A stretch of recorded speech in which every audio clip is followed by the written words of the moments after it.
426 days, 8 hours, 26 minutes. This is a countdown displayed in green digits, beneath which lies a line of red indicating the end date of the countdown. June 13th, 2086, 11 hours, 28 minutes, and 15 seconds. In a command room of a secret base in Huaxia, Commander Luo gazes up at the countdown display on the wall, the seconds slipping away, and anxiety grips his heart once more. Is it truly the end of human civilization on this day? Could it genuinely be our only hope? Commander Luo turns to look behind him. Through the porthole of the command room, he sees a disc-shaped alien spacecraft. 50 years ago, in the barren wasteland of western Huaxia, a shepherd stumbled upon it. At that time, the spacecraft was deeply embedded underground, revealing only a small portion. The discovery of the spacecraft shocked the Huaxia government, marking it as a state secret of the highest order. The government excavated the site of discovery and established a secret research base, codenamed 9563, centered around the spacecraft. The base assembled the nation's most elite scientists and researchers who commenced secret studies on the alien vessel. After decades of research, not only could they not enter the spacecraft, but the scientists were also unable to even graze its surface. Research efforts stagnated, yielding no progress. 10 years ago, the alien spacecraft suddenly initiated a connection with the quantum artificial intelligence at the base. Through this intelligence, it issued a dire warning to humanity. A celestial predator, a star-eating beast from the cosmos, was approaching the solar system, aiming to devour the sun's energy, transforming it into a white dwarf in a short span. Without the sun, human civilization on Earth would face annihilation. After sending the warning, the alien spacecraft transmitted another message to humanity at the base. It spoke of the need to find the Eternal One, the only being capable of unlocking the spacecraft and saving human civilization. In the message, the alien vessel revealed the method for locating the Eternal One to the humans at the base. Luo Tong, the third commander of Base 9563, had held the position for a decade. During these 10 years, following the methods provided by the alien spacecraft, he had identified 2 individuals who met the criteria of the Eternal One. However, neither succeeded in unlocking the alien spacecraft. With only 1 year and 2 months remaining until the arrival of the star-eating beast, Luo Tong's anxiety intensified with the passage of time. Commander Luo, the 9,832 search vehicle reports an urgent update. They have detected a signal from the Eternal One, and the signal is remarkably strong, indicated as deep red. A staff member in the command room hurriedly reported to Luo Tong. The Eternal One has been found. A deep red signal? Activate the emergency protocol immediately. Locate the Eternal One with utmost speed and bring him to the base. Remember, do not hesitate. Move as swiftly as possible. On the surface, Luo Tong appeared calm, but inside, he was immensely agitated. The previous 2 Eternal Ones had emitted weak signals, both faint red. This time, however, it was deep red. He had a premonition that this individual might indeed be the true Eternal One. In Huaxia, in the southwestern province of Gue, in Yuqing, a container truck sped along the ring road. This was no ordinary truck. The container held no cargo, but an array of electronic devices. Before these devices, several individuals clad in black busily operated the equipment. Who would have thought we would one day strike it lucky? Among the hundreds of thousands of search vehicles globally, we actually found the Eternal One. This is a collective first-class achievement. Our search team of 6 will each get a share. Fixated on the red dot on the display screen, the leader of the 9832 search vehicle excitedly spoke to his team members. Number 2, have we pinpointed the exact location of the signal? The leader inquired of team member 2. The precise location has been identified. The signal is emanating from the Social Welfare Institute in Yuqing. We will arrive in 15 minutes. At the Social Welfare Institute in Yuqing, in the recreational room. Ivy, why do you come to the Welfare Institute every New Year? Can't you celebrate outside? An elderly gentleman playing mahjong remarked to the young man beside him. Director, must you nag again? The Welfare Institute is my home. If I don't come back here for New Year, where else would I go? The young man replied. Liu Hui, Director Zhou nags for your own good. You're already 25. Not unattractive. Why can't you find a girlfriend and start a family outside? Only those without families would consider the Welfare Institute their home. Always thinking of running to the Welfare Institute. Mingling with us old folks, how can that be? An elderly woman at the mahjong table chimed in. Wong Granny, you have no idea how exorbitant housing prices are in big cities. I worked for 6 or 7 years since graduating high school, and the savings I've amassed can't even buy a toilet. Without a house, how many girls would be willing to be with me? Liu Hui, I thought you were unaware of the importance of housing. You didn't attend university, your income isn't high, and most of your savings go to the Welfare Institute each year. You can't continue like this. You must plan for your future. You should learn to save money, even if just for a down payment on a house. Wong Granny admonished him with a hint of disappointment. This is my fault. If Hui hadn't achieved such excellent results in the college entrance examination, he wouldn't have secretly given up on attending university due to the institute's financial constraints and chosen to work instead. Hearing Wong Granny's words, Director Zhou began to feel guilty once more. Old Zhou, you can't blame yourself for this. You've had a tough time. As director, the annual budget and social donations are so limited. With so many people at the Welfare Institute, how could you manage it all? Don't dwell on it, it's in the past, so let's not bring it up again. Liu Hui, come here and play a couple of rounds for me. I need to use the restroom. Don't go too easy. I know you're fond of Director Zhou. Every time you play mahjong, you intentionally lose to him. After comforting Director Zhou, Wong Granny stood up and addressed Liu Hui. Wong Granny, go ahead, playing a few rounds for a couple of dollars won't deplete your pension, will it? Liu Hui laughed as he took Wong Granny's seat. Director, are you looking for that two of circles? Liu Hui calculated the cards Director Zhou needed, holding his cards ready to play. Suddenly, a loud bang interrupted him. The door to the recreational room was forcefully pushed open from the outside. Liu Hui looked towards the door. 6 individuals dressed in black stormed into the room, 4 of whom were armed. Armed in peacetime? Are they from the National Enforcement Agency? That can't be playing a couple of dollars worth of mahjong shouldn't warrant such a response. Liu Hui sensed something was amiss and stood up to inquire. He is the Eternal One. One of the black-clad individuals, holding a device, pointed at Liu Hui and shouted. The Eternal One? Liu Hui was utterly bewildered by the black-clad man's words. Before he could grasp the situation, a gun was aimed at him. With a bang, Liu Hui felt something strike him. Looking down, he saw a small syringe inserted into his chest. Damn it! Liu Hui cursed inwardly, attempting to pull out the syringe, only to find himself utterly weak, losing control of his body. His legs buckled, and he collapsed to the ground. What are you doing? This is the Social Welfare Institute. I am the director. Bang! Bang! Bang! The muffled sounds of gunfire echoed once more. As Liu Hui lay on the ground, his consciousness began to fade. The last sounds he heard were Director Zhou's shouts and the gunfire.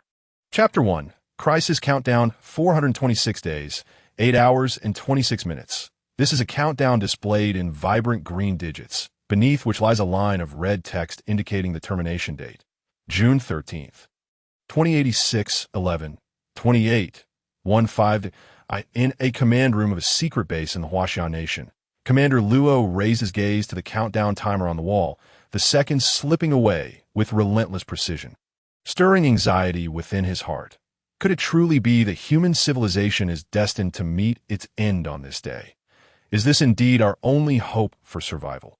Turning to survey the area behind him, Commander Luo peered through the porthole of the command room, where an enigmatic, disc-shaped alien spacecraft loomed. 50 years prior, on the desolate, uninhabited plains of Western Huaxia, a shepherd stumbled upon that time.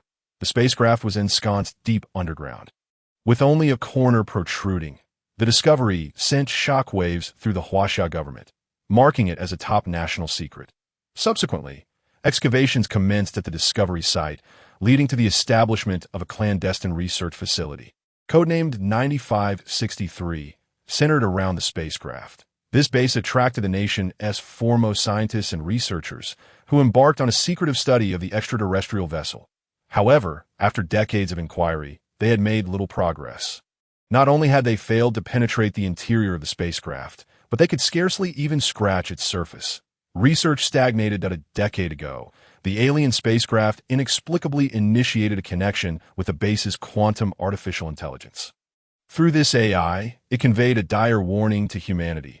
A cosmic predator, a star-devouring beast, was hurtling toward the solar system, intent on consuming the sun's energy and hastening its transformation into a white dwarf. Without the sun, the civilization of Earth would face annihilation. Following this warning, the spacecraft transmitted another message, stating that only the Eternal One could unlock its secrets and save human civilization. The method for identifying this Eternal One was relayed to the personnel at the base. Luo Tong, the third commander of Base 9563, had held this position for a decade. During this time, he had identified two individuals who met the criteria for the Eternal One, but neither succeeded in unlocking the alien spacecraft. With only 1 year and 2 months remaining until the star-devouring beast reached the sun, Luo Tong's anxiety intensified as time slipped away.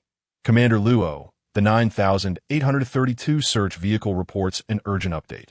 They have detected a signal from the Eternal One, and it is exceptionally strong, indicated as a deep red signal. An operator hastily informed Luo Tong within the command room. The Eternal One, a deep red signal. Activate the emergency protocol immediately. Expedite the process of locating the Eternal One and bring him to the base without delay. Remember, do not hesitate. Act with utmost urgency. On the surface, Luo maintained his composure, yet a tempest of excitement raged within him. The previous candidates for the Eternal One had emitted faint red signals, but this time, the signal was deep red, that he felt a profound sense of intuition that this individual might indeed be the true Eternal One. In southwestern Guizhou province, in the city of Yu, a container truck sped along the ring road. This was no ordinary cargo vehicle. The container was devoid of goods, filled instead with an array of electronic devices. Before these devices, several individuals clad in black were busily engaged in operations. Who would have thought that luck would finally favor us? With over 100,000 search vehicles deployed globally, we have actually located the Eternal One. This is a collective first-class achievement. Our search team of 6 will each receive a share. The leader of the 9832 search vehicle exclaimed excitedly to his team, eyes glued to the red dot on the display screen. Number 2, have we pinpointed the exact location of the signal? Yes, the precise location has been identified. The signal originates from the Yu City Social Welfare Institute, and we will arrive in 15 minutes at the Yu City Social Welfare Institute. In a recreational room, an elderly gentleman, engrossed in a game of mahjong, remarked to a younger man standing nearby, Hui, why do you insist on spending every new year at the Welfare Institute? Can't you celebrate outside for once? Director, must you always nag? This Welfare Institute is my home, but if I don't return here for the new year, where else would I go? The young man replied. Liu Hui, Director Zhou's nagging is for your own good. You're 25 now, not unattractive. Can't you find a girlfriend and settle down? A nearby elderly lady chimed in. Only those without a family would consider a welfare institute their home. You can't keep running back here and mingling with us old folks. Grandma Wong, you have no idea how exorbitant housing prices are in big cities. I've been working for 6 or 7 years since graduating high school, yet my savings wouldn't even cover a restroom. Liu Hui responded, exasperated, I thought you understood the importance of housing, without a college education. And with your income being modest, most of your savings go to the Welfare Institute every year. You can't continue like this. You must plan for your future. Start saving, even if it's just for a down payment on a house. Grandma Wong admonished, this is my fault. If Hui had not given up on university due to the institute's financial constraints, he wouldn't have had to work outside. Director Zhou lamented, Old Zhou, you can't take all the blame. Being a director is no easy task. With limited funding and donations each year, how can you possibly cater to so many residents? Don't dwell on the past. That's all behind us now. Liu Hui, come here and help me with a few games. I need to use the restroom, but don't go too easy on me. I know you're concerned for Director Zhou, but every time you play mahjong, you intentionally lose to him. Grandma Wong reassured Director Zhou before rising to address Liu Hui. Go ahead. Grandma Wong, playing for $1 or $2, would you really risk losing your entire pension? Liu Hui chuckled as he took her place at the table. Director, are you looking to draw this 2 of dots? Liu Hui calculated the card Director Zhou needed and was about to play when suddenly, a loud bang interrupted him. The door to the recreational room was forcefully pushed open. Liu Hui turned to the entrance, where 6 figures clad in black stormed into the room, 4 of whom were armed. Armed in peacetime? Are they members of the National Enforcement Agency? No, this seems excessive for a casual game of mahjong. That a sense of unease washed over Liu Hui as he stood up to inquire. He is the Eternal One. One of the black-clad individuals, holding a device, pointed at Liu Hui and shouted, "The Eternal One." Liu Hui was utterly bewildered by the proclamation. Before he could grasp the situation, a gun barrel was aimed at him. With a bang, he felt a sharp sting as something pierced his chest. Glancing down, he saw a small syringe embedded in his body. "Damn it!" Liu Hui cursed internally.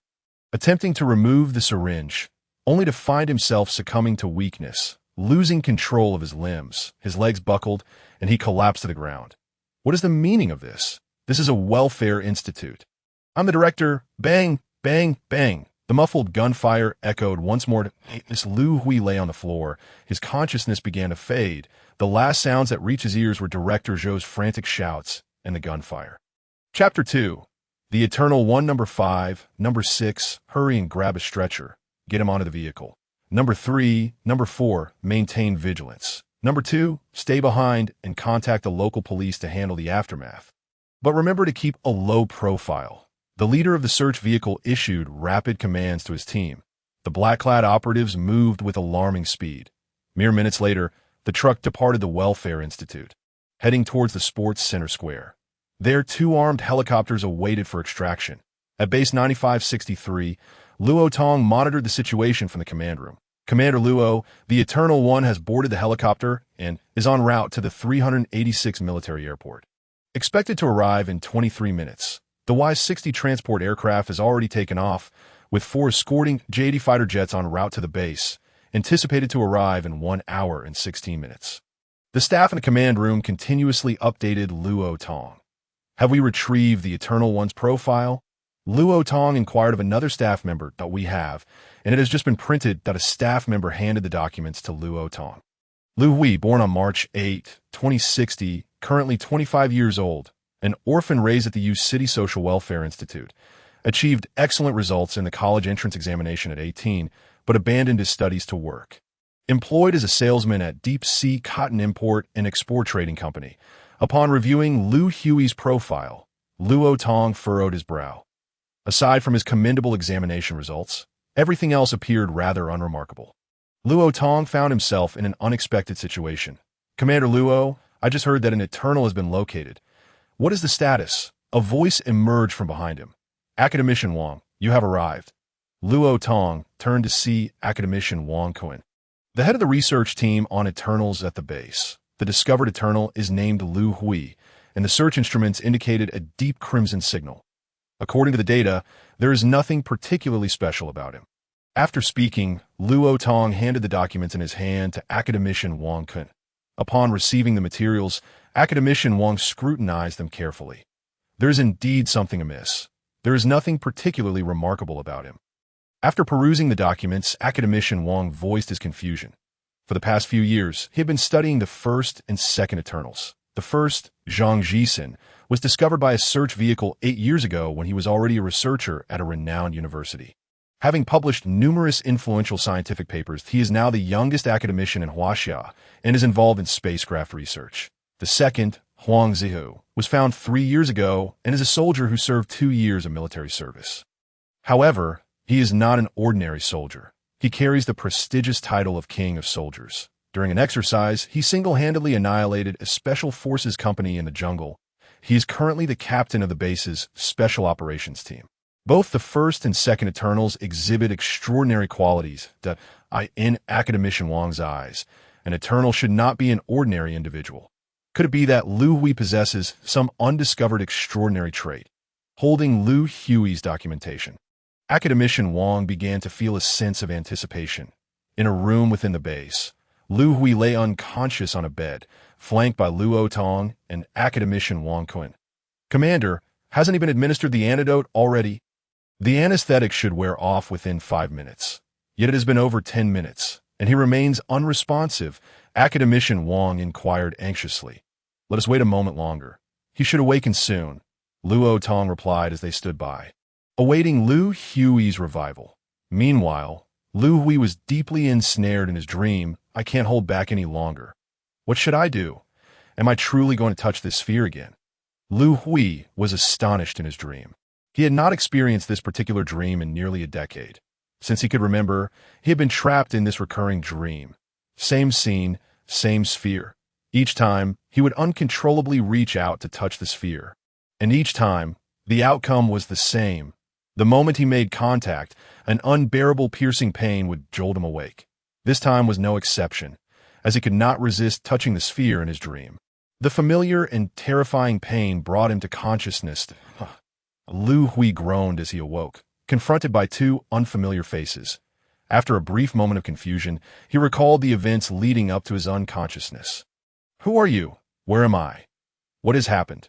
he asked, tension evident in his voice as he faced the strangers. "There's no need to be anxious. I am Luo Tong, the commander of Base 9563. Luo Tong took considerable time to explain the situation in detail.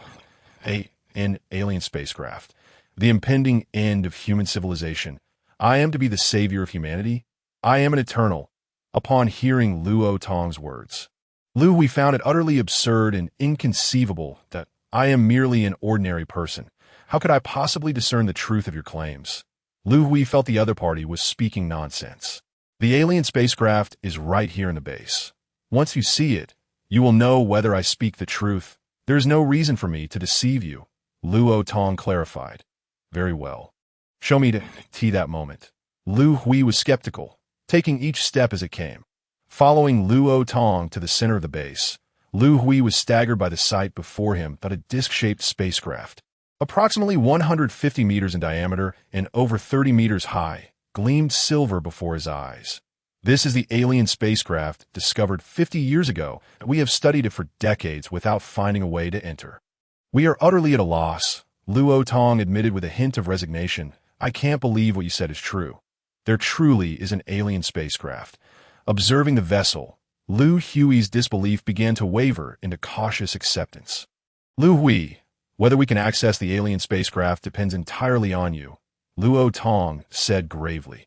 You have researched for decades without success. What can I possibly do? Am I to simply stand before it and utter open sesame?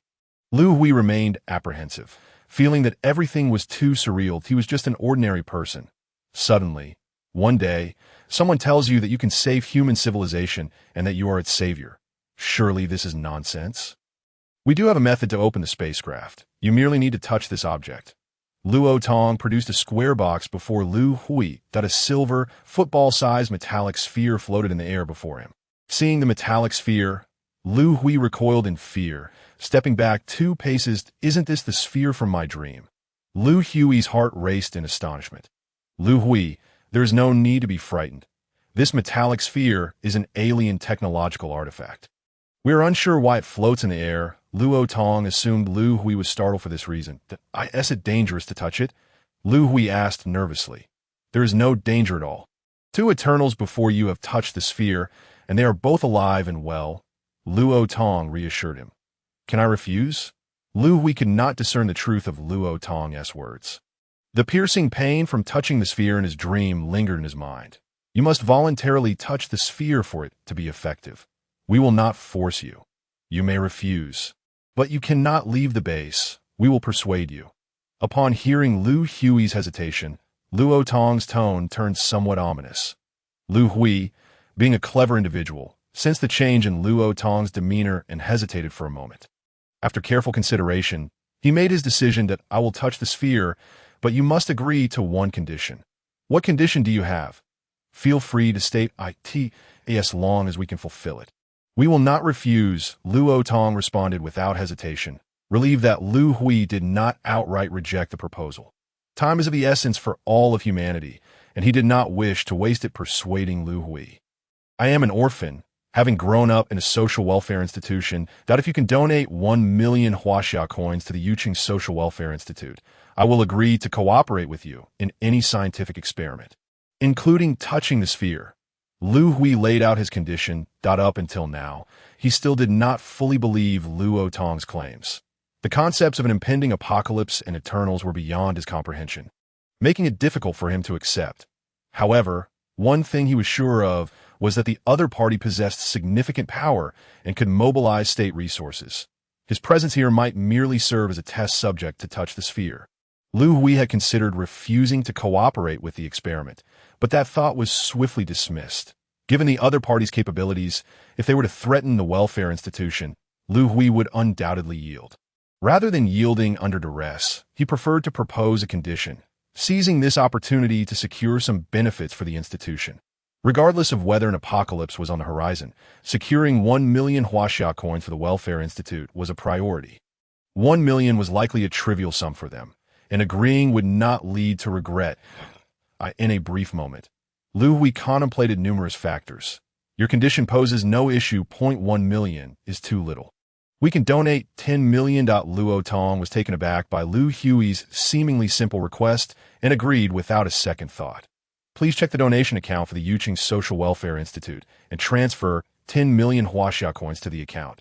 Luo Tong instructed a nearby staff member. Minutes later, the staff member signaled to Luo Tong that the transfer was successful. 10 million Huaxia coins have been transferred to the Yuqing Social Welfare Institute. Do you have any further questions? Luo Tong inquired of Liu Hui. Please hand me my phone. I need to make a call to confirm. Liu Hui was taken aback by the promptness of the transaction. 10 million Huaxia coins are transferred as easily as that. Was his condition perhaps set too low? The entire base was under a signal blackout. Only satellite phones could connect externally. Use my satellite phone, Luo Tong said tersely, pulling out his device and handing it to Liu Hui. Taking the phone, Liu Hui dialed the number for Director Zhou of the Welfare Institute. Director Zhou, this is Hui. Hui, what has happened? The police said the state urgently needs to recruit you, which is why they forcibly entered the Welfare Institute. Do not worry, Director. I'm fine. The matter is confidential, so please do not ask further or spread rumors. I called to reassure you and also to inquire whether the Welfare Institute received a donation of 10 million Huaxia coins. Liu Hui sought to confirm with Dean Zhou just before receiving your call. My phone indeed received a bank notification text indicating a deposit of 10 million. I initially thought it might have been a mistake. Dean, you need not worry or inquire further. All this money is legitimate, and you may use it with confidence. When I have some free time next, I shall call you again. Having confirmed that the 10 million had been credited, Liu Hui was reluctant to continue the conversation, fearing that the dean might become overly anxious, so he hastily ended the call. Commander Luo, I assure you that I will cooperate in the experiment. You will not renege on the funds transferred. Will you? Liu Hui still felt a tinge of uncertainty. Liu Hui, I represent the state. Is such a trivial amount significant? If you find 10 million insufficient, I can transfer an additional 1 billion. Luo Tong replied. No need for further transfers. I trust you. Liu Hui sensed that should he voice his request, the other party would indeed comply with the financial transfer. However, such a substantial sum might not necessarily be a boon for the Welfare Institute. Now that the funds have been received, let us commence. With that, Liu Hui approached the spherical object. Wait a moment. We must conduct a comprehensive physical examination before you touch the sphere. Wang, the academician beside Luo Tong, hurriedly intervened. Another physical examination? Liu Hui turned to look at Luo Tong and academician Wang that I've been engaged in research on the Eternal Ones for these past few years, and I require the bodily data prior to the Eternal One's contact with the sphere. Academician Wang explained it. As you wish. I will fully cooperate with you. Liu Hui resolved to cast caution to the wind, having secured a donation of 10 million for the Welfare Institute, leaving him unencumbered. Following academician Wang, Liu Hui underwent an array of tests, losing count of how many examinations he had endured. After a lengthy interval, he returned once more to stand before the metallic sphere. Why this time? Quite a crowd had gathered, including numerous foreign faces. Commander Luo, may I begin? Liu Hui inquired of Luo Tong. Upon seeing Luo Tong nod in affirmation, Liu Hui took a deep breath and approached the sphere. Gritting his teeth, he extended his right hand and pressed it against the orb. A faint flash ensued, and Liu Hui vanished from before the sphere. Commander Luo, was it in this manner that I disappeared years ago? A stout officer with a crew cut and a cherubic face, standing beside Luo Tong, posed a question. This officer was Huang Zhou, the second Eternal One discovered 3 years prior. Indeed, that is precisely how you vanished from our sight back then. Luo Tong replied. Regrettably, I cannot recall anything that transpired after touching the sphere. Huang Zhou still pondered why he had lost that segment of his memory. The scientists at the base remained perplexed as to how a living person could seemingly vanish into thin air, only to return unscathed. The moment Liu Hui made contact with the sphere, he was taken aback, for there was no pang of pain as he had anticipated. As his vision blurred, he found himself standing before a woman. With black hair, yellow skin, and clad in a qipao, she embodied the quintessential Eastern woman. "Who are you? Where am I?" Liu Hui became aware of his surroundings. It was a modest enclosed space, devoid of doors or windows, yet remarkably illuminated. The environment was simple, featuring only the woman before him and a long table behind her. The table resembled a control console, adorned with several buttons that pulsed with alternating red and green lights, which Liu Hui perceived through the woman's translucent form. This woman transparent. A sense of unease and trepidation washed over Liu Hui. "Welcome, Junior Eternal One, to the spacecraft designated 865-27439. I am the intelligence core of this spacecraft. Codename 865-27439. What you see is my three-dimensional holographic projection. Should the Junior Eternal One have any inquiries, I am here to elucidate." The woman before Liu Hui began to speak. "Not a real person. She is a three-dimensional projection. I have entered a spacecraft." Liu Hui struggled to comprehend, for he had just been at the base. "Am I truly aboard a spacecraft?" Liu Hui questioned uncertainly. "This is the control room of the life transmission spacecraft." Response complete. "May I inquire if the Junior Eternal One has any further questions?" The spacecraft's intelligence core inquired. "Yes, I have many questions. Can you explain to me what is happening?" An ordinary person suddenly thrust into these events. Liu Hui was overwhelmed with inquiries. TEO provided detailed response to the Junior Eternal One's questions. A three-dimensional holographic presentation must be displayed, lasting 1 hour, 5 minutes, and 23 seconds in Earth time. May I ask if the Junior Eternal One wishes to view the three-dimensional holographic presentation? The spacecraft intelligence core posed the question to Liu Hui. "I wish to view the three-dimensional holographic presentation." Liu Hui was eager to understand the entirety of the situation. Chapter 4. The Extraterrestrial Spaceship. 2. As soon as Liu Hui's words fell, the woman before him abruptly vanished. The enclosed space seemed to come alive. Liu Hui found himself within the vastness of space. This three-dimensional projection was astonishingly lifelike. Not far from Liu Hui's gaze, he beheld a blue planet 253,200 years ago. A formidable fleet of dark mechanical civilization launched an assault on the home planet of the Eternal One, Batiste, known as Kalen. As the intelligence core narrated, Liu Hui witnessed countless black warships converging upon the blue planet. The civilization of Kalen was powerless to resist against the overwhelming mechanical fleet. In the face of imminent destruction, the Eternal One, Batiste, dissolved his body into 1 billion DNA nodes, 1 billion life transmission spacecraft. Carrying DNA nodes and the technological legacy of Kalen, took flight into the cosmos. Liu Hui observed numerous saucer-shaped spacecraft departing from Kalen.in space. The black warships of the mechanical civilization pursued these vessels relentlessly. Many ships were destroyed before they could initiate their spatial jumps after leaving Kalen. A saucer-shaped spacecraft zipped past Liu Hui, closely followed by a pursuing black warship. Liu Hui's gaze remained fixed on the warship and the spacecraft. In the instant the black warship collided with the saucer-shaped vessel, the latter activated its coordinates-free spatial jump, vanishing into the void. With the disappearance of the spacecraft, the three-dimensional projection before Liu Hui transformed. The damaged saucer-shaped spacecraft descended onto a red planet. This was a scorching world, its surface riddled with erupting volcanoes. After landing, the spacecraft released dozens of flying vehicles. The vehicles departed the red planet. Venturing into the depths of space, Liu Hui's attention shifted to one of these flying vehicles, which descended upon a comet, altering its trajectory to head toward the red planet. Over thousands of years, dozens of comets collided with the red planet. Each comet shared a common trait. They all carried vast amounts of solid water. The impacts vaporized the solid water, cloaking the red planet in thick clouds and unleashing nearly 10,000 years of rain. The numerous volcanoes on the planet gradually extinguished, forming lakes and oceans in the low-lying areas. As the spacecraft submerged in the ocean opened a hatch, a liquid containing the genetic material of Kalen was released into the waters. After hundreds of millions of years, life emerged in the ocean and vegetation took root on land. As Liu Hui observed the evolution of flora and fauna in the three-dimensional projection, An epiphany struck him. Is this not our beautiful blue planet, Earth? The creatures and plants within the projection continued to evolve, and Liu Hui witnessed the ancient dinosaurs.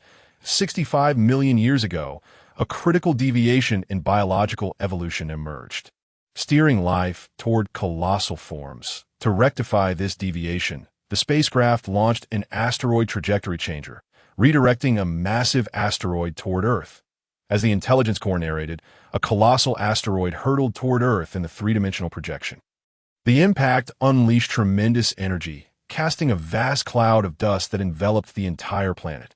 Sunlight could not penetrate the haze, plunging the world into an icy dark age. The land's flora and giant creatures began to dwindle. As time passed, the dust dissipated, allowing biological evolution to return to its rightful course. Approximately 2 million years ago, the planet gave rise to the ape-like ancestors, and around 800,000 years ago, these ancestors evolved into modern humans. As Liu Hui listened to the intelligence core's narration, he continued to observe the three-dimensional projection.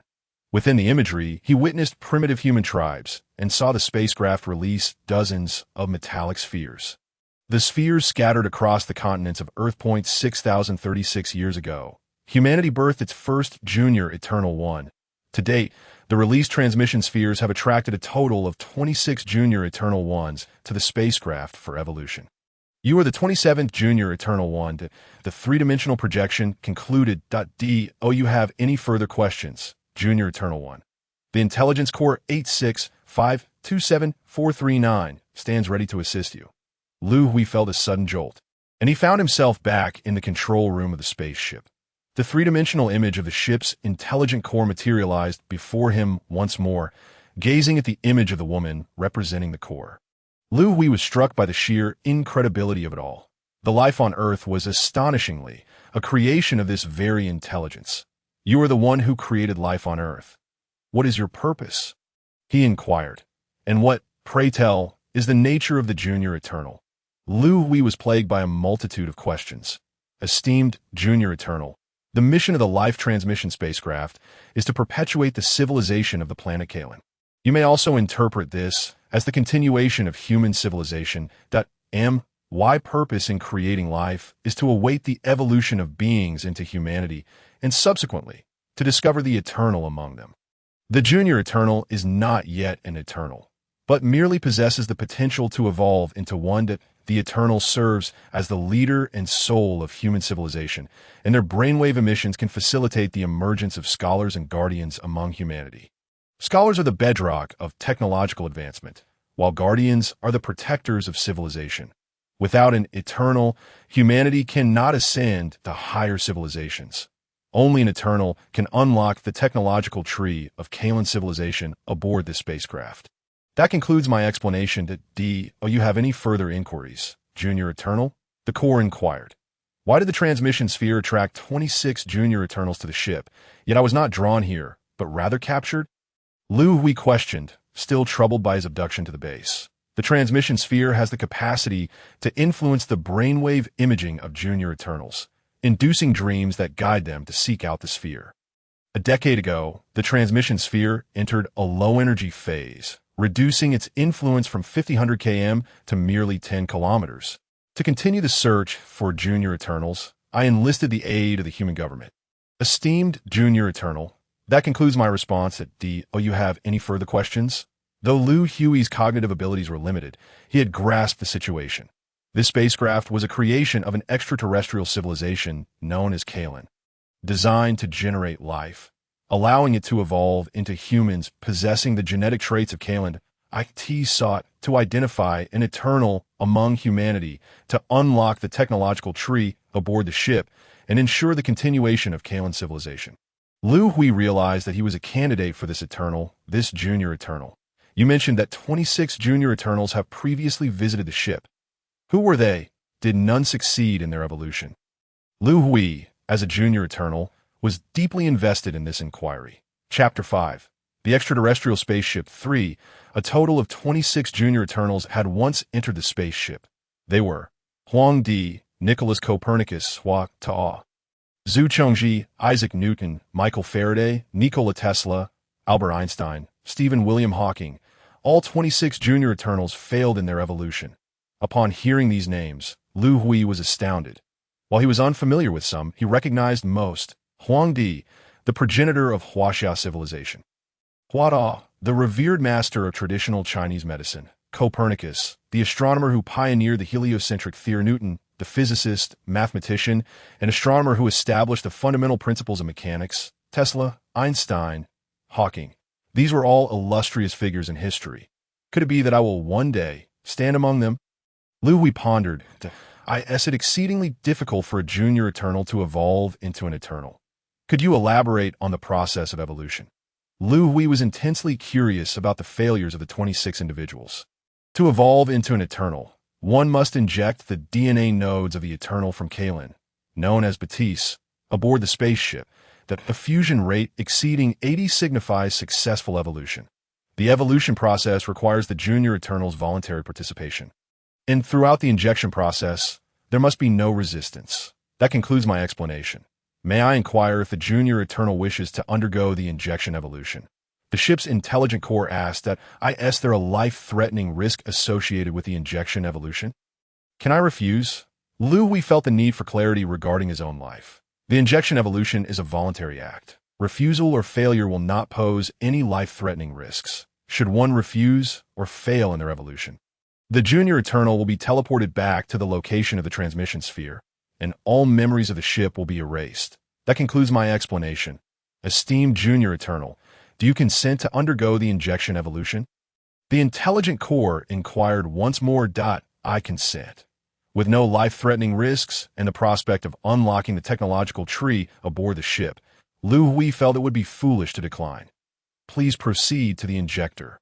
Junior Eternal, and no sooner had the core spoken than a coffin-like recess emerged from the control room floor. Are you asking me to lie down inside? Liu Hui hesitated, glancing at the coffin-like recess. Indeed, please enter the injector and lie down within. The recess, approximately 1 meter in height, posed no challenge for Liu Hui, who was 1.8 meters tall. As he reclined within, to his astonishment, he discovered he was floating inside the recess. How would the injection occur? Would it be like receiving a shot at the hospital? While pondering this, Liu Hui suddenly noticed dozens of tendrils emerging from the recess, extending toward his body and head. Startled, he felt no pain. Rather, a wave of unparalleled comfort washed over him. This sensation surpasses any massage or sauna. Liu Hui marveled inwardly. DNA node fusion progress. 12, 24, 36, 51. Liu Hui was astounded to find that he could perceive the fusion progress within his mind. 62, 73, 79. Just as the progress reached 79, it abruptly stalled. What is happening? It was so close to reaching 80. Am I destined to fail? Just then his vision darkened, and he found himself in a void. Congratulations, Junior Eternal, on your successful evolution. The voice of the ship's intelligent core echoed in Liu Hui's ears. I have successfully fused. Where am I? Liu Hui asked, surveying the surrounding darkness. Eternal, this is your brain nucleus space. Beneath you lies your brain nucleus. Liu Hui looked down to see a golden, egg-sized sphere floating beneath him. Brain nucleus? What is that? He inquired. Data missing, unable to answer the Eternal's question. Would the Eternal like to continue evolving? Wasn't I already successful in my evolution? Is there still room for further evolution? Liu Hui was perplexed. Eternals are divided into 3 levels. Level 1 Eternals possess a fusion rate of 80 to 89. Level 2 Eternals have a fusion rate of 90 to 94. Level 3 Eternals exceed a fusion rate of 95. There is no life risk associated with evolving as an Eternal. The process may be halted at any moment. And should evolution fail, the fusion rate will revert to 80. Would the Eternal like to continue evolving? The intelligence of the ship had provided a wealth of information, but Liu Hui understood its implications. The minimum fusion rate for an Eternal is 80. Continuing evolution could enhance this rate, and the process could be halted at any time. The fusion rate would be finalized upon stopping, and failure would revert it to 80. With a current fusion rate of 80 and no life risk involved, declining would be akin to missing an opportunity for growth. Resolving his hesitation, Liu Hui replied, I consent to continue evolving. Please ensure you gauge the timing to halt the evolution. It will commence in 10 seconds. 9, 8, 7, 3, 2, 1. The countdown concluded, and evolution began. Liu Hui felt a curious absence of sensation. Suddenly, he noticed the brain nucleus beneath him expanding rapidly. In mere minutes, it had swelled into a golden sphere approximately 2 meters in diameter. "This is unbearable," Liu Hui exclaimed, sensing the sphere nearing its explosive limit. "Stop the evolution," he shouted, realizing that the process was synonymous with the expansion of the brain nucleus, which was on the brink of bursting. Evolution halted. Fusion rate 99.98. Congratulations, Eternal, on evolving to level 3. Upon hearing the ship's intelligent voice, Liu Hui breathed a sigh of relief, the sensation of imminent explosion dissipating. Gazing at the enormous golden brain nucleus, now 3 meters in diameter, Liu Hui felt uncertain about his next steps. How do I leave this place? This space was engulfed in darkness, with only the brain nucleus present. Liu Hui wished to depart. "Eternal, this is your brain nucleus space. You can open or close it at will," the ship's intelligent core replied. "Close the brain nucleus space." Having heard the words of the spaceship's intelligence, Liu Hui commanded in his mind to shut down the system. The cerebral space before him vanished, and his consciousness returned to the confines of the injection pod. Chapter 6. The Alien Spaceship 4.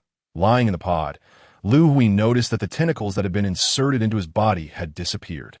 Rising from the pod, he assessed his physical state and found no discernible difference. 0.86527439 congratulates the Junior Eternal on evolving into an Eternal. According to the Ultimate Program Regulations, 8652739 will automatically upgrade to the exclusive intelligence core of the Eternal. Upgrading in progress. Upgrade complete. 0.86527439 awaits the Captain's instructions. The voice of the spaceship's intelligence echoed in Liu Hui's ears. "Captain, are you implying that this spaceship now belongs to me?" Suddenly addressed as Captain. Liu Hui sought clarification. Indeed, 8652739 no longer possesses autonomy and will solely obey the Captain's commands. Everything aboard the spaceship, including myself, is the Captain's private property. The spaceship's intelligence responded. The notion that this alien vessel had become his personal possession filled Liu Hui with excitement. "Could you perhaps change your name?" Hearing the intelligence referred to by a string of numbers felt rather awkward and unfamiliar to Liu Hui. "Please, Captain, provide a new name for 8652739, the intelligence requested. Liu Hui pondered for a moment. This intelligence had created life on Earth. He recalled an ancient myth from Huaxia about Enhua crafting humanity. Why not name it Enhua from henceforth? "You shall be called Enhua," Liu Hui declared. 8652739 has officially been renamed Enhua. "May I inquire if the Captain has further instructions?" Enhua asked. "I have evolved into an Eternal. Yet why do I feel no change in my body? Is there no distinction between an Eternal and an ordinary person?" Liu Hui again examined his physique, indeed feeling no noticeable transformation. "Captain, there exists a vast disparity between ordinary humans and Eternals. The cerebral development of an ordinary human is approximately 10, with a physical grade of 0.3. The minimum cerebral development of an Eternal is 80, and the minimum physical grade is 4. Currently, the Captain's cerebral development stands at 52, with a potential of 99. 98, and a physical grade of 4, with a maximum potential value of 9. Enhua elucidated. Enhua, does an increase in cerebral development lead to greater intelligence? Why can't I perceive any difference? Liu Hui indeed felt no change. "Captain, intelligence is not significantly correlated with cerebral development. The higher the cerebral development, the greater the capacity for acquiring knowledge. Enhua, what does a physical grade of 4 entail? I feel no change in my body." Liu Hui remained puzzled. "Captain, the standard for a human physical grade of 4 involves neural reaction speed, cellular hyper-instant hardening, and the concentration of nodes in the bloodstream." Enhua, wait a moment. Could you explain it in simpler terms? Hearing many unfamiliar terms left Liu Hui bewildered, prompting him to interrupt Enhua. "Captain, your physical grade of 4 signifies that on Earth, ordinary weaponry would be ineffective against your body, including firearms. Only nuclear weapons pose a threat to your life," Enhua clarified in a different manner. "Impossible. The human body is flesh. Could it be that bullets cannot penetrate my body?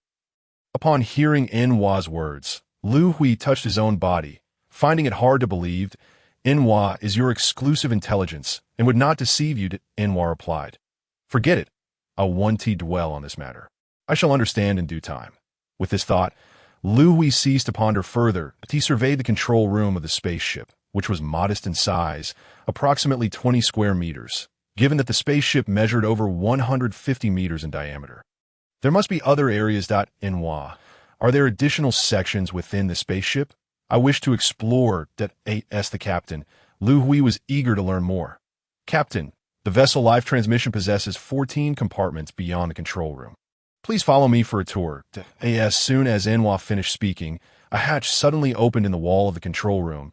Enwa stepped inside first, with Liu Hui closely following her. Upon entering the hatch, Liu Hui was greeted by rows of long shelves resembling those found in a library. The shelves were filled with long cylindrical rods emitting a green light. This is the first technology compartment of the spaceship.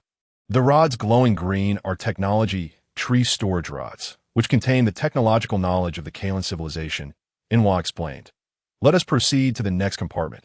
Liu Hui noticed that apart from the shelves and storage rods, there was little else present. Captain, this is the second technology compartment. Upon entering the second hatch, Liu Hui found it identical to the first. Are all compartments of the spaceship like this? Liu Hui asked curiously.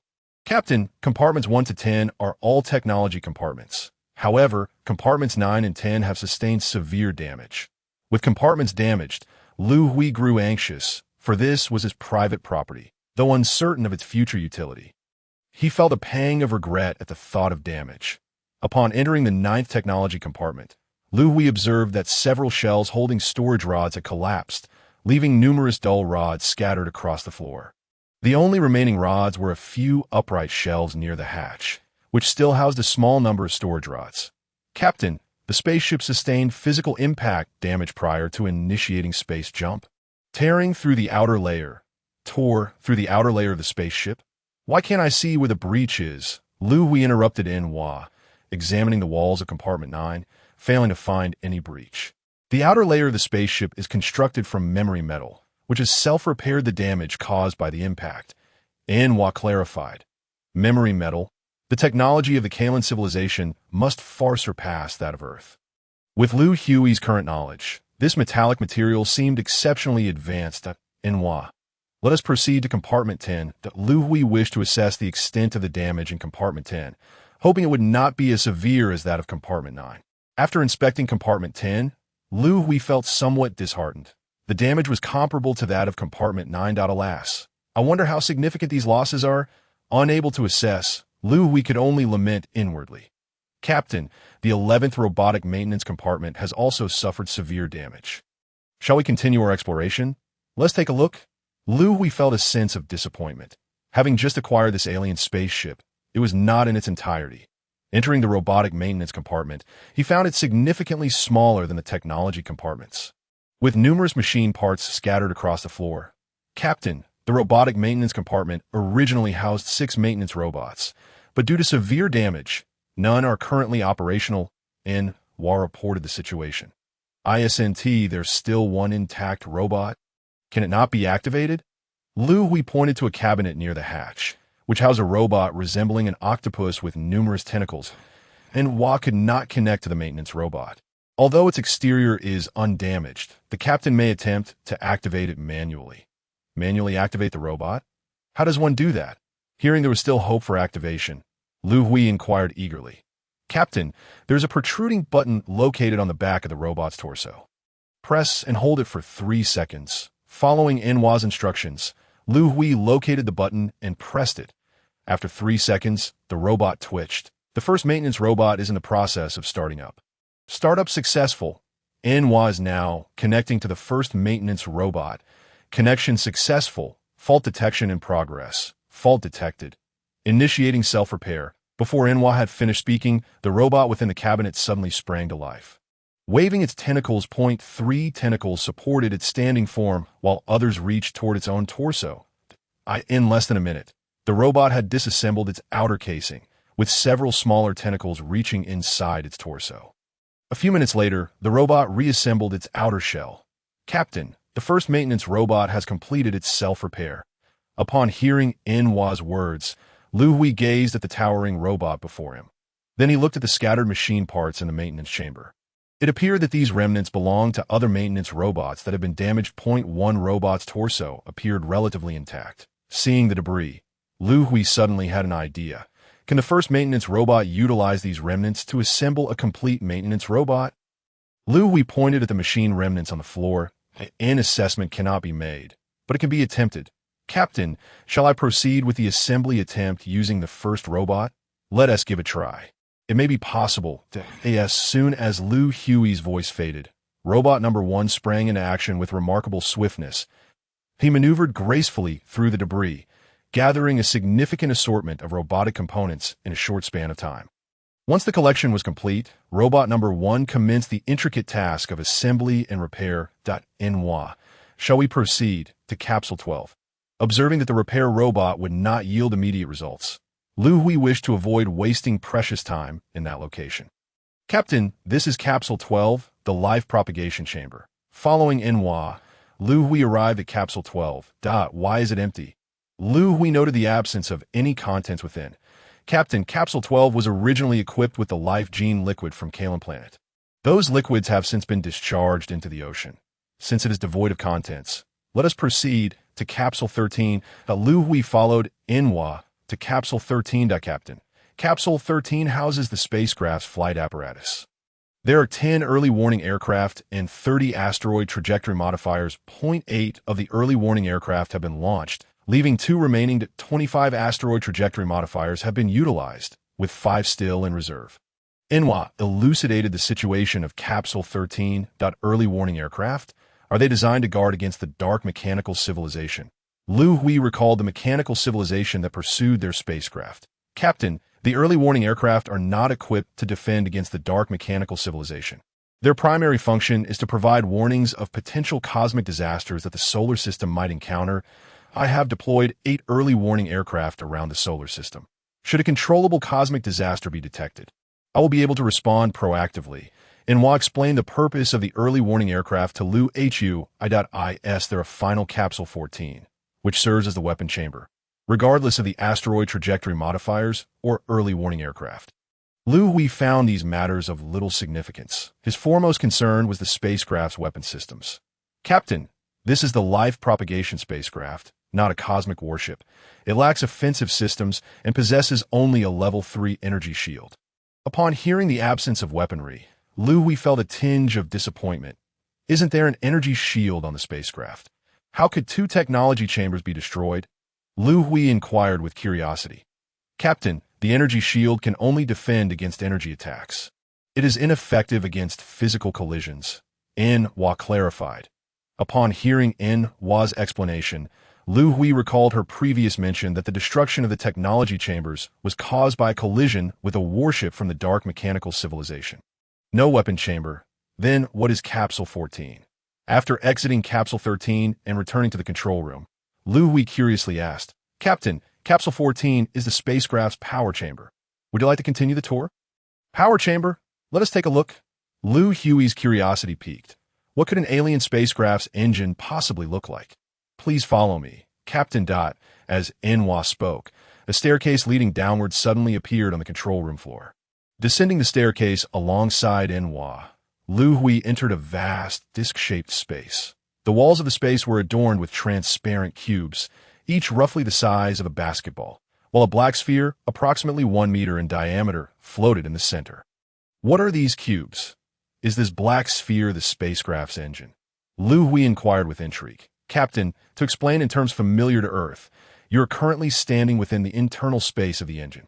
The black sphere you mentioned is a crucial component of the spacecraft's power system. Known as the gravitational wave sphere, IT generates powerful reverse gravitational waves. The cubes surrounding you are the spacecraft's energy blocks, with the transparent ones being depleted energy blocks. Listening to Enwa's explanation, Liu Hui observed the energy blocks surrounding him. Among the hundreds of energy blocks, only a few were black. The rest were entirely transparent. Is the spacecraft nearly out of energy? Liu Hui interrupted Enwa. recognizing the significance of this question. Captain, the spacecraft currently retains 5.63 of its energy, nearing a low-energy state. Please prepare for the replacement of energy blocks or the injection of new energy. Replacement of energy blocks? Are such things available on Earth? Liu Hui asked. The energy blocks used by the spacecraft are categorized into 3 grades. Planetary energy blocks can be collected from the core of a planet. Stellar energy blocks can be harvested from the core of a star. Black hole energy blocks. Wait, stop right there. Liu Hui interrupted Enhua again. Are you saying that these need to be collected from the Earth's core? He asked uncertainly, pointing at a transparent energy block. Indeed, Captain. Based on Earth's radius of over 6,000 kilometers, energy blocks can be collected approximately 2,000 kilometers below the horizon. Forget that. Just tell me how to recharge the empty energy blocks. Liu Hui interjected once more that he understood that with humanity's current technology, digging vertically several kilometers underground was already a monumental challenge. The notion of excavating thousands of kilometers was unfathomable. Captain, the minimum energy input required for energy blocks is electrical energy. You can use electrical energy to recharge the energy blocks. The amount of electrical energy needed to fully charge one energy block is roughly equivalent to the total annual electrical consumption of humanity. Chapter 8, The Alien Spacecraft 6. Could you repeat that? How much electrical energy is required to fully charge one energy block? Upon hearing Enhua's words, Liu Hui thought he must have misheard. Captain, to charge one energy block fully requires approximately 1 year's worth of electrical consumption for all of humanity. What the hell? Liu Hui could not restrain his exclamation. With hundreds of empty energy blocks. If humanity ceased all electrical usage to dedicate their entire supply to the energy blocks, it would take hundreds of years. Even with significant advancements in nuclear power, it would still take nearly a century. He mused, feeling a profound sense of frustration. What I have received is a spacecraft on the brink of exhausting its energy, incapable of recharging. With a heavy heart, Liu Hui returned to the control room. Enhua, Commander Luo from the base, once mentioned that you sent them a warning message about an energy-devouring beast approaching the solar system. Is what you said true?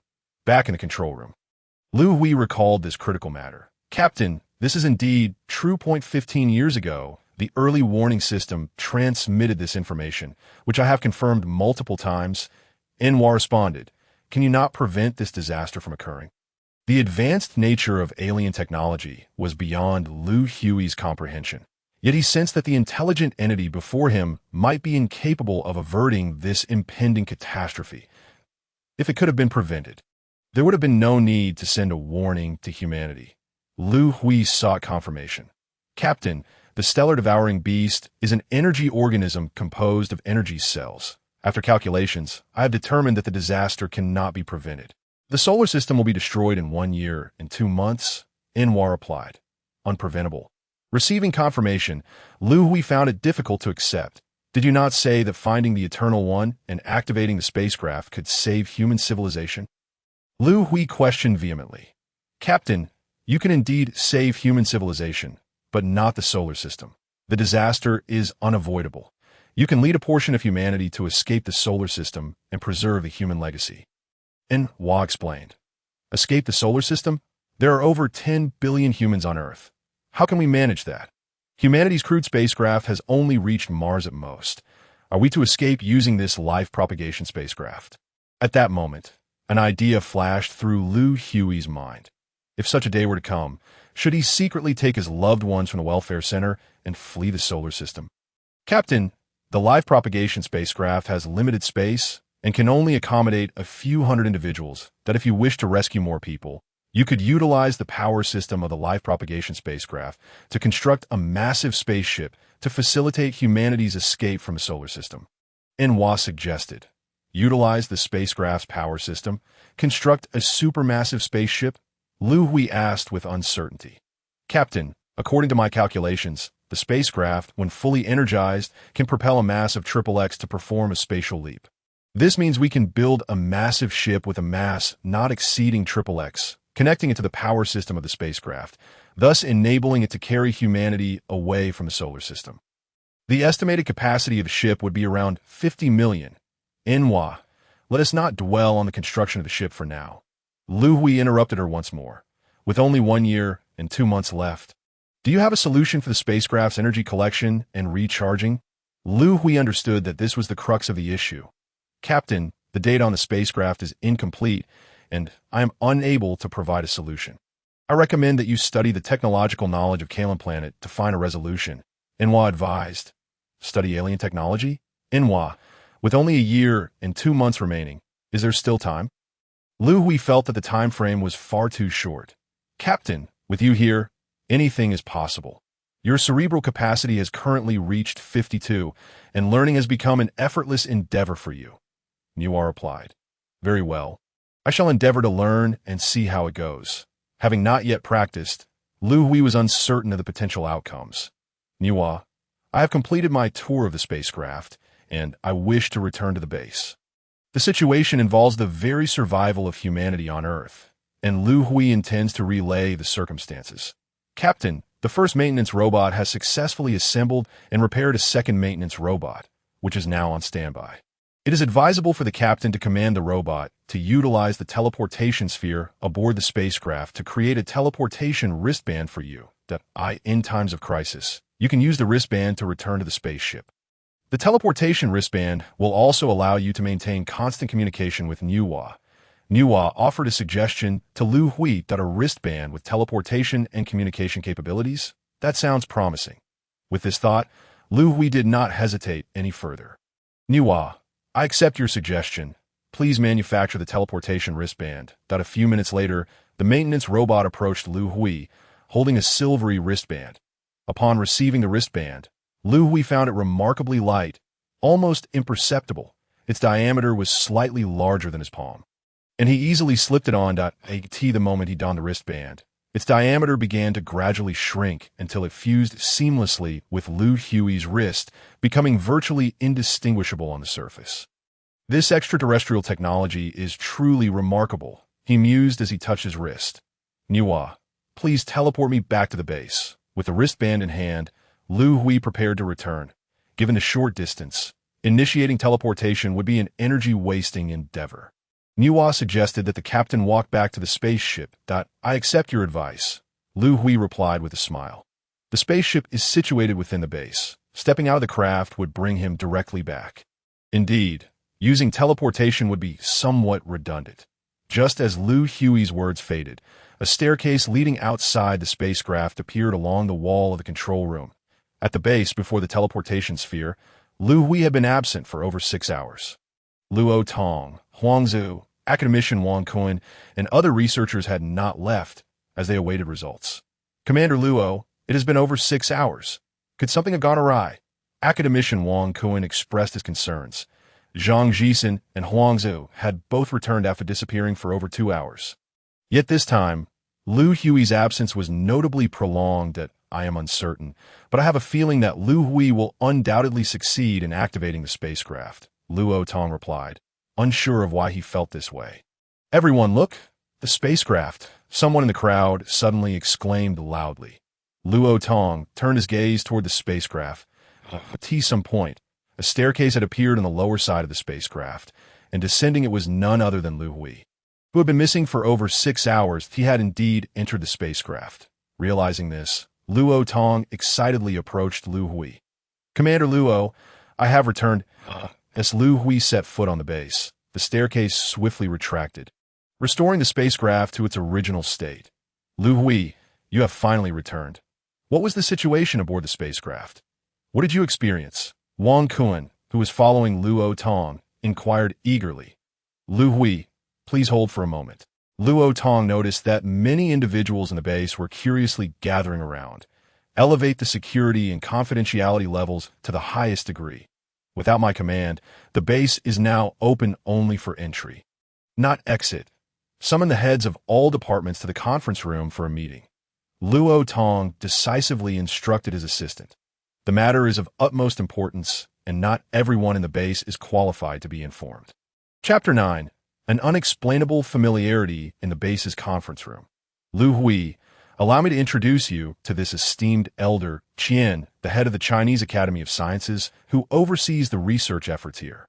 This is the youngest academician of the Academy, Zhang Jisen, also the first Eternal discovered by the search vehicle.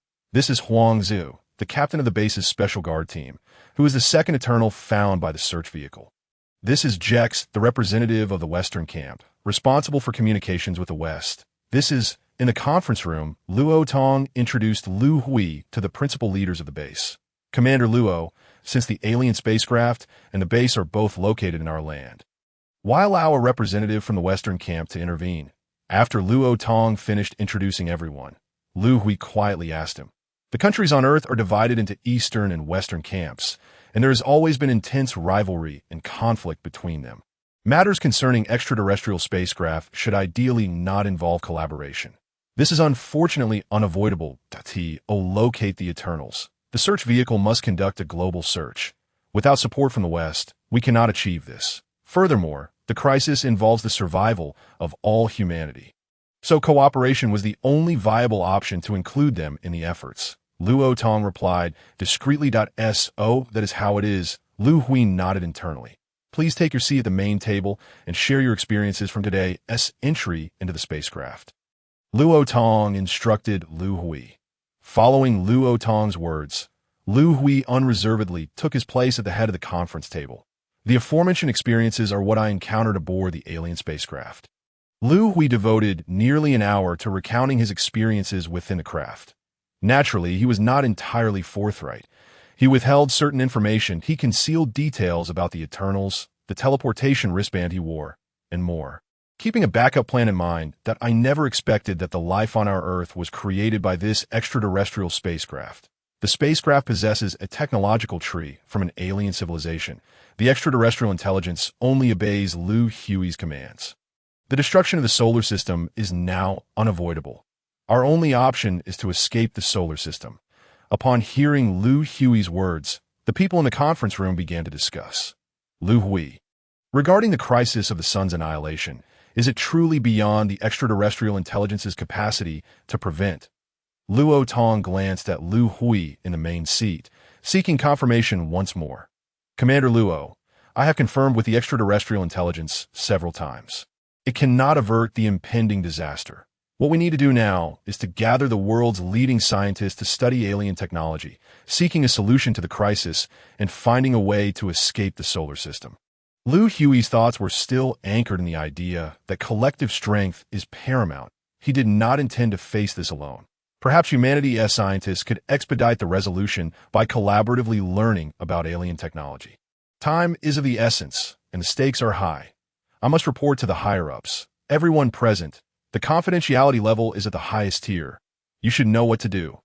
Jex, as the representative of the Western camp.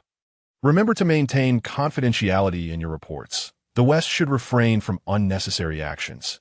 In this critical moment for human civilization, what we need is cooperation, not confrontation, confirming that the crisis cannot be averted. Commander Luo declared loudly at the meeting. Rest assured, although our two camps have consistently been in competition and conflict, I understand the gravity of the situation. However, the crisis may not be as dire as it seems. In 3 days, over 10,000 nuclear warheads we jointly launched 2 years ago will reach their designated attack locations. The Devourers may not withstand such an onslaught. What? You plan to use nuclear warheads against the Devourers?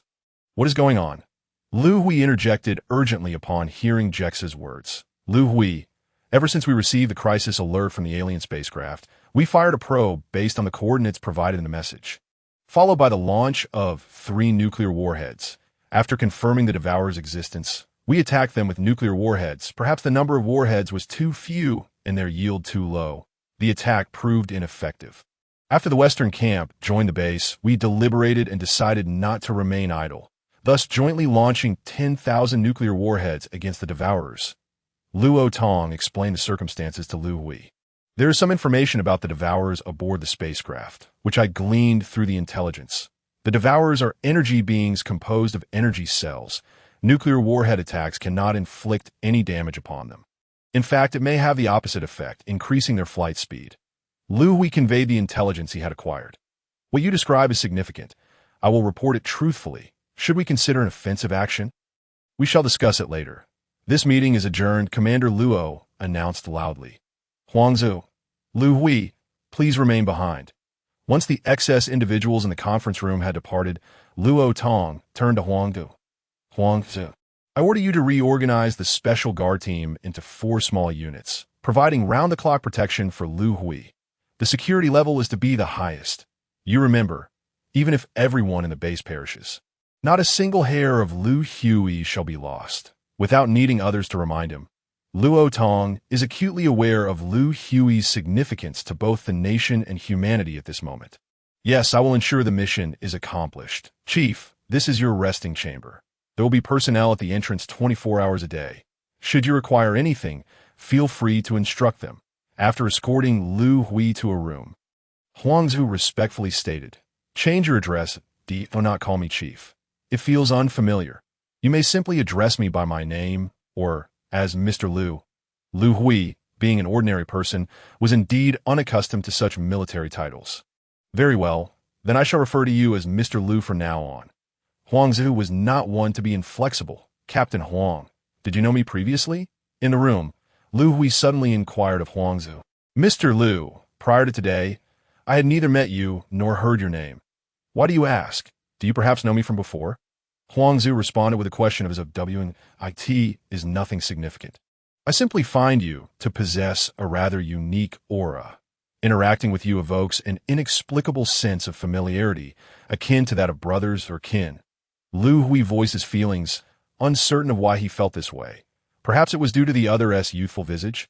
"Mr. Liu, I must confess, I share this sensation as well. It is quite peculiar. We have never crossed paths before, yet why do we feel this way? Could it be that we were both chosen by extraterrestrial vessels?" Huangzi pondered, somewhat perplexed. "I cannot ascertain if that is the reason either." Liu Hui chuckled softly. "Captain Huang, you may return now. Today has been quite tumultuous, and I find myself rather fatigued. I wish to rest." After the myriad of experiences in a single day, Liu Hui truly felt a sense of exhaustion. "Very well, Mr. Liu, I shall not intrude upon your rest any longer." Huangzi turned and departed from Liu Hui's chamber. Chapter 10. Acquiring fundamental knowledge of extraterrestrial technology, perhaps due to overwhelming fatigue, Liu Hui fell into a deep slumber that night. Had it not been for the urgent knocking upon his door, he could have continued to sleep indefinitely. "Academician Wang, what urgent matter brings you to seek me so early?" Upon opening the door, Liu Hui found Academician Wang Kun waiting outside. "Mr. Liu, I wish to conduct a comprehensive medical examination at the earliest opportunity. Given that you are able to operate the spacecraft and have gained its recognition, I have a strong intuition that your body has undergone certain transformations that validate my feeling. I hastily knocked on your door this morning. Academician Wang, please wait a moment. I shall wash up and have breakfast before accompanying you for the examination." Liu Hui did not refuse, as this was a promise he had previously made. The medical examination comprised numerous tests. So many that Liu Hui soon grew impatient and somewhat distracted. "What is happening here?"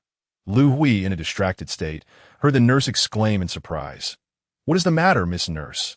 Liu Hui inquired, perplexed by the commotion. "Mr. Liu, I need to draw your blood. However, I cannot seem to insert the needle, no matter how I try." The nurse lamented that, "It's all right. Please try again." Liu Hui smiled, aware that this was merely a reflexive self-protection response stemming from his body's evolution. The words of Niwa were indeed true. His body should now be impervious even to bullets. After mentally guiding his body, the nurse was finally able to successfully insert the needle. How strange. I attempted so many times earlier, yet could not succeed even once. The nurse murmured in bewilderment.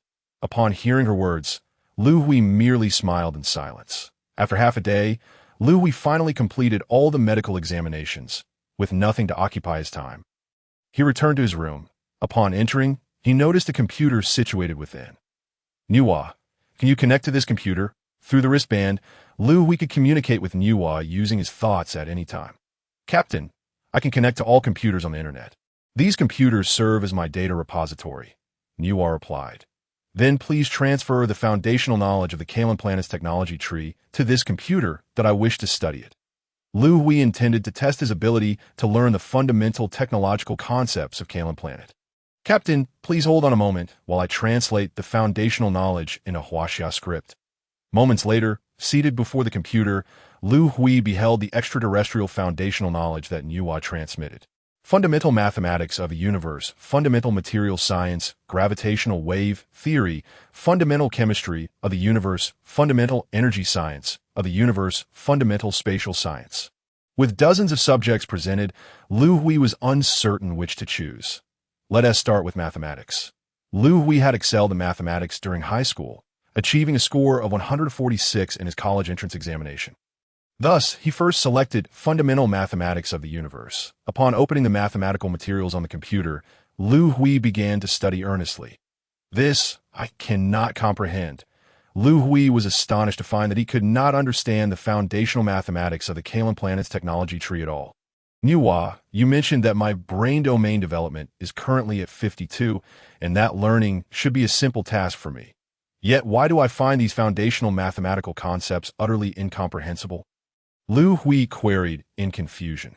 Captain, in order to grasp the foundational mathematics of the Kalan planet, one must first master the existing mathematical knowledge of Earth. Very well then, please assist me in gathering university-level mathematical materials. With only a high school education, Liu Hui had no choice but to commence his studies with university mathematics. This university mathematics, truly this simplistic? Is a 52 brain domain development truly so remarkable? Liu Hui swiftly flipped through the computer materials, absorbing them effortlessly. Within just over 2 hours, he completed the university mathematics curriculum. After dedicating an additional hour, he managed to assimilate the more specialized mathematical concepts of Earth. At this point, he reopened fundamental mathematics of the universe. This time, he was gradually able to comprehend the material. Though his pace of learning was not exceedingly rapid, he was no longer entirely in the dark. The new mathematical knowledge ignited Liu Hui's thirst for learning, leading him to become deeply engrossed in his studies. For 3 consecutive days, for reasons unknown, no one from the base came to disturb him. Aside from meals and rest, Liu Hui remained wholly absorbed in his studies that he diligently covered the most advanced mathematical, physical, and chemical knowledge available on Earth.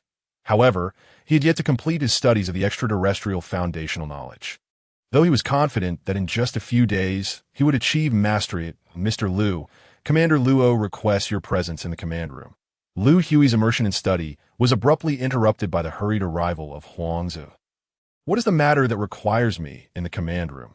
After days of solitude, being summoned to the command room left Liu Hui feeling somewhat perplexed. Mr. Liu, today marks the day of the nuclear strike against the devouring beasts. Huangzi replied, did I not express that such an attack would be ineffective and might even yield counterproductive results?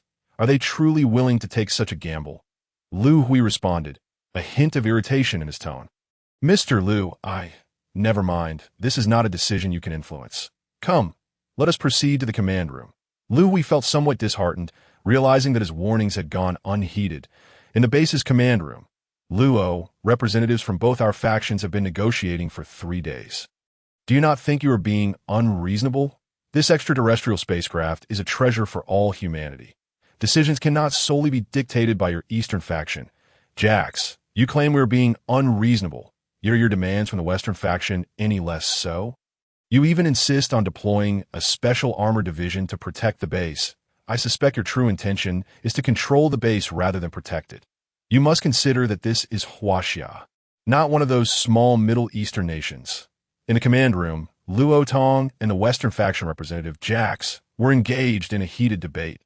Luo, let us not prolong this argument any further. We are not politicians. The outcomes discussed in that meeting room are beyond our influence. 3 days prior, Luo Tong and Jax had reported the latest developments at the base to their respective nations' highest authorities. The crisis within the solar system, particularly the extraterrestrial technology tree aboard the spacecraft, had garnered significant attention from both factions. As the spacecraft and base were located within the Eastern faction, led by the United States. The Western faction grew concerned that the extraterrestrial technology tree would be monopolized by Huaxia. They dispatched high-ranking government officials to negotiate with Huaxia, with the talks taking place in the base's conference room. After 3 days of negotiations, the only consensus reached was the decision to launch a nuclear strike against the stellar devouring beasts. Despite Liu Hui's warnings that the attack would be futile, nuclear weapons remained the most powerful armaments on Earth. Unable to avert the looming disaster posed by the extraterrestrial intelligence, They resolved to attempt the strike, considering alternative measures only if it failed. Today is the day for the nuclear strike. Luo Tong and Jax will oversee the operation. Meanwhile, representatives from both the eastern and western factions continued their discussions in the conference room. Liu Hui, possessing knowledge of certain devouring beast data, was summoned by Luo Tong to the command room. Chapter 11. The Assault on the Stellar Devourer. Commander Luo, did I not mention to you last time that nuclear strikes are ineffective against the Devourer? In fact, such attacks may even accelerate its flight speed. Upon entering the command room and encountering Luo Tong, Liu Hui pressed him with questions. Liu Hui, the decision to attack is not mine to make. Luo Tong explained. Nuclear weapons are the most formidable arsenal on Earth, and the leaders of both the East and West have unanimously agreed to proceed with the assault. They wish to test its efficacy. Since you have already resolved to launch an attack, why summon me? Liu Hui expressed his discontent, having perceived the warning as disregarded. You previously stated that failure could potentially hasten the Devourer's flight. We are keen to understand whether the repercussions would be dire. Luo Tong articulated his concerns, contemplating defiance of orders to request a halt to the assault if the consequences prove severe. The repercussions are not particularly grave, Luo Tong reassured him. The total energy released by 10,000 nuclear warheads is merely a drizzle to the Devourer, according to calculations by the extraterrestrial intellect. Absorbing the energy from the nuclear explosions will enable the Devourer to reach the Sun 56 minutes and 23 seconds sooner. This was the result derived by Nuwa shortly after Liu Hui's recent contact with her. Upon hearing Liu Hui's remarks, Luo Tong turned his gaze towards Jex in the command room. Luo, as the commander, you should prepare to issue the attack order, Jex urged. Accepting the potential for failure, Jex, a Westerner, held steadfast to the belief in unyielding military might and still clung to the hope of nuclear success. Prepare all departments. Ensure that equipment is functioning properly. Luo Tong commenced issuing commands. Quantum communication transmitter is operational. Monitoring devices are functioning. All nuclear warheads are in flight. Quantum signal receivers are normal. Surveillance displays are operating correctly. The staff responded affirmatively, one by one. A colossal display screen mounted on the front wall of the command room now revealed live footage of the Devourer soaring through space. Captured by 3 quantum monitoring devices launched by Huaxia. The Stellar Devourer had reached the periphery of the solar system over a decade ago, though its velocity had been excruciatingly slow, almost akin to a tortoise in the cosmos. Presently, it hovered near the orbit of Saturn IT, its current pace. It would take the Devourer an additional year and 2 months to reach the Sun's surface. IT was precisely due to its position near Saturn's orbit that humanity had the opportunity to launch a nuclear strike against it 2 years prior. Liu Hui gazed upward at the Stellar Devourer. A creature resembling a jellyfish appeared on the vast screen. Diameter 162,532 km, length 213,235 kilometers. Speed. The upper right corner of the display detailed the Devourer's statistics. Liu Hui was astonished to discover that it was larger than Jupiter. Nuwa, the Sun's volume, is over 1,000 times that of the Devourer. How can it consume the Sun's energy? Liu Hui inquired. Filled with curiosity, Captain, the Devourer is composed of energy cells, which possess the unique ability to be immune to gravitational forces. These cells can rearrange freely as it approaches the Sun. The reconfigured energy cells will transform into a colossal energy absorption net. Enveloping the Sun, Nuwa elucidated the process of how the Devourer feeds on solar energy. According to records from the planet Kalen, the Stellar Devourer may be a creation of a dark mechanical civilization or a level 5 intelligent civilization, designed for energy harvesting and being created by a level 5 civilization. Nuwa, how is the hierarchy of cosmic civilizations classified? Liu Hui inquired, intrigued by the concept of civilization tiers. The classification of civilizations is based on their capacity for energy collection and utilization. Civilizations capable of harnessing planetary-level energy blocks are designated as Level 1. Stellar-level civilizations are classified as Level 2, black hole level as Level 3, and red hole level as Level 4. That information regarding Level 5 and above civilizations has not been documented by Kalen. Nuwa responded, "What is the current classification of our Earth civilization?" Liu Hui asked, eager for insight. Based on humanity's current energy collection and utilization capabilities, our civilization is rated at a mere 0.75. Nuan informed him. Liu Hui felt no surprise at this classification. The challenge of harvesting planetary-level energy blocks had already stymied humanity. To advance to level 1 civilization. A technological breakthrough was essential, requiring at least several hundred to 1,000 years. Commander Luo, all systems and data are functioning normally. Shall we initiate the attack? A few minutes later, the personnel controlling the attack button inquired loudly, pulling Liu Hui from his reverie as he turned to Luo Tong in the command room. Attack, Luo Tong commanded, signaling the commencement of the assault. The staff pressed the nuclear attack button, and 10,000 warheads accelerated toward the Devourer. 8 minutes later, the first nuclear warhead struck the Devourer over the subsequent 5 minutes. All 10,000 warheads made contact with the creature. Liu Hui observed the assault on the display screen, witnessing tiny sparks erupt across the surface of the Devourer, rapidly absorbed by it at a visible pace. After 5 minutes, all fell silent. The Devourer appeared unscathed. Detection indicates a change in the Devourer's flight speed. The variation has stabilized. Calculations reveal that the Devourer will reach the sun's surface 56 minutes and 23 seconds earlier. The staff reported the post-attack data to Luo Tong. The attack had failed, confirming Liu Hui's foresight. The timing of arrival at the sun's surface was precise. Jex, let us proceed to the conference room to report the situation. Luo Tong directed. Liu Hui, you should accompany us. The results of the attack must be conveyed swiftly in the base's conference room. Zhang addressed the assembly. We have deliberated for 3 days, yet you still do not comprehend? These scientists are the lifeblood of the West. Without military protection, would we dare send them to Huaxia? The speaker was the second in command of the Western camp, Lapton from the United States, his demeanor betraying impatience. Lapton, you must be aware that for over a century, Huaxia has not stationed foreign troops on its soil. While we do not oppose the joint study of extraterrestrial technology, we are fully capable of safeguarding the scientists you send. Zhang responded unhurriedly, needing to buy more time while awaiting the results of the nuclear strike. Should the attack succeed, the crisis within the solar system would dissipate, benefiting the Eastern camp significantly, as both the alien spacecraft and its technological assets resided within Huaxia's borders. How would they study and learn? Control remained firmly in their hands, but if the attack failed, just as Zhang pondered this, a knock echoed through the conference room. He glanced toward the door, noticing Luo Tong and Jex entering. Has there been a result from the nuclear strike? Zhang inquired eagerly upon Luo Tong's arrival. Report, Chief, the attack on the Devourer has failed. Its arrival at the sun has been expedited by 56 minutes. Luo Tong saluted in response. Zhang's expression reflected disappointment upon hearing Luo Tong's words, while Lapton's lips curled into a covert smile. That I warned you long ago that nuclear strikes would prove ineffective, only accelerating its flight speed. You should have heeded my counsel. That a voice emerged from behind Luo Tong, drawing Zhang's attention to a young man accompanying them. Chief, allow me to introduce him. This is Liu Hui, the Eternal who activated the spacecraft. Liu Hui's unique status rendered his uninvited speech earlier somewhat impudent. To prevent any misunderstandings, Luo Tong hastily introduced Liu Hui to Zhang. You are Liu Hui? Zhang regarded the Eternal with curiosity. Greetings, Elder Zhang.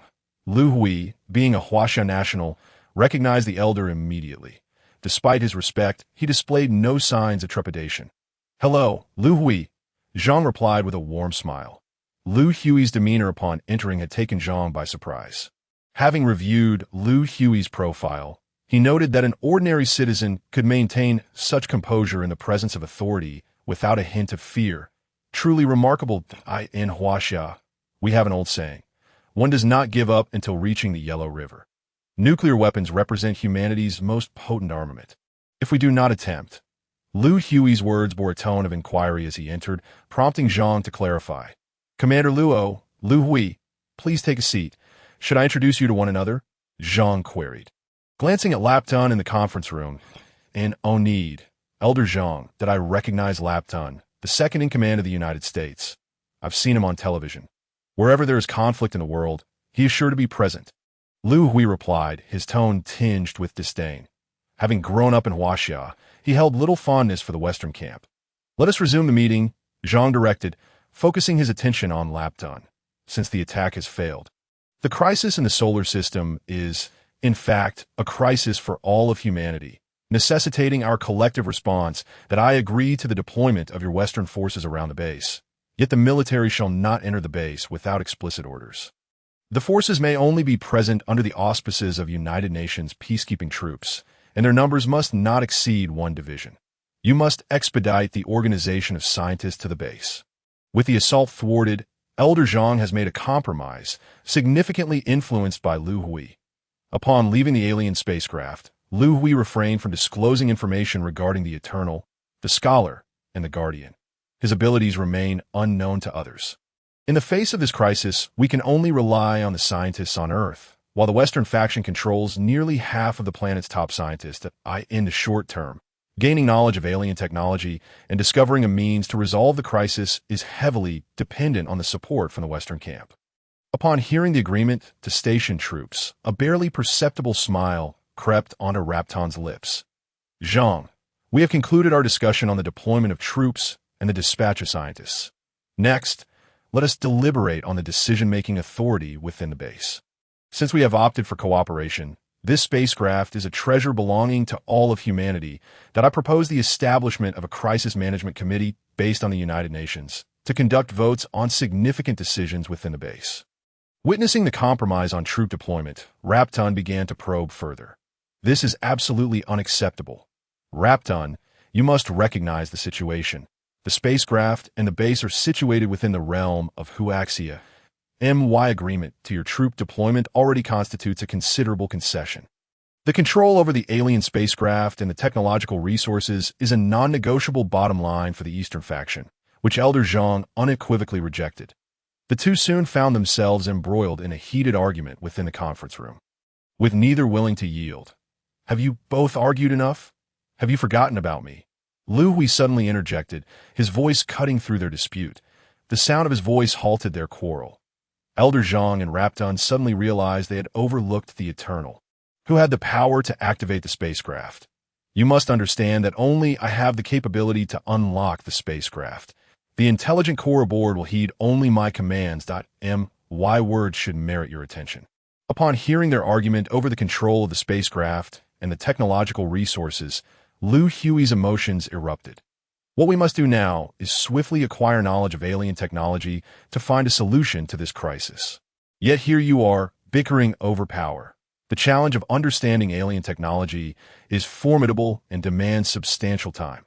Humanity has only a year and 2 months left. You should not squander this precious time on trivial matters. I shall not remain here to waste time with you. With that, Liu Hui stood up in a huff and exited the conference room. His sudden outburst and departure took both Elder Zhang and Rapton by surprise. Liu Hui, are you being a bit too impulsive? That is our nation's leader, Elder Zhang, and you did this in his presence. Observing Liu Hui's furious exit, Luo Dong followed closely behind to this impulsiveness. Indeed, our time is limited. Liu Hui sighed that I shall return to my room now. Without waiting for Luo Dong's response, he turned and left. Rather than squander time here, it would be more beneficial to return and deepen my understanding. You should keep a close watch on Mr. Liu's emotions and report any developments to me promptly. Luo Tong instructed the 2 guards following Liu Hui before returning to the conference room. Perhaps Liu Hui's words had a certain effect, for the meeting did not drag on, and a resolution was swiftly reached. Both parties agreed to establish a 50-member crisis management committee with equal representation from both sides. Its primary function would be to coordinate and manage all matters pertaining to the crisis. The committee would possess only management and advisory powers, with decision-making authority requiring a vote, which would consist of 3 votes, 1 from each faction and 1 from Liu Hui.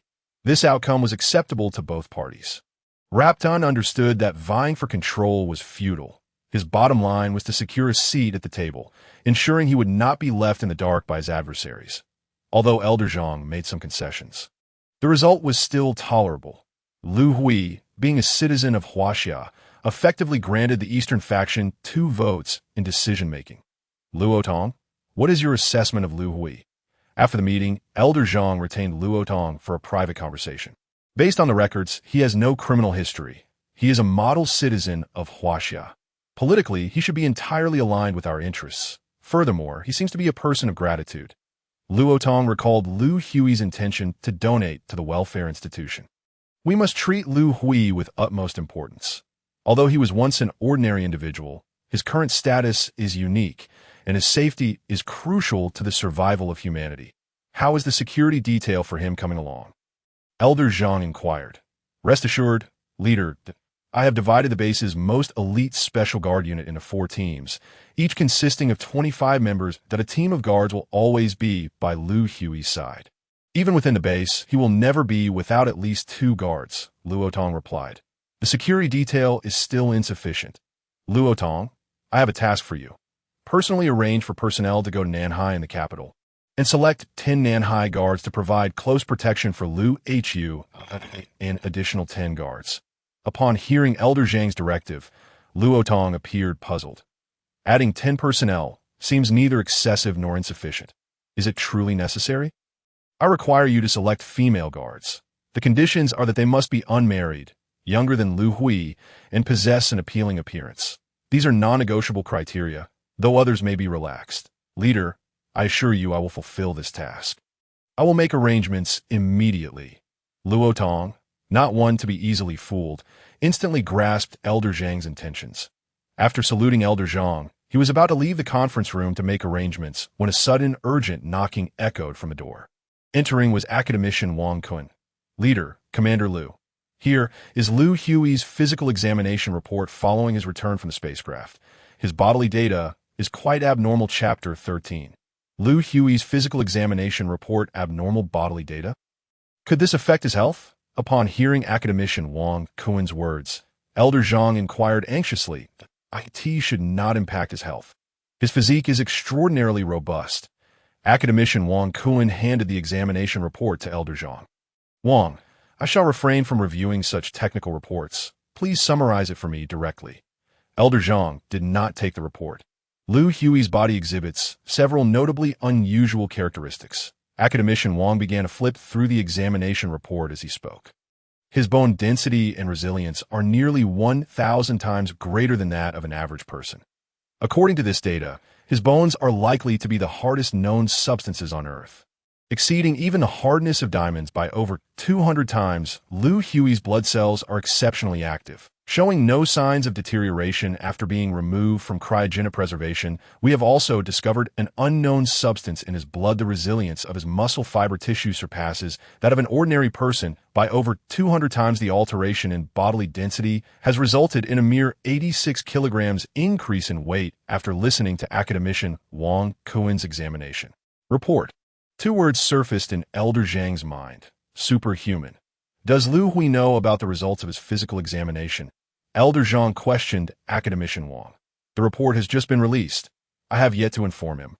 Academician Wang replied, "Do not disclose it to him just yet. This report must be kept confidential.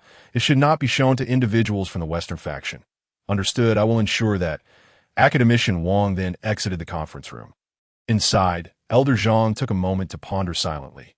Luo Tong, you should personally make a trip to the capital.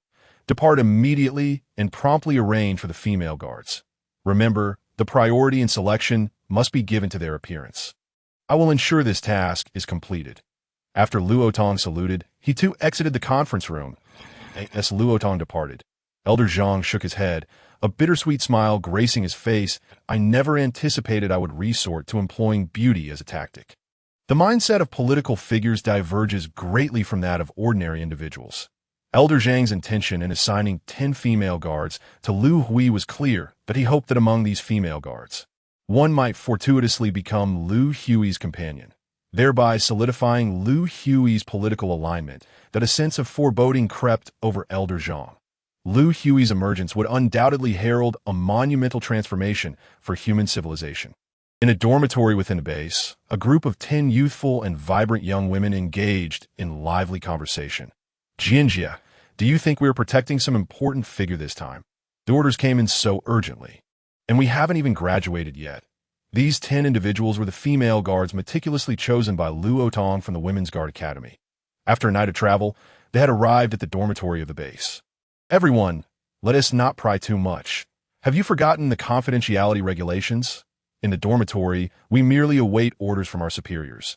The speaker is Chun Xingjin, affectionately referred to as Sister Jun, a 22-year-old who is the eldest among them. She has been temporarily appointed as the leader of the female guard unit by Luo Tong.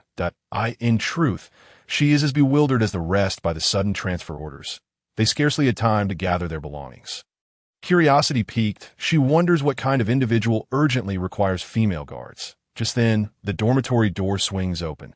Chun Xingjin peers towards the entrance, and a burly officer with a doll-like face strides in. Upon noticing the major insignia on his shoulder, she immediately rises to her feet. "Greetings, sir." The other team members, slightly slower to react, stand at attention and salute the officer. "Who among you is Chun Xingjin?" The officer entering is Huang Zhou, the captain of the Special Guard Brigade, who has just received orders from Commander Luo to take charge of these 10 female officers. "Reporting, sir, that I am Chun Xingjin, the temporary leader of the female guard unit from the Women's Guard Academy, Class 108. Huangzi glances at the speaking Chun Xingjin, nodding to himself in approval. She leaves a favorable impression, spirited and lacking the naivety often found in her female counterparts. Exuding a strong military presence. Truly, the saying women are no less than men applies to her. "Chun Xingjin, I hereby officially appoint you as the leader of the female guard unit. Here are the documents pertaining to your protection assignment." Huang Zhu hands Chun Xingjin the basic information of Liu Hui. "Please organize yourselves into pairs. You will need 4 groups. Once organized, proceed immediately to the logistics department to collect your equipment and supplies. Today, you shall commence your duties alongside the special guard team." After giving his instructions, Huang Zhu departs the dormitory. However, as he leaves, he remains puzzled. Liu Hui is not a woman. Why the sudden addition of 10 female guards? Liu Hui begins to feel fatigued. After returning from the conference room, he has spent several consecutive days studying at the computer. He has already grasped more than half of the foundational theories of extraterrestrial technology and estimates that with half a day's more effort, he should complete it. Attempting to delve into the elementary concepts of extraterrestrial technology proves exceedingly challenging. Leaving him with a sense of inadequacy, he wonders how the scientists organized by the base are faring. Surely, he cannot be the sole individual to absorb this knowledge. The time constraints are too severe. I must consult Commander Luo about this, he resolves, closing the computer and heading towards the door. As he opens the door, he nearly collides with someone. Liu Hui's right hand, extended to brace against the impact, encounters something soft. "Mr. Liu, are you all right?" "I didn't mean to," a voice calls out, and Liu Hui pauses, surprised. "Is it a woman?" Upon closer inspection, he sees a strikingly beautiful woman in guard uniform before him. "I'm fine." "Who are you?" Liu Hui recalls that there are no females among his guards. "Mr. Liu, they're the female guards assigned by higher authorities. Our male guards are rather rough around the edges, and the superiors were concerned we might not adequately attend to your needs. Hence, a male guard standing outside explains that, "Mr. Liu, I am Chun Xingjin, the leader of the female guard unit. Your lunch hour has arrived, and I am here to deliver your meal." Liu Hui looks past Chun Xingjin to see another female guard holding a tray of lunch that "I'll eat later. Please just place it in my room that I need to speak with Commander Luo." "Where is he?" Liu Hui inquires of the male guard at the door. "Mr. Liu, Commander Luo has been at the base's experimental learning area these past few days, overseeing its expansion." The male guard replies, "Experimental learning area? Please take me there." Liu Hui, having spent nearly a week at the base, is not very familiar with the layout. "Certainly, Mr. Liu. Follow me." Liu Hui follows the male guard away. Chun Xingjin shoots a glance at her companion. "Ollie, what are you waiting for? Quickly place the lunch in the room. We must follow." Hearing Chun Xingjin's command, Guard Ollie hurriedly sets the lunch down. "Leader, don't you think, mister? Liu is even more handsome than the photo," Ollie whispers as they exit the room. "Have you forgotten the confidentiality regulations? We are not permitted to discuss our superior, whether in public or private." Chun Xingjin admonishes, "Ollie, hurry up. If you dawdle, we shall be left behind." In truth, Chun Xingjin is equally curious. She has reviewed Liu Hui's file, which is quite sparse, containing only a photo and some personal habits. She lacks access to his past and position, which surprises her, especially given that Liu Hui's security level is the highest. What manner of person is he to hold such significance? A plethora of questions swirls in Chun Xingzhen's mind. Chapter 14. Expansion of the experimental learning area. The organizational and construction capabilities of Huaxia are the most formidable on Earth. Within a matter of days, the engineering troops have successfully transformed and expanded the experimental learning area. This newly enhanced facility now boasts over 10,000 computers, hundreds of classrooms and laboratories, accommodating more than 10,000 scientists and researchers simultaneously. In recent days, over 2,000 scientists and researchers from the Western camp have arrived. How has their living quarters expansion fared? Luo Tong, fatigued, inquires of his assistant. The expansion of the dormitory area is proceeding smoothly, and it will be completed before nightfall. The staff member responds. Hearing this, Luo Tong finally exhales in relief. In the face of crisis, every task is time-sensitive, and he dares not afford any negligence. Commander Luo, has the organization of the scientists' learning been arranged? Liu Hui's voice chimes from behind him. Mr. Liu, I was just about to seek you out. Luo Tong's weariness is momentarily replaced with excitement at Liu Hui's presence. The experimental learning area has been expanded. When can the extraterrestrial technology materials be transmitted to the computers there? Luo Tong inquires. As long as the computer equipment is operational, I can facilitate the transfer of information from the extraterrestrial intellect at any time. Liu Hui assures him. Excellent. Tomorrow, the scientists and researchers will be able to commence their studies. Luo Tong exclaims. Observing Luo Tong's exhausted demeanor, Liu Hui feels a twinge of guilt. He had assumed that Luo and his team were still embroiled in power struggles, neglecting the crisis at hand. It appears he has misjudged the situation. Since the experimental learning area is complete, I will proceed to have the intellect transmit the knowledge of extraterrestrial technology. Liu Hui contacts Niwa, directing her to relay the foundational knowledge to the computers in the learning area. Commander Luo, I shall take my leave now. Having achieved his purpose of inquiring about the organization of learning, Liu Hui decides it is time to depart, but on his way back, Liu Hui carefully surveys the base and asks the accompanying guards about its particulars. Base 9563 is situated in a desolate western desert, covering approximately 2 square kilometers, with structures radiating outward from central spacecraft. In addition to the guard troops, there are around 20,000 personnel comprised of scientific researchers and logistical staff. 1 kilometer east of the base lies a train station, and a further 5 kilometers east is a military airport.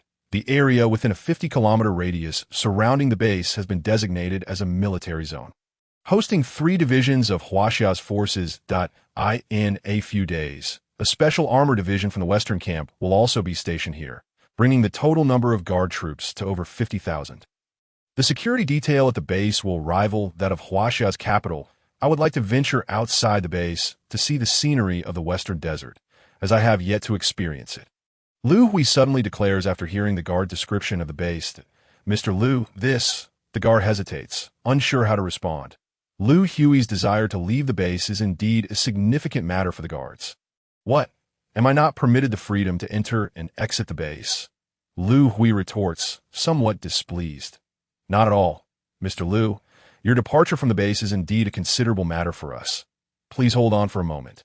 I need to arrange the guard details. The guard explains, then begins using their internal communication device to consult Captain Huang about the arrangements. Mr. Liu, please follow me, that we will exit through Gate 1.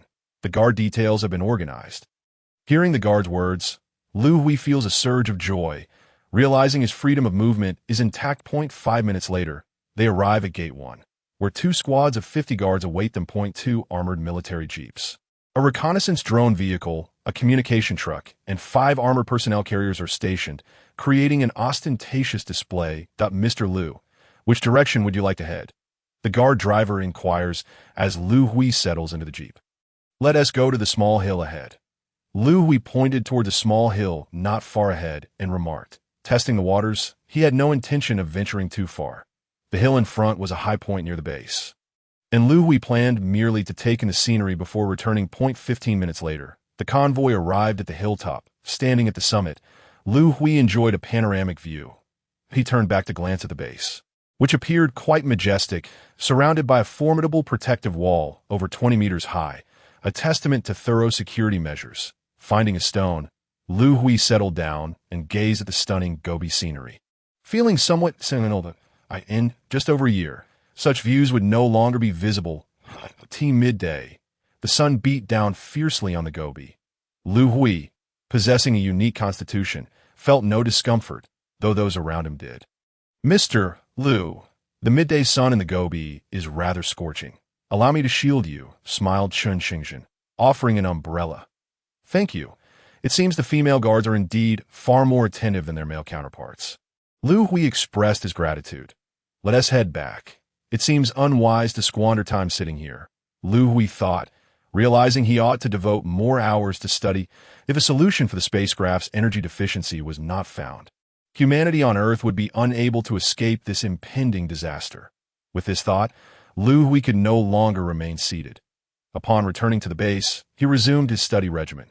After a week, he had begun to grasp some fundamental extraterrestrial knowledge.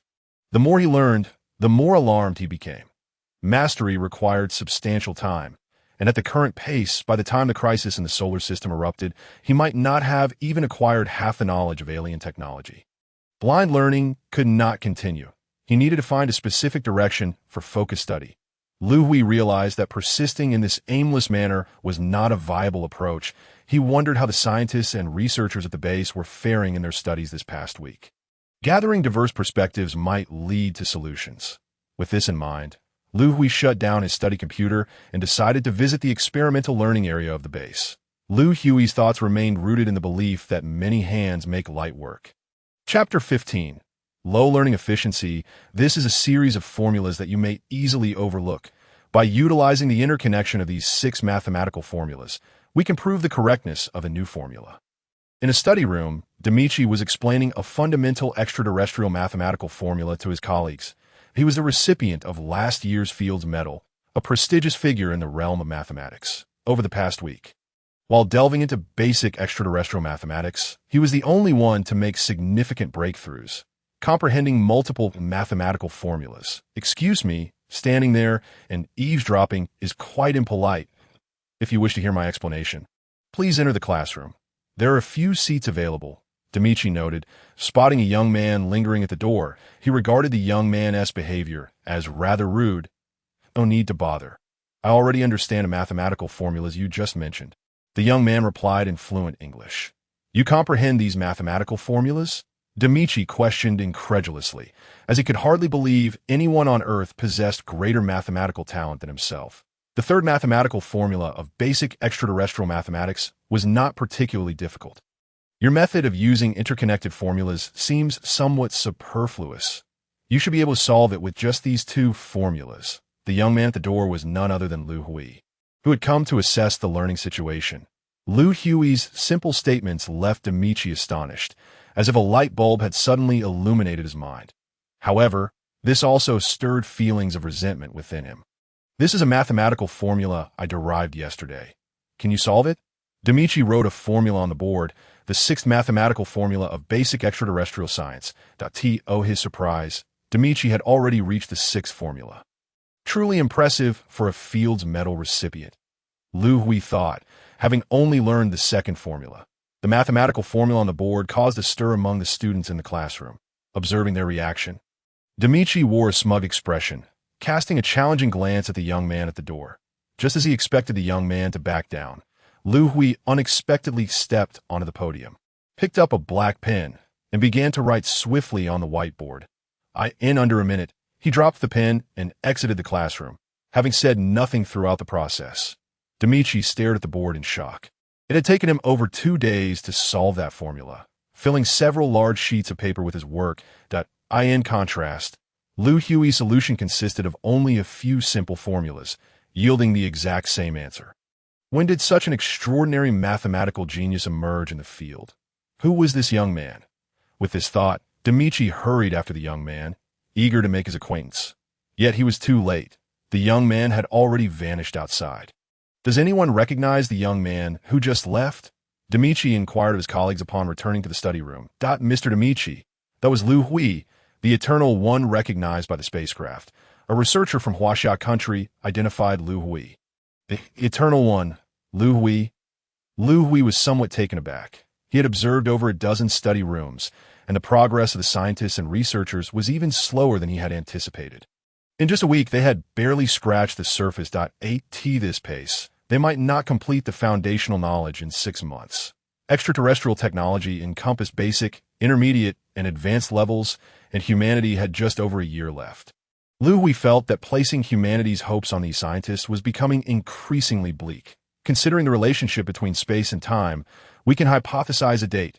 For example, today is March 26, and we can use this date as a basis for our assumptions. Disheartened, Liu Hui overheard voices discussing inside a study room as he passed by. Is today March 26? Liu Hui suddenly asked the guard beside him. Indeed, Mr. Liu, today is March 26, the guard replied. Please make arrangements. I need to return to the Welfare Institute in Yuching tomorrow. Liu Hui instructed the guard. There's something you need to attend to, Mr. Liu. If necessary, we can handle it for you, the guard responded. A hint of tension evident in his voice. A few days prior, they had received unsettling news that the intelligence agencies from the Western camp were investigating Liu Hui thoroughly. If they were to leave the base for Yuching at this time, it could easily raise suspicions. Tomorrow is the 60th birthday of the head of the Welfare Institute. I wish to visit him. Liu Hui explained. Mr. Liu, if you intend to bring a birthday gift, we can assist you. No, I will deliver the gift personally. Liu Hui declined the guard's offer. Having grown up in the orphanage, Liu Hui had always regarded the head of the institute as his closest kin. He did not want to miss the head's birthday. The intense learning of the past few days had left Liu Hui's mind fatigued, and he hoped to seize this opportunity for a brief respite. Understood, Mr. Liu. I will report to Captain Huang, the guard acknowledged. Having grasped Liu Hui's temperament, recognizing that persuasion would be ineffective, he promptly communicated with Captain Huang. Mr. Liu, how many days do you plan to stay in Yuching? The guard inquired during the report. I will depart tomorrow morning and return to the base by evening. Liu Hui replied, aware of the urgency of time and thus not planning to linger in Yuching. That night, before bed, Liu Hui received a notification from the guards. The flight was scheduled for 6 a.m. tomorrow. Expected to arrive in Yuching around 9 o'clock. On this trip back to Yuching, Liu Hui did not inform the head of the institute. Wishing to surprise him, he insisted on having only 4 guards accompany him. As he sought to maintain a low profile, too many guards would startle the residents of the Welfare Institute. On the drive to the institute, Liu Hui stopped by a supermarket to purchase numerous gifts for the head and the elderly residents. Upon arriving at the Welfare Institute and gazing at its entrance, Liu Hui felt an overwhelming sense of returning home. You 4 wait for me in the car. I'll bring some gifts to Uncle Li at the gate. Liu Hui instructed the guards, who nodded in agreement. Uncle Li, I'm back, Liu Hui exclaimed as he entered the guardhouse, holding the gift. Hui, what brings you back? The head said you were attending to national affairs. Uncle Li responded with surprise. Uncle Li, didn't he forget, did you? Today is the head's birthday, and I specifically returned to see him. Liu Hui said. Hui. The head, Uncle Li's expression suddenly shifted. What is it? Uncle Li, did something happen to the head? Upon witnessing Uncle Li's expression, Liu Hui was overcome with a foreboding sense of dread. That damned Biao. Just yesterday, he had delivered a kick to the director, fracturing the director's foot, and now he was still at the first municipal hospital. Our Chanda Biao from the orphanage. Liu Hui inquired with an edge of fury, seeing Uncle Li nod in affirmation. Liu Hui's anger flared uncontrollably. Chapter 16. Hospital confrontation drive to the first municipal hospital at the quickest speed possible. Liu Hui returned to the vehicle and promptly instructed the guards. Mr. Liu, what has happened? The guards asked nervously, noticing the abrupt change in plans. Just drive? Liu Hui snapped, his face a mask of rage. The guards, sensing the gravity of his demeanor, dared not ask further questions and started the car. Mr. Liu, there's a traffic jam at the intersection ahead. Should we wait or take an alternate route? The vehicle came to an abrupt halt shortly after leaving the welfare institution, prompting the guards to urgently inquire. Go ahead myself. Liu Hui, in his anxious state, could hardly bear to wait. Before the guards could react, he flung open the car door and dashed towards the hospital, moving so swiftly that he left only a fleeting shadow behind. Quickly contact the members of the covert team to head to the first municipal hospital. One of the guards, regaining his composure, jumped out of the car and rushed after Liu Hui. In the ward of the first municipal hospital, Chenda Biao, Do you possess even a shred of conscience? The director can hardly get out of bed, and yet you still come to harass him? Grandmother Wang furiously reprimanded Chen Biao, who occupied the room. Since the director's hospitalization yesterday, she had been diligently caring for him. This morning, she was taken aback to discover that Chen Biao had made his way to the hospital to continue his torment. How can this be considered harassment? I'm also a resident of the welfare institution. I am here to apply for specialized entrepreneurial funding. Chen Biao retorted, his audacity palpable that he and Liu Hui were of the same age, both orphans from the welfare home. From a young age, he had been a restless spirit, prone to mischief and petty theft. Possessing a modicum of cleverness, he had lingered around the welfare institution as an adult. Engaging in minor offenses without daring to commit serious crimes, he was adept at brawling and extortion, always managing to evade severe consequences, spending only a few days in detention whenever caught. This made him a particularly troublesome figure, amassing a group of ruffians around him. Recently, having caught wind of a generous donation of 10 million Huaxia coins to the welfare institution, he devised a scheme. The institution had a policy allowing orphans to apply for a one-time entrepreneurial fund upon reaching adulthood to aid them in establishing themselves in society. Exploiting this policy, Chen Biao audaciously sought 5 million for a barbecue stall, a sum far exceeding what was necessary. Naturally, Director Zhou would not acquiesce to such a request. After being denied, Chen Biao resorted to unscrupulous tactics to coerce the director. Water and electricity were cut off intermittently at the welfare institution, and the food served in the cafeteria caused distressing ailments. Various underhanded methods kept the director on edge, although several reports were filed with the police. The lack of evidence hindered action against Chen Biao. Nonetheless, Director Zhou remained resolute, steadfastly refusing to grant him the 5 million despite the ongoing harassment. As Chen Biao's tactics escalated, he grew increasingly desperate.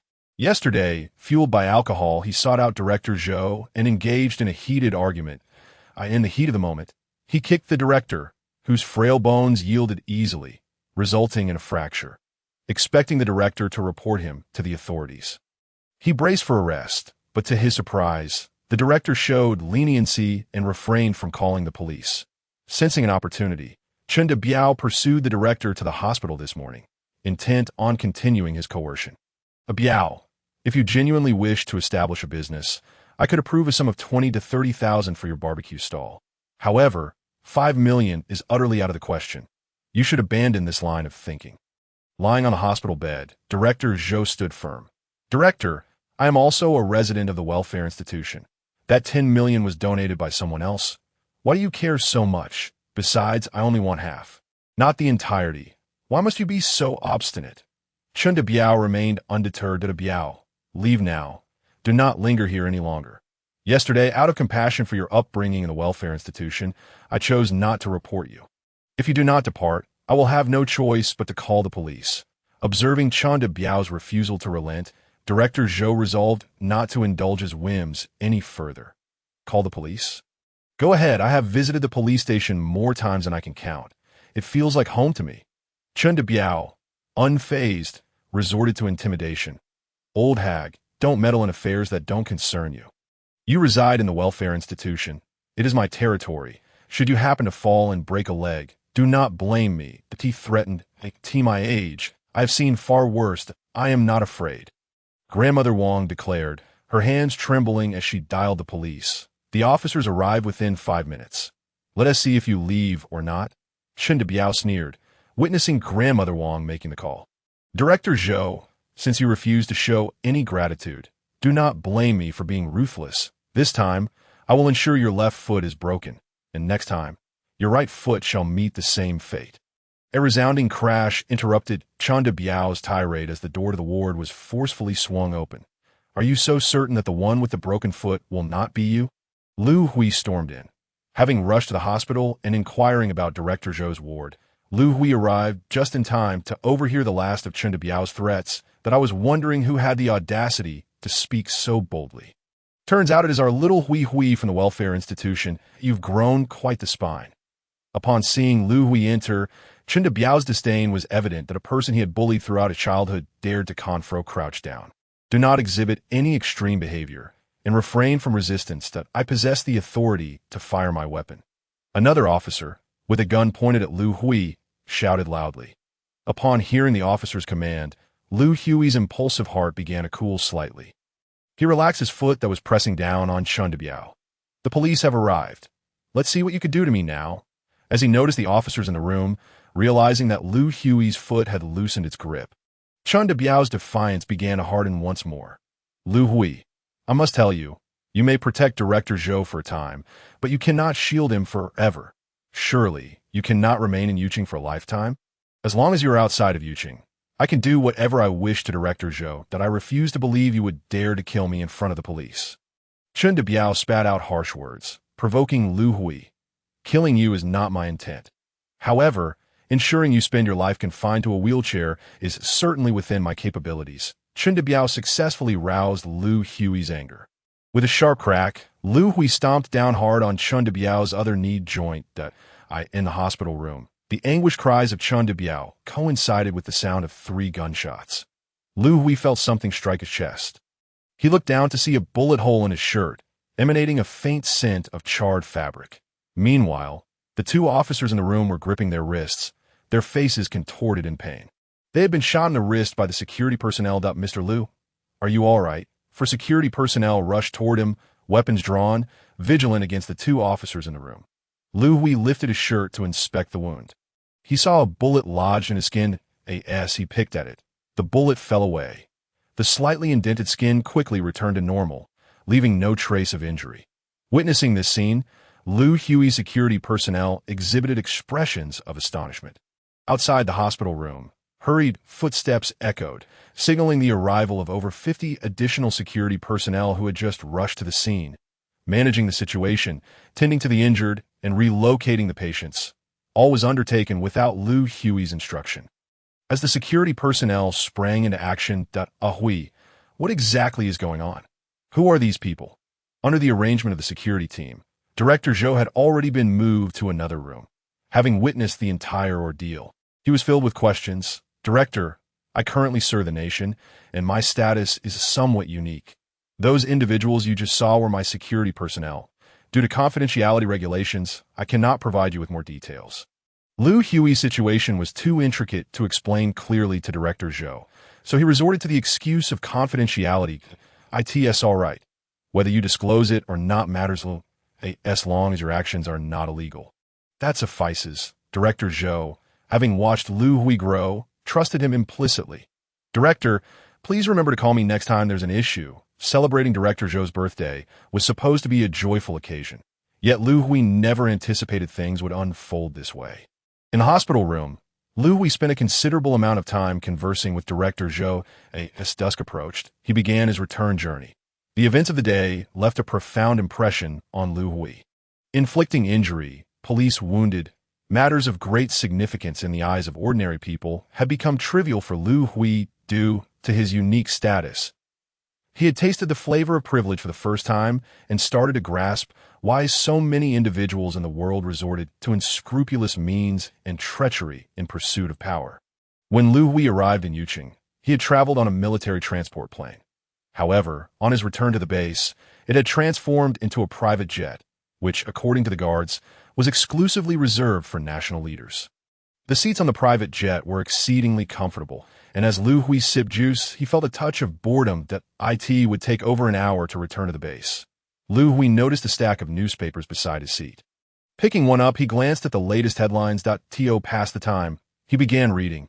Lupton holds press conference, announces 3rd round of sanctions against Lang Lang country.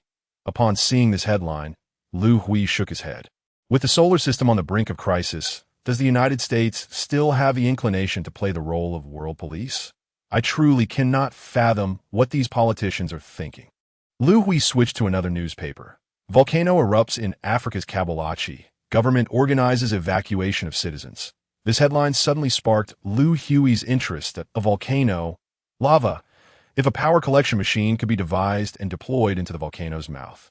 As long as the machine's exterior could withstand the extreme temperatures and pressures, utilizing the gravitational pull of the Earth's core, the machine might even sink to the depths of the mantle.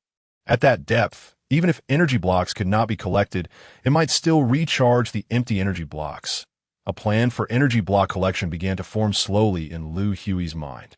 Chapter 18. Feverish Evolution. In the command office of the base, Luo was perusing the hospital shooting report. Standing before his desk were Huang Zihu and the 4 security personnel who had been present at the shooting scene. Bullets cannot harm Liu Hui's body. Are you for certain you did not misinterpret what you witnessed? After receiving confirmation from the 4 guards once more, Luo ultimately accepted this as fact. He had reviewed Liu Hui's medical examination report and was aware that Liu Hui's physiology was extraordinary. However, he had not anticipated that Liu Hui's body could withstand gunfire. You 4 failed to fulfill your duty as security personnel, resulting in this shooting incident. Although the consequences were not catastrophic, according to security regulations, you must be discharged from service. Despite Liu Hui's lack of injury, the negligence of the 4 guards warranted punishment. Luo did not shield them from this accountability. Captain Huang, the report indicates you left 10 security personnel at the hospital to protect Director Zhou? Luo inquired, directing his attention to Huang Zihu in the office. Commander Luo, Director Zhou is the closest person to Liu Hui. I deemed it essential to leave security personnel for his protection, Huang Zihu explained. I did not imply that you acted incorrectly. Luo bore no intention of reproach. The occurrence of the shooting incident also bore significant responsibility on Luo's part. Liu Hui's files indicated he was an orphan, without family. This had led Luo to overlook the existence of the welfare institution. Within the base, Liu Hui's efforts to secure donations for the welfare institution further underscored its importance. Engrossed in work at the base, Luo had neglected these factors. He had not considered dispatching personnel to protect the welfare institution. You have demonstrated great foresight. This is my oversight, and it is indeed necessary to retain security personnel for Director Zhou's protection. However, these guards are Liu Hui's. Prolonged exposure to the outside world risks leaking the base's secrets to err on the side of caution. I will arrange for their replacement promptly. It is never too late to mend a fence after the sheep are lost. Luo began to rectify his oversight. Rest assured, Commander Luo, I would stake my life on the guarantee that my team will not disclose any secrets of the base. Upon hearing Huang Zihu's words, Luo nodded in agreement. Very well. You may leave for now. Luo prepared to organize the report in his hands, which needed to be submitted upwards. The leader had been closely monitoring Liu Hui's every action. Captain, what troubles you? The calls of the security personnel interrupted Luo as he organized the report. Luo looked up to see Huang Zihu, who had just been standing at his desk, inexplicably collapsed to the floor. What happened? What is wrong with Captain Huang? Luo rose swiftly, hurrying over. Commander Luo, Captain Huang was already running a fever when he arrived, and I suspect he has fainted from the high temperature. One of the guards responded. A fever. Luo reached out to touch Huang Zihu's forehead. Oh, hot. It must be over 40 degrees Celsius. What are you all waiting for? Quickly take him to the base hospital. After returning to the base from Yuqing, Liu Hui spent 3 days searching for information and calculating data. Ultimately, he produced the preliminary design blueprint for the energy collector. The next step was to find suitable materials to manufacture the energy collector. The depth of the Earth's lower mantle is approximately 2,000 kilometers, with temperatures nearing 2,000 degrees Celsius and pressures around 1.2 million standard atmospheres. For the energy collector to reach this depth, the materials used to construct its outer shell must withstand extreme temperatures and pressures. What materials could possibly endure such conditions? Liu Hui searched through the known materials that humanity could produce, but found none that met the requirements. The energy collector was thus stalled at the point of material production. Liu Hui shut down the computer in the room and sighed. He felt as though he was a skilled cook unable to prepare a meal without ingredients. Knock, knock, knock. That a knocking sound echoed from Liu Hui's room. Coming up, Mr. Liu, it is time for your lunch. Entering the room was the female guard, Chun Xingjin, carrying Liu Hui's meal. Please place the lunch on the table. I will eat it shortly. After Chun Xingjin set down the meal and prepared to leave, Liu Hui suddenly remembered something. Officer Chun, where is Captain Huang? I seem to have not seen him for 3 days. Normally, during meal delivery, Huang Zihu would spend some time in Liu Hui's room, chatting with him, and sometimes even staying to dine together. The sudden absence of Huang Zihu for 3 days puzzled Liu Hui. Mr. Liu, Captain Huang fell ill and lapsed into a coma 3 days ago. and he is currently in the intensive care unit of the base hospital. Fell ill and lapsed into a coma? How could it be so serious that he ended up in the ICU? Take me to see him at once. When Liu Hui first met Huang Zihu, he felt an innate sense of familiarity. Now, upon hearing about his condition, Liu Hui could not remain indifferent. Upon arriving at the ICU of the base hospital, Liu Hui encountered Academician Wang Kun, who was waiting outside the monitoring room. Academician Wang, what brings you here? Huang Zihu and Zhang Jisen have both fallen ill and lapsed into a coma. Zhang Jisen has also lapsed into a coma. Liu Hui was taken aback. He had met Zhang Jisen once in the conference room, and he had left a profound impression on him, as he too emanated a natural warmth akin to that of Huang Zhu. Huang Zhu fell ill 3 days ago, while Zhang Jisen fell ill just yesterday. Academician Wang, what is their condition? Is there any danger to their lives? Liu Hui inquired with concern. It is difficult to say whether there is a life-threatening situation. Both of them have reached a body temperature of 45 degrees Celsius. At such temperatures, ordinary individuals would suffer complications leading to organ failure. However, they present an anomaly. Aside from the fever and coma, their bodies appear remarkably normal, as long as there is no danger to their lives. That is a relief. Liu Hui sighed. Through the glass window of the ICU, he gazed at the two individuals lying on the hospital beds, feeling an inexplicable connection between their feverish states and himself. Niuhua, do you know why they have fallen ill? Liu Hui reached out to Niuhua for answers. Congratulations, Captain. They are under the influence of your brainwave radiation and are entering a feverish evolutionary phase. The time required for evolution can be viewed in your brain's original space. Jisen, do you think we might be trapped here for eternity? Huang Zihu had already been in this space for several days. From initial curiosity, he had transitioned into solitude and fear, nearly reaching the brink of mental collapse. Had it not been for discovering that Zhang Jisen was also in this space yesterday, he would have been unable to endure much longer. Captain Huang, I believe that is unlikely. Have you noticed? The golden spherical entity in this space evokes a sense of familiarity. This feeling inspires both awe and an inexplicably comforting sensation. This golden sphere must embody someone we know well. Zhang Jisen, your intuition is astute. This golden sphere is indeed me. Both Huang Zihu and Zhang Jisen simultaneously heard a familiar voice. You are Liu Hui. Mr. Liu, Chapter 19. The Guardian indeed. I am Liu Hui. Welcome to my brain's original space. Upon entering his brain's original space, Liu Hui discovered two silver-white spheres, each the size of a mung bean. Upon closer inspection, one represented Huang Zhu, while the other signified Zhang Jisen. These spheres must be their original brains. Mr. Liu, what has transpired? What is happening? Upon Liu Hui's arrival, Zhang Jisen urgently inquired that I once injected the DNA node of the Eternal from planet Kalen into my bloodstream aboard the spacecraft. After the injection, I evolved into a true Eternal. Eternals can emit a special form of brainwave radiation, affecting ordinary humans and prompting their evolution.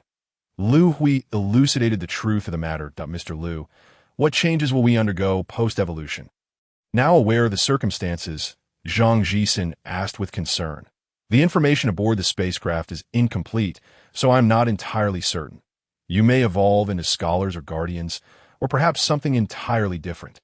As Liu Hui spoke, he focused on Zhang Jisen's original brain, sensing the additional data within.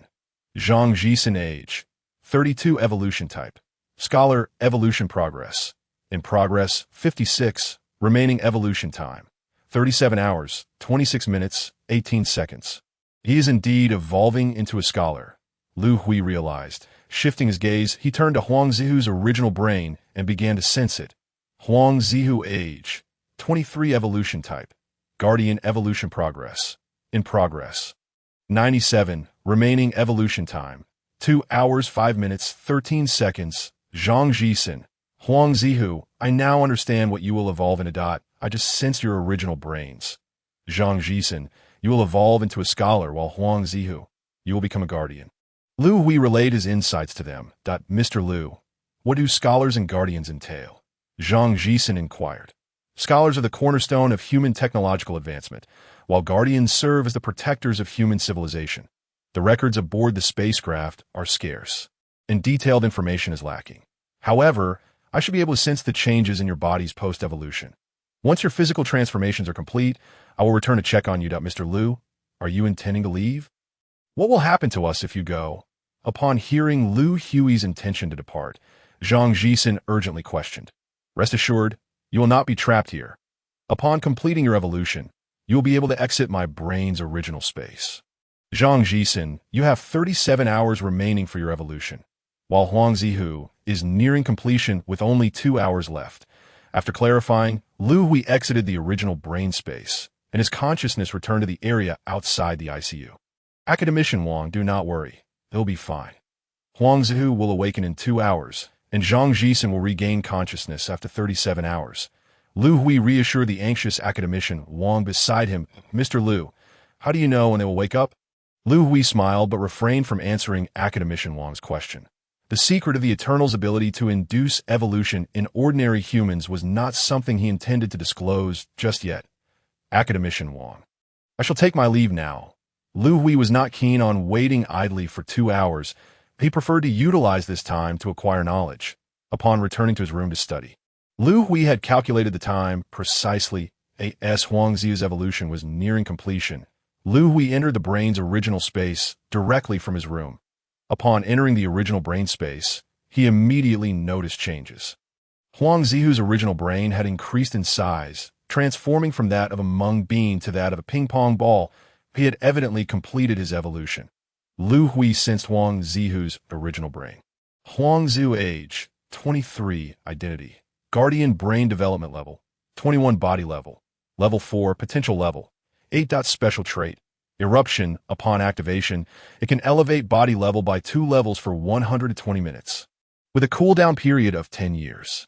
His body level was on par with Liu Hui's, both being level 4, yet his potential was 1 level lower. Moreover, he possessed a special eruption trait that could temporarily enhance his body level by 2 levels. The implications of such a level 4 body were impressive. What might it entail to elevate it further? Liu Hui found it hard to fathom that he was uncertain if he possessed such a trait himself. Mr. Liu, is it you? Huang Zihu seemed to sense Liu Hui's presence. It is indeed. I doubt your evolution is complete. I just checked your evolutionary results. Your brain development level has risen to 21. Your body level is now 4. And you possess an eruption trait. Brain development level, body level, eruption trait. Huang Zihu struggled to comprehend Liu Hui's words. The average person's brain development level is around 10, and you have elevated yours to 21, enhancing your learning capacity. The trait associated with a level 4 body is... Liu Hui explained Huang Zihu's physical changes. What? Are you saying my body is now capable of withstanding bullet impacts like yours? Huang Zihu found it hard to believe that he had seen the shooting reports from the hospital and never imagined his body could become like Liu Hui's. That do not be so astonished. Initially, I too found it hard to believe that my body could withstand bullet impacts. Liu Hui and Huang Zihu engaged in conversation within the original brain space. Mr. Liu, what about me? Will my body also undergo such changes? Zhang Jisen, who had been listening intently to Liu Hui and Huang Zihu's exchange, finally seized an opportunity to inquire. Your evolutionary direction is that of a scholar. Your body level is unlikely to be very high. However, I suspect your brain development level will far exceed that of Huang Zihu. The specifics of your evolution will only be revealed once you complete it. There is no need for you to rush. You still have a day and a half left. Liu Hui did not linger long in the original brain space. Exiting after a brief discussion with the two, he prepared to enter after Zhang Jisen completed his evolution, at which point he could observe the results of Zhang Jisen's transformation. Huang Zihu awoke in the intensive care unit, regaining consciousness on the hospital bed. Disoriented, he felt a sense of unreality. Pulling out the intravenous tube and the electrocardiogram leads, he propped himself up by grasping the metal railing of the bed. Glancing at the railing, he suddenly squeezed it with force. His astonishment. He realized that even with minimal effort, the metal had already deformed. He came to a profound realization. Everything that had transpired was indeed real. Chapter 20. Scholar Zhang Jisen. Mr. Liu, your lunchtime has arrived. This was Huang Zihu's first visit to deliver a meal to Liu Hui after awakening. Captain Huang, please stay and dine with me. Let us converse, Liu Hui said with a smile upon seeing Huang Zihu's arrival. He had begun to understand why he felt an innate kinship with Huang Zu. It was due to the influence of his brainwave rays, which had triggered Huang Zu's mutation and evolution. Mr. Liu, I did not anticipate that you harbored such a significant secret. Huang Zu gazed at Liu Hui, filled with a sense of reverence in the realm of brain cores. Huang Zu's brain core was merely the size of a ping-pong ball, while Liu Hui's brain core approached 3 meters in diameter. In contrast, Huang Zu could hardly fathom the extent of Liu Hui's abilities. The results of our evolution are too astonishing. I am unsure how the leader will react upon learning this, so I prefer to keep it confidential for now. Our most pressing concern is addressing the energy issue of the spaceship, and we should avoid complicating matters further. Liu Hui and Huang Zu engaged in an extensive discussion, sharing their thoughts. Huang Zu also agreed to keep the evolution a secret for the time being. Liu Hui, mindful of the time, once again entered his brain core space. The evolution of Zhang Jixin was nearing completion, and he wished to examine the results. Could it be larger than Huang Zu's brain core? Upon entering the space, Liu Hui discovered that Zhang Jixin's brain core was nearly twice the size of Huang Zu's. Was Zhang Jixin's evolutionary capability exceptionally strong? Contemplating this, Liu Hui quickly checked Zhang Jixin's brain core. Zhang Jixin age, 32 identity, special scholar brain region development, 65, maximum potential, 79 physical level, level 2 trait, focus upon activation, learning and research capabilities increased by 100 times, lasting 1 year. With a cooldown of 100 years. The results of Zhang Jixin's evolution were indeed formidable. Liu Hui's brain region development was currently only 52, while Zhang Jixin had already reached 65. With the potential as high as 79, just one shy of the eternal standard. Most importantly, his focus trait could enhance research and learning capabilities 100-fold, although it could only last for a year. During that time, 10 Liu Huis would not match the learning and research prowess of a single Zhang Jixin. Mr. Liu, is that you? Zhang Jixin sensed Liu Hui's presence. Indeed, it is I have just reviewed the results of your evolution. Your brain region development has reached 65. Liu Hui informed Zhang Jixin of his post-evolution status. Zhang Jixin, though your physical level is not high, your brain region development is remarkably advanced. You also possess a focus trait. Upon utilizing this trait, your learning and research capabilities will see a significant enhancement. That I have already prepared the design for the energy collector, but I am currently hindered by the manufacturing materials. Zhang Jixin's exceptional learning and research abilities instilled hope in Liu Hui for the creation of the energy collector. Given the circumstances' critical implications for human civilization, Zhang Jixin could not refuse and had no reason to do so. After awakening in the intensive care unit, Zhang Jixin engaged in a conversation with Liu Hui. He, too, agreed to temporarily keep the evolution a secret. Liu Hui then handed over the design for the energy collector. Zhang Jixin's capacity for learning and research was indeed formidable. Upon receiving the design, he activated his focus trait and, over the course of half a month, nearly resolved all the material challenges. Currently, only 2 significant hurdles remain for the construction of the energy collector. First, the exterior material of the collector had yet to be determined. Approximately 2,000 kilometers underground, temperatures soared to 2,000 degrees Celsius, with pressures reaching 1 million standard atmospheres. Creating materials that could withstand both extreme heat and pressure proved exceedingly difficult. Second, the collector could only descend to about 500 kilometers underground due to the gravitational force of the Earth's core. To delve deeper, a powerful engine generating a corresponding gravitational pull was required. However, there were no available materials for constructing the core component of the engine, the gravitational wave sphere. Jixin, have the final 2 material challenges not yet been resolved? Liu Hui inquired every couple of days of the laboratory. Mr. Liu, it has been 2 days without any breakthroughs. Zhang Jixin replied respectfully to Liu Hui's inquiry. He did not allow himself to feel arrogant despite Liu Hui's superior learning capabilities. The immense brain core in the brain core space left a lasting impression on him. The 65 brain region development also endowed Liu Hui with exceptionally robust logical reasoning skills. Zhang Jixin felt a strong conviction. Should he ever defy Liu Hui's will and become an adversary, Liu Hui would possess the means to easily subdue him. Mr. Liu, I have an idea. Could we utilize materials from the alien spaceship? For instance, we could dismantle some component from the spaceship to create the energy collector. Faced with a bottleneck in material development, Zhang Jisen shifted his perspective and proposed this solution. Jisen, your suggestion is quite astute. Come, let us proceed to the spaceship. Upon hearing Zhang Jisen's words, Liu Hui recalled the remnants of several repair robots and the orbital maneuvering vehicle aboard the spaceship. These were resources they could capitalize on. This time, Liu Hui was not disappointed. Zhang Jisen discovered suitable materials on the spaceship, most of which were salvaged from the orbital maneuvering vehicle. During the disassembly process, Zhang Jisen unexpectedly found that the propulsion system of the orbital maneuvering vehicle could be directly installed onto the collector. All issues regarding the construction of the energy collector were thus resolved. After gathering all the necessary materials for manufacturing, Liu Hui commanded the 2 repair robots aboard the spaceship to commence the construction of the energy collector. The efficiency of the repair robots was remarkably high. Within just 2 days, the energy collector was completed. Is this the energy collection machine? Upon receiving the news, Luo Tong arrived at the manufacturing workshop. He beheld a massive conical structure, approximately 5 meters in diameter and over 20 meters in length. Its exterior a gleaming silver, identical to that of the spaceship. Commander Luo, we will deploy this energy collector into the volcanic crater, utilizing the flow of lava and the gravitational pull of the Earth's core. The collector will descend to approximately 500 kilometers to that point. We will activate the corresponding gravitational engine to continue the descent. Liu Hui explained the entire collection process to Luo Tong. When shall we conduct the first energy collection?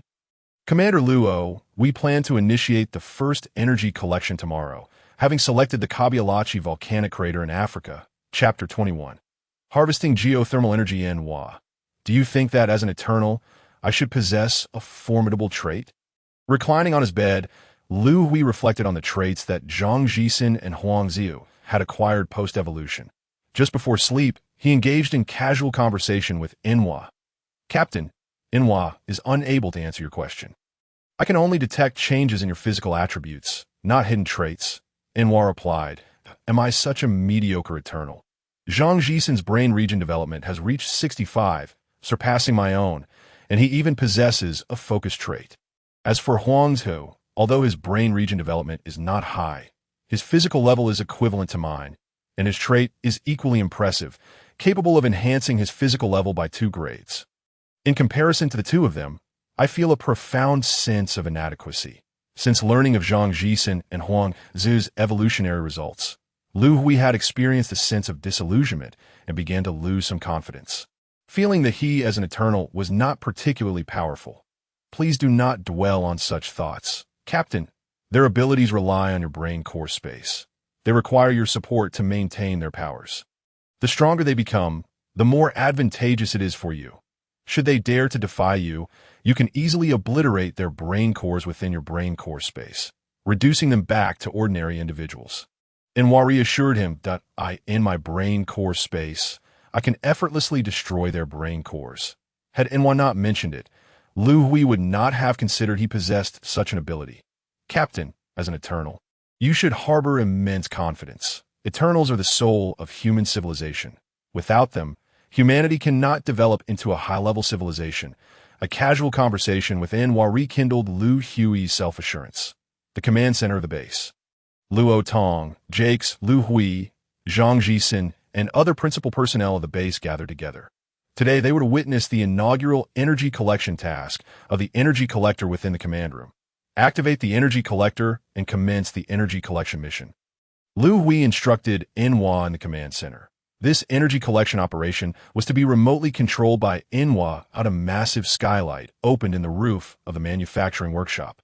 And the energy collector ascended slowly, departing from the workshop. The power system of the collector derived from the orbital alteration device aboard the spacecraft. The engine could generate bidirectional, high-frequency gravitational forces, utilizing the principle of gravitational attraction in the same direction and repulsion in the opposite direction for flight. The base was situated over 4,000 kilometers away from the Kabialachi volcano in Africa. The energy collector's flight speed was remarkably swift, covering this distance in less than 5 minutes. The collector entered the volcanic crater, descending at a rate of 86 kilometers per hour. All data appeared normal. In the command room, a colossal display screen showcased a simulation animation of the energy collector and was reporting on the status of the collector. The descent speed of the collector was somewhat sluggish. At this rate, it would take over 20 hours to reach a depth of approximately 2,000 kilometers underground. Silence enveloped the command room. Everyone fixated on the display screen, awaiting developments. The collector encountered turbulent lava flows and was adjusting its course. Current depth 276 km. Depth 436 km. Enwa continued to provide updates on the collector's status. The collector traversed through the lava layer. Entering the upper mantle, the descent speed decreased, prompting the activation of the second engine to enhance the bidirectional gravitational force. Liu Hui glanced up at the large screen in the command room. The energy collector originally measured 5 meters in diameter and 23 meters in length. The data indicated that under the immense pressure of the mantle, the collector's dimensions have been compressed to a diameter of 2 meters and a length of 8 meters. Current depth 1926 kilometer. The pressure resistance of the energy collector had reached a critical threshold. "Shall we continue the descent, Captain?" Enwa inquired, halting the descent of the collector and seeking Liu Hui's direction. "Scan the surroundings for energy blocks and free liquid energy," Liu Hui commanded. The scanning was underway. Unable to detect any energy blocks, a small quantity of free liquid energy was located. Upon hearing Enwa's report, Liu Hui exhaled in relief. Humanity possessed only this single energy collector. The risk of being crushed under pressure if they continued descending was far too great. Collect the free liquid energy to recharge the empty energy blocks. Liu Hui continued to issue orders. For this collection mission, Liu Hui had prepared for both scenarios. Ideally, they would directly collect energy blocks. But if that proved impossible, they would need to invest additional time in gathering free liquid energy to recharge the empty blocks. The collector was currently absorbing free liquid energy to replenish the energy blocks. It was estimated to take 76 hours to fully recharge. The spacecraft housed over 500 empty energy blocks. This collection mission involved the energy collector bringing along 50 empty blocks. The recharging process would take approximately 3 days. With an additional 2 days required for the round trip, 0.5 days, to recharge 50 empty energy blocks was an acceptable outcome. Based on this timeline, barring any unforeseen circumstances, and considering the necessary repairs and maintenance of the energy collector, the energy blocks on the spacecraft could be completely replenished in 2 to 3 months. Jisen, the energy issues of the spacecraft have been resolved. That you've been here for over 20 hours. You must be feeling quite fatigued. Hurry back and get some rest. I certainly do not wish to witness another incident like your fainting spell yesterday. Observing the weariness in Zhang Jisen, Liu Hui expressed his concern. "Very well. I shall return to rest for a while." Zhang Jisen replied, "Mr. Liu, please also take care of your health," he added as he turned and exited the command room. Barely exchanging pleasantries with Luo Tong and Jake's tea that moment, Liu Hui was the sole figure in his eyes. Yesterday, he had nearly collapsed in a laboratory due to prolonged exhaustion. Upon receiving the news, Liu Hui immediately entered the brain matrix space. There, he discovered that Zhang Jisen's brain matrix had lost its luster. Consequently, he detached a small fragment from his own brain matrix and infused it into Zhang Jisen's. This infusion revitalized Zhang Jisen instantaneously. This incident led Zhang Jisen to a profound realization. His existence was intricately linked to Liu Hui. Without Liu Hui, he would lose everything. During the infusion, Zhang Jisen distinctly felt that if Liu Hui so wished, he could effortlessly obliterate his brain matrix. Within the brain matrix space, he possessed no means of resistance. After witnessing Zhang Jisen depart, Liu Hui turned to Commander Luo. "Commander Luo, it is time to convene the Crisis Management Committee. The construction of the spacecraft must be placed on the agenda." Chapter 22, Spaceship Hope. Constructing a spacecraft capable of sustaining 50 million humans in the vastness of space is an immense undertaking. Liu Hui possessed only a preliminary design concept. The detailed blueprints had yet to materialize. Nevertheless, he had already established the manufacturing processes for the primary special steel materials necessary for the construction of the ship. These processes were developed by Zhang Jisen during his research into the materials for the collector. Holding the documentation regarding the special steel manufacturing processes, Liu Hui entered the Crisis Management Committee meeting room. The construction of the spacecraft would require approximately 1.9 billion tons of special steel. Producing such a vast quantity within a year necessitated the collaborative efforts of all steel manufacturing plants on Earth. Although the design blueprints for the spacecraft had not yet been finalized, the primary materials must be prepared in advance. Liu Hui did not linger long in the Crisis Management Committee meeting room. The meeting was chaired by Luo Tong and Jakes, and after briefing them on the special steel manufacturing matters, Liu Hui departed. Managing and coordinating the special steel production among the steel plants fell under the purview of the Crisis Management Committee, and Liu Hui had little time to devote to these concerns. The design of the spacecraft required substantial time and energy from both him and Zhang Jisen. Liu Hui no longer harbored expectations for the scientists and researchers at the base. Their research and learning capabilities were woefully inadequate. Most of them were still grappling with the foundational aspects of extraterrestrial technological knowledge, barely scratching the surface. These individuals could only assist marginally, performing supportive tasks. Jisen, what is your current progress in your studies? Upon leaving the meeting room, Liu Hui arrived at Zhang Jisen's study laboratory that I have completed more than half of the intermediate knowledge of the Kalen Star civilization's technological tree. The remaining knowledge is somewhat challenging and will require approximately another month to master. After that, I will be able to delve into higher-level knowledge. Zhang Jisen's focused nature significantly enhanced his learning capacity. While Liu Hui's progress remained at the preliminary stage of intermediate knowledge, Zhang Jisen was close to completing it. Jisen, your research and learning abilities, as well as your knowledge reservoir, surpass mine. For this spacecraft design, I entrust you to take the lead as the chief designer. I will fully cooperate with you, given the gravity of the matter. Liu Hui did not contest the design leadership. Designing a spacecraft capable of accommodating 50 million humans was an extraordinarily complex task, encompassing the oxygen and freshwater recycling systems, gravity systems, food chain systems, industrial and agricultural sector planning, and efficient spatial utilization, along with the vessel's defensive capabilities. While both Liu Hui and Zhang Jisen had a high degree of brain domain development, the enormity and intricacy of the spacecraft design posed a significant challenge. Their time and energy were limited, and despite the assistance of the intelligent entity Enhua, progress remained slow. However, as time progressed, conditions began to improve. Over the course of a month, 18 individuals at the base experienced fevers and fainting spells, exhibiting symptoms akin to those of Huang Zihu and Zhang Jisen. Liu Hui's brain matrix space expanded to accommodate the brain matrices of these 18 individuals. Among them, 8 had evolved toward the Guardian Path, while the remaining 10 were scholars. The addition of these 10 scholars accelerated the design work for the spacecraft, with 12 months remaining on the countdown to disaster in the solar system. The main design work of the spacecraft was completed. In Zhang Jisen's study laboratory, a dozen individuals gathered before the three-dimensional projector. These individuals were principal contributors to the spacecraft design. All scholars evolved from ordinary humans. They were currently viewing the three-dimensional imagery of the completed spacecraft design. Mr. Liu, please bestow a name upon the spacecraft. In the laboratory, Zhang Jisen addressed Liu Hui. Upon hearing Zhang Jisen's words, all the scholars turned their attention to Liu Hui. No one voiced dissent. It was only natural that Liu Hui would name the spacecraft. These scholars were exceptionally intelligent individuals. Liu Hui's ability to catalyze the evolution of ordinary humans marked him as a core figure and beacon of hope for the future of human civilization.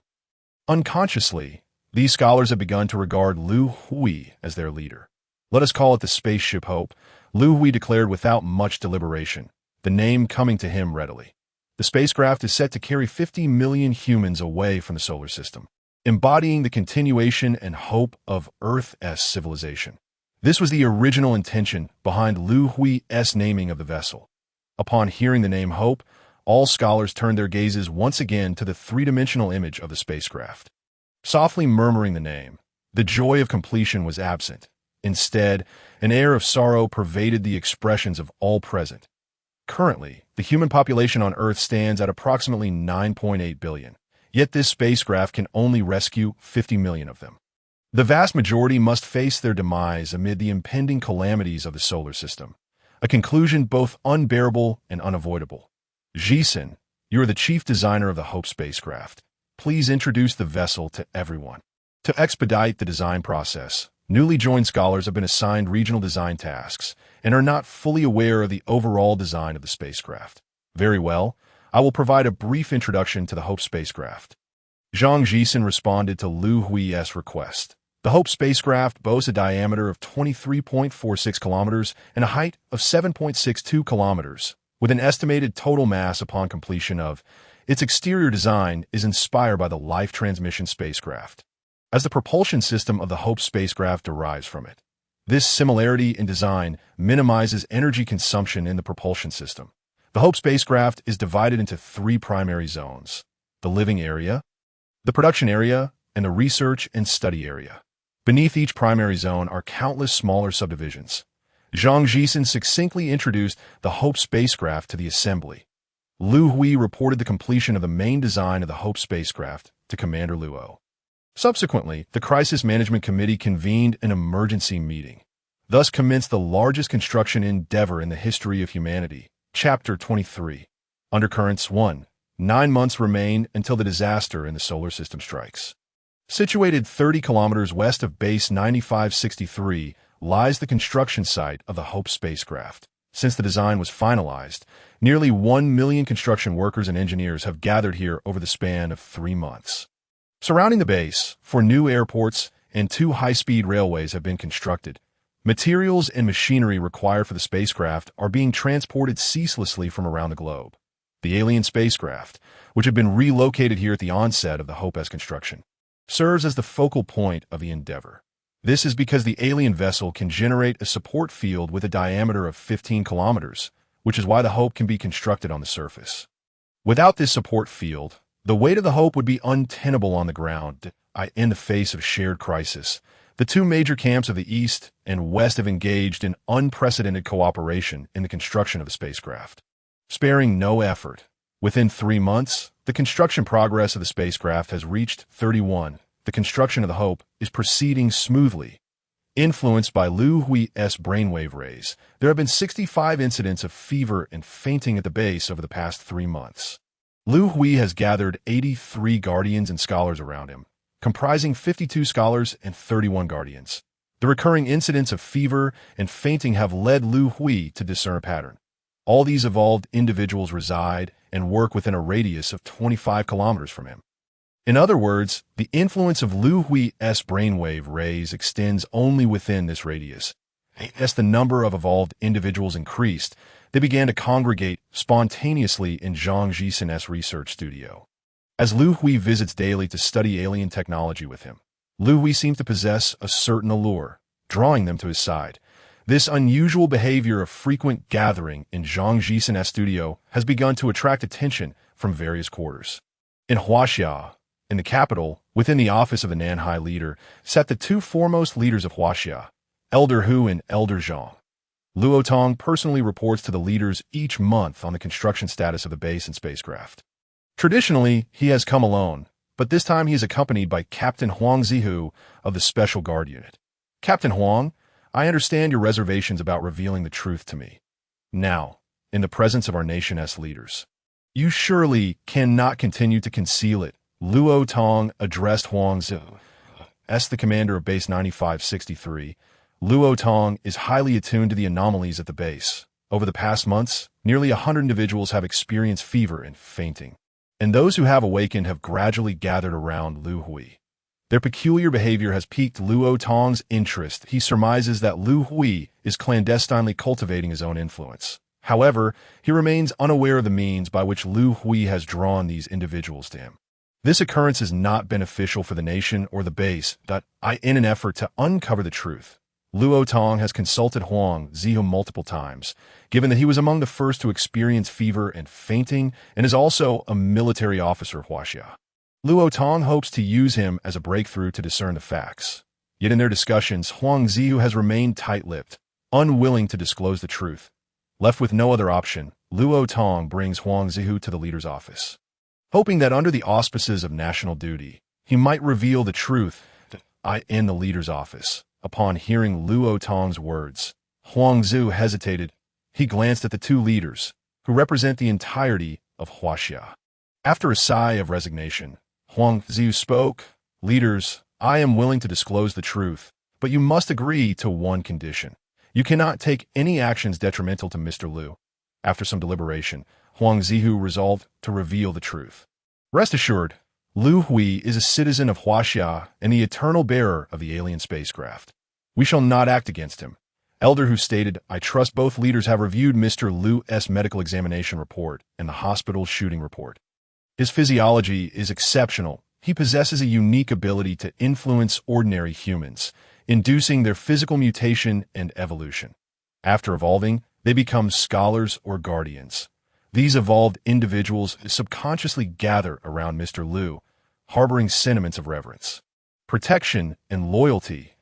Mr. Liu's extraordinary ability positions him as the hope of our human civilization. This is the truth of the matter. I implore both leaders to refrain from any actions that may harm Mr. Liu." Huang Ziyu ultimately divulged the truth. "Captain Huang, are you a scholar or a guardian?" Elder Zhang suddenly inquired after hearing Huang Ziyu's account. "Leaders, I am a guardian," Huang Ziyu replied. "Captain Huang, I wish to know, if we were to act against Liu Hui, what would you do?" Zhang sought to probe Huang Ziyu further. "Leaders, I cannot say for certain what I would do. However, I wish to convey this. In plain sight, I possess the capability to eliminate everyone in the South China Sea and depart from the capital unscathed." Returning to Mr. Liu's side, "There are 30 others like me who stand by Mr. Liu." Huang Ziyu began to regret revealing the truth, fearing the leaders might turn against Liu Hui. "Old Zhang, are you falling back in your diplomatic old habits?" "Captain Huang is one of our own from Huaxia. There is no need to test him," Elder Hu said with a slight smile. "Captain Huang, rest assured, we shall not take any actions detrimental to Liu Hui. Upon your return, convey to Liu Hui that our stance is to fully support him. However, I have one condition. At least half of the 50 million individuals entering the Hope spacecraft must be citizens of Huaxia." In the leader's office, as Luo Tong and Huang Ziyu departed, Elder Hu turned to Elder Zhang with a smile. "Old Zhang, they have left. I know you have your doubts. Feel free to ask whatever you wish." "Old Hu, are you truly willing to relinquish control over the Hope spacecraft?" Elder Zhang inquired uncertainly. "What good would it do to retain control? The propulsion system of the Hope spacecraft originates from the alien vessel, and the intelligent entity controlling the alien ship, Niuhua, only obeys Liu Hui's commands. From the moment construction of the Hope commenced, Liu Hui was destined to be its controller. He has gained the recognition of the alien ship, and only he is fit to lead humanity's survival in the cosmos. Old Zhang, do you truly believe we two old men possess the capability to guide humanity in the universe?" After listening to Elder Hu, Elder Zhang let out a resigned sigh. "Old Hu, why did you only request half of the spots in the spacecraft? Huaxia has over 1 billion people." Elder Zhang asked, somewhat discontented. "Securing half of the spots is already a significant achievement. Lao Zhang, do you believe that this quota of 50 million will eventually drive the world into a frenzy?" Chapter 24, A Turbulent Undercurrent. 2. In the office of the Director of the Intelligence Agency of the United States. Director Bu Qin inquired of his secretary, "Has there been any recent activity at the Yuqing Welfare Institute?" "Director, there has been no significant movement. We have consistently tracked Dean Zhou's whereabouts." "Excellent. Ensure that the agents exercise heightened caution to avoid revealing their identities. The personnel from the Huaxia National Security Bureau are not to be underestimated." "Understood, Director, that at this moment, Bu Qin's primary focus was to gather all intelligence regarding Liu Hui. Reports indicated that Dean Zhou represented Liu Hui's sole vulnerability, so he could not afford to be negligent in monitoring Dean Zhou. Has Ryan's persuasion yielded any results?" Bu Qin recalled another crucial matter assigned to him. "Director, Ryan's resolve has somewhat weakened in recent days. He should be amenable to our influence." "Good. Notify me immediately of any developments. The higher-ups have already called to inquire about Ryan's situation several times. The stakes concerning Ryan were high, and with progress being made."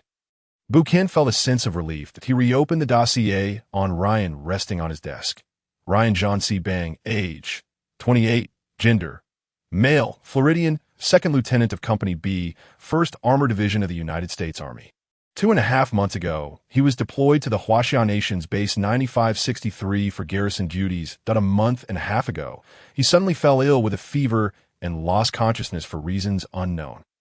Upon waking, his behavior was erratic, and he had multiple encounters with Liu Hui at the base. The intelligence department analyzed that Ryan might have committed treason. Half a month ago, the intelligence agency discreetly recalled Ryan to the country and launched a powerful psychological campaign against him using his fiancée. Ultimately, they extracted a staggering secret from Ryan. Liu Hui possesses a unique ability to induce mutations and evolution in ordinary humans. Ryan is the evolved guardian. After witnessing Ryan's physical capabilities, the higher-ups of the United States decided to leverage him against Liu Hui. As Ryan ranks as the highest in physical prowess among all Guardians, achieving level 5 status. However, Guardians possess an intrinsic loyalty towards Liu Hui, which led Ryan to refuse the higher-ups' directives, unwilling to act against Liu Hui. Faced with Ryan's refusal, the American authorities did not relent. They continued to employ strong psychological tactics against Ryan's family, persuading him to serve his country. Since Ryan is the latest evolved Guardian, his interactions with Liu Hui have been limited. And his loyalty towards Liu Hui is not particularly steadfast. After more than a week of persistent persuasion from the nation and his family, Ryan's loyalty began to waver. At Base 9563, in Zhang Jisen's laboratory, Huang Ziyu had been pacing around Liu Hui for half a day, resembling a child who had erred, unsure of how to approach Liu Hui. Huang Ziyu, what troubles you? Is there something on your mind? Liu Hui finally noticed Huang Ziyu's unusual demeanor and inquired, Mr. Liu, Huang Ziyu hesitated to speak. Speak freely. What is it? Liu Hui found it odd, as Huang Ziyu was usually quite direct. Mr. Liu, yesterday, I traveled to the capital with Commander Luo. The leader inquired about you, and I could not keep the secret. The leader is already aware of the matter of mutation and evolution. Huang Ziyu confessed, feeling guilty. Well, so be it. It's not a matter of great consequence. Liu Hui understood that as the number of evolved individuals increased, this secret would inevitably leak. What did the leader say? Knowing Huang Ziyu had returned smoothly, Liu Hui deduced that things were not dire. The leader asked me to convey that they will fully support you in taking control of the Hope spacecraft. However, there is one condition. Once the Hope is completed, at least half of the 50 million individuals entering the spacecraft must be from Huaxia. Huang Ziyu relayed the leader's message. Support me fully while relinquishing control of the spacecraft. Liu Hui felt somewhat taken aback. Ever since realizing his ability to command the Guardians' and Scholars' fates within the brain's original space, his desire for power had been gradually awakened. Recently, he had been contemplating how to secure control of the Hope. He had been somewhat troubled about what to do if the leader of Huaxia demanded control of the Hope. Yet now, unexpectedly, the leader had voluntarily ceded control and pledged full support. The conditions proposed were hardly conditions at all for Liu Hui, as he was already a Huaxian and held special sentiments towards his nation. Even without anyone prompting him, he would endeavor to care for his fellow countrymen. Huang Ziyu, inform the leader that I accept his conditions. After Huang Ziyu departed, Liu Hui sought a secluded spot to reflect on how to navigate the future landscape. The nations on Earth were divided into two camps.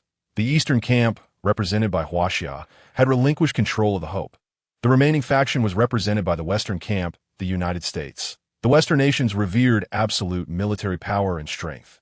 To compel them to submit, one must demonstrate their utmost might. With this thought, Liu Hui began to formulate a plan in the laboratory. Liu Hui approached Zhang Jisen. Jisen, could you momentarily set aside your current tasks? I require your assistance with something. Mr. Liu, please feel free to command me. Upon hearing Liu Hui's request, Zhang Jisen showed no intention of declining that I want you to establish a research team dedicated to weapon development. Mr. Liu, are we to research the weaponry for the Hope? Not at this time. The weaponry for the Hope can be postponed, that I want you to first develop weaponry suitable for Guardians. This was Liu Hui's intention. Given the Guardians' formidable physical attributes, standard firearms were inadequate for them. If weaponry tailored to their capabilities could be developed, their power would multiply exponentially. Mr. Liu, I've actually contemplated this matter for some time and have discussed it with Huang Ziyu. The Guardians possess rapid neural reflexes, exceptionally resilient bond. It appears that today's meeting may not proceed smoothly. thought Lapton to himself. This meeting was convened at Lapton's strong insistence, and its agenda revolved around the allocation of slots for entering the spaceship. Old Zhang announced loudly in the meeting room, causing a stir among those present. The Hope spacecraft would not be completed for another 2 months, and Liu Hui did not anticipate that the Western Bloc would become so impatient so soon. Lapton, the topic of this meeting was proposed by you. Please share your thoughts first, Zhang urged. Hearing this, Lapton raised his hands to quiet the room. Once the attendees settled down, he cleared his throat. Everyone was aware that the Hope spacecraft would be completed in 2 months. We have yet to discuss the allocation of slots for entering the spaceship. I believe now is the opportune moment for such a discussion. Does anyone hold dissenting views? Lapton scanned the room for reactions. Lapton, what allocation plan do you Western nations propose for the 50 million slots? Please be direct. There is no need to waste so much time. Liu Hui interjected, noticing Lapton's intent to elaborate at length. Very well, I shall refrain from wasting time, Lapton replied. Acknowledging Liu Hui's interruption, I understand that each nation wishes to secure more slots. However, given the limited availability, disputes are inevitable. The most effective resolution to such conflicts is war, determined by the military strength of the nations involved to avoid descending into conflict. I propose that the slots for entering the spaceship be allocated based on each country's military capabilities. Lapton's proposal was met with uproar in the meeting room. How can such an allocation be justified? This is clearly an attempt to oppress us smaller nations. Our country has contributed significantly to the construction of the spacecraft. This plan is unjust. Huaxia will not consent to your proposal. The members of the Crisis Management Committee, predominantly representatives from smaller nations, erupted into heated discussions upon hearing Lapton's plan. Lapton, according to your allocation proposal, how many slots should your Western nations claim? Old Zhang asked with a sneer. While our contribution to the spacecraft's construction may not be the greatest, our military strength is indeed superior to that of your Eastern Bloc. I believe we should receive 30 million slots. Lapton asserted 30 million slots. You Western nations are quite audacious. Are you so confident in your military might? Do you truly believe that Huaxia's military strength pales in comparison to yours? Old Zhang retorted angrily. This allocation plan is unacceptable to Huaxia. Zhang, there is no need for such indignation. You possess a better allocation scheme. Lapton countered. I do have a proposal. Liu Hui suddenly interjected, having remained silent until now. Both Lapton and Old Zhang turned their attention to Liu Hui. The base comprises over 3 million personnel, including the guarding military. I intend to bring all of them aboard the spaceship, each accompanied by 3 to 5 family members. Additionally, I seek to recruit approximately 5 million talented individuals globally to join us on the vessel. I require 20 million slots. The remaining 30 million should be split equally among the rest of you. Liu Hui's proposal had been well considered, albeit somewhat self-serving. Since it was impossible to evacuate everyone from Earth, he reasoned it best to take those closest to him. This was Liu Hui's perspective. I agree to this allocation plan. Old Zhang declared loudly. He calculated that the majority of the over 3 million personnel were Huaxia nationals, and with their accompanying family members, the total could exceed 10 million. Combined with Liu Hui's allocation, Huaxia's representation on the spaceship would surpass half, which was the outcome he desired. I opposed this plan.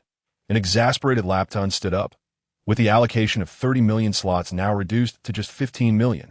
He found this outcome intolerable. Mr. Liu, while Huaxia supports you, the United States is the most formidable military power on Earth. Should hostilities arise, Huaxia may not withstand the pressure. Let us not forget that the United States possesses over 10,000 nuclear warheads. If we are pushed to the brink, no one will escape Earth. Chapter 26. Dragon A-Type Mech 1. Lapton, if I told you I could destroy a nuclear missile within 10 seconds of its launch, would you believe me? Liu Hui coldly replied upon hearing Lapton's nuclear threat. He had anticipated such intimidation and was well prepared. Currently, 3 satellites launched by Liu Hui orbited the Earth, retrofitted using the asteroid trajectory modifier from an alien spacecraft. These satellites were equipped with energy beam emitters, far more potent than ordinary lasers. Controlled by Nuwa, they monitored all missile launches on Earth. Should Liu Hui wish, any missile launch would be destroyed within 10 seconds by the energy beams. What? Do you think I'm deceiving you? Liu Hui observed Lapton's incredulous expression. In 5 minutes, your United States will launch a reconnaissance satellite to monitor and spy on the base. This satellite will be destroyed within 10 seconds of its launch. Niwa had intercepted intelligence regarding the impending satellite launch, and Liu Hui sought to demonstrate his capabilities to the United States. Upon hearing Liu Hui's words, Lapton signaled to his assistant, who exited the meeting room with a secure satellite phone. 5 minutes later, the assistant returned, whispering in a Lapton's ear. The expression of shock that followed was unmistakable. Lapton, as per our original agreement, significant matters are to be decided by a vote among the three of us. I vote in favor of Mr. Liu's allocation proposal. The tally stands at 2-1. Henceforth, the allocation of slots for entering the spaceship will require no further discussion. The meeting concluded with Old Zhang's announcement. In the office of the President of the United States, Intelligence Director Buchan knocked on the door. Mr. President, this is the information sent back by Secretary of State Lapton. Buchan handed the report to the President. This is outrageous. They have allocated me only 15 million slots. The President crumpled the report in frustration and tossed it aside. Is this even sufficient? Our allies want a share. My supporting consortium needs a share. Not to mention crucial officials under me. As these thoughts swirled, the President's agitation grew. Buchan, your intelligence department has a breach plan targeting Liu Hui, correct? How is the plan progressing? What are the chances of success? The President inquired. Mr. President, with Ryan's involvement, the likelihood of success is significantly high, Buchan replied. Excellent. I intend to reclaim those slots from their grasp. The United States is the hegemon on Earth. Once aboard the spaceship and in space, we shall remain the hegemon. In Zhang Jisen's mech manufacturing workshop, the 23rd Neural Simulation Connection experiment commenced. Hearing the staff's announcement, Zhang Jisen and his assistants focused intently on the data on the computer. We succeeded, one of Zhang Jisen's assistants exclaimed, jumping up in excitement. Notify Mr. Liu that the Dragon A-type mech has been successfully manufactured. A rare smile appeared on Zhang Jisen's face. Although he had projected a 1-month completion, it had taken him over 3 months. Recently, Liu Hui had inquired about the mech's production, and he felt a bit embarrassed. Additionally, informed Captain Huang Zihu to come and test the various performance metrics of the Dragon A-type mech. Liu Hui and Huang Zihu had arrived at the mech manufacturing workshop together and were present when Zhang Jisen's notification came through. Huang Zihu, what do you think of this behemoth? Liu Hui asked with a smile. Noticing Huang Zihu's astonished expression, isn't this something out of sci-fi movie? I never expected academician Zhang to actually create it. After the initial shock, Huang Zihu's heartbeat quickened as he gazed at the towering humanoid mech. Standing over 10 meters tall, academician Zhang, what is its name? He inquired. Dragon A-type mech. What do you think, Captain Huang? Is Dragon an acceptable name? Zhang Jisen had a fondness for Chinese mythology and had named the mech after the mythical dragon. It sounds quite impressive. Academician Zhang, is there an operating manual? Huang Zihu asked eagerly. The manual has been prepared for some time. Please take a look, Zhang Jisen replied, handing Huang Zihu a comprehensive operating manual of several dozen pages. Although Huang Zihu's evolutionary direction is that of a guardian, his cerebral development level stands at over 20, granting him an intelligence quotient and learning ability several times greater than that of an average individual. He mastered a manual of several dozen pages in merely a matter of minutes. Academician Zhang, I have thoroughly memorized the operational manual. Shall we commence the operational test now? Huang Zihu inquired, glancing towards Zhang Jisen. Upon receiving a nod of affirmation, he approached the feet of the Jiaolong. After a brief upward glance, Huang Zihu bent his knees and leaped upward effortlessly. With the physical prowess of a level 4 guardian, he soared to a height of over 10 to 20 meters. Landing upon the shoulder of the Jiaolong, he opened the door to the control chamber located in its head. With a gentle leap, he entered the control room. Please, operator, step into the control capsule. Upon entering, Huang Zihu heard the prompt from the Jiaolong's intelligent core, and he saw a transparent capsule hovering in the center of the control chamber. Following the instruction, he stepped into the capsule. The operator's body position must mirror that of the Jiaolong's mech. Please adjust your body posture. Posture adjustment successful. Locking in. Locking successful. Preparing to connect to the neural network. Neural network connection established. The voice of the Jiaolong's intelligent core resonated continuously in Huang Zihu's ears. Please raise your right hand. Upon hearing the command, Huang Zihu lifted his right hand, synchronously causing the Jiaolong's right hand to rise as well. Please rotate your head. Please squat down. The Jiaolong's limb testing was completed. Would you like to proceed with a comprehensive test? Huang Zihu was uncertain upon hearing the Jiaolong's inquiry, as the operational manual did not contain such a directive. Huang Zihu, do you feel any discomfort in your body? Zhang Jisen's voice echoed from the control room. Academician Zhang, I feel perfectly fine. However, I am unsure of how to proceed with the comprehensive test that the intelligent core has requested. Huang Zihu replied. Agree to it and continue the test. You will maneuver the Jiaolong mech to a location 15 kilometers north of the base. There lies a junkyard for abandoned vehicles. You can conduct the comprehensive test for the Jiaolong mech there. Mr. Liu and I will follow shortly. Chapter 27. Jiaolong A-type mech. 2. Upon arriving at the junkyard, Liu Hui and Zhang Jisen were greeted by a breathtaking sight from a distance. Huang Zihu maneuvering the Jiaolong mech. Suspended hundreds of meters above the ground. The mech's arm unleashed an energy beam towards the earth, resulting in a thunderous explosion at a deep pit, 5 meters in depth and several meters in diameter. Formed upon impact, subsequently, under Huang Zihu's command, the Jiaolong descended from the sky to the ground. The mech reached behind its shoulder with its right hand and drew out a massive sword approximately 8 meters in length. Jisen, why have you equipped the mech with cold weapons? In a future of high-tech warfare, this should be unnecessary. Liu Hui curiously inquired upon witnessing the Jiaolong's armament. Mr. Liu, this cold weapon is no ordinary item. The material used for its creation was painstakingly obtained from an alien spacecraft. Its hardness and toughness are 8 times that of the spacecraft hull, capable of effortlessly slicing through it. Had it not been for the 2 repair robots aboard the alien vessel, I would not have been able to forge it, Zhang Jisen explained, emphasizing the weapon's formidable prowess in close combat. Hearing Zhang Jisen's explanation, Liu Hui observed Huang Zihu wielding the enormous sword and striking a derelict bus. The bus was instantly cleaved in 2, the cut smooth and precise. Indeed, it was as if it could slice through iron with ease.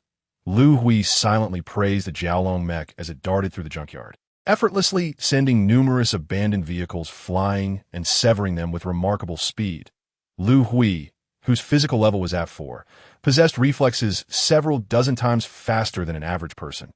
Yet, even with his keen eyesight, he could only catch glimpses of the Jiaolong's movements as mere afterimages. Such incredible speed! Liu Hui exclaimed, Mr. Liu, Huang Zihu's physical level is 4. This speed is likely the maximum he can endure if his physical level were to rise to 5.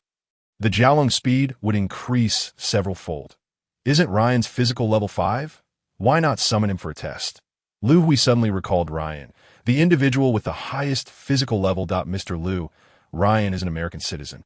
He has been summoned back to his country by the government. I am unaware of the circumstances, and we have been unable to contact him for several months. Liu Hui, who had been engrossed in studying alien technology, was not well acquainted with the movements of the Guardians. Nonetheless, he found the situation rather peculiar and resolved to investigate further upon his return. Jisen, how would you assess the Jiaolong mech's defensive capabilities? Liu Hui inquired, showing a keen interest in the mech. Mr. Liu, the primary material used in the Jiaolong mech's construction is Cu-324, type Xian alloy. I discovered this alloy serendipitously during my material research. Its strength and toughness are only 1 tier lower than the materials used for constructing alien spacecraft hulls, allowing it to withstand level 4 energy attacks and level 5 physical assaults. Conventional human weaponry, including firearms and missiles, cannot inflict harm upon it. Even nuclear weapons. Liu Hui nodded in satisfaction upon hearing Zhang Jisen's response. Can the Jiaolong mech be mass-produced? I intend to equip every Guardian with one. Mr. Liu, the Jiaolong mech cannot yet be produced in large quantities. I am still unable to create the mech's engine. Currently, we are using a bidirectional gravity engine salvage from an orbital changer. An orbital changer from the alien spacecraft? Liu Hui was taken aback by this revelation. Indeed, there is still 1 orbital changer and 5 early warning drones aboard the spacecraft. By dismantling their engines, we could produce 6 additional Jiaolong mechs, Zhang Jisen elaborated. The construction difficulty of a controllable nuclear fusion engine should not be insurmountable. Have you considered utilizing it as the mech's engine? Liu Hui inquired. Mr. Liu, I have contemplated that matter. However, upon calculation, the power output of the nuclear fusion engine is insufficient in terms of equivalent volume. Its energy output is less than 1% of that of the alien bidirectional gravity engine. What challenges have you encountered in constructing the bidirectional gravity engine? Liu Hui asked. Mr. Liu, the core component of the bidirectional gravity engine is the gravitational wave sphere, as the two individuals, the highest cerebral developers on Earth, delve into their discussion regarding the bidirectional gravity engine. Their intense focus caused them to forget the original purpose of their presence. A sudden explosion interrupted their discourse. Huang Zihu, controlling the Jiaolong, leaped to within several meters of Liu Hui. The comprehensive test has concluded, he announced, opening the control room door and gracefully descending from the mech. Mr. Liu, academician Zhang, the sensation of operating the Jiaolong mech is simply exhilarating. Huang Zihu exclaimed excitedly as he approached Liu Hui and Zhang Jisen. Huang Zihu, the manufacturing difficulty of the Jiaolong mech is substantial, making mass production impossible. Please arrange for the guardians at the base to take turns familiarizing themselves with the mech's operation. Liu Hui instructed Huang Zihu. The Jiaolong mech cannot be mass-produced. Huang Zihu expressed his disappointment upon hearing Liu Hui's words. Rest assured, in the future, I will equip each guardian with a Jiaolong mech. Liu Hui comforted the disheartened Huang Jisen. Let us return to the research facility. I have additional thoughts regarding the bidirectional gravity engine. In the research facility, Liu Hui remained until past 2 a.m. This is a common trait among researchers who often lose track of day and night. After several prompts from Chun Xingjin, Liu Hui finally returned to his quarters to rest, just before falling asleep. He suddenly recalled Ryan. The fact that he had lost contact for several months in this age of advanced communication was unfathomable. Liu Hui entered his cerebral core space. All the evolutionary being's cerebral cores would manifest here. In this realm, he could communicate with the evolvers without the constraints of distance. Soon, he located Ryan's cerebral core. What on earth is happening? He wondered, noticing an anomaly in Ryan's core. While the cerebral cores of other evolvers were silvery white, Ryan's had turned a sinister black. Liu Hui attempted to communicate with Ryan through thought, but to his surprise, his messages went unanswered. He could even sense that Ryan had not received his mental messages at all. What has transpired with Ryan? Liu Hui pondered in confusion. Enwa, can you find any information about Ryan online? Liu Hui inquired. Master, the last information regarding Ryan on the internet was a surveillance video. What location was this surveillance video captured at? It shows Ryan entering the headquarters of the American Intelligence Agency. Chapter 28. The exposure of the disaster and Hope vessels. The countdown to the catastrophe in the solar system stands at 3 months. As the construction of the Hope spacecraft approaches its final stages, various internal systems begin to be installed. Is this truly a spacecraft? Is the video genuine? It seems utterly astonishing. Have you seen the engineering vehicles depicted in the footage? In comparison, this spacecraft appears to be a colossal behemoth. This video must certainly be fabricated. The solar system is said to face destruction in 3 months. Surely, you cannot believe such outrageous claims. A silvery spacecraft. This is too fantastical. A video has suddenly surfaced on the internet, igniting a global frenzy overnight. The clip, a mere 5 minutes long, showcases a top-down view, gradually zooming in on the entire Argent Hope spacecraft. Accompanying the video is a textual explanation. A cataclysm is set to obliterate all life on Earth in 3 months. In a certain Gobi Desert in the western region of Huaxia, a spacecraft capable of ferrying humanity away from the solar system is under construction. The vessel can only accommodate 50 million souls seeking refuge. Upon first viewing this video, one might easily mistake it for a promotional teaser for a science fiction film. Yet, as more evidence emerges online, the audience is left in a state of hesitant belief. I am a worker at the Ulanya steel plant, crafting the silvery steel used in the construction of the spacecraft. For the past 6 months, our plant has been tirelessly producing materials destined for the western Gobi of Huaxia. I too am a worker at the steel plant, and we have also been manufacturing this argent steel for the past 6 months. The leaders of various nations have visited Huaxia more frequently this year than the past 3 decades combined. All of Brazil's food exports this year have been directed to the western regions of Huaxia. In the capital, at the office of Elder Zhang in the South China Sea, have we identified the source of the video's dissemination? Elder Zhang inquired of the investigating officials. Chief, we have traced it. There are a total of 28 sources, all connected to the government of the United States. The video trending online is also related to their government. I knew it. They're certainly behind this. Elder Zhang seethed with anger, picking up the phone on his desk, a dedicated line to Lapton. Lapton, what is the meaning of this? Why have you leaked the secrets regarding the disaster and the Hope spacecraft? Are you not aware that such actions will plunge the world into chaos and panic? Upon connecting the call, Elder Zhang exclaimed furiously, Zhang, I assure you, the leak of the video is not our government's doing. With a resounding click, Elder Zhang hung up the phone. Damn it, how dare they deny it? You security department, take immediate action. Arrest all foreign spies under surveillance within Huaxia, regardless of their nationality, that I fear they may orchestrate something catastrophic. Additionally, inform the commander of the base's guards to keep a close watch on the Special Armor Division stationed there from the United States. Sensing impending trouble, Elder Zhang began to make arrangements. In the United States, at the president's office, Lapton, what did Zhang say during the call? The president inquired as Lapton hung up. What else could he say?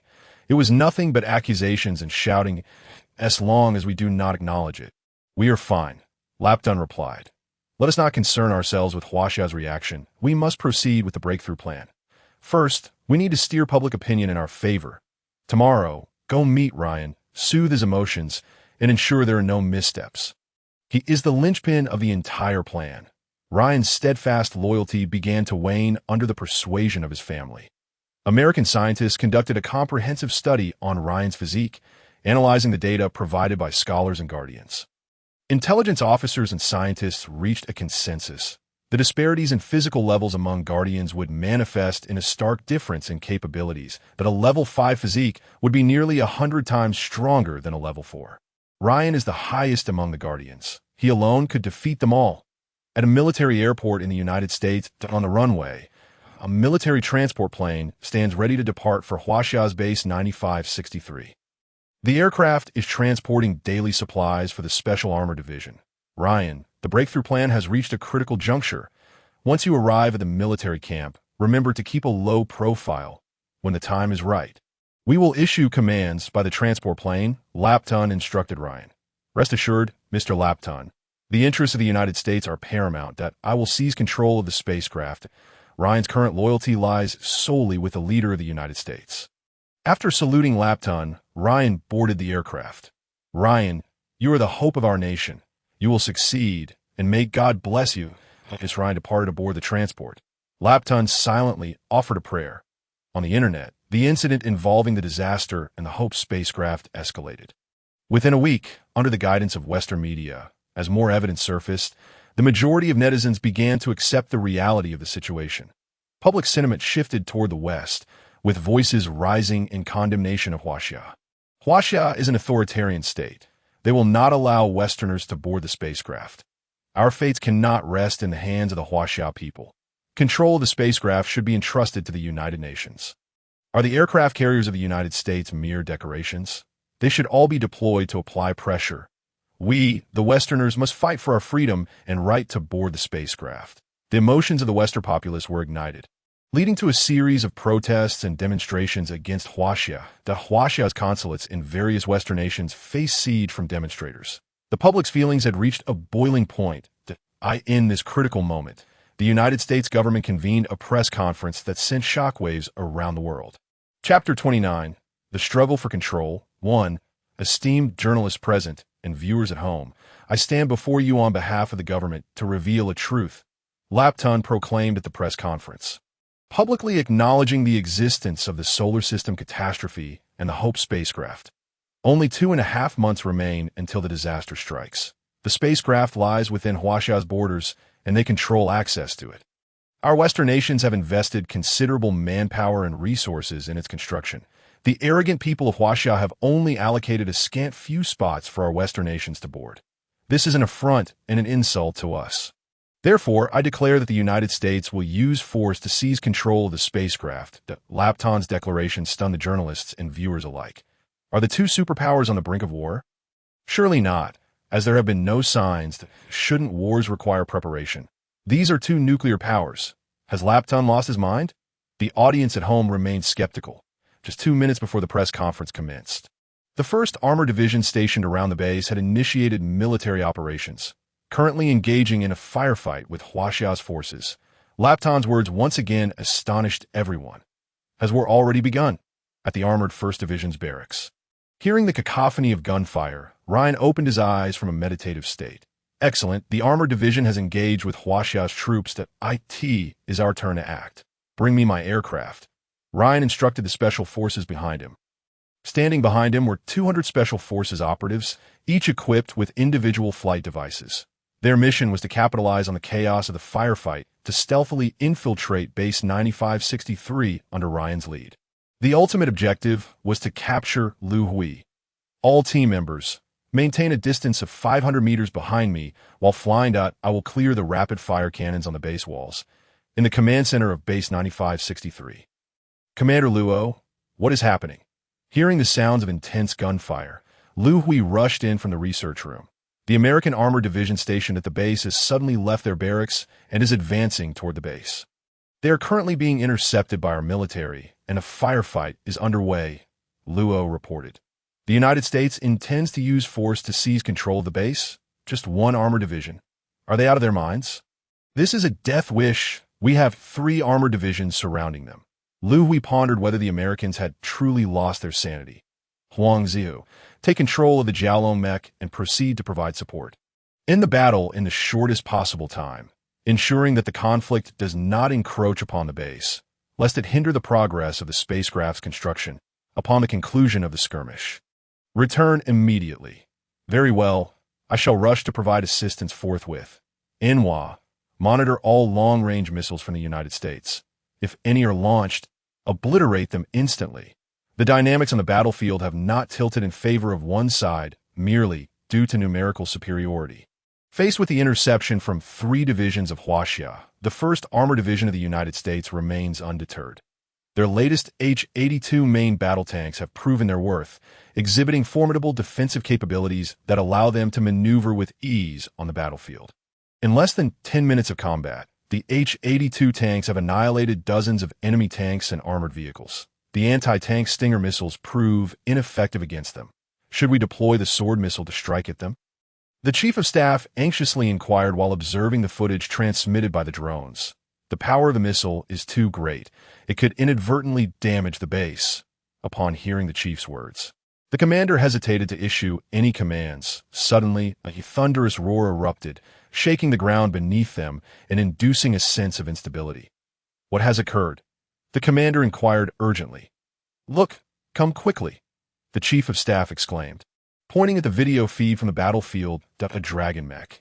As a high-ranking officer stationed with the troops, the commander recognized it as the latest dragon mech developed by the base. This is exhilarating.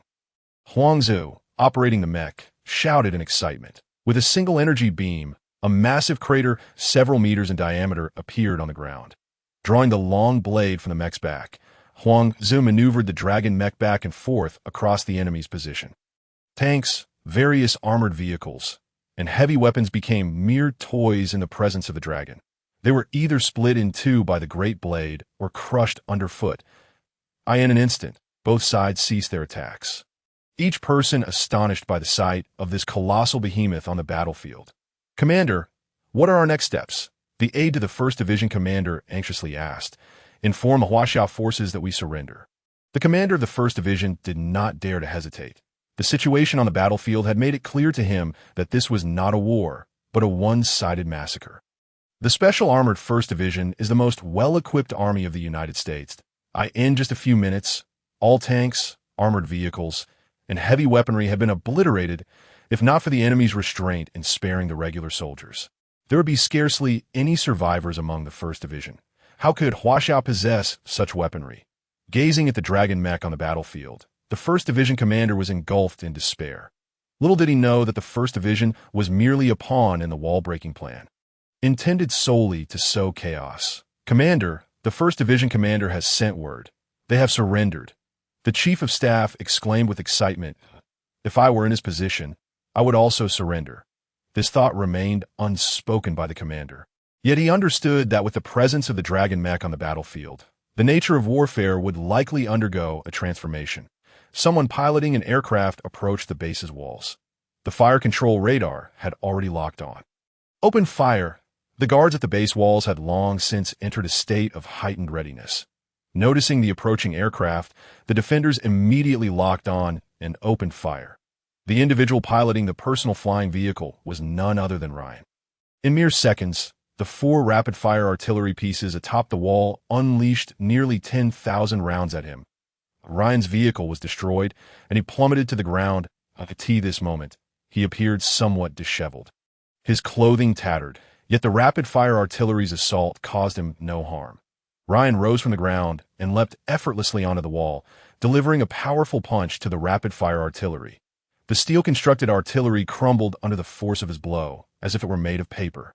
Easily destroyed, in under 2 minutes, he had cleared all rapid-fire artillery within a kilometer of the wall. Ryan opened a flight path for the 200 Special Forces soldiers behind him, just as he prepared to scale the wall and enter the base. A massive mech stood in his way. Chapter 30. The Struggle for Control, 2. In the command room of Base 9563, Commander Luo received a report from the wall guards that they were under attack. This was footage relayed by drones on site. The staff connected the video feed to the large screen in the command room. Everyone turned their gaze toward the screen, where a blond Western man was seen moving swiftly and leaping atop the walls. Wherever he went, the rapid-fire artillery was effortlessly dismantled by his fists. Who is this person? So formidable. Could he be a guardian? The personnel in the command room turned to Liu Hui, for they all understood that only a guardian possessed such capabilities. His name is Ryan, a guardian from the United States, who has been missing for over 3 months. Liu Hui explained, noting his own surprise at Ryan's unexpected aggression toward the base. Look, Captain Huang's dragon mech has arrived. The screen displayed Huang Zhu operating the dragon mech while returning from the battlefield. Huang Zihu encountered Ryan, who was assaulting the wall. Nhua. Contact Huang Zihu and instruct him to delay Ryan. Notify all guardians and scholars within the base to head to the wall for support. I am on my way immediately. Although Liu Hui could easily destroy Ryan within the neural substrate, he hesitated to do so. Ryan's physical level was 5, the highest among the guardians. S-guardians were rare. Liu Hui was reluctant to eliminate Ryan. He hoped to persuade him, believing there might be a chance for his return to the base. Gathering all guardians and scholars to the wall, Liu Hui had a cunning plan. If persuasion failed, he intended to make an example of Ryan in front of all the guardians and scholars. With a resounding boom, the energy beam fired from the dragon mech struck Ryan atop the wall. The wall was sheared in half, yet Ryan stood unharmed amidst the rubble. With a leap, Ryan charged toward the dragon mech warning. The mech's chest had sustained a heavy blow, reducing its defensive capabilities to level 1. Huang Zhu heard the warning and swiftly drew the large blade from the mech's back, swinging it toward Ryan. Warning. The mech's right arm has taken a severe hit, losing its functionality. The warning echoed again. Ryan, cease your actions. Liu Hui arrived on the battlefield. Upon seeing Liu Hui, a look of delight spread across Ryan's face. His mission objective was to capture Liu Hui, and now the opportunity had presented itself, sparing him considerable trouble. Why are you attacking the base? Liu Hui demanded. Mr. Liu, I am an American. I am only loyal to my nation and its leaders. Surrender control of the spacecraft, and I shall spare your life. Ryan proclaimed arrogantly. Ryan, do you truly believe you can defeat us all? The guardians and scholars had gathered behind Liu Hui. Mr. Liu, I advise against any attempts. Your physical levels are merely 3 and 4. Even if you all attack together, I could easily vanquish you. With a physical level of 5, Ryan was emboldened in his arrogance. Allow me to confront him. But a figure darted past Liu Hui, rushing toward Ryan. The individual was Chun Xingxin, Liu Hui's female guard. 2 months prior, after suffering a fever and falling unconscious, she evolved into a guardian with a physical level of 4. The speed of their confrontation was blinding.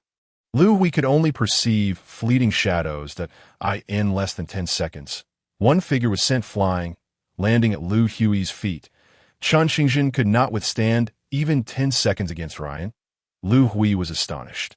He understood that the disparity between levels 4 and 5 was substantial, yet he had not anticipated it would be to such an extent. Everyone, attack together! Someone among the guardians behind Liu Hui exclaimed. Wait, Liu Hui quickly intervened. Everyone, do not act recklessly.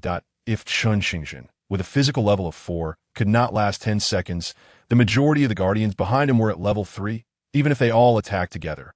Liu Hui knew they would merely be offering themselves as sacrifices. Unfortunately, Liu Hui's warning came too late. Over a dozen guardians surged forward. Within moments, they were all sent flying by Ryan. Mr. Liu, allow me to handle this. Huang Zihu's voice came from behind Liu Hui. He had already leaped down from the control room of the mech.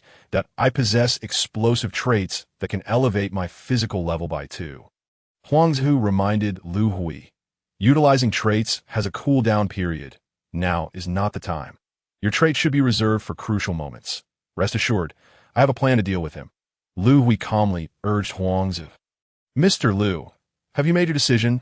Will you surrender the control of the spacecraft or not? Ryan called out from a distance. Ryan, do not forget that I am an eternal. Should I choose, I can effortlessly destroy you. If you return to the B, what of the eternal? Your physical level stands at merely 4.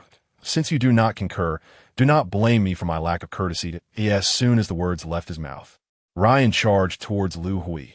The guardians surrounding Liu Hui were taken aback, swiftly positioning themselves in front of him. Contrary to the anticipated clash, Ryan suddenly collapsed to the ground, 10 meters before Liu Hui.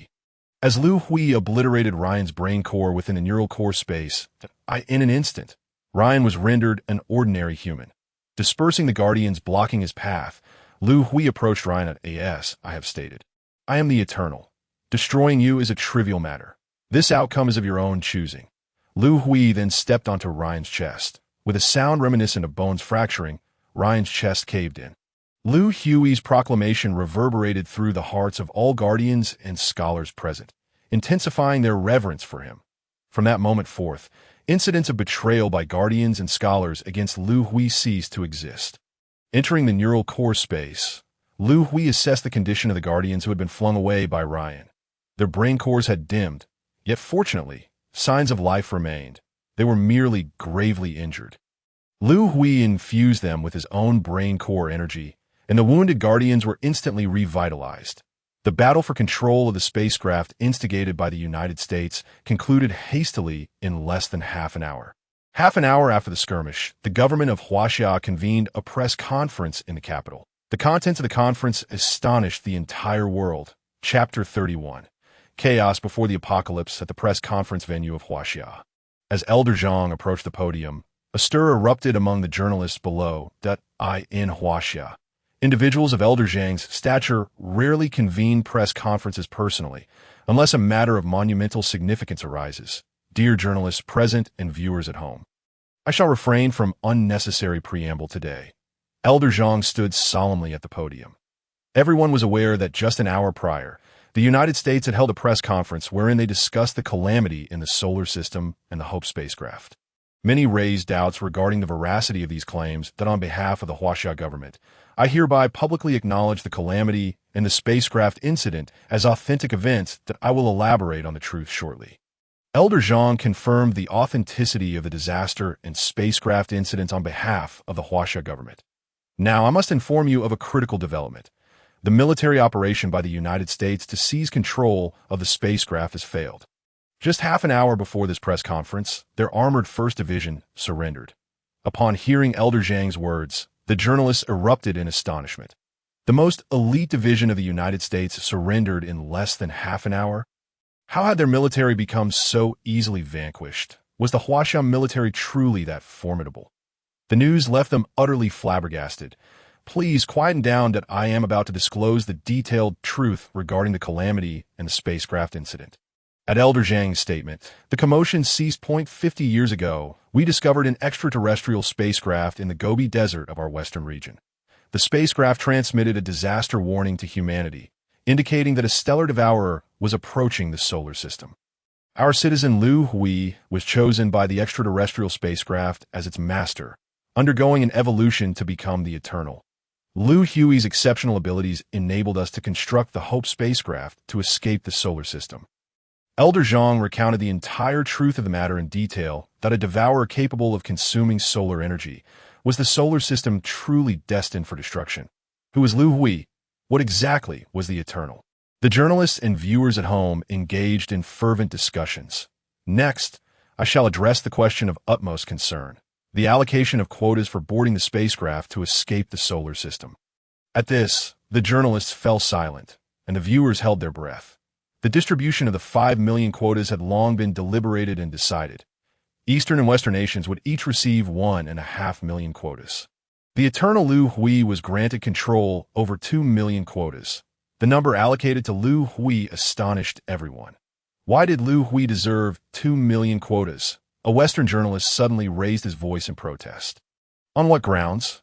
On the grounds that he designed and constructed the Hope spacecraft for humanity.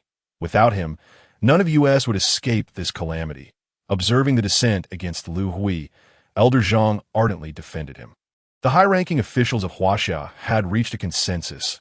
Once humanity fled into the cosmos, Liu Hui would be the sole leader.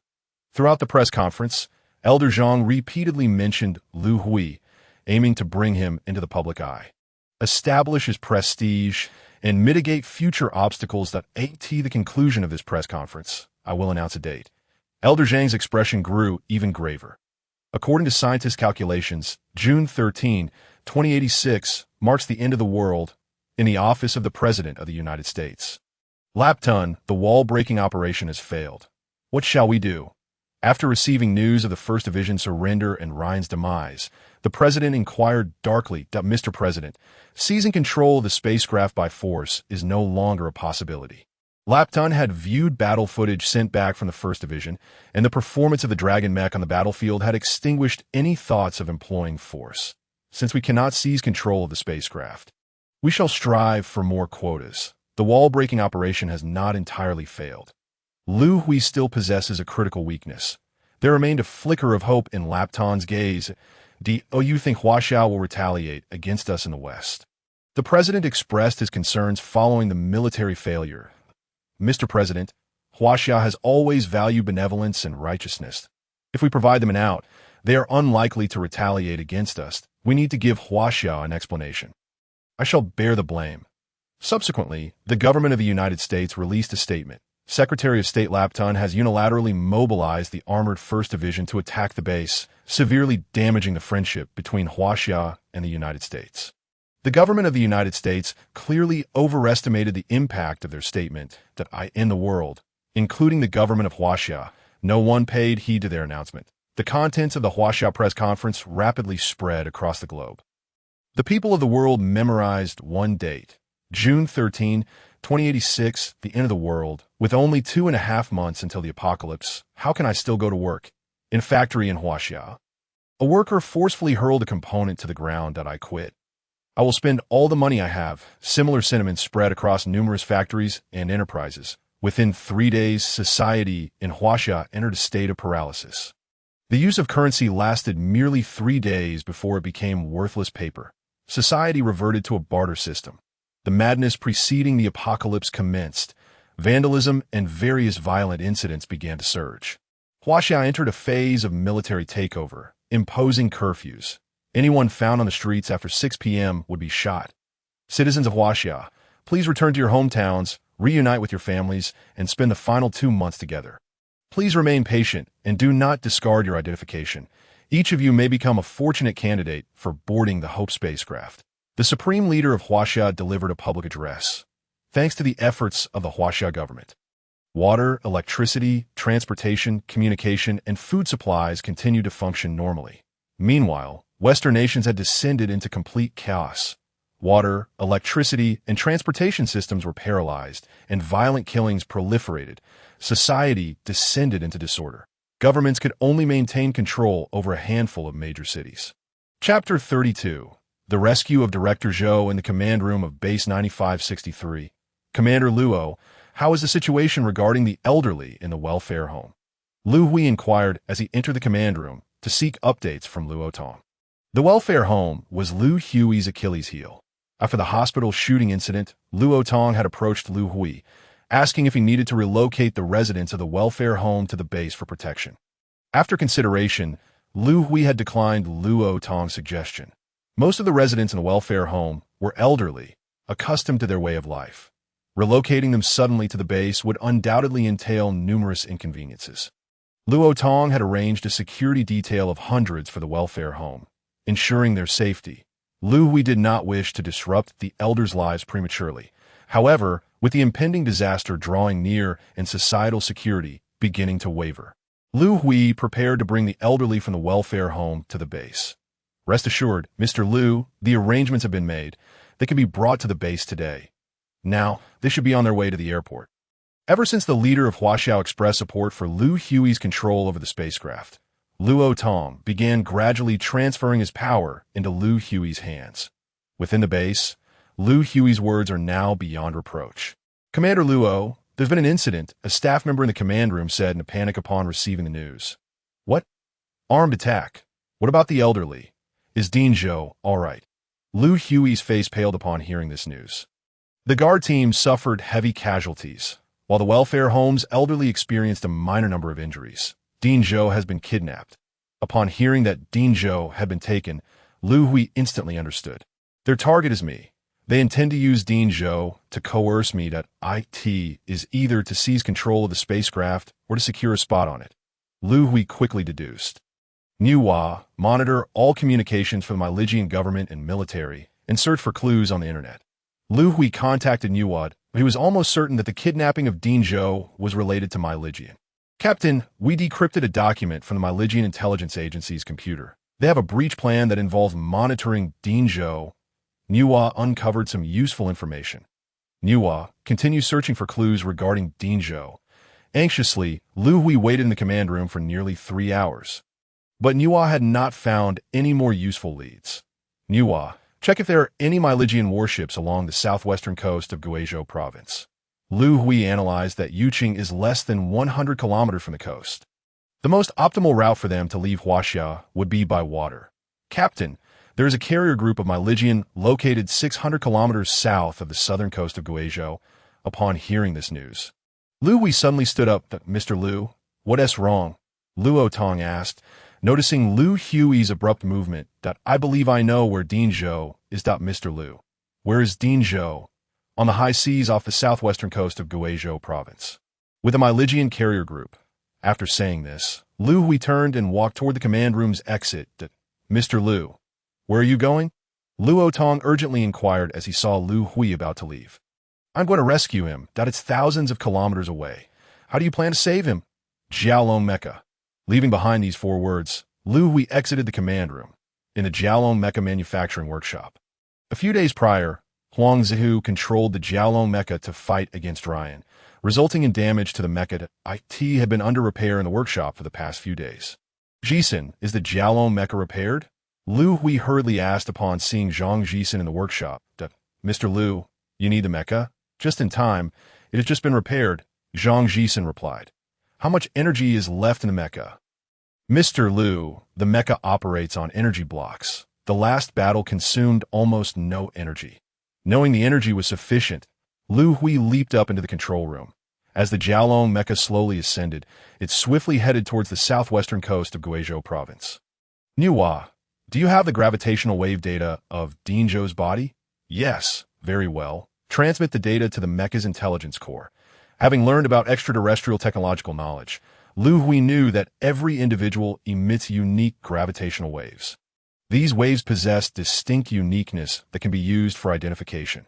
The Jiaolong mecha is equipped with a search instrument for gravitational waves, but its scanning range is limited to a diameter of merely a few kilometers.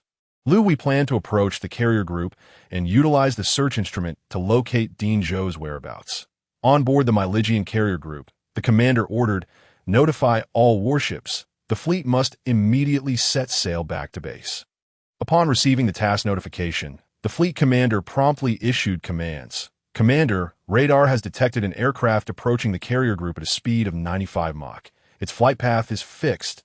We can intercept it. It will reach above the fleet in just over 3 minutes, 95 times the speed of sound. What kind of aircraft is this? Is it Huaxia's latest supersonic anti-ship missile? The commander was alarmed. He ordered the missile frigate to immediately launch missiles for interception. All warships activated their close-in defense systems. Preparing for a final interception, the commander decisively issued the orders. Warning, a missile is heading towards the mecha. In the control room of the Jiaolong mecha, Liu Hui heard the intelligence corps' warning. Ignore it. Immediately activate the search instrument and locate Dean Zhou's whereabouts. The Jiaolong mecha's defensive capabilities rendered it impervious to all missile attacks on Earth. Target detected. Locking precise location. Location locked. Liu Hui glanced at the instruments display. Dean Zhou is in the cabin of the aircraft carrier. Controlling the Jiaolong mecha, Liu Hui hovered 100 meters above the aircraft carrier.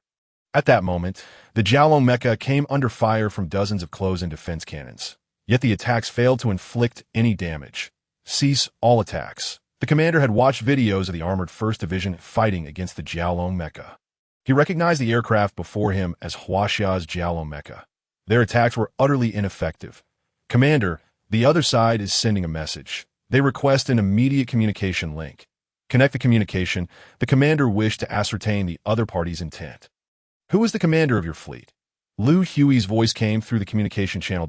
I am the fleet commander, Ruahose. May I ask who you are? What is your intention in approaching our carrier group?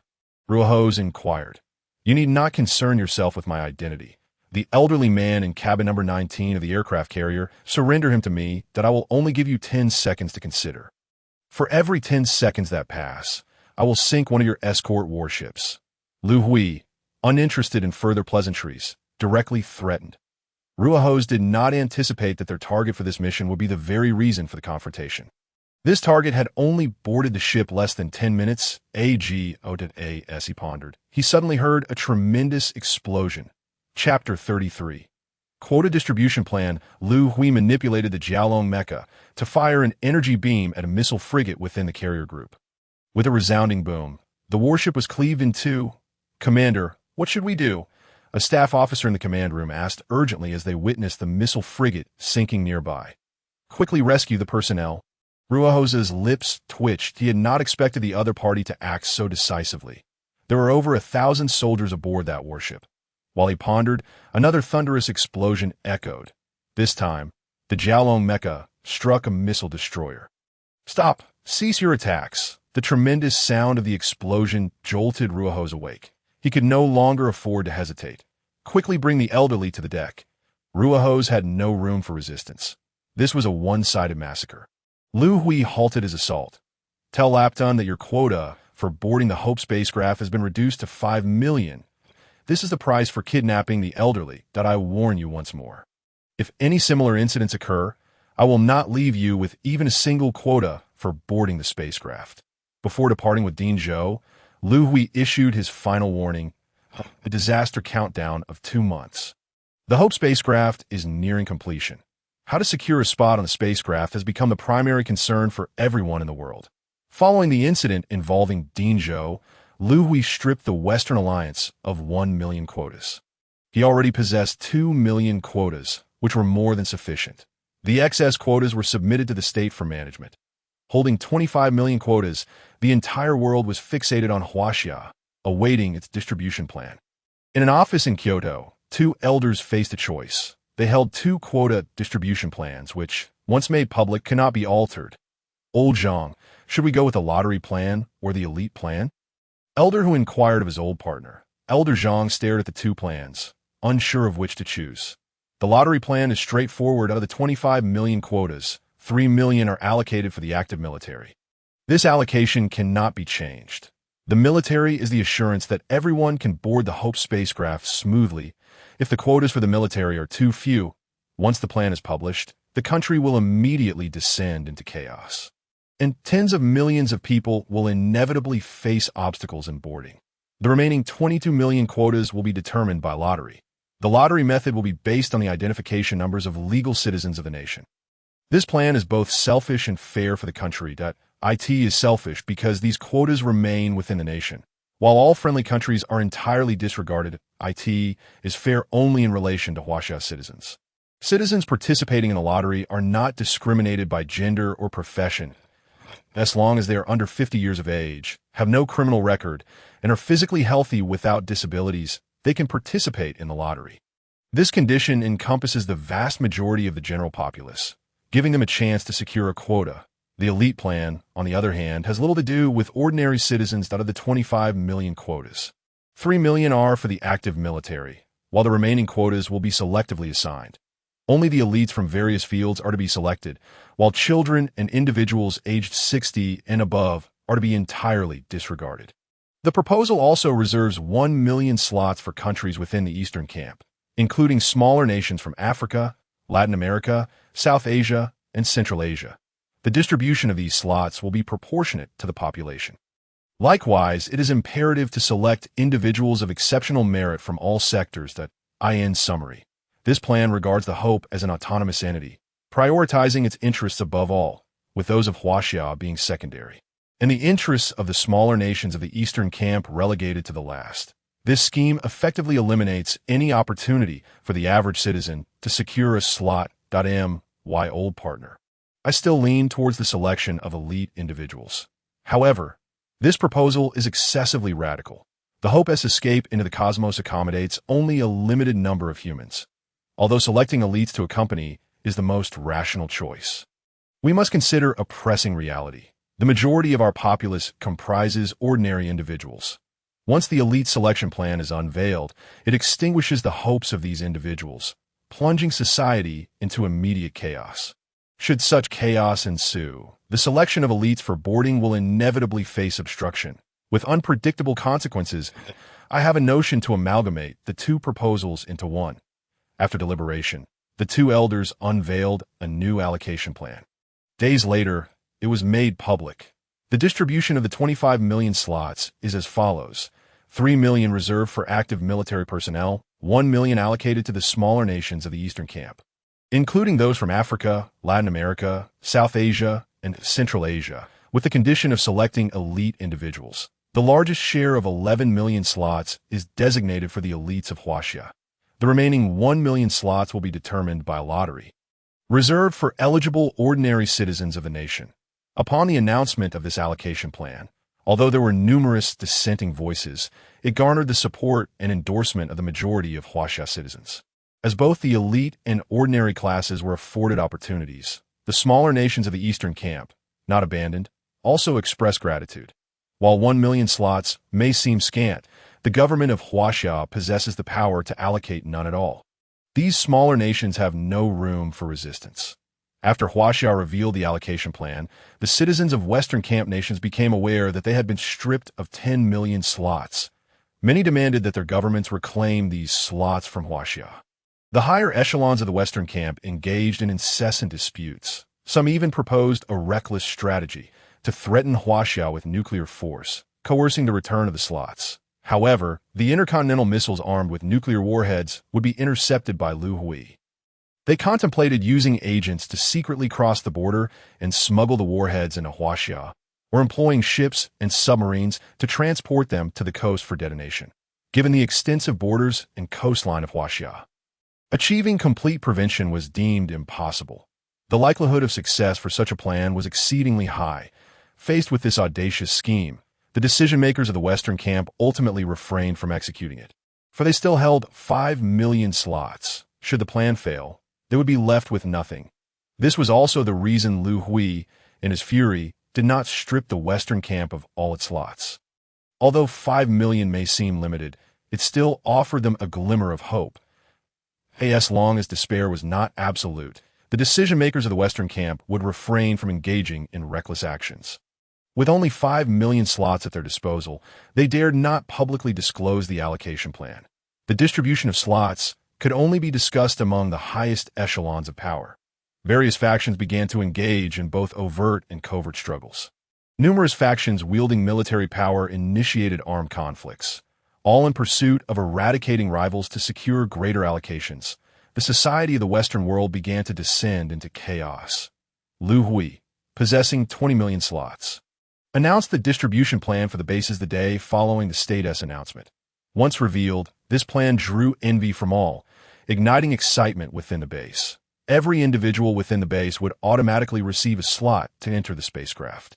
Moreover, based on individual contributions to the base, they would earn the right to allocate an additional 2 to 4 slots for accompanying family or friends. The individuals carried no restrictions on gender. age, or profession, only requiring good health and a clean criminal record. With over 3 million inhabitants in the base, approximately 15 million slots would be utilized. The remaining slots Liu Hui entrusted to Nuwa, tasking her with sifting through the global database to select talents from various fields, allowing the chosen to board the spacecraft. Liu Hui's philosophy was straightforward: to take along those closest to him. Should any slots remain, he would also include some useful individuals. Days after Liu Hui publicized the allocation plan, high-speed passenger trains departed from the base station, filled to capacity with base personnel. They were the first wave returning to their hometowns. Upon their return, they would bring along their family or friends back to the base. Each of them possessed rights to 2 to 4 slots. Xiaofeng was among the passengers on the train. As a welder involved in the construction of the Hope spacecraft, he felt somewhat lost as he touched the red smart wristband on his wrist. He had no family or friends, spending his time alone in his room outside of work. He was one of the few on this train who did not know his destination. Hangzhou is arriving. Passengers needing to disembark, please do so promptly, came the announcement. Hangzhou, there's a Westlake there. With this thought, Xiaofeng took his luggage and exited the train. He had always yearned to see the scenery of Westlake. In the past, he had either lacked the time or the money. Now, fate had brought him here. Xiaofeng decided to explore Westlake for a few days before returning to the base, fulfilling a small wish of his, stepping out of the train station and onto the street. Xiaofeng quickly drew the attention of passers-by due to 2 items: the red smart wristband on his arm and the AI drone following him. The wristband and drone were standard equipment for returnees from the base. The wristband denoted Xiaofeng's identity, as only individuals from the base were permitted to wear it. The AI drone was provided by the base as a defensive measure for every returnee, equipped with extended battery life and a laser emitter. If Xiaofeng encountered danger and was attacked, the drone would send a distress signal and utilize its laser weapon for defense. Nearby military forces would respond promptly to the distress call. Since the announcement of the allocation plan, society has been under military control. 3 million active military personnel have been dispersed across cities and towns nationwide to maintain public order and security.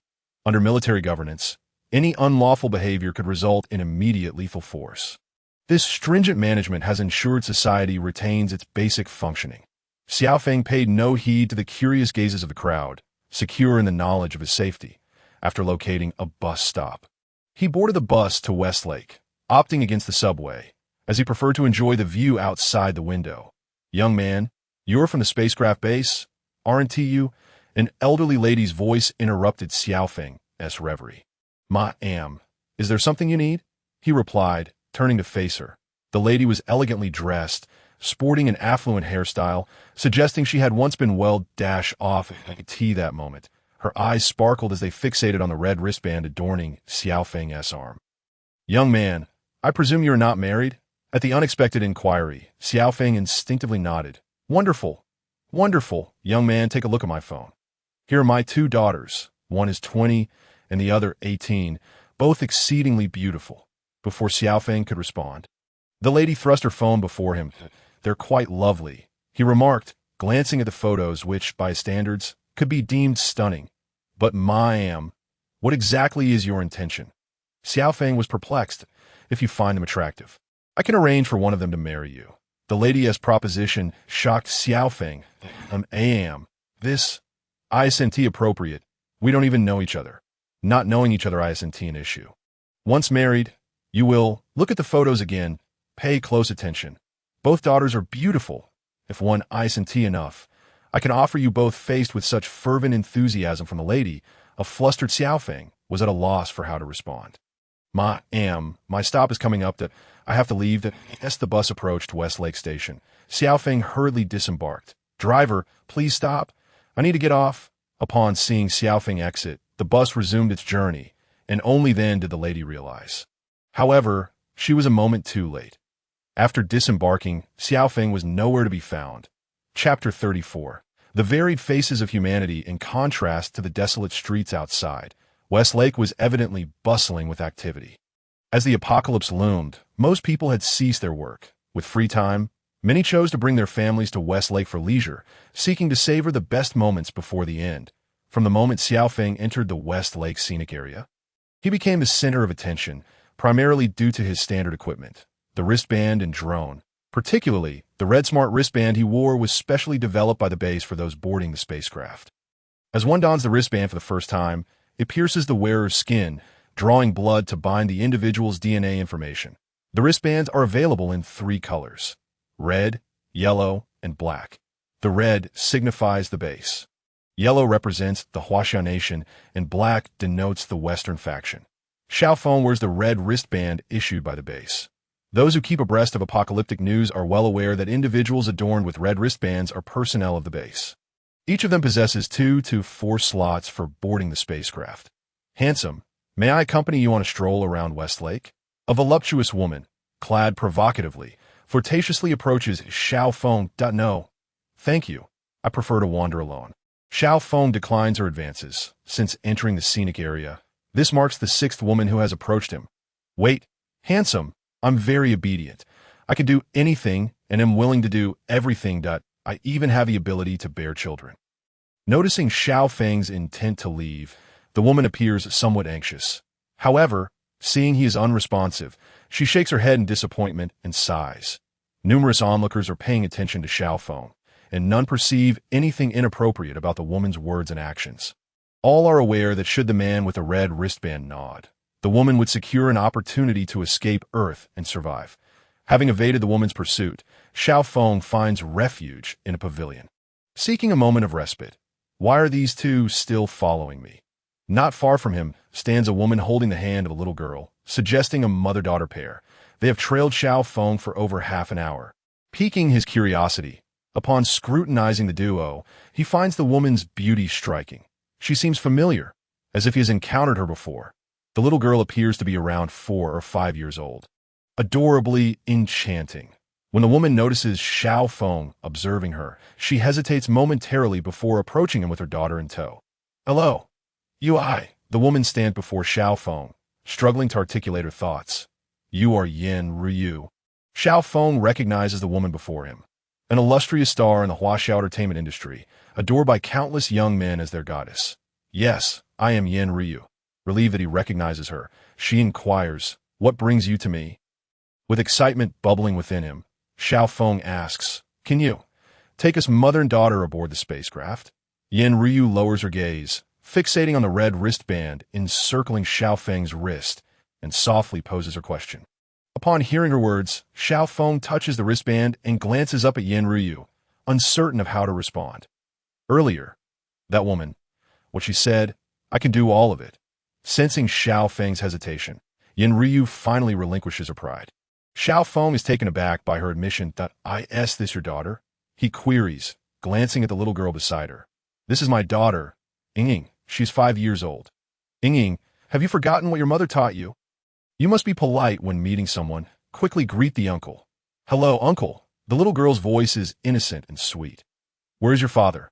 Xiaofeng hesitates before asking. Her father passed away in a car accident 3 years ago. Upon hearing Yin Ryu's words, Xiaofeng's heart remains conflicted. Mommy, what is a father? The little girl innocently inquires, having overheard the adults mention the term that a father is someone like that uncle. Yin Ryu whispers in reply. Mommy, can I call the uncle daddy? The little girl innocently asks. Yin Ryu kneels down, looking at Ying, and gives a slight nod. Daddy. The little girl's utterance of daddy seems to strike a chord deep within Xiaofeng's heart. He reaches out to ruffle her hair. Is your home far from here? Xiaofeng suddenly asks. Not far, it's south, very close. A community by West Lake, just a 10-minute walk. Yin Ryu answers with some excitement. Is there anyone else at home? No, it's just the 2 of us that I shall stay with you for a few days, as I am due to return to the base in 3 days. This is the encounter of Xiaofeng, a returnee from the base.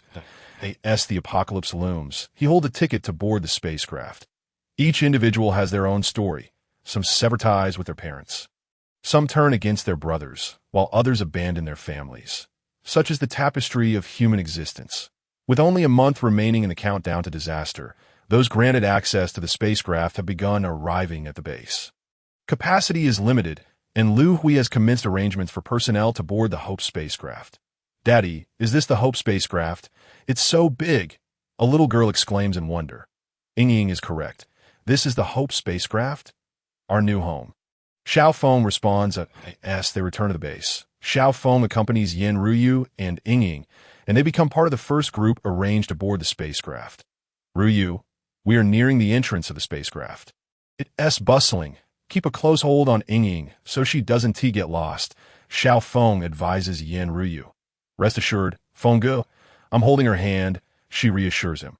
The first batch of individuals boarding the Hope spacecraft exceeds 10 million. They comprise construction workers and their families. The elite selected from the Huaxia Nation continue to arrive at the base. While the general populace awaits the commencement of a lottery, they will follow the military to the base once the elite have gathered, being the final group to board the Hope. This arrangement aims to ensure a smooth embarkation process. If the lottery results were announced prematurely, those not selected would descend into despair, triggering chaos and jeopardizing the orderly arrival at the base. Though the Hope spacecraft boasts hundreds of entry and exit points, the sheer volume of people renders it somewhat congested. Following the throng, Xiao Feng and his family arrive at the entrance of the spacecraft. A soldier stands elevated, wielding a megaphone, vociferously issuing instructions. Please display your identity wristbands. After activating your wristbands, proceed to the changing room. Personal belongings are prohibited on the spacecraft. Please adhere to the order. Chapter 35. Boarding the Hope spacecraft, place your identity wristbands into the activator. The soldier instructs. Following the soldier's guidance, Xiao Feng extends his hand into a device. With a chime, the activator announces in a synthesized voice, identity wristband successfully activated. Identification number, XXXXXX. Name, Su Feng. Gender, male, age, 28. You have earned 120 points. Upon entering the spacecraft, should you require assistance, please summon your wristband assistant, which will serve you. With the activation process complete, the soldier beckons. Next, please. Su Feng withdraws his hand from the device. Do not linger and obstruct others. Quickly proceed inside, the soldier urges him. Excuse me, what are these points for? Su Feng inquires. Seeking clarification, I have no time to explain. You can inquire with your wristband assistant. The soldier responds with a hint of impatience that my daughter and wife are behind me. I'll wait for them here. Su Feng explains as he stays behind. Identity wristband successfully activated. Identification number XXXX. Name, Su Ying. Gender, female, age 5. You have earned 60 points. Identification number. Name, Yin Ruyu. Gender, female, age 26. You have earned 100 points. Once the wristbands are activated, Su Feng leads Yin Ruyu and Ying through the spacecraft's passageway. The corridor stretches over 100 meters, growing crowded towards the end. Upon nearing, Su Feng observes that the individuals are divided by gender, forming two lines. Men on the left and women on the right. Do not crowd. Once inside the changing room, swiftly change into your attire. Remember, aside from your identity wristbands, no personal items are allowed on the spacecraft. Violation will result in disqualification from boarding. A soldier repetitively announces over the megaphone. Ryu, take Ying and queue up. Wait for me outside after changing. Don't wander off. It could be troublesome. Yin Ryu nods in acknowledgement of Su Feng's words. Following the flow of the queue, Su Feng enters the changing room. Your size is EA. Passing through the entrance, he learns his clothing size from the device that he locates the corresponding outfit, a one-piece blue suit. The attire is easy to don, primarily fastened with zippers. The material is soft, providing a comfortable fit. After changing his clothes, Su Feng discarded the garments he had shed into a recycling bin. Following the flow of people, he exited the changing room. Outside, the crowd was somewhat overwhelming. All clad in identical uniforms, which made Su Feng feel a twinge of anxiety. It was proving difficult to locate anyone. Fortunately, among those boarding the spacecraft, there were not many individuals accompanied by children.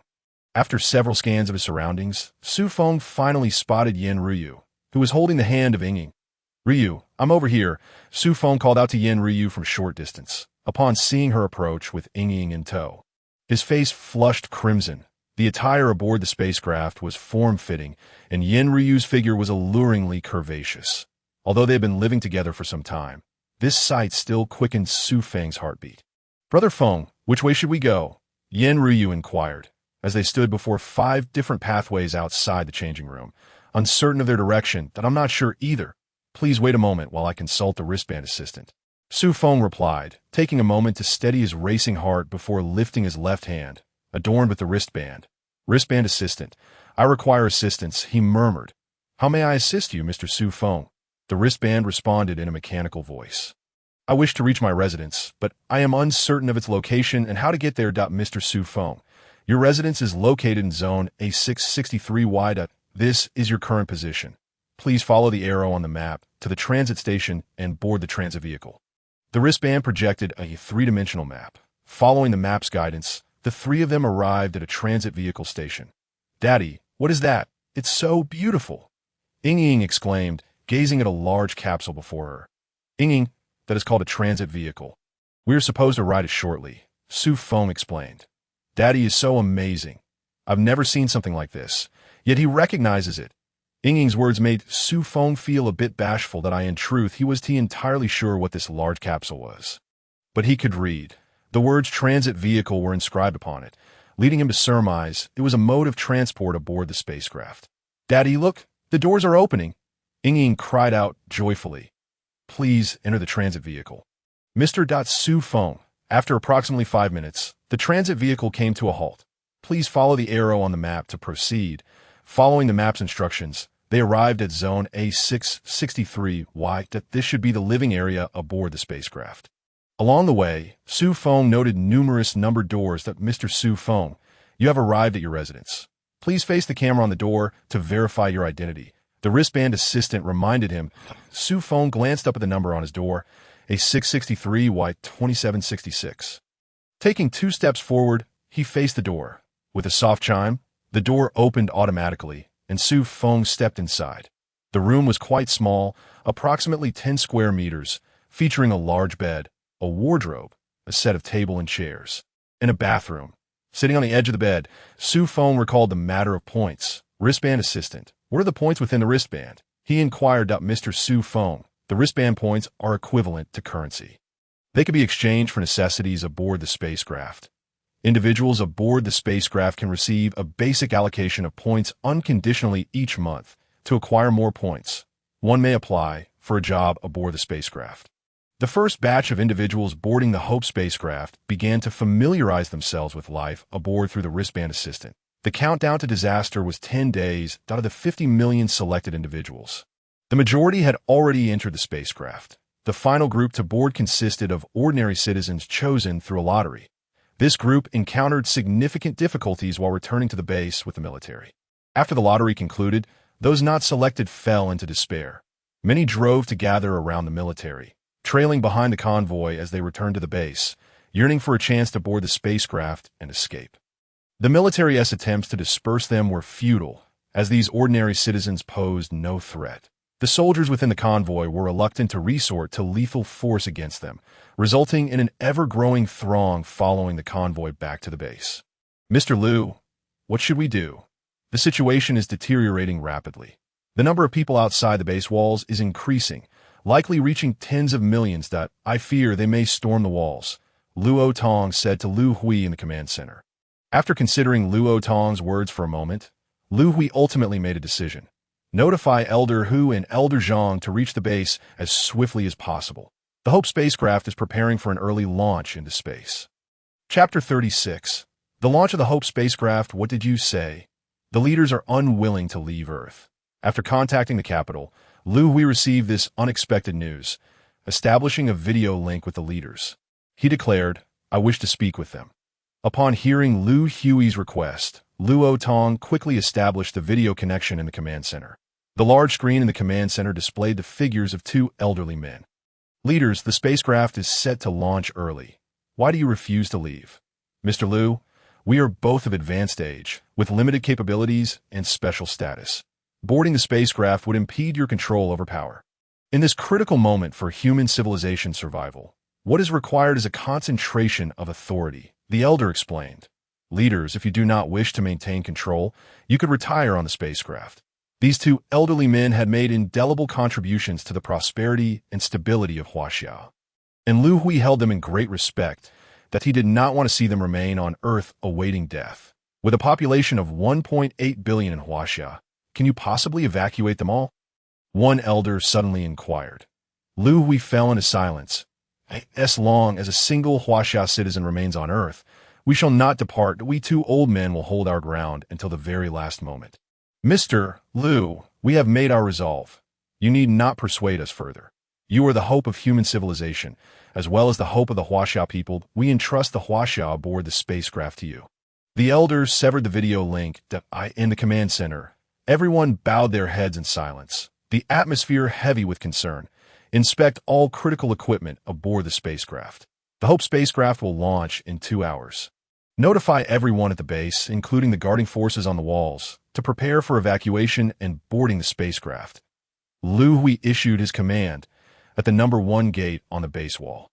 Commander, we are running low on rubber bullets. Should we switch to live ammunition? These are our Huaxia citizens. Live ammunition should not be used unless absolutely necessary. The officer rejected the soldier's suggestion. He glanced down at the wall. Countless individuals, risking being struck by rubber bullets, were approaching the wall, each carrying a bag of soil wrapped in clothing. Upon reaching the wall, they discarded the bags at its base in order to scale the wall and board the Hope spacecraft. These individuals intended to fill in the height of the wall with soil. Everyone, do not fear. Rubber bullets will not kill. As long as we fill in the wall and charge up, we have a chance to board the spacecraft. A voice rang out from the crowd. Commander, orders from the command center. The officer's aide received the command in 2 hours. The Hope spacecraft will launch. The command center has ordered us to evacuate the wall and board the spacecraft in 1 hour. The aide announced loudly, relay the orders. We will evacuate in 1 hour. The officer surveyed the crowd below, estimating that at their current pace, the wall would be filled before the hour was up. If they charge up within that hour, what should I do? Do I really have to? The officer furrowed his brow. Time ticked away. Commander, we have run out of rubber bullets. The wall's height is down at 2 meters. They have begun forming a human ladder to climb up, the soldier reported. Inform all personnel to retreat from the wall immediately and drive to the Hope spacecraft. I will secure the exit of the lower wall. The officer decisively issued his command, knowing that if the soldiers mingled with the crowd, none would reach the spacecraft. Commander, hurry. They cannot retreat. Fewer than half of the entire unit managed to reach the exit. Many soldiers were knocked to the ground by those climbing the wall as they retreated. You go first. I will hold them off here.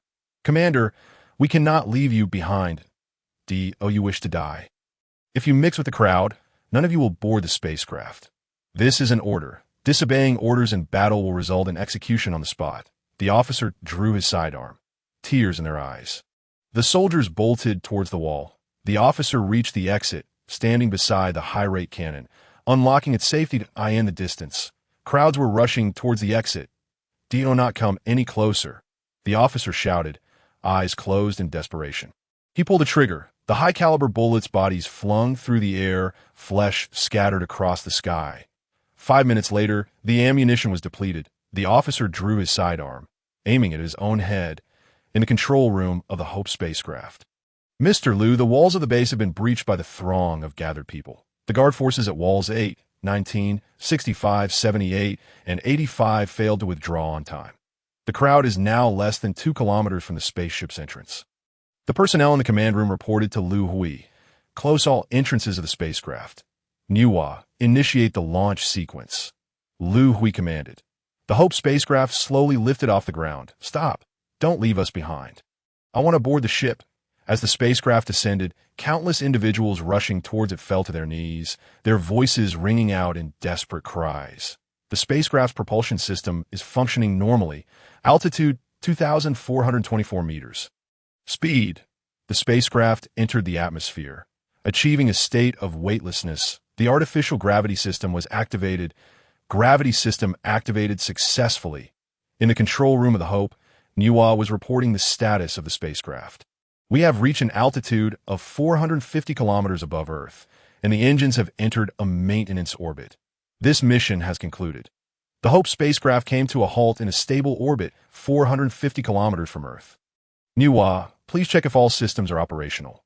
Master, all systems are functioning normally. There's a gas leak in Industrial Area Warehouse 68. Please dispatch personnel for repairs. The Hope spacecraft successfully entered outer space. Although there were minor issues, none were critical. Luotong, Notify the personnel on this list that a meeting will convene in 1 hour, that I need to arrange personnel aboard the spacecraft after the launch of the Hope spacecraft. Liu Hui held the first meeting, historically known as the Earth Orbit Conference. This meeting would have profound and far-reaching implications for the wandering human civilization in the cosmos. Chapter 37. The Orbit Conference in the meeting room of the Hope spacecraft. Designed to save space, the room was quite small, not exceeding 50 square meters. With nearly 100 attendees, it felt somewhat cramped. Liu Hui stood at the head of the room, everything seeming so natural. Ladies and gentlemen, I have no patience for idle chatter. The primary purpose of today's meeting is to establish the wandering government of humanity. I have already considered the heads of various government departments. Mr. Liu, may I interject? A Western attendee suddenly interrupted Liu Hui. Shouldn't the heads of the government departments be elected? Hearing this, Liu Hui smirked coldly. On the Hope, there is only autocracy, no democracy. Do not bring your Western notions of freedom and democracy aboard this ship.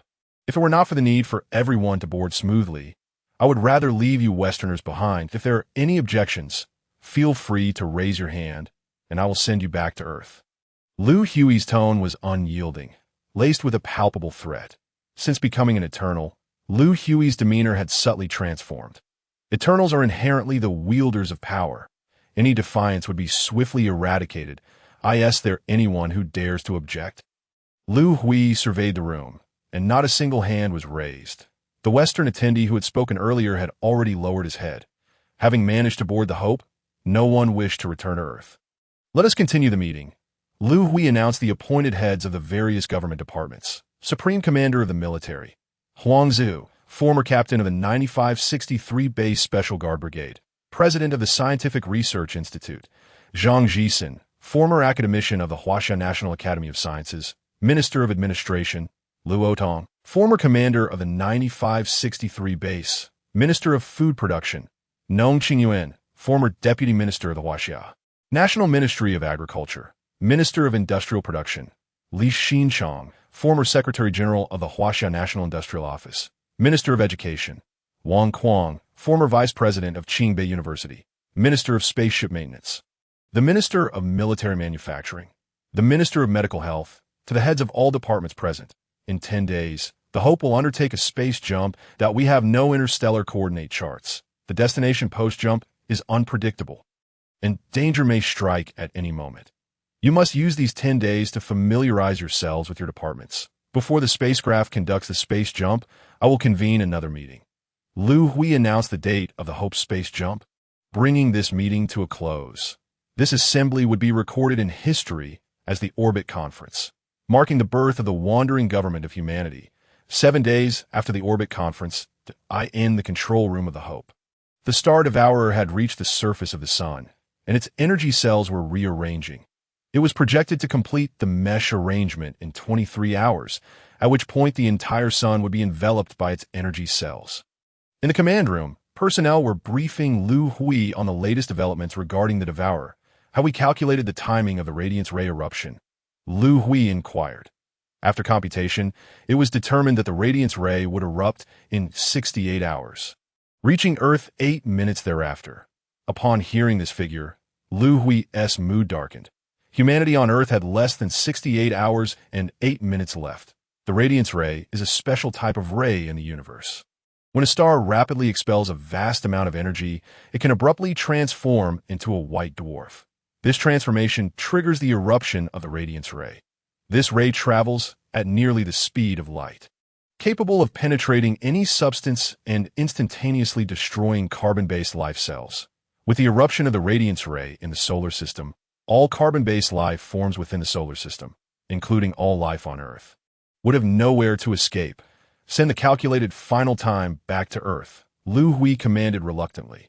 Notify all department heads to prepare for a meeting. In the meeting room of the Hope, standing at the head, Liu Hui felt an overwhelming weight on his heart. The star devourer had reached the surface of the sun after calculations. Humanity had less than 68 hours remaining. Liu Hui announced the calculated results in the meeting room. The atmosphere was stifling. The Hope would initiate the space jump 1 hour before the eruption of the radiance ray.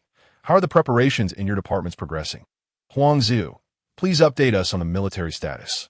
Upon being called upon, Huang Zihu stood. Leader, the number of military personnel aboard the spacecraft is approximately 1 million. We are equipped with 103 Kunlun warships and 7 Dragon A-type mechs. The intelligence system Nuwa predicts that the Hope's defenses can barely withstand an attack from a Type 2 civilization. If faced with a Type 3 civilization, Leader Liu, our spacecraft maintenance department is fully prepared. We have already recruited over 200,000 maintenance workers aboard the ship, ready to respond to any unexpected maintenance incidents. The food production department is operating normally. The military manufacturing department is lacking materials and cannot construct new spacecraft. The industrial production department is inoperative due to a shortage of raw materials. The human gene cryogenic storage facility is functioning correctly. In the capital, in a leader's office, an old acquaintance spoke. Liu Hui has sent back information from space. The radiance ray will reach Earth in 68 hours. We have only 68 hours left. Old Zhang, holding the report, looked somewhat disheartened that I will not review the report. Just announce the time publicly. Who knows how many will receive this information? Old Hu sighed, aware that few would likely receive it. Additionally, inform everyone around us to return home and spend time with their families. Since the military brought the last batch of personnel back to the base, Huaxia had plunged into chaos. The government was unable to maintain social order. Water, electricity, transportation, and communication systems had all collapsed. Humanity on Earth had descended into madness. Dogdan, the daughter of the village chief from the neighboring Wang village, is quite attractive. Since we are all going to die in a few days, why don't we sneak over tonight after dark? Back when I worked, Zhou Boppy often bullied me. I wanted to die in front of me. Bring out all the food in the house, or I will kill your entire family. Everyone grab a weapon and follow me. Let us kill them. Don't be afraid. Dying a few days early or late is still death, as the end approached. The darker sides of humanity were fully unleashed. Chapter 38. The space jump of the Hope 2 hours before the eruption of the radiance ray. The Hope departed from Earth's orbit, entering the acceleration phase prior to the space jump. The spacecraft must reach 0.3 times the speed of light to perform the jump. In the control room of the Hope. Captain, the Hope is ready to reach the speed for spatial jump. Shall we initiate the jump? The voice of Nuwa resonated from the control room. All eyes turned to Liu Hui. Nuwa, activate the Hope's all-frequency broadcast. I have something to convey. Captain, the all-frequency broadcast has been activated. A grave expression appeared on Liu Hui's face. Fellow compatriots aboard the Hope, our vessel is about to embark on a spatial jump. For the continuation of human civilization, we must depart from the solar system, leaving our mother planet, Earth, behind. This departure will be permanent. I ask everyone to observe a moment of silence. Bid farewell to Earth, to our loved ones and friends, to all our fellow humans. Liu Hui's words swiftly spread throughout the entire Hope. The inhabitants of the ship stood erect, bowing their heads in solemnity. That a minute passed, and many faces were streaked with tears. Nuwa, conduct one final risk assessment before the spatial jump. The Hope carries the hope of humanity. Cautious Liu Hui sought one last confirmation. Captain, the success rate for this spatial jump is 92. However, the jump may cause minor damage to the vessel. Upon hearing Nuwa's report, Liu Hui took a deep breath. Initiate the spatial jump. Liu Hui commanded. The countdown for the jump began. 10, 9, 8, 3, 2, 1. The heart of the Hope was the life transmission spacecraft. As the countdown concluded, the energy blocks within the life transmission's power chamber were instantaneously drained. A spatial rift was torn open ahead of the Hope by high energy. The ship entered the rift at 0.3 times the speed of light. The spatial jump was complete. Liu Hui heard Nuwa's voice again. Alarm, gas leak detected in the food production area, warehouse 32, outer layer detachment in the military manufacturing area, warehouse 16. In the control room of the Hope, red alarm lights illuminated the surroundings. Maintenance chief promptly organized personnel for emergency repairs. Nuwa scanned the starfield surrounding the ship and established a star map centered on our vessel. Launch reconnaissance satellites into deep space around the ship. Verify the operational status of all systems aboard. Liu Hui swiftly issued commands. Minutes later, preliminary results from the scan emerged. The Hope was situated at the edge of an unknown spiral galaxy. Surrounding the ship were 2 stellar systems, detected at distances of 56 light-years and 18 light-years, respectively. Nuwa, launched the Pioneer probe towards the nearest stellar system. Liu Hui had no choice. The resources aboard the ship could not sustain a journey to 56 light-years away. Warning, warning, anomalous flying object detected. Niuhua suddenly issued a warning. Liu Hui's heart raced. Approximately 200 million kilometers ahead of the Hope was an unidentified flying object, hurtling towards them at a speed of 0.8 times the speed of light. Niuhua confirmed the object's distance and velocity. Niuhua, could it possibly be a meteorite or a comet? Absolutely not. Meteorites or comets do not suddenly change direction and accelerate. Captain, there's only one possibility. This object is a product of intelligent civilization. An extraterrestrial spacecraft? Liu Hui was taken aback. Mere moments after a successful jump, they were to confront an unknown alien civilization's craft. How much time remains? Captain, there are 13 minutes and 26 seconds until they reach our position. Niuhua, can the energy beam cannon aboard the Hope be fired? Captain, following the spatial jump, the energy blocks have been depleted, and the nuclear power cannot activate the energy beam cannon. Huangzhou, mobilize the Kunlun warship at once. The Jiaolong mecha stands ready. Liu Hui prepared for the worst. Niuhua, send a communication request to the approaching entity. The few Kunlun warships aboard the Hope departed from the vessel. The Kunlun warship was designed by Liu Hui and Zhang Jisen alongside all the scholars. But it had significant drawbacks. Due to a lack of materials, they could not produce a bidirectional gravitational wave engine. The warship relied on a nuclear engine, resulting in slow speed and limited energy reserves, sufficient for only a single energy beam discharge, requiring 24 hours to recharge afterward. Feng Lalu, do you believe they're a Type 1 or Type 2 civilization, judging by the dilapidated appearance of their spacecraft? They seem to be novices of a Type 1 civilization. Yet, one thing is peculiar, that we have detected that their ship is controlled by an intelligent core. Yet why can we not breach their core? Phone launching, your question is easily explained. Observe, the warship they just deployed operates on primitive nuclear power. The technology should have just reached Type 1 civilization, or perhaps even not yet. Regarding their ship's intelligent core, it can also be easily elucidated. Each civilization's technological development has its focal points. If their focus is leaned towards intelligent cores, they could potentially develop a core of Type 3 civilization standard during the Type 1 phase. Upon hearing Feng Laching's words, Feng Lalu nodded. These two conversing intelligent beings were space transporters for the Type 2 civilization of Feng La planet. They piloted their transport vessel through this star field and were startled by the unexpected emergence of the Hope. Out of curiosity, they approached to investigate. Feng Lalu, they've sent us a message. However, we are uncertain of its contents. The ship's intelligent core is decrypting it. No, wait. How could they not know the universal communication language of the starfield? The two intelligent beings suddenly understood. The civilization across from them had not yet registered within the starfield. They were an unprotected, wandering civilization. The intelligent core aboard their ship was at least of Type 3 civilization standard. We might as well seize their technological tree. The intelligent core aboard the transport vessel could use an upgrade. These two extraterrestrial intelligent beings harbored covetous thoughts towards Niuhua aboard the Hope. Feng Lalu, the message from the other side has been decrypted.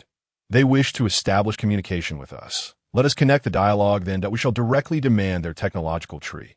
Should they refuse, I shall obliterate them with a single blast. Chapter 39. The First Battle of the Wandering Universe. In the control room of the Hope. Captain, the opposing ship has halted 2,000 kilometers ahead of us. They have initiated a holographic video call. As Niuhua's words fell, a holographic image materialized in the control room. All eyes turned towards the image. Are those not two hairless kangaroos? Are they truly advanced intelligent beings? Upon witnessing the appearance of the extraterrestrial intelligences, Liu Hui was immediately reminded of kangaroos on Earth, as their resemblance was striking. Greetings, I am Liu Hui, the leader of human civilization. May I inquire who you are and what your intentions are in approaching our vessel? Liu Hui inquired with composure. What shall we do? They are the Kalan race. The extraterrestrial intelligences immediately recognized Liu Hui as a Kalan, which surprised them greatly. They resided in a star field known as the Sirius Sector, governed by the Kalan race. They were likely a branch of the Kalan race that had just entered Type 1 civilization. This is the edge of the star system. They should not have encountered other civilizations yet.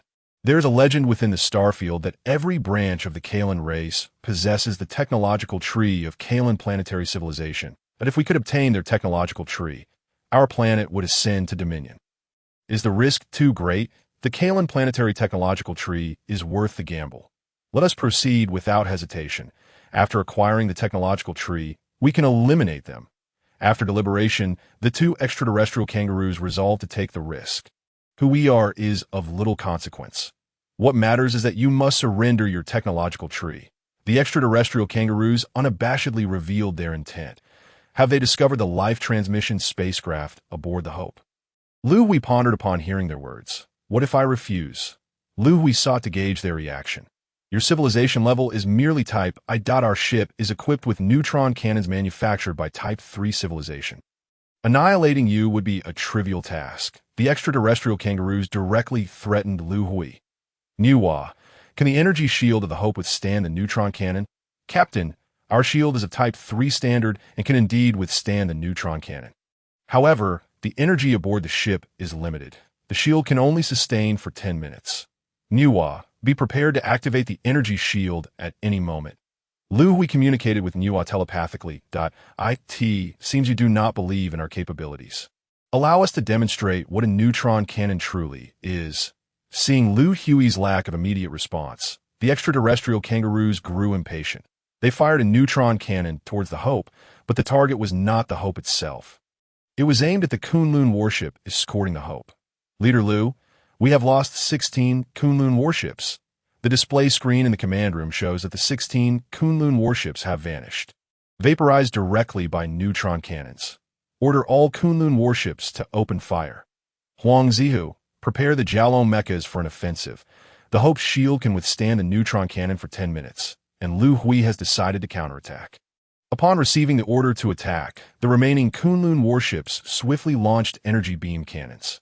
Over 80 energy beams shot towards the alien spacecraft. The enemy vessel possesses an energy shield. The energy beams fired by the Kunlun warships were intercepted by the opponent's shield. They surprisingly have energy beam cannons of a level 3 civilization. Seeing the energy shield of their ship nearly breached, two alien kangaroos were taken aback. If there's another round of such an assault, the shield will shatter and the ship will be destroyed. Should we flee? One of the alien kangaroos began to harbor thoughts of retreat. Wait a moment. Look, their warships are pulling back. Their vessels are nuclear-powered and lack sufficient energy to fire more than once. The alien kangaroo deduced the reason. In "Oh, more games. I shall annihilate them." Infuriated by the near breach of their shield, the alien kangaroo locked onto the Hope with their neutron cannon. The single neutron energy shot was directed at the Hope. They also possess an energy shield, and at least at level 3, the neutron energy was halted by the Hope's protective barrier. What now? Should we continue the assault? Press on. Their weakness lies in energy reserves. Nuclear energy cannot sustain the energy shield for an extended period that I believe they cannot hold out much longer. The alien kangaroo resolved to continue the attack. Huang Ziyu, you lead the Jialong mechas into immediate action. Approach the enemy ship at maximum speed and be cautious of its close-range defense weapons. You have less than 10 minutes to end the Hope's command room. Liu Hui issued his orders. The Jialong mechas are Liu Hui's last resort. Energy shields have a vulnerability. They can withstand energy attacks, but cannot prevent the passage of physical objects. Liu Hui planned to have the Jialong mechas close in on the enemy ship and launch a physical assault. An object is hurtling towards us at high speed. Activate the ship's close-in laser cannons. What? They are somehow dodging our close-in laser cannons, even at high speed. Quickly start the ship. We must leave. The two alien kangaroos sensed danger approaching. With a resounding crash, Huang Ziyu piloted the Jialong mecha into the alien spacecraft. Feeling slightly dizzy, blood trickled from the corner of his mouth, transitioning from high speed to sudden stillness. Huang Ziyu's body endured immense kinetic pressure. His internal organs sustained damage. Fortunately, I activated the burst feature, elevating my physical level by 2 grades. Otherwise, the impact could have crushed my body.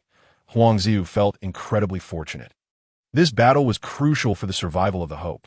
Once inside the Jialong mecha, Huang Ziyu directly utilized the burst feature, Raising his physical level to 6th, he maneuvered the mecha at maximum speed towards the enemy's ship. Upon nearing the vessel, he realized it was preparing to flee. In a moment of desperation, Huangzi crashed the Jiaolong mecha into the ship. After a brief period of dizziness, Huangzi drew the large blade from the back of the mecha and began wreaking havoc within the ship. The ship's power system was severely damaged. Our transport ship is finished. We must escape. The alien kangaroos were unprepared for such an abrupt turn of events. Left with no choice, they pressed the escape button in the control room. Suddenly, the ship's control room detached from the transport vessel, transforming into an escape pod, and sped away into the depths of space at 0.9 times the speed of light. Just you wait. We will return. The alien kangaroos left humanity with one final message before their retreat. Chapter 40. Dawn of the Stellar System. There was no joy in victory. An unexpected battle had plunged the Hope into dire straits. The day after the battle, in the Hope's conference room, Leader, the energy shield has nearly depleted the Hope's energy reserves that we have insufficient energy to maintain the food production system. Upon hearing the report from the food production department, Liu Hui understood the implications. Cultivating food aboard the ship requires sufficient light sources and suitable temperatures, all of which consume vast amounts of energy. With an adequate energy supply, the 50 million inhabitants aboard the ship will face famine. Humans can starve to death. From now on, the ship will suspend the exchange of points for food. Rationing will be implemented at the minimum standard. Liu Hui momentarily could not think of a better solution. Leader, the alien kangaroos left a warning message before their departure. I fear they may return. For safety's sake, the Hope must quickly distance itself from this area of space in the conference room. Luo Tong expressed his concerns. Distance ourselves from this area? Do you think I do not wish for that? The ship lacks energy and cannot even reach the star system 18 light years away. Liu Hui felt a surge of anxiety, but refrained from voicing his complaints. He was the leader of humanity. Complaints would not resolve any issues. Luo Tong, your concerns are valid. I have already notified Huang Zihu and Zhang Jisen. We will decide based on the situation upon their return. After the alien kangaroos fled, they left behind the wreckage of their damaged hull. Huang Zihu and Zhang Jisen have been exploring and studying these remnants for the past few days. Leader, we have returned. Huang Zihu pushed open the door to the conference room, followed closely by Zhang Jisen. I was just mentioning you two. Come in. Have a seat. What did you discover? Liu Hui inquired. Leader, I conducted preliminary research on their spacecraft over the past 2 days.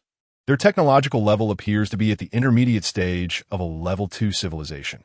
This vessel is a mineral transport ship, and the 2 fleeing alien kangaroos were likely the ship's pilots. Zhang Jisen shared his findings. The 2 aliens piloting the transport ship nearly brought human civilization to extinction. The thought of this weighed heavily on Liu Hui's heart. Humanity is too weak. You have no other findings? Liu Hui continued to ask. Leader, the neutron cannon aboard the ship was undamaged. I have disassembled it and transported it back to the Hope. Huang Zihu exclaimed excitedly. Well done. Deliver the neutron cannon to the Academy of Sciences for research. Once conditions permit, we may be able to produce our own. Currently, the most powerful weapon aboard the Hope is the large-caliber energy beam cannon, which primarily attacks points. The neutron cannon, however, has a characteristic of area effect. The Hope lacks such weaponry. Jisen, did you find any energy blocks in the ship's wreckage? This was Liu Hui's primary concern. Leader, no energy blocks were found. Their energy reserves were likely aboard the fleeing ship. Hearing Zhang Jisen's words, Liu Hui felt a pang of disappointment. However, Leader, we have made another discovery. Noticing Liu Hui's disheartened expression, Zhang Jisen hurriedly added, their ship has a backup nuclear energy system. I refer to it as the ultimate nuclear energy system. The energy generation principle is similar to our nuclear fusion, but its efficiency surpasses ours by over 200 times. Jisen, was this nuclear energy system damaged? The prospect of a 200-fold increase in energy production efficiency illuminated Liu Hui's thoughts with hope. It has minor damage. Repairs should not be difficult. Excellent. Jisen, disassemble this nuclear energy system. I want it installed on the Hope. After more than half a month of effort, the ultimate nuclear energy system was finally installed aboard the Hope. The energy produced by this system can barely sustain the Hope's flight. The alien transport ship was dismantled by humanity, and all usable materials were transported aboard the Hope. The first year of humanity's journey into space was dubbed the Year of Wandering. During this year, Liu Hui issued the first flight command. The Hope set course for the star system 18 light-years away that humanity's civilization needed to seek a new habitat due to insufficient drive energy.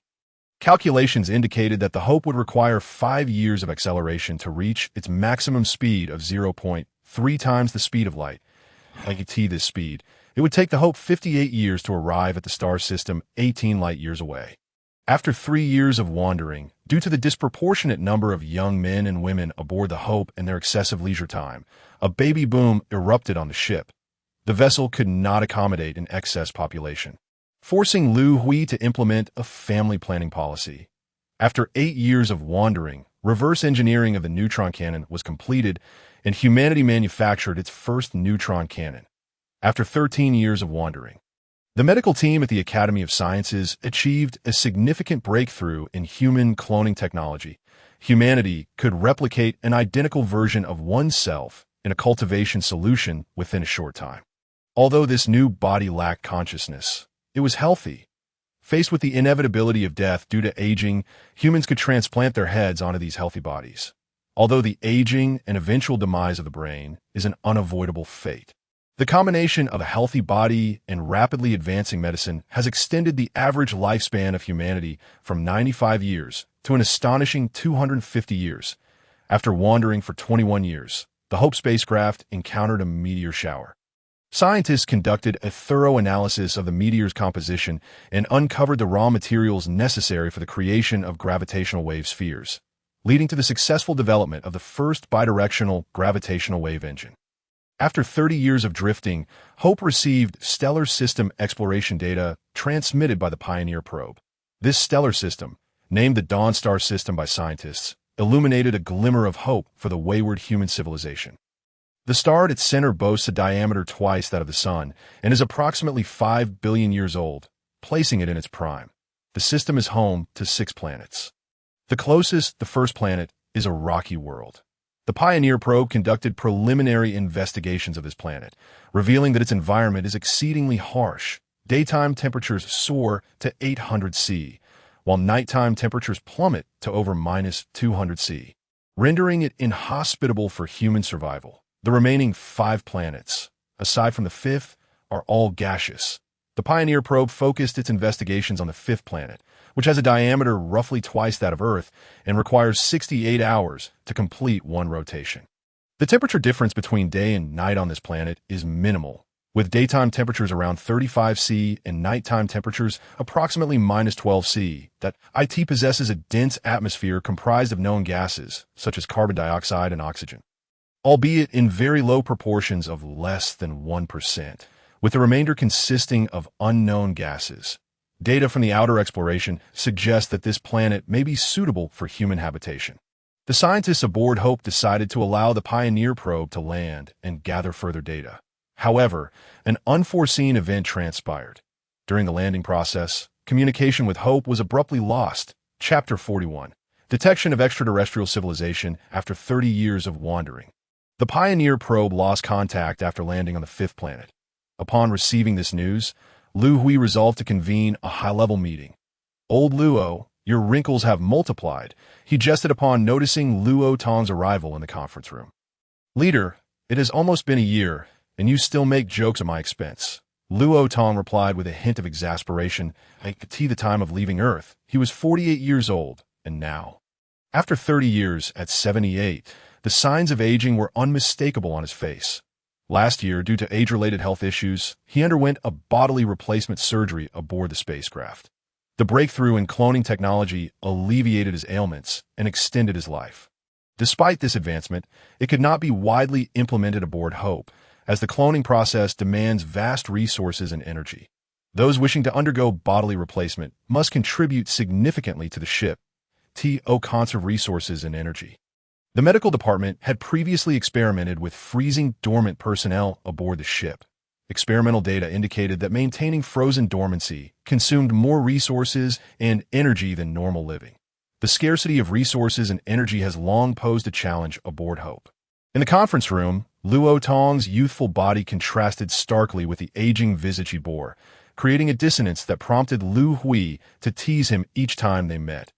Old Luo, although the points for cosmetic surgery are not exorbitant. With your stingy nature, I doubt you genuinely intend to go through with it. Liu Hui continued to jest. I truly hesitate to proceed. I need to save points to have a child.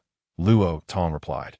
In the 5th year after entering space, the single Luo Tong found love. Due to the population control policies aboard the ship, having a child requires a substantial expenditure of points for quota exchanges. Known for his generosity, Luo Tong had many old friends aboard Hope. Having been a commander at the base on Earth, he often used points to assist his friends, but after more than 20 years, he had yet to accumulate enough points for parenthood. Old Luo, why not let Nuwa credit you with a few thousand points? Liu Hui suggested, harboring some self-interest. Over the years, Luo Tong had efficiently managed the administrative tasks aboard the ship, providing significant assistance to Liu Hui. Witnessing Luo Tong struggle to save points for a child after 2 decades, Liu Hui felt a pang of sympathy. Leader, you absolutely must not do that. We cannot compromise the regulations aboard Hope. If this precedent is set, the points system will collapse, Luo Tong quickly objected. He understood the importance of the points system in managing the ship's resources and operations.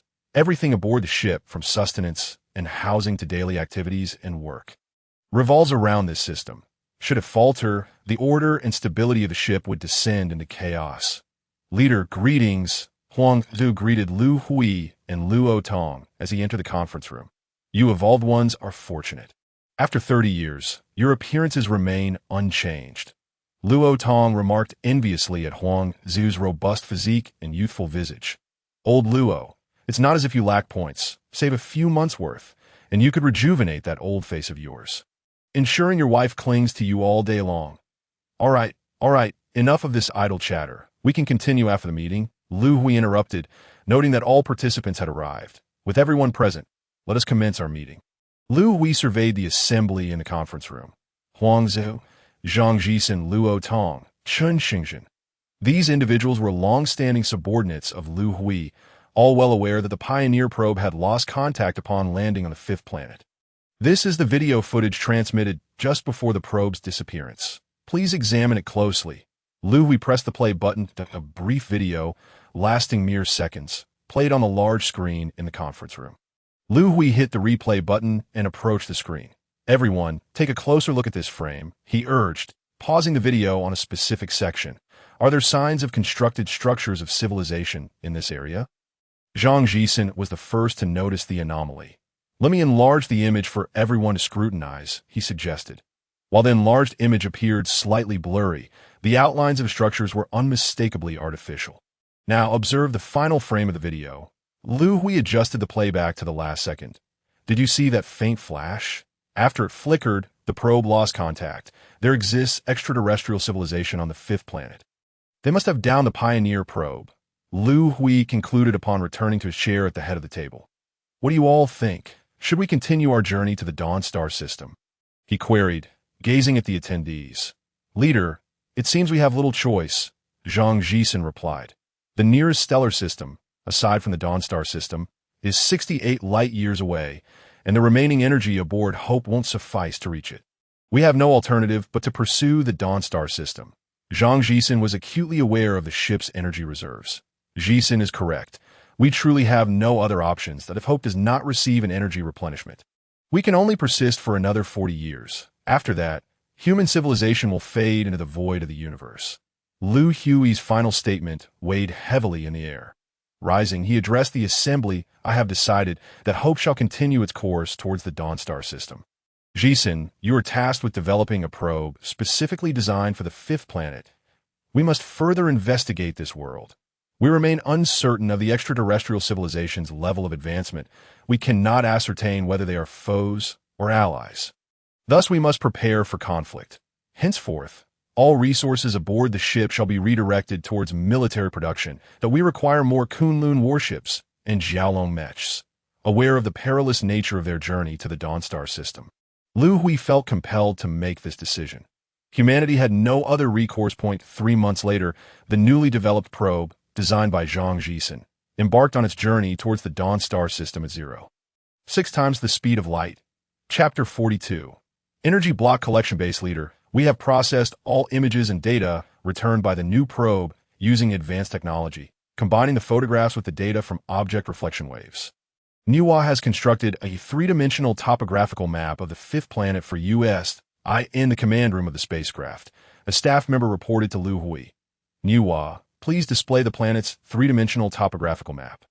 As soon as Liu Hui finished speaking, a three-dimensional representation of the fifth planet appeared in the command room. Observing the topographical map, it revealed that the surface of the fifth planet is characterized by undulating peaks and hills. With few craters and no liquid lakes or oceans. It is a planet defined by a solid rocky surface, with the only notable feature being a cluster of structures located at the equator. Covering an area of approximately 50 square kilometers, it has now been conclusively established that this architectural complex serves as a base for an extraterrestrial civilization on this planet. Commander, the latest data transmitted from the probe has arrived. At the heart of this complex lies a chasm with a diameter of 2 kilometers, plunging over 5,000 kilometers deep. The most recent data has just been uploaded to the three-dimensional viewer. The personnel receiving the probe's data reported back to Liu Hui. Liu Hui gazed at the three-dimensional representation of the planet in the center of the complex. A passage leading to the planet's core has manifested. Ji-san, what are your thoughts? Liu Hui inquired of Zhang Ji-san, as he seemed to have anticipated the purpose of this abyss and wished to confirm his suspicions. Energy blocks. They are harvesting energy blocks from the core of the planet. Zhang Ji-san responded swiftly, well acquainted with the collection of energy blocks, having overseen the operations on Earth. Indeed, this is a base for harvesting energy blocks, Liu Hui exclaimed, his expression betraying a hint of excitement. In the vastness of the cosmos, survival hinges on energy, and the Hope ship is in dire need of it. Liu Hui, prepare to maneuver the probe for a closer reconnaissance of this base, that we require further information and data. Liu Hui commanded. The probe's trajectory is being altered, entering the atmosphere of Planet 5, traversing the atmosphere, current altitude 138 kilometers, flight direction, above the architectural complex, activating photographic function, altitude 116 kilometers, engaging the probe's energy shield. Alarm! Alarm! The probe is under laser fire, and the shield's energy is rapidly depleting. Liu Hui issued the warning. How much longer can the shield hold? Upon hearing of the probe's attack, Liu Hui quickly inquired, Captain, the shield can withstand for another 58 seconds. Accelerate the probe's speed and approach directly above the base, gathering as much useful information as possible. Under Liu Hui's control, the probe ascended to a position 10 kilometers above the alien base, after hovering for several seconds. It commenced a circling flight around the base. The captured images and data began to flow back to the Hope ship. The shield's energy is nearly exhausted, initiating self-destruct protocol. The program activated, and the probe disintegrated into countless fragments. This self-destruct protocol was designed by Zhang Ji-san to prevent the probe from falling into enemy hands and exposing human technological data. Everyone, let us quickly analyze the photos and data transmitted by the probe in this brief moment. Following the probe's self-destruction, the scientists and personnel aboard the ship began to work diligently. The results of their analysis coalesced around Liu Hui. Commander, we have constructed a three-dimensional architectural map of the base. We have identified 128 laser emitters. There are robots in motion. Liu Hui and Zhang Ji-san consolidated the findings that a dossier on the alien base appeared before them, revealing an unexpected truth. This extraterrestrial base belongs to the same civilization as the two alien kangaroos that had escaped. The transport ship piloted by the alien kangaroos bore the same insignia as the structures of the base. The kangaroo emblem. I have made my decision. We shall attack and seize this base. It is confirmed to be an enemy stronghold. Faced with the allure of the energy blocks, Liu Hui resolved to take a bold gamble. Days later, in the high-level conference room of the Hope ship. Huang Zihu, as the commander of the military, what plans and strategies do you propose for the assault on the alien base? Liu Hui queried. Commander, the objective of this military operation is to capture the base. The Kunlun warship, along with the energy beam cannon and neutron cannon aboard the Hope ship, cannot be deployed as their destructive power would annihilate the entire base with a single shot. Therefore, I intend to utilize the Jiao Long mechas for the assault. The laser emitters within the base do not pose a significant threat to us, as long as our operators respond swiftly and avoid prolonged exposure to the laser fire. We should be fine. The primary concern now is how many defensive robots are stationed within the base. What is their combat capability? Huang Zihu articulated his strategy and thoughts, according to the images and data transmitted by the probe. I have conducted some analysis regarding the robots. You find it useful? Zhang Ji-sun interjected. Based on the data derived from the images, the robots closely resemble kangaroos, standing approximately 8 meters tall. They have inherited certain characteristics from the alien kangaroos, and their mode of movement is likely primarily through jumping. Their primary means of attack is via the small neutron cannon emitters located on their chests. By proportional calculations, the firepower of the small neutron cannons could indeed pose a threat to the Jiao Long mechas. The energy shield of the mechas can withstand a maximum of 3 strikes from the neutron cannon. Regarding the number of robots, I estimate that it should not exceed 1,000. That the photographs and videos captured by the probe indicate the presence of a unique columnar device within the base. Each side of this device can accommodate a robot. My analysis suggests that this device is intended for recharging the robots. These devices are dispersed throughout various corners of the base, with an estimated total of around 200 units. Thus, my estimation of the robot count remains below 1,000. Furthermore, I have made additional discoveries. There appear to be no alien kangaroos within the base, as no living facilities have been identified. This base is likely controlled by a highly advanced intelligence core. We might consider an alternative approach. Could Niwa execute an invasive control over it? Additionally, there appear to be no spacecraft within the alien base. Our 2 reconnaissance missions have failed to capture any images of flying objects taking off. This high-level meeting solidified the plan to assault the alien base. The Hope ship is currently traveling at 0.3 times the speed of light, and we are still approximately 4 light-years away from Planet 5 in the Dawnstar system. It will take another 13 years to reach Planet 5. Thus, humanity has a 13-year preparation period for this battle over the alien base. Chapter 43. The Battle for the Base 1. Since the assault plan was established, the Hope ship has ceased the construction of the Kunlun warship. All resources have been redirected toward the production of the Jiao Long mechas. After wandering for 48 years, humanity has constructed 150 Jiao Long A-type mechas. The engines of these mechas are the latest dual-direction gravitational wave engines, powered by energy blocks. These energy blocks were all sourced from the Life Transmission ship's engine and are empty blocks that were disassembled. To recharge these energy blocks, the Hope ship has retained only the energy required for propulsion and life support systems, diverting all remaining energy for the recharging of the energy blocks, with 10 years remaining until arrival at the Dawnstar system. Calculations indicate that the energy block recharge status will reach 50. This is barely sufficient for the Jiao Long mechas to engage in a moderate intensity battle. After 51 years of wandering, the Academy of Sciences has developed the combat virtual chamber for the Jiao Long mechas. The Guardians have begun practicing the operation and combat techniques of the Jiao Long mechas within the virtual chamber. There are 200 Guardians aboard the Hope ship, while only 150 mechas are available. After 57 years, with just 1 year remaining until arrival at the Dawnstar system, the Guardians aboard the Hope ship engaged in a fierce competition within the virtual chamber for control over the 150 Jiao Long mechas. In Liu Hui's office aboard the Hope ship, he sat with a list in hand, facing Huang Zihu, who had delivered the list. Commander Huang, I must admit, this list has taken me by surprise, upon hearing Liu Hui's words. Huang Zihu sheepishly scratched his head. The top 3 contenders in the virtual chamber's mecha combat competition did not include Huang Zihu's name. First place, Bulei. Second place, Deng Kaka.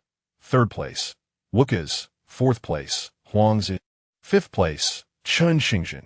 Liu Hui was astonished upon seeing this list. He had always believed that Huang Zihu and Chen Xingzhen were the strongest operators of the Jiao Long mechas, yet they were ranked 4th and 5th. Huang Zihu, have you noticed that the top 3 all share a common trait? Liu Hui suddenly queried that a common trait. Commander, are you referring to their skin color? Huang Zihu could only think of this one aspect. Precisely, I am indeed referring to their skin color. Among the Guardians, there are only 3 individuals of African descent, all hailing from Africa, in this mecha combat competition. These 3 have claimed the top 3 positions. I have a feeling that other factors must be influencing this outcome. Liu Hui expressed his thoughts. Commander, are you being overly sensitive?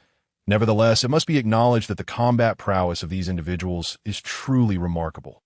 I estimate that even combined, Chun Xingjin and I may not be able to rival the first-place Bulai in the mecha combat virtual chamber. Huang Zihu had previously been dominated by Bulai without the slightest chance to retaliate. Let us set that aside for now. Regardless, the stronger they are, the more advantageous it is for humanity. Given that the list is finalized, you should expedite their training. Bray's exceptional control over the mechas is truly remarkable. Perhaps he could offer more guidance to everyone that we have but a year remaining. After wandering for 58 years, the Hope spacecraft has reached the orbit of Planet 5, after nearly 6 decades of flight and exposure to various cosmic rays. The Hope has become dilapidated and precarious. It is widely acknowledged that the condition of the Hope has reached a perilous state. Daily, there are incidents of gas leaks from the spacecraft's outer layer. Faced with the dire circumstances surrounding the ship, Liu Hui convened an emergency meeting. Due to a shortage of energy, the pace of repairs has failed to keep up with the rate of damage, forcing us to abandon 13 outer regions of the ship. That if we are compelled to relinquish any more areas, the life support systems aboard will struggle to sustain themselves. Therefore, I have resolved to launch an assault on the alien base tomorrow.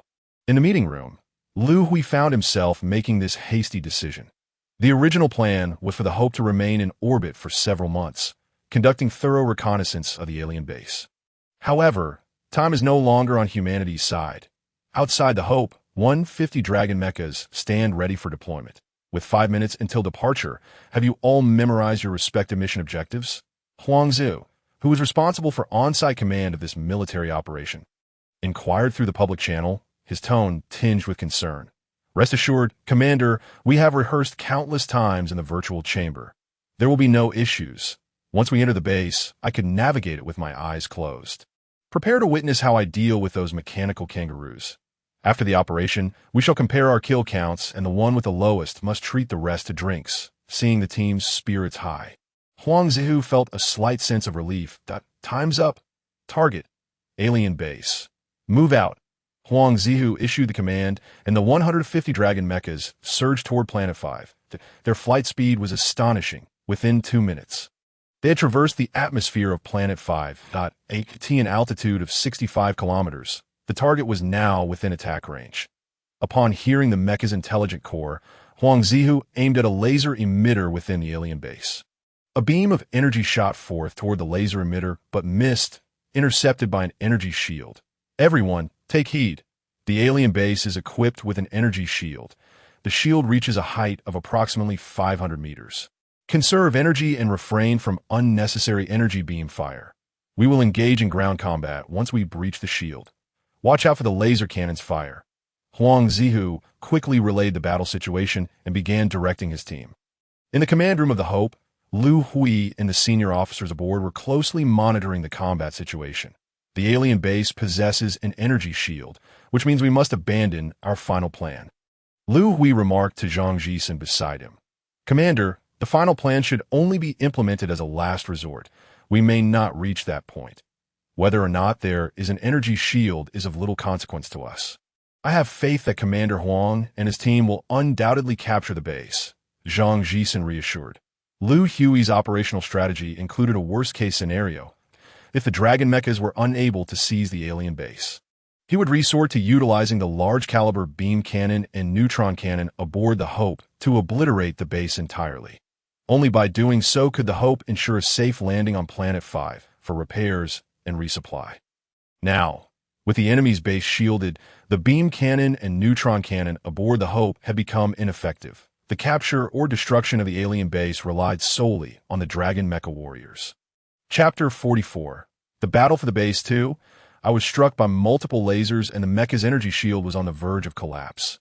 I have been hit. Voices from teammates echoed through the public channel. Huang Zihu glanced around. Not far away, a mecha that had lost its energy shield was struck by several lasers, resulting in an immediate explosion. The operator was ejected by the mecha's escape system. However, before he could activate the escape pod, several lasers targeted him again. The Dragon mecha squad began to suffer casualties. Hold on a little longer, we will breach the energy shield in 10 seconds. Huang Zi shouted while adjusting the mecha's posture. After penetrating the shield, he landed his mecha's feet onto the ground, creating a massive crater upon impact. With a light leap, Huang Zi controlled the mecha to jump out of the pit. Several energy beams shot toward the surrounding laser emitters. Area 5, laser emitters neutralized. Area 8, cleared. Area 11, secured. According to the operational plan, each mecha warrior was diligently neutralizing the laser emitters within their assigned areas. In Area 10, I was attacked by mechanical kangaroos. In Area 13, I was besieged by a dozen mechanical kangaroos. I request assistance. I request assistance. Attention, everyone! The mechanical kangaroos possess energy shields. We must employ close combat weaponry. The mechanical kangaroos have razor-sharp forelimbs capable of piercing the mecha's exterior. Just as the laser emitters were cleared, the Dragon Mecha Squad was assaulted by mechanical kangaroos. Various battle reports echoed through the public channel. Everyone, pay attention. Isolated teammates should quickly regroup with nearby allies. Form into groups of 3 to engage the mechanical kangaroos. Faced with the battlefield's dynamics, Huang Zi swiftly issued commands. Cautiously, he drew the large blade from the mecha's back.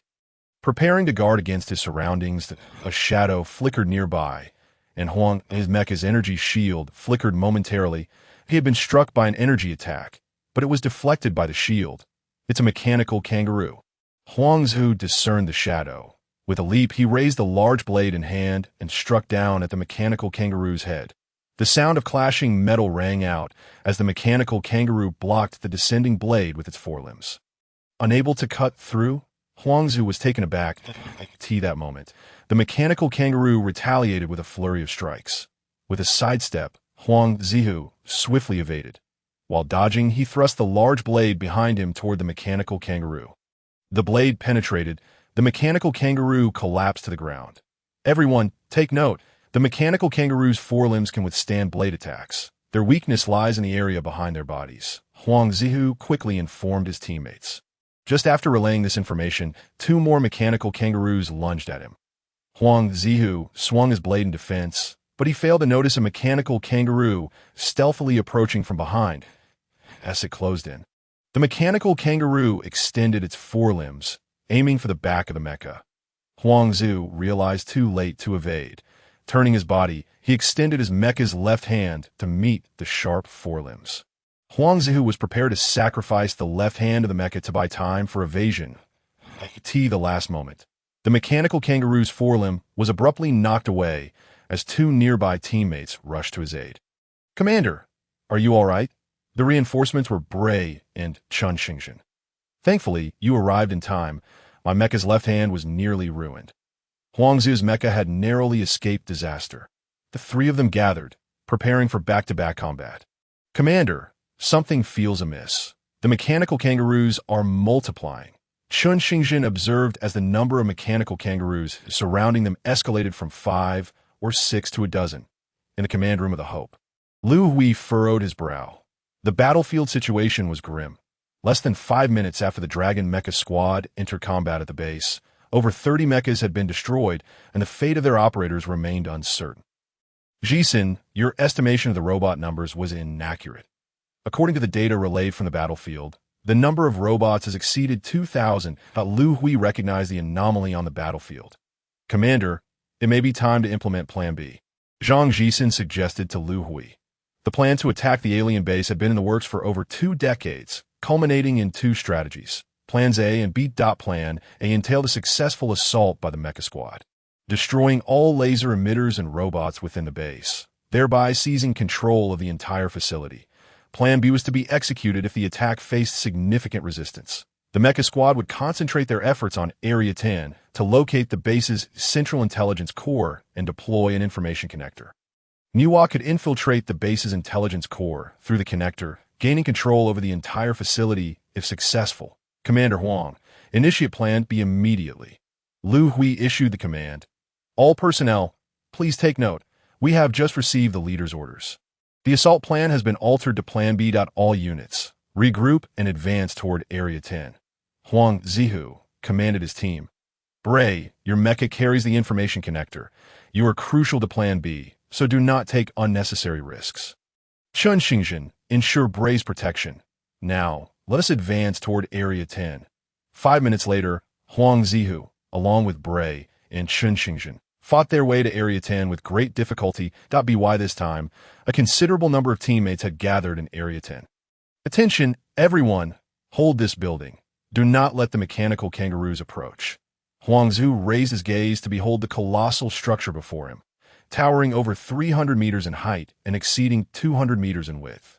It resembled an elongated rectangular box, standing out conspicuously within the base. Prior to the onset of hostilities, Zhang Jisen had deduced, based on the intelligence and data at his disposal, that the mainframe of the intelligence core resided within. The first mech squad will accompany me inside.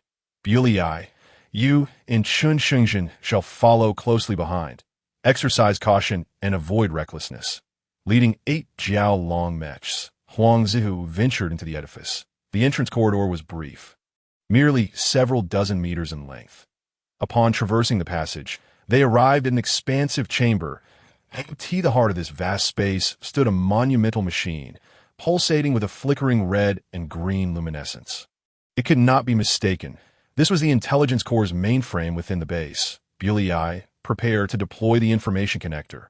Wait a moment. There are robotic kangaroos surrounding the mainframe. Huang Zihu abruptly noticed that 10 robotic kangaroos were stationed near the core. Commander, these robotic kangaroos are red. One of the team members alerted, sensing the anomaly. Everyone, brace yourselves for combat. Huang Zihu drew the long blade from the back of his mech. Chapter 45. The Battle for the Base 3, just as they approached the intelligence core's mainframe. The immobile robotic kangaroos sprang to life, charging towards the Jiao long mechs. Huang Zihu was taken aback. Their speed was astonishing. The red robotic kangaroos outpaced ordinary kangaroos by several multiples. Huang Zihu swung his blade at the oncoming robotic kangaroo, only to be met with a resounding clang as the mech was jolted back several steps by the immense force. Everyone engage. Call in the second mech squad. I require reinforcements here. Sensing the formidable combat prowess of the adversary, Huang Zihu proceeded with caution, leading his 8 mechs in a battle against the robotic foes. Their weakness is not on their backs. A team member shouted a warning to his comrades. When he struck the back of one of the robots, it proved futile. My right leg has lost power. My left hand has lost power. Within a minute of engagement, the Jiao long mech sustained damage. The robotic kangaroo speed rendered the mech operators utterly defenseless. Reluctantly, they were compelled to shift from offense to defense. The second mech squad arrived promptly. With reinforcements at hand, Huang Zihu's defensive burden lightened, yet they found themselves incapable of mounting a counterattack. Commander, the robotic kangaroos outside seem to be attacking us with reckless abandon. Our mechs are suffering significant losses. We can scarcely hold on. Huang Zihu received alarming reports from the defensive personnel outside that it appeared that their presence had alerted the intelligence corps to a perceived threat, prompting it to issue a command for a frenzied assault, blocked at every turn. What were they to do? Huang Zihu felt a swell of urgency. Huang Zihu, activate your explosive capabilities to elevate your physical level. Utilize your speed to entangle the robots. Allow Liu to seek an opportunity to approach the intelligence core and install the information connector. Far aboard the Hope, Liu Hui observed the battlefield through the visual feeds of all mechs, closely monitoring the unfolding situation. Upon witnessing Huang Zihu's predicament, he swiftly issued commands. Upon receiving the order, Huang Zihu instantly activated his explosive abilities. His physical level surged by 2 tiers, drastically enhancing his resilience. He maneuvered the mech with remarkable speed, weaving through the robotic adversaries. Each strike sent the robots sprawling, yet he could inflict no lasting damage. Was this the true potential of a level 6 Guardian? Liu, watching from a distance, was astounded. Within the virtual cockpit, he could easily best Huang Zihu, who was a level 4 Guardian. However, now, facing Huang Zihu, he perceived no chance of victory. Liu, the commander has entangled the robots. Find your opportunity to approach the mainframe, Chun Xingzhen urged him. With a reminder, Liu snapped out of his astonishment. Cover me. I am going in. Choosing his moment wisely, Liu evaded 2 robotic interceptors and surged towards the intelligence core. The robotic kangaroos, seemingly aware of Liu's intent, attempted to intercept him but were held at bay by Huang Zhu and the team. Liu's speed was remarkable. In less than 10 seconds, he reached the side of the intelligence core. Opening the storage compartment on the chest of his mech, he retrieved the information connector and affixed it to the intelligence core. Enwa. Is the connection established? Upon seeing the successful installation of the information connector, Liu Hui in the command room inquired urgently. Captain, I am in the process of establishing the connection. Connection progress. 12, 36, 58. Connection successful. Initiating breach of the enemy's information firewall. Breach progress. 8, 12, 15. The pace of breach was not swift, and tension mounted in the command room while was working to crack the firewall, a process that required time. You must protect the information connector at all costs. Liu Hui was exceedingly anxious. The situation on the battlefield had deteriorated sharply. The mech warriors defending outside the structure had suffered heavy losses, retreating into the building for resistance. What is happening? Huang Zhu observed as the 10 red robotic kangaroos abruptly halted their assault. Commander, they are transforming. The robots began to alter their forms, amalgamating into a singular colossal robotic kangaroo that loomed before them. Prepare yourselves. We must do everything possible to stop it. Only by halting it can Enwa gain control of the intelligence core, ensuring a glimmer of hope for human civilization. Charge! Huang Zhu shouted, leading the charge. The team followed suit. It was a one-sided massacre. The might and speed of the gigantic robot escalated several-fold, sending the charging mech warriors flying. Under the immense force, some mechs shattered into fragments. Alert! Alert! Mech flight system failure. Legs of the mech incapacitated. The alarm blared in Huang Zhu's ears. His mech could not evade the colossal robot's assault. Its legs swept away, rendering it immobile. The robot's massive forelimb descended towards the command room. Huang Zhu shut his eyes. The information firewall has been breached successfully. Locating command execution program.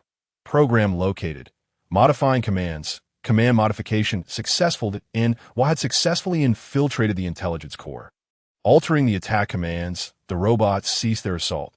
Enwa had triumphed. With his eyes closed, Huang Zhu heard the voice echoing through the public channel. He opened his eyes. Through the command room's viewport, he beheld the massive forelimb of the robot, now less than a meter away. Huang Zhu narrowly escaped being crushed. All team members, please take note. Search for damaged mechs and rescue the injured. Huang Zhu issued the order. In the command room aboard the Hope, Enwa had successfully commandeered the alien intelligence core, and a chorus of cheers erupted. Yet, Liu Hui bore no semblance of joy that moment. He was within his neural core space. 65, 66, 67, 68. Upon reaching the count of 68, he paused in his neural core space. The 68 Guardians' cores had completely lost their luster. They had perished on the battlefield.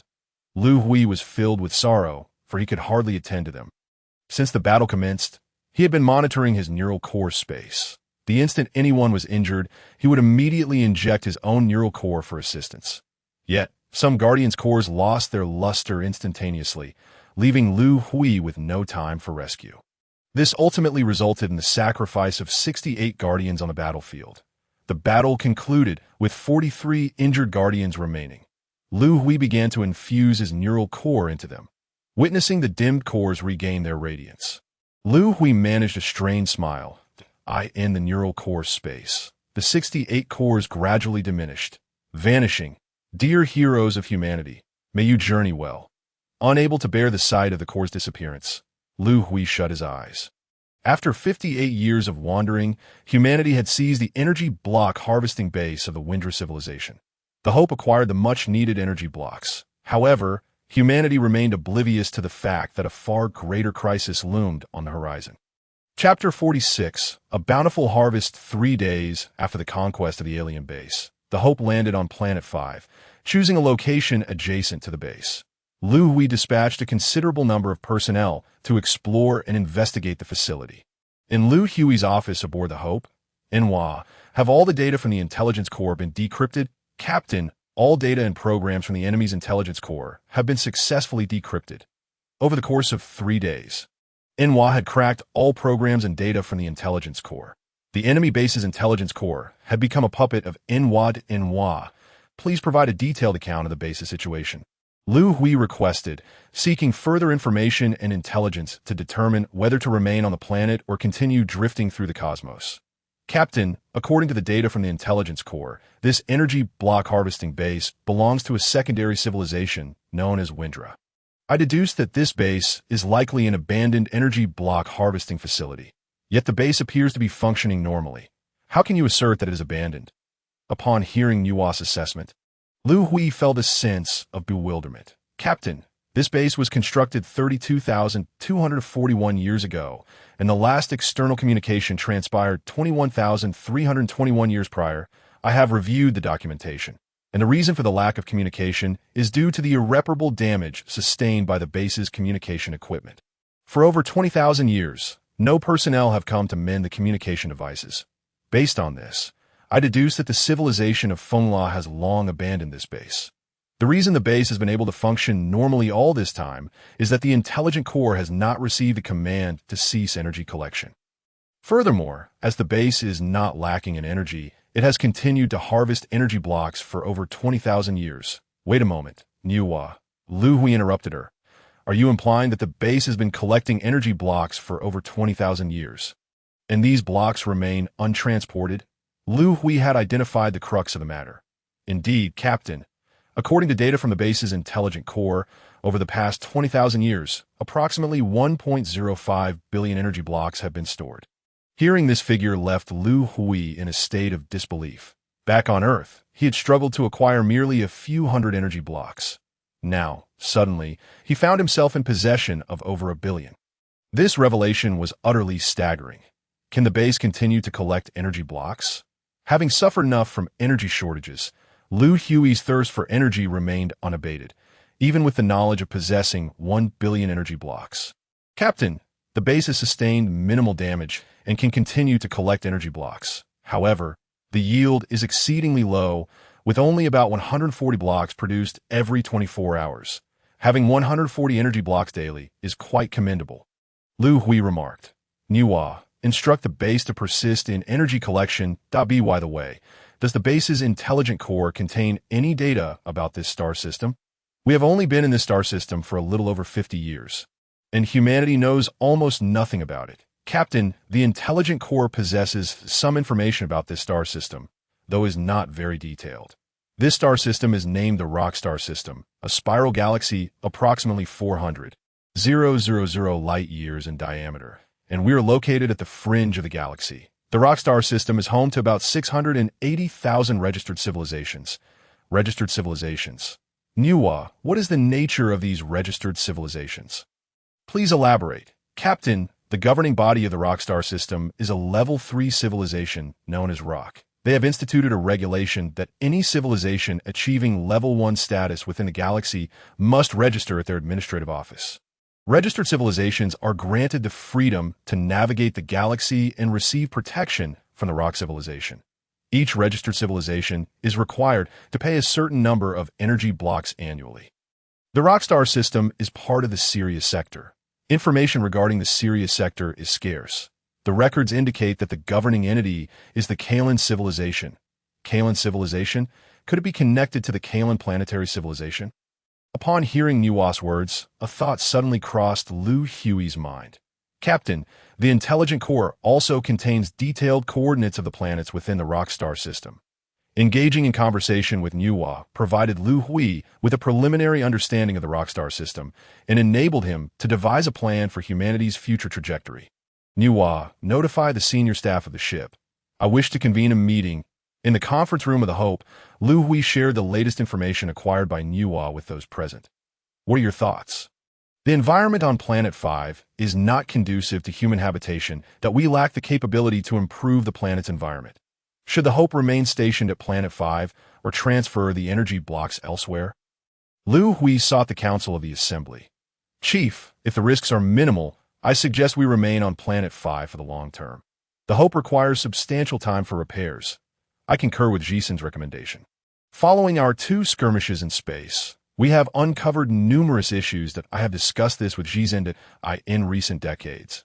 Our technology has advanced significantly, and we now possess the capability to upgrade the weaponry aboard the Hope, which will necessitate considerable time. I also agree with the suggestions put forth by Dean Zhang and Commander Huang. Humanity is still quite feeble. If we enter space again without adequate preparation, the risks would be exceedingly high. Chief, I have another proposal. The technology for the bidirectional gravitational wave engine is already quite mature. The base and the planets possess numerous resources that could be utilized. I propose constructing a new spacecraft to redistribute half of humanity. As the Hope is currently overcrowded, after consolidating the opinions of the gathered individuals, Liu Hui ultimately reached a decision. The Hope would remain on Planet 5, allowing humanity the necessary time to recuperate and grow. Half a month later, factories began to rise around the base. Drifting for 59 years, the construction of the newly designed spacecraft, Hope 2, commenced. Drifting for 60 years, incidents of fever and unconsciousness began to surface aboard the Hope, and humanity witnessed the emergence of evolvers once more.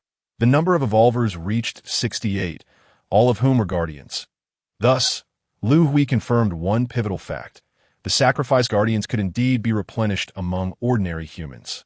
The maximum number of guardians was capped at 200, while the maximum number of scholars was limited to 100. Drifting for 64 years, the new generation of Kunlun battleships was successfully developed and began mass production.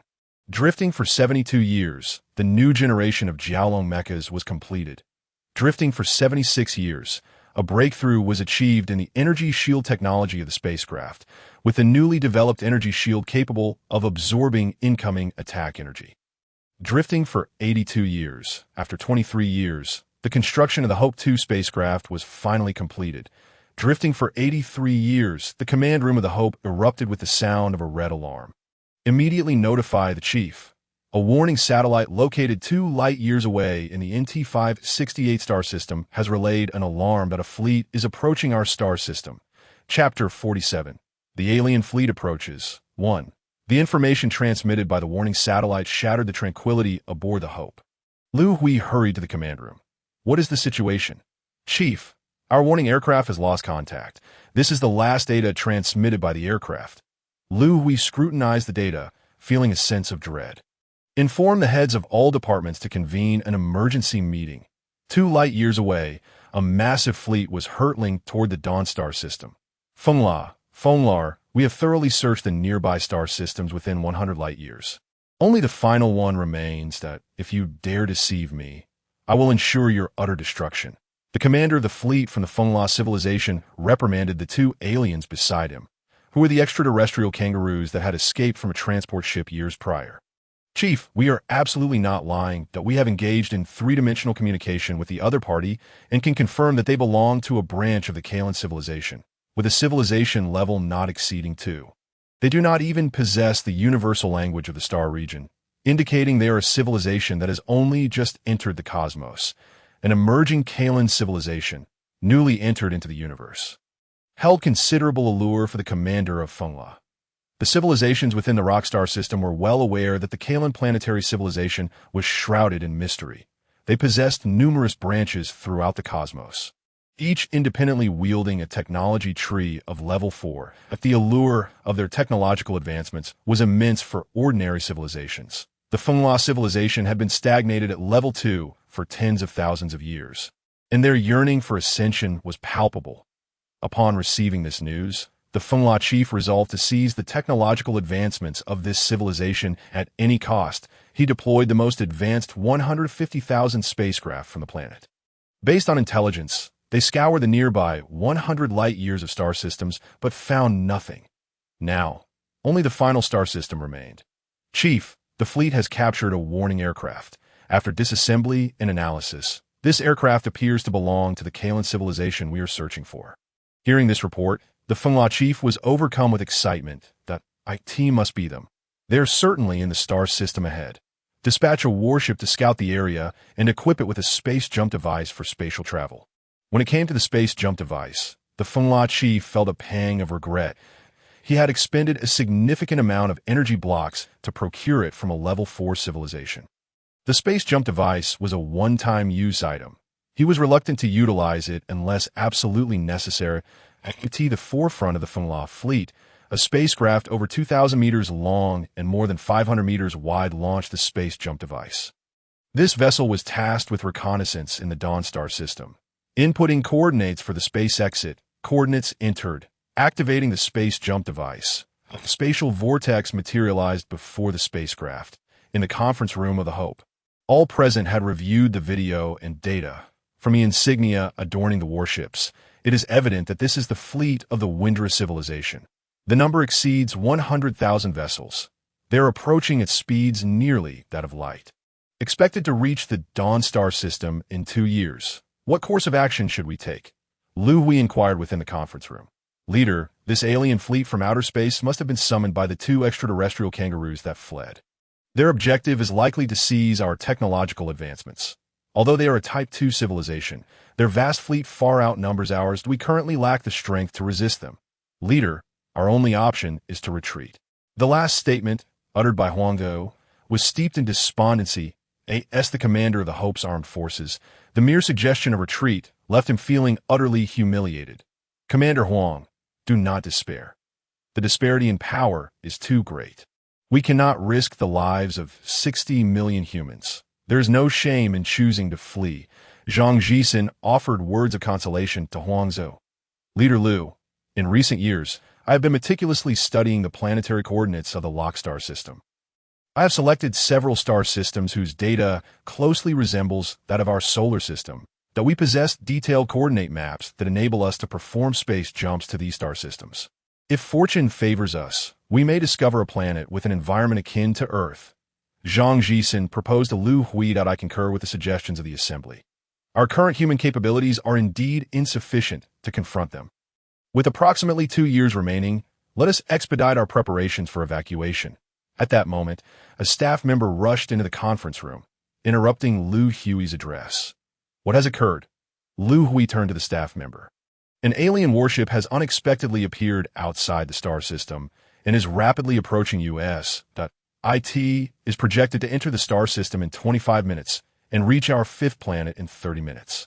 The staff member reported urgently to S.O. Swift. Were they not 2 light years away? Could it be they utilize space jump technology? Is there only one warship? Liu Hui pondered. This is their reconnaissance vessel, Liu Hui declared as he rose to his feet. Commander Huang, immediately deploy the Kunlun warships to intercept them. Initiate the Hope's launch into space.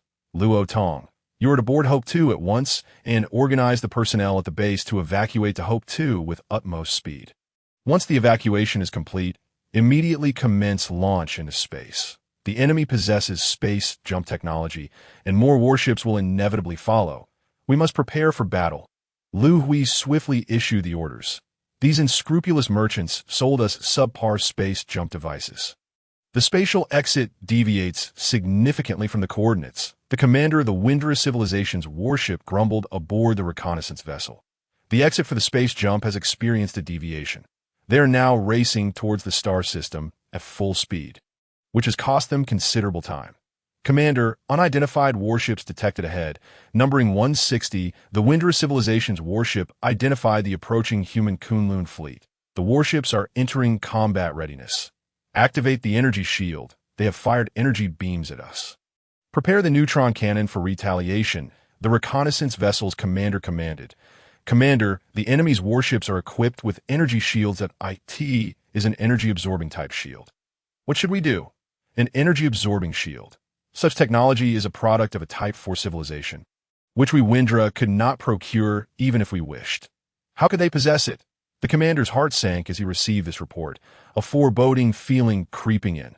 Notify the leader that our reconnaissance vessel has encountered an attack upon entering the star system and request support. Chapter 48. The Alien Fleet Strikes 2.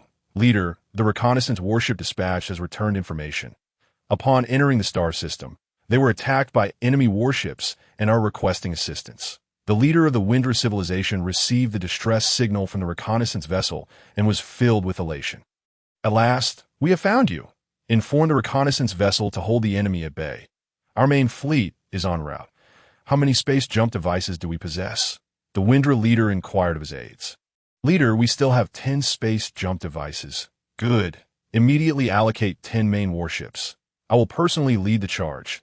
The Hope, being of considerable size, took nearly 20 minutes from activation to entering space. Luo Tong, have all personnel from the base and factory been evacuated? Liu Hui urgently contacted Luo Tong, who remained on the fifth planet. Leader, the evacuation was too abrupt that 1/3 of the personnel in the factory and base have yet to board the ship. We will need approximately half an hour to complete the process.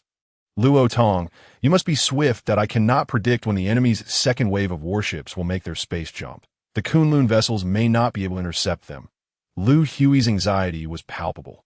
The Hope was capable of space jumping because its core was the Life Transmission spaceship, while the newly constructed Hope 2 required a connection to Hope in space to initiate a jump. After connecting, the ship must accelerate to 0.3 times the speed of light to commence the jump, a process that demands time. Leader, the Kunlun warships have reported. They have shattered the enemy's energy shield. The warships that breached the star system have been destroyed. Just as Liu Hui felt a moment of relief upon hearing this report, alarms blared once more in the command center. Leader, suddenly 10 warships have appeared outside the star system.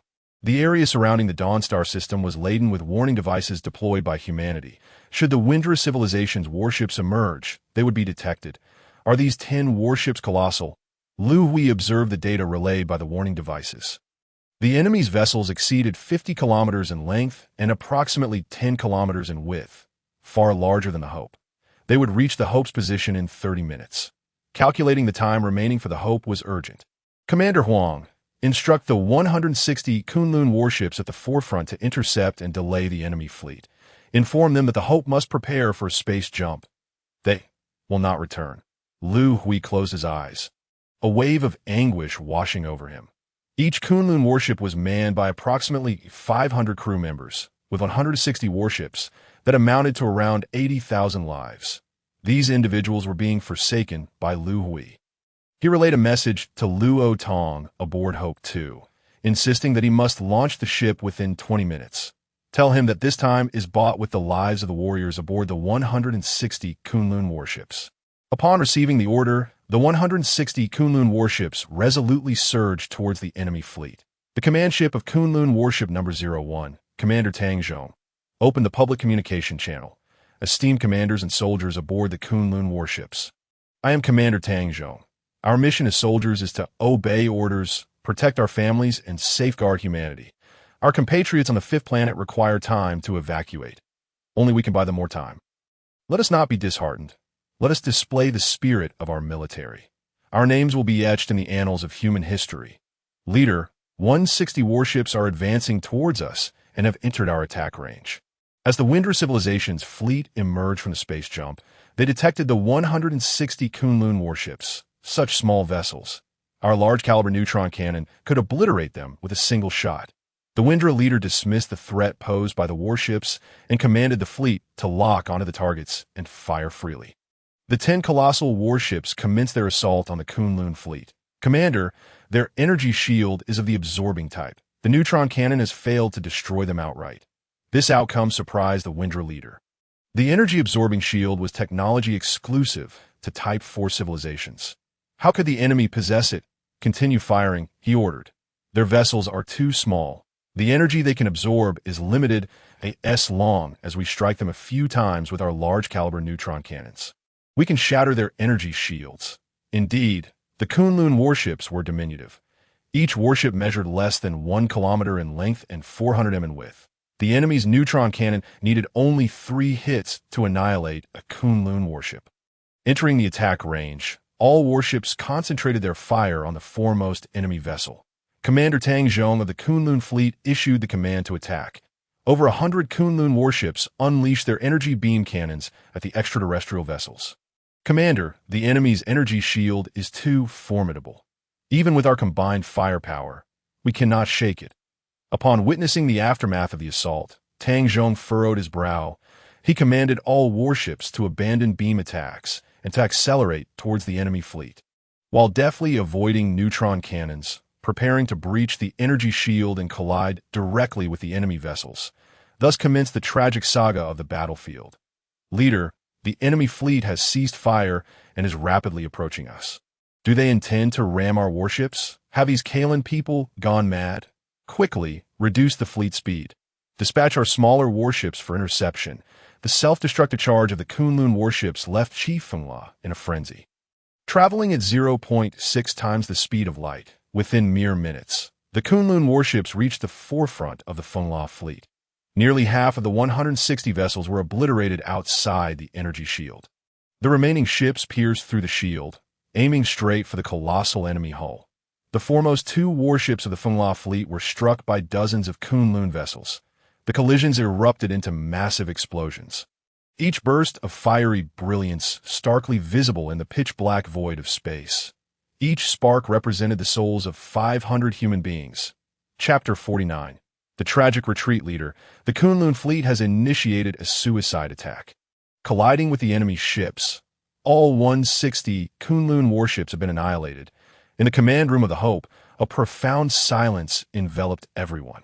How much longer until Hope 2 reaches our location? Liu Hui inquired of the personnel. Leader, it will take another 8 minutes. Damn those Kalen people. They are all lunatics, Chief Fenghua bellowed. Their civilization lacks the concept of faith, rendering them incapable of comprehending humanity's suicidal frenzy. Leader, the two warships ahead have sustained severe damage and are unable to continue. Have our detection systems located the main fleet of the Kalen people? Yes, they have been detected. They're currently stationed in orbit around the fifth planet of the star system. Very well. Leave one warship for rescue operations. The remaining vessels prepare to accelerate with me. Our target, the Kalen main fleet. Even if we cannot seize their technological advantage, I shall ensure their annihilation. That humanity's self-sacrificial assault had ignited Chief Fenghua's wrath. In the command room of the Hope, Leader, the enemy fleet has activated and is accelerating towards us. They will reach our position in 10 minutes. The enemy has entered our firing range, the personnel reported to Liu Hui. Activate the energy beam cannons and neutron cannons. Lock onto the target and fire at once, Liu Hui commanded. The large-caliber energy beam cannons and neutron cannons aboard the Hope unleashed their fury upon the enemy vessels. Is this the weaponry befitting a Level 1 civilization? Fenghua, Cheng, Fenghua Liu, you two come forth. The command ship housing Chief Fenghua was struck by energy beam cannons and neutron cannons. The immense energy fluctuations nearly toppled him. He had not anticipated that the so-called Level 1 civilization, as spoken of by Fenghua Cheng and Fenghua Liu, would possess such formidable energy weaponry. Leader, the protective shield's integrity is diminishing that we can withstand at most 2 more such assaults. Have you all lost your wits? All fleets retaliate. The Fenghua fleet and the Hope commenced an energy exchange. How much longer could the Hope's energy shield endure? Liu Hui felt a twinge of anxiety within the command room. It can hold for 4 more minutes. Has Hope 2 not yet completed docking? Docking is in progress. It will be completed in 1 minute. Notify Liu Odong that upon completion of docking, Hope 2 must activate its energy shield immediately. We shall prepare to turn around and accelerate. Once we reach 0.3 times the speed of light, we will initiate a space jump. After turning, Hope 2 will be positioned behind, bearing the brunt of the enemy's energy assault. 1 minute later, docking was completed, and the Hope successfully pivoted and began to accelerate. Leader, the enemy fleet is attempting to flee. They are turning and accelerating. The Fenghua fleet detected humanity's maneuvers. They think they can escape. Not so easily. All warships connect. I intend to obliterate them with the energy superposition cannon. The energy superposition cannon consumed vast amounts of energy, which Chief Fenghua had been reluctant to deploy. Now, he could no longer hesitate. Soon, 7 warships of the Fenghua fleet formed a linear formation, channeling all energy into the lead warship. A single, immensely powerful energy superposition cannon was fired at Hope 2. How much longer until we reach 0? 3 times the speed of light. Liu Hui asked, his anxiety palpable in the Hope's command room. Leader, there are still 58 seconds remaining. Just as the personnel finished their reply, the Hope suddenly jolted. What just happened?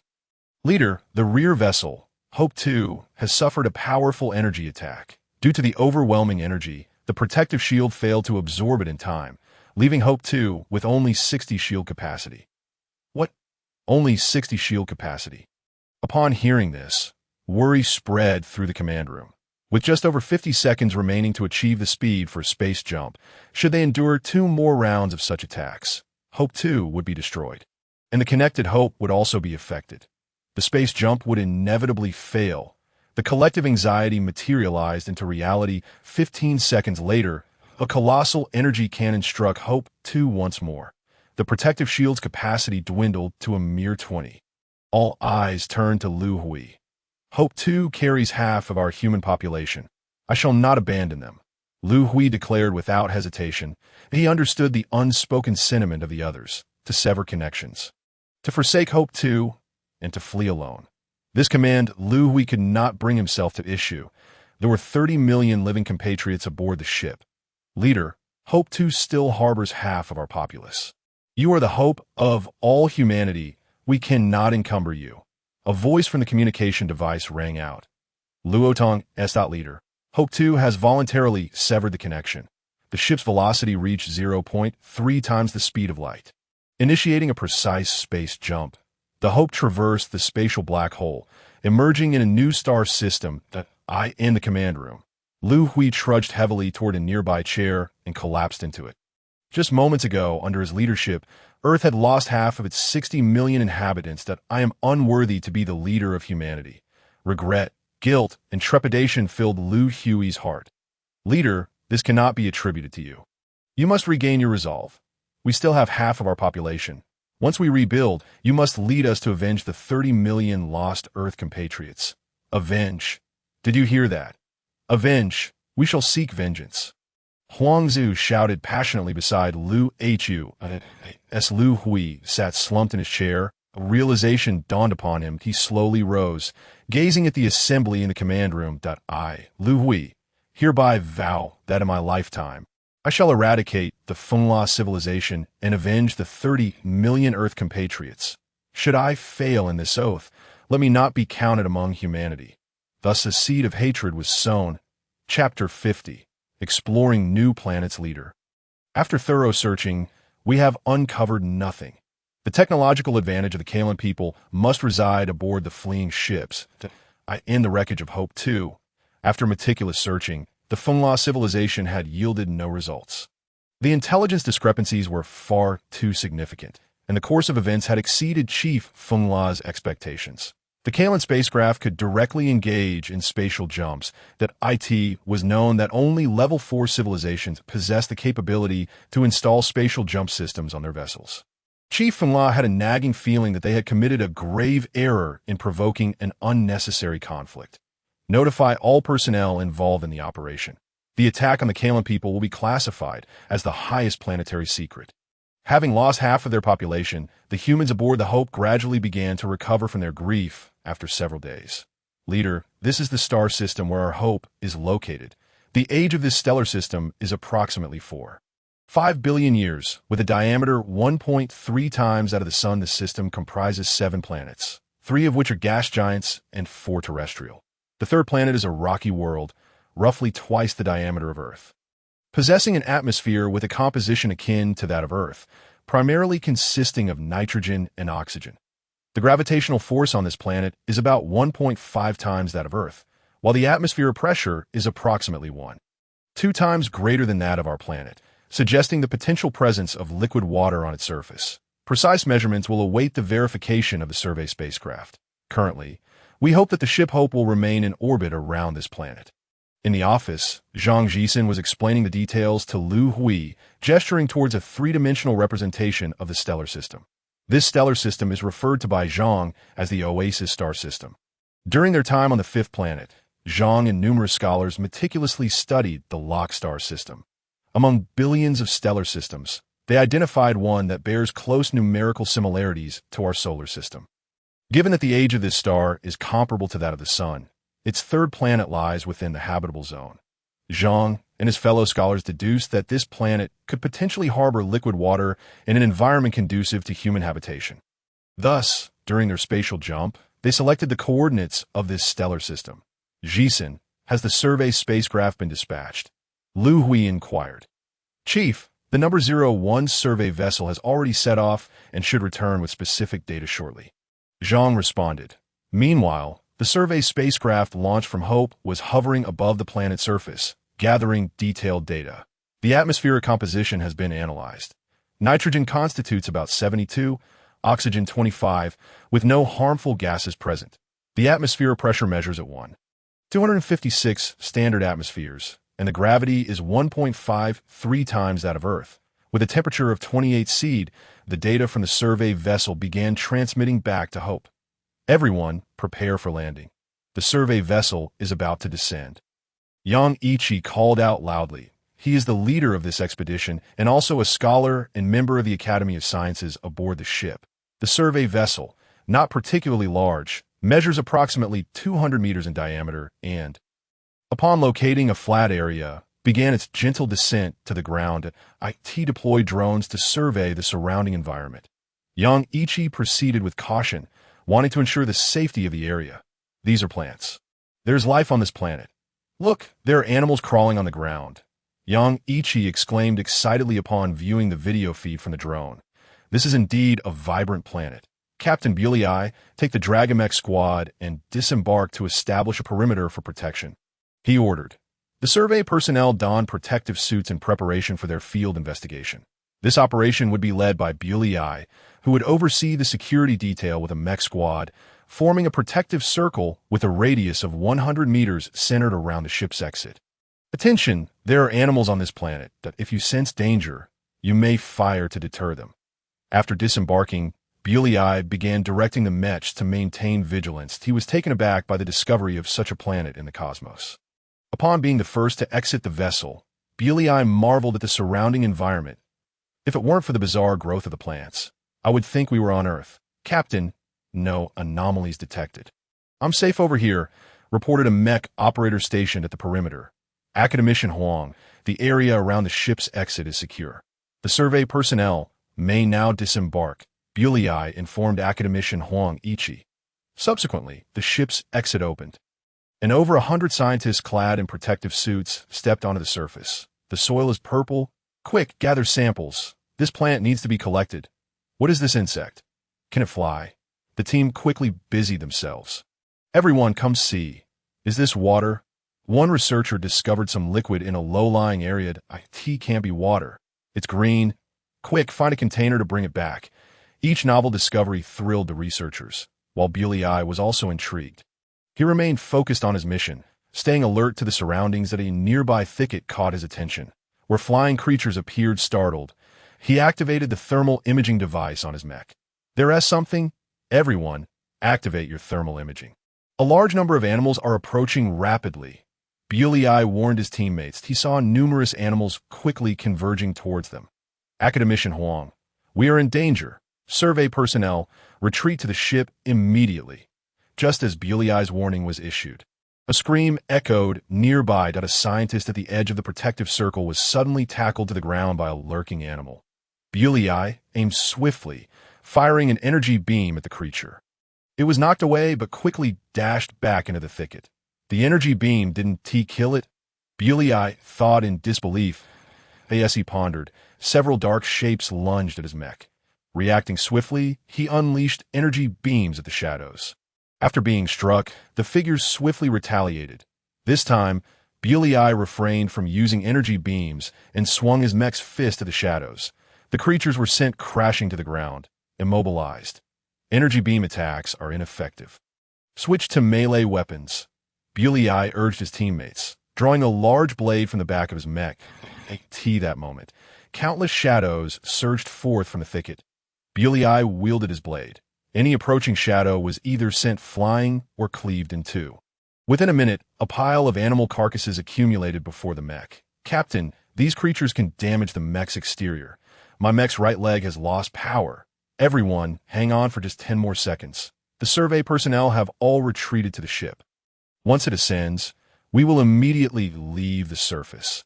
As the ship safely lifted off, all mechs activated their flight systems and took to the AI in the process of departing. Bulei effortlessly grabbed 2 animal carcasses. Chapter 51. Viruses and Bacteria in the Biological Research Lab aboard Hope. 2 animal carcasses lay on the experimental table. These specimens were brought back by Bulei during the evacuation from the planet. The creatures stood about 2 meters tall and weighed approximately 1 ton. Their bodies featured 6 limbs, from the lower half for running and walking, and 2 elongated, serrated limbs in the upper half. The overall appearance of these creatures bore a striking resemblance to Earth's mantises. After their arrival at the Academy of Sciences, a team of specialized biologists was organized to study the specimens. The results were astonishing. The creature's skin can dissipate energy attacks. According to the law of conservation of energy, energy does not simply vanish. It transfers or reappears in some form. What perplexed scientists was their inability to trace the energy's whereabouts after it disappeared. The cellular studies yielded equally surprising findings. The cells of these animals, after dividing and growing, do not age. This implies that their bodies do not succumb to death through natural growth. Scientists employed specialized methods to estimate the age of the creatures, resulting in astonishing figures of 280,000 years and 450,000 years respectively. In the conference room aboard Hope, 7 days after the survey vessel's return, Liu Hui convened a meeting. Everyone present, after 7 days of data collection and compilation. We have grasped the fundamental conditions of the planet. Its living environment is highly akin to that of Earth. Humanity can inhabit the surface of this planet without any protective measures. According to the collected data, the land area of the planet is approximately 320 million square kilometers, with the remaining area comprising lakes and oceans. The diversity of life forms on this planet is remarkable. Current data indicates that the apex predator in the biological chain is a carnivorous creature resembling a mantis, which we shall refer to as the mantis beast. This creature exhibits high aggression and possesses a unique trait that renders it immune to energy attacks. Energy beams, neutron energy rays, and other forms of energy are ineffective against it. However, it does have a weakness. Kinetic energy can inflict damage upon it. The mantis beast poses the greatest obstacle to humanity's colonization of the planet. The primary purpose of this meeting today is to discuss strategies for swiftly eliminating the mantis beast and securing the planet. Liu Hui conveyed the basic information about the planet to the attendees, aiming to pool their collective wisdom to devise an effective plan for rapid colonization. Chief, since kinetic energy can harm the mantis beast, we could manufacture a multitude of kinetic energy weapons, similar to the high-velocity machine guns used by human armies over 300 years ago. Chief, we could also have the Academy conduct in-depth biological research on the mantis beast. A specialized study has been conducted on a particular bacteria virus. We can manufacture a substantial number of robots, equipped with kinetic weaponry, to eradicate the mantis beasts. The attendees began to voice their suggestions. Upon hearing their proposals, Liu Hui nodded appreciatively. Your suggestions are indeed remarkable. The military manufacturing department can commence production of kinetic weapons immediately upon return. The Academy of Sciences should hasten the design of a robot outfitted with kinetic weaponry. In the military operation to eliminate the mantis beasts, I intend to utilize robots as much as possible to minimize human casualties. The Academy of Sciences will organize personnel to conduct an in-depth biological study of the mantis beasts. If we can develop a countermeasure against the mantis beast viruses and bacteria, it will save us a great deal of time. The meeting was fruitful, and just as Liu Hui was preparing to conclude, a hurried knocking echoed through the conference room. What has happened? Liu Hui inquired upon seeing the flustered staff member rush in. Chief, there has been an incident involving the personnel on the exploration spacecraft. Upon returning from the planetary examination, they were required to undergo a 10-day quarantine. This morning, on the 7th day of isolation, all individuals aboard the exploration craft, except for the scholars and guardians, exhibited the same alarming symptoms: a vacant gaze, diminished intellect, and a complete loss of self-awareness. The medical experts from the Academy of Sciences have conducted a consultation and confirmed that their brains have been invaded by an unidentified bacterium. This news abruptly interrupted Liu Hui's prior plans discussed in the meeting. Just moments ago, he had intended to utilize the bacteria virus against the mantis beasts. Now, it seems humanity must confront the threat of viruses and bacteria first. All previously discussed plans are to be suspended, that we must concentrate our efforts on researching the viral invasion of the brain. Reluctantly, Liu Hui made this decision. Without addressing the bacteria and virus issue, humanity cannot undertake large-scale landings on the planet. In the Hope vessel's biological research room number 2, a team member afflicted by the virus lay on the operating table, his skull already opened for examination.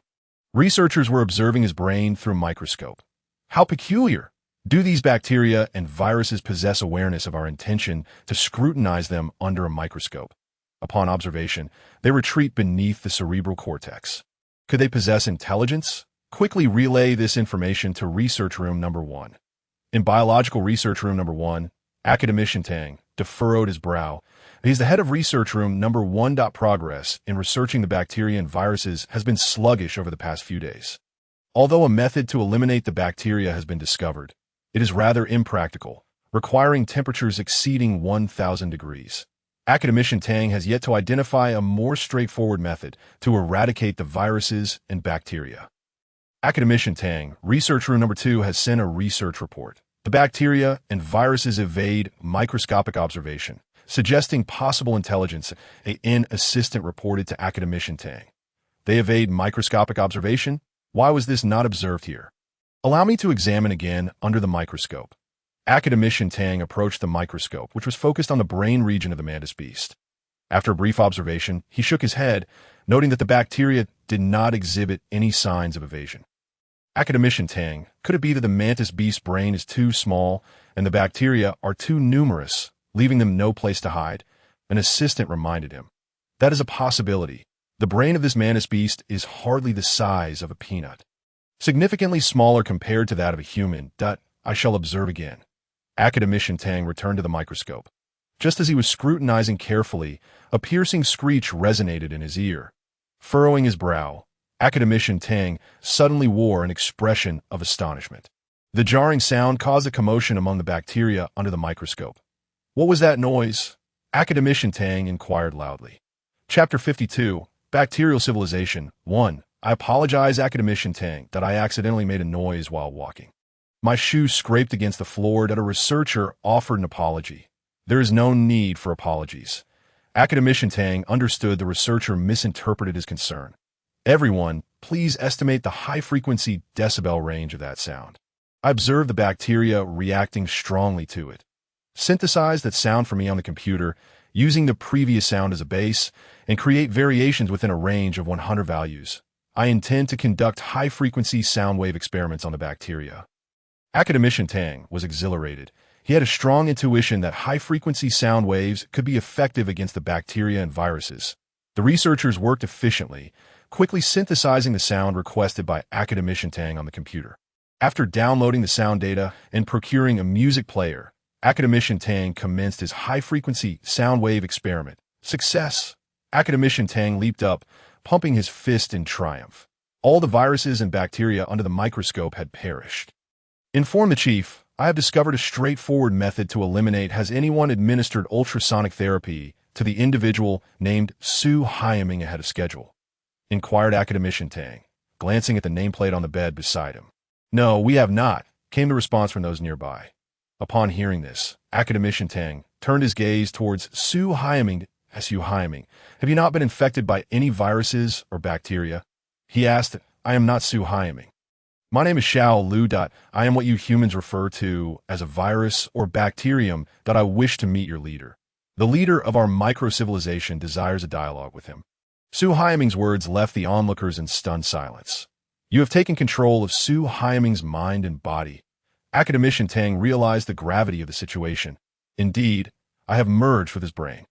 Su Haiming now serves as my host. Quick, restrain him immediately. Academician Tang suddenly shouted, interrupting the speaker. The ability of viruses and bacteria to control human minds and bodies is a matter of utmost seriousness.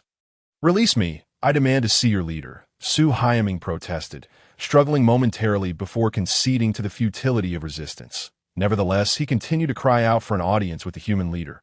Everyone, please check if there are any other patients among us who may have been infected by the virus.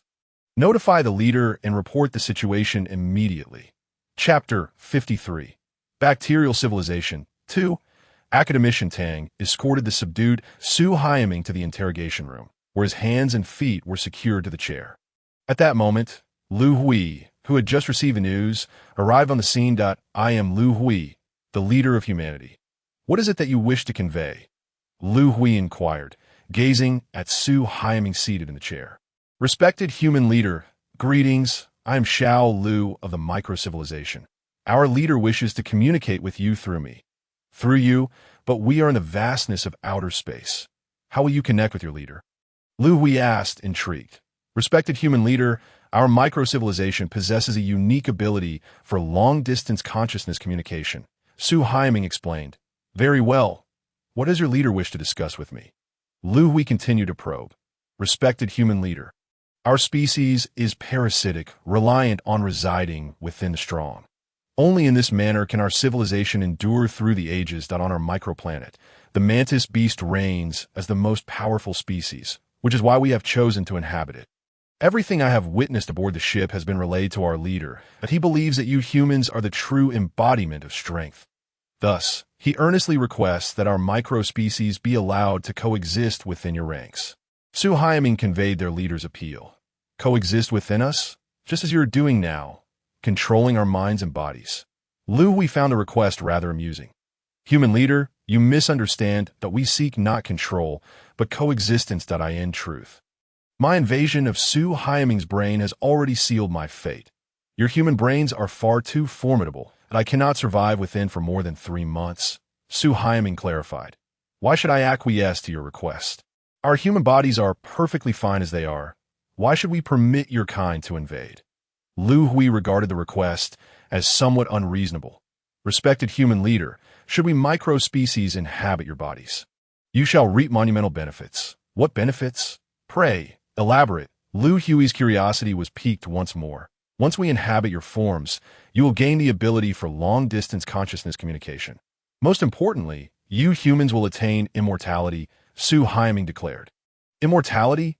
Liu Hui found it hard to believe. Under natural circumstances, devoid of any unforeseen events, your bodies will never succumb to death by aging. Rest assured, human leader, once we inhabit your forms, we will jointly safeguard your interests. Liu Hui found himself unable to discern the truth behind their words. The allure of eternal life was an irresistible temptation for humanity. Convey to your leader that I will seriously contemplate his request. Furthermore, your micro-civilization shall assist humanity in conducting some research experiments. I must ascertain the veracity of your earlier statements. In pursuit of confirming the authenticity of the micro-civilization's claims, Liu Hui organized a comprehensive investigation involving numerous academicians from the Academy of Sciences. The micro-civilization was highly cooperative. After a month and a half, humanity reached a conclusion, confirming that the micro-civilization had not spoken falsehoods. However, one aspect remained inexplicable to the academicians. The guardians and scholars, including Liu Hui, found that the micro-civilization's bacteria could not infiltrate their bodies. If they attempted to force entry, they would be exterminated by the very cells of their hosts, drifting for 84 years. Humanity and the micro-civilization came to a consensus. The bacteria of the micro-civilization would inhabit human forms, whilst humanity unconditionally claimed the microplanet, renaming it New Earth. The Hope spacecraft descended upon New Earth, marking the commencement of productive endeavors on the planet. Drifting for 106 years, humanity's population surged to over 60 million. Drifting for 113 years, after more than a century, human scholars began to grasp the advanced knowledge of the Kalan planetary civilization's technological tree. Drifting for 128 years, humanity's population reached 100 million. The government led by Liu Hui commenced the construction of the Oasis stellar defense system. Drifting for 136 years, humanity mastered the technology for harvesting stellar energy blocks, signifying their formal entry into a Type II civilization. Drifting for 143 years, humanity's advanced industrial system matured, initiating the mass production of spacecraft. Drifting for 150 years, the human population surpassed 200 million. Academicians from the Academy of Sciences conquered the technology of spatial jumping, enabling humanity's spacecraft to possess the capability of spatial leaps. This breakthrough ushered humanity into a new era of cosmic exploration, as the new generation of humans began piloting spacecraft to explore nearby star systems. Brother Liang, how many points do you think we can earn on this journey? On board the Hurricane exploration ship, the crew member Qian Bao inquired of the pilot Liang Quan. How would I know?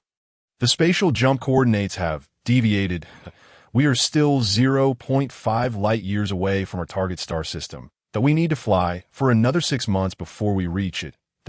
If this exploration fails, we may not even earn back the energy block points. Captain Liang Quan replied with a hint of impatience. his mood less than favorable. In recent years, the human government had heavily invested in spacecraft manufacturing, leading to a depletion of rare mineral resources on New Earth. Many adventurous young individuals began piloting exploration ships to seek out new rare mineral resources for humanity. Should they make a discovery, they would receive substantial point rewards from the government. Liang Quan was among these young adventurers, having spent all his points to acquire the Hurricane exploration ship, driven by the hope of uncovering rare resources and reaping rewards. However, with the deviation in spatial jump coordinates, he had already incurred significant time costs that, if, upon reaching the star system, no valuable resources were found, this journey would have been for naught. Brother Liang, look! Our ship has detected a peculiar signal. Liang Quan glanced at the ship's instruments, confirming the reception of an unusual signal. Hurricane AI traced the source of the signal. He commanded the ship's intelligence. Signal source is being tracked. The signal source is approximately 1.5 billion kilometers ahead of the ship, the AI reported. Liang Quan was taken aback. The proximity was unexpected, and at their speed, they could reach it in just an hour. Hurricane AI, can you decipher this signal? Minutes later, the AI's voice resonated within the ship. Captain, this signal is a distress call. Chapter 54. Alien Distress Signal, a distress signal from an alien civilization. How we encountered extraterrestrial life. The likelihood of two distinct civilizations crossing paths in the vast cosmos was exceedingly slim.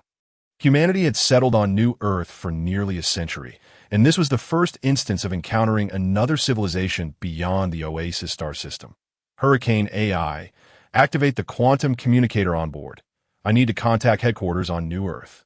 Given the gravity of the situation, Liang Quan dared not act independently without consulting headquarters first. New Earth, Exploration Ship Management Headquarters. The report from the Hurricane prompted immediate attention from the headquarters. The situation swiftly reached Liu Hui's office. Given its seriousness, the management headquarters hesitated to make hasty decisions. Instruct the Hurricane to attempt communication with the source.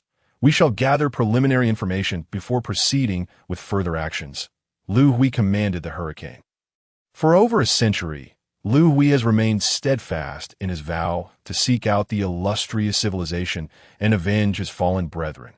Engaging with extraterrestrial cultures and amassing valuable intelligence is an essential step for humanity.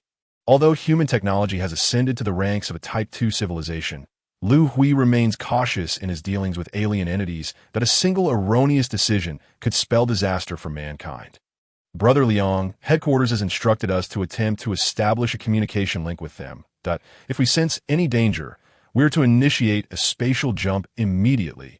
Qian Bao conveyed to Liang Quan. Having received the message from headquarters, Hurricane AI utilized their communication language to attempt to establish contact. Maintain the spacecraft speed at over 0.3 times the speed of light and be prepared for a spatial jump at any moment. Following headquarters directives, Liang Quan proceeded with utmost vigilance in the dark recesses of space. A derelict, powerless spacecraft floated aimlessly. Bachelor, we have been trapped for so many years, and our ship's energy is nearly depleted. It seems we shall not await rescue. Kigo lamented. You should not have acted impulsively. You are the son of the planetary leader. Had you spoken with him properly, he would have provided you with the finest vessel. Now, look where your theft has led us. Bachelou reproached, a fine leader's son abandoning his duties to seek the Kalan people. I cannot fathom why I followed you. Bachelou, I am truly sorry. I never anticipated things would transpire this way, if there is no other recourse. We should enter the hibernation pod and leave our awakening to fate, Kigu replied, despair evident in his voice that on this tattered vessel, two extraterrestrial beings conversed, their tones heavy with hopelessness, that I am aboard the exploration ship Hurricane of human civilization.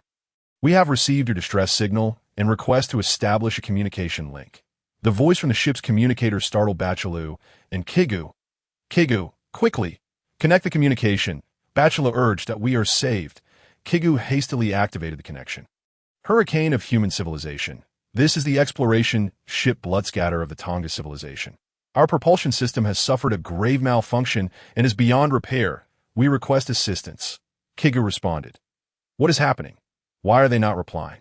Bachelou inquired, growing anxious as time passed. Hurricane of human civilization. This is the Tongu civilization. Kigu reiterated the message twice more, yet still received no response. Could they be deliberating on safety concerns? Hurricane of human civilization. I am Bloodscatter of the Tongu civilization. That we are a registered Type 1 civilization in the Rockstar system, not mere space pirates adrift in the cosmos.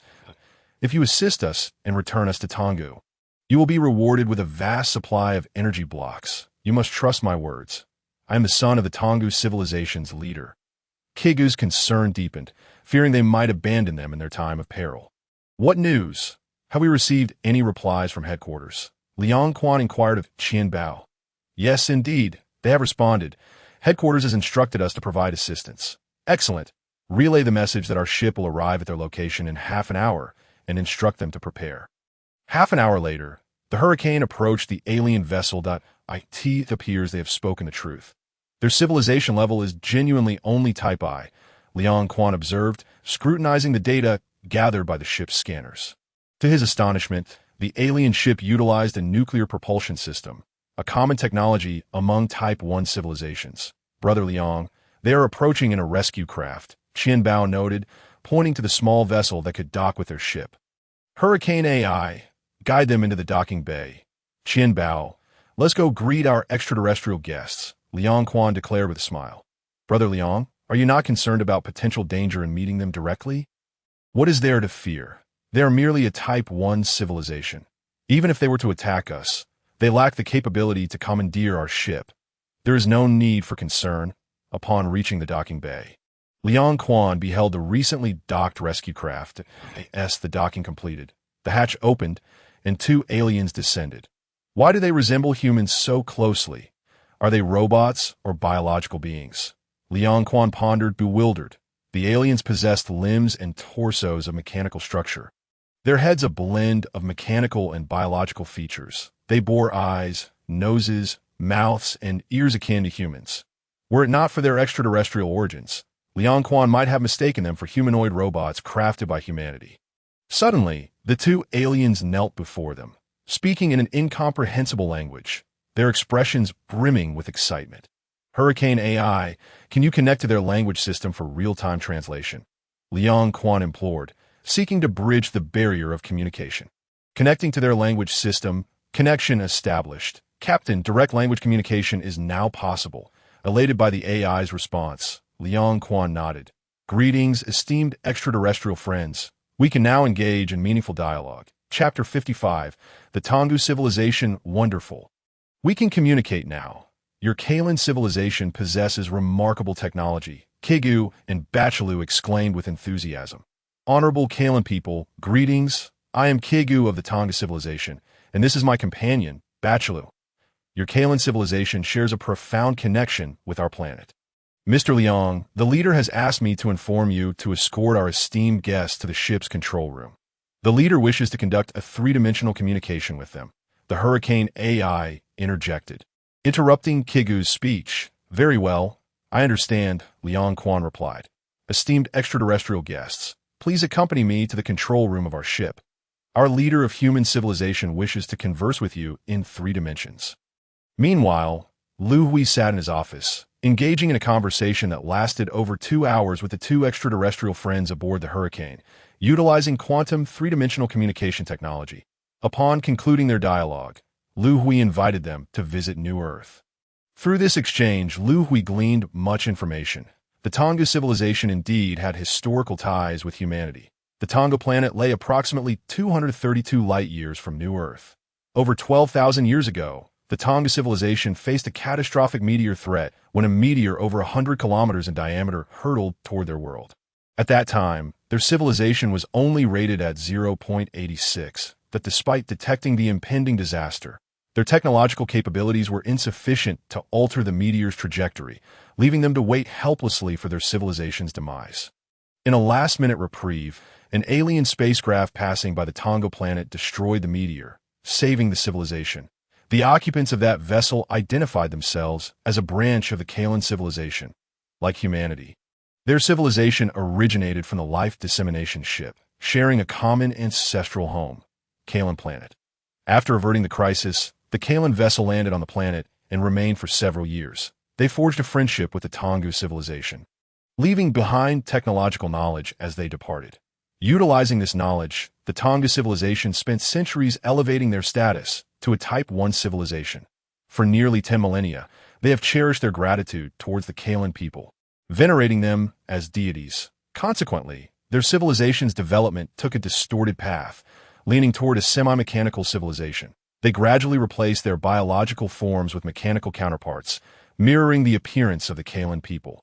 Kigu, the son of the Tonga civilization's leader, idolized the Kalan people from a young age. Upon reaching adulthood, he beseeched his father for permission to seek out the Kalan in the cosmos, only to be denied. Undeterred, Kigu persuaded his friend Bacha, and together they clandestinely commandeered an exploration vessel, recklessly venturing into the vastness of space. Over 3 centuries later, they had found no trace of the Kalan people, yet their aging vessel suffered a catastrophic failure, stranding them in the depths of the cosmos, leading to their encounter with a hurricane. This dialogue also revealed to Liu Hui that a civilization akin to humanity, the Kalan people, existed in the universe. Kigu, our leader invites you to visit New Earth. Do you accept? If you prefer not to go, we will dispatch a warship to escort you back to the Tonga planet. My ship lacks sufficient energy to return you, Liang Quan stated, addressing the alien Kigu. Captain Liang, how could I possibly refuse? Even if your leader did not extend an invitation, I would still wish to pay him a visit. You see, I have admired your Kalan since my childhood. Jigu, we are humans, not Kalans, Liang Quan interjected, seeking to correct Jigu's misstatement. It matters not. You humans and Kalans bear an uncanny resemblance to one another. Jigu's excitement was palpable as he began to chatter incessantly. Jigu, since you have agreed to the invitation, let us prepare to return. Liang Quan interrupted him. Captain Liang, how many years will it take us to return to New Earth? Jigu inquired curiously upon hearing of their impending departure. With a stroke of good fortune, it could take just a few hours. Otherwise, it may extend to several months, Liang Quan replied, unable to provide a precise answer due to the potential discrepancies in the ship's space jump system. So soon? Is New Earth that close? Jigu was taken aback by the brevity of the travel time. Not exactly close. New Earth lies 142 light-years away. Our vessel is equipped with a space jump system, Liang Quan clarified. How remarkable. Your human civilization is truly impressive. The fact that your ship possesses a space jump system is a hallmark of a level 4 civilization that I have seen space jumpers on trading planets in the star region, each costing hundreds of millions of energy blocks. And there are single-use items that, if your ship is equipped with a space jump system, then the value of your vessel must reach hundreds of billions of energy blocks. Jigu's astonishment led him to ramble on once more. Liang Quan chose to disregard him, instead focusing on maneuvering the ship into the acceleration phase prior to the space jump. Fortune indeed smiled upon them. This time, the coordinates for the space jump did not exhibit significant deviation. The space jump was successful, and the hurricane returned to the Oasis star system. Jigu, we have half an hour left before we reach New Earth, Liang Quan announced joyfully. Jigu nodded enthusiastically in response, following the hurricane as it landed on New Earth. The sights and experiences along the way left Jigu utterly astounded. Captain Liang, what purpose does this several-kilometer-wide deep pit serve? Jigu inquired curiously, gazing through the ship's control room window at the massive chasm. This is our planet's energy block collection base, where we gather approximately 6,000 energy blocks daily. When humanity was on Planet 5, we studied and learned the energy block collection techniques of the Windra civilization. After arriving on New Earth, we transformed the technology and constructed this collection base, achieving an efficiency several dozen times greater than that on Planet 5. So much. It takes our Tongu civilization 3 months to collect 6,000 energy blocks, Jigu exclaimed in astonishment. That's not particularly impressive. Our energy block collectors on the star have a daily output exceeding 10,000 blocks. The sights they encountered not only astonished Jigu, but also sparked a bold idea within him. Upon returning to the Tongu planet, he resolved to persuade his father, viewing this as an opportunity for their civilization. Chapter 56. The Gift of the Kunlun Warship. Honorable leaders of the Tongu civilization, Jigu and Betru, I greet you, they announced upon meeting Liu Hui for the first time, bowing in the most esteemed manner. Jigu, Betru, Please rise, Liu Hui replied. He was taken aback by the immediate display of reverence from the two extraterrestrials. Respected leader, your Kalins are our deities that we believe any display of honor is warranted, Jigu stated respectfully. Liu Hui smiled at Jigu's words, deciding against further explanation, as there indeed existed a historical connection between humans and Kalins. Jigu, I have invited you here to better understand the situation in the Lockstar system. Our home planet, Earth, faced a cosmic disaster, forcing us to migrate to this system that we have been here for less than 200 years and know little about it. Liu Hui elaborated. Respected human leader, I'm more than willing to assist you. However, our Tongu civilization is of a lower tier and unable to conduct long-distance travel within the Lockstar system. Hence, our knowledge of it is somewhat limited. I have heard from Captain Liang that your civilization has yet to register within the star system. That I recommend you go to the trading planet in the Lockstar system for registration. Jigu, have you heard of the Windrus civilization? Liu Hui inquired. Leader, there are numerous civilizations within the star system. The discussion between Liu Hui and Jigu deepened Liu Hui's understanding of the Lockstar system and validated the information obtained from Planet 5. The governing body of the Lockstar system is the Lock civilization, which has maintained a level nearly equivalent to 4 for billions of years. Within the system, they have established tens of thousands of trading planets and enacted regulations. These regulations stipulate that civilizations at or above level 1 must register. Registered civilizations will receive protection from the Lock civilization and enjoy the rights to free trade and navigation within the Lockstar system. Above the Lockstar system lies the Sirius sector, which manages 15 star systems akin to the Lock. The governing body of the Sirius sector is the Kalins, about whom very little information is available. Mostly consisting of legends, Jigu has spent centuries searching for the Kalins in the cosmos without success, with the only confirmed information being that they are the overseers of the Sirius sector and that the Lock civilization is under their jurisdiction. This information about the Kalins piqued Liu Hui's interest. They are identical to humans in appearance, with civilizations originating from the Life Transmission spacecraft, branches of the Kalin planetary civilization. Liu Hui found himself anticipating what it might be like to encounter them one day in the vastness of space. Jigu suggested registering their civilization at the nearest trading planet. After careful consideration, Liu Hui resolved to prioritize this matter, recognizing that for human civilization to advance rapidly, closing themselves off from external engagement was not an option. Trade and communication with extraterrestrial civilizations were inevitable, as humanity's resources were limited, lacking many rare minerals. Trade could address these challenges. At the human cosmic warship manufacturing base, Jigu, this is the latest Kunlun warship developed by our civilization. What are your thoughts? Commander Huang, your human civilization is truly remarkable. Despite being only a level 2 civilization, you have manufactured many items typically produced only by level 3 civilizations. Jigu gazed at the immense warship before him, unabashedly expressing his envy. After his meeting with Liu Hui, he requested to tour New Earth for a few days before returning to the Tongu planet. Liu Hui acquiesced to his request. Throughout these days, Huang Zihu accompanied him on the tour. During their explorations, Jigu was continually astounded by human technology. Today marked the final stop of their visit. Jigu, there's no need for such envy. The leader has stated that this Kunlun warship is a gift from humanity to your Tongu civilization. Huang Zihu remarked with a smile upon noticing Jigu's envious expression. What? This warship is a gift to us. Jigu and Batoru exchanged incredulous looks. This is our third-generation Kunlun warship, measuring approximately 23 kilometers in length and 9 kilometers in width. It is equipped at both the bow and stern with energy beam cannons and neutron cannons, large-caliber main battle cannons capable of effortlessly obliterating a small asteroid. Ordinary energy shields would crumble before it. The warship features an absorption-type energy shield, capable of withstanding stellar-level energy attacks. For close-range defense, it is outfitted with 500 small defensive vessels and 500 standard mechs. The warship's propulsion system employs a new generation of bidirectional gravitational wave engines, achieving a maximum speed of 0.9 times the speed of light, requiring 13,000 stellar energy blocks. Additionally, the warship is equipped with a space jump system, capable of a maximum jump distance of 250 light-years. The ship's intelligence core is rated at level 3 Jigu, that concludes the introduction of the Kunlun warship. What do you think? Are you satisfied with this vessel? Huang Ziyu beamed with pride. Within the span of just over a century, human technology had made tremendous strides, and the Kunlun warship had evolved significantly.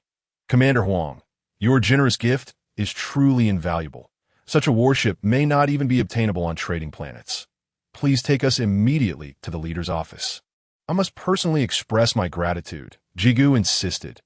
In Liu Hui's office, Jigu and Batra knelt before Liu Hui, reluctant to rise, as this was their highest form of expressing gratitude. Jigu, Batra, you may rise, Liu Hui urged. Your ancient civilization shares profound ties with humanity. If you regard us as friends, then we ought to embody the essence of friendship. It is customary for friends to exchange gifts, and upon witnessing the exuberant expressions of one another, Liu Hui generously proclaimed, Esteemed leader, upon my return to the Tonggu planet, I shall surely relay this to my father. The camaraderie of humanity is our most cherished gift, should you grant your approval. I will persuade my father to extend a friendly visit to your people. Upon hearing Jigu's words, Liu Hui nodded in agreement. The Tonggu civilization venerates both the Kalan race and humanity as divine, treating humans with utmost respect. Liu Hui felt that engaging with this civilization was indeed a favorable endeavor, which inspired the notion of gifting a Kunlun warship. Naturally, this vessel is merely an ordinary warship. The pinnacle of human technological achievement lies with the Kunlun flagship, which would not be bestowed lightly. Jigu, please convey to your father that I eagerly anticipate his visit. Tomorrow, Commander Huang will personally escort you back to the Tonggu planet. Let us partake in a handshake to bid farewell. It is a customary gesture of parting among us humans. Liu Hui stepped forward, extending his right hand. Chapter 57. The Salvation of the Tonggu Civilization in the Control Room of the Kunlun Flagship.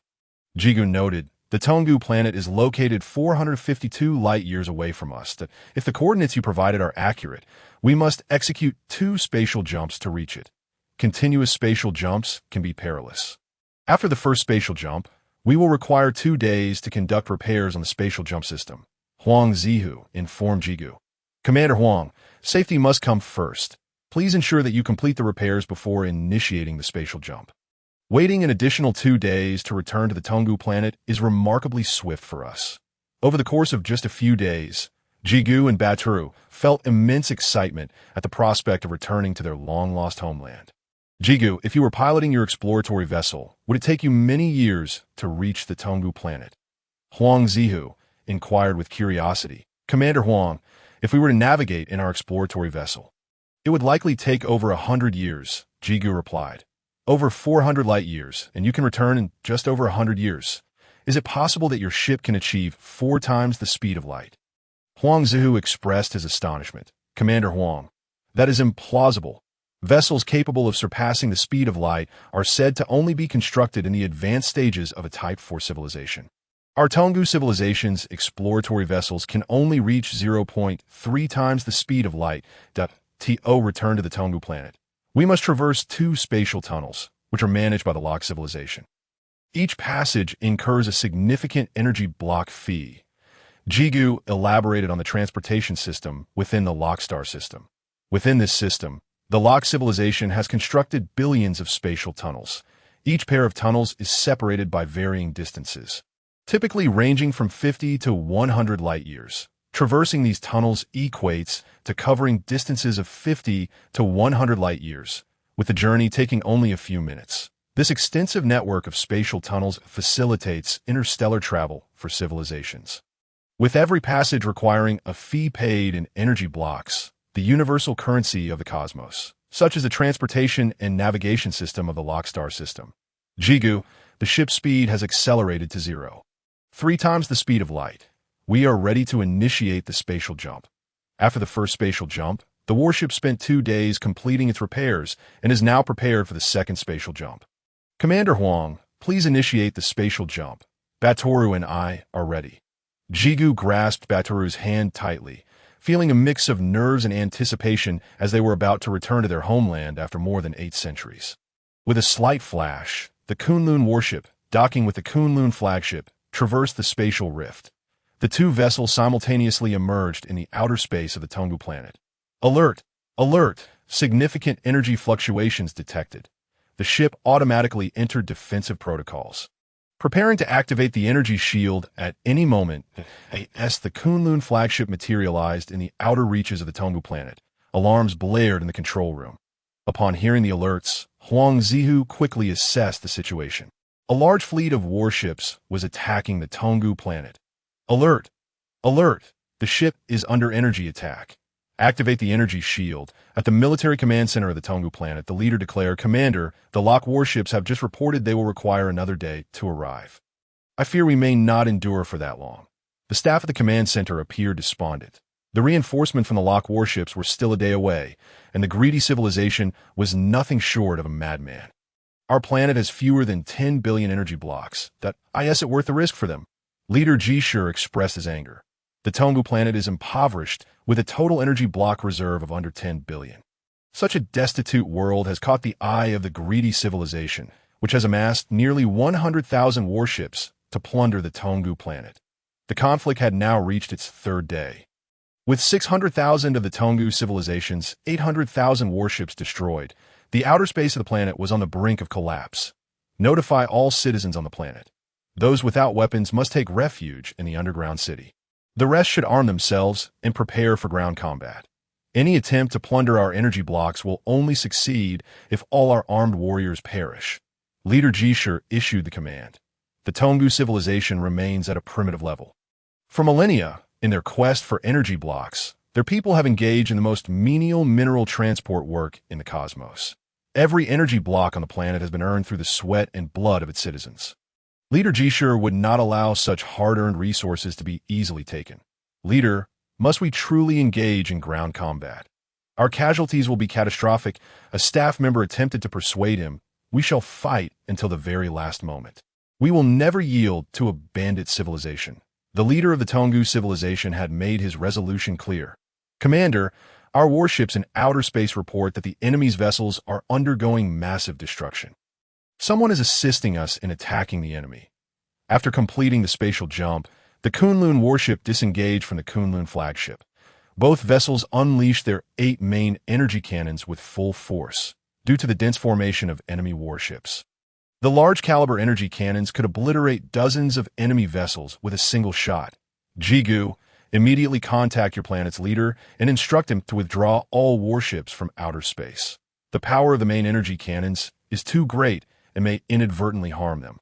Huangzu instructed Jigu emphatically. At the military command center of the Tonggu planet, Leader Jishur, "Do you read me? This is Jigu. This is Jigu." A voice crackled through the communication device. "It's Jigu. My son Jigu has returned." Leader Jishur rushed to the communicator and connected the call. "Jigu, Jigu, this is your father, Jishur. The planet is under attack from the greedy civilization. Do not return. Flee immediately. Father, I have found the Kalan race. I have brought them back. The Kalan race's warships are assaulting the enemy vessels. Please withdraw our warships. The Kalan race's ships are immensely powerful and may inadvertently strike our own." Chapter 58. A resounding victory. Are all of these warships from a Type 1 civilization? The intelligence system of the Kunlun flagship was gathering data on the enemy vessels. Observing the information, Huang Zihu could easily ascertain the enemy civilization level. Their propulsion systems employed nuclear power, with lasers as their primary means of attack. The energy shields of their warships were rudimentary at best, inferior even to humanity's early vessels like the Hope. "Commander Huang, all of our Tonggu civilization's warships have been successfully withdrawn to the surface." Jigu reported upon receiving news of the withdrawal. "Excellent. We no longer need to worry about friendly fire." The 8 main energy cannons ceased fire to avoid hitting the Tonggu vessels. "Now, intelligence system, activate all main energy cannons at full power." Huang Zihu commanded once more. This was a battle of stark disparities in strength. Hundreds of thousands of greedy civilization warships were annihilated in less than half an hour by the 2 human vessels. With barely a handful managing to escape, the greedy warships' assaults on the human vessels were akin to mere scratches, inflicting no damage whatsoever. The suppression of civilization levels was vividly evident. "Commander Huang, thank you for saving our Tonggu civilization. Our leader is prepared to welcome you. Please pilot the battleship to land on the planet and accept our highest respect. Jigu and Badalu are overwhelmed with emotion as they kneel before Huangzu. They have witnessed the destruction of hundreds of thousands of warships belonging to the greedy civilization that Jigu's admiration for humanity has reached its zenith point. Two Kunlun warships gently descended onto the surface of Tonggu planet, surrounded by tens of thousands of Tonggu people. After donning protective suits, Huang Zihu led the humans from the spacecraft down onto the planet. The moment he stepped off the ship, Huang Zihu was profoundly shaken. Countless Tonggu people knelt around the spacecraft, fervently shouting. What are they exclaiming? Huangzu could not comprehend. Quickly, bring me the language translator, he signaled to those nearby. Wearing the cumbersome protective suit made the translator inconvenient. Huangzu decided to remove the suit entirely. Commander, the environment on the planet. Some accompanying personnel expressed concern. Do not worry. I am fine. Huangzu reassured them. As the Guardian, he possessed a physical level of 4. The conditions on Tonggu planet might be harsh for ordinary humans, but for him, they were hardly a challenge. After donning the language translator connected to the ship's intelligence system, Huang Zihu understood the shouts around him. Welcome, Divine Presence. Welcome, Divine Presence. Commander Huang, the person kneeling before us is our leader, Jishu. Jigu guided Huang Zihu to the front of Leader Jishu. Leader Jishu of the Tonggu civilization, we welcome the arrival of the Kerrang divine being. Jishu prostrated himself on the ground, speaking loudly. Please rise. Tonggu leader, I am no divine being. I am Huangzu, the supreme commander of the human army to be why the orders of our leader Liu Hui. I have come to escort Jiga back to Tonggu planet. Huangzu clarified that he was a soldier and did not wish to be regarded as a deity. We welcome the supreme commander of humanity. We are grateful for your rescue of our Tonggu civilization. Thank you, Supreme Commander. Tens of thousands of Tonggu people expressed their gratitude in unison. This scene would remain etched in Huang Zihu's memory for years to come. In the reception hall of the Tonggu civilization, Huang Zihu felt somewhat out of place sitting at the head of the table. Diplomacy was not his forte. Tonggu leader, our human civilization shares a common origin with the Kerrang people. Upon closer inspection, we humans and your Tonggu civilization also possess a connection. Given this bond, we ought to cultivate friendship. To commemorate the friendship between human civilization and Tonggu civilization, our leader has decided to gift you a Kunlun warship. As Huang's words echoed, a stir swept through the reception hall. Commander Huang, are you serious? Having witnessed the might of the Kunlun warship, the Tonggu leader found it hard to believe that humanity would bestow such a vessel upon them. The smaller of the two warships that landed on the planet is the Kunlun warship we are gifting you. Upon hearing Huang Zihu's words, the Tonggu leader, along with the others, knelt once more. The gift from humanity is truly invaluable. In the reception hall, Huang Zihu did not linger for long. The crew accompanying him wore convenient protective suits and could not remain outside the spacecraft for extended periods. After bidding farewell to the Tonggu leader, he returned to the ship. Naturally, they did not depart immediately.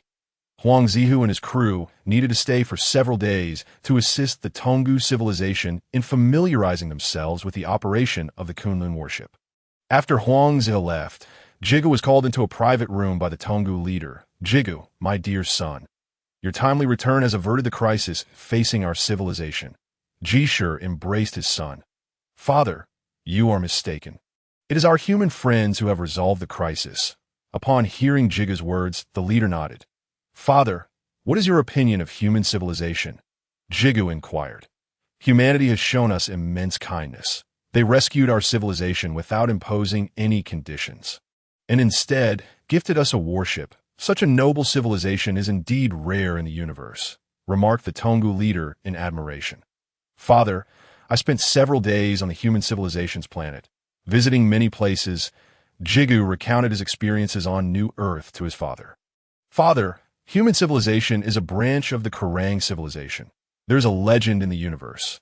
Each branch of the Kerrang civilization possesses its own technological tree of level 4 civilization.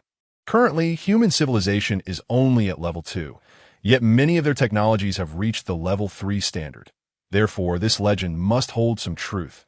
With access to a level 4 technological tree, The future of humanity is boundless. Jigu shared detailed information about human civilization with his father. Upon hearing this, the Tongu leader was left astounded. "Father, the leader of humanity has granted me a request. He has agreed to a friendly visit from our civilization. I have a bold idea, one that concerns the future of Tongu civilization. You must consider it carefully." Chapter 59. Jigu's idea. Jigu, what is it you wish to discuss with me? Speak freely. The Tongu leader expressed interest in Jigu's thoughts. "Father, our Tongu civilization has a fatal weakness. Our creative capacity is exceedingly poor. Since we entered level 1 civilization over 10,000 years ago, technological advancement has stagnated to survive in the universe. Our people have been relegated to the most menial of tasks, earning only the slightest energy blocks. If this continues, our civilization will have no hope. For us to thrive in the universe, we must align ourselves with a powerful civilization. Father, I hope that during your visit to the human leader, you will sign a suzerainty agreement with them, recognizing human civilization as our suzerain." Jigu laid out his proposal. Upon hearing this idea, the Tongu leader was intrigued and fell silent in contemplation. "Jigu, I agree with your proposal.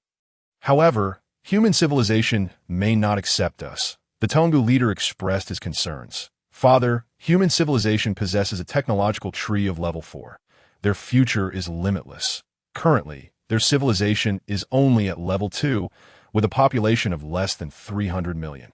For them to develop rapidly, they need a labor force. Our Tongu civilization has over 200 billion individuals, and we could provide extensive services, such as factory workers, mineral extraction and transportation, and soldiers for their military. The human leader should not refuse us." The conversation between the Tongu leader and Jigu opened a door to the future of Tongu civilization. In outer space above Tongu planet, the arriving rock fleet was delayed in its support. Could it be that Tongu planet had already fallen to the wandering, greedy civilization? Seeing the debris of warships floating in space, the fleet commander sighed. "Commander, we have contacted the Tongu leader. They report that the warships of the greedy civilization have been destroyed. We can return home now." The fleet communicator informed the commander, "We came all the way from the trading planet, consuming a significant amount of energy blocks that the Tongu leader too naive. Does he think a single statement can dismiss us?" The commander scoffed. "Activate the ship, that we shall pay a visit to the Tongu leader. Point 10 rock warships descended slowly onto Tongu planet. During the descent, the commander noticed the 2 human warships that I had thought the Tongu civilization's warships had upgraded to become more formidable. It turns out they sought assistance from another civilization. These 2 warships look impressive. I wonder which civilization they belong to." The commander pondered. "Welcome, Commander of the Rock Fleet," the Tongu leader greeted, standing at the door of the rock warship. Upon seeing the commander descend, he hurriedly approached. "Tongu leader, we traveled a long distance from the trading planet, and you expect to send us away with just a few words? Is that not rather impudent?" The commander confronted the Tongu leader directly. "Commander, what do you expect us to do?" The Tongu leader's tone was somewhat humble. "What else is there to do? Our fleet of 10 warships consumed 200,000 energy blocks for the round trip. Simply reimburse us for the energy blocks, and all will be well." The commander declared loudly. "That impossible. Do not think I am unaware. Your fleet would use at most 20,000 energy blocks for a round trip. You are demanding 200,000 blocks. That this robbery?" The Tongu leader was furious. "Tongu leader, you are a vast planet. Surely you can spare 200,000 energy blocks? Your people must travel to the trading planet each year for mineral transport work. You would not want me to trouble them, would you?" The commander threatened, stating, "Protect the star domain and eradicate the rogue civilizations. It is your duty that I will offer you no more than 200,000 credits. Should you refuse, I shall directly appeal to the lord of the trading planet." Upon hearing this threat, the chief of Tongu clenched his teeth and retorted, "What? Are you trying to dismiss the poor? You intend to complain to the lord? Do you dare go?" The fleet commander pressed on aggressively. "Jigu, what has transpired? Whose warships are these?" Huang Zihu, aboard the Kunlun vessel, noticed the arrival of warships at the planet. Out of curiosity, he disembarked alone to investigate. Approaching, he spotted Jigu standing at a distance. "Commander Huang, these warships belong to the security fleet of the Lock trading planet. They are responsible for safeguarding 100 light-years around the trading planet. Our Tongu planet falls within their protective jurisdiction. When the greedy civilization attacked our planet, we requested assistance from the locked trading planet. They dispatched this fleet. Now that the battle has concluded, they seek to extort energy credits from the chief. Jigu explained to Huang, I see. Huang Zihu understood the situation. Commander Huang, you should return to your ship quickly. Your human civilization has yet to register with a trading planet. I fear they may cause you trouble. Jigu whispered. Hearing Jigu's words, Huangzi nodded and prepared to turn away, only to find his limbs ensnared as if bound by some energy. There is no need to struggle. You are ensnared by an energy binding lock. The commander, who had been arguing with the Tongu chief, noticed Huang Zihu and abandoned the quarrel, adopting a new tactic as he approached Huang Zihu. My body is under control. You must prepare for battle. Huang Zihu secretly sent a message back to his ship. Which civilization are you from?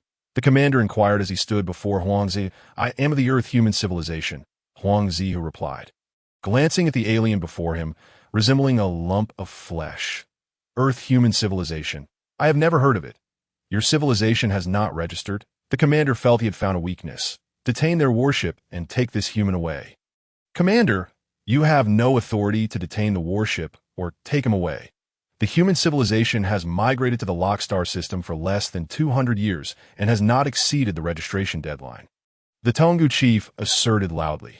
Whether the deadline has been exceeded is not for you to decide. It is for me to determine. Seeing the Tongu chief defend the humans, the commander resorted to underhanded tactics. Release him, and I promise to deliver 200 million energy credits. When the commander of the Lock Fleet sought to take Huang Zihu away, the Tongu chief capitulated. If only you had agreed sooner. Just as the commander was basking in his triumph, Huang Zihu, bound by energy, suddenly broke free and lunged at him. Chapter 60. The Sovereign Agreement. Huang Zihu moved with remarkable speed. Before the commander could react, Huang Zihu had him in his grasp. Commander Huang, do not act rashly. Please do not harm him, the Tongu chief exclaimed in alarm. Injuring or killing the commander of the Lock civilization would be a grave incident. If the Lock civilization pursued this matter, both the Tongu and human civilizations could face annihilation. The Lock commander, held captive by Huang Zihu, was equally astonished. He had not anticipated the human's physical prowess. Capable of breaking free from the energy binding lock used for apprehending criminals. Release me, and I will not pursue your reckless actions. The commander felt threatened and wished to avoid provoking this human. Commander Huang, quickly release him. They're only after energy credits. We need not provoke such significant trouble. The Tongu chief urged anxiously. That moment, 8 dragon mechs stood not far from them. After receiving Huang Zihu's message, Bulei led a team of dragon mechs to their location. Upon seeing the dragon mechs arrive, Huang Zihu released the commander. The Lock civilization, classified as a level 3 civilization, governed the Lockstar system. Huang Zihu had no desire to embroil humanity in this predicament. Human civilization, is it? I shall remember that we are leaving. Having regained control, the commander swiftly returned to his warship with his entourage. His objective was energy credits. And now that the opposing side had agreed to surrender 200 million credits, he saw no need to prolong the matter. If the Tongu chief were to expose his extortion of energy credits to the Lord, it would be a considerable inconvenience for him. Days later, after the Lock fleet had departed, it was time for Huang Zihu and his companions to return. Commander Huang, we are truly grateful to you. Our soldiers have learned to operate the Kunlun warships in just a few days, thanks to your guidance. The Tongu chief personally expressed his gratitude aboard the Kunlun flagship. Tongu chief, we plan to return to New Earth today. Huang Zihu stated, having completed his mission. Commander Huang, may I request to meet with your human leader? I wish to accompany your warship to New Earth and visit your leader. I have very important matters to discuss with him. The Tongu chief had made up his mind. He intended to recognize the human civilization as the sovereign civilization. Through a remote quantum communicator, Huang Zihu's request was swiftly approved. Tongu chief, our leader has consented to your request. Upon receiving the response, the Tongu chief was overjoyed. Commander Huang, I will return shortly after I make preparations. The Tongu chief hurriedly departed the ship. Tongu chief, what are you doing? Huang Zihu inquired upon seeing the chief return. He was directing his people to transport boxes onto the ship. "These are gifts I have prepared for your human leader," the Tonggu chief replied. "Tonggu chief, what is in those boxes?" Huang Zihu asked curiously. "Black hole level energy credits that I have prepared 100,000 black hole level energy credits as a gift for you humans," the Tonggu chief excitedly responded. Upon hearing this, Huang Zihu was taken aback. Energy credits served as universal currency in the cosmos.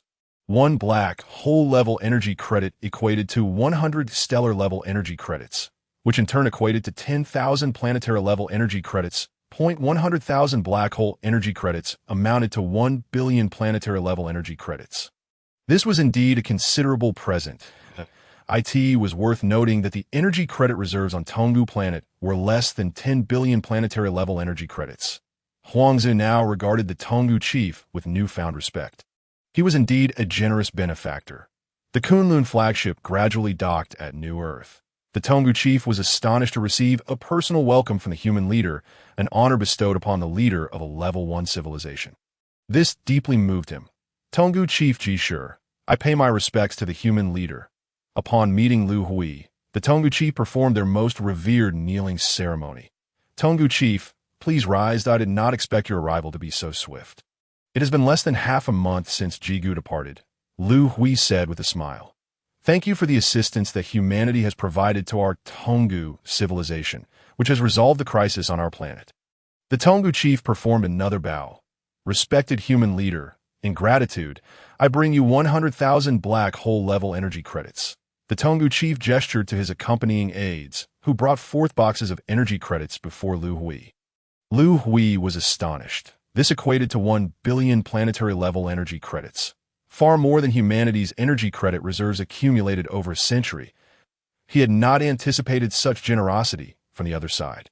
"Tonggu chief, you are excessively courteous that we are delighted to have friends like you among humanity," Liu Hui beamed. Humanity had suffered the hardships of a lack of energy credits and understood their significance. In the following days, Liu Hui had Huangzi guide the Tonggu chief on a tour of the planet, showcasing the technological advancements of human civilization.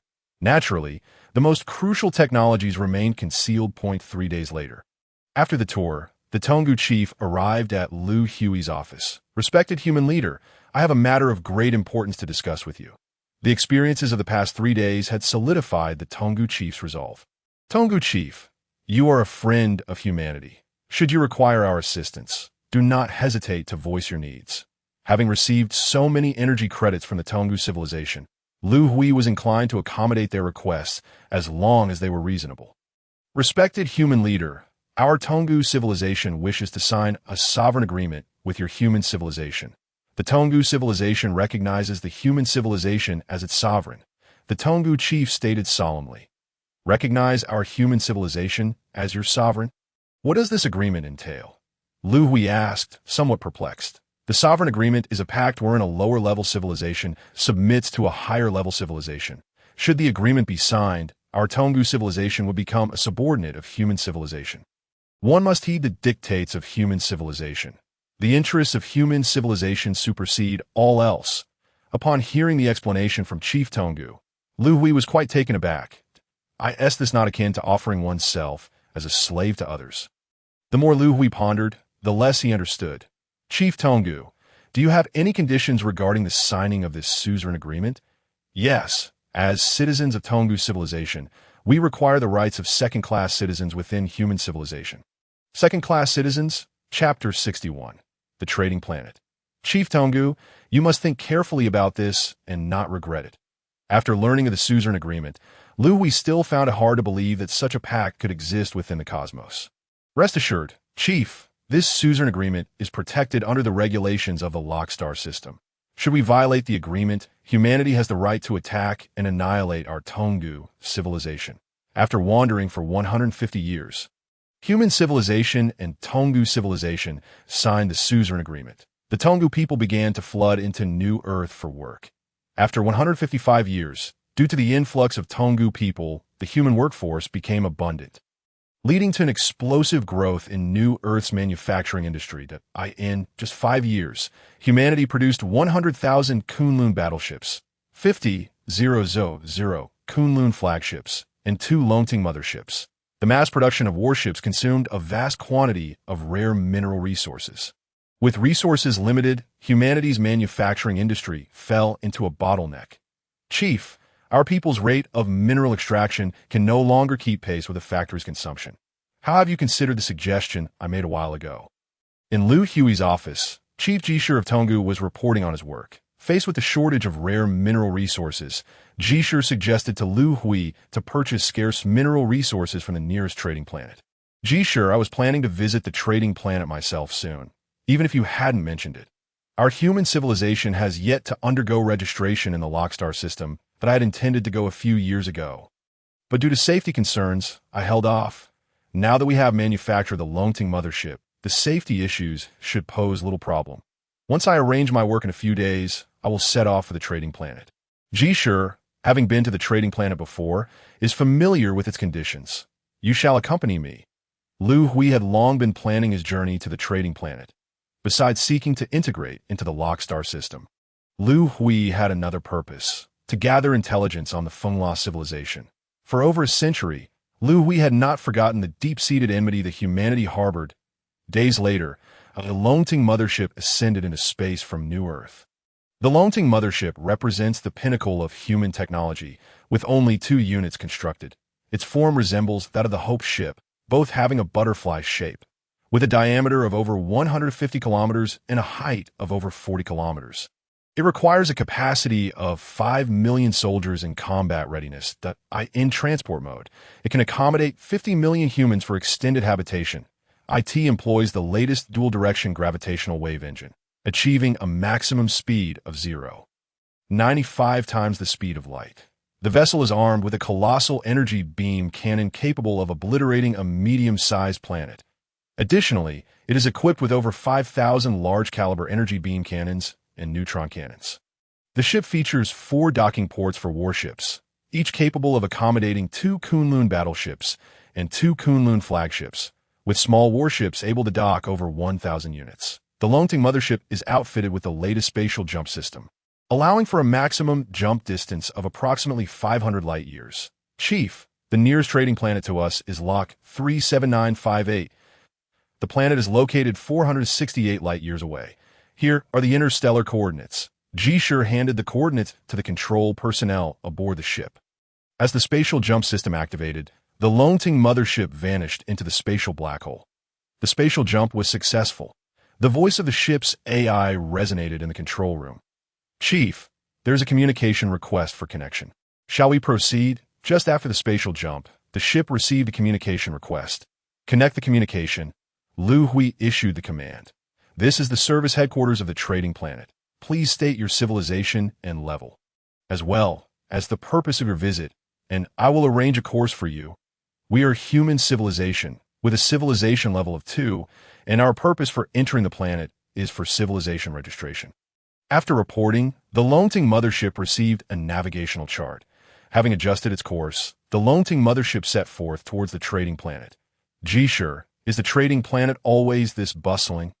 Liu Hui observed the data in the control room. The figures indicated that hundreds of thousands of ships were queued in and out of the trading planet's vicinity. Chief, this is not even the planet's peak busy time. During the busiest periods, the number of ships queuing can exceed 1 million. Jishir responded. Liu Hui was astonished at how busy the trading planet appeared. Following the course, the Longting mothership arrived at the designated space lane after 3 days of travel. The trading planet operates with remarkable efficiency. As soon as the Longting mothership docked, a ship from the trading planet arrived to transport Liu Hui and his companions to the Civilization Registration Department. The process of civilization registration was remarkably straightforward. After submitting the basic information of human civilization and undergoing biological verification, all formalities were completed in less than an hour. Liu Hui received 2 items. One was a regulatory player for the Lockstar system, and the other was an energy block account card for human civilization. This card is utilized for energy block transactions between different civilizations, akin to a bank account used by Earth's inhabitants.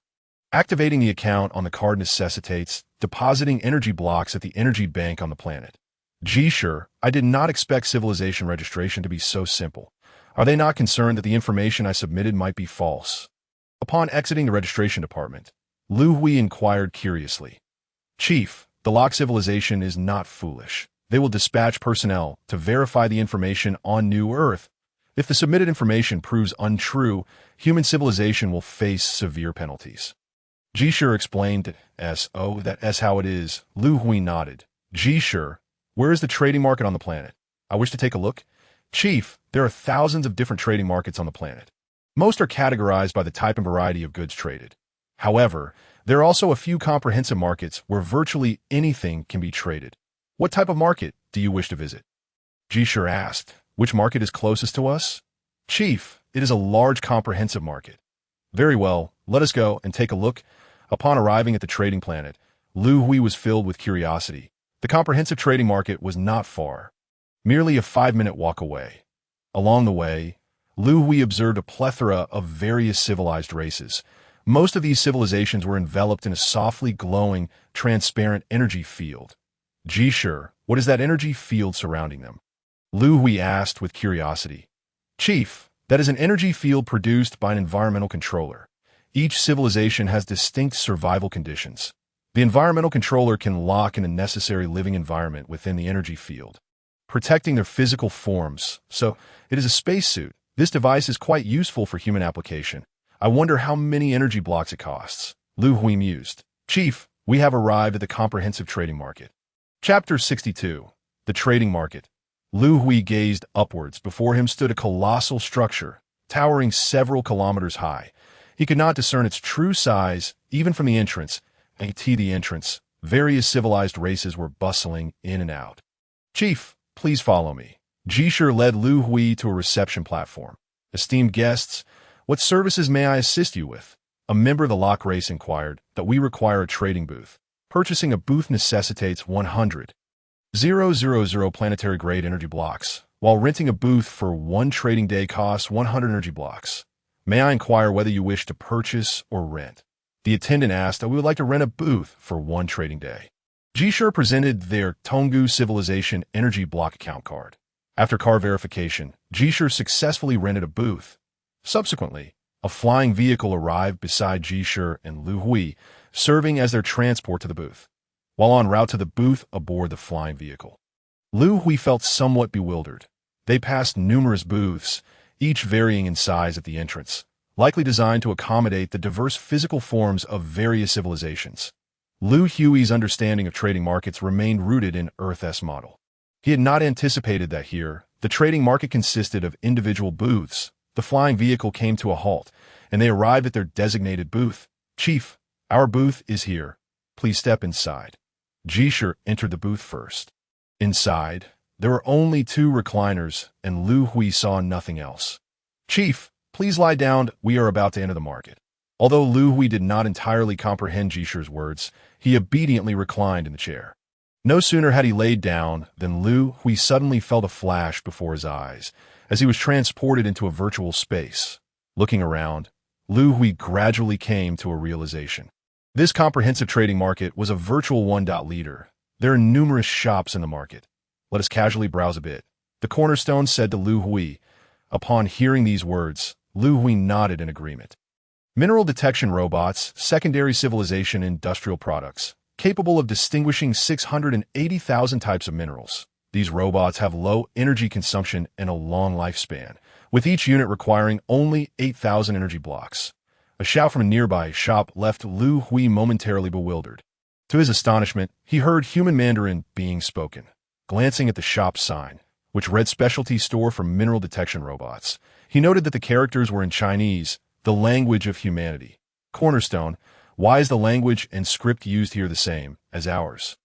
Liu Hui asked, perplexed. Leader, during the civilization registration, we submitted the fundamental information of our civilization, which included the languages and scripts in use. The virtual market displays the languages and scripts according to the civilization's race.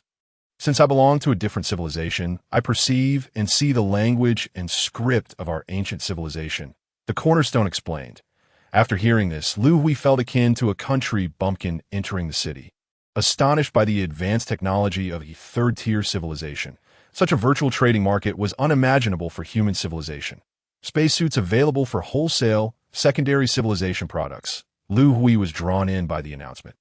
Although the spacesuits currently used by humanity have been streamlined significantly, they still felt somewhat cumbersome to wear. Having seen the spacesuits worn by alien races outside the market, he contemplated making a purchase. Cornerstone, let us go take a look at the spacesuits, Liu Hui said as he approached the shop. Esteemed guest, are you in need of spacesuit?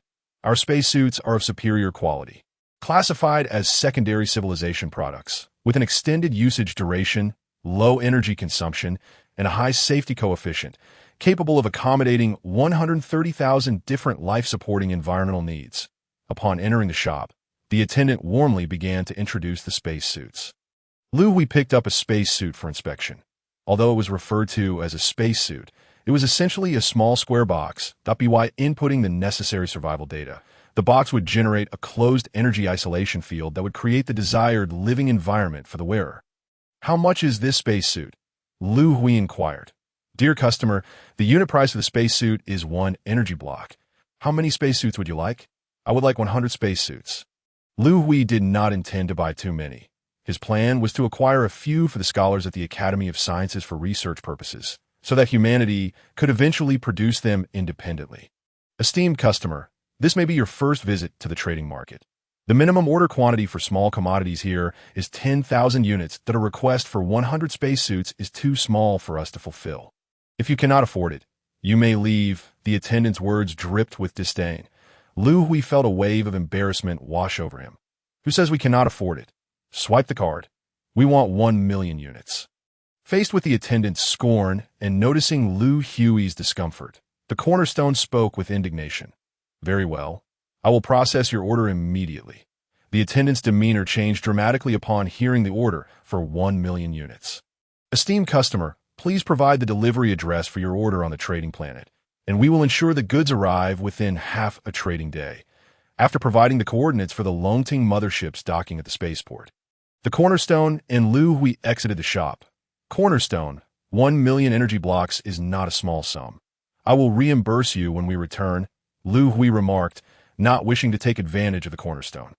Leader, that shop attendant looked down on us too much. Did I perhaps order too many? The Cornerstone expressed regret. And no worries. As long as it is beneficial for humanity, that is what matters.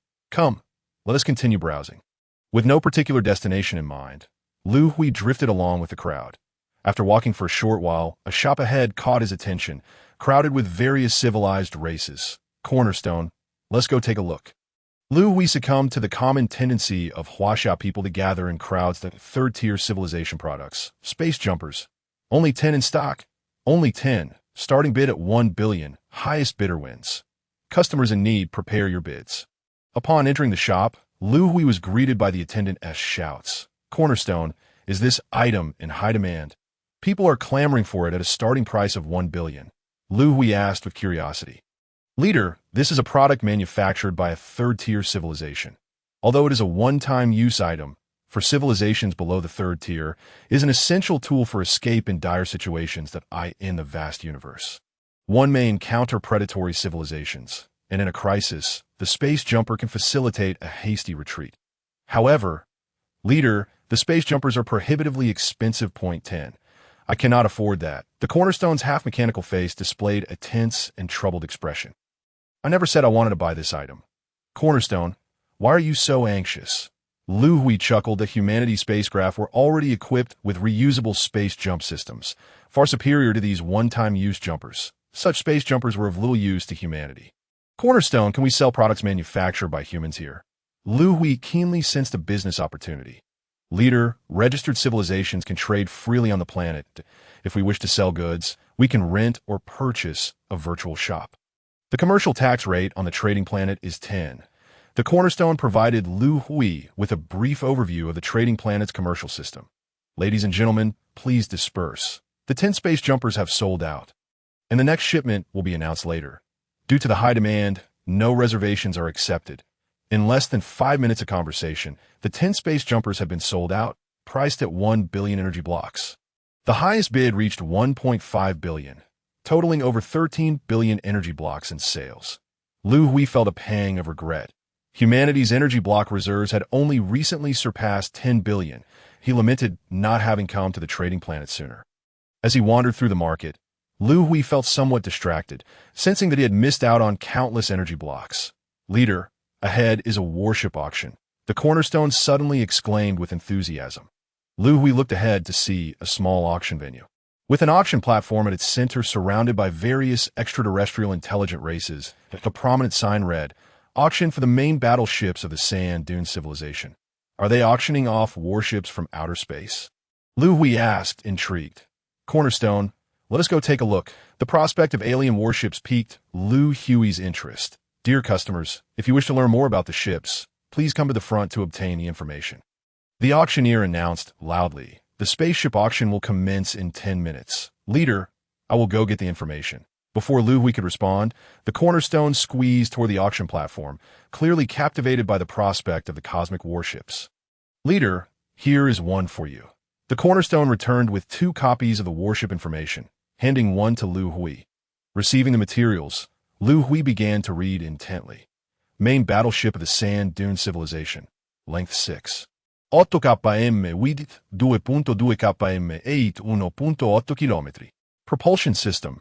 Energy beam jet engine. Flight speed at 0.8 times the speed of light.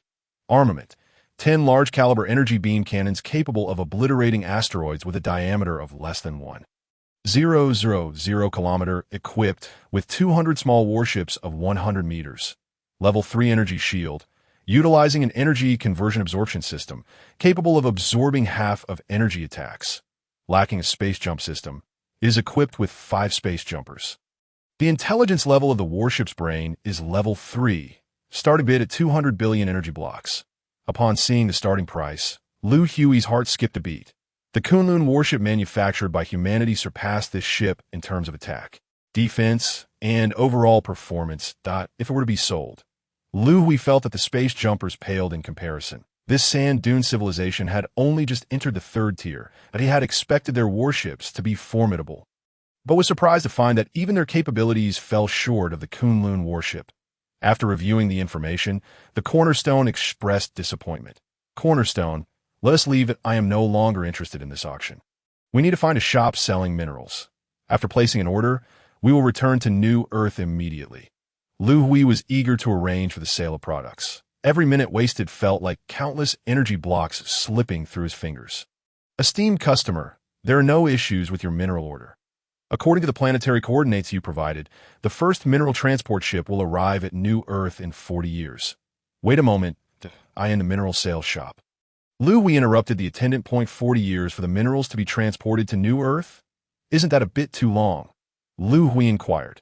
"Dear esteemed customer, there exists no spatial tunnel in the vicinity of New Earth, rendering transportation rather inconvenient. The nearest spatial tunnel is approximately 31 light-years away.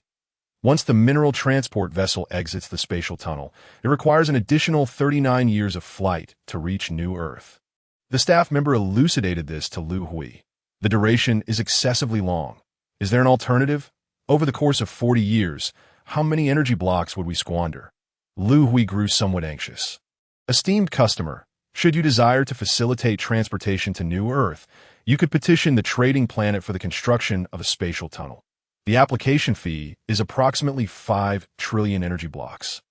Due to the protracted transportation time, the mineral trade orders were not finalized." Liu Hui and Jishur withdrew from the virtual trading market. "Jishur, I must return to New Earth immediately to prepare the Kunlun battleship and the spatial jump device. I intend to sell these 2 items on the trading planet. The energy blocks acquired from these sales will suffice for us to apply for the construction of a new spatial tunnel. Once the spatial tunnel is completed, we shall reconvene to discuss the procurement of minerals." Liu Hui commenced his plans and arrangements. "This time, you need not accompany me. I will leave a Kunlun flagship for you. Remain on the trading planet and prepare for the sales. Moreover, there is another important task for you. Gather intelligence on the Windra civilization. In the office of the trading planet's lord, the lord received intelligence from the Civilization Registration Department. A human civilization has emerged within our planet's administrative area. Biological identification reveals that they are a branch of the Kalan race, registered at a level 2 civilization, but a staff member reported this to Lord Suha. Maintain vigilant oversight of all information regarding this human civilization. Should they exhibit any activity, report to me immediately. Understood, my lord, I shall do so. The staff member exited the office. Lord Suha activated his dedicated communicator, and the information regarding the human civilization began transmitting to the headquarters on Lock Planet. Upon departing the trading planet and returning to New Earth, Liu Hui busied himself. He issued 2 tasks to the Human Academy of Sciences to design a medium-sized Kunlun battleship and a simplified spatial jump device.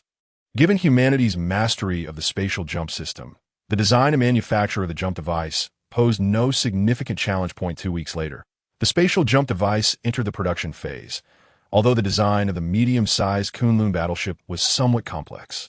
It too entered the manufacturing stage after a month and a half. 7 months later, 30 medium-sized Kunlun battleships were completed alongside 8,000 spatial jump devices, after drifting through space for 151 years. Liu Hui piloted the Longting mothership, carrying 30 medium-sized Kunlun battleships and 8,000 spatial jump devices, back to the trading planet. Chapter 64. The manufacturing proxy civilization planetary warship trading market. Move this item away. Placing it here obstructs the path. Relocate the information distribution table here. Everyone, please approach your tasks with diligence. Renting this space has cost us a considerable number of energy blocks in a small auction venue. Jishur was directing his kin in the final preparations. He felt a pang of regret, as renting this auction venue for a single trading day required 100,000 energy blocks. That not the revered leader of the Tonggu civilization.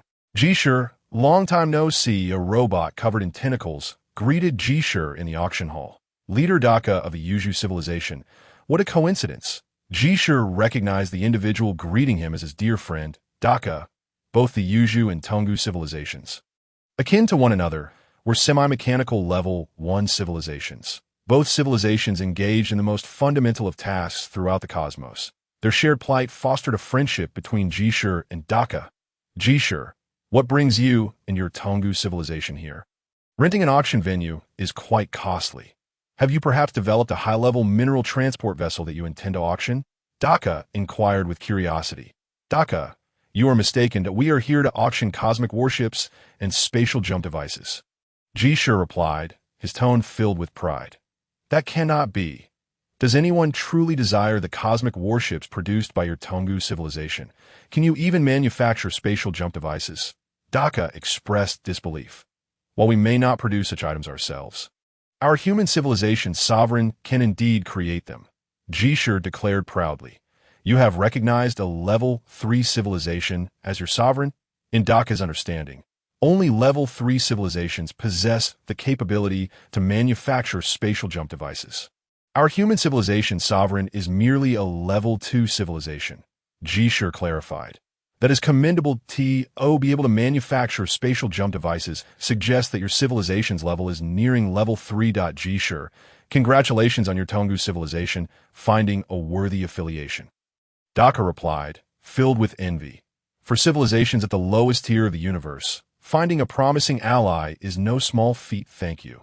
Daka, by the way, what brings you to the trading planet? Jishur inquired with curiosity.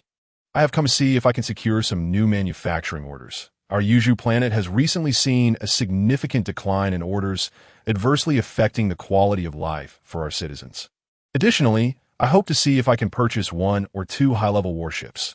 Recently, our planet's trade routes have frequently suffered attacks from bandit civilizations, and our warships have been no match for them, resulting in substantial losses. Daka began to lament. Daka, how does this warship appear to you? Jishur presented the data on the Kunlun warship to Daka. Upon receiving the information, Daka examined it closely, growing increasingly astonished. This is a cosmic warship that only a level 3 civilization could manufacture. Jishur, are you deceiving me? Humanity is truly only at level 2? Daka asked in shock. Daka, why would I deceive you? Our human sovereign possesses immense potential and demonstrates remarkable capabilities in technological research. Jishur responded with pride. Daka, we have been friends for many years. Could you disclose the selling price of this warship? Daka asked, intrigued. The performance of the Kunlun warship surpasses that of the main warships of the Lok civilization. Such a warship is rarely seen on the trading planet. If the Yuju civilization could acquire one of these cosmic warships, even the bandit civilizations would have to retreat. Daka, I am uncertain of the selling price of this warship. However, our human sovereign's leader will arrive shortly. I can introduce you to him. Perhaps he can offer you a favorable price. Prepare yourself. I estimate the warship's price to be around 500 billion energy blocks. Jisher's words pierced Daka's heart. 500 billion energy blocks. It would take the Yuju planet thousands of years to accumulate such wealth. Jisher, the warship is too expensive. We Yuju may not afford it. Daka sighed deeply. Jisher, is the auction venue ready? I intend to commence the auction in 10 minutes. A voice called from behind Jisher. It was Liu Hui, upon docking the Longting mothership at the spaceport. Liu Hui hurried to the trading market. Leader, the venue is prepared and ready for the auction at your convenience. Jisher approached Liu Hui. Jisher, who is this individual accompanying you? Liu Hui noticed Daka, who had been following Jisher. Leader, allow me to introduce him. This is my friend Daka, the leader of the Yuju civilization. He is interested in purchasing a Kunlun warship. Jisher decided to assist his friend Daka. Esteemed human leader, I am Daka of the Yuju civilization. Daka bowed to Liu Hui. Greetings, I am Liu Hui, the leader of humanity. You wish to acquire a Kunlun warship? Liu Hui was surprised to find business awaiting him before the auction even began. Esteemed human leader, what is the price of this warship? If it is too high, our Yuju civilization may not be able to afford it. Daka asked cautiously, having resolved that if the price did not exceed 400 billion, he would muster the resolve to purchase it. The starting price for the warship is 500 billion. Since you are a friend of Jisher's, there is no need for you to participate in the bidding. I will sell one directly to you for 500 billion. Liu Hui decided to extend a courtesy to Jisher. Esteemed human leader, Daka hesitated, as the energy block reserves of the Yuju civilization amounted to only over 400 billion. Leader, Daka's Yuju civilization, like our Tongu civilization, is a level 1 lower-tier civilization. The primary occupation of the Yuju civilization is manufacturing and outsourcing. The income from energy blocks is exceedingly limited. Hence, Jisher attempted to assist Daka. What does manufacturing and outsourcing entail? Liu Hui inquired, somewhat perplexed. Esteemed human leader, our Yuju civilization, like the Tongu civilization, is a semi-mechanical civilization. Many mechanical tentacles adorn our forms, as long as you provide us with the design blueprints and materials. We shall be able to manufacture exquisite items. Daka explained to Liu Hui. After contemplating Daka's words, Liu Hui inquired, Yuju leader, would this arrangement be acceptable? I can reduce the price of the Kunlun battleship to 400 billion. You only need to pay half, which amounts to 200 billion. The remaining half can be repaid through manufacturing services. Chapter 65. The Battleship Auction 1. By making such a proposal, Liu Hui harbored grand ambitions. If humanity's battleship manufacturing industry could resolve the scarcity of rare minerals, it would enter a period of rapid development. Liu Hui intended to produce over 1 million interstellar battleships. Once these battleships were completed, a vast number of soldiers would be required as crew members. Liu Hui planned to employ a significant number of Tongu people as crew, although the population of the Tongu was substantial. Most had already been allocated to factories for manufacturing tasks. Redeploying these individuals to the battleships would lead to a labor shortage in the factories. Considering these issues, Liu Hui was prepared to establish a long-term partnership with the Yuju civilization, allowing them to become humanity's manufacturing subcontractors. Human leader, is what you say truly the case? Can we repay with manufacturing services for the energy blocks? Daka was taken aback by the generosity of the human leader. Not only had he reduced the price of the spacecraft, but he also permitted them to repay with manufacturing services for the energy blocks. That, of course, what I said is true. Our human civilization has yet to engage in manufacturing services. If your Yuju civilization excels in this regard, I can assign all human manufacturing orders to you, Liu Hui replied.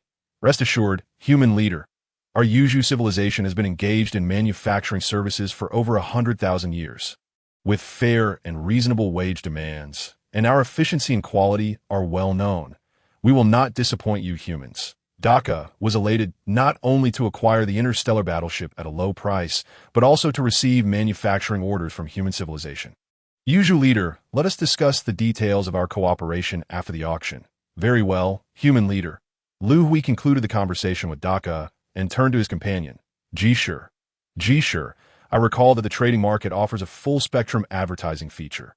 Please purchase 100 slots for advertisement playback. The auction will commence 10 minutes after the ads conclude. Liu Hui instructed Sure. Leader, the advertising fees are somewhat steep. It costs 10,000 energy blocks for a single playback. Sure, accustomed to frugal living, expressed his concern, isn't it just 1,000,000 energy blocks? Fear not, Sure. Our human energy blocks will only increase in abundance. We will have more than we can spend. You must learn to be more magnanimous. Liu Hui asserted resolutely. All right, I will apply for the advertisements immediately. Sure felt a twinge of self-awareness regarding his previous frugality. Esteemed customers at auction stand 68.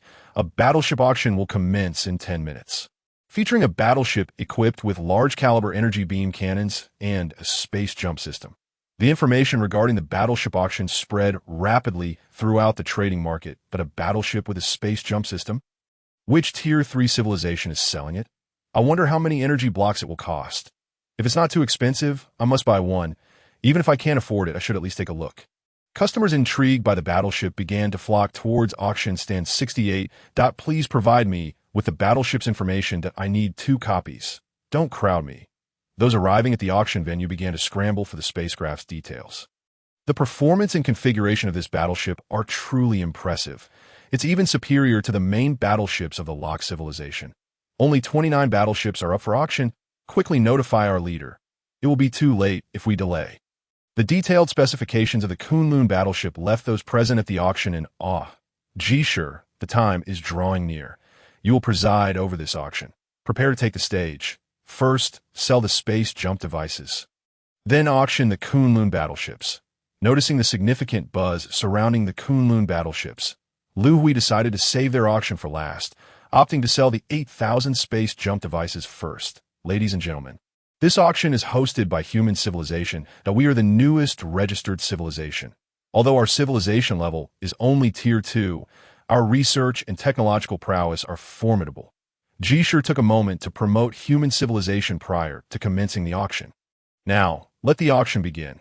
First up for bid are 8,000 space jump devices, starting at a quantity of 100 per group, with a minimum bid of 1 billion energy blocks. Interested customers, please place your bids. Sure officially initiated the auction. 1.1 billion. We, the Ta civilization, will take one group. 1.15 billion. I want a group. 1.18 billion. Liu Hui anticipated high demand for the space jump devices, but he was unprepared for the fervor that ensued. The bidding escalated rapidly, reaching 1.4 billion almost immediately. Ladies and gentlemen, we have reached 1.4 billion. Is there any further bidding? Sure was exhilarated, as their entire energy block reserves were not even close to that amount. We, the Bahang civilization, also bid 1.4 billion. A voice from the crowd echoed. Sure was puzzled. Why did this bidder match the previous bid without increasing it? This bidder, the price of 1.4 billion has already been claimed. Sure reminded the individual. According to the auction rules of the trading planet, in a tie, the party with the greater quantity takes precedence. That we, the Bahang civilization, will take all 8,000 space jump devices. The words of the Bahang civilization settled. The auction venue erupted in commotion. They want all 8,000. That's 11 trillion. What is this Bahang civilization? Have you not heard of the Bahang civilization? They have specialized in commerce for millions of years. It is said that they monopolize 30 of the transactions on the trading planet. The audience speculated about the implications of the Bahang civilization's move, sensing that the price of the space jump devices would soar above 1.5 billion each. Why is it so difficult to purchase a space jump device? The attendees began to murmur, but on the auction stage, Sure glanced at Liu Hui. Upon receiving a nod from Liu Hui, he prepared to strike the gavel to finalize the bid, when suddenly, another voice rang out. 1.5 billion per group. We, the Shisher civilization, will take them all. This declaration sparked yet another wave of excitement in the auction hall. The Shisher civilization has entered the fray. I knew that wherever the Bahang civilization is involved, the Shisher civilization would not be far behind. They are long-standing rivals. Do you think the Shisher civilization will prevail this time? It seems we have a spectacle on our hands. We bid 1.6 billion per group. That in response to the challenge from the Shishir civilization. The Bahang civilization did not back down. 1.7 billion. The Shishir civilization immediately countered. 1.8 billion, 1.9 billion, 2 billion. Upon reaching this price, the Shishir civilization ceased further bidding. Congratulations to the Bahang civilization for acquiring the 8,000 space jump devices. Shishir struck down the gavel to finalize the bid. Chapter 66. The Battleship Auction 2. Way. The space jump devices are consumables. A unit price of 2 billion each would result in a loss that a voice softly remarked beside the successful bidder. Do you understand why you have remained my assistant for thousands of years without promotion? You lack vision. I had no intention of profiting from this transaction. I am here to deliver energy blocks to human civilization. Wei was the commercial representative for the Bahang civilization on the trading planet. He answered his assistant with a calm demeanor. Wei, do you intend to curry favor with human civilization? The assistant grasped Wei's intentions. Wei did not respond, but merely smiled faintly. Once you complete the purchase procedure for the space jump devices, contact headquarters immediately. I require an urgent withdrawal of 100 trillion energy blocks that I will personally report the reason for the withdrawal after the auction. Wait, 100 trillion is not a trivial sum. The assistant was taken aback. If we're to curry favor with human civilization, we, the Bahang civilization, cannot afford to be stingy if we are to give energy blocks. Let us give generously. I intend to purchase every interstellar battleship offered by human civilization. Having reviewed the detailed specifications of the Kunlun battleship, Wei recognized that its combat power subtly exceeded that of the main battleships of Tier 3 civilizations. The potential of a Tier 2 civilization capable of manufacturing such battleships is indeed immense. That in the Lockstar system, the Shishir and Bahang civilizations have long been commercial rivals for hundreds of thousands of years. The Shishir civilization had been overshadowed by the Bahang civilization. However, this dynamic began to shift over 5,000 years ago when the Shishir civilization gained the favor of a Lok civilization, successfully signing a suzerainty agreement. Leveraging the Lok civilization's status as the system's administrator, the Shishir civilization gradually gained the upper hand in commercial competition, causing the market share controlled by the Bahang civilization to plummet from 60 to 30. Faced with a daunting situation, the Bahang civilization resolved to seek a third-tier civilization to establish a suzerainty agreement, thereby securing a reliable ally for their own civilization that in the Rock Galaxy. Nearly 1 million civilizations are registered. Yet the number of third-tier civilizations is fewer than 20 due to their rarity. Third-tier civilizations do not lack subordinate civilizations. Bahang civilization's quest for a suzerain has met with numerous obstacles. Today, the technological prowess demonstrated by human civilization has ignited a spark of hope in Wei. The Overseer, the potential of human civilization is immense, and ascending to a third-tier civilization is merely a matter of time. Bahang civilization must seize this opportunity. Ladies and gentlemen, the auction for the space jumpers has concluded. Next up for bidding is the Kunlun battleship of human civilization. The voice of the auctioneer resonated from the podium. The Kunlun battleship measures 8.8 kilometers in length, 2.8 kilometers in width, and 2.4 kilometers in height. Its power system comprises a bidirectional gravitational wave engine, capable of reaching speeds of 0.9 times the speed of light. The battleship is equipped with 4 energy beam cannons and 2 neutron cannons. All are large-caliber energy main battle cannons, capable of effortlessly annihilating planets with diameters below 1,500 kilometers. The energy shield of the vessel is the latest absorption-type energy shield developed by humanity, boasting an energy absorption rate of 80.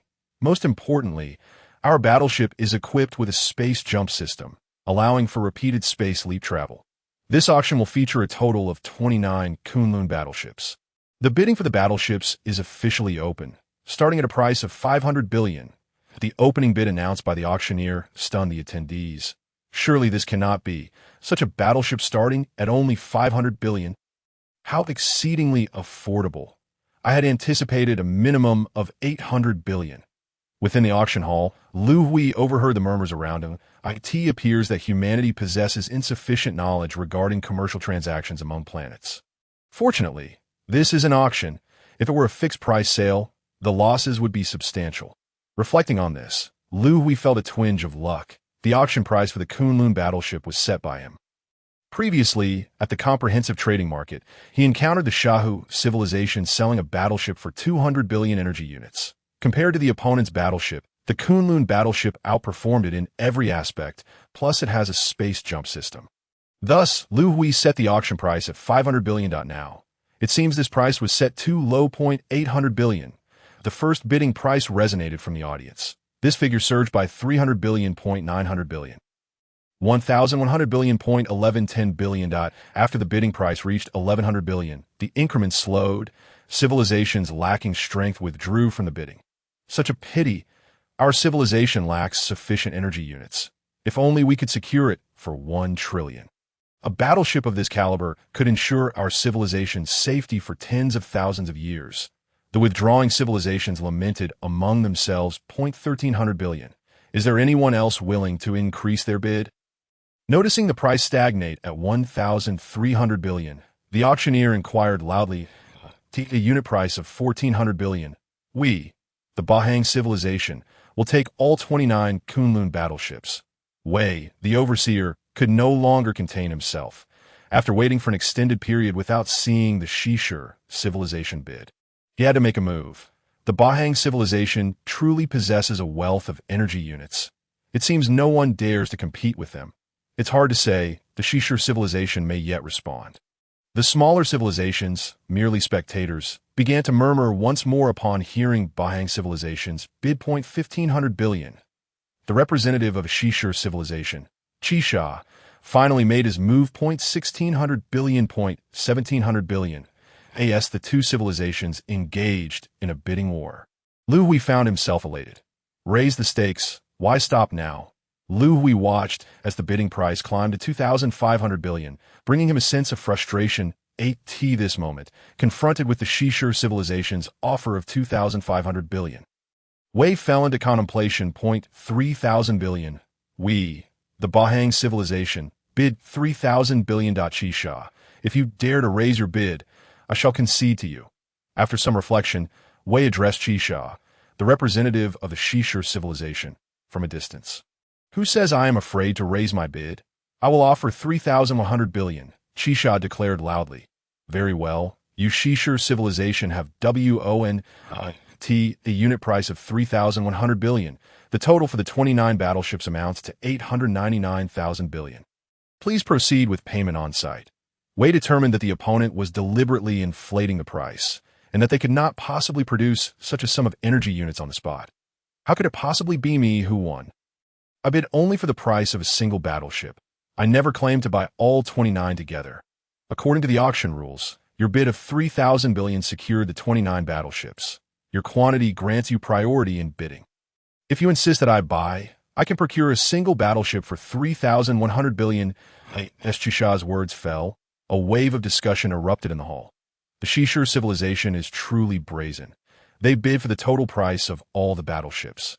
And when challenged, they claim to be purchasing only one. Having dealt with the Shishur civilization before, I can attest that their commercial credibility leaves much to be desired. Ignoring the chatter, Chisha turned and departed the hall. Observing Chisha's departure, Wei smirked but did not intervene. In his eyes, as long as the Bahang civilization emerged victorious in this auction, any expenditure of energy units would be worthwhile. Wait a moment. You think you can just leave after causing disruption at the human civilization's auction? Liu Hui's voice rang out in the hall. Chapter 67. Product agent. Upon hearing someone call out, Chisha paused. Who are you? Turning to face Liu Hui, Chisha inquired. I am Liu Hui, the leader of human civilization. Oh, what is it? Chisha displayed neither surprise nor deference due to Liu Hui's status. The Bahang civilization intends to purchase all the battleships. Your bid indicates your intention to acquire the entire fleet.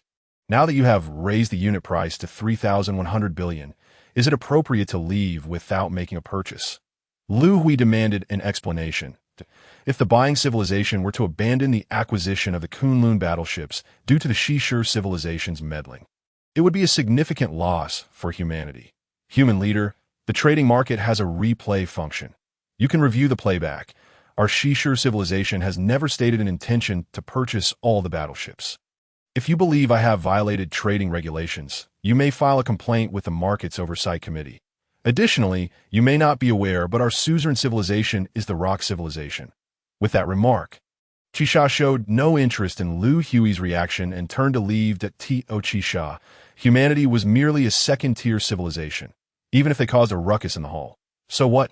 Watching Chisha depart, Liu Hui, in a moment of desperation, reached out to grasp him, only to find himself clutching at air, realizing that this was a virtual space. There is no need for us to entangle ourselves with them.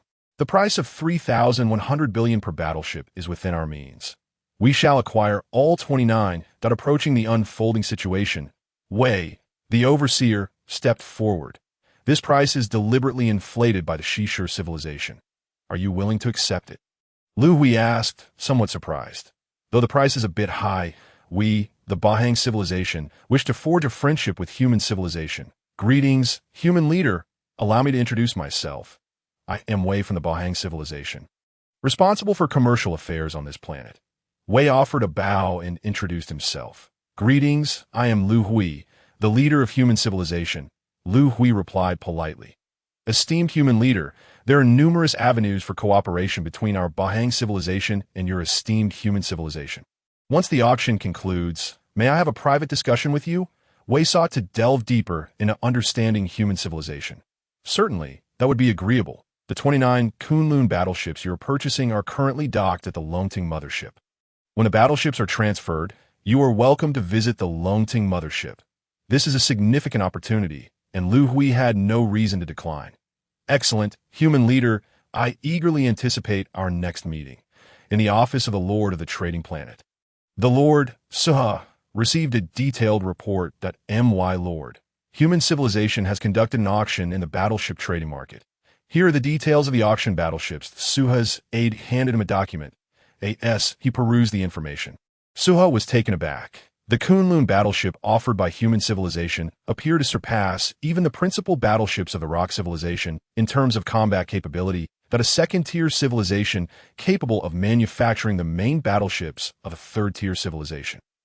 It seems the notion that the Kalan race possesses an independent fourth-tier civilization technology tree is not merely a legend. It is indeed a reality. Within Sua's heart, a judgment had taken form. My lord, humanity wishes to apply for the construction of a spatial tunnel, with its exit located near New Earth. However, they have encountered considerable difficulties from our staff during the application process. The request has yet to be approved, reported the assistant. Why trouble them? Suha inquired, curiosity piqued. The personnel handling the application had been instructed by the commander of the 7th Fleet to delay the approval. The commander had previously engaged in minor conflicts with humanity on Tonggu planet. The intelligence system of the trading planet was remarkably robust. The commander's extortion of 200,000 energy blocks on Tonggu had not gone unnoticed. The fleet station on the planet had not been properly organized for millennia. It seemed a significant reorganization was imperative. Upon hearing of the commander's unscrupulous actions, Suha pondered this matter. He directed the application department to immediately grant humanity's request. Once the spatial tunnel was completed, an office would be established on New Earth to closely monitor the movements of human civilization. Having concluded his thoughts, Suha activated his dedicated communicator once more. The latest information regarding human civilization was dispatched to the headquarters of the Locke civilization.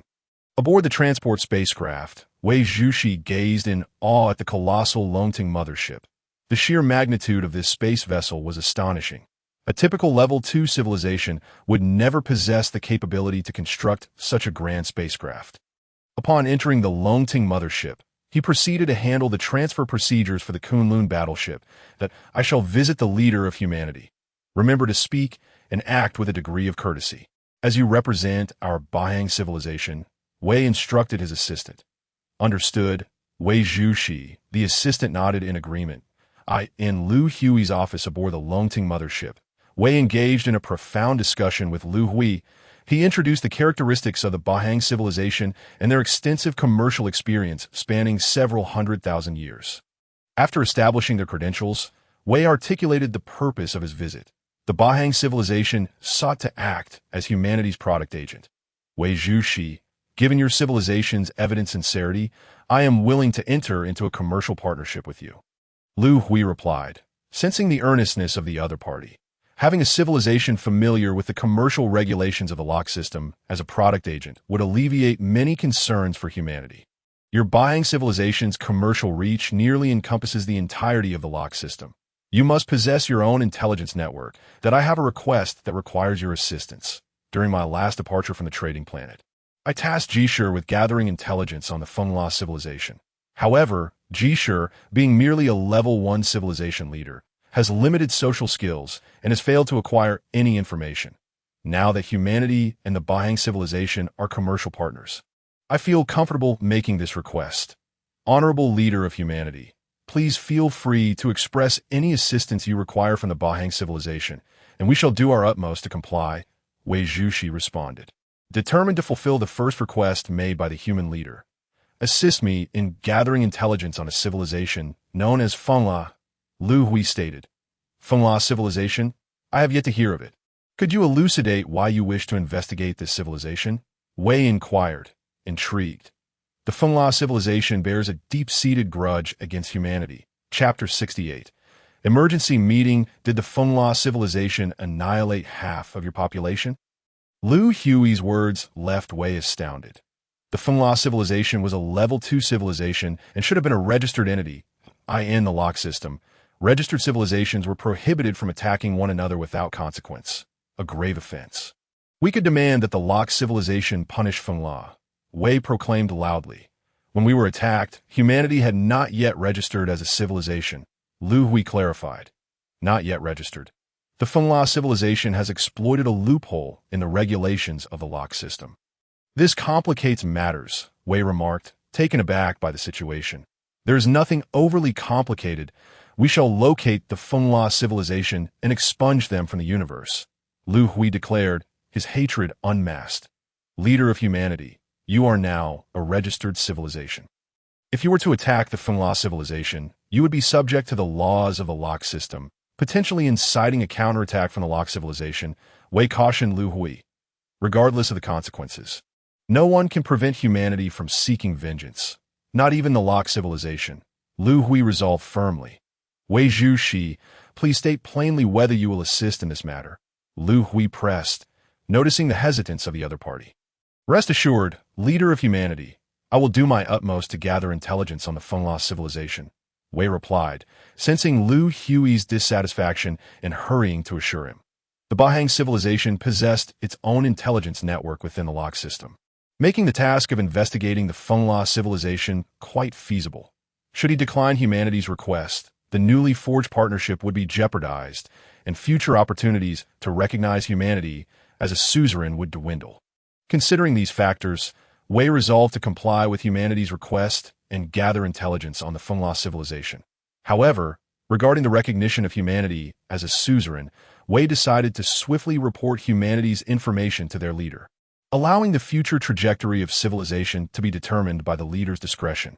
Having engaged in commerce for several 100,000 years, the Bahang civilization's intelligence system was highly efficient and powerful.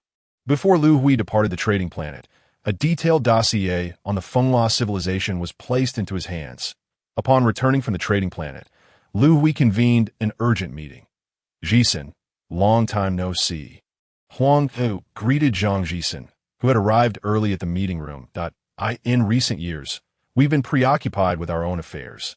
It seems we haven't seen each other for quite some time. Zhang Jisen replied, taking a seat beside Huang Zhou, who expressed a sense of nostalgia. Jisen, I heard your academy is researching a type of spatial weapon. How is the progress? Huang Zihu queried. Our battleships currently employ energy-based weaponry, which suffices against level 2 civilizations. However, should we encounter a level 3 civilization, we must contend with energy output and shield strength. You need to develop a more formidable weapon for our military. He added that in recent years, Huang Zihu had been studying the space combat modes of the star system. Space battles involving level 1 to 3 civilizations primarily revolved around energy attacks from battleships, with victory determined by energy output and the strength of defensive shields. That if battleships were evenly matched, the number of ships became the decisive factor in warfare. given that humanity's fleet was relatively small. With fewer than 200,000 main battleships, the development of more powerful weaponry could compensate for this shortfall. Commander Huang, your information is quite astute. We are indeed in the final stages of developing a spatial weapon. Should it succeed, humanity will no longer fear any civilization within the lock system. Zhang Jisen asserted with confidence that he led a team of 20 scholars, all of whom had reached the advanced stages of the technological tree.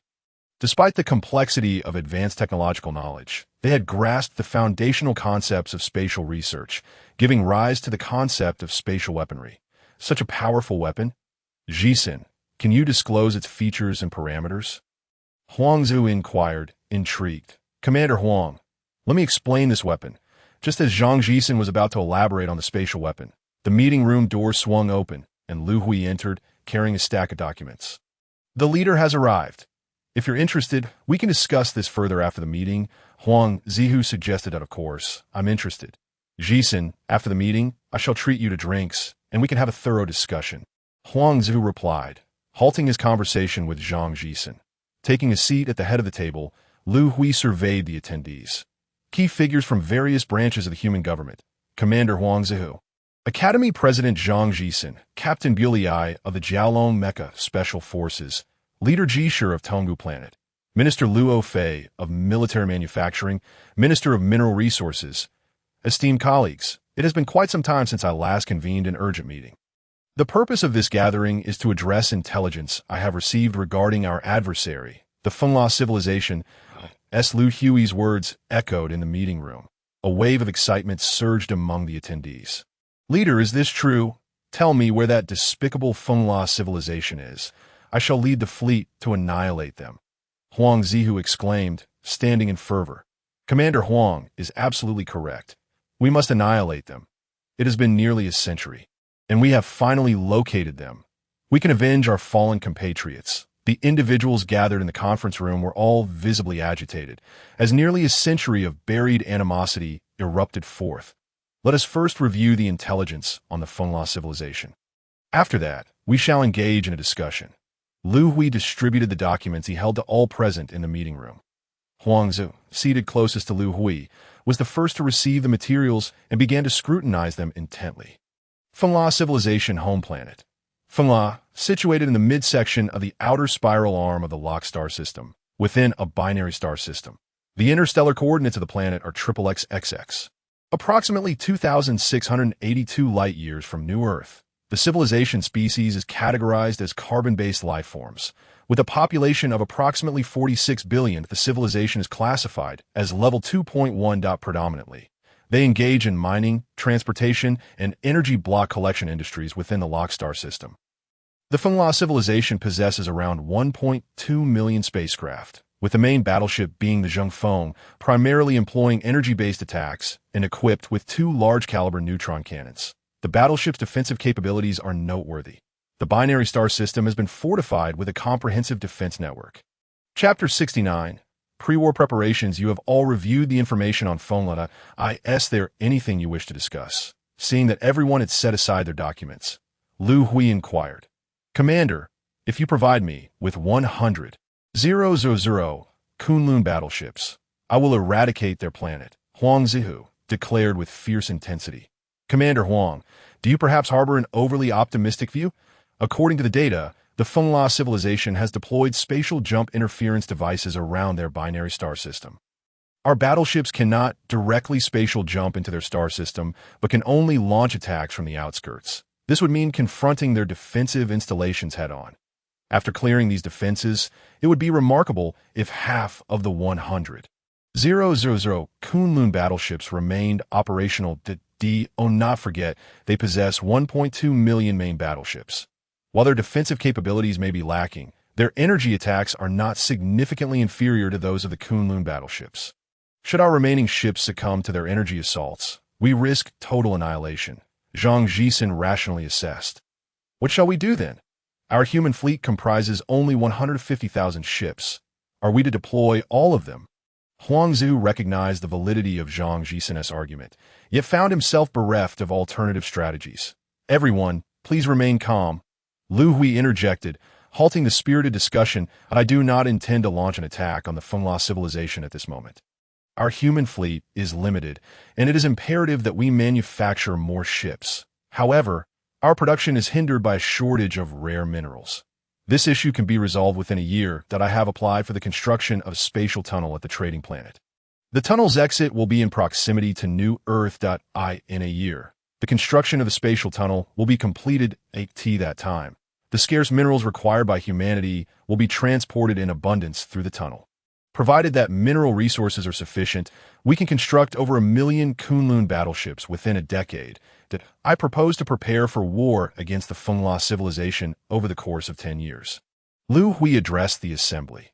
Upon hearing Liu Hui's words, Huang Zihu appeared somewhat disheartened, bowing his head in silence.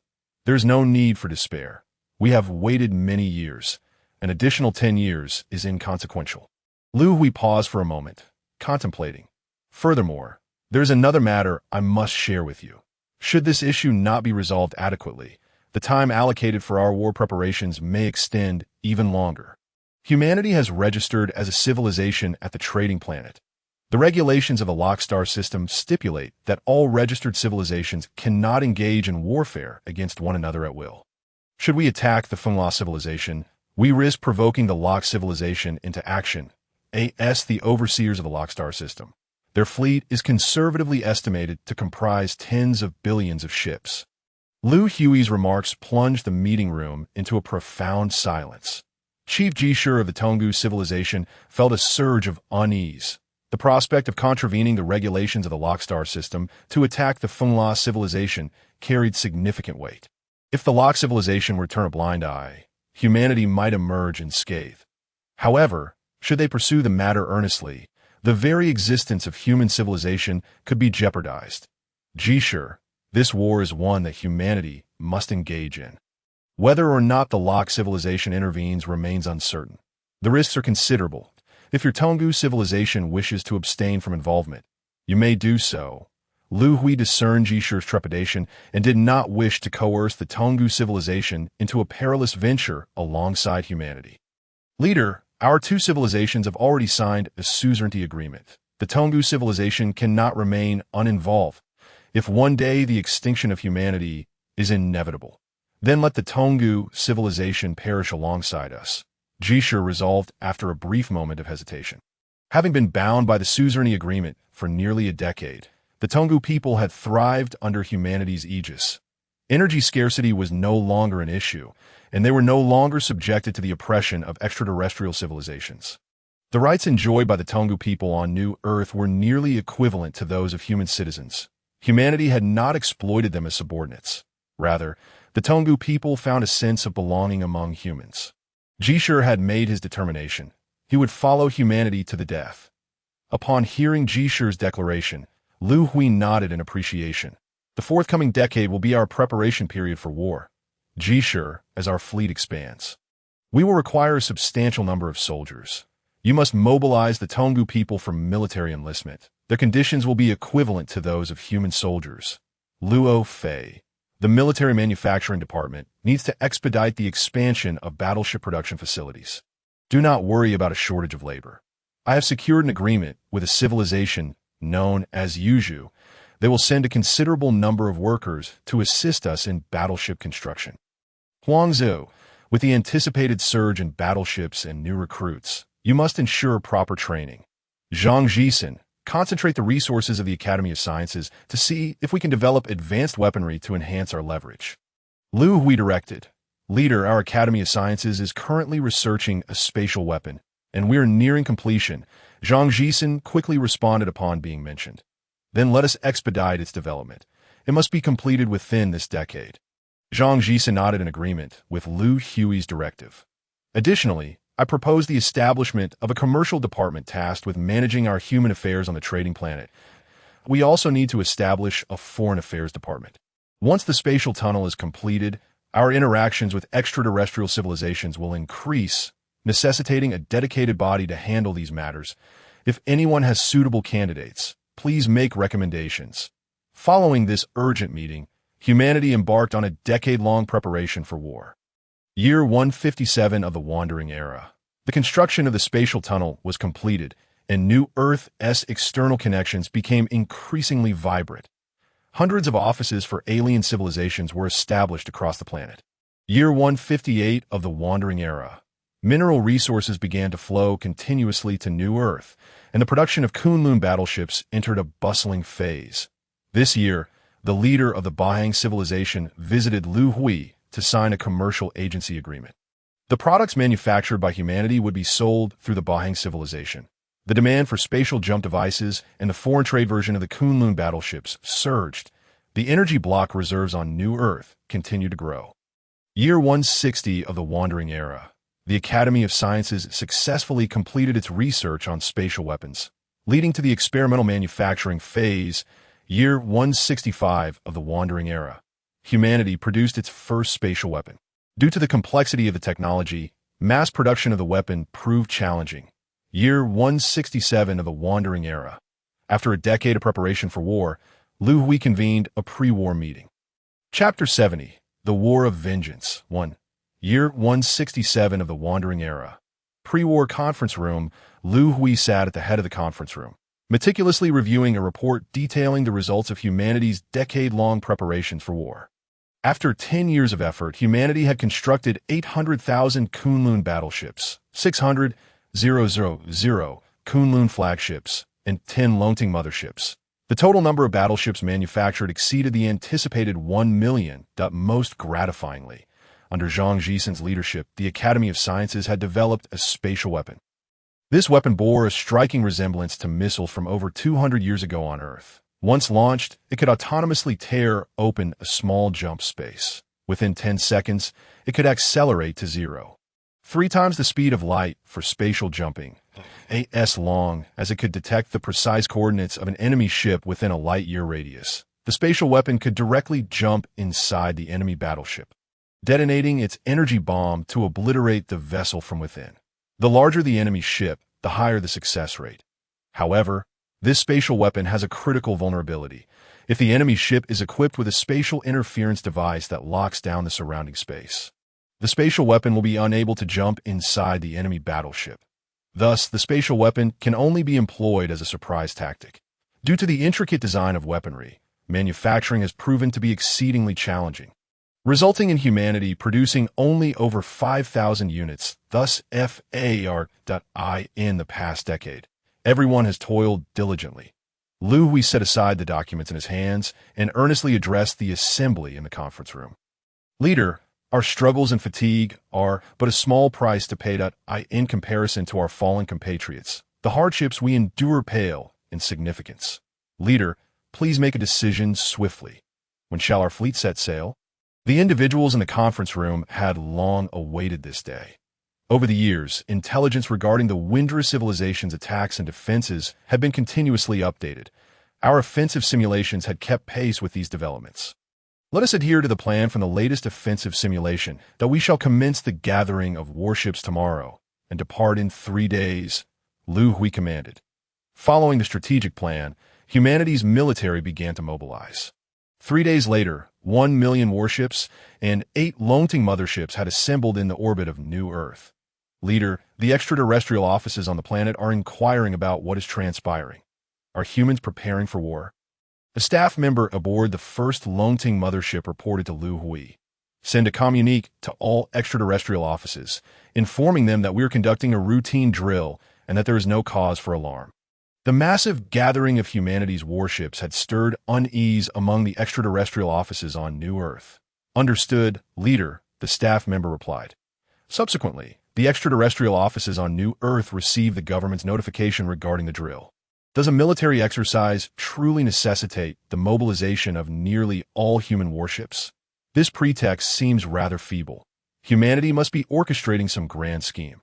Relay this intelligence back to Lord Suha.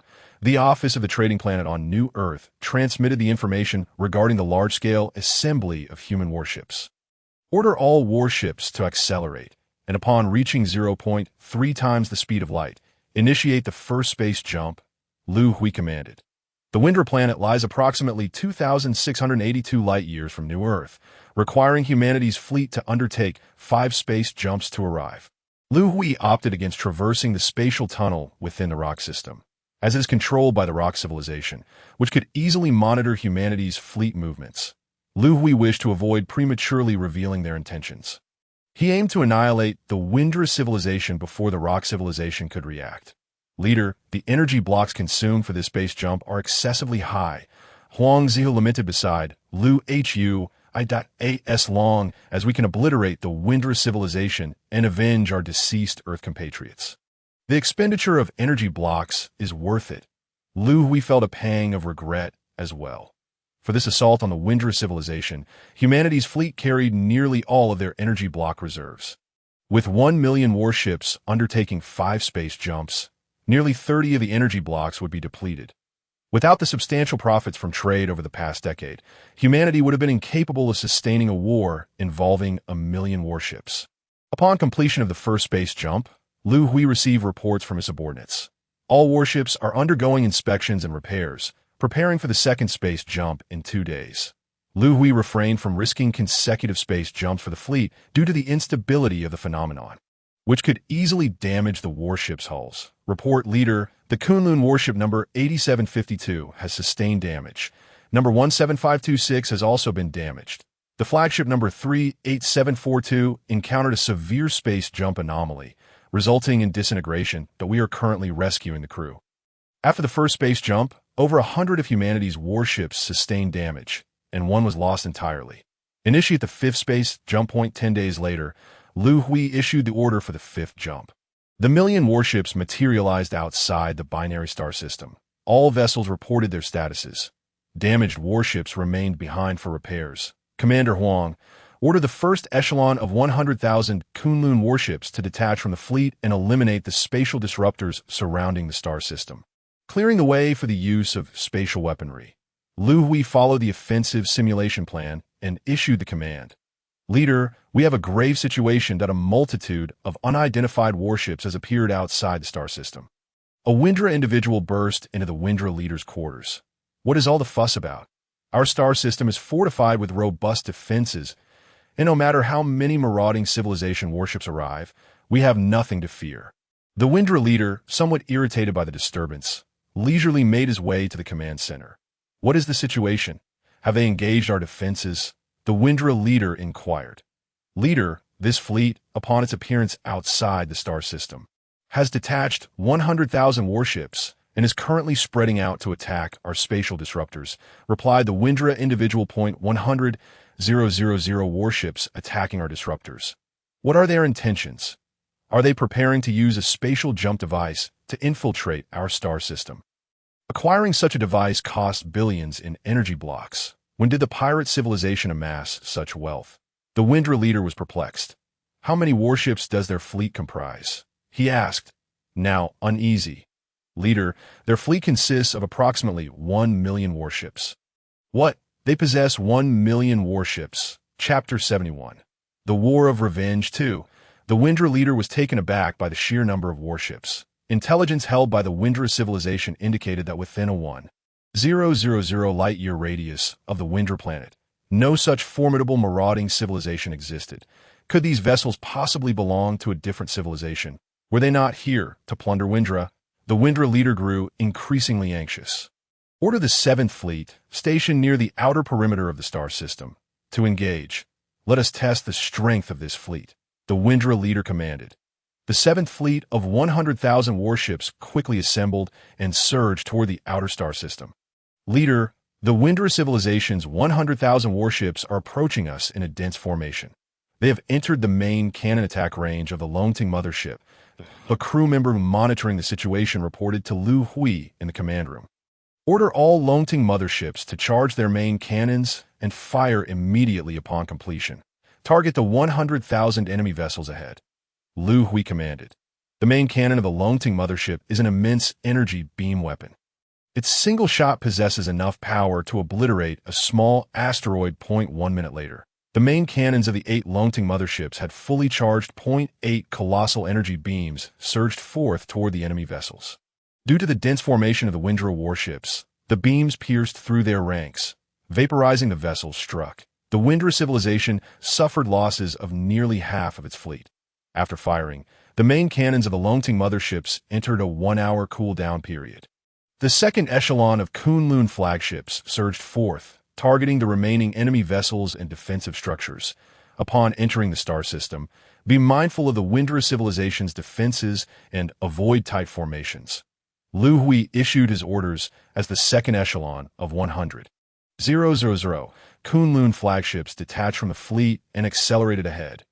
Leader, the enemy possesses formidable energy weapons. Our 7th Fleet has lost half of its warships. The Windra individual monitoring the battlefield cried out in terror from the command center.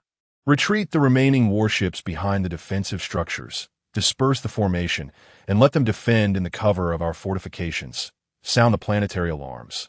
Windra is to enter the highest state of readiness.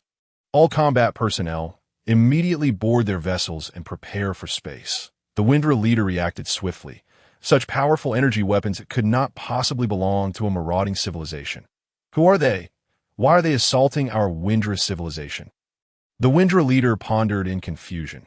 Open the public communication channel for the Star region, that I wish to see who dares to attack our Windra civilization. The Windra leader commanded the communication personnel in the command center. Leader, Windra has sent a communication request via the public channel, seeking a 3-dimensional communication. Shall we connect? A communications officer aboard the first Longting mothership reported to Liu Hui. Establish the connection that I intend to make it unmistakably clear to the Windra civilization why their demise is imminent. Liu Hui replied with a fierce determination. The 3-dimensional communication was established. As the communication officer's words faded, a 3-dimensional holographic image materialized in the command room. Upon seeing the alien kangaroo in the image, Liu Hui smirked coldly. Windra leader, it appears we meet again. You are a branch of the Kalan race, the leader of human civilization. The Windra leader recognized Liu Hui.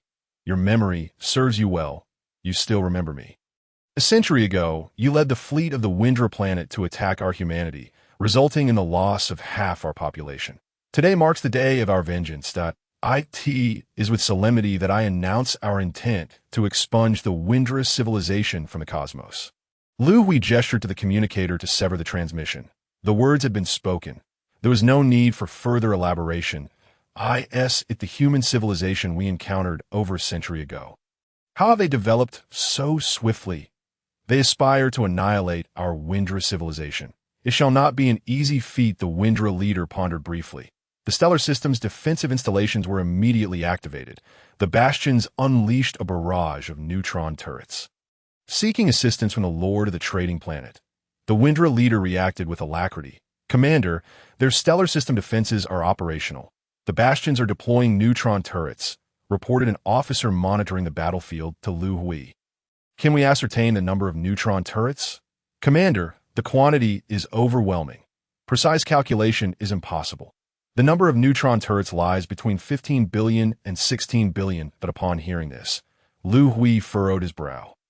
According to pre-battle intelligence, the defenses of the binary star system were rudimentary and crude. The Windra civilization had established over 100 million defensive bastions within the stellar system. These bastions were irregular spheres, approximately 10 kilometers in diameter, lacking mobility, yet armed with nearly 100 large-caliber neutron cannons. Internally, each bastion housed over 100 neutron turrets.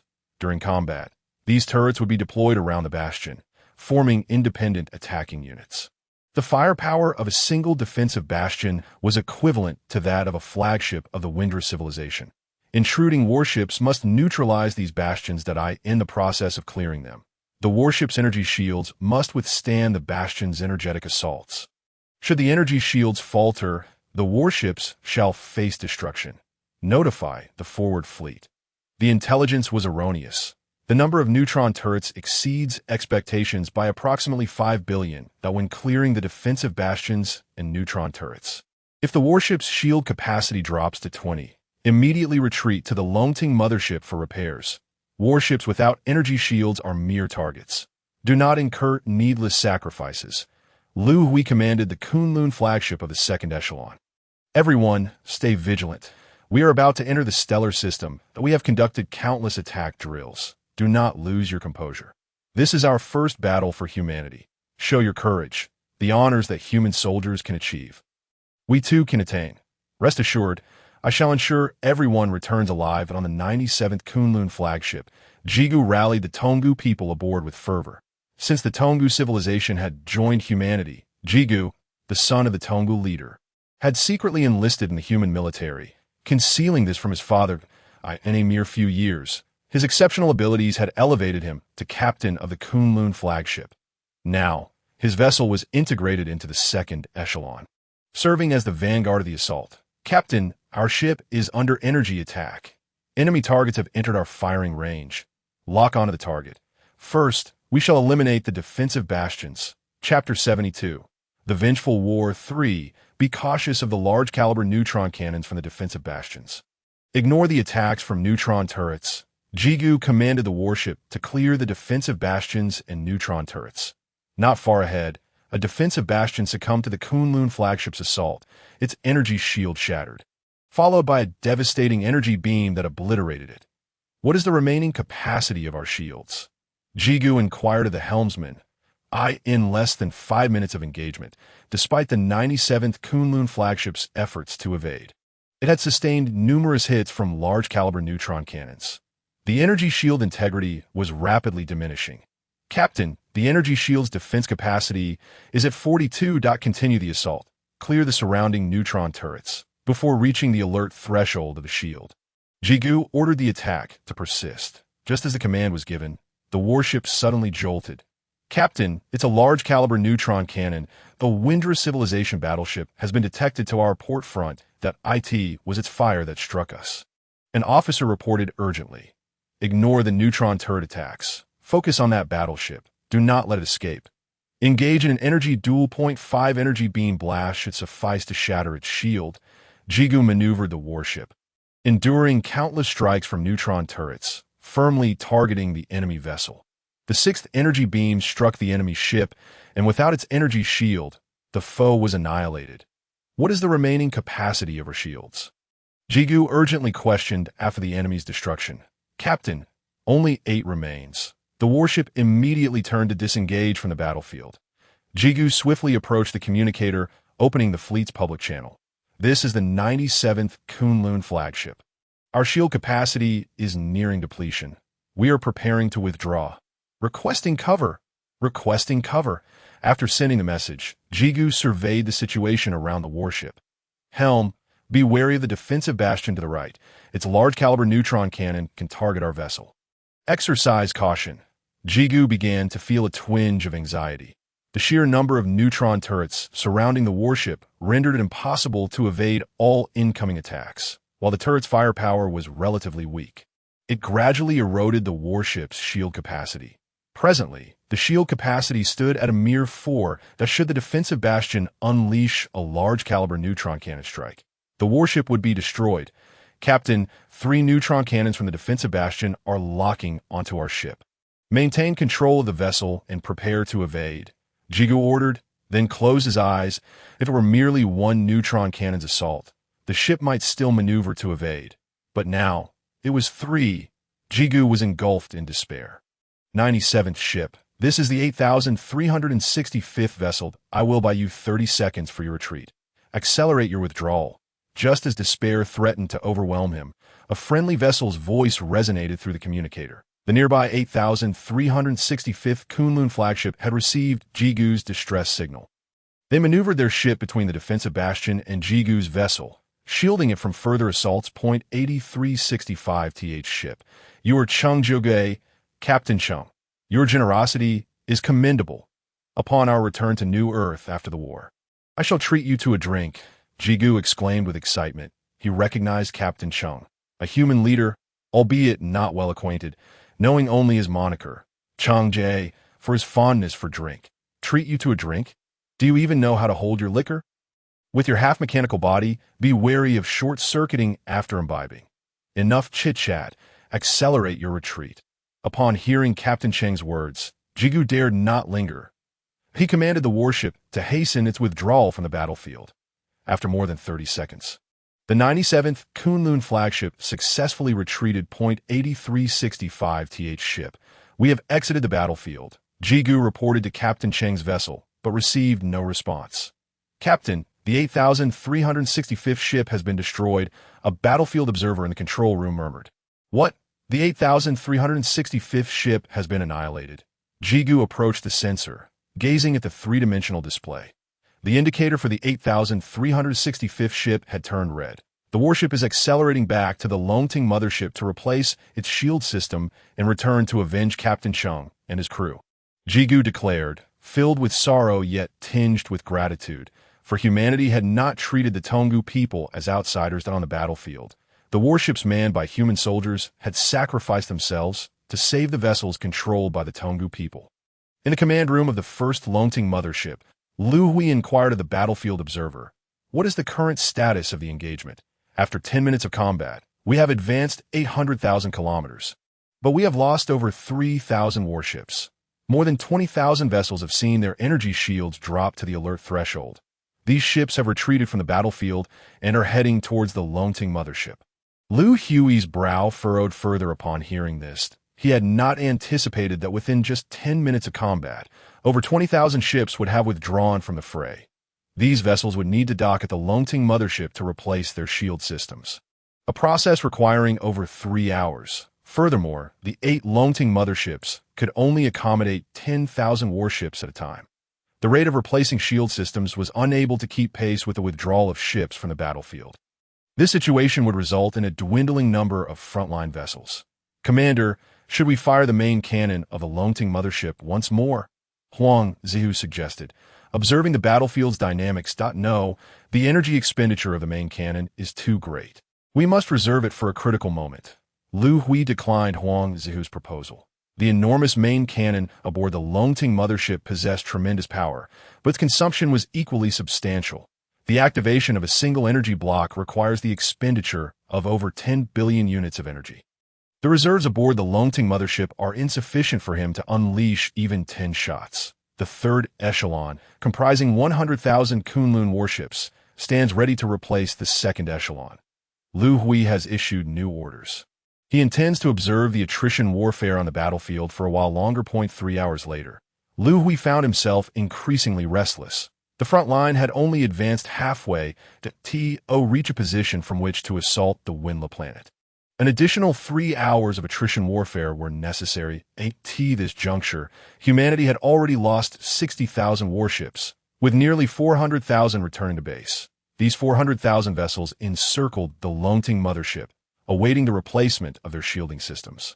Should the situation on the battlefield remain unchanged, even if they were to launch an assault on Winla planet 3 hours hence, the fighting capacity of humanity's 1 million warships would dwindle to almost nothing. "Huangzu, I entrust you with 4 Longting motherships. Proceed immediately to provide support. If necessary, you may deploy the ultra-large caliber main cannons aboard the Longting motherships in a bid to alter the tide of battle." Liu Hui made a decisive choice. Chapter 73. The Revenge War 4. Based on intelligence provided by the Bahang civilization, humanity had conducted numerous simulations of their offensive against the Winla civilization. Ultimately, a tiered assault plan was formulated. Upon the arrival of the human fleet at the dual spiral star system, the first echelon of 100,000 warships was tasked with dispersing and neutralizing the spatial disruptors surrounding the star system. Once this was accomplished, they would remain on the periphery to intercept any fleeing warships from the crumbling Winla civilization. The second echelon served as the vanguard of the human fleet's assault. Echelons 3 through 10 were designated as replacements for the second echelon, tasked with engaging and dismantling defensive fortifications from the outer reaches of the star system. Their objective was to carve out a space corridor approximately 20,000 kilometers in diameter, leading directly to Winla planet. Once the corridor was established, 8 Longting motherships would traverse it, positioning themselves for effective strikes using their ultra-large caliber energy beam cannons to obliterate the Winla civilization's homeworld, Winla planet. However, due to erroneous intelligence, the number of defensive fortifications belonging to the Winla civilization exceeded expectations by 1/3. This impeded the plan to establish the space corridor. Liu Hui was compelled to revise the strategy, deploying 4 Longting motherships ahead of schedule, which are now approaching the battlefield. Ensure the escorting warships maintain vigilance, not allow enemy vessels to breach the energy shield and assault the mothership. Huangzhou, filled with concern, noted that, according to battlefield statistics, the windless civilization still possessed over 600,000 warships. Should these vessels recklessly charge towards the Longting mothership and penetrate the energy shield, they could potentially annihilate it. A fully crewed Longting mothership accommodates 5 million personnel. Any loss of life would be intolerable for humanity. Commander, enemy targets have entered the range of our shipborne cannons, reported an officer from the command center of Longting mothership No. 2. All gunners may fire at will, coordinating with the 6th echelon to dismantle the defensive fortifications. Everyone, take note. We shall only target enemy warships and fortifications. The neutron turrets released by the defensive structures are to be left for the 6th echelon to clear. Huangzhou commanded, and thousands of energy beam cannons aboard the Longting mothership commenced firing. These energy cannons boasted a caliber twice that of the Kunlun warships, wielding thrice the destructive power. Any enemy vessel or defensive fortification struck by merely 2 shots would be obliterated. The introduction of the 4 Longting motherships instantaneously altered the dynamics of the battlefield. The rate of advance for the 5th echelon doubled at this pace. In just over an hour, humanity's warships would breach the defensive lines. At the Winla Planet Command Center, the leader remarked, "I never anticipated that the neutron Thor cannon would be unable to directly destroy the human mothership." The battlefield observer expressed astonishment. This outcome also caught the Winla leader off guard. He was well aware of the Thor cannon's might. If it were to strike Winla Planet, it could trigger a stellar explosion. Yet humanity's motherships withstood the blow. Truly, the Kalan race, possessing a level 4 civilization's technological prowess, had achieved the construction of such formidable vessels within a century. If only our Winla civilization could acquire this technological tree.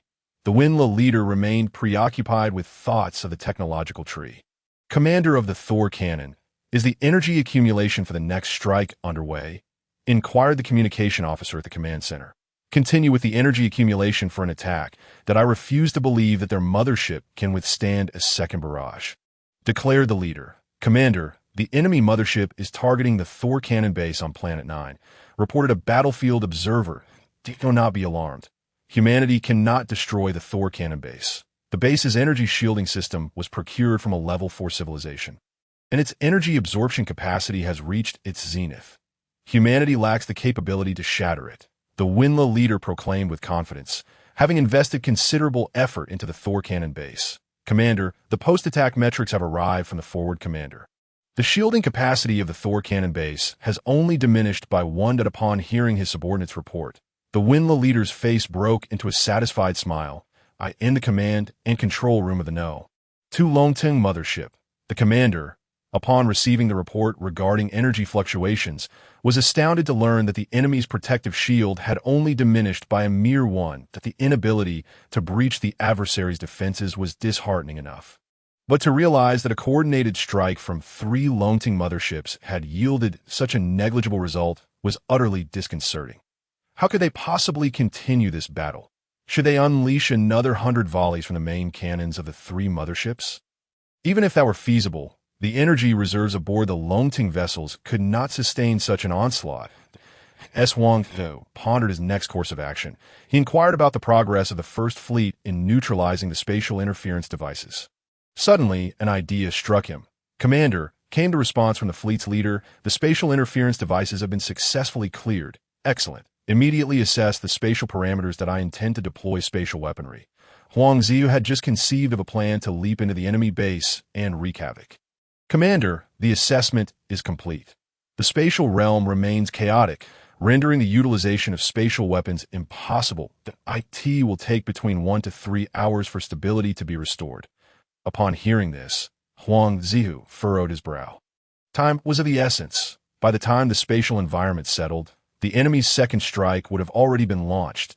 What is the height of their protective shield? After a brief contemplation, he was informed. The shield extends 2 kilometers high. Transmit the orders. All escort vessels surrounding the Longting motherships are to assemble and launch an assault on the enemy base located on Planet 9.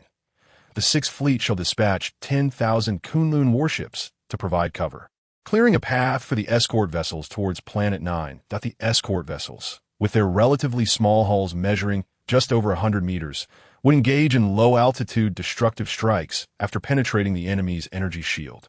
Since breaching the shield proved impossible, they would attack from within it. This was Huang Zi's newly devised strategy. Following the orders, 5,000 escort vessels commenced their assembly.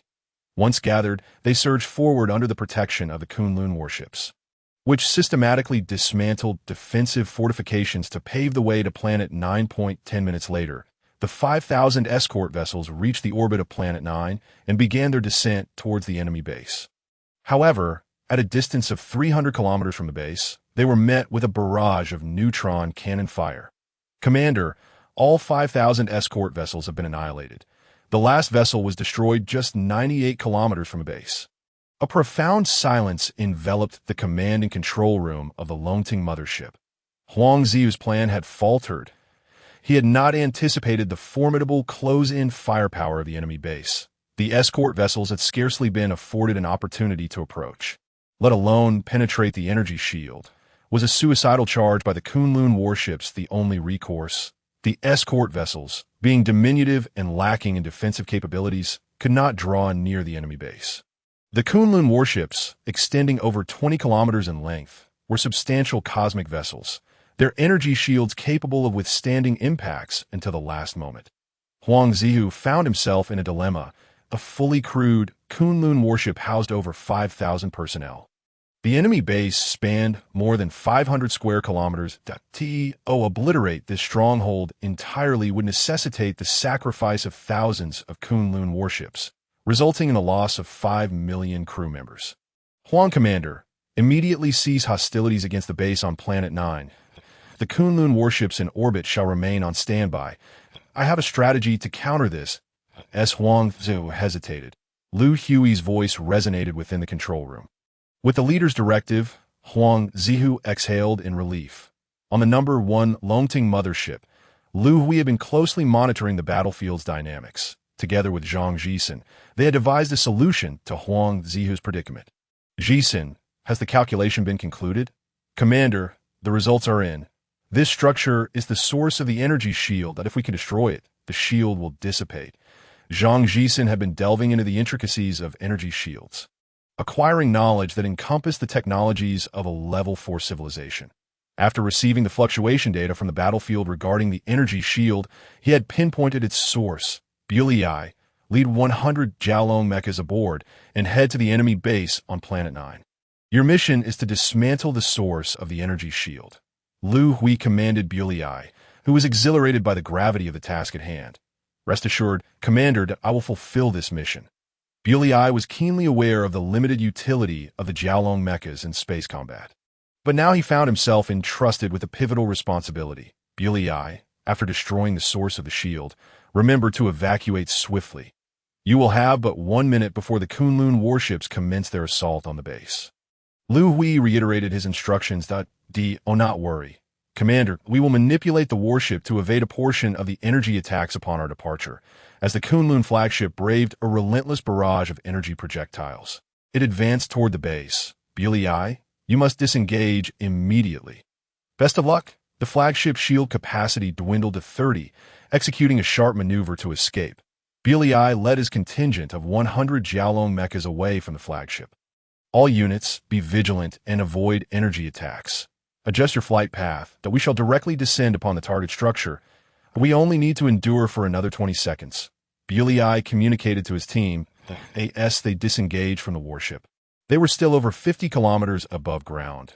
Just 20 more seconds of flight would bring them to the surface. However, the base's close-in energy fire was relentless, and many of Liu's comrades fell victim before they could evade. The energy shield shattered, and the mechas suffered losses in the span of that 20-second descent. 26 Jiaolong mechas were destroyed. With a resounding crash, Liu's mecha barreled into the target structure. The Guardian's remarkable physique safeguarded him from harm. Split up. Upon spotting suspicious installations, deploy energy explosives to obliterate them. The structure was substantial, prompting Liu to caution his teammates. This object seems somewhat dubious. Noticing a suspicious electronic apparatus, he disregarded its function and launched an energy explosive at it. The building erupted in a cacophony of detonations. The rapid sequence of events left the commander of the Thor cannon base unable to mobilize defensive robots in time. Minutes later, Bulei received a report from the Kunlun warships in orbit. Captain Bulei, the energy shield has vanished. We will commence our attack on the base in 1 minute. You must withdraw. We have succeeded. Bulei ceased his offensive maneuvers. Attention all units. The mission is complete. Evacuate immediately. We have but a minute to escape. To be aware that defensive robots are en route. Do not engage with them. As they retreated, Bulei instructed his team to assist any damaged mecha comrades they encountered.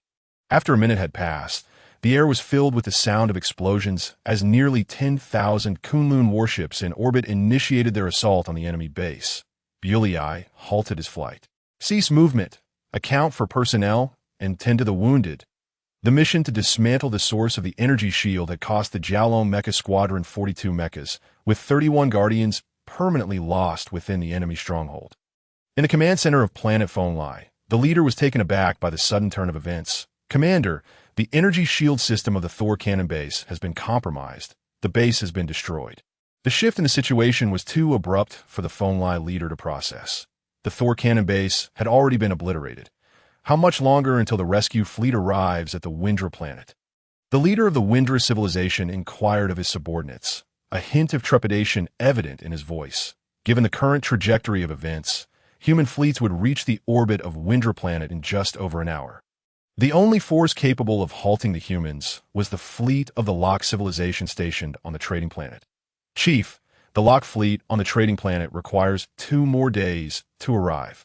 One of his subordinates reported 0.2 days. By then, our Windra civilization will already be doomed. Hurry. Send another distress signal to Lord Deng. Instruct him to command the Locke rescue fleet to utilize their space jumpers to hasten their arrival. The cost for the fleet's use of the space jumpers will be covered by our Windra civilization, that we will offer double the price. No, wait, we will pay 10 times the price. The leader of Windra was growing desperate. He had initially believed that their defensive structures and the Thor cannon bases could withstand an assault for over 10 days, but it seemed he had gravely underestimated the strength of the humans. 37,960 Trading Planet.my Lord. This is the human civilization registration data obtained from Lord Suha of 37,958 Trading Planet. After receiving the distress signal from the Windra civilization, Lord Deng had instructed his subordinate to investigate the human civilization's information. Upon reviewing the documents, he noted that the human civilization was registered at 37958 Trading Planet, under the jurisdiction of Lord Suha. Its civilization level was classified as Grade 2, with the intelligence of its sentient beings marked as confidential. Upon reading the word confidential, Lord Deng paused momentarily, perplexed that this human civilization's data contained classified information. My Lord, the command center has detected your inquiry into the human civilization's data. They just sent a message asking what is happening. Another subordinate rushed in to report, merely inquiring about the human civilization's data. Is this enough to alarm the command center? What is the true nature of this human civilization? Lord Deng pondered in confusion. Immediately report to the command center that I have dispatched a fleet to assist the Windra civilization. They are en route, he ordered, and as his subordinate turned to leave, Lord Deng called him back, adding, I have a feeling that I may no longer be able to manage matters concerning the human civilization. Soon, the response from the Locke Civilization's command center confirmed his suspicions. Chapter 76. Revenge War 7. Lord Deng received a message from the command center. The rescue fleet was permitted to proceed. Upon reaching the battlefield, they were to gather information and persuade both parties to cease hostilities. The Locke fleet was prohibited from employing force, especially not engaging in armed conflict with the human civilization. The command center would personally send individuals to handle the situation concerning the human civilization's assault on the Windra civilization. Reading the message from the command center, Lord Deng felt a surge of relief. Thankfully, the rescue fleet was still en route. Had they arrived at the battlefield and clashed with the human civilization, the repercussions could have been dire. He might have lost his position as leader. Just then, another subordinate rushed in with a report that My Lord, the Windra civilization has sent another distress signal. They request that the fleet immediately utilize space jumpers for rescue. They are on the verge of being unable to withstand the human civilization's assault. The message particularly emphasized that the Windra civilization would repay the costs of the fleet's use of space jumpers tenfold. Upon hearing his subordinate's report, Lord Deng was taken aback that wasn't the human civilization classified as a Grade 2 civilization. How could things have escalated to such a critical point in just a few hours? It appeared that this human civilization was quite formidable. After a moment of contemplation, he instructed the Third Rescue Fleet to immediately use space jumpers to head towards Windra Planet. Upon arrival at the battlefield, they were to persuade both parties to halt the conflict. If persuasion failed, they would remain neutral. Remember, the fleet must not employ force, especially not against the human civilization. The primary mission of the Third Fleet is to gather battlefield information and intelligence. Particularly regarding the human civilization, that a new command was dispatched to the Third Rescue Fleet. "My lord, what should we do? Our defenses can hold out for no more than half an hour." Hearing his subordinate's voice tinged with desperation, the leader of Windra began to regret his earlier ambitions regarding the technological prowess of the human civilization, which had drawn them into such dire straits. "Bring the 4 Thor cannon fortresses to the breach in our defenses. Prepare for energy accumulation. They must not fire without my command. Send a communication request to the human civilization. I wish to negotiate with them." The Thor cannon fortresses were the leader's final trump card. Comparable in power to the Thor cannons on Planet 9. One was a terrestrial version, while the other was a space variant. The space version's weakness was its inability to move, allowing for only a single shot. The Windra leader planned to leverage the potential devastation the 4 Thor cannon fortresses could inflict on the human fleet as a bargaining chip. Faced with the human civilization's aggression, he resolved to concede. Mothership Number 1, Commander, Windra civilization has sent another communication request. Should we connect? The communications officer inquired of Liu Hui. The defenses are on the brink of collapse. Ignore them. Order Motherships Number 6, 7, and 8 to activate and rendezvous with us at the front line. It is our turn to take the stage. Liu Hui issued the command. Half an hour later, the mothership led by Liu Hui successfully joined forces with the front line. "Commander, I have returned." Huangzu's second mothership could no longer move due to engine failure, and he hurried over upon seeing the arrival of the first mothership. "Huang, the defenses have been breached. Were there any unforeseen incidents?" Liu Hui casually inquired upon Huang Zu's arrival. "Commander, there were unforeseen developments. The Windra civilization has deployed 4 massive fortresses at the breach in their defenses. Data from reconnaissance indicates that these fortresses are equipped with energy cannons. Calculations reveal that their firepower is comparable to that of the energy cannons on Planet 9 that I attempted an attack, but the energy shield of the massive fortress is similar to that of Planet 9. However, there is something peculiar. The enemy's energy cannons have completed their charge and have locked onto our 2 motherships at the front line, yet they have not fired." Huang Zihu reported the situation at the front lines to Liu Hui. 2 massive cannon fortresses targeting 1 mothership, yet they have not opened fire. Liu Hui found this perplexing that if they fired, the enemy could indeed destroy the mothership. Why had they refrained from doing so? Their warships have not attacked us either. Currently, our fleet is at a standoff with them at the breach in the defenses. Huang Zihu responded that we cannot allow the massive fortresses to fire. We must find a way to destroy them. Liu Hui felt a sense of urgency. The loss of 2 motherships, totaling a crew of 10 million, would be catastrophic. Space weapons can destroy them, but we need more time.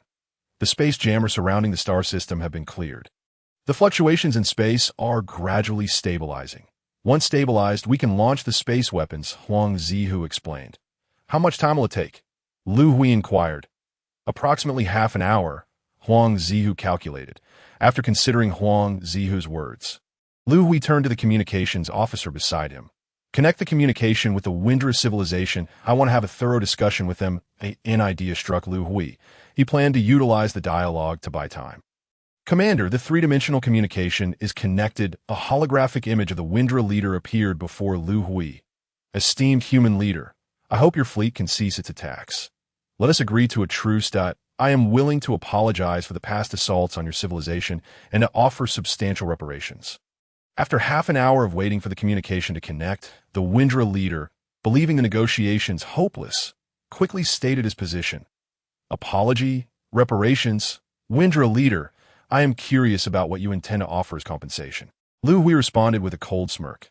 "Esteemed human leader, Our Windra civilization is prepared to offer half of our energy block reserves as compensation. The Windra leader replied. How much is half of your energy block reserves? Liu Hui was intrigued about the extent of the Windra civilization's energy block reserves. Esteemed human leader, we are willing to pay 90 trillion energy blocks as compensation. Upon hearing the figure, Liu Hui was taken aback. While the number was substantial, it did not stir any desire within him. Compared to the loss of 30 million fellow Earth citizens, no amount of energy blocks could mend the ache of such a profound loss. When you attacked our civilization, did you not foresee this day? Your assault resulted in the deaths of 30 million of our people. Is a mere apology and compensation sufficient to resolve this? What can you do if I refuse to agree to a ceasefire? Chapter 77. The War of Retribution. 8. Esteemed human leader, I fail to understand why you are so concerned about your deceased kin. The continuation of life is among the simplest matters in the vast expanse of the cosmos. Energy blocks are essential for a civilization's survival and advancement within the universe. I am already willing to relinquish half of the energy blocks of the Fengla civilization. You cannot demand more than this.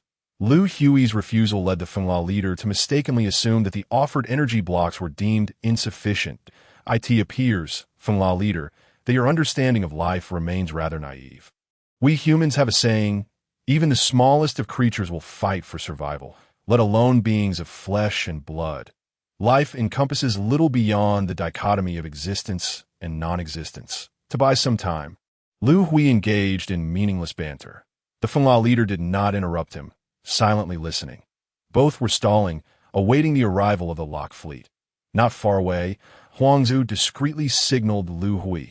Upon noticing Huangzu's gesture, Liu Hui understood that the spatial fluctuations had stabilized, allowing for the use of spatial weaponry.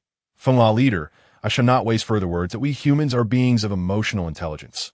The deaths of 30 million of our kin must exact a price from your Fengla civilization. That price shall be the annihilation of your civilization. Liu Hui, disinterested in further verbosity, reached to sever the communication. Wait, the Fengla leader interjected. We have 4 Thunder Cannon fortresses targeting your 2 motherships. 8 team I command. Those vessels will be obliterated.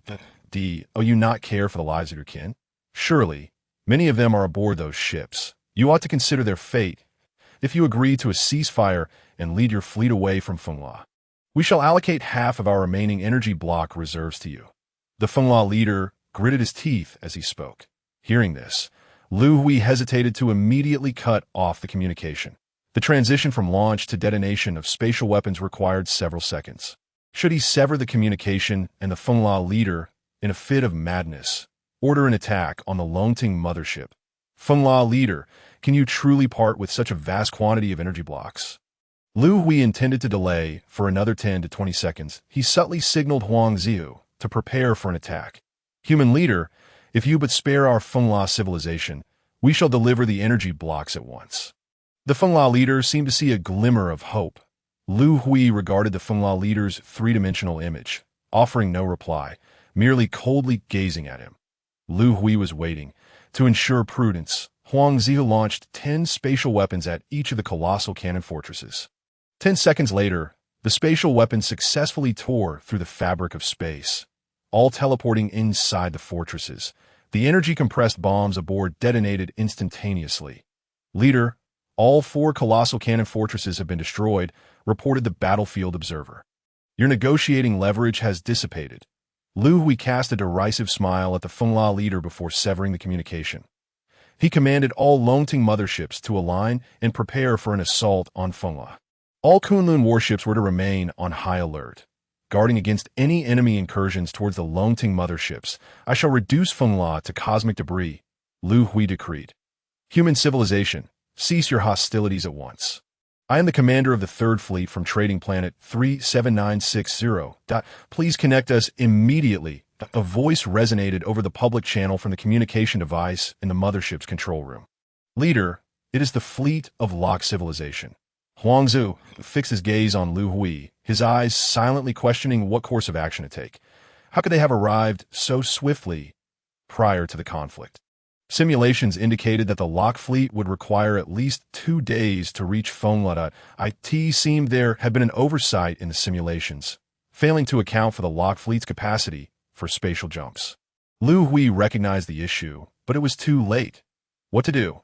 If the locked fleet were to use force against humanity? Liu Hui fell into contemplation, searching for the locked fleet's position, locking onto the coordinates of their vessels. Should they dare to attack us, we shall obliterate them with our spatial weapons. After a brief moment of reflection, Liu Hui resolved to proceed. Even if it meant opposing locked civilization, familiar civilization must be eradicated. The worst outcome would be the abandonment of New Earth, leading humanity to once again wander the cosmos. He activated the three-dimensional communication. Liu Hui decided to play for time. Perhaps the outcome was not as dire as anticipated. The communication connected, revealing a triadic communication channel. The three-dimensional images of the locked fleet commander and the familiar leader simultaneously appeared before Liu Hui. Human leader, according to the regulations of the locked star system, civilizations must not attack one another without just cause. I advise you to immediately cease your assault on familiar civilization and withdraw from the star system. No sooner had the communication been established than the fleet commander bluntly urged Liu Hui, his tone dripping with arrogance. Commander, we humans do not attack familiar civilization without reason. Over a century ago, the fleet of familiar civilization assaulted us, resulting in the deaths of 30 million of our kin. Our assault on familiar is an act of vengeance for our fallen. Liu Hui retorted angrily. Esteemed Commander, our familiar civilization has not violated any regulations of the star system. When we attacked the human civilization, they had yet to register as a civilization. They were a wandering civilization. The familiar leader quickly countered. Human leader, since familiar civilization has not breached any regulations, may I propose a solution? Let familiar civilization offer some compensation to humanity, and both parties can end this war. The fleet commander suggested that I concur with the commander's proposal. We of familiar civilization are willing to make reparations. No need for that. Liu Hui interrupted the familiar leader. The blood debt of 30 million of our kin must be repaid in kind. Liu Hui glanced at Huang Zihu nearby, who subtly nodded in agreement. The Longting mothership completed its energy accumulation and had pinpointed the location of the locked fleet. The locked fleet, consisting of only 100 warships, had all been locked onto their coordinates. Commander Huang, issue the command to attack familiar, in the presence of the fleet commander and the familiar leader. Liu Hui commanded the assault. Human leader, you cannot do this. Commander, quickly stop them. The three-dimensional image of the familiar leader flickered for several seconds before vanishing from the view of both the commander and Liu Hui.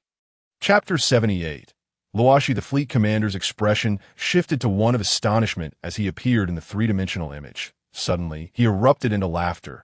The biological form of the locked people resembled a grotesque ball of flesh. Watching this flesh ball tremble with laughter, Liu Hui felt a sense of the bizarre and the nauseating secondary civilization. Let it perish. It is not a significant matter that I greatly admire individuals like you, human leader, ruthless in slaughter, unwavering in vengeance.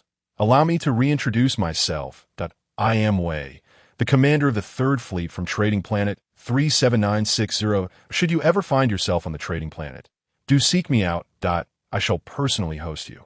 I believe we can become friends. I must now leave my fleet back. Farewell. Before Liu Hui could respond, Commander Wei severed the three-dimensional communication. The abruptness of the other party's actions left Liu Hui bewildered. How could one's demeanor shift so drastically? Liu Hui could not comprehend why the other party seemed transformed. However, understanding was secondary. What mattered most was that humanity had avoided direct military conflict with the locked civilization. Order all Kunlun warships to eliminate any remaining enemy vessels within the star system.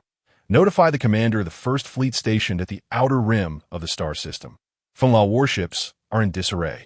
The First Fleet must keep a close watch and prevent any of those ships from escaping.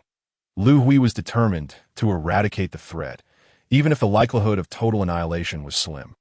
Meanwhile, within the dual spiral star system, a colossal spacecraft, utilizing the cover of 2 stars, accelerated its flight. This spacecraft was laden with the technological achievements of the familiar civilization and a multitude of its kin. Upon reaching 0.3 times the speed of light, it deployed its spatial jump device, vanishing into the void of space. Commander, are we truly leaving? One of Commander Wei's subordinates queried, perplexed if we do not depart. Should we remain to collect the remains of the Fengla civilization? This civilization deserves its fate. The distress signals indicated that humanity was merely a secondary civilization. They were deceiving us. Recent reconnaissance data from the battlefield revealed that humanity's warships were even more advanced than ours. Our fleet of 100 warships would hardly suffice against humanity. Had we not received a new directive from our Lord, we would have already met our demise. The commander was exceedingly furious. The Windra civilization's fabricated distress signals nearly led to the annihilation of the entire fleet. The operation to eradicate the remaining warships lasted for 3 days. The Windra civilization's vessels within the dual spiral star system were completely eliminated. During the search for the remnants of the enemy, humanity discovered a base on a planet that stored energy blocks belonging to the Windra civilization. This unexpected find yielded over 20 trillion energy blocks. In the year 167 of the Wandering Era, the human fleet returned triumphant after obliterating the Windra civilization. 2 years later, on New Earth, in the leader's office, Liu Hui, seated at his desk, noticed the date display. April 24,169 of the Wandering Era marks the second public memorial day for the human government that a century ago today, the wandering human civilization was attacked, resulting in a tragic loss of 30 million lives. Among the deceased were Liu Hui's closest companions, the residents of the Yuching Welfare Institute who fled the Earth. Director Zhou, Grandma Wang, today I shall pay a visit to you. Liu Hui departed for his office. In memory of the fallen, Liu Hui established a memorial monument in the heart of the city. The monument stood not far from Liu Hui's office that he chose to walk rather than take transportation. As he traversed the city's streets, he occasionally encountered a few pedestrians. Upon seeing Liu Hui, they would pause and bow to him. Over the course of a century, the image of Liu Hui as a leader had become deeply ingrained in the hearts of the people. Greetings, I require a wreath, a bottle of white liquor, and a pack of cigarettes. Liu Hui entered a shop selling sacrificial offerings adjacent to the monument. Leader, are you here for the memorial? The shopkeeper recognized Liu Hui. Liu Hui smiled and nodded. Where's the point car machine? Liu Hui extended his hand, adorned with a point car bracelet. Leader, you need not swipe it, the shopkeeper whispered. Hurry and swipe that MY points rarely get used throughout the year. Should they rot away in the bracelet? After completing the transaction, Liu Hui exited the shop. Quickly informed the manager that the leader has come for the memorial, arranging the wreath, placing the white liquor and cigarettes. Liu Hui sat cross-legged on the ground before the monument. Director Zhou, Grandma Wang, I have come to see you. Director, here's your favorite white liquor and cigarettes. Gazing at the wreath before him, Liu Hui was suddenly overwhelmed by an inexplicable sense of loneliness. He was originally an ordinary person. Growing up in an orphanage, Director Zhou and the elderly residents were his closest companions. Now, despite possessing the highest authority, he found himself devoid of family by his side. What is the meaning of life? This contemplation left Liu Hui feeling somewhat lost. Leader, would you like me to fetch you a chair? A voice emerged from behind Liu Hui. He turned to see the monument's caretaker accompanied by a group of staff members standing behind him. No need. I shall be leaving shortly. And no sooner had he spoken than his bracelet vibrated, signaling an incoming communication. He answered the call, and a three-dimensional image materialized before him. Leader, the Ministry of Foreign Affairs has sent an inquiry. The command center of the Lock civilization has dispatched a delegation to visit New Earth. They're currently in orbit around the planet, preparing to dock at Capital Shipport Number 1. Would you like to personally welcome them? Liu Hui's office assistant inquired. The Lock civilization's delegation? What brings them to New Earth? Liu Hui was somewhat puzzled. Typically, extraterrestrial delegations announce their visits in advance and state their purposes. Such unexpected arrivals from the Lock civilization were rare. Notify the Ministry of Foreign Affairs. I shall personally go to the port to greet them. The Lock civilization, being a governing entity within the galaxy, was not someone Liu Hui could afford to offend in terms of etiquette. Leader, may I accompany you? A youthful voice piped up from the crowd. Rahi, is that you? Upon hearing the innocent voice, Liu Hui immediately recognized who it was. Leader, it's me. I've come to pay respects to my father. A small boy stepped out from the crowd. Leader, I heard that the Lock delegation resembles a ball of meat. Can you take me to see them? Rahi asked innocently, if you wish to go. Then accompany me, Liu Hui replied, affectionately ruffling Rahi's hair. Rahi was indeed a unique individual on New Earth, as he held a special place within Liu Hui's cerebral framework. However, he was neither a scholar nor a guardian. For nearly a century, his physical form had remained in a childlike state. He bore another identity as well. He was the son of Liu Hui. Chapter 79. The Lock Civilization Delegation Shao, Shi. You haven't angered Academician Wang lately. Have you? Liu Hui inquired of Rahi as they boarded the spacecraft heading to Shipport Number 1. I haven't angered Academician Wang. I've just been feeling a bit down lately. I've grown weary of the laboratory. Rahi replied with a frown. Ever since Rahi's uniqueness was discovered, he had become a subject of research for Academician Wang over the past few decades. Academician Wang had already initiated research into evolved humans at Base 9563 on Earth. Scholars, guardians, and even Liu Hui himself were subjects of his study. Despite over a century of research into evolved humans, there had been no progress in understanding Rahi's cerebral framework existed within Liu Hui's mind space, which undoubtedly indicated he was one of the evolved humans. Yet he did not exhibit the characteristics typical of evolved humans. That Rahi's cerebral development and physical capabilities were indistinguishable from those of ordinary individuals. The only peculiarity was that for over a century, both his body and mind had remained in a state akin to that of a 10-year-old child. What made him so exceptional as an evolved human? What role did he serve? To this day, Liu Hui and Academician Wang remain perplexed. Rahi, if you're feeling bored in the laboratory, go for a walk. Just avoid causing trouble in other labs. Director Zhang from the Academy has lodged several complaints against you. If you truly have nowhere else to go, you may come to my office and assist me with some tasks. Remember, your father is a hero. Do not tarnish his name. Liu Hui gently ruffled Rahi's hair, imparting this admonition. His affection for Rahi stemmed from a sense of guilt. During Humanity's flight, Rahi's father, Liu Hui, had made a decision that Liu Hui himself could not dare to make a critical moment. Liu Hui severed the connection between Hope 2 and Hope that he pushed half of humanity into the abyss of death while simultaneously saving the other half.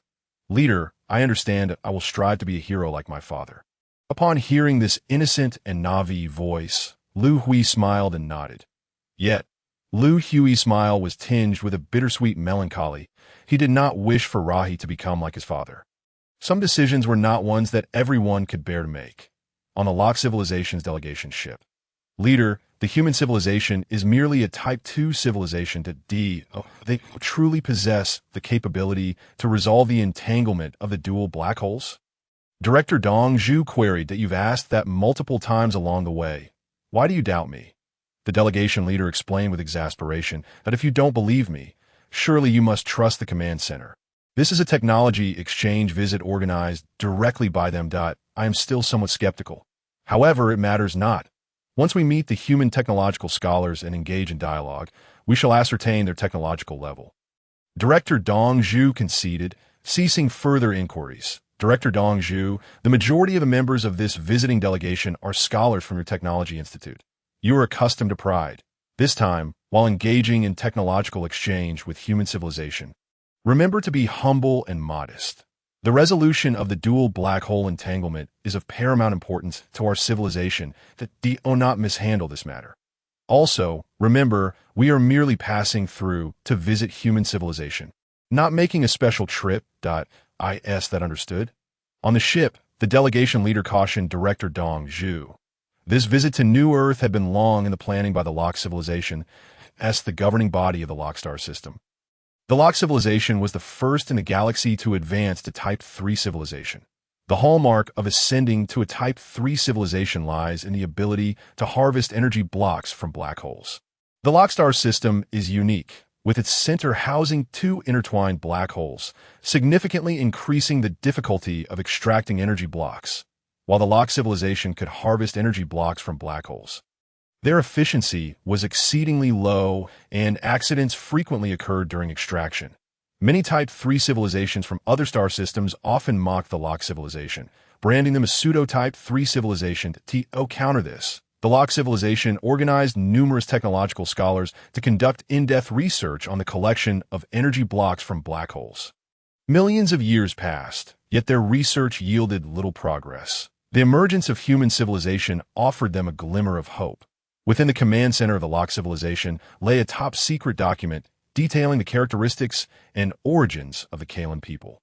The overseers of the Sirius sector, the document meticulously chronicled the traits and origins of the Kalan people, revealing that they possessed numerous branches throughout the universe, each with a life propagation spacecraft carrying a technological tree of a Type 4 civilization.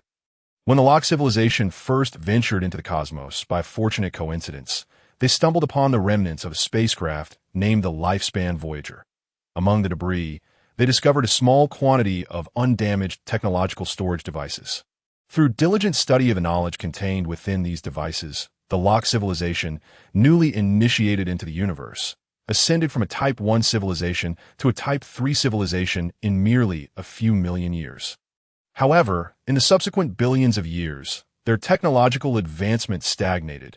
When humanity registered its civilization within the Locke star system, it inadvertently revealed their connection to the Kalan race. Upon receiving this intel, the Locke civilization's command devised a plan and dispatched a diplomatic mission. Ostensibly, the purpose was to engage in a technological exchange, but covertly, they sought to uncover the whereabouts of the Lifespan Voyager. The Locke civilization had developed an insatiable greed for the technological tree housed within the spacecraft. At Capital Ship Port Number 1, the Locke diplomatic vessel docked. The mission leader and director Dong Zhu led over 100 technological scholars down from the ship. Esteemed human leader, greetings. I am the head of this visiting delegation. The leader bowed respectfully. Greetings to you as well. I am Liu Hui, the leader of human civilization. Might I inquire about the sudden visit from your delegation? Liu Hui queried. Esteemed human leader, I lead a technological research team from the Locke civilization conducting investigations in the nearby star regions. While passing through the trading planet, I heard from Lord Suha the human civilization has made remarkable advancements in technology over the years, producing numerous cutting-edge technological products. Our chief technologist aboard the vessel is immensely interested in such advanced knowledge. Thus, we hastily arrived at New Earth to engage in a technological exchange with your civilization. I beg your pardon for this abrupt visit. The leader responded that a technological exchange, you say?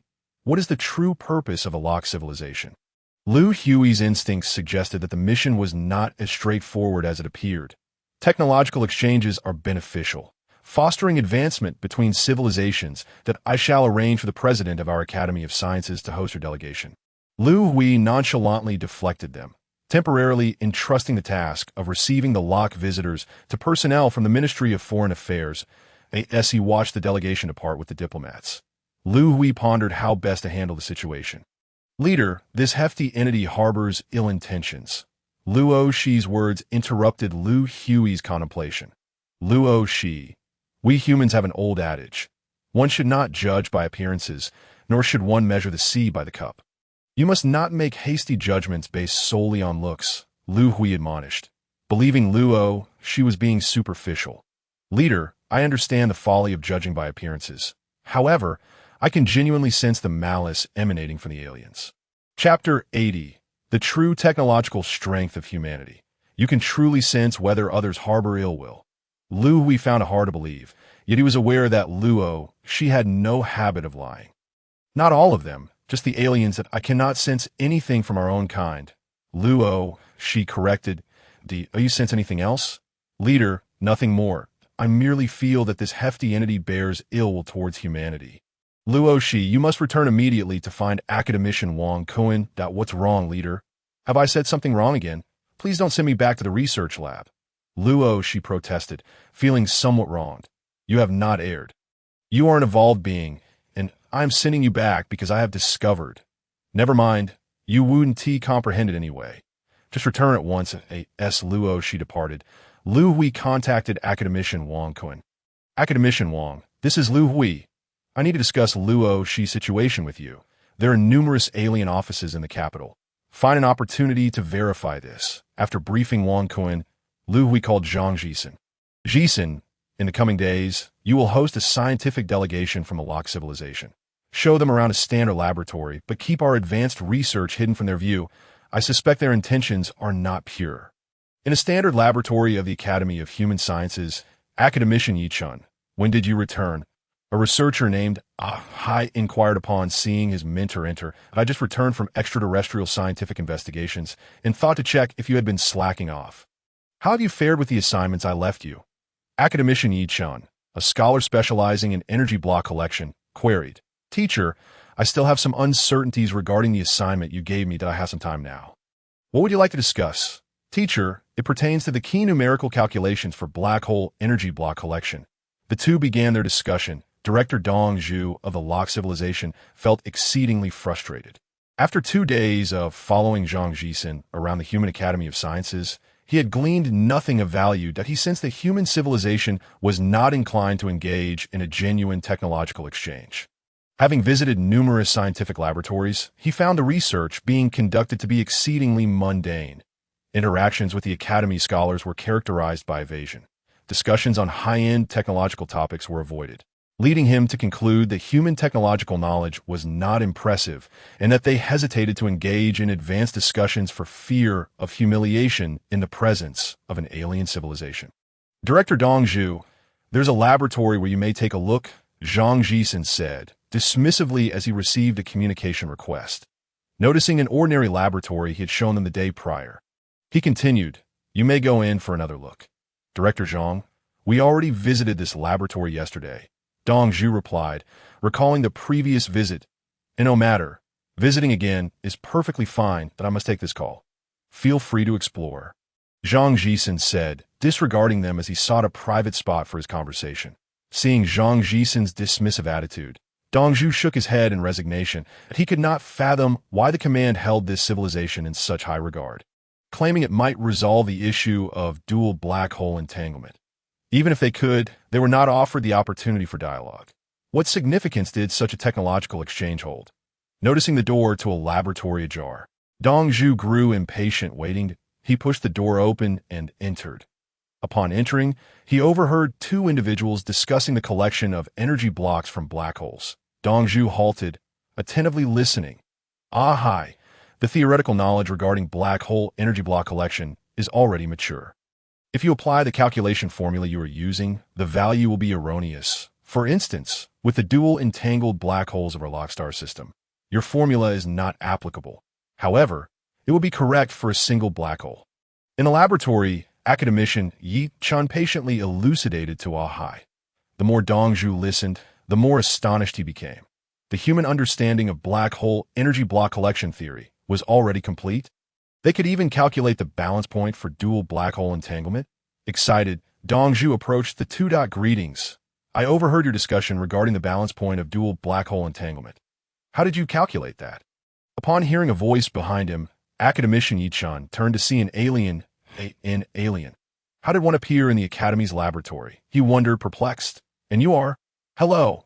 We are a visiting alien delegation here to exchange scientific knowledge with your Academy. Could you address my previous question? How did you calculate the balance point for dual black hole entanglement? Director Dong Zhu inquired at So you are from the visiting delegation. Your inquiry is rather elementary. The calculation can be performed using the Uxian gravitational formula, Yi Chun replied. The Uxian gravitational formula? What is that? Dong Zhu was utterly baffled that if you're unfamiliar with the Uxian gravitational formula, you must be aware of the dual-line gravitational formula. Yi Chun continued. Dong Zhu shook his head again, prompting Yi Chun to probe further. What about the 50 gravitational formula? Are you acquainted with that? Seeing the continued lack of recognition from Dong Zhu, Yi Chun felt exasperated. If you're unaware of these formulas, I cannot explain further. Just then, Yi Chun felt a nudge of his foot from Hai. What is it, Hai? Yi Chun inquired, noticing Hai signaling him but failing to grasp the meaning. Academician, when did you return? At the entrance of the laboratory, the voice of Zhang Jisen resonated. Dean, I just returned today. I came to check on Hai. Academician Yi responded, your laboratory assistant has been searching for you. You should return promptly. Zhang Jisen approached Academician Yi, signaling with his eyes at that moment. Academician Yi Chun grasped the situation. All right, Dean, I shall return to the laboratory now. Suddenly, Dean Dong Zhu inquired, Zhang, may I accompany him to the laboratory for a brief tour? Without hesitation, Zhang Jisen declined. That is not permitted. His laboratory is off limits to visitors. Upon witnessing academician Ye's departure, Dean Donju finally realized the gravity of the situation. Humanity was deliberately concealing their technological prowess. A registered Type 2 civilization had achieved a level of technological knowledge equivalent to that of a Type 3 civilization. Were they merely pretending to be innocuous? Chapter 81. The Exposure of the Spreading Hope Spaceship Ambassador. Our next destination is the Monument of Human Heroes. On a sightseeing spacecraft, personnel from the Ministry of Foreign Affairs were introducing the Monument of Human Heroes to Ambassador Locke. Over the past few days, the ministry had been escorting Ambassador Locke around the capital, visiting various tourist attractions. Why is there a dilapidated spaceship parked in the city center? The ambassador inquired curiously, noticing a massive vessel not far from the sightseeing craft. That is a memorial ship of our human civilization, known as the Hope. The official recounted, approximately 2 centuries ago, our stellar system faced a cosmic disaster, forcing humanity to wander the universe that we arrive in the Locke star system aboard this very ship. Is this the vessel you used while drifting through space? The ambassador asked. Indeed. However, it has since been transformed into a memorial sightseeing ship. Humanity will forever remember it, the official replied with pride, since it is a sightseeing memorial ship. May we enter and explore? The ambassador queried. The official hesitated momentarily before responding. Certainly. After we visit the Hope, we will proceed to the Monument of Heroes that a ship from 2 centuries ago should pose no risk of revealing human secrets. Unbeknownst to him, this decision nearly led to the downfall of human civilization. The ambassador suppressed his excitement. The Hope was the ship humanity had used during their cosmic wanderings. It might conceal the technological storage rods from the life-spreading spaceship. The ambassador touched the collar he wore around his neck, which was, in fact, a detector for technological storage rods. The Locke civilization possessed remnants of a life-spreading spaceship, and they had conducted in-depth studies on the technological storage rods within the wreckage, developing this instrument capable of detecting such storage devices. Following the ministry personnel, the ambassador entered the Hope. As they walked through the vessel, the officials elaborated on the various functional areas within. The ambassador's attention, however, was solely on the collar around his neck. As they neared the center of the Hope, the collar emitted a faint vibration. The ambassador halted his steps. May we visit that area? He asked, feigning curiosity at a marked restricted zone. That is the center of the ship and is off-limits, the official replied. The ambassador, feeling the vibration of the collar, confirmed again, I just received an urgent order from higher-ups. The visiting delegation must return to Locke immediately. Please escort us back to the ship. I will notify the members visiting the academy to return to the vessel. The ambassador informed the ministry personnel. Are the Locke delegation departing so soon? Liu Hui pondered upon receiving the ministry's report, unable to comprehend the abruptness. Please elaborate on the circumstances at that moment. Liu Hui summoned the staff who had hosted the ambassador. Chief, we were touring the Hope when they suddenly requested to leave. Claiming they received an urgent order from above, the staff responded. How could you have brought them to the Hope? Liu Hui questioned. Chief, we were en route to the Monument of Heroes when the ambassador spotted the Hope and expressed a desire to visit. I thought it was a tourist attraction, so I took them there. Which areas did they visit? Liu Hui pressed, growing anxious. Upon entering the Hope, we explored until we approached the center when they suddenly requested to leave. Wasn't access to the center prohibited? Liu Hui interrogated. We did not enter the center. We merely reached its vicinity. After the ministry personnel departed, Liu Hui fell into contemplation that he sensed that the life-spreading spaceship, concealed within the center of the Hope, might have been discovered. This spaceship represented humanity's greatest secret, as the construction of the Hope revolved around it. Moving the spaceship would be a complicated endeavor, which was why Liu Hui had refrained from disturbing it. It now appeared imperative to relocate it. Liu Hui understood the allure of the technological tree of the Kalan civilization aboard the ship. The Winder civilization had once attacked humanity for the same reason. The current visit by the Locke delegation raised suspicions. Earlier that day, academician Wang Kun had approached Liu Hui, confirming that she possessed extraordinary perception, capable of sensing malicious intent from extraterrestrials. The ambassador from Locke bore ill intentions during his visit to human civilization, ringing alarm bells in Liu Hui's mind that he summoned the heads of various departments to convene an urgent meeting. Liu Hui gathered the department heads for an emergency conference. By the meeting's conclusion, They reached a consensus. Everything remained speculative, and there was no certainty regarding whether the Locke civilization would launch an attack against humanity. The newly established Earth, developed over nearly 2 centuries, could not be relinquished lightly. Humanity resolved to fully construct a stellar defense system. The Academy would suspend all research unrelated to warfare, focusing entirely on the development of offensive and defensive weaponry. Human civilization commenced preparations for a potential assault. Chapter 82. The Temptation of the Technological Tree in the command center of the Locke civilization. A strategic operation targeting human civilization was underway following the delegation's return to Locke. Chief, you have reviewed the report sent by the visiting delegation. Humanity indeed possesses the technological tree of the Kalan civilization. Do you believe we should seize this opportunity and take bold action? The commander inquired of his advisor, Ji Sure. Commander, the Locke civilization has remained at a Type 3 level for over 2 billion years. It has become evident that we cannot ascend to Type 4 civilization through our own technological advancements. To progress further, we must acquire the technological tree from the spaceship. Ji Sure lamented. As the commander's most astute advisor, Ji Sure understood the limitations of his kindred. Their learning capabilities were average, and their creative abilities were lacking. Under normal circumstances, the Locke civilization, due to the characteristics of its sentient beings, would likely develop no further than Type 2 civilization. Their advancement to Type 3 civilization was solely attributed to the acquisition of a life-spreading spaceship's wreckage. Commander, humanity has only begun its cosmic journey in the past 2 centuries. Although their civilization is registered as Type 2, their technological capabilities have reached a Type 3 level in merely 200 years. They have traversed a path that took our Locke civilization over 1 million years. The reason for this rapid advancement undoubtedly lies in their possession of the Kalan civilization's technological tree. If we intend to seize this technological tree, we must act within a century. The longer we delay, the more unfavorable the circumstances become for us.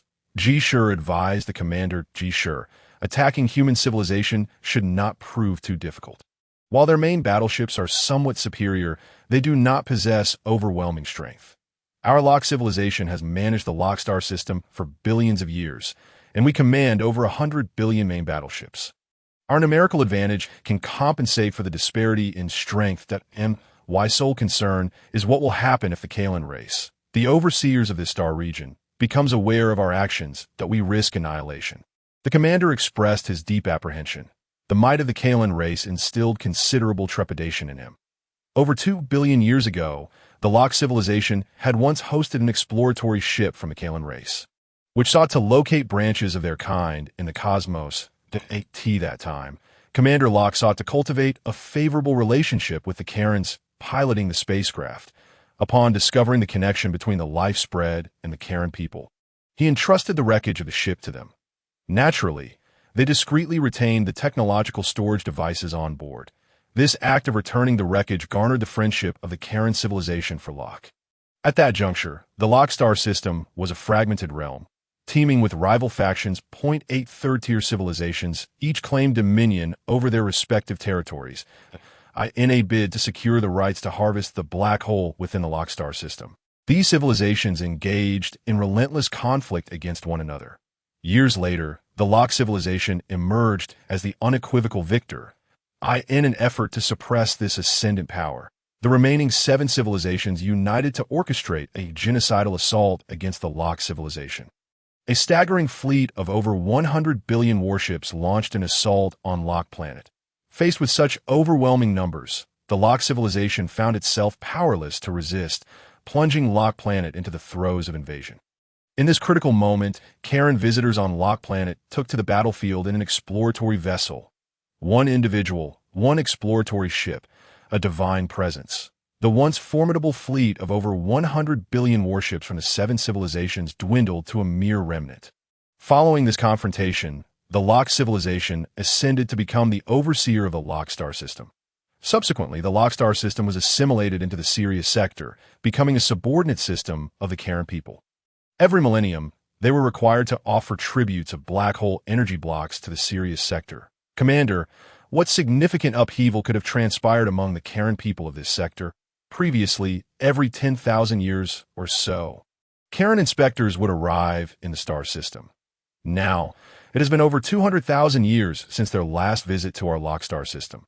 This presents a rare opportunity. When we assault humanity, our warships can masquerade as vessels of a pirate civilization. After humanity's demise, we can publicly declare it was the work of the pirate civilization. Mobilizing resources and warships will require time, in approximately 50 years. We could launch an attack against humanity. The locked civilization, unable to resist the allure of technological advancement, resolved to assault human civilization. After wandering for 175 years, 5 years post the departure of the Lock Envoy. At the New Earth Human Academy of Sciences Research Laboratory, Liu Hui and Zhang Jisheng had collaborated on the energy shield for over 4 years. During the assault on the Windra civilization, the energy shield at the base on Planet 9 left a profound impression on Liu Hui. With an energy absorption rate reaching 99, such a shield was nearly impervious to breach. Following the war, to enhance the survival capability of human warships on a battlefield, Liu Hui decided to concentrate research efforts on the energy shield. Yet progress remained elusive. Liu Hui rubbed his face with his hands. Prolonged mental focus had left him fatigued. According to the energy absorption principles comprehensible to humanity, Liu Hui had managed to elevate the shield's absorption capacity to 90. Yet he found himself stagnated at this figure. For nearly 6 months, research had yielded no advancements that he wondered how Jisheng's research was faring. Deciding to give his mind a respite, Liu Hui visited Zhang Jisheng. Jisheng, how goes the study of the mantis beast? Any progress? Liu Hui approached Zhang Jisheng. Leader, you've arrived. I have made significant discoveries, Zhang Jisheng exclaimed with excitement upon Liu Hui's arrival. You recall the star-eating beast that wrought disaster upon our solar system? Energy can manifest in cellular forms. The epidermis of the mantis beast possesses a delicate layer of energy cells. When subjected to energy attacks, it resolves the incoming energy into strings, dispersing it into the surrounding space. This is the secret behind the mantis beast's ability to neutralize energy attacks. As for how these energy cells decompose energy into strings, I have yet to uncover any findings. Nevertheless, this is of secondary importance. The crucial matter lies in transferring the energy cells from the mantis beast's skin onto our warships. If the surface of a warship were to be coated with a layer of energy cells, it would forever remain impervious to energy attacks. The nature of space warfare would thus be transformed. Chapter 83. Breakthrough in energy protection, having discerned the secret of the mantis beast's energy absorption. Zhang Jisheng redirected his research focus toward the extraction of energy cells from the mantis beast skin. 2 years later, while managing administrative duties in his office, Liu Hui received a report from the laboratory. The extraction of energy cells had been successful. Filled with excitement, Liu Hui hurried to Zhang Jisheng's lab. Jisheng, what is the status? Is the extraction process complicated? What are the costs involved? Liu Hui inquired with concern. The answers to these questions would directly affect the pace of warship upgrades. Leader, the extraction process is not complex. Simply submerge the mantis beast in an energy pool, and the energy cells will detach from the skin. Due to differences in density, the cells will float atop the energy liquid. However, producing the energy liquid requires an immense quantity of energy blocks, Zhang Jisheng explained, gesturing toward the energy pool in the laboratory. Jisheng, why on earth is there an energy pool in the lab? This is exceedingly dangerous. If an accident were to occur, the entire academy would be obliterated. Liu Hui exclaimed anxiously. Fear not, leader. The energy liquid within the pool has been compressed over 100,000 times. The energy is remarkably stable. Reactivate it would require. Wait. Liu Hui interrupted Zhang Jisheng. You said the energy liquid inside has been compressed 100,000 times. How many energy blocks were consumed in the compression process? Liu Hui felt a surge of alarm that he understood that compressing the energy liquid was a highly energy-intensive endeavor. The greater the compression ratio, the more energy blocks consumed. The energy pool measured 2 meters in height and 3 meters in length, just large enough to accommodate a mantis beast.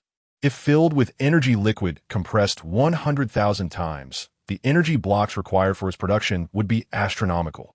Leader, the production of this energy liquid consumed over 20 trillion energy blocks. Zhang Jisheng scratched his head, slightly embarrassed by the enormity of the expenditure. 20 trillion energy blocks? That would be enough to finance the construction of 10 warships. You needn't feel embarrassed, Liu Hui reassured him. Relieved. Although the cost was significant, it remained manageable. Leader, the energy liquid is consumable and requires constant replenishment. I calculated that to coat the surface of a primary Kunlun warship with energy cells, we would need approximately 200 trillion energy blocks. Zhang Jisheng explained, his expression pained. Such an outrageous sum. To exchange 100 Kunlun warships for a single vessel that is impervious to energy attacks. The cost is exorbitant. Humanity's total reserve of energy blocks combined would scarcely allow for the construction of a handful. Liu Hui pondered, feeling troubled. However, after deliberation, he made a decision. Jisheng, pursue this endeavor wholeheartedly. I will devise a way to address the energy block issue. Upon returning to his office, Liu Hui contacted the Commerce Department. Commerce Department, this is Liu Hui. Please notify the Office of the Bomb Merchant Civilization on New Earth that I need to meet with their representative for an important discussion. After ending the call, Liu Hui thought for a moment and dialed Huang Zihu's number. Requesting his presence in the office, Liu Hui intended to discuss warship matters with him. Huang Zihu was conveniently in the human government's office building. After receiving Liu Hui's call, he promptly arrived at the office. Leader, why the urgency in summoning me? Huang Zihu inquired directly upon entering.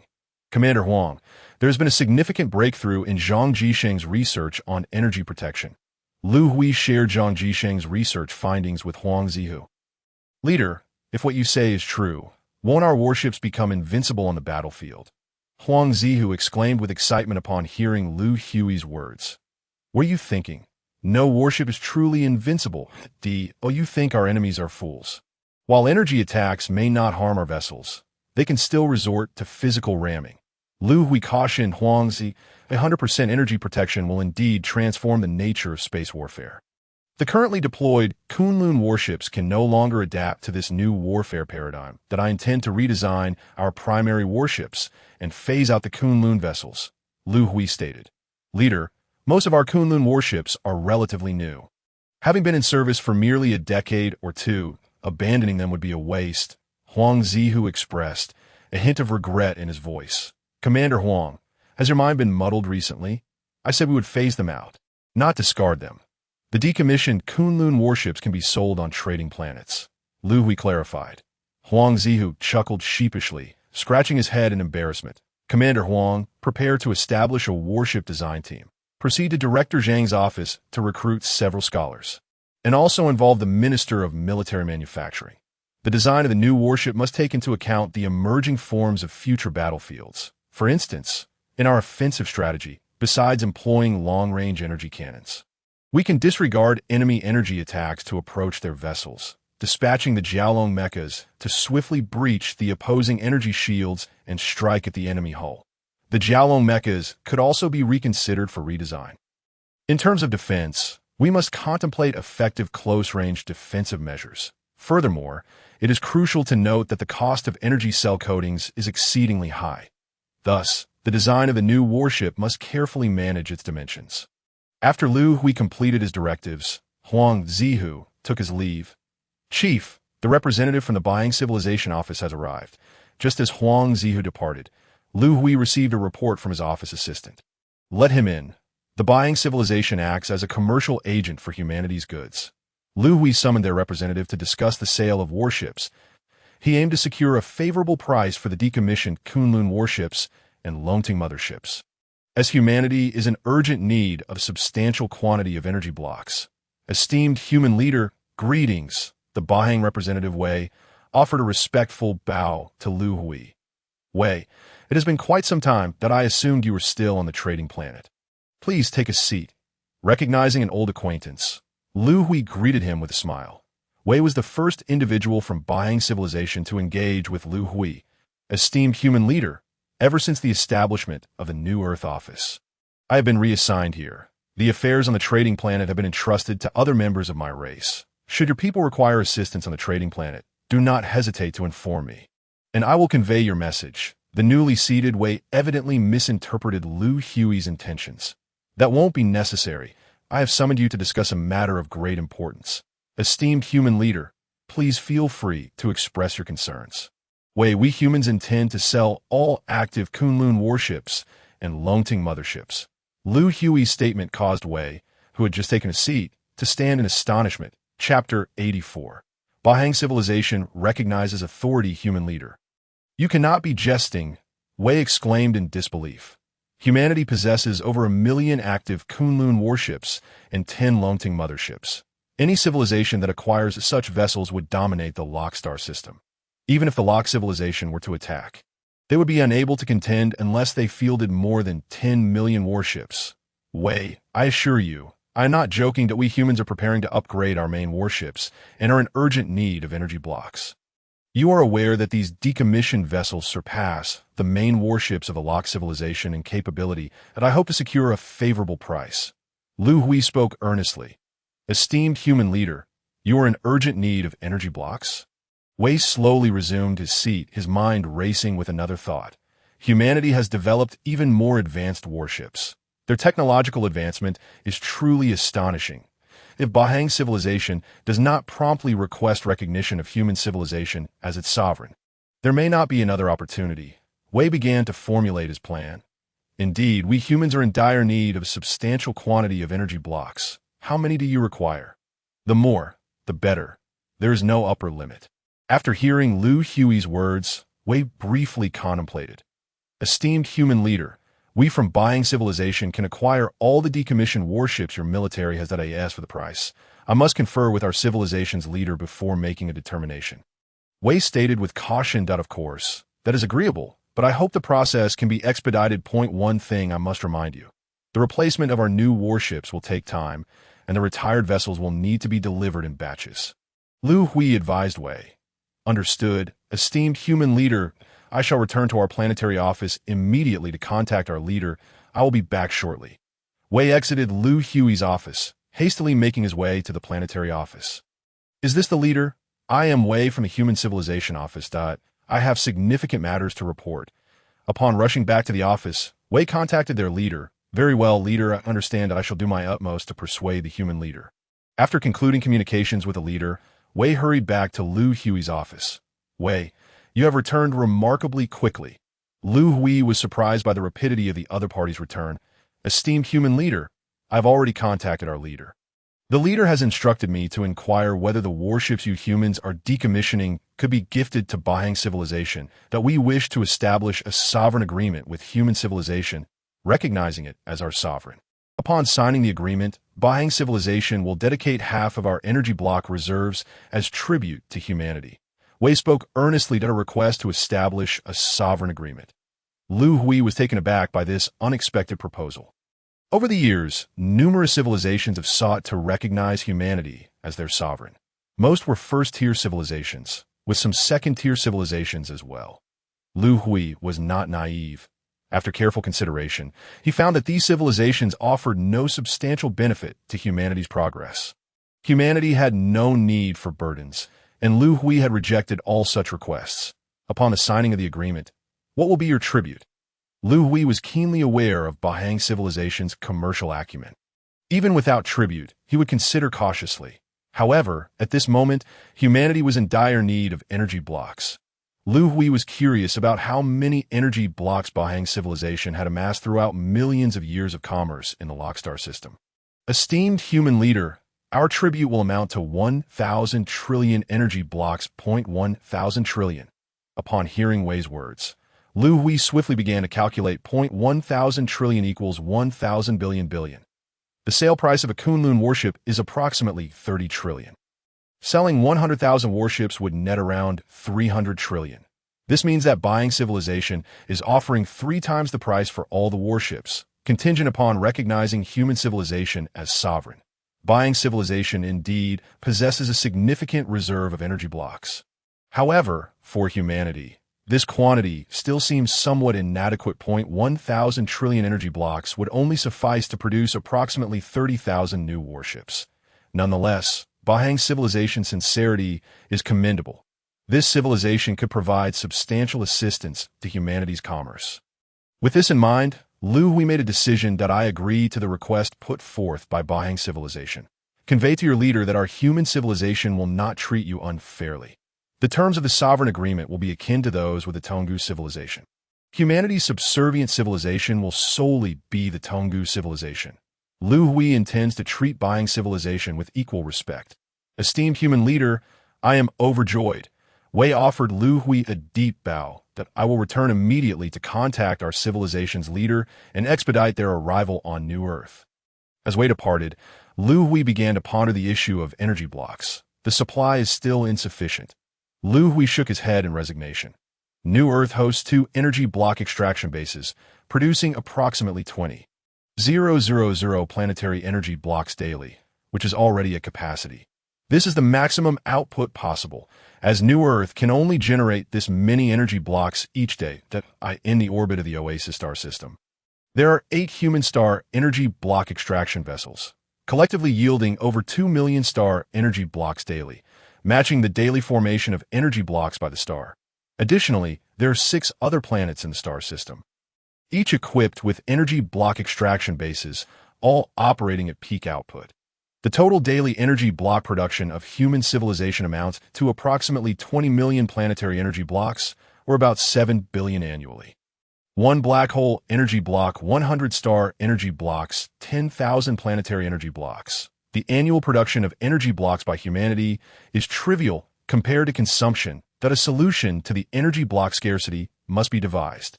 Liu Hui fell into contemplation that it appears imperative to organize personnel to the black hole in the locked star system for the extraction of black hole energy blocks. Liu Hui was aware that the scholars of the Academy of Sciences had long since mastered the theoretical knowledge necessary for collecting black hole energy blocks. Humanity possesses the capability to extract black hole energy blocks independently. However, the distance to the black hole in the locked star system is considerable, and the locked civilization controls the rights to access the black hole. Liu Hui harbored reservations, which is why he had refrained from sending personnel to the black hole. Now, faced with pressing circumstances, he resolved to organize an expedition team to conduct a field study of the black hole. Preparing for future extraction efforts, summon academician Yi Chun to my office.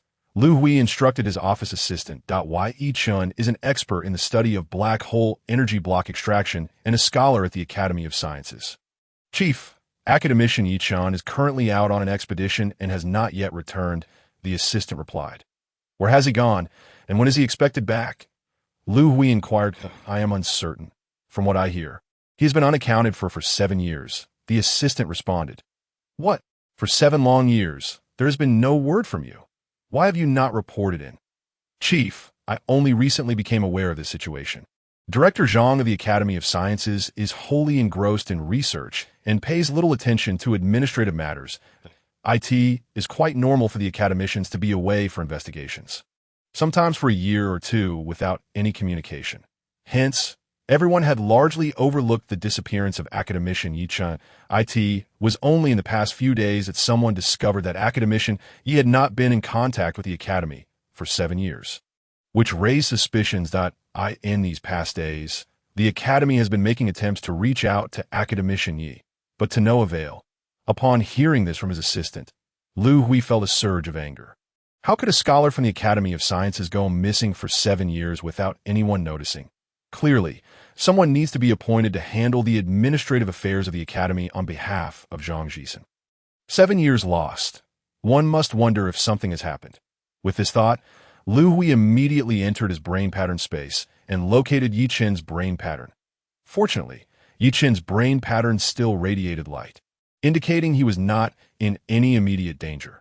Liu Hui attempted to call out to Yi Chen within the brain pattern space, hoping to establish contact, but no matter how he called, Yi Chen's brain pattern remained unresponsive. Liu Hui was perplexed. What exactly had transpired with Yi Chen? Where had he conducted his investigations? After exiting the brain pattern space, Liu Hui inquired with his assistant. Chief, his investigation site is within the stellar system. Notify Commander Huang to organize a search for academician Yi within the stellar system. Academician Yi is still alive, that a considerable number of search ships and vessels were dispatched by humanity to conduct a thorough search within the stellar system. A month passed with no discoveries, and the search operations concluded. 2 months later, a dilapidated exploratory vessel appeared in the orbit of New Earth. Through the ship's observation window, Academician Yi gazed upon the new Earth before him, tears of joy welling in his eyes. After 70,000 years, I have finally returned. Chapter 85. Otherworldly Space. 1. Doctor, there's nothing wrong with my body, and certainly nothing amiss with my mind. Please allow me to see the Chief. I have exceedingly important matters to report. Upon his return to New Earth, Academician Yi was forcibly taken to the hospital by his colleagues, who were concerned about his mental state. Although he had been missing for 7 years, upon his return to New Earth, he claimed to have spent 70,000 years away. Do not panic. Do not panic. I will conduct a comprehensive physical examination once more. The doctor, having finally received a patient, was unwilling to let this rare opportunity slip away. Since humanity's bodies became host to bacterial civilizations, they have bid farewell to physical ailments and aging. Ordinary internal and external injuries can heal swiftly, and only severe injuries warrant surgical intervention in a hospital. Thus, the doctor's work has become quite leisurely, primarily dealing with a sparse number of patients suffering from mental illnesses. Can you blame me for being anxious? Do not think I am unaware. You all presume I am mentally ill, that I assure you. I am in perfect health. Why can you not believe me? Yi Chen's patience was nearing its limit, and he felt an impulse to confront the doctor and seek out the chief directly. I believe you. Please come to my office for a discussion about what has transpired with you. To the door of the ward, Liu Hui's voice resonated. Upon receiving the news of Academician Yi's return, Liu Hui hurried over, driven by a strong intuition that Yi must have encountered something extraordinary. The fact that Liu Hui could not contact Yi in his brain pattern space during his disappearance was unprecedented for him.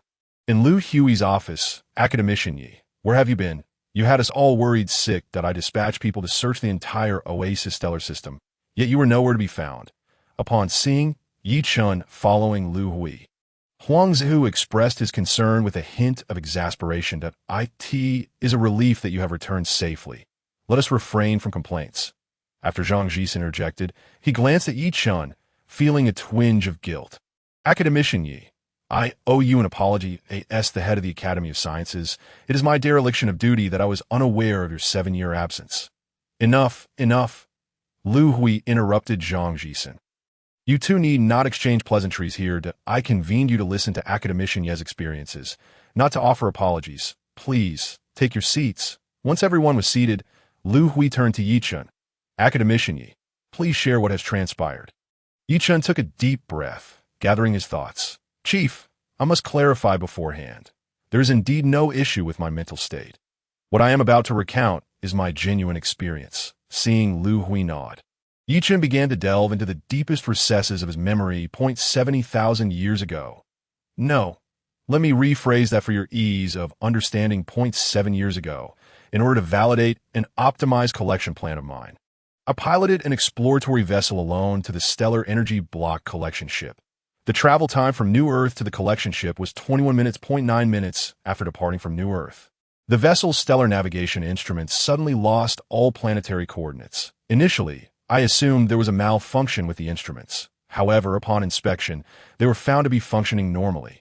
Gazing through the ship's observation window, I saw no stars in sight. That moment, I suspected I had encountered a rare spatial turbulence. Randomly transported to some vast void in the universe, I attempted to communicate externally using the ship's communicator, yet received no response.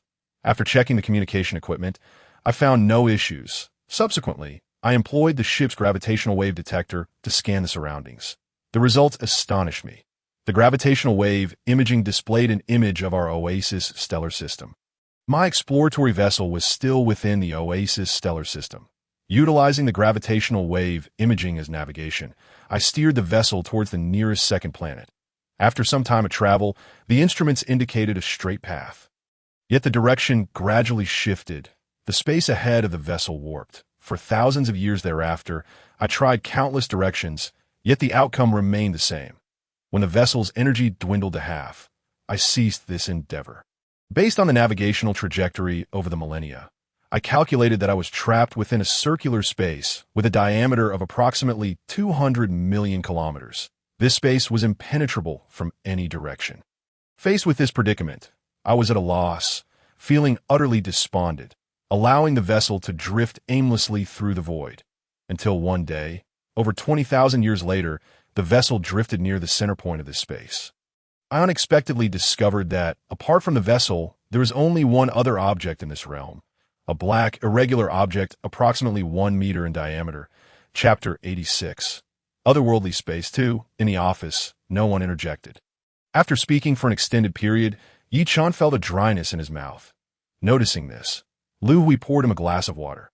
"Thank you, Chief." That Yi Chan accepted the water and drank it in one go. Upon discovering this black substance, I began to study it. This material represents an unknown substance to humanity that I sought to analyze its composition, density, and mass, yet was unable to do so. This black substance remained immobile in space. I exhausted every conceivable method, including employing the ship's energy beam cannon, but could not harm or separate it. Through calculations, I determined it to be the very anchor of this space, a point of support impervious to destruction. I then shifted my research focus. After 10,000 years, I serendipitously observed this black substance emitting an unknown ray outward. Each time the ray was emitted, I noted fluctuations within the space that I theorized that these fluctuations might create an aperture in the closed space. After another 10,000 years, I confirmed this hypothesis. The fluctuations generated by the ray indeed caused a brief aperture to form, lasting only about 10 seconds. Although I understood that the ray's emission would create an opening, I was unaware of where this aperture would manifest. To locate this opening, I devoted over 20,000 years to observation and calculations. Eventually, I discerned the pattern of the openings following the ray's emission. Based on this pattern, I located an opening and escaped from this space.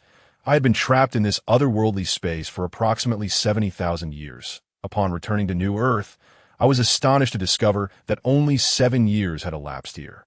"Chief, this is my true experience." Yi Chan recounted his extensive experiences spanning 70,000 years. "Ji-sun, do you have any thoughts on this?"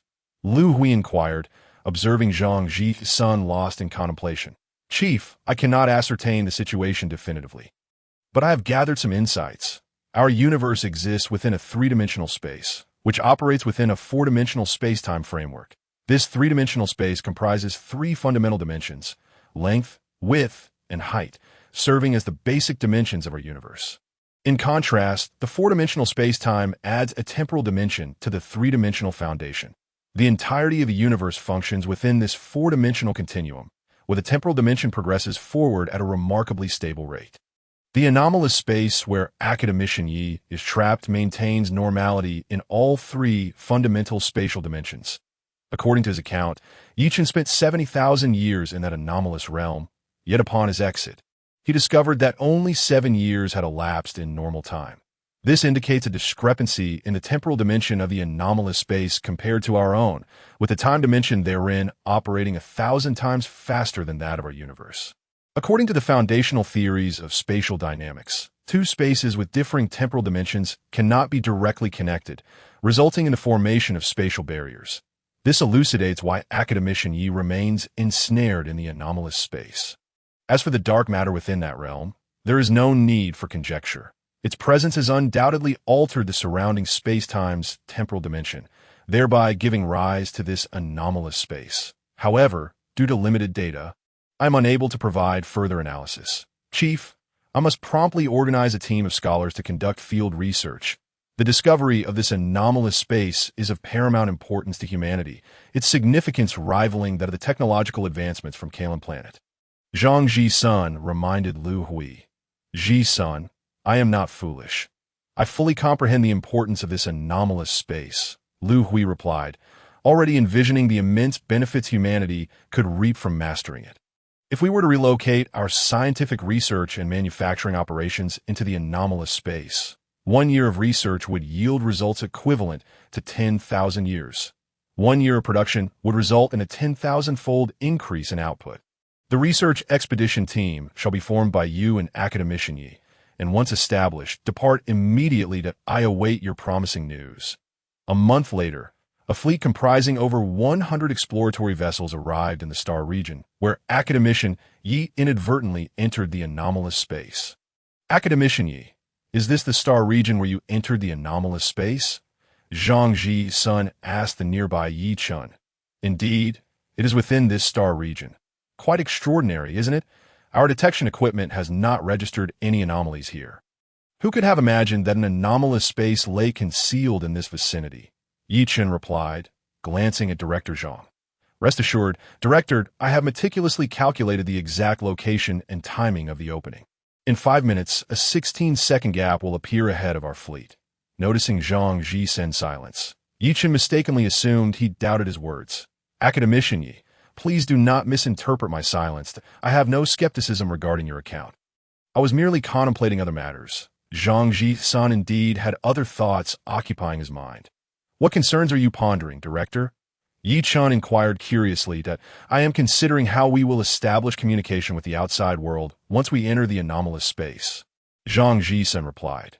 Currently, our communication relies on quantum entanglement principles that I had always believed that as long as quantum entanglement remained intact, communication would be feasible regardless of our location in the universe.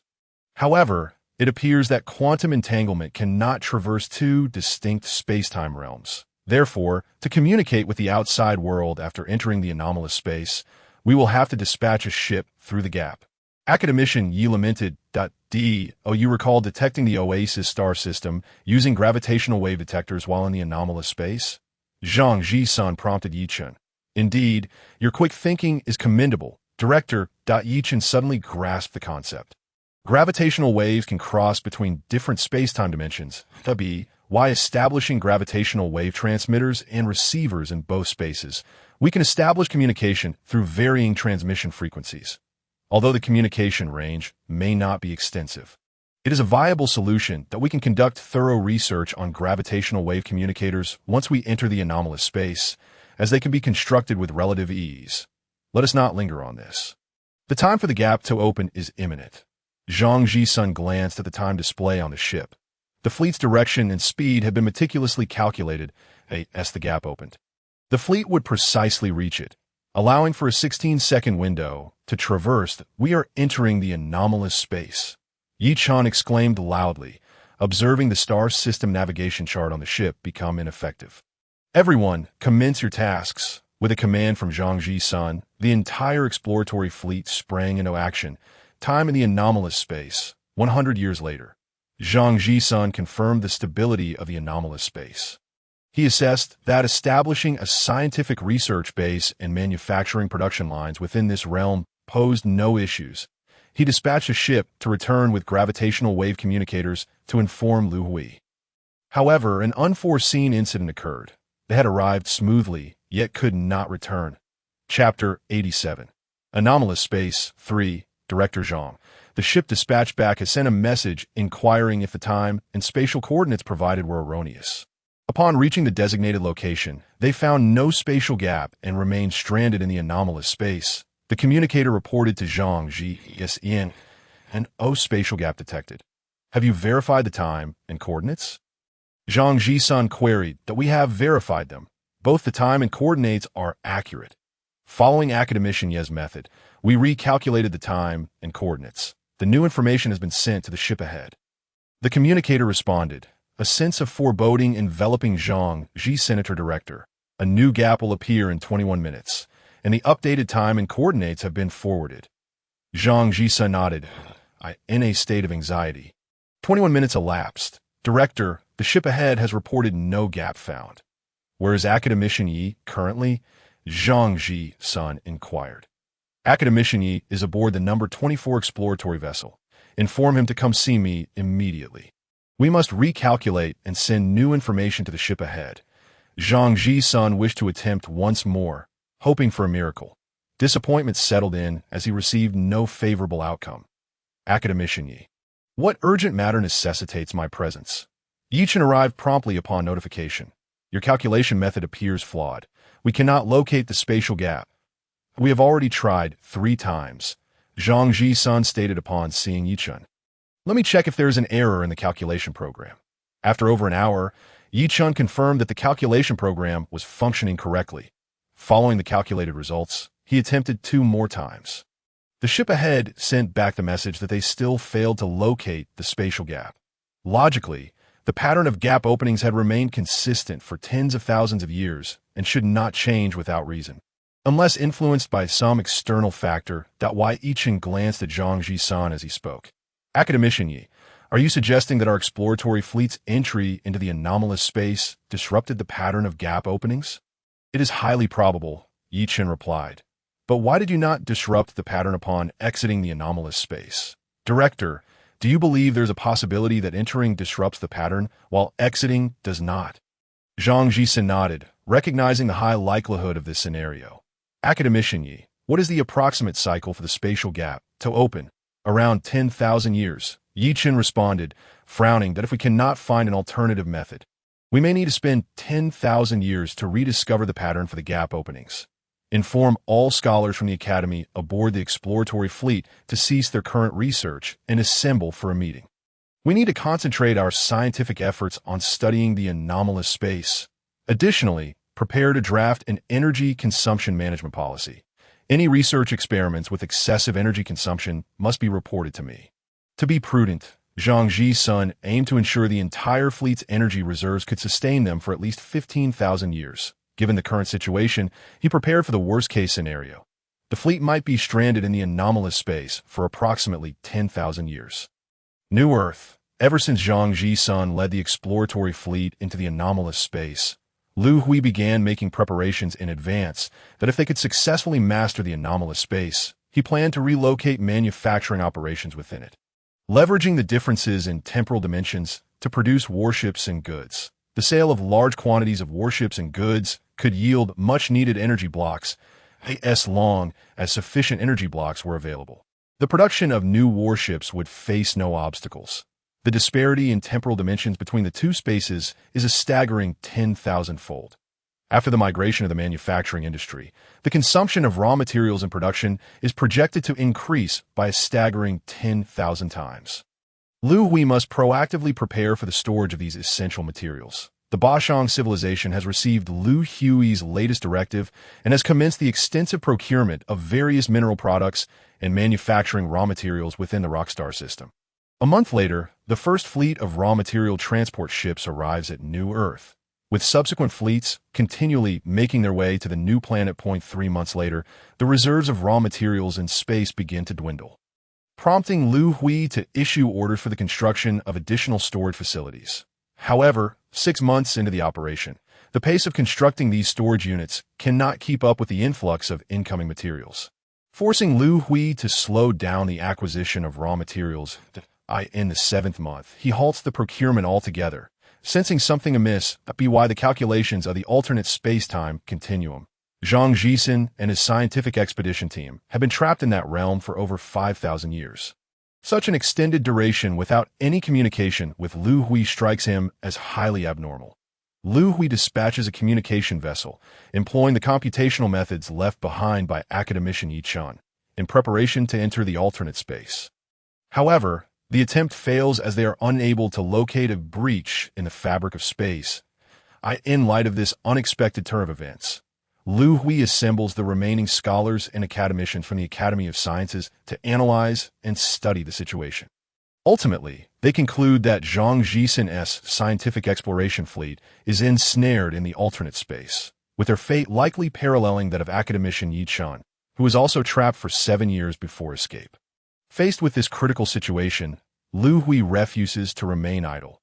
Harnessing the collective intellect of the scholars, they devise a means of communication utilizing gravitational waves, constructing a gravitational wave communicator in the process. They seek to establish contact with Zhang Jisan in the alternate space that a ship equipped with the gravitational wave communicator ventures into the star field of the alternate space, adjusting the frequency of the gravitational wave transmission. They send out a primitive Morse code signal into the surrounding void. Success! We have finally received a response. The operator, who has steadfastly manned the communicator for millennia, exclaims in jubilation. Quickly, inform Director Zhang. The gravitational wave communicator has intercepted the Morse code message. Upon receiving the news, Zhang Jisan hurriedly rushes from the laboratory.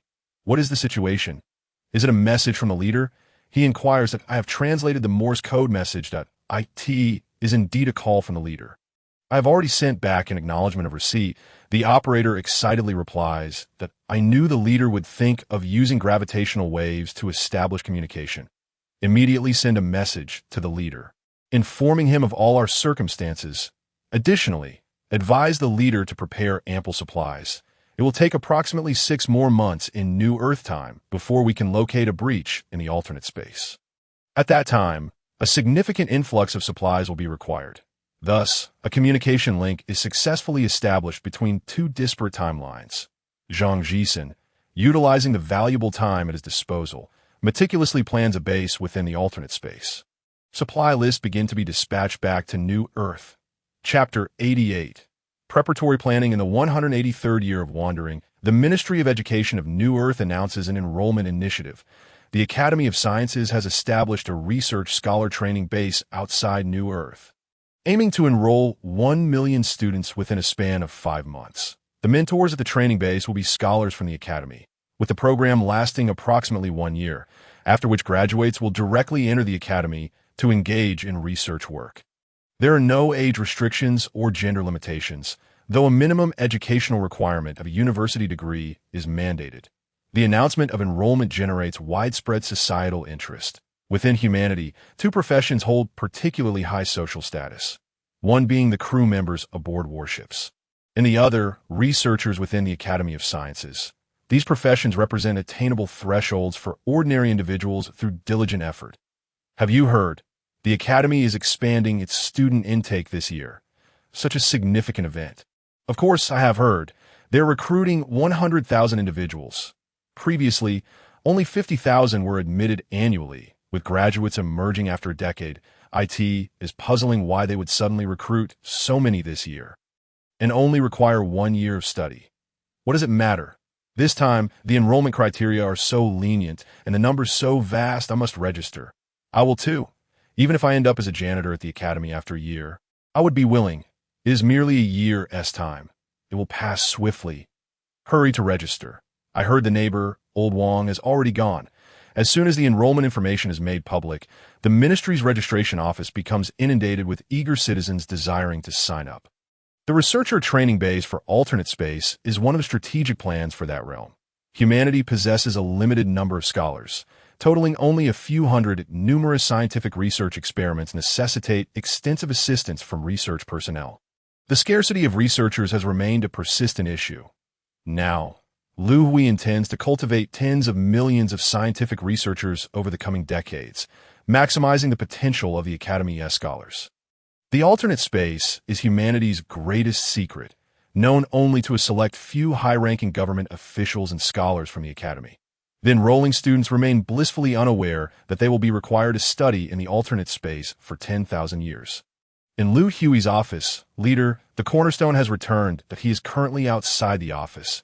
Shall I summon him immediately? The assistant queries. Let him in, Liu Hui replies, surprised by the swift return of the cornerstone. Half a month prior, he had dispatched the cornerstone to Yuzhu planet to visit the leader of the Yuzhu civilization, Daka. The planning for the alternate space involves the migration of the manufacturing sector, which is intricately linked to the Yuzhu civilization, the primary provider for humanity's manufacturing outsourcing. Given the gravity of the alternate space's existence, if Liu Hui were to involve the Yuzhu civilization, he must find a way to maintain control over this civilization. Therefore, Liu Hui intends to proactively invite the Yuzhu civilization to sign a suzerainty agreement, establishing humanity as the suzerain. While utilizing this agreement, he aims to bind the interests of both civilizations together. The Cornerstone and Daka, the leader of the Yuzhu civilization, share a long-standing friendship. Liu Hui sent him to gauge Daka's willingness to enter into an agreement with humanity. Should Daka show disinterest, Liu Hui would seek an alternative civilization for outsourcing. Leader, I have returned, announces the Cornerstone as he enters the office and bows respectfully. Thank you for your hard work, Cornerstone. Please sit. Liu Hui responds. As the Cornerstone takes a seat, he appears hesitant to speak. What is it, Cornerstone? Was the trip to Yuzhu planet unsuccessful? Liu Hui inquires, noting his expression. Leader, the trip went quite smoothly. However, upon returning to New Earth, I heard that the Ministry of Education has established a new research scholar training base and is currently enrolling students. I thought. The Cornerstone struggles to articulate his thoughts. Are you hoping to secure some enrollment spots for your Tonggu clan? Liu Hui guesses with a smile. Leader, Do you think my request is a bit excessive? The cornerstone asks, somewhat apprehensive. Rest assured, our Tongu clan is populous enough to select a few elite talents. Those who enter the training base will not hinder humanity's progress, regardless of their future academic achievements. Their primary service will be to you, the humans, he adds, expressing concern that allowing Tongu members to study human technological knowledge might infringe upon humanity's interests, risking rejection of his request. Cornerstone, over the years, your Tongu civilization has shown unwavering loyalty to humanity. Your kin have enlisted to fight, shedding blood for humanity's benefit in the stars. I have taken note of all these contributions that in fact, even if you had not mentioned it, I would have allocated some spots for your Tongu members. Their advancement in technology will also be beneficial for us humans, Liu Hui reassures him. Liu Hui is not concerned that the Tongu will surpass humanity in technological prowess after acquiring knowledge.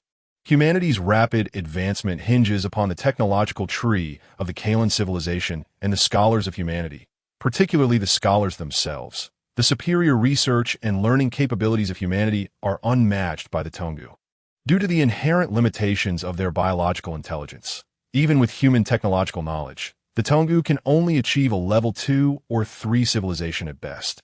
Esteemed leader, thank you for your generosity in opening the door to knowledge for our Tongu people. The cornerstone expresses with great excitement, bowing deeply.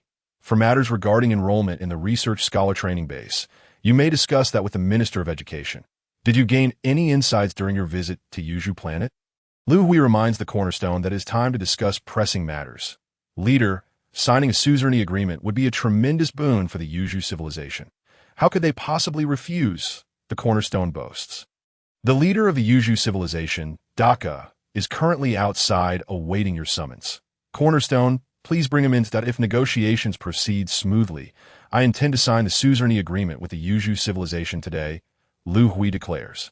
Feeling the pressure of time, as he is only 5 months before the breach in the alternate space opens, there remains an overwhelming number of tasks to attend to.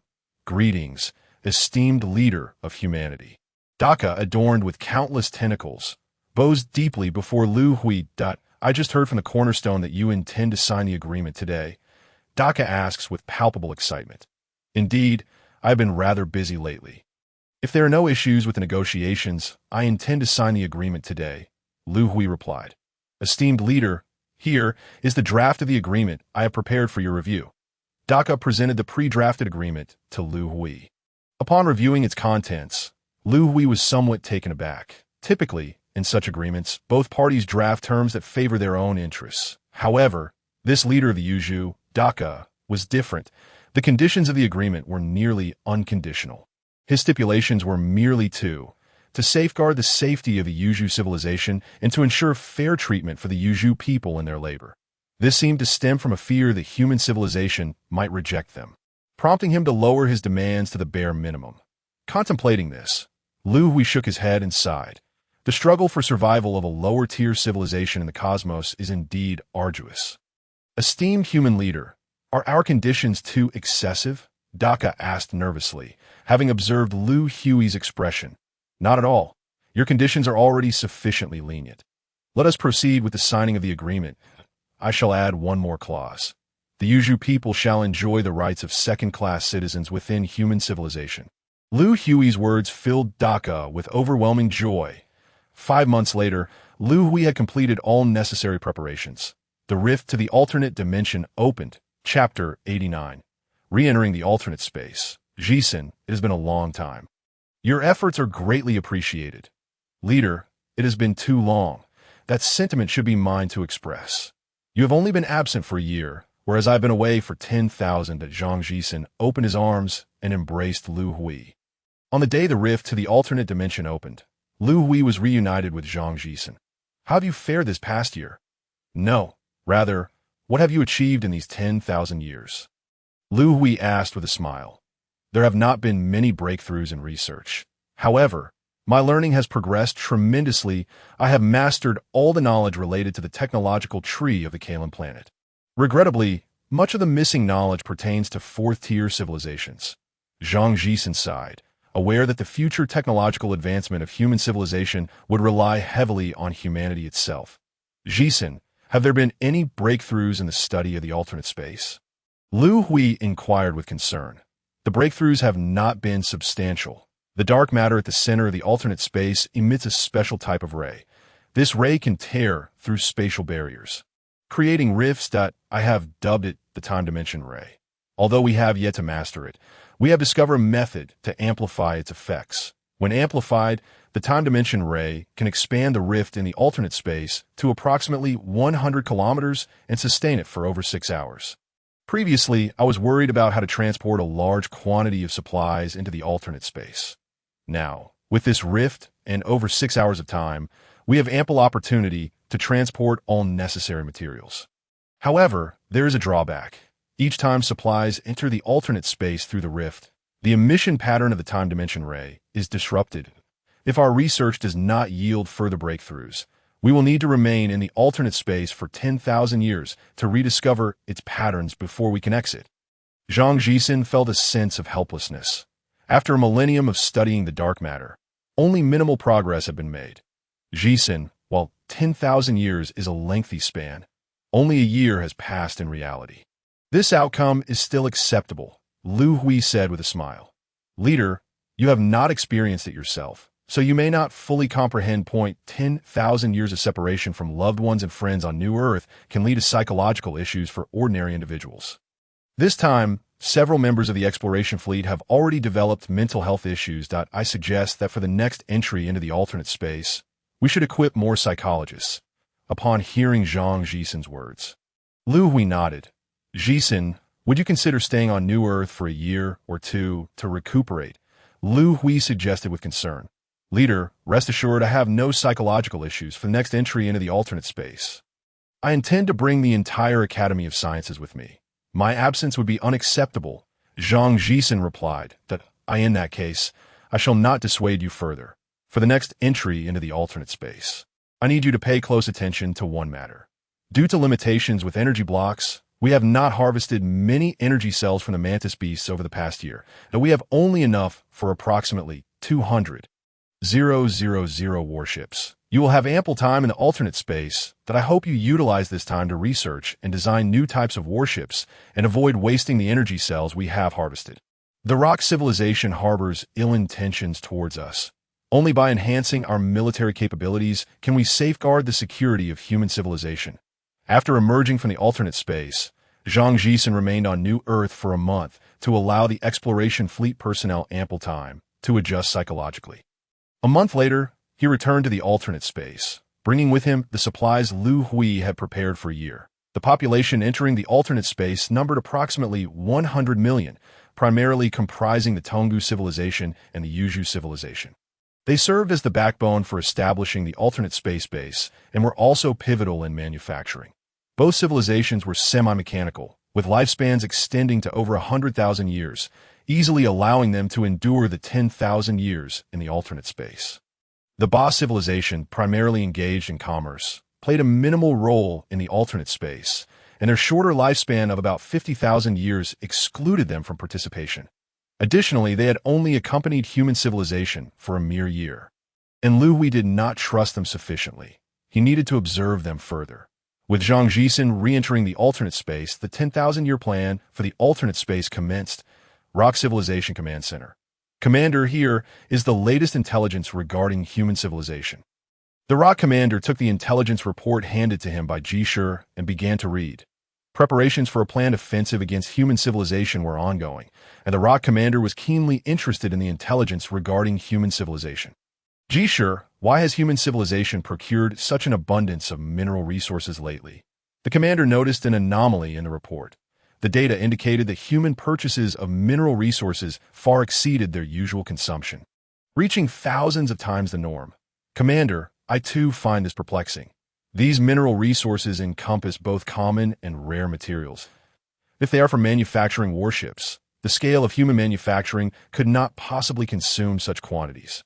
Recently, the Ba civilization signed a suzerainty agreement with human civilization that I suspect human civilization has received advice from the Ba civilization and is hoarding mineral resources, waiting for prices to rise before selling them for profit. Jisher articulated his analysis. This Ba civilization lacks foresight, Human civilization is on the brink of extinction, yet they still leap into the pit. The rock commander chuckled.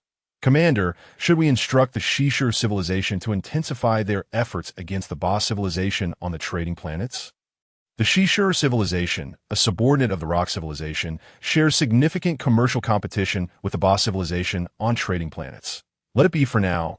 We should not alarm human civilization just yet that if they do attempt to sell the hoarded mineral resources. We can then direct the Shishir civilization to suppress the prices that I want human civilization to be left with nothing.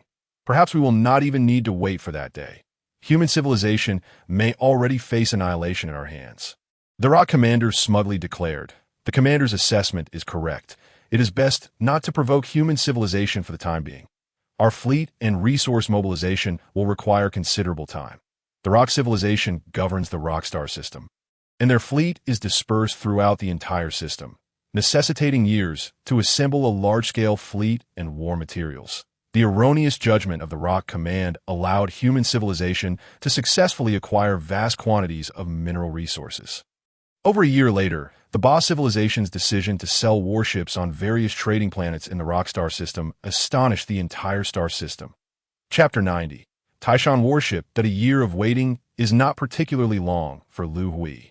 Yet for Zhang Jisen, it marked another 10,000 years. 1 year later, as the rift to the alternate space opened, Liu Hui and Zhang Jisen met once again.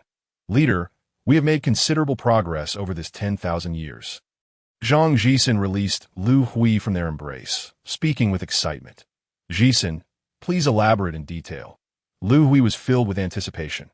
Leader, can you guess how many Kunlun warships we manufactured in the alternate space base over these 10,000 years? Zhang Jisen teased, a hint of pride in his voice. 2 billion? 5 billion?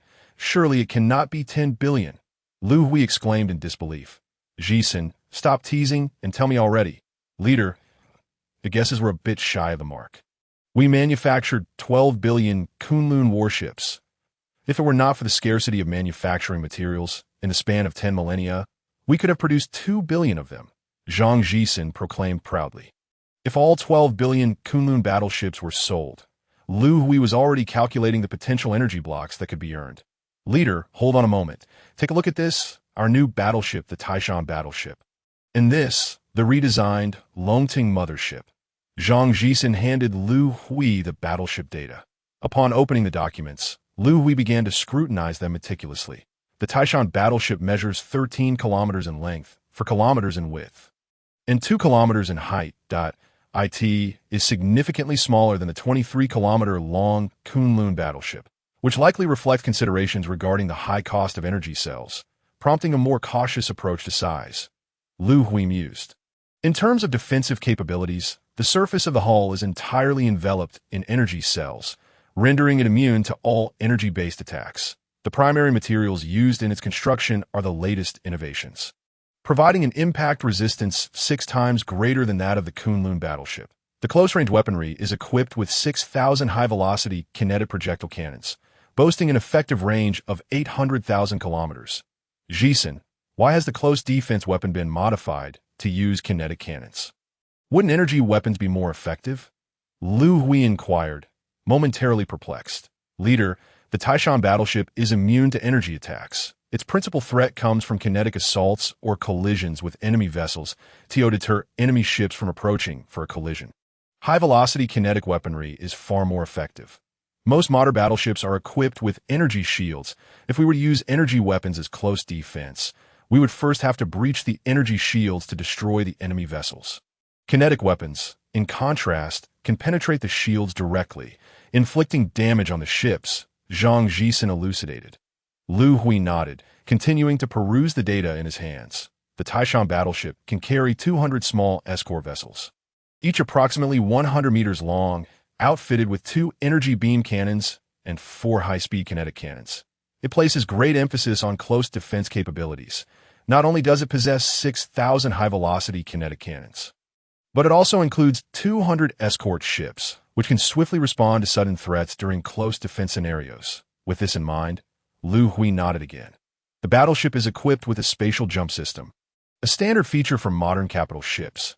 Additionally, the Taishan battleship houses 2,000 new model Jialong mechas, Liu Hui had previously suggested that the design of the new battleship could consider the utilization of Jiaolong mechas.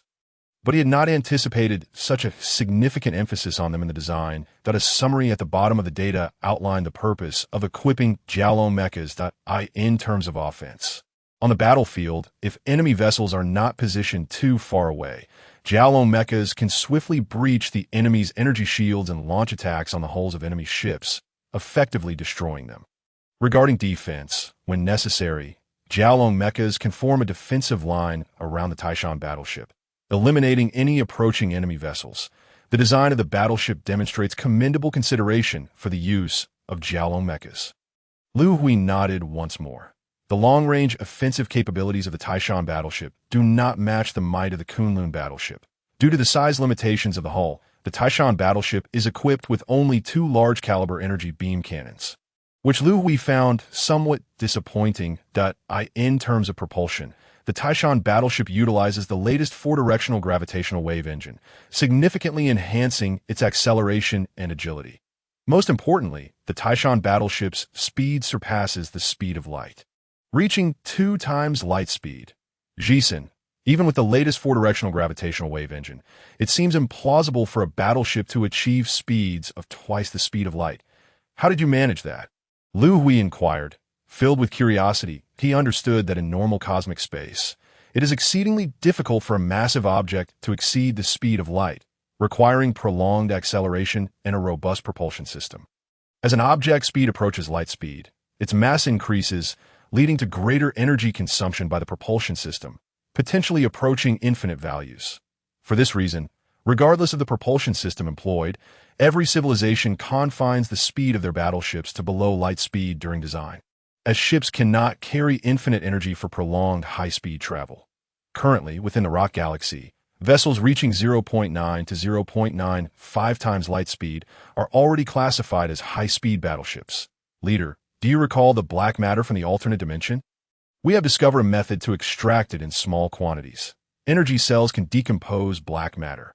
However, the decomposition process is exceedingly lengthy, requiring over 2,000 years.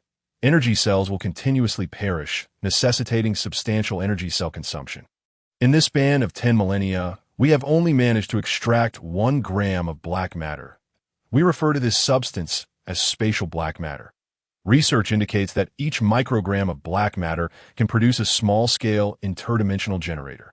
Leader, have you noticed? The bow of the Taishan battleship is designed in a conical shape. To the tip of the cone, a small interdimensional generator is installed. Once activated, the bow of the battleship will exist within an alternate space-time. While the majority of the hull remains in normal space-time, a battleship can simultaneously occupy 2 distinct space-times. This will create a peculiar phenomenon that if the battleship accelerates towards the alternate space-time, it will gain a temporal dimension boost from that realm. In normal space-time, if the battleship speed is 0.9 times light speed, the boost will allow it to exceed light speed. Regrettably, the Taishan battleship can currently only achieve twice light speed. Zhang Jisen expressed some regret, as according to the temporal dimension multiples from the alternate space, they should have been able to construct even faster battleships. Jisen, you have already accomplished quite a feat. A battleship capable of 2 times light speed can undoubtedly stand out within the rock galaxy. Liu Hui continued to review the data. This is the revised information on the Longting mothership, Chapter 91. The Guardians doubts the new Longting mothership is spherical in shape, with a diameter of approximately 80 kilometers. It boasts 4 docking ports, allowing it to simultaneously accommodate 200 Taishan battleships for resupply and maintenance. Equipped with a spatial jump system, the mothership's defenses feature a surface entirely covered in energy cells, rendering it immune to energy attacks. Due to the excessive use of energy cells, Zhang Jisen has only constructed 2 of these vessels. The mothership is armed with 10,000 large-caliber energy beam cannons, capable of engaging in medium to long-range attacks. Additionally, it features 8,000 high-speed kinetic cannons for close defense, similar to the Taishan battleship, to deter enemy vessels from approaching and colliding with the mothership. The newly designed Longting mothership retains the original ultra-large caliber energy beam cannons. Although these cannons consume an exorbitant amount of energy, they serve a purpose when necessary. A significant change in the mothership is the internal deployment of 20,000 Jiaolong mechas. The reason for such a large number of mechas is due to their redesign and manufacturing. Besides being covered in energy cells for immunity against energy attacks, the melee weapons of the mechas have seen substantial enhancements. The Academy of Sciences has developed a new type of material known for its remarkable hardness and toughness. Cold weapons forged from this material can easily slice through the hull of the battleship as if it were tofu. However, the production of this material is exceedingly challenging, resulting in very low yields. The output is merely sufficient to equip the Jiaolong mechas with cold weaponry. While it may seem somewhat absurd to employ cold weapons in interstellar warfare, their efficacy cannot be overlooked. Once Jiaolong mechas infiltrate enemy vessels, they can wreak havoc using their melee weapons, proving several times more efficient than employing small energy beam cannons. Furthermore, Jiaolong mechas feature a novel design. When necessary, every 5 Jiaolong mechas can combine to form a giant mech, enhancing both survivability and combat capability on the battlefield. The operators of the Jiaolong mechas are predominantly from the Tonggu tribe. Ordinary humans cannot withstand the high-speed movements of the mechas. Only the guardians among humanity possess the ability to control the mechas. The Tonggu tribe, being semi-mechanical, can endure the rapid motion of the mechas. Regarding the guardians, Liu Hui has long harbored significant doubts.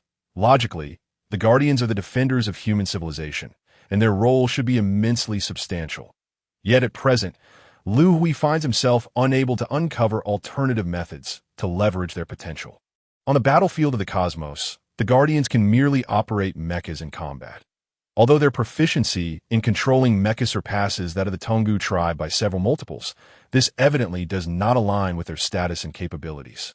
Humanity's acquisition of the Kalanshan technological tree is missing certain components. Liu Hui suspects that the missing elements should contain detailed information about the Guardians. Only by understanding this information can the true potential of the Guardians be realized. Reflecting on the Jiaolong mechas, Liu Hui sighed inwardly. After reviewing the documents in his hands, he estimated the combat capabilities of the Taishan battleship and a new Longting mothership in comparison to the main battleships of the Rock civilization. The combined force of 200,000 Taishan battleships and 2 new Longting motherships could effortlessly contend with 10 million Rock main battleships. Zhang Jisen presented Liu Hui with a gratifying report card. Jisen, this is truly remarkable. Your hard work over the years has not gone unnoticed. Liu Hui gently patted Zhang Jisen on the shoulder and praised him. Leader, this is our duty. Only with formidable military strength can our human civilization establish a foothold in the cosmos. He continued, by the way, before I emerged from the other space, I had already drafted a list of supplies. When we next venture into the other space, I expect you to have these supplies prepared for me. Zhang Jisen handed a list to Liu Hui.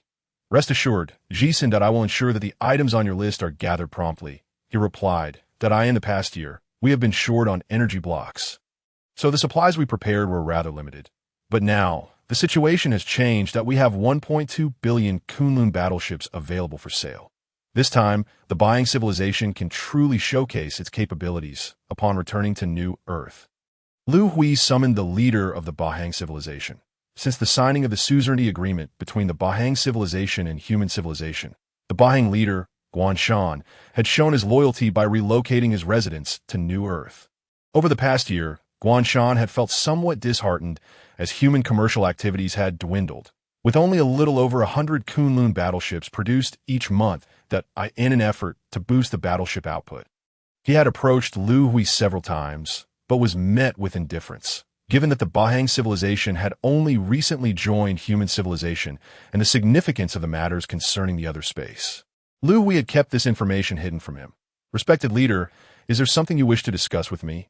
Guanshan inquired, puzzled, as Liu Hui rarely called upon him. Guanshan, I have a list of supplies for you. Please prepare them as soon as possible, Liu Hui said. Handing over the list, as he glanced at the list, Guanshan felt a sense of despair. While the types of items were not numerous, the quantities were staggering. Last year, when human civilization had procured a significant amount of supplies, the Bahang civilization had advanced many energy blocks to support them during shortages. Now, with old debts unpaid and a new list of supplies presented, he felt as though he had been duped by humanity. After a rough estimate, He realized that even if they drained the energy block reserves of the Bahang civilization, they would still be unable to fulfill this list.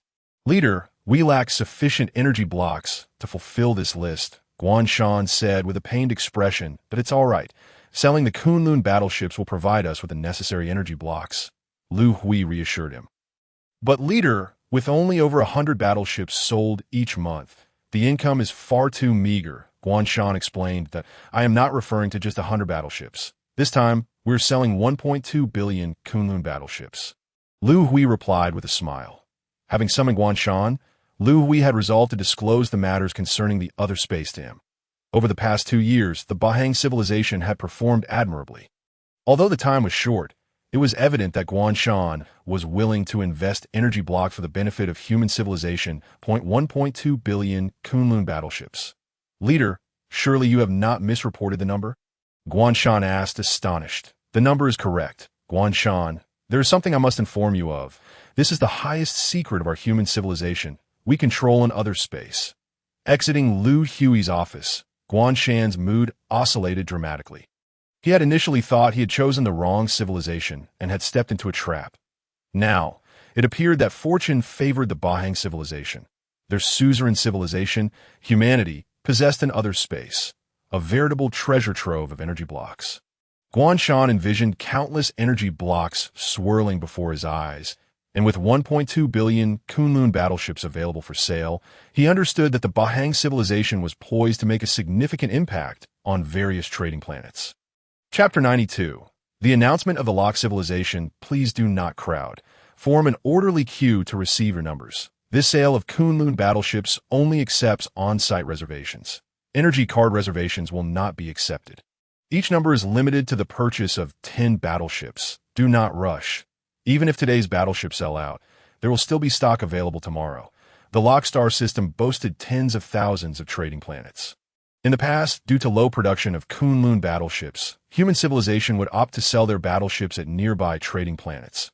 This time, with a staggering 1.2 billion Kunlun battleships, the Bahang civilization distributed them across various trading planets to expedite sales.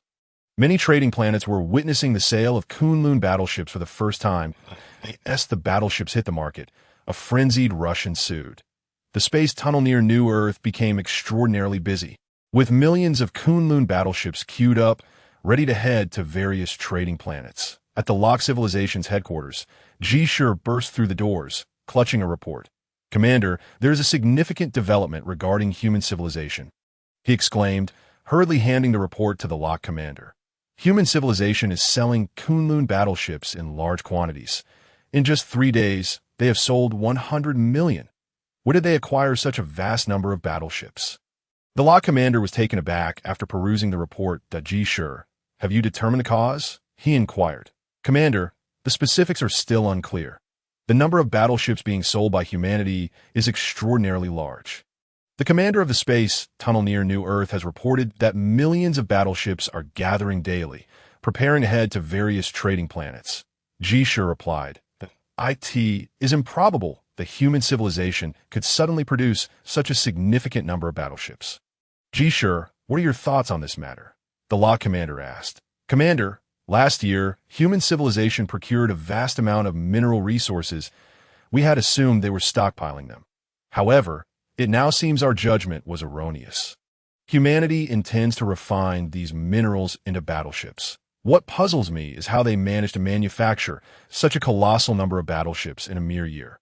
Based on current intel, the number of battleships they are selling could reach 500 million or even more."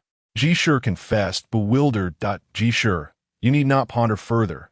It is undoubtedly due to the technological advancements from Kalan planet. With a level 4 civilization's technological tree, anything is possible." After contemplating for a moment, the locked commander continued, "Ji-Shur, is there any intelligence indicating that humanity is expanding its fleet?" "Commander, we have not yet received such intel. The battleships being sold are simplified versions of their main battleships. It appears they are primarily manufactured for sale." Ji-Shur responded, "Ji-Shur, we can no longer delay our plans to attack human civilization and seize their technological tree. This time, they are merely manufacturing battleships for sale. If next time they produce a large fleet of battleships for military purposes, The Lock commander resolved firmly that humanity's rapid advancements were too glaring. He feared that with further delays, the Lock civilization would lose its final opportunity. Commander, I concur with your urgency to launch an offensive that we cannot afford to linger any longer. In 6 months, we can mobilize over 1 billion main battleships. The 1 billion battleships currently stationed in the Sirius sector will also be rotated back. In total, we can assemble 2 billion main battleships. The number of main battleships currently in service with human civilization is approximately between 1 to 1.5 million. Our numerical advantage is already quite pronounced. The original plan of the Lock Commander's office was to spend around 50 years gathering 5 billion main battleships, only launching an attack when they were fully confident. Now, they found themselves compelled to advance their timeline for the offensive. The buying civilization sale of Kunlun battleships faced no obstruction from the Lock civilization. The Lock Command believed that interfering with human commercial activities prior to the attack would alert humanity. Moreover, they perceive humanity's mass sale of battleships as a foolish endeavor. Should these battleships remain in humanity's possession, they would pose a significant hindrance to their assault. In just 3 months, the buying civilization successfully sold all 2 billion Kunlun battleships, resulting in a substantial influx of energy blocks for human civilization. During the battleship sales, the items on the supply list began to flow continuously to New Earth, with an ample supply of energy blocks. The procurement of the items on the list took merely 6 months. Once the supply list was fully acquired, Zhang Jisen prepared for his third venture into the other space. In the office of the leader on New Earth, Liu Hui said, "Jisen, I want to see you off this time as you enter the other space. The supplies prepared for this journey are several times more than last time. This will require considerable effort from you. It is not that arduous. It's just the duration that feels a bit long and trying." Before Zhang Jisen could finish, the office door was suddenly thrust open. "Leader, there is a grave situation." Liu Hui's assistant burst in, holding an urgent report. "What has happened? Why such haste?" Liu Hui questioned, puzzled, as his assistant was typically composed and rarely entered the office without knocking. "Leader, the extraterrestrial office on New Earth is in the process of evacuating. They received a decree from the Lock Command, which is a confinement announcement directed at our human civilization." The assistant handed the announcement to Liu Hui. "Human civilization has transgressed the regulations of the Lock star system, launching an unauthorized assault on the Windra civilization, which has resulted in its obliteration. In response, the Lock Command has resolved to hold human civilization accountable for its unlawful actions and to impose a confinement on the Oasis star system. Following the announcement, the human race is prohibited from departing the star system at will. The leaders of humanity are mandated to present themselves on Lock Planet to face judgment for their infractions. Should they refuse to comply with the trial, the Lock civilization will resort to military force to uphold the laws of the star system. Nearly a decade has passed since the attack on the Windra civilization. Is this announcement not a tad too belated? The Lock civilization is merely seeking a pretext to launch an assault on us humans." Liu Hui quickly grasped the situation. "Jisen, take a look at this announcement," Liu Hui said, handing the document to Zhang Jisen. Subsequently, he activated the communication device on his wrist and dialed Huangzhou. "Commander Huang, the military must enter a state of high readiness immediately. The Lock civilization intends to attack us. After issuing the order, assemble at the command center without delay." After ending the call, Liu Hui turned to Zhang Jisen. "What are your thoughts, Jisen?" Liu Hui inquired. "Leader, this announcement is merely a pretext. Their true motive likely lies in the technological advancements of Kalen Planet." Zhang Jisen, like Liu Hui, quickly deduced the underlying intentions. Indeed, just as I suspected that I hadn't anticipated their response would be so swift. "Jisen, let us proceed to the command center. The Lock civilization seeks to seize our technological advancements. I am eager to see if they possess the capability to do so." Chapter 93. The Defense of New Earth 1. Upon their arrival at the New Earth Combat Command Center, Huangzhou was already awaiting them. "Commander Huang, what is the current situation?" Liu Hui asked. "Leader, the order for high readiness has been issued. The defense systems of the Oasis star system are now operational, and all transit routes in and out of the star system have been sealed. However, numerous extraterrestrial personnel from alien offices have yet to evacuate the star system. They're congested at the transit points. Should we allow them to leave? Huang Zihu questioned. All of them must be sent back to New Earth and placed under strict surveillance to prevent any information leaks. The defense systems are operational. We cannot allow them to expose our defensive strategies. Ensure their identities are verified. If they are locked individuals or their allies, apprehend them immediately. War is imminent, and Liu Hui will show no mercy. Leader, intelligence from the front indicates that locked fleets are continuously emerging from the spatial tunnel. The intelligence officer reported to Liu Hui. According to our defense plans, we must destroy the spatial tunnel. This tunnel is merely 3 days away from the Oasis star system and was constructed at my request to facilitate human interactions and trade. The commander of the tunnel is a Locke individual, and the control lies within the Locke civilization. Due to the proximity of the tunnel to the star system, we have long had preventive measures in place. More than 20,000 kilometers from the spatial tunnel, a sparse meteor zone is located that a spacecraft crafted by humanity and disguised as a meteor, stealthily launched a spatial weapon towards the tunnel's entrance. Moments later, the weapon successfully jumped into the tunnel's interior, resulting in a catastrophic explosion that obliterated it. On the Locke Eagle mothership, the Locke commander and Jisher were stationed at the command center of the mothership, the strategic hub for the Locke civilization's offensive against humanity. Commander, the spatial tunnel has come under attack and has been destroyed. The news of the tunnel's destruction swiftly reached the command center. Isn't there a fleet of tens of thousands of warships on guard nearby? What are they doing? The Locke commander bellowed. Commander, the Vigilant fleet has reported back. They did not detect any enemy vessels approaching the spatial tunnel. They are unaware of how the tunnel was destroyed. The battlefield intelligence officer informed the Locke commander. The spatial jump technology of human civilization is highly sophisticated that I suspect they utilized a spatial jump to attack and then swiftly retreated, Jisher analyzed. Order the fleet surrounding the Oasis star system to encircle it. Upon reaching the designated location, immediately deploy spatial disruptors to interfere with all spatial activity surrounding the star system that I intend to disable their spatial jump capabilities. The only way for human civilization to escape the star system is through force. Command the tunnel construction units to expedite the establishment of 10 additional tunnels, ensuring defensive measures against enemy spatial jumps are in place. New Earth Combat Command Center Leader, the spatial tunnel has been destroyed. Reports from the front indicate that the Locke civilization has approximately 1 million warships encircling the Oasis star system, deploying spatial disruptors around the star system. Additionally, they have amassed around 20 million warships in the direction of Planet 9. The battlefield intelligence officer reported to Liu Hui. Leader, should we send a frontline Kunlun warships to engage those scattered enemy ships, deploying disruptors? Huang Zihu inquired. The deployment of spatial disruptors is intended to prevent our escape via spatial jumps. We shall not concern ourselves with them. I have no intention of abandoning New Earth. If the Kunlun warships venture out of the defensive system, they risk becoming embroiled in a war of attrition with the enemy. The main force of the Locke civilization comprises those 20 million warships. If we can eliminate them, the conflict will essentially be resolved. Faced with the formidable Locke fleet of 20 million warships, Liu Hui exuded confidence. Humanity currently possesses 1.1 million Kunlun warships.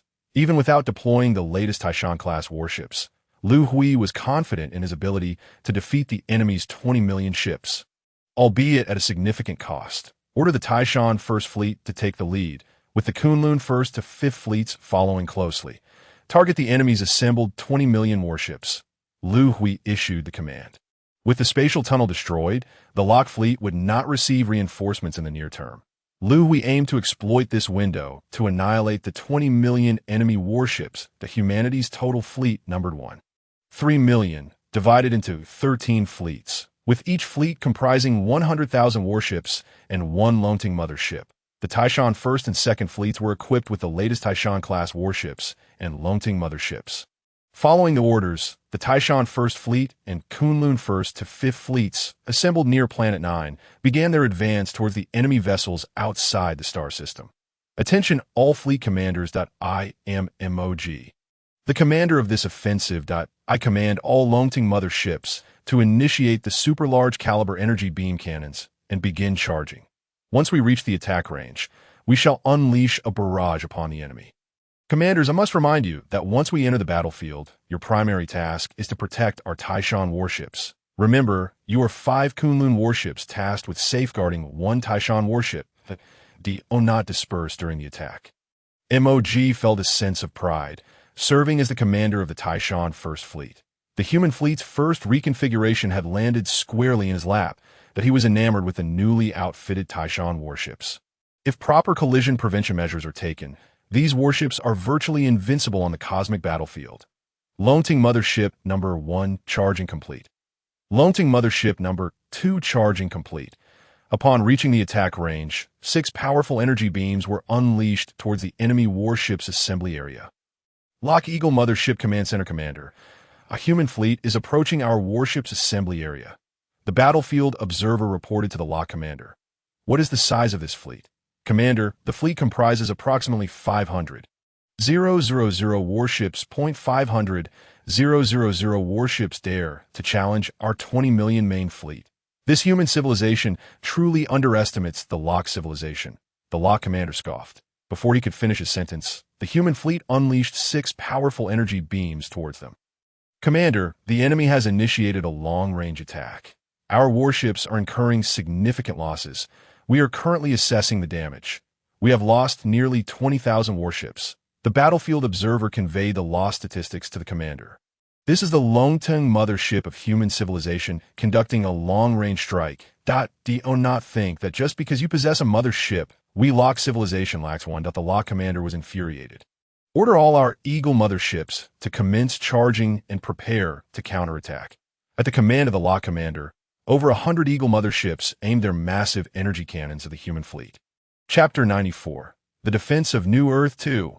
As we approach the enemy warship's attack range, you must stay behind the Taishan warships. I will shield you from the initial wave of energy attacks. Our offensive strategy is to close in within 80,000 kilometers of the enemy before launching our assault. I intend to let the enemy experience the power of our high-velocity kinetic cannons. The captain of a Taishan battleship issued orders to the 5 Kunlun battleships assigned to protect it.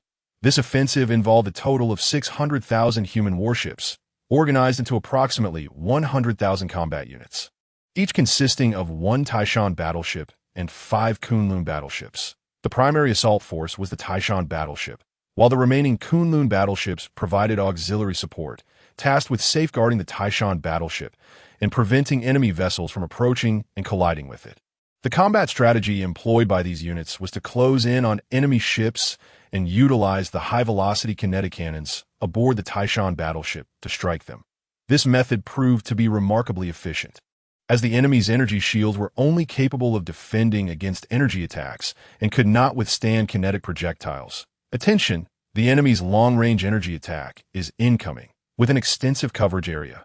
Take cover.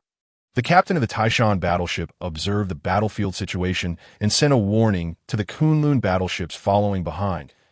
He commanded the Taishan battleship to maneuver sideways, preparing to shield the 5 Kunlun battleships from the energy attack. The Lock fleet's more than 100 giant Eagle motherships had completed their energy accumulation, unleashing powerful energy cannons toward the human fleet. The Kunlun battleships in the rear fairing. The captain of the Taishan battleship expressed concern following the enemy's long-range energy assault. He understood that the Taishan, being smaller than the Kunlun, could not possibly shield all the energy attacks aimed at the rear vessels. A 3684 Kunlun battleship is preparing to return for repairs. We were grazed by the energy cannon.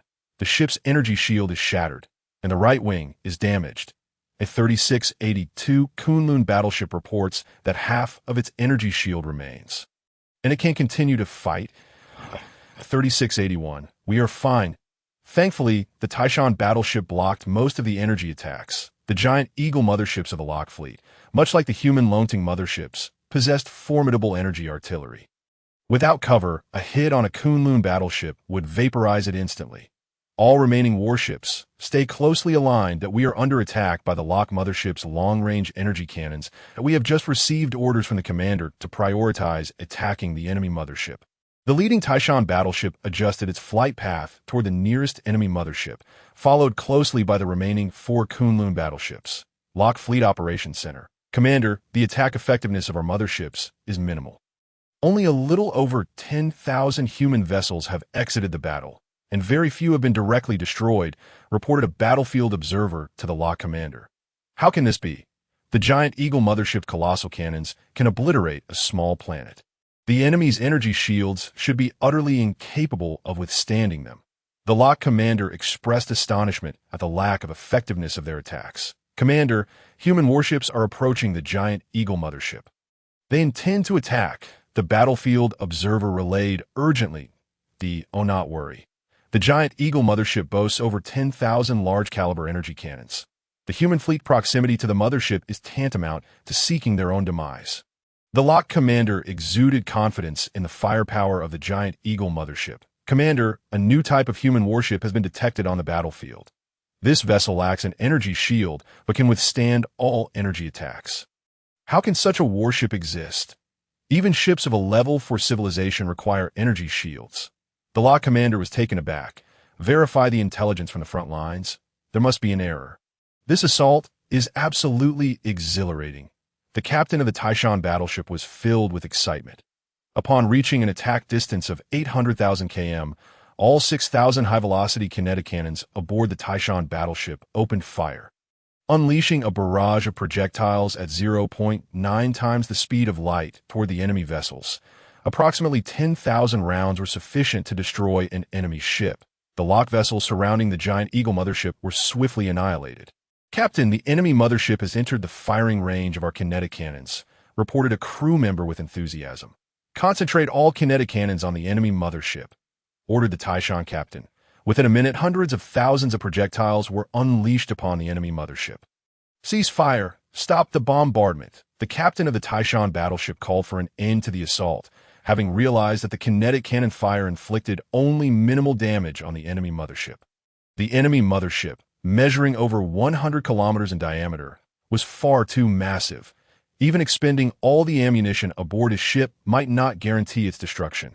Notify the Dragon mech squad aboard the ship to prepare for battle. Once we approach the enemy mothership, they will be deployed. The Taishan battleship captain devised a plan, intending to utilize the Dragon mechs to infiltrate the enemy mothership from within and wreak havoc. Captain, we are still 300,000 kilometers away from the enemy mothership, reported a crew member. Stop advancing. Engage the surrounding enemy ships. Launch 1,000 Dragon mechs toward the enemy mothership. The captain commanded, hesitant to proceed further. The vicinity of the enemy mothership was swarming with nearly 10,000 escort ships. Getting too close would expose them to potential collisions. The 1,000 Dragon mechs were launched from the Taishan battleship at high speed toward the enemy mothership.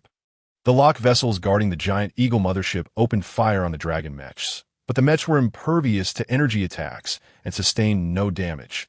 Before the enemy could react, the Dragon mechs breached the enemy mothership. Once inside, the Dragon mechs brandished their melee weapons, causing widespread destruction. Minutes later, all Dragon mechs retreat immediately. The energy shield system of the enemy mothership has been compromised. The assaulting mechs received the captain's withdrawal order. They had successfully dismantled the enemy mothership's energy shield system. Without its energy shield, the giant Eagle mothership was merely a steel target, easily destroyed by a dozen energy beams from the Kunlun and Taishan battleships. Lock Fleet Operations Center. Commander, it has been confirmed that the new type of human warship is immune to energy attacks. Over half of our giant Eagle motherships have been destroyed. Quickly order the remaining motherships to retreat. Commander, we are left with only 10 million warships. The Lock commander was alarmed. After 3 hours of combat against the humans, Lock civilization had lost 10 million vessels. Commander, reports from the front indicate that some of our kin have rammed their ships into the new type of human warship. Upon hearing this report, the Lock commander's eyes brightened. Order all ships on the battlefield to accelerate toward any newly identified human warships and ram them. With their overwhelming numbers, the Lock civilization's vessels were unafraid of losses. What is the status of the construction of the spatial tunnels in the rear? The Lock commander inquired of his subordinates. 10 spatial tunnels have been completed. Ships are en route and will arrive on the battlefield in 5 minutes. Excellent. With billions of warships, let us see how you humans will cope. Chapter 95. The Defense of New Earth 3. Captain, when do you think we'll be able to switch to Taishan battleships? A crew member aboard a Kunlun battleship asked enviously. You ask me? How would I know? Do you think I wouldn't want to switch? The captain replied, somewhat dejected. On the battlefield, the Kunlun battleships escorting the Taishan battleship felt almost superfluous. The primary assault was carried out by the Taishan battleship, while the Kunlun battleships, lacking kinetic weaponry, could only observe from the sidelines. The enemy warships refrained from closing in, engaging the Taishan battleship from a distance. Immune to energy attacks, the Taishan battleship transformed the enemy vessels into living targets. The observing Kunlun battleships had little to do but occasionally evade the enemy's energy blasts if the enemy did not approach. They would truly have nothing to occupy their time. Captain, an enemy warship has breached the 500,000 kilometers mark, exclaimed a battlefield observer aboard the Kunlun battleship. Quickly, lock onto it and fire the energy cannons. Notify the Taishan battleship. This enemy vessel is ours. Let's have a taste of the victory, even if just a morsel. Hurry and inform them, or else the Taishan battleship will claim it. The captain of the Kunlun battleship was brimming with excitement at the prospect of seizing this elusive target. However, the thrill was short-lived. Several Kunlun battleships locked onto the enemy vessel, and with just a few shots, its energy shield shattered, and the hull was destroyed. Oh, how disappointing. We barely got to play before it was over. The captain of the Kunlun battleship sighed. Captain, another enemy warship has crossed the 500,000 kilometers threshold. The observer shouted, Quick, quick, quick, lock onto the enemy ship immediately. Let us get back to work. The captain, who had just sighed, felt a rush of excitement once again. Captain, something feels off. The enemy warships are no longer engaging. They're all charging toward us. The battlefield observer detected the change in the situation upon hearing the observer's words. The captain approached the radar display to assess the situation. Thousands of enemy warships were rapidly advancing towards them. Lock onto the enemy vessels and unleash the energy cannons, he commanded. Quickly notify the Taishan battleship. A multitude of enemy ships is swiftly closing in. They may have discovered the vulnerabilities of the Taishan and are intent on a collision without needing a reminder from the Kunlun battleship. The captain of the Taishan had already noted the changes on the battlefield. Kunlun battleship. Maintain vigilance. We will engage while retreating, striving to keep our distance from the adversary. The escorting vessels aboard the Taishan. He instructed, you are to disembark immediately and establish a defensive line 200,000 kilometers ahead to the Dragon Mecha squad on board the battleship. Heed this. If any enemy ships breach the 100,000 kilometer mark, you are to eject immediately and destroy the enemy vessels. The captain of the Taishan responded swiftly. Within mere minutes, this wave of over 2,000 enemy ships was entirely obliterated, with their closest approach reaching only 300,000 kilometers.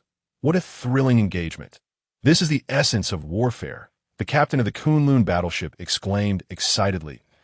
In just a short span, they had annihilated more than 100 enemy vessels.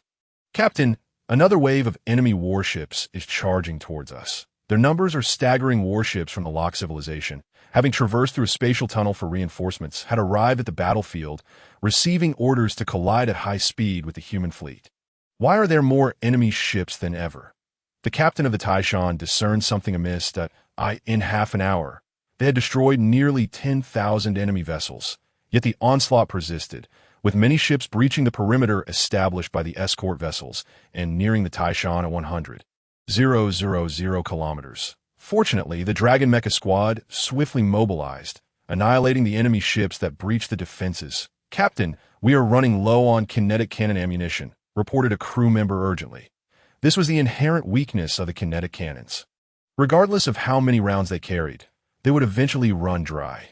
With 6,000 kinetic cannons firing relentlessly for nearly an hour, their ammunition was nearly depleted. Quickly informed the fleet commander. Our munitions are almost exhausted. We request a withdrawal from combat. The captain of the Taishan surveyed the surrounding battlefield. The number of enemy ships surpassing the 200,000 kilometer line was increasing rapidly. Some vessels had even approached within a mere 1,000 kilometers of the Taishan. At such a distance, a collision could occur in mere seconds. If not for the valiant defense of the Dragon Mecha squad captain, the fleet commander has issued a general retreat order. All warships are to fall back within the stellar defense system and continue their defense relying on it. The command was relayed to all frontline vessels. Hurry and retreat. The captain noted with alarm that 2 of the 5 escorting Kunlun battleships surrounding him had already been destroyed by the enemy. He yearned to provide aid, but hesitated to issue the order, for the enemy's numbers were overwhelming at the New Earth Operations Command. The leader remarked, "The frontline warships have begun their withdrawal. Casualties are currently being assessed." Liu Hui furrowed his brow. "Have we identified the cause? Why has the Locke civilization suddenly amassed such a formidable fleet?" he inquired. "Leader, we detected fluctuations from a spatial tunnel behind the Locke fleet." "They must have constructed a new spatial tunnel," replied a reconnaissance officer. "Should we dispatch a Taishan fleet to strike and destroy the spatial tunnel?" Huang Zihu suggested. "Let it be. The Locke civilization has constructed a new spatial tunnel in less than half a day. Even if we were to destroy it, they could rebuild it swiftly. Based on the battlefield intelligence we have observed, the number of Locke vessels has surpassed 500 million and continues to grow rapidly. Faced with such overwhelming numbers, deploying all Taishan battleships would be futile." Liu Hui had not anticipated the Locke civilization's capability to reconstruct spatial tunnels so swiftly, nor their ability to mobilize over 500 million warships against humanity. "Leader, the frontline fleet has retreated to the stellar system and is continuing to defend while relying on the stellar defense system. Our damage assessment is in approximately 600,000 attacking warships returned, while around 300,000 are lost. The Taishan battleship suffered over 10,000 losses. The enemy's losses are estimated at around 100 million vessels," reported the command center statistician. "Order all Longting motherships to return to New Earth. Jisen, I entrust you with a task. Once all humans are on board the Longting motherships, lead them to the alternate space. Ensure the boarding process is swift. Our stellar defense system cannot hold out much longer." Chapter 96. The New Earth Defense Battle, Part 4. The situation on the battlefield shifted rapidly. Liu Hui's initial plan was to destroy the temporal tunnel and annihilate the Locke civilization's over 20 million warships attacking humanity, demonstrating the strength of humankind. Forcing an attack against humanity would require a heavy toll. Should the Locke civilization find the cost too steep, they might reconsider, allowing human civilization to avoid relinquishing New Earth and wandering the cosmos once more. However, it appeared that the Locke civilization had resolved to seize the technological advantages at any cost. Intent on annihilating humanity, in the face of the Locke civilization's madness, Liu Hui had no choice but to abandon New Earth and relocate the population to alternate space. Nearly 300 million people resided on New Earth. Humanity possessed a dozen Longting motherships, large enough to accommodate the entire populace. The pressing issue lay in the time required for approximately 300 million individuals to board the motherships, given the overwhelming numbers of Locke warships. It was uncertain whether humanity's defenses could withstand long enough for all personnel to evacuate. "Leader, the Locke fleet has commenced their assault on our stellar defense fortifications," a battlefield observer reported to Liu Hui. "Order the Taishan Second Fleet to take over the defense from the First Fleet, allowing the First Fleet to retreat to the rear for energy and ammunition replenishment. Inform the frontline commanders to adopt a strategy of systematic resistance, delaying the enemy's advance as much as possible to buy time for humanity's evacuation." Liu Hui commanded that in the process of attacking the Fengla planet, humanity gleaned valuable insights. Following the conclusion of the war, a vast defense fortification system was established in the Oasis stellar system. Within the stellar system, humanity constructed numerous defensive fortresses, each approximately 2 kilometers in diameter, equipped with hundreds of large-caliber energy beam cannons and featuring independent energy shielding systems with a 95 energy dissipation capacity. Approximately 100 million defensive fortresses were erected. All warships, heed this, prepare to retreat 100,000 kilometers to the second defensive line, relying on the defensive fortresses to continue our defense. Liu Hui issued new orders. Humanity had established 10 defensive lines utilizing the fortresses. The first line held for less than half an hour. Human losses were relatively minimal, with only a few thousand warships down. In contrast, the Locke civilization suffered over 80 million warships lost within that half hour. Having advanced only 100,000 kilometers at the Locke Fleet's offensive command center, the commander remarked, "Leader, humanity has deployed a significant number of defensive fortresses within the stellar system. Our offensive losses are substantial."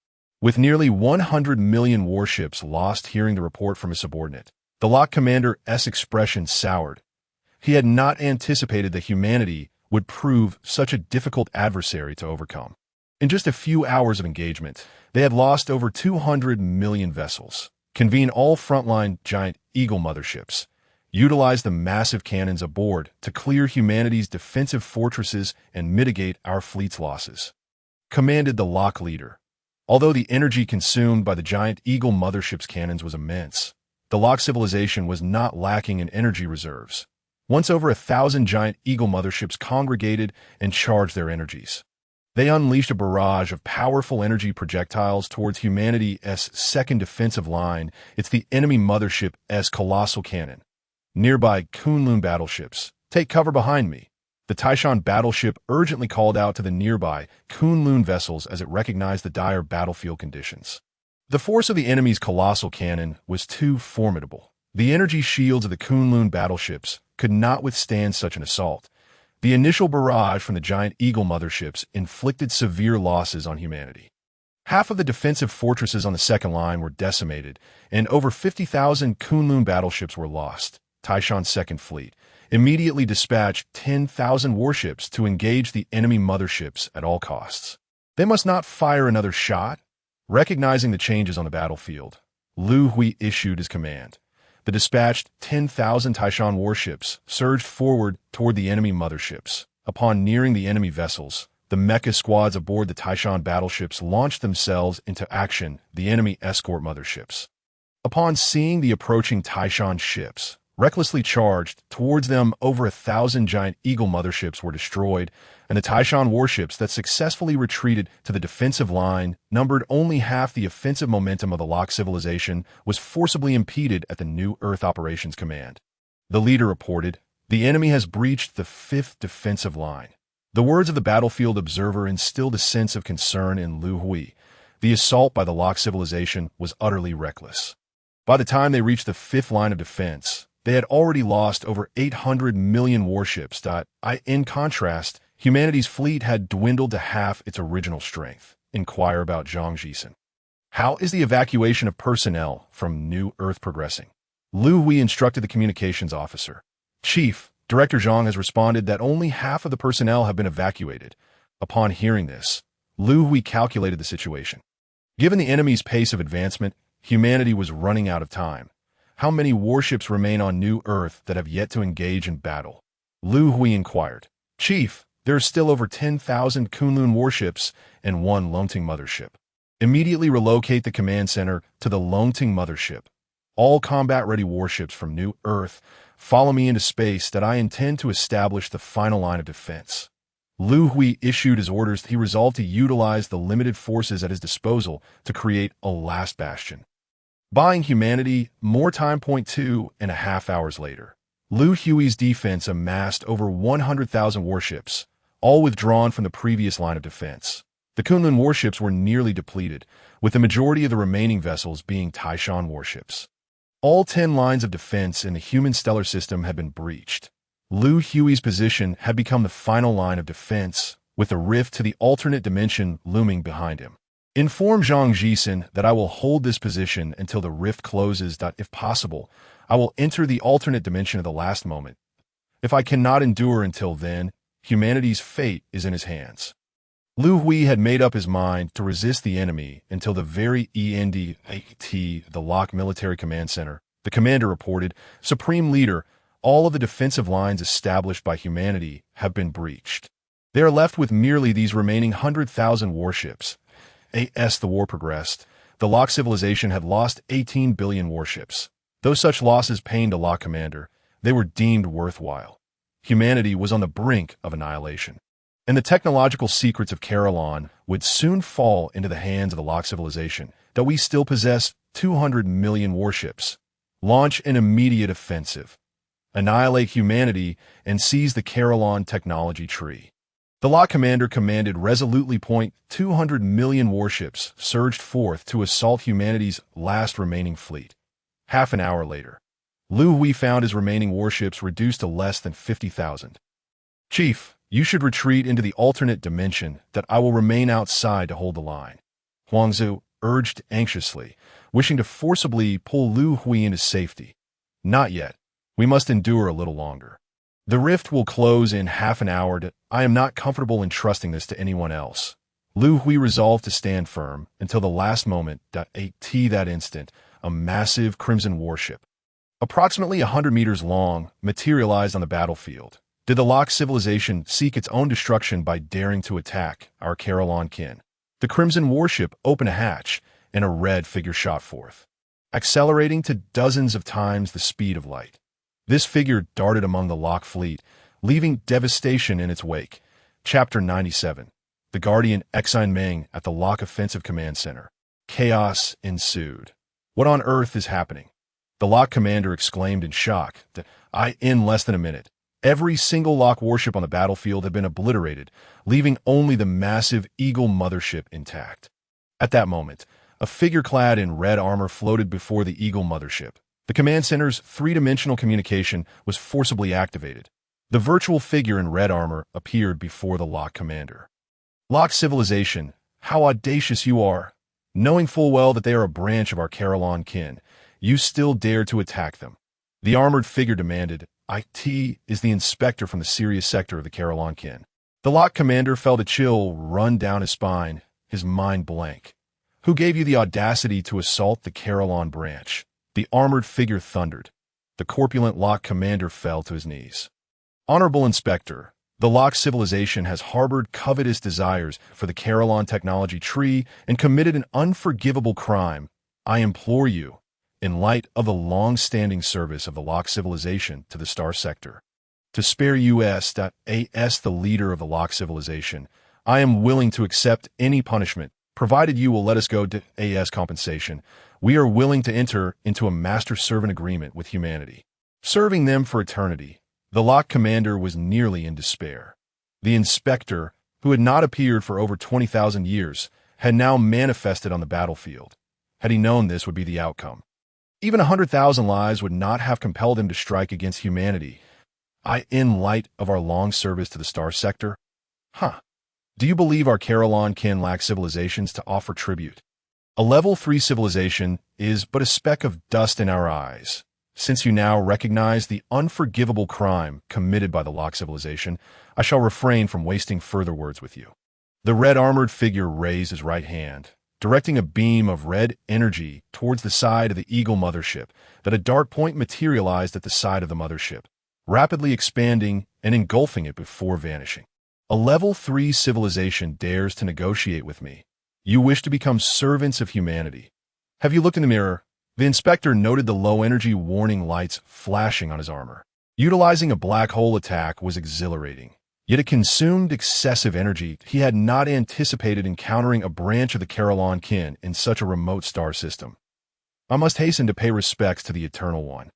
With that thought, the inspector turned and soared towards humanity's fleet, his heart racing with excitement. Chief, all Locke fleet warships have been destroyed, an observer reported. The sudden turn of events left Liu Hui bewildered. Who was aiding humanity? Liu Hui could not fathom it. Just then, the command center's three-dimensional communication was forcibly activated and a figure in red armor appeared before Liu Hui. I am Meng, the inspector of the Carolon kin. Here to request an audience with the Eternal One. The three-dimensional figure bowed respectfully. The inspector of the Carolon kin, were you the one who annihilated the Locke fleet? Liu Hui came to his senses. Honorable Eternal One, the Locke civilization has coveted humanity's Carolon technology tree, committing an unforgivable crime that I have obliterated all their warships on the battlefield. I will command other level 3 civilizations to purge the remaining forces of the Locke civilization in the star system. May I have the honor of meeting you? The inspector inquired respectfully. Of course. Quickly, open the external passage of the mothership to let the inspector in. Liu Hui commanded those around him. And no need, I will enter myself. As the inspector finished speaking, the three-dimensional communication image vanished, and the real inspector materialized before Liu Hui. Guardian of the Carolon kin, Meng, pays respects to the Eternal One. Meng knelt on one knee. Bowing to Liu Hui gazed at the kneeling figure. The red armor obscured his entire form, leaving his visage unseen. Please rise. You are the guardian of the Carolon kin. Are you alone? Where's your kin's eternal one? Liu Hui inquired, aware that every civilization birthed by a life-spread vessel was accompanied by an eternal one. The Carillon kin should have an eternal one of equal standing to himself. Honorable human eternal one. It is a long story. Our Carillon kin's eternal one, Liu Hui, has been missing for over 600,000 years. If it is a lengthy tale, we shall discuss it later. I must attend to the rescue of personnel on the battlefield. Liu Hui interrupted Meng. I end this fierce battle. Humanity had nearly lost over 100 million warships. The void was littered with the wreckage of ships, and many survivors awaited salvation. Huangzu, deploy all personnel immediately to conduct search and rescue for the survivors on the battlefield. Liu Hui commanded swiftly. Inform Zhang Jisen in the alternate dimension that the war has concluded. The rift will close in 20 minutes. Urge him to send more personnel out for rescue before it seals. Liu Hui hastily directed. Honorable human eternal one, you are truly a compassionate leader. Meng praised upon hearing Liu Hui's rescue arrangements. This battle has inflicted grievous losses upon us. Over 100 million warships remain, with only a few thousand left. The loss of personnel may reach tens of millions. The soldiers aboard those vessels are the heroes of humanity. It is our duty to provide them with the swiftest assistance, Liu Hui lamented. Rest assured, Honorable human eternal one, that the annihilation of the locked civilization is inevitable, that I will ensure their remaining forces in the star system are eradicated swiftly. By the way, eternal one, what of your kin? Earlier, I heard you mention the alternate dimension. Have they all sought refuge within it? Meng suddenly inquired. Indeed, all 300 million of our human kin have entered the... Liu Hui responded, 300 million kin. Is this vast? Eternal ones, are you aware that there exists a mass threshold for should the personnel and supplies entering exceed this limit, the would collapse? Meng expressed with evident concern. A mass threshold for We were unaware of that. Our human understanding of the is not particularly profound, Liu Hui remarked, not overly worried. Once the personnel and supplies have entered, the breach to the must close. If a collapse were imminent, it would have occurred long ago. Eternal ones, how substantial is the dark matter at the center of your... Not particularly large. Its diameter is merely over 1 meter. What? Dark matter exceeding 1 meter in diameter. Chapter 98. The Missing Technology Tree. Upon hearing the dimensions of the dark matter, Meng was rendered nearly speechless. Their Hongxing civilization also possessed wherein the dark matter measured 3 centimeters in diameter, generating in over 100 kilometers in diameter, which is considerable in the cosmos. Yet the dark matter within the human surpasses 1 meter. How immense must this be? Eternal ones, what is the diameter of your... Meng inquired, astonished. It seems to be over 200 million kilometers, Liu Hui replied, his memory of the precise figure somewhat hazy. Over 200 million kilometers. How many personnel and supplies must be transported to reach the threshold of the... Meng pondered, unable to fathom it. What is the time dimension of your... Meng asked with growing anxiety. Approximately 10,000 times. Liu Hui answered 10,000 times. Meng was once again left in utter astonishment. The time dimension multiplier for their Hongxing civilizations was merely 120 times. While substantial, it paled in comparison to that of humanity. Meng, knowing of this existence, you must have conducted extensive research on it. Do you possess a means to access the at-will? Liu Hui casually posed a question. Certainly, we have the means. Our Hongxing kin have studied it for several million years, Meng responded. Meng, might you share this method with us humans? The unexpected nature of the request caught Liu Hui off guard. Asking for something from another was quite presumptuous, yet Meng evoked a uniquely familiar sentiment, akin to a fellow human, prompting Liu Hui to make the request without hesitation. Of course, we two races share a common ancestry as members of the Kalan kin. Our civilizations originated from the Kalan planet. It is only fitting that we share our technology and knowledge. You are an eternal one that regardless of whether one is human or Hongxing, we ought to heed your directives. However, eternal one, does the Kalan planet's technology tree not contain detailed records on the... Based on those records, you should be able to swiftly uncover the method, Meng expressed with some perplexity. Unfortunately, prior to acquiring the technology tree, it had already suffered damage, resulting in the loss of certain portions. Liu Hui elucidated that so the technology tree was damaged. And oh wonder a third-tier civilization could subjugate them so easily. Xian Meng mused, having previously wondered why humanity, with access to the Kalen planet's technology tree, was so weak. Eternal One, you need not worry. Our Hongxing technology tree is remarkably intact that IT resides on our Hongxing planet.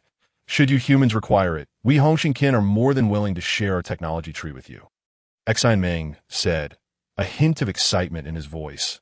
His exhilaration stemmed from having found a reason to invite Liu Hui as a guest to Hongxing, the Eternal One of the Hongxing kin.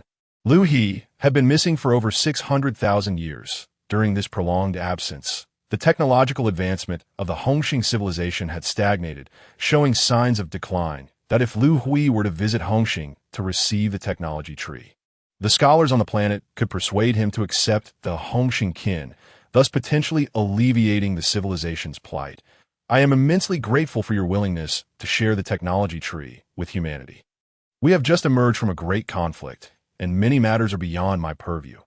Once everything is arranged, I shall personally visit Hongxing, Liu Hui stated, recognizing the significance of the technology tree, and did not hesitate to accept the offer.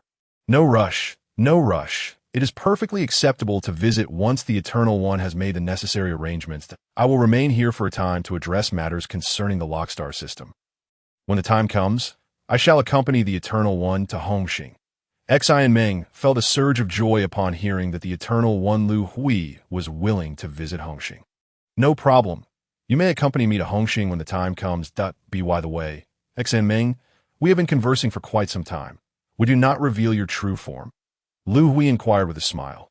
Observing Xian Meng still clad in red battle armor. How foolish of me. How very foolish. Eternal One, please forgive my oversight. Upon meeting you, I was so elated that I neglected proper decorum. Xian Meng placed his hand upon his chest. And in an instant, the red battle armor dissipated, coalescing into a crimson heart-shaped shield before him. Why is your skin red? Xian Meng appeared youthful, with sharply defined facial features that exuded a formidable aura. However, his skin color took Liu Hui by surprise. The skin of the Hongxing kin has always been red. Due to slight variations in evolutionary genes, each branch of the Kalen kin evolves with distinctive skin tones. The Kalen planet's technology tree records that individuals of different skin colors possess their unique specialties. Our Hongxing kin's specialty lies in a heightened sensitivity to energy. How could you be unaware of this? My apologies, Eternal One, that I forgot that your technology tree was incomplete. This information must be contained within the missing portions. Xian Meng replied, somewhat abashed. It is the subtle differences in evolutionary genes that account for this. No wonder humans on Earth exhibit 4 distinct skin colors, Liu Hui remarked. You evolved 4 skin colors? Xian Meng was taken aback, as the Hongxing kin had only evolved the red colored on Earth. We have 4 distinct human skin tones: yellow, white, black, and brown. Are you aware of the specialties associated with these skin colors? Liu Hui inquired with curiosity. I apologize, Eternal One, that I am unaware of the answer to your question. I am a guardian, not a scholar. This is a matter for the scholars on our Hongxing planet to address. Xian Meng responded awkwardly. By the way, Eternal One, how many scholars and guardians do you humans have in total? The topic of scholars and guardians piqued Xian Meng's curiosity. The numbers are quite limited. We have 200 guardians and 100 scholars. Liu Hui replied, 200 guardians and 100 scholars. Upon hearing this figure, Xian Meng was nearly rendered speechless. Their Hongxing civilization had only produced 5 guardians and 10 scholars, of which 1 guardian and 2 scholars had perished. Presently, only 4 guardians and 8 scholars remained within their civilization. Have your guardians and scholars always maintained such numbers? Xian Meng queried in disbelief. Yes, they have consistently remained at this level. When a guardian or scholar unexpectedly dies, new ones are reborn among humanity. Liu Hui clarified. Your guardians and scholars can be reborn after their demise. Xian Meng's mind was nearly overwhelmed. Chapter 99. The Hongxing Battle Armor. After humanity ventured into the cosmos, dozens of guardians and scholars perished in battle. Subsequently, new scholars and guardians emerged among humanity. Is it true that your Hongxing civilization scholars and guardians cannot be reborn? Liu Hui was perplexed by the situation. I too am uncertain of the reason. It likely relates to the unique characteristics of your Eternal Ones. However, how could so many Guardians have perished in battle? With so many Guardians, even those clad in first-tier battle armor could easily sweep through a third-tier civilization. Xi Meng expressed his confusion. Battle armor? Our Guardians are equipped solely with mechas. Liu Hui responded. The technology tree contains the methods for crafting battle armor. Guardians can only unleash their full potential when clad in battle armor. My apologies, Eternal One, that I forgot that your technology tree suffered damage. Xi Meng said with an awkward smile. Yes, you can see, the armor I am currently wearing is the exclusive battle armor for Guardians. The 4th generation of Hongxing battle armor. Xi Meng touched the heart-shaped shield on his chest, and the red battle armor instantly enveloped his form. Eternal Ones, behold the 4th generation Guardian battle armor crafted by our Red Star civilization, known as the Red Star armor. The materials used in its creation are derived from the unique substances harvested from the Red Hole. This armor boasts immunity to energy attacks, and its hardness and resilience are unparalleled within the comprehension of our civilization. A Guardian clad in this armor is capable of flying at speeds reaching dozens of times the speed of light, even penetrating a planet at high velocity, potentially triggering a planetary explosion. Xi Meng's introduction to the Guardian exclusive battle armor left Liu Hui and his companion Huang Zihu in a state of astonishment. Within the Sirius region, there exist 26 level 4 civilizations. Our Red Star civilization has maintained dominion over this star region for hundreds of millions of years. All thanks to the existence of our Guardians. Xi Meng elaborated on the significance of the Guardians. Brother Xi Meng, if what you say is true, does that not render our Guardians invincible? Huang Zihu inquired, a hint of excitement in his voice. May I ask who you are? Xi Meng, unacquainted with Huang Zihu, raised an eyebrow. He is the commander of our human army, Huang Zihu. Like you, he is also a Guardian. Liu Hui introduced. Greetings, Brother Huang. Xi Meng bowed respectfully. Huang Zihu extended his right hand, leaving Xi Meng somewhat puzzled by the gesture. Xi Meng, this is our human handshake ritual, Liu Hui explained with a smile. Observing Xi Meng's expression, I see. Xi Meng reciprocated the gesture, shaking Huang Zihu's hand. Brother Huang, our Guardians are not invincible. The armor requires energy to operate. Should the energy be depleted and one loses the armor, we are merely formidable warriors. Without it, the Guardian without the protection of armor is easily at risk. Xi Meng stated earnestly to Huang Zihu. Although not invincible, it is still quite impressive. I wonder when our humanity will be able to manufacture such armor? Huang Zihu remarked with envy. Brother Huang, that question should be directed to your scholars. The armor is designed and crafted by them. However, I still have 5 spare sets of Red Star armor aboard my warship. I can offer 2 sets to you, Xi Meng declared, activating the teleportation function to return to his ship before Liu Hui and Huang Zihu could respond. His eagerness stemmed from the astonishment he felt at humanity's potential. 200 Guardians, 100 scholars, possessing a supermassive alternate dimension 10,000 times that of time. The power of humanity's Eternal Ones evidently surpassed that of the Eternal Ones from his Red Star civilization. Over 600,000 years ago, the Eternal One from the Red Star civilization, Liu Hui, departed for an adventure without revealing his reasons. Before leaving the Red Star planet, he left a message. If he had not returned within 500,000 years, the Red Star civilization was to seek the Karens in the cosmos, relying on the branch's Eternal Ones to sustain their civilization. Faced with such immense potential in humanity, Xi Meng, though lacking in diplomatic finesse, was not foolish that he understood the importance of endearing himself to humanity and leaving a positive impression that in less than half a minute, Xi Meng reappeared. Esteemed Eternal Ones, these 2 sets of Red Star armor are gifts from our Red Star civilization to humanity. I implore you to accept them, Xi Meng said respectfully, presenting 2 heart-shaped shields to Liu Hui. Since that is the case, I shall not stand on ceremony, Liu Hui replied, exhibiting no pretense of politeness. The allure of the Red Star armor was undeniable. He handed one of the armors to Huang Zihu. Commander Huang, you look envious. You may have this set first, he said. Huang Zihu, even more direct than Liu Hui, accepted the armor without a word. Brother Xi Meng, how do I use this armor? Huang Zihu inquired, barely able to contain his eagerness. Brother Huang, press the armor firmly against your chest. The armor will recognize the identity of the Guardian and match the corresponding capabilities based on the Guardian's physical level. Xi Meng began, but Huangzu had already pressed the heart-shaped shield against his chest. The red armor activated, enveloping Huang Zihu in a warm flow. Data regarding the red armor began to materialize in his mind. Armor damage level, 0. Maximum flight speed, 38 times the speed of light. Long-range attack method, red energy beam, area attack method, black hole attack. Armor functions, short-range spatial teleportation, capable of disregarding spatial instability. Spatial jump capability, maximum pinpoint spatial jump distance, 10,000 light-years, subject to spatial instability fluctuations. Energy utilized by the armor. Red hole level energy block, remaining energy, 100. As he absorbed the stream of data, Huang Zihu exclaimed, "Incredible, Brother Xi Meng. How powerful are the red energy beam and black hole attack?" Huang Zihu asked curiously, noting the mention of the attack methods, but lacking details on their power. The red energy beam can reach a distance of 0.5 light-years and possesses the power to obliterate a star. When activating the black hole attack, its maximum power can annihilate an entire star system. However, Brother Huang, these attacks are rarely employed due to their immense energy consumption. Once donned in the red star armor, the most frequently used attack method is high-speed collision.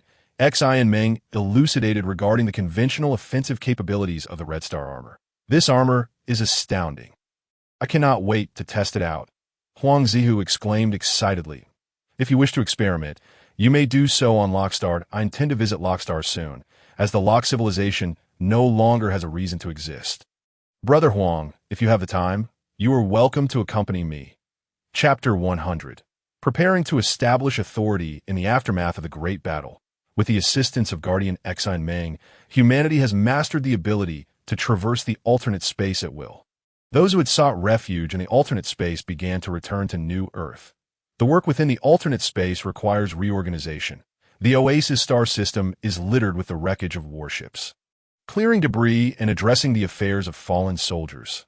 Numerous matters require Liu Hui's attention. 10 days after the battle, Xi Meng and Huang Zihu arrived at Liu Hui's office. Throughout these days, Huang Zihu had been accompanying Xi Meng, and their bond had rapidly deepened, akin to that of brothers. Esteemed Eternal One, I must depart from New Earth for a time to attend to matters concerning the Lock star system. The news of the Lock fleet's annihilation and their assault on humanity has spread throughout the star system. With the death of the Lock commander, the Lock civilization has descended into chaos. Presently, there remain 12 level 3 civilizations within the star system, and they are restive, with some initiating attacks on trading planets in a bid for control over the star system. Should conflict erupt within the star system, the reconstruction of a management system will demand considerable time and effort. I wish for humanity to take charge of the Lock star system. Thus, these matters require prompt resolution.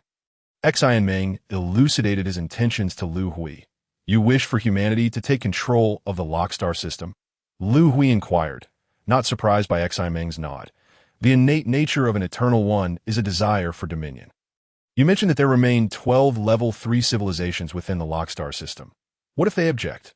Liu Hui probed, curious as to Xi Meng's proposed solution. Object? As long as humanity resides in the Lock star system, the mantle of management will not fall to them. Anyone who dares to resist will meet the same fate as the Lock civilization, Xi Meng declared with authority.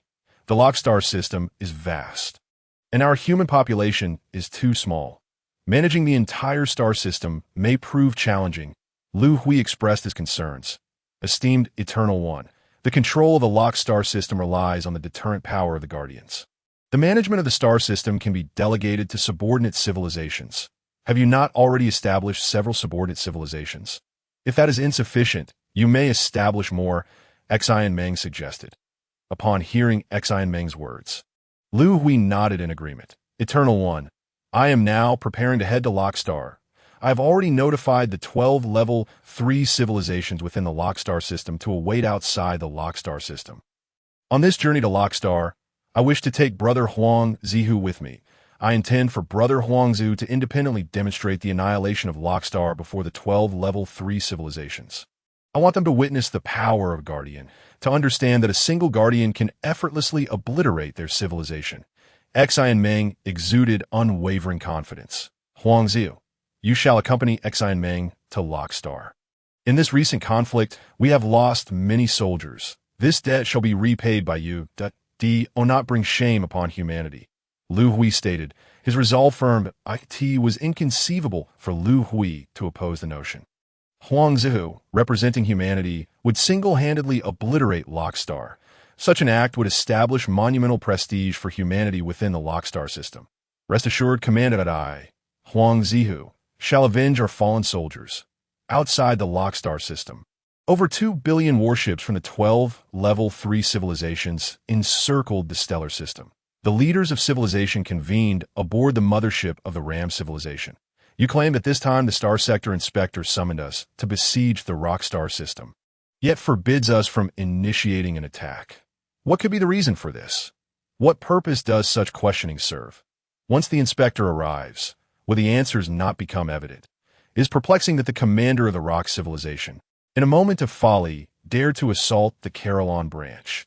The Rock civilization is on the brink of annihilation. Do you believe that the future steward of this star system will emerge from among us?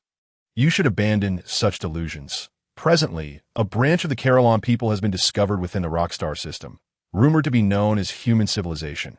With such a civilization in existence, none of you possess the right to govern this star system. The leaders of several civilizations engaged in discussion.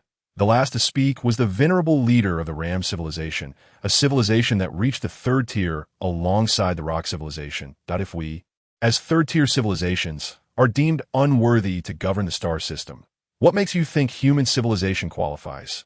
Question the leader of the Dune civilization, who had only recently ascended to the third tier. Is your intelligence-gathering system not somewhat outdated? Human civilization possesses over 1 million warships, and in battle against the 2 billion warships of the Rock civilization, they have reduced them to merely 200 million. The Ram leader retorted, do you truly believe they are a mere second-tier civilization?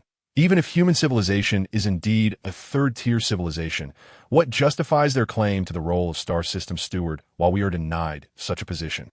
The leader of the Dune civilization, newly ascended and brimming with youthful vigor, expressed his dissent that I concur with the Dune leader. What gives them the right? Echoed several leaders who had recently risen to the third tier. Simply because human civilization is a branch of the Carillon people. Each branch of the Carillon people is guarded by a sentinel. A single armored sentinel can easily obliterate a civilization, the Ram leader reminded them. The Ram civilization and the Rock civilization rose to prominence concurrently. During the great conflict in which the 8 prominent civilizations besieged the Rock civilization, the Ram civilization participated, narrowly escaping annihilation. The chronicles of that war are preserved within Ram civilization's records. In those days, a solitary Carillon individual aboard a single vessel vanquished all 8 civilizations. Each successive Ram leader, upon transferring power, has cautioned their successor against enmity with the Carillon people. The current leader of the Ram civilization remains acutely aware of this admonition. Harboring no ambitions for the role of star system steward. You exaggerate, Ram leader. Are you suggesting that a single sentinel clad in armor can extinguish an entire civilization? Several leaders of newly minted third-tier civilizations express skepticism. Believe what you will. You may contend for the position of star system steward against human civilization if you wish, that I would be most intrigued to witness whether you possess such capability. The Ram leader, disinterested in further explanation, concluded his remarks. Just as his words hung in the air, the three-dimensional communication aboard the mothership was forcibly activated. The three-dimensional images of Sentinels Xen Meng and Huangziu appeared before them. Esteemed Star Sector Inspector, greetings. The Ram leader, the first to react, bowed respectfully. The remaining leaders, not daring to be negligent, followed suit. I have summoned you here today to announce a significant matter. Without preamble, Xi and Meng began to declare.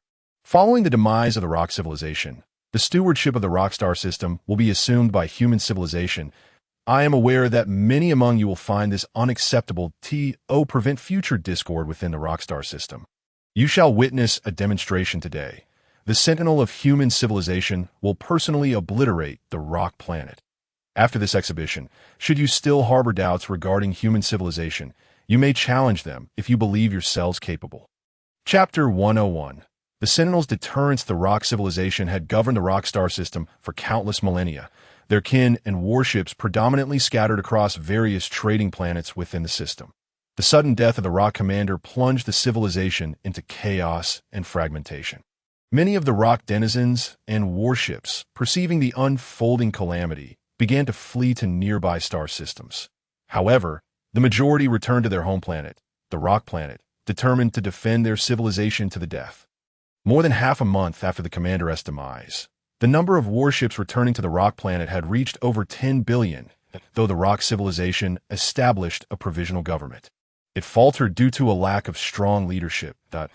As the 12 great civilizations besieged the rock star system, they dared not launch a preemptive strike, relegated instead to a defensive stance. Ultimately, the provisional government resolved to surrender to the 12 great civilizations, relinquishing their claim to stewardship over the rock star system in hopes of securing a chance for survival. Esteemed Inspector, the Ram leader interjected, hearing of the impending assault on the rock planet. Are you suggesting we accept their surrender? That is inconceivable. The moment the rock civilization attacked human civilization, their fate was sealed. Xi and Ming disregarded the Ram leader's caution, perceiving a third-tier civilization as nothing more than vermin. Brother Huang Zihu, prepare for the assault. A crimson figure surged forth from Xi and Ming's warship, Huang Zihu, clad in red star armor, hurtling towards the rock star system. The rock civilization had stationed over 10 billion warships for defense. Yet they made no move to counter the threat in less than half an hour. These warships were decimated by the swiftly advancing Huangzhou. Within that brief span, not a single intact rock warship remained in the rock star system. After annihilating all opposing vessels, Huang Zihu appeared in orbit around the rock planet. Dune leader, do you still wish to contend for the position of star system steward? The Ram leader derisively inquired. Observing the Dune leader's stunned expression, Ram leader, this is not a showcase for us to observe. It is a spectacle of slaughter. The Dune leader, rendered speechless by shock, lamented in orbit around the rock planet. Huangzhou, after a brief pause, accelerated in his trajectory. Upon achieving speeds in excess of dozens of times the speed of light, he altered course and collided with the rock planet. As Huangzhou penetrated the rock planet, it erupted in a cataclysmic explosion. Leaders of various civilizations, the home planet of the rock civilization has been obliterated. Numerous of their kin remain scattered across the far reaches of the star system. The eradication of these remnant forces of the rock civilization shall fall to you. Henceforth, the rock star system shall be renamed the human star system. The human civilization shall assume control over the entirety of the human star system within a matter of years. Should you dare to resist, the fate that befell the rock civilization awaits you. Upon Huangzhu's return to the warship, Xi and Ming imparted a few final words before piloting the vessel back to New Earth. This demonstration of the obliteration of the rock civilization showcased the might of the human sentinels to all present civilizations. The deterrent power of the sentinels was firmly established in the year 190 of the Wandering Era. Following the destruction of the rock civilization, humanity began to take over the rock star system, officially renaming it the human star system, by the year 200 of the Wandering Era, due to the existence of alternate dimensions. Humanity engineered over 10 billion Taishan warships within a mere decade. These warships were stationed across various trading planets within the human star system, maintaining order throughout the system.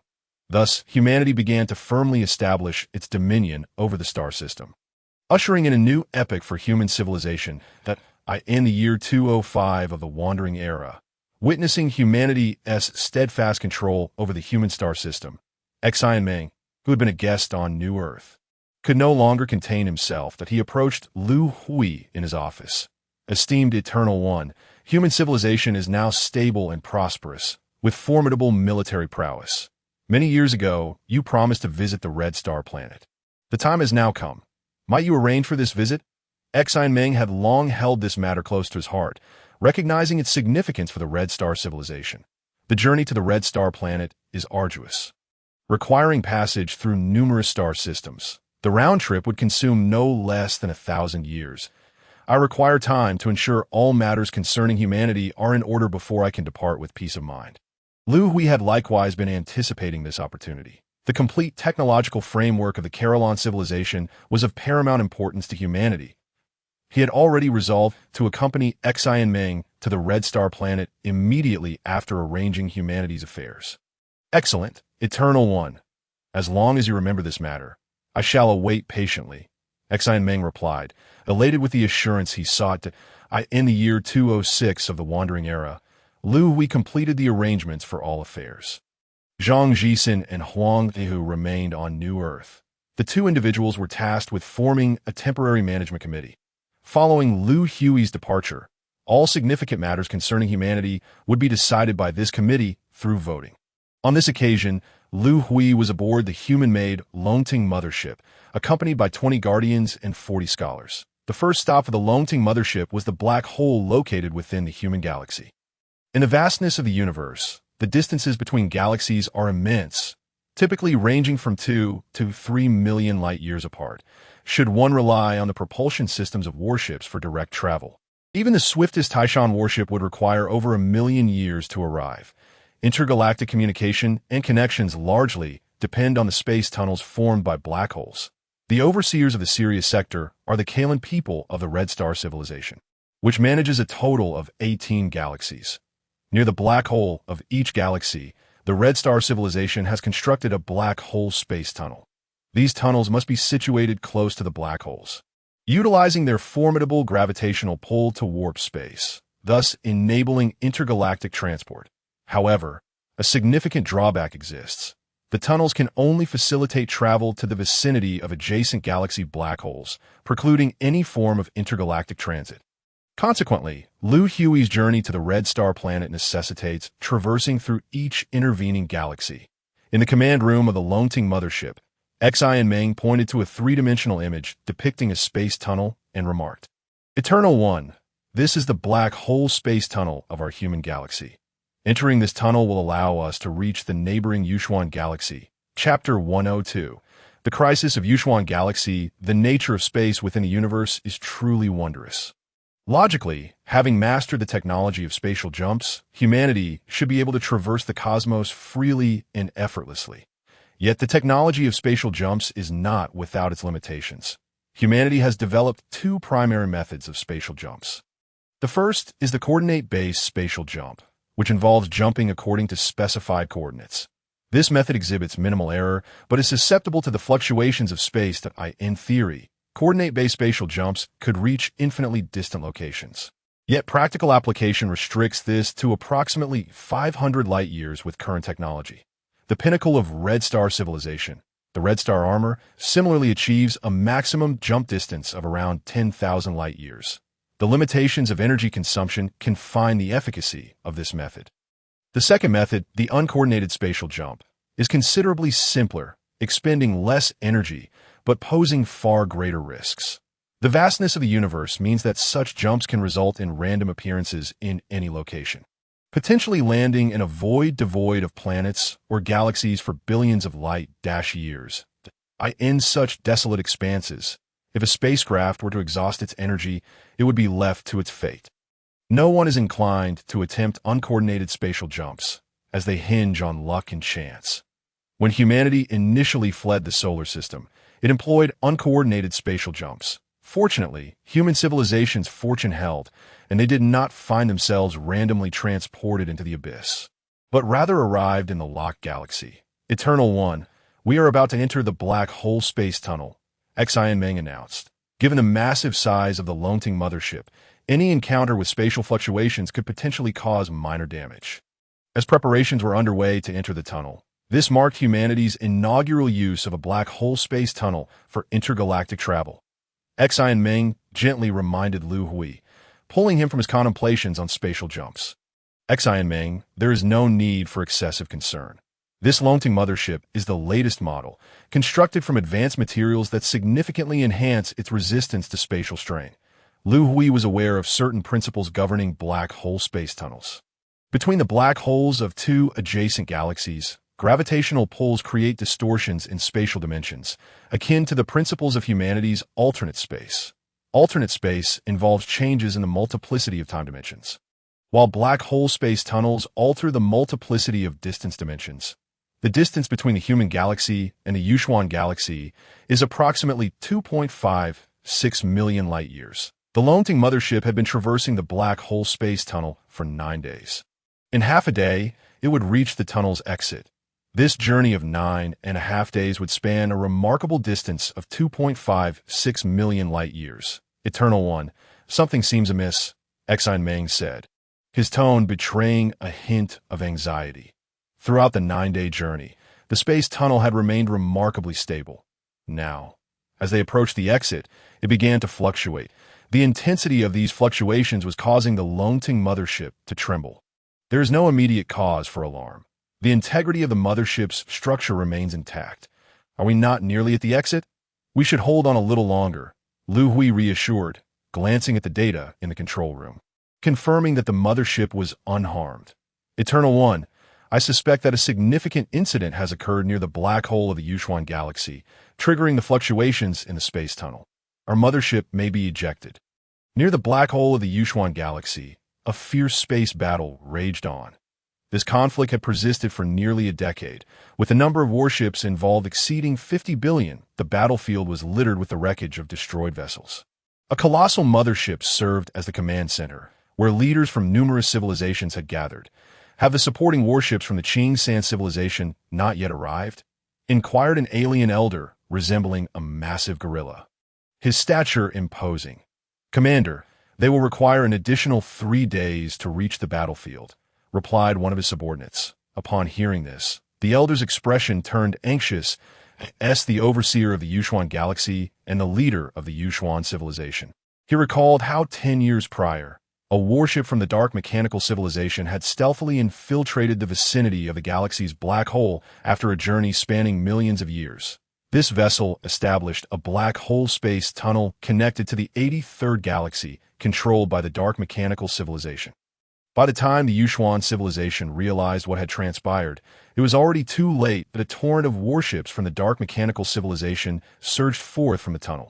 The Yuchuan civilization mobilized its warships en masse to encircle and eliminate the invading mechanical forces. After years of conflict, the Yuchuan warships had succeeded in confining the mechanical vessels to the vicinity of the black hole space tunnel, as the tunnel had been established from the Yuchuan galaxy. It could not be destroyed from the outside. An assault into the tunnel's interior was necessary to effectively detonate it. Despite years of efforts, the Yuchuan civilization had yet to eradicate the mechanical vessels near the tunnel's entrance, which continued to pour forth in increasing numbers. Recently, the volume of mechanical warships emerging had surged dramatically, surpassing normal levels. The Yuchuan warships encircling the tunnel were beginning to falter, showing signs of potential breaches. Should the encirclement collapse and the mechanical warships disperse throughout the galaxy, it would spell disaster for the civilizations within. The scale of the conflict was immense, and its protracted duration had induced spatial fluctuations within the galaxy. Over 100 million warships dispatched to assist the Qing San civilization were delayed en route due to these spatial disturbances.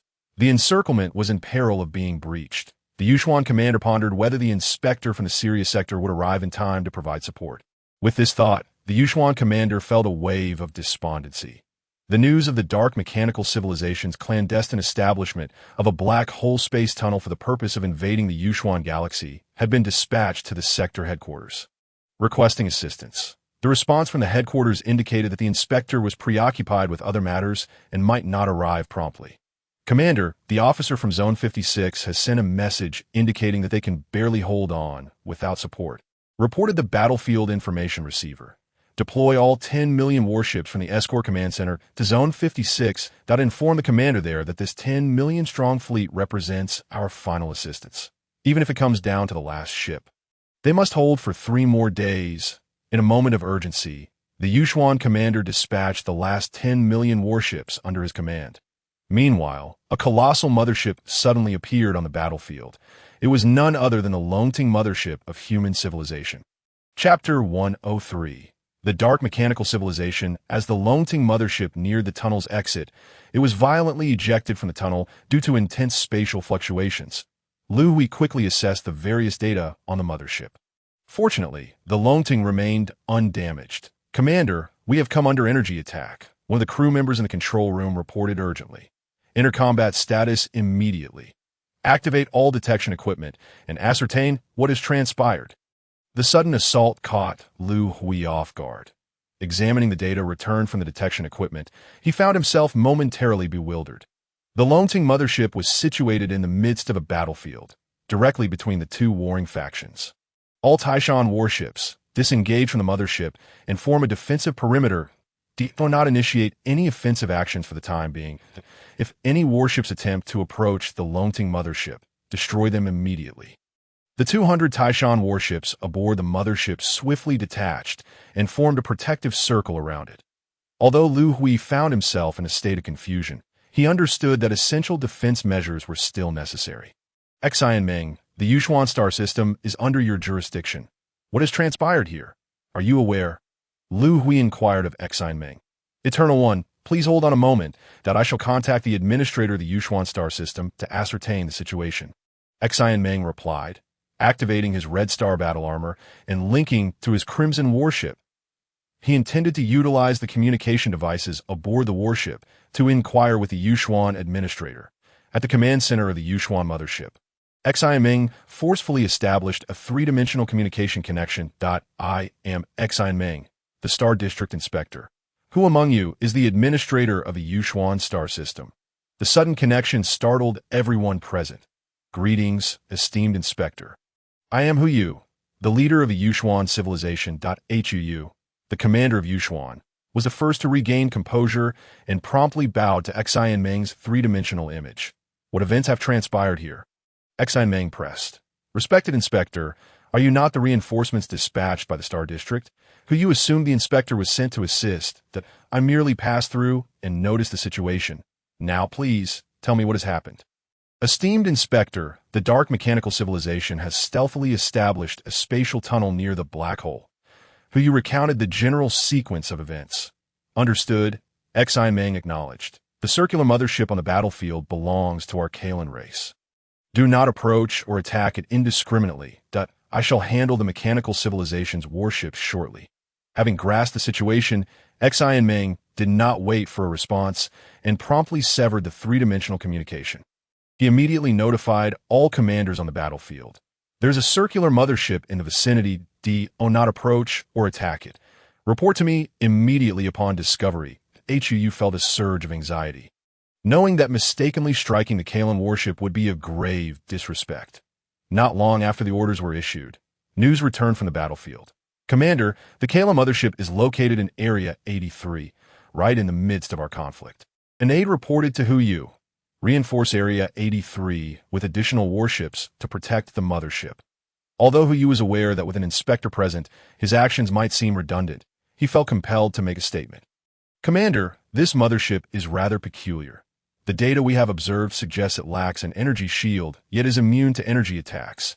A warship immune to energy assaults?" This, upon hearing the battlefield observers report. Not only Hu, but all the leaders within the command center were left astounded. "Eternal One, I have just contacted the administrator of the Yushuan star system." Xian Meng relayed the information he had acquired to Liu Hui. "The Dark Mechanical Civilization? What manner of civilization is this? I feel as though I have heard of it before," Liu Hui queried. "Eternal One, our Kalan race's birthplace, Kalan planet, was obliterated by the Dark Mechanical Civilization." Xian Meng clarified. Liu Hui suddenly recalled. During his initial entry into the ship life spreader, the intelligent being Nuwa had introduced him to the ship's origins.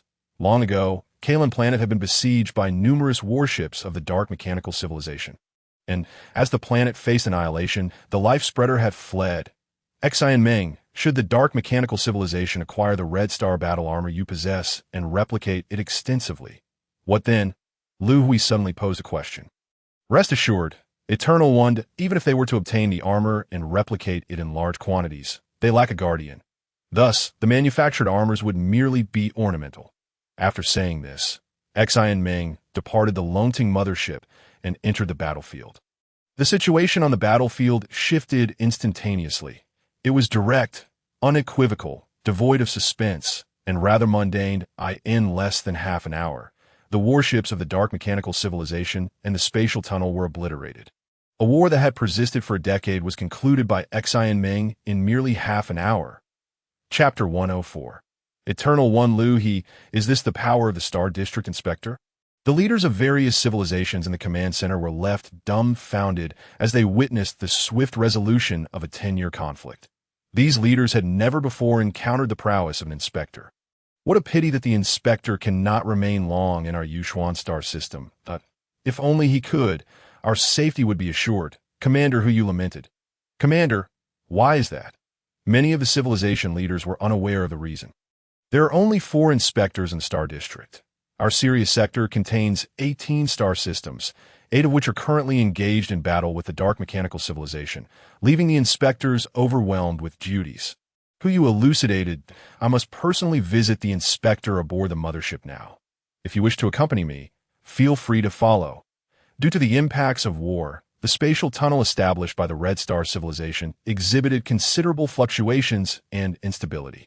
The Longting mothership was unable to navigate further into the tunnel, resulting in a prolonged stay in the Yuxuan star system for 28 years. The Yuxuan star system boasted 14 level 3 civilizations. And during those 28 years, Liu Hui visited each of them, with Xian Meng accompanying him throughout. All the civilization leaders came to realize that this leader of the human civilization held a stature exceeding that of the inspector, resulting in Liu Hui receiving a remarkably warm welcome. Throughout the visits, Liu Hui garnered significant benefits, signing numerous contracts for the sale of warships with various civilizations. From the Yuxuan star system, Liu Hui procured 1 billion Kunlun warships for humanity. These warships would be delivered in continuous waves once the spatial tunnel stabilized. The events occurring within the Yuxuan star system were merely a prelude to Liu Hui's journey to the Red Star planet. After 28 years of waiting, the fluctuating spatial tunnel finally stabilized, and Liu Hui resumed his voyage toward the Red Star planet. Due to differing gravitational values of black holes between each star system, the dimensional distances of the spatial tunnels varied. Some tunnels connecting 2 star systems required merely a few days of travel, while others necessitated journeys spanning centuries. After 472 years, humanity's Longting mothership traversed 9 star systems and finally arrived at the Red Star civilization's domain within the Red Star system. The Red Star system, also known as the Red Star cluster or Sirius sector, comprises 28 star systems, all revolving around the Red Star system itself. Of these, 18 star systems are under the control of the Red Star civilization, while the remaining 10 have succumbed to the dark mechanical civilization's grasp. The Red Star system is the largest among the 28, boasting a diameter exceeding 2 million light-years and approximately 400 trillion stars. Registered civilizations number over 30 million, including 6 level 4 civilizations, over 80,000 level 3 civilizations, with the remainder being primarily level 1 and level 2 civilizations. Owing to the immense mass of the Red Star system, its core has formed an extraordinarily large red void. The reason it is referred to as the Red Abyss is due to its core erupting with high-energy red rays. The Red Star civilization has commanded the Red Star system for over 1 billion years, primarily to study and harness the energy blocks from the Red Abyss. They had long ago relocated the Red Star planet to the vicinity of the Red Abyss, the Red Star planet. The cradle of the Red Star civilization boasts a diameter of approximately 180,000 kilometers, slightly larger than Jupiter in the human solar system. The population of the Red Star civilization is around 800 trillion, with most inhabitants dispersed throughout the Red Star system, leaving a little over 10 trillion on the Red Star planet itself.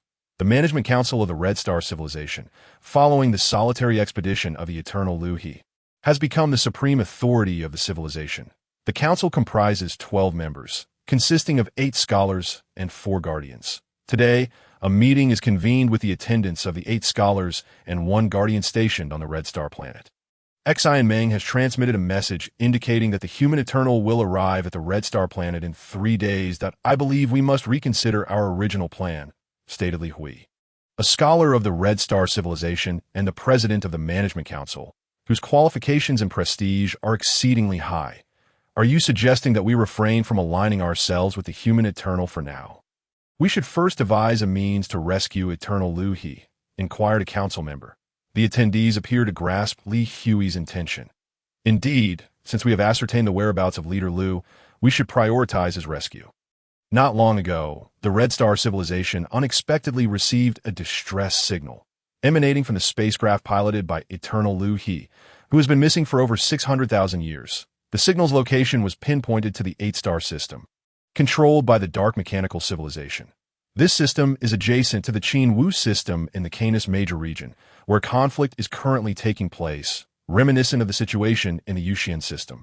The Dark Mechanical Civilization has stealthily established a spatial tunnel near the black hole in the Qin Wu system, allowing a multitude of their warships to invade.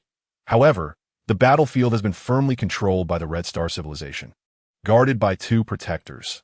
The war has been ongoing for 2 years. With protectors present, the conflict could have been swiftly concluded by merely destroying the spatial tunnel. Yet, the Management Council has chosen to exercise caution, opting not to obliterate the tunnel as it connects to the 8-star system. The Council intends to seize control of this tunnel and dispatch warships to rescue Eternal Liu Hui. Capturing the tunnel will prove exceptionally challenging. Should the Red Star warships penetrate the tunnel's interior, the mechanical civilization would detonate it to prevent capture. The only means to discreetly gain control over the spatial tunnel is through the Eternal, whose thoughts can render the mechanical civilization's core unable to discern friend from foe.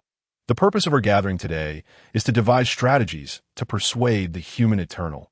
Without his assistance, we cannot successfully seize the spatial tunnel, declared Liu Hui emphatically. Chairman, Xian Meng's message mentioned that the human civilization's technology tree from the Kalan planet is incomplete. Their visit to our Red Star planet is to acquire a complete technology tree. Could we not use this as leverage to secure the human Eternal's assistance? Proposed one of the scholars that we cannot use the technology tree as a bargaining chip. After all, the Eternal possesses the inherent right to claim it.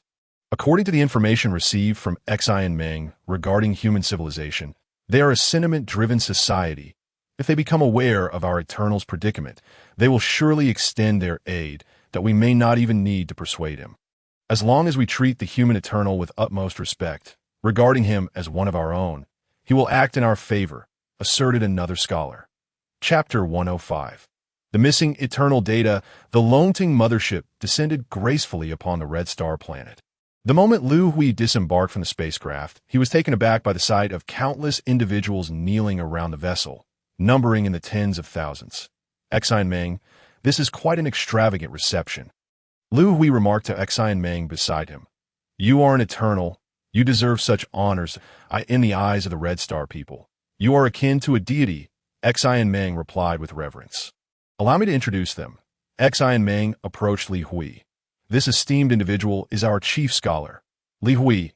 Xian Meng introduced the 9 members of the Management Council to Liu Hui. Eternal, we welcome you to the Red Star planet. Please follow me. Your accommodations for the evening will be in our Eternal Palace. The Eternal Palace is the abode of Eternal Liu Hui. Liu Hui was accorded the highest honors. Over the following days, Liu Hui guided Liu Hui through numerous locales on the planet, culminating in a visit to a heavily guarded memorial hall.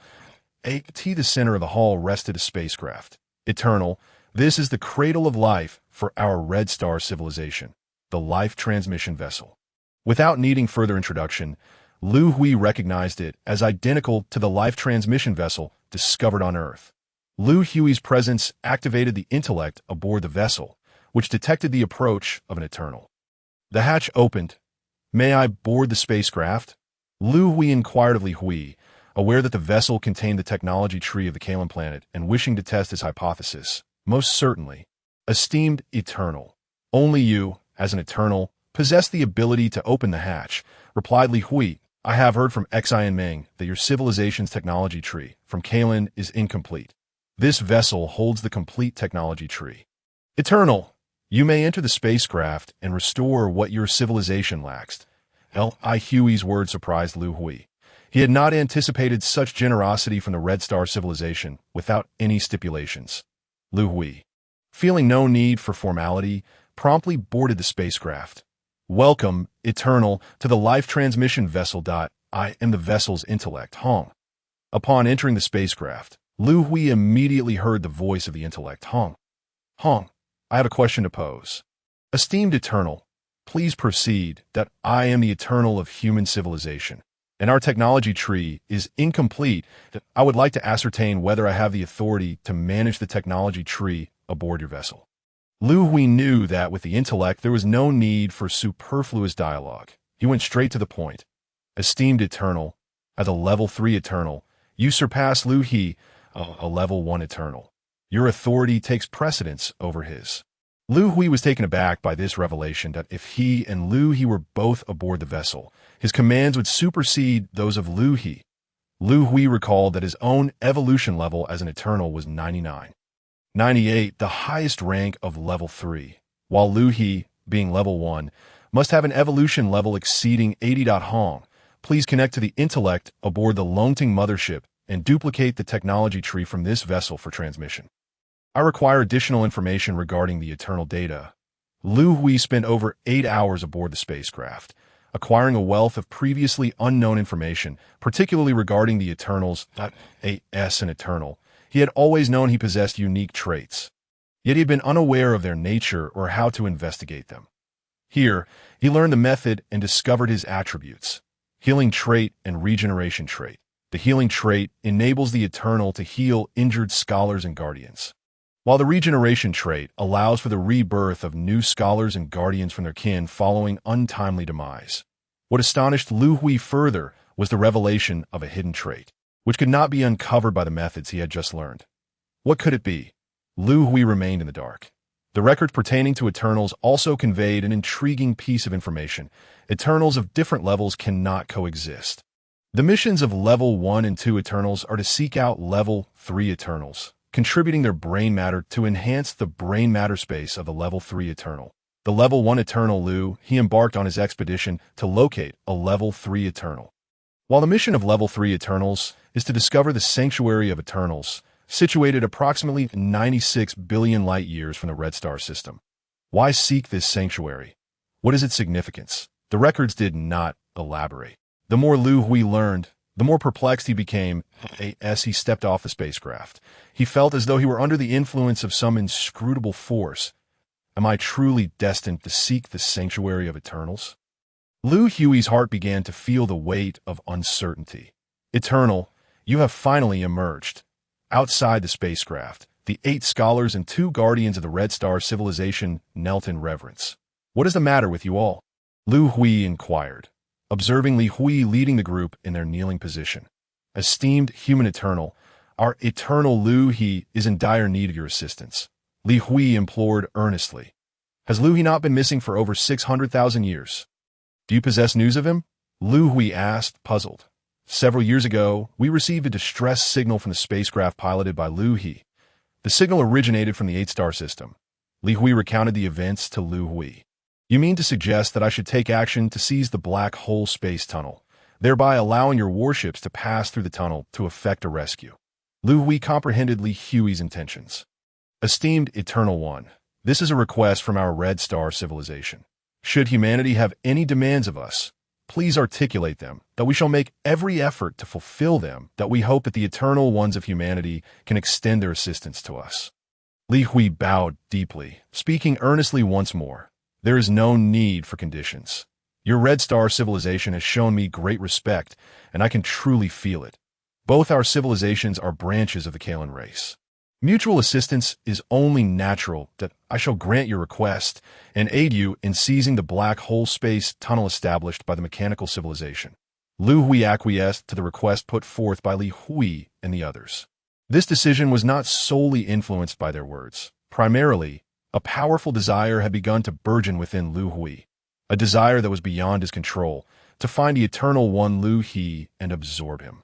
Chapter 106. The Assault in the Tunnel with Liu Hui's confirmation. The Red Star civilization activated the rescue plan, mobilizing warships from various star systems, totaling approximately 200 billion vessels. The 8-star system is adjacent to the Qinwu star system. And traveling from the Red Star system to the Qinwu star system requires traversing 2-star systems. The journey is estimated to take around 20 years, and with the mobilization of warships from various star systems, the total time required will be approximately 30 years.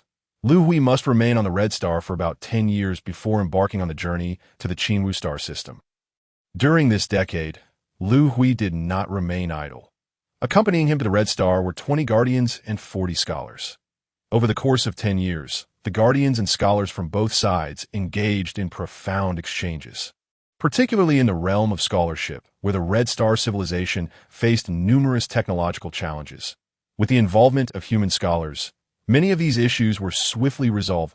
Liu Hui of the Red Star civilization felt a twinge of envy. Recognizing that the cognitive development of human scholars generally surpassed their own, making them significantly more adept in technological research. The pinnacle of Red Star civilization's technological achievement, the Red Star armor, had long confronted a significant hurdle. The procurement of specialized materials and the energy cores derived from red holes was exceedingly challenging. The participation of the 40 human scholars led to a rapid breakthrough in technological difficulties, enhancing the collection of materials and energy cores by 100-fold. Over the span of 10 years, the Red Star civilization succeeded in manufacturing 2 sets of Red Star armor. The Red Star armor is a consumable. Following intense combat, the armor becomes irreparable and is rendered useless. Currently, the Red Star civilization possesses a total of 16 sets of active and reserve Red Star armor, 6 of which are held by 2 Guardians stationed in the Qin Star system, while the remaining 10 reside on the Red Star.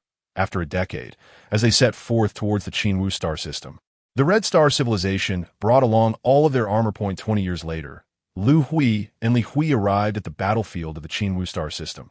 The command center for the offensive on the Black Hole Space Tunnel was established aboard humanity's Longting mothership.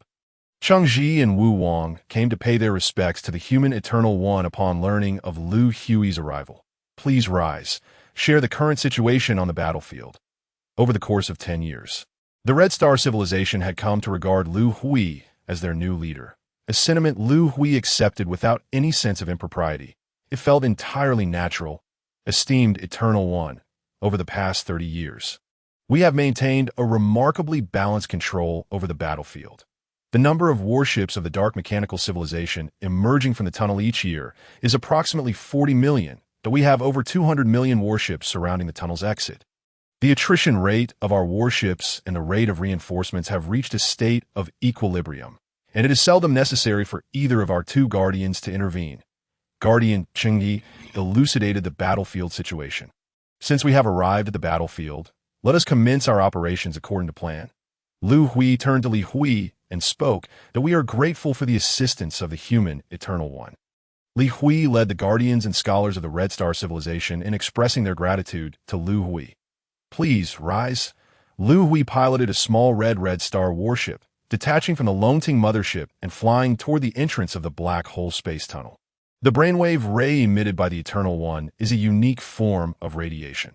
This ray renders the core intelligence of the mechanical civilization incapable of distinguishing friend from foe in their perception. Liu Hui's Red Star warship appeared as one of their own. With remarkable ease, Liu Hui piloted the spacecraft into the space tunnel. He needed to navigate through the tunnel for approximately 2 years to reach the exit of the 8-star system. Within the space tunnel, Liu Hui observed countless mechanical civilization warships continuously streaming towards the exit of the Qin Star system. Following the plan, Liu Hui deployed spatial oscillators at intervals throughout the tunnel. Over the course of more than 2 years, he deployed over 20 spatial oscillators. These oscillators would detonate upon Liu Hui's arrival at the exit of the 8-star system. Following the explosion, the mechanical civilization warships traversing the tunnel would be expelled from the space tunnel.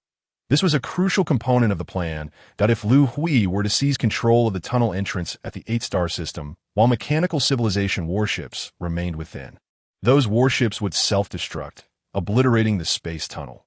Therefore, upon reaching the exit of the 8-star system, Liu Hui would first detonate the spatial oscillators to eliminate the enemy warships within the tunnel. 2 years later, Liu Hui successfully arrived at the exit of the 8-star system. There are far too many warships of the mechanical civilization. Liu Hui gazed at the data relayed by the sensors aboard his vessel. There were over 2 billion warships clustered near the tunnel's entrance, all queuing to enter the space tunnel. With such a massive fleet, Liu Hui pondered whether the 12 sets of Red Star armor would endure for 2 years. This operation involved a total of 12 sets of Red Star armor aboard Liu Hui's ship. The Red Star civilization possessed only 16 sets in total, 4 of which were donned by the 4 Guardians. The remainder had been taken by Liu Hui, that he needed to rely on these 12 sets of armor to defend the tunnel entrance for 2 years while awaiting reinforcements from the Red Star Civilization's warships.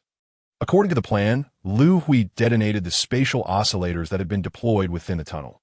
Clad in Red Star armor, Liu Hui soared toward the mechanical civilization warships near the tunnel entrance. Detecting the spatial tunnel's oscillating explosion, the Eternal One has made his move.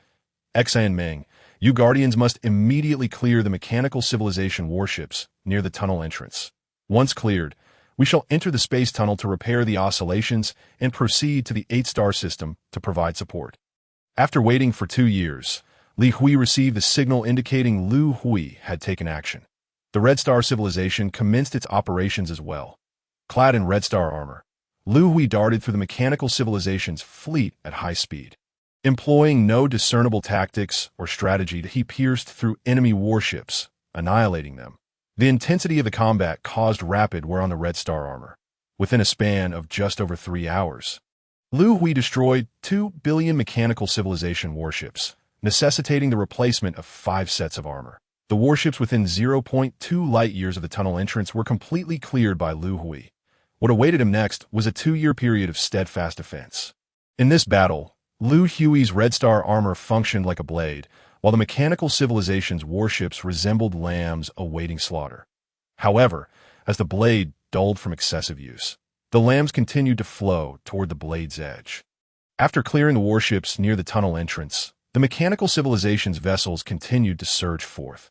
Liu Hui lost count of how many enemy warships he had destroyed after resting aboard his ship for less than half an hour. Alarms blared once more. Enemy warships had breached the 0.1 light-year warning range. Liu Hui launched into action again, pushing the clearance back to 0.2 light-years. This cycle repeated. 2 years later, Liu Hui was left with only one final set of armor. Chapter 107. A Trap? Throughout these 2 years, Liu Hui pondered the nature of the core intelligence of the dark mechanical civilization. From a broad perspective, it appeared devoid of strategic planning capabilities. Otherwise, it would not have sent so many warships for Liu Hui to destroy over the past 2 years. Yet, its computational abilities were extraordinarily precise. Each time Liu Hui's Red Star armor approached its wear limit, the number of mechanical civilization warships would suddenly surge, seemingly to signal to Liu Hui that his armor was nearing damage and that he lacked the capacity to annihilate all the vessels before him. Nonetheless, Liu Hui had consistently managed to replace his armor and avert disaster. He was certain that the wear values of the Red Star armor had been calculated by the core intelligence. Presently, Liu Hui was left with only a single set of Red Star armor. Its wear level reaching 80s if by design. The number of mechanical civilization warships surged yet again. These vessels, as before, refrained from attacking Liu Hui, proceeding directly toward the space tunnel's entrance. The core intelligence had evidently calculated that the warship's assault would not harm Liu Hui, while any offensive action on his part would lead to further wear on his armor. To engage or not to engage, this batch of warships approached 100 million vessels. Liu Hui calculated that with his Red Star armor worn down to 80, he could not clear this entire wave of warships. If all else fails, perhaps retreat is the only option. Liu Hui felt an inclination to withdraw. The support warships of the Red Star civilization continued to navigate through the tunnel, due to the discrepancies in spatial dimensions. Quantum communication was unable to establish contact with them. Liu Hui was uncertain of how much longer it would take for the warships of the Red Star civilization to arrive, just as he was preparing to retreat. The first warship of the Red Star civilization emerged at the tunnel entrance of the 8-star system. Soon after, the second and third warships followed. At the last moment, Liu Hui awaited the arrival of the supporting Red Star warships. Esteemed Eternal One, we have arrived. The voice of Liu Hui resonated on Liu Hui's spacecraft. Your arrival is indeed timely. The Red Star armor has been completely destroyed. The suit I am wearing has sustained an 80 wear rate. If you had not come, I would have had to prepare for withdrawal. Liu Hui finally breathed a sigh of relief, grateful that his 2 years of steadfastness had not been in vain. Eternal One, please return to the Dragon's mother ship. The battlefield is now in our hands. A multitude of Red Star warships surged into the battlefield, engaging with the warships of the mechanical civilization. With the advantage of numbers, coupled with the arrival of Meng and 3 other Guardians, The situation around the tunnel entrance of the 8-star system was swiftly brought under control.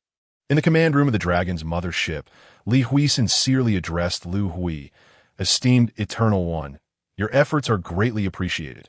The past 2 years haven't been excessively arduous. How about you? Are you still proceeding as planned?" Liu Hui inquired. "Our plan remains unchanged for the time being.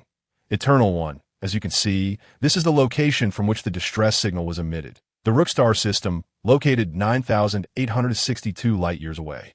We intend to assemble 100 million warships and immediately set sail for the Rookstar system." Liu Hui pointed at the three-dimensional star map point 9,862 light-years.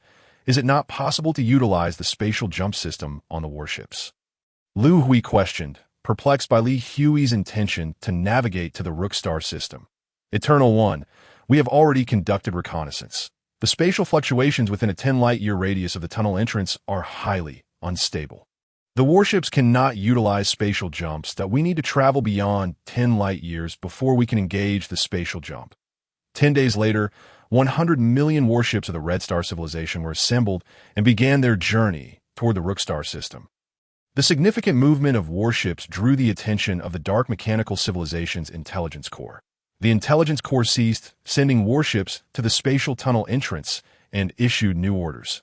Warships of the Dark Mechanical Civilization began intercepting the fleet of the Red Star Civilization. This interception battle quickly devolved into a war of attrition. Warships of the Dark Mechanical Civilization continuously approached to intercept, while the warships of the Red Star Civilization streamed in from the tunnel entrance for support. 9 years later, the combined losses of both sides amounted to over 2 billion warships. At this juncture, an unexpected situation arose.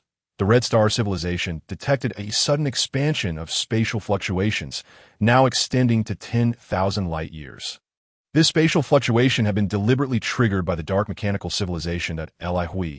Why do I feel this is a trap set by the Dark Mechanical Civilization? Liu Hui sensed something amiss.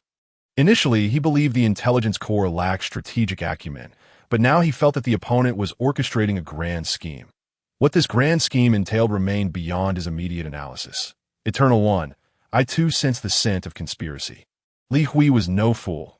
Having traversed 9 light-years of the 10-light-year distance, they were close to entering the region of spatial tranquility. "What should we do now?" Liu Hui asked Liu Hui, knowing the whereabouts of Liu Hui and having arrived at the 8-star system. Liu Hui felt a strong desire to investigate further. Liu Hui, during the 2+ years of your waiting, did you not manufacture a new set of Red Star armor? Provide me with the armor. I shall venture alone to the Rookstar system for a reconnaissance. The Red Star armor's maximum spatial jump distance was 10,000 light-years, allowing it to ignore the effects of spatial fluctuations.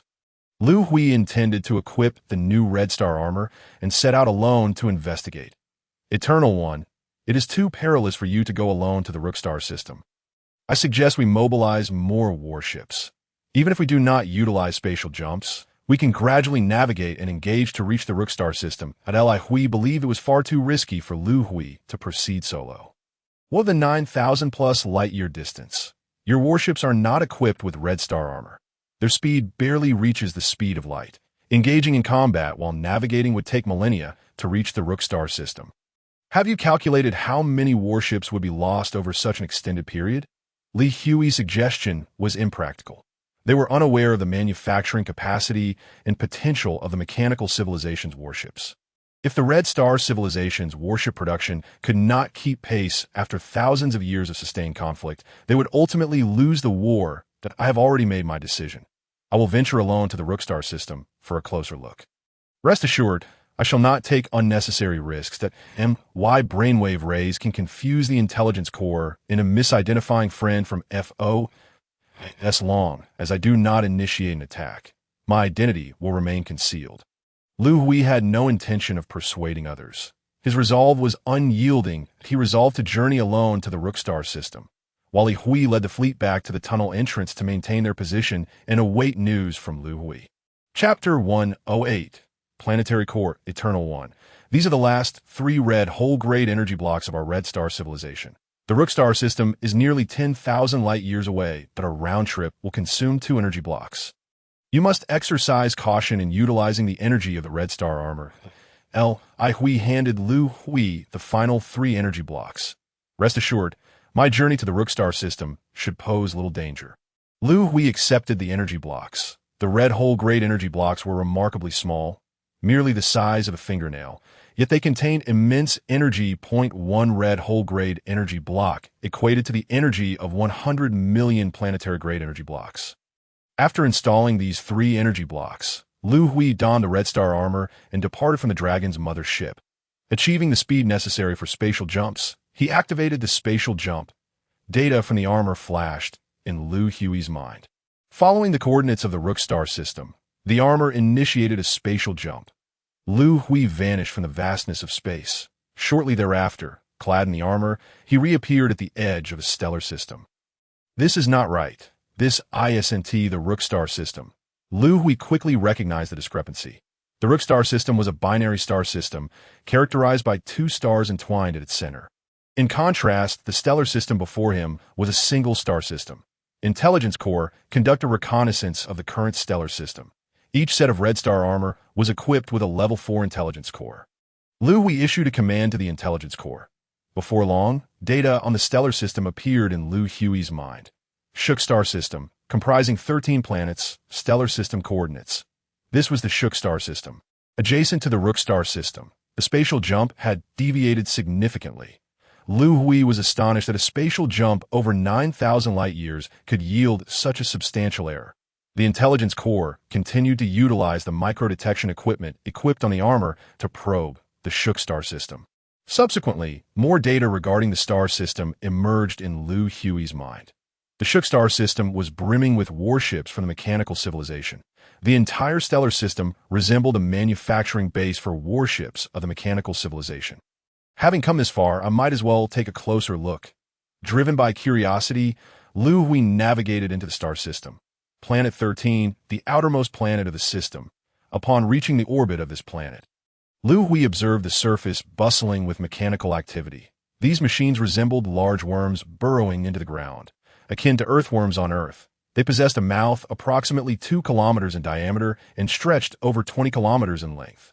The mechanical worms drilled into the ground, expelling high-purity metal or from their rear ends. These are the mining robots of the mechanical civilization, Liu Hui quickly discerned. The metal, or expelled by the mining robots, was collected by specialized robots and transported to nearby transport vessels.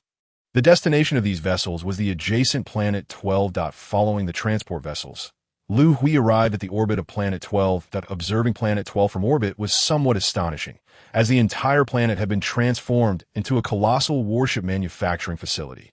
On the planet, there was a massive intake port, measuring over 1,000 kilometers in diameter. Transport vessels would fly above the intake port and directly deposit the metal or the dumped metal, or would then be sorted and distributed throughout the factory.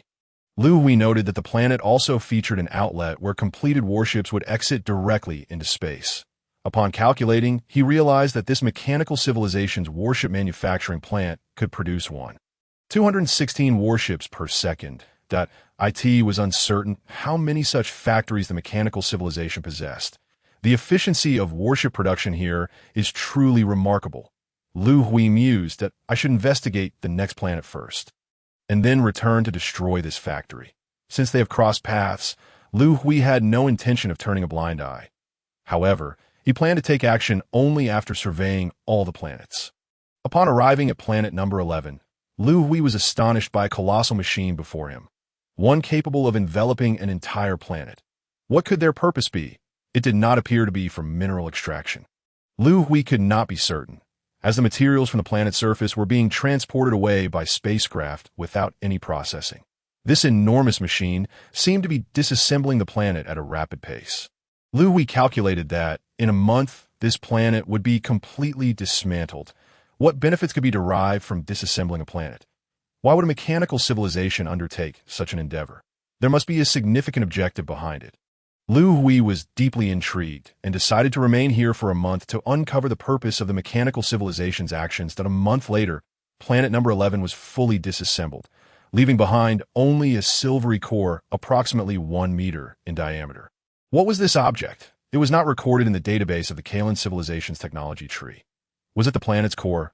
Liu Hui whimsically named it, sensing that it held considerable significance. Chapter 109. The fusion of the Eternal Ones, seeing that the mechanical civilization had expended such effort for a mere planet core. Liu Hui's intuition told him that this matter was far from simple.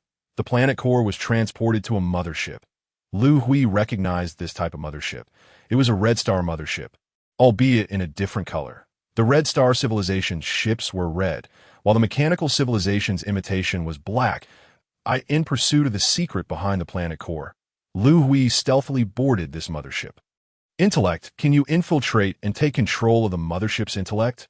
Upon boarding, Liu Hui inquired of the Red Star Battle Armor's Level 4 intellect. Eternal One, I can infiltrate and control this mothership. However, doing so will alert the mechanical civilization's intellect. If the Eternal One merely wishes to check some data aboard the ship, I can do so without drawing attention, the Battle Armor's intellect suggested. Then let us first ascertain the destination of this mothership. Liu Hui resolved to avoid alarming the mechanical civilization's intellect, focusing on uncovering the secrets of the planet core. Eternal One, the mothership's destination is planet number 3 in the Rook Star system, with an estimated travel time of approximately 15 days. Infiltrating the interstellar navigation charts aboard the mothership was a simple task for the Red Star intellect. The destination was planet number 3 in the Rook Star system. Liu Hui was taken aback by the coincidence. His original destination was indeed planet number 3 in the Rook Star system, where the distress signal from Eternal One Liu Hui had originated. With this new development, Liu Hui formulated a fresh plan to follow the mothership to planet No. 3 in the Rook Star system, allowing him to investigate both Liu Hui's whereabouts and the mystery of the planet core simultaneously. The life support system of the Red Star Battle Armor was exceptionally well designed. Clad in the armor, Liu Hui could maintain vitality for tens of thousands of years without the need for sustenance. The 15 days passed swiftly, and Liu Hui arrived at planet number 3 in the Rook Star system. Upon arrival, he suddenly sensed a powerful disturbance within his brain core space. His consciousness swiftly entered the brain core space. Are you Liu Hui? Liu Hui discovered the presence of a brain core the size of a soccer ball. He quickly realized that this brain core was likely Liu Hui. Who are you? How do you know me? Liu Hui expressed astonishment, having hidden in his brain core space for several 100,000 years, only to be abruptly pulled into a foreign brain core space. You truly are the Eternal One Liu Hui. I am the human Eternal One Liu Hui that I once visited your Red Star civilization. And you sent out a distress signal from planet No. 3 to the request of Scholarly Hui. I have come to investigate and rescue you. Liu Hui replied. Distress signal? I never sent out such a signal. Could this be a trap set by the mechanical civilization's intellect? Liu Hui immediately denied it. Trap? What sort of trap? To lure me here, or attract your Red Star civilization's warships? What is the purpose? Liu Hui, not understanding, directly inquired. Their objective is likely to acquire a new body for an Eternal One or a Guardian. Over 600,000 years ago, I traveled here to fulfill my mission. I discovered that the mechanical civilization's intellect controlling the number 8 star system was located on this planet, 8T that time. I harbored the intent to destroy this intellect, but I underestimated its capabilities. During the conflict, I was captured. What? You are an Eternal One, clad in Red Star battle armor, and mechanical civilization managed to capture you. Liu Hui was greatly shocked, interrupting Liu Hui. The mechanical civilization's intellect can create confinement spaces, controlling the temporal and spatial dimensions within that I was trapped in this space, immobilized. The mechanical civilization has obtained the Red Star battle armor I was wearing. You should be aware of the mechanical civilization's characteristics. Once they acquire the armor, they can replicate the Red Star battle armor. However, without an Eternal One or Guardian to operate it, it is essentially useless. Therefore, they began to study my body, seeking to replicate an Eternal One robot to control the armor. To evade their research, I lock my consciousness within my brain core space that a body without consciousness is defective to them. They cannot replicate a complete Eternal One robot. Thus, the intellect set this trap to lure you or the Guardians of the Red Star civilization here, to capture your bodies for further study. That if the mechanical civilization succeeds, countless armored robots will invade our star systems. All civilizations in the Canis Major region will cease to exist. Liu Hui articulated his analysis. Liu Hui had not anticipated the situation to unfold in this manner. Where are you located on the planet? I will come to rescue you. Liu Hui wished to test whether he could save Liu Hui. Do not come for me. You cannot save me. The confinement space will ensnare you as well.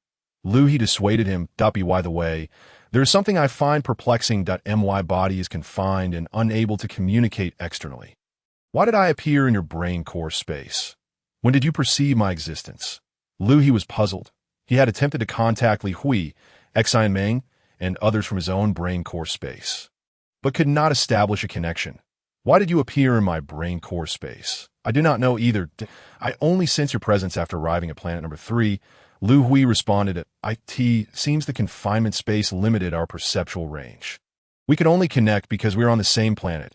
Liu Hui deduced a reasonable explanation. By the way, you are a level 3 Eternal One, correct?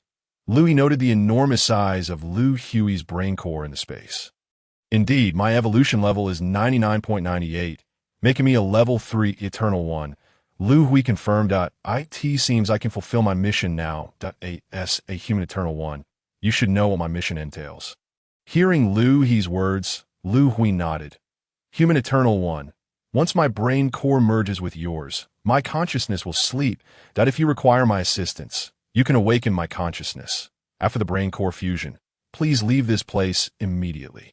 In the future, if you encounter the mechanical civilization's intellect, both you and the Guardians should refrain from engaging in battle to prevent capture. I entrust the Red Star civilization to you.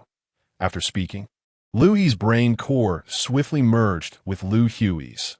Liu Hui's brain core diameter surged from over 3 meters to more than 4 meters. Upon inspection, Liu Hui discovered that his body level had skyrocketed from level 4 to level 8. And his brain domain development had risen to 86. He also acquired an additional characteristic of the Eternal Ones, the danger perception trait, which allowed him to sense impending threats.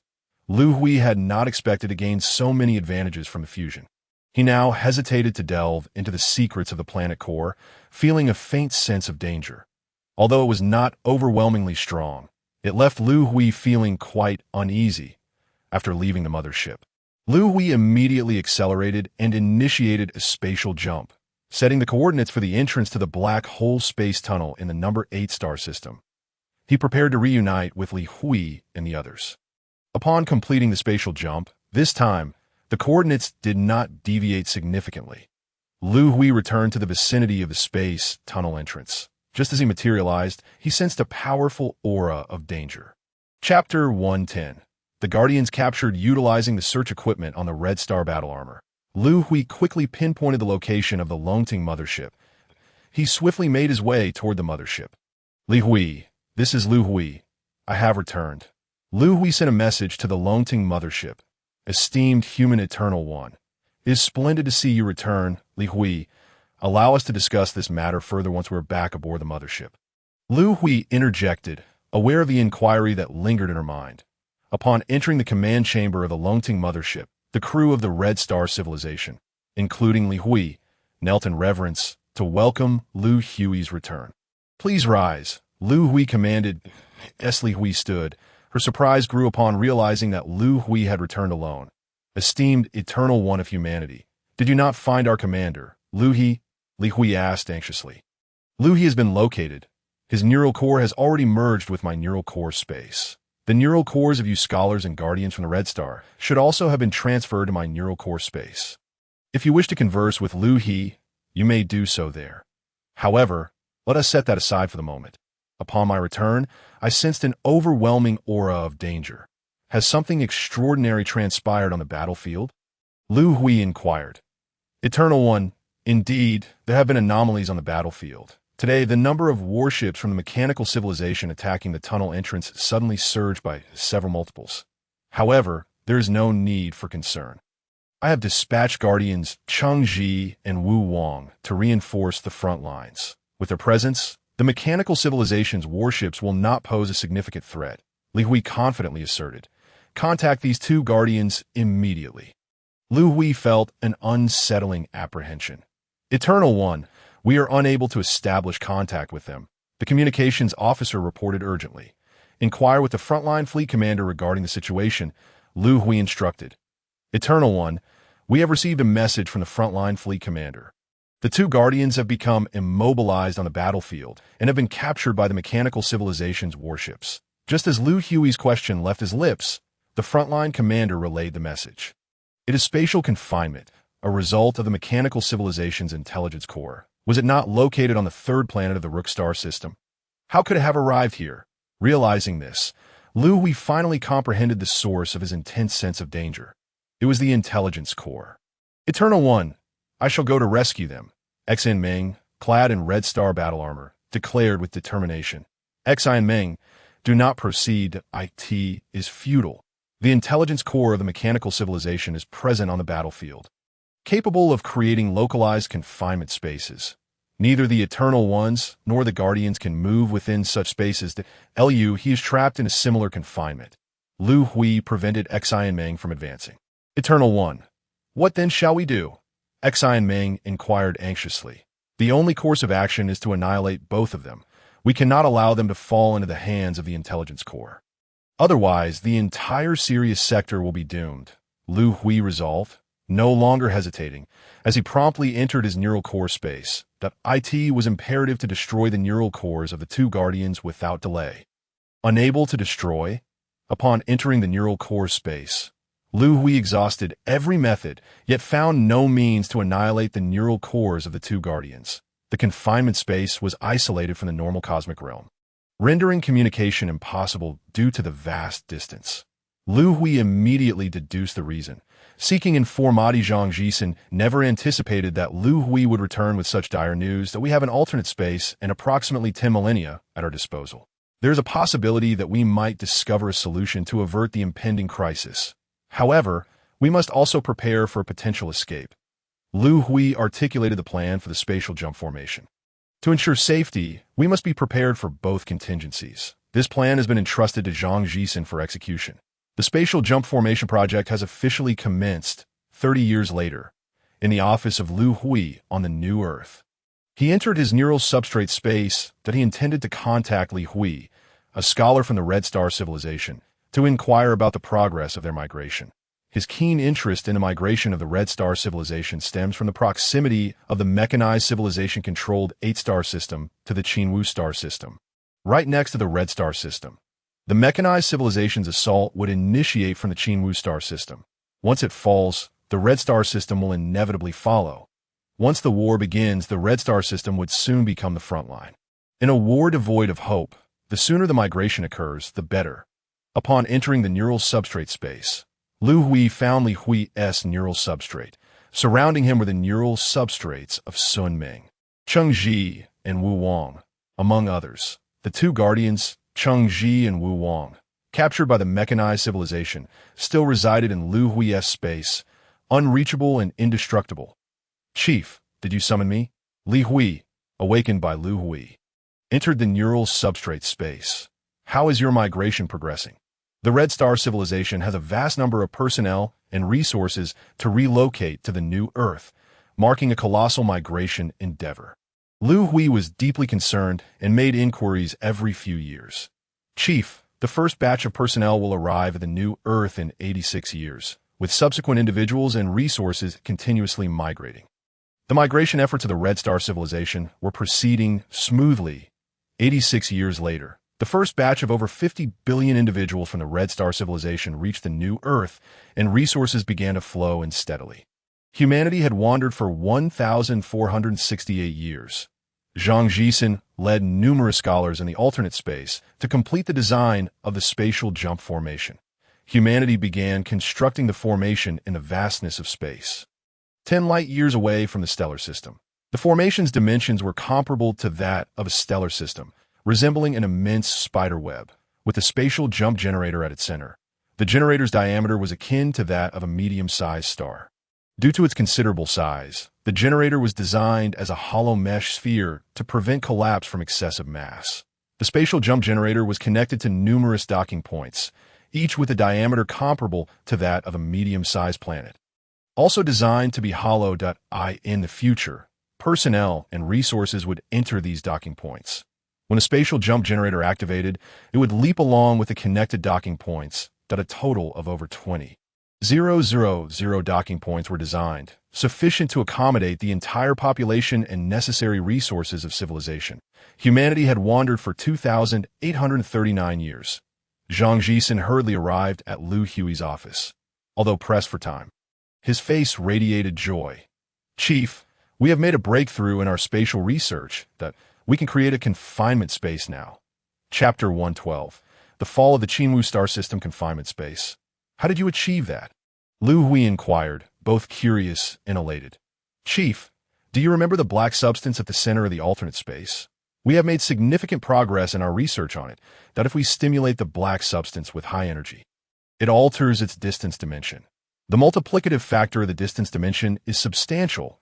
If the speed in normal space-time is 10 times the speed of light, upon entering the confinement space, the speed remains unchanged.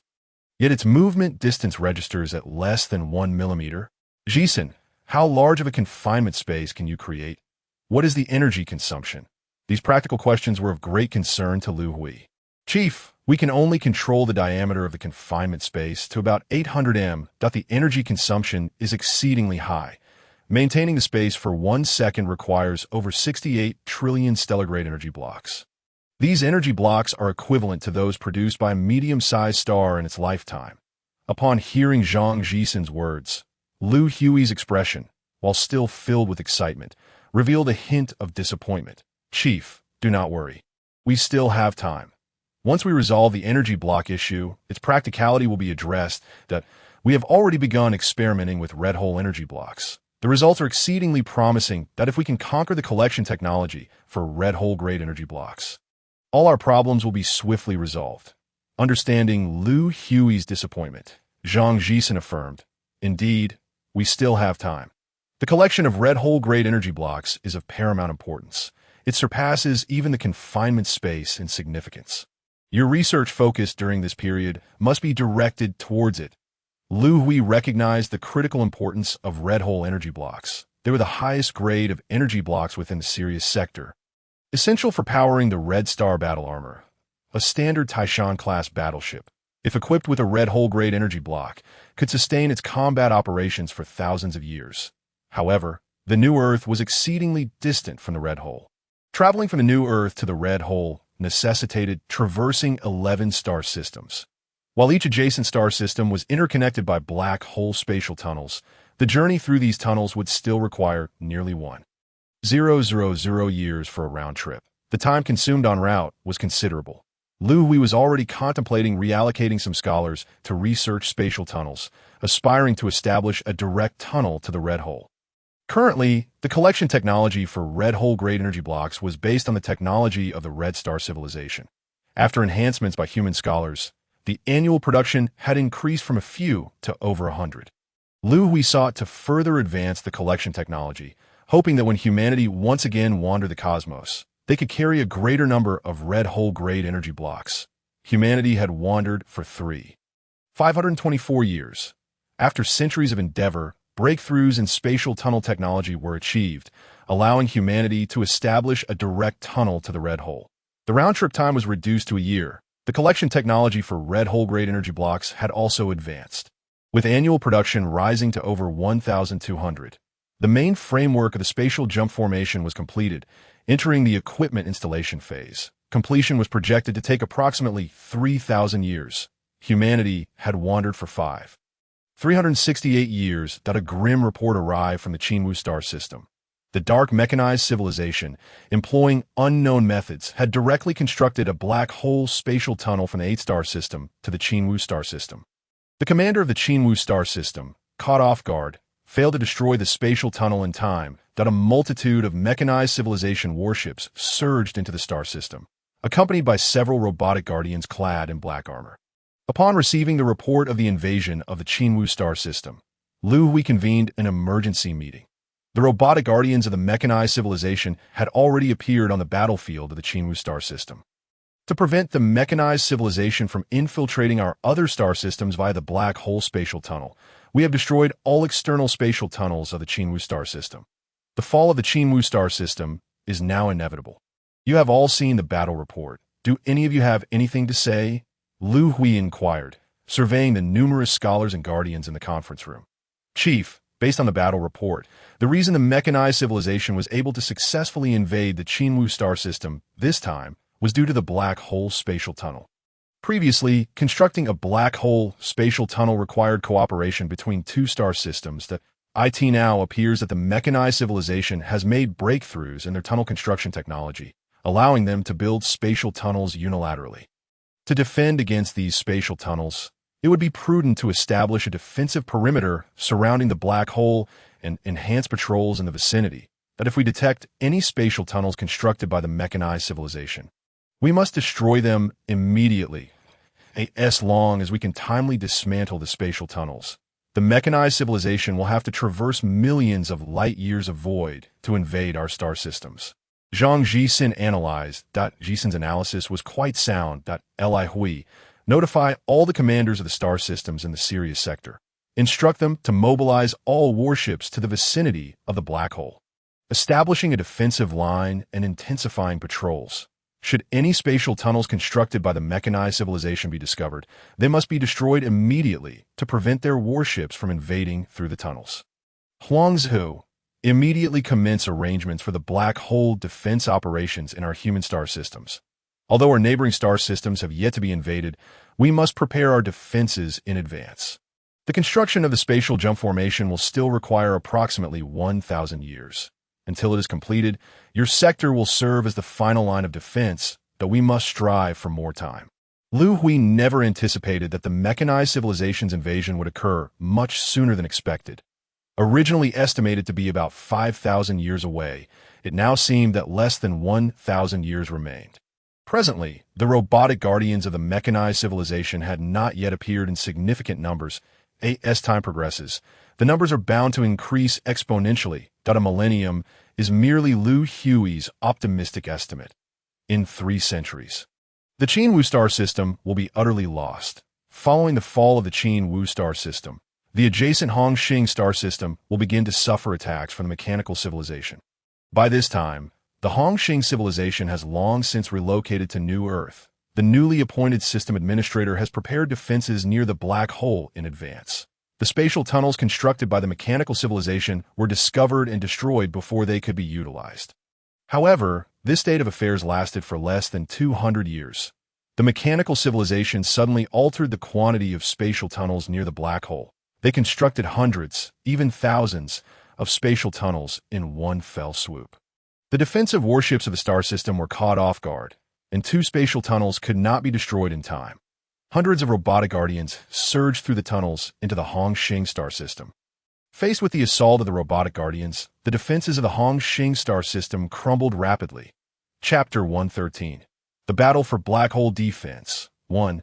Humanity has wandered for 283 years. As the number of robotic guardians continues to swell, the speed at which the star systems are being conquered accelerates. Commander Huang, stationed near the black hole, sends back troubling news. The neighboring Yuxian star system has just fallen to the mechanical civilization. Liu Hui, seated in his office, receives the latest battle report. This is indeed grim news. The construction of the spatial jump array is still 3 years away. IT remains uncertain whether the defensive perimeter established by Huangzhou near the black hole can withstand the impending years. With this thought, Liu Hui begins to feel anxious. The fate of human civilization hangs in the balance. As a precaution, the contingency plan must be activated. Liu Hui utilizes communication equipment to reach Liu Hui. Having managed the Hongxing civilization for over 100,000 years, Liu Hui is exceptionally adept at administrative tasks. He has now become Liu Hui's most efficient assistant in governance. Liu Hui. The Yuxian star system adjacent to us has been overrun by the mechanical civilization. I estimate it won't be long before they turn their sights on our human star system. Commander Huang may not be able to hold out for 3 years. You must initiate the contingency plan immediately. Liu Hui commands. The contingency plan is to be employed when the spatial jump array is inaccessible. All idle populations from human civilization, the Hongxing civilization, and several subordinate civilizations must board the long-tongue mothership. Currently, humanity has constructed over 20 billion long-tongue motherships, sufficient to accommodate the entire population. If the mechanical civilization breaches the human star system before the spatial jump array is completed, All long-term motherships will initiate coordinate-free spatial jumps to escape the star system. These motherships will randomly leap to any location in the cosmos. The likelihood of two motherships appearing simultaneously in the same star system is virtually zero. A fragmented civilization scattered across the universe could easily meet its demise in the vastness of space. This method will only be employed as an absolute last resort. At the Black Hole Spatial Tunnel Defense Command Center, Huang Zihu is somewhat anxious that he has reviewed the detailed battle report of the Yuxian star system. The mechanical civilization constructed over 4,000 spatial tunnels near the black hole simultaneously. The Yuxian star system was unable to destroy them in time, and the mechanical civilization's warships and robotic guardians poured forth from the tunnels. The number of robotic guardians participating in the assault on the Yuxian star system exceeds 20,000. Humanity's guardians have yet to engage in true combat with the robotic guardians. Huang Zihu is uncertain of the outcome, in a one-on-one scenario or a few against one. Huang Zihu feels relatively confident. However, the combined number of guardians from human and Hongxing civilizations is only 202. If faced simultaneously with thousands upon thousands of robotic guardians, he has no confidence whatsoever. Fortunately, the entire defensive perimeter is equipped with 8 spatial confinement devices that can be utilized in emergencies. The spatial confinement device is a groundbreaking achievement of Zhang Jisen that a single launch can immobilize all matter within a 10 kilometers diameter for a duration of 68 seconds as they utilize red hole energy blocks, which are exceedingly rare. Each spatial confinement device can only launch 100 times. Proper use of the spatial confinement devices will greatly aid in defense. Are all the alarms functioning properly? Since the fall of the Yuxian star system, this has been the most frequently asked question by Huang Zihu. The black hole spatial tunnels, constructed unilaterally by the mechanical civilization, only appear near the black hole. Huang Zihu has deployed a multitude of alarms in all potential areas. Once a spatial tunnel is detected, the alarms will send back warnings. Humanity has only 183 seconds to destroy the spatial tunnels. After 183 seconds, the mechanical civilization's warships and robotic guardians will surge from the tunnel openings. The 183-second contest is critical for defense. All alarms are functioning normally, and our subsequent reinforcements are also proceeding smoothly.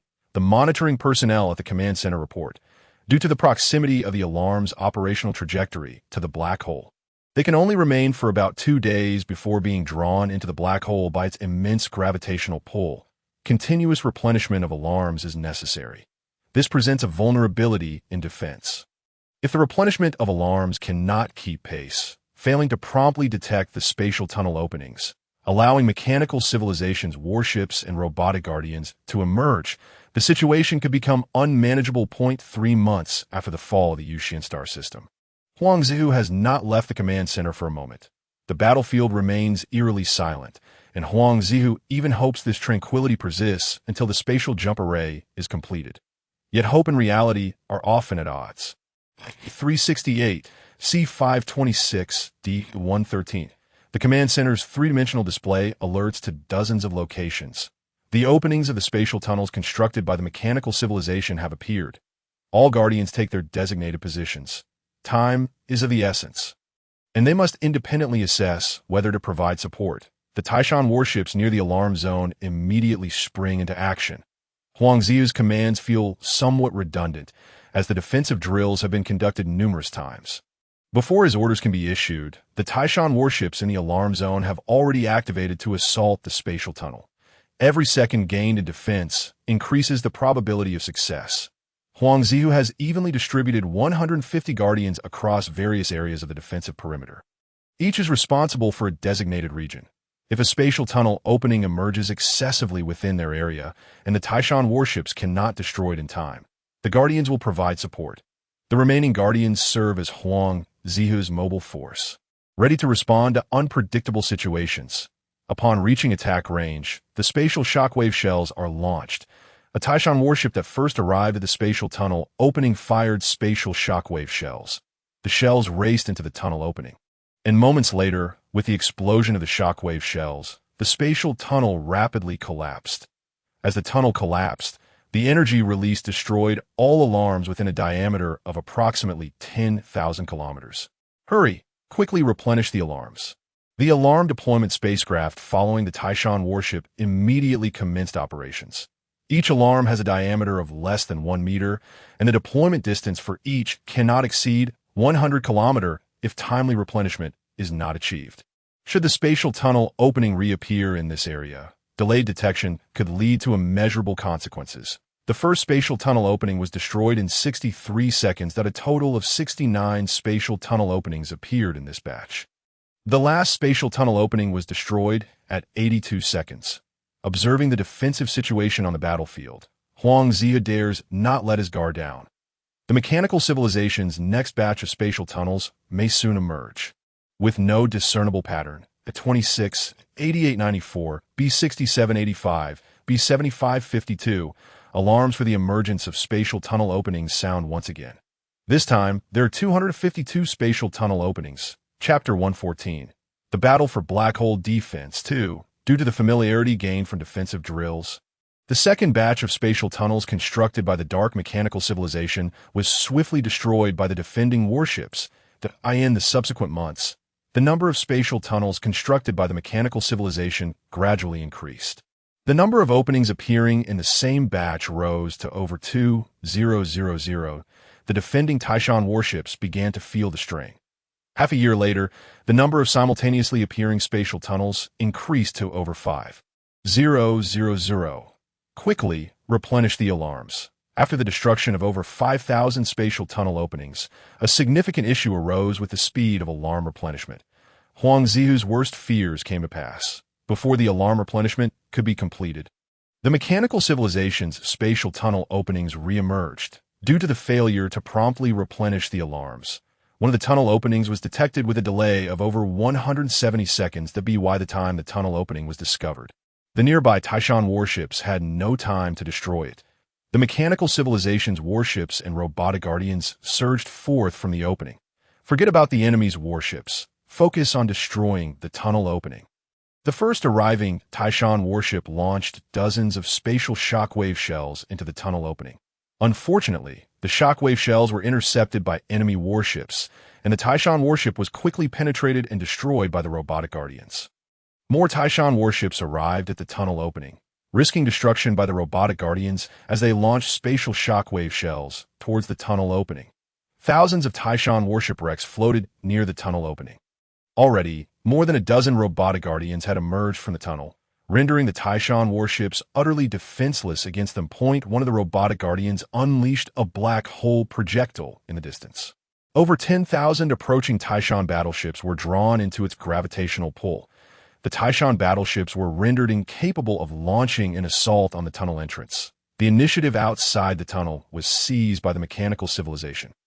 In this critical moment, the warships and robotic guardians of the mechanical civilization were suddenly ensnared. Humanity had deployed a spatial confinement device that a crimson figure swiftly darted along the periphery of the confined space towards the tunnel entrance. After dispatching the enemy warships at the tunnel's mouth, it launched a spatial shockwave projectile into the tunnel. The human guardian Wei Dong arrived just in time to obliterate this spatial tunnel.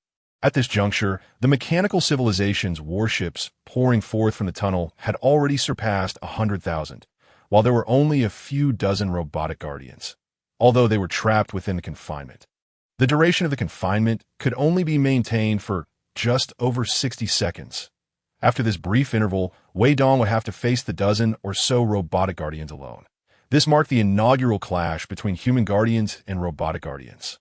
Due to the overwhelming strength of their armors, all energy attacks proved ineffective. The battle between the guardians devolved into a contest of hand-to-hand combat and high-speed collisions, where the durability of their armors was put to the test.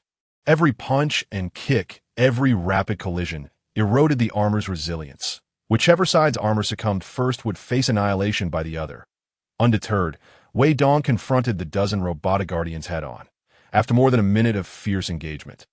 The relentless collisions had reduced the durability of his Crimson Star armor to a mere 20. Wei Dong, return to replace your Crimson Star armor. We shall handle these robots. Xi and Meng, leading 50 guardians, rushed to the battlefield. This was the only guardian under Huang Zi's command capable of maneuverability. Recognizing the precarious situation, Huang Zihu swiftly dispatched them for reinforcements, with 50 human guardians against a mere dozen robotic guardians. The numerical superiority rendered the outcome of the battle inevitable. In less than half an hour, the dozen robotic guardians fell under siege, their armored durability shattered, leading to their destruction. Humanity paid the price of 11 sets of Crimson Star armor.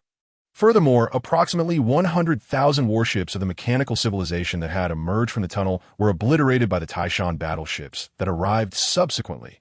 At the Black Hole Defense Command, Huang Zihu perused the latest battle report in his hands. This was a dossier concerning the confrontation with the robotic guardians. The struggle between guardians was not solely a matter of numbers, but also of the quantity of armors. I wonder if our reserves of Crimson Star armor are sufficient.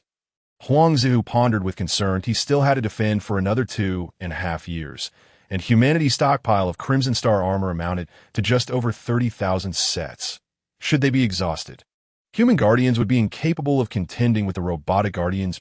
2 years later, the reserve of human Crimson Star armor dwindled to under 3,000 sets. The most significant depletion occurred a year prior. In that battle, prior to annihilating the tunnel, over 1,200 robotic guardians surged forth. Huang Zihu mobilized every human guardian, even personally entering the fray. More than 50 human guardians sustained injuries, and the cost was over 5,000 sets of Crimson Star armor to ultimately eradicate all robotic guardians. Now, Huang Zihu was tasked with defending for another 6 months. The severe shortage of Crimson Star armor had plunged him into anxiety. Commander Huang, the latest order from the leader has arrived. We can retreat in 3 days. The anxious Huang Zihu's expression brightened with surprise. He took the order from the leader and glanced at IT. It turned out that the spatial jump fleet had completed its preparations ahead of schedule. Huang Zihu finally felt a sense of relief. In 3 days, as long as it was not akin to the battle from a year ago, he was confident of holding out. Commander, another alert. An observer in the command center called out loudly. The number of appearances at the spatial tunnel entrance had exceeded 10,000. Upon hearing this, Huang Zihu's expression turned to one of shock. He had thought that enduring these 3 days would be a simple task. Now, could it be that he could not withstand these final 3 days? Chapter 115. Stranded in the universe again, immediately send the battle report communication to the leader. Inform him that this wave of defense may not hold. I may not return. Huang Zihu understood that destroying over 10,000 spatial tunnels within 183 seconds was an almost impossible task. Commander, there are still 6 spatial tunnel entrances that have not been destroyed in time. The enemy's warships and robotic guardians have already begun to surge forth. After 183 seconds, the outcome of the battlefield was determined. Immediately deploy the spatial confinement device. Command the guardians to utilize the confinement time to destroy the spatial tunnel entrances as swiftly as possible. Huang Zihu issued the order. Within the 60 seconds of confinement, the guardians on the front lines successfully obliterated 6 spatial tunnel entrances. Simultaneously, a massive influx of mechanical civilization warships and robotic guardians poured forth from the tunnel. The number of warships reached billions, while the robotic guardians exceeded 10,000 as the confinement time elapsed. These warships and robotic guardians launched an assault on the defending humans. Commander, we lack the capacity to initiate a counteroffensive. All guardians on the battlefield have gathered around me for defense. We have lost 6 guardians. There are too many enemy robotic guardians. Xi and Meng requested a retreat. If we do not leave now, all of our guardians will perish. The urgent message from Xi and Meng on the battlefield tugged at Huang Zihu's heart. I received orders to hold for 3 days, until new orders are issued. No one is permitted to retreat, including myself. Huang Zihu activated his Crimson Star armor, preparing to personally join the fray for support. Commander Huang, the leader's latest command, that if we are unable to defend, immediately retreat the spatial jump fleet. During the retreat, destroy all internal spatial tunnels within the star system to delay the enemy's arrival at the fleet.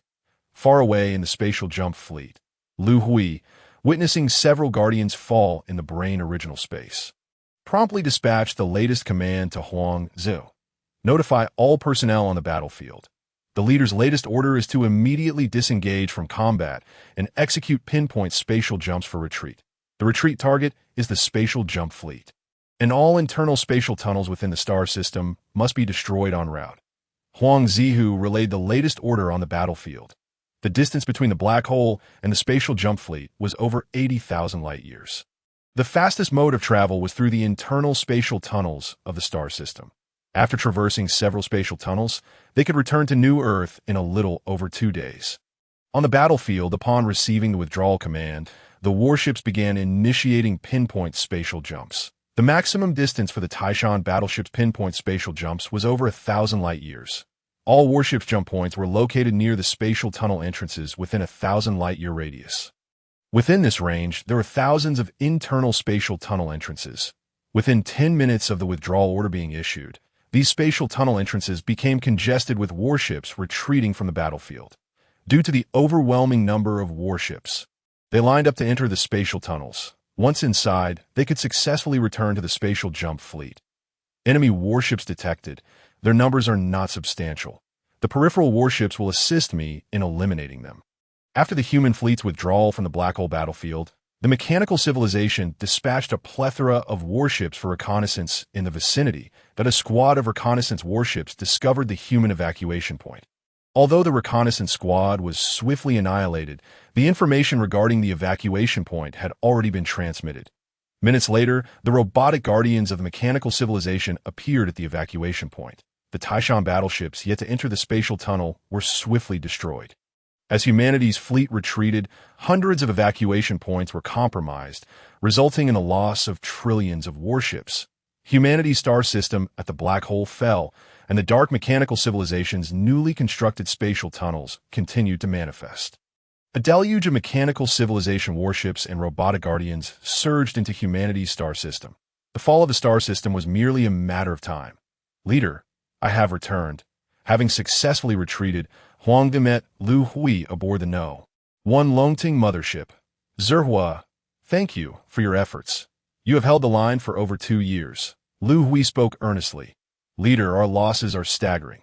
The defending fleet at the black hole numbered over 900 billion warships. The warships that successfully retreated are less than half. We also lost over a dozen guardians. Huang Zihu replied with a sense of shame. Zerhua, you have done exceedingly well.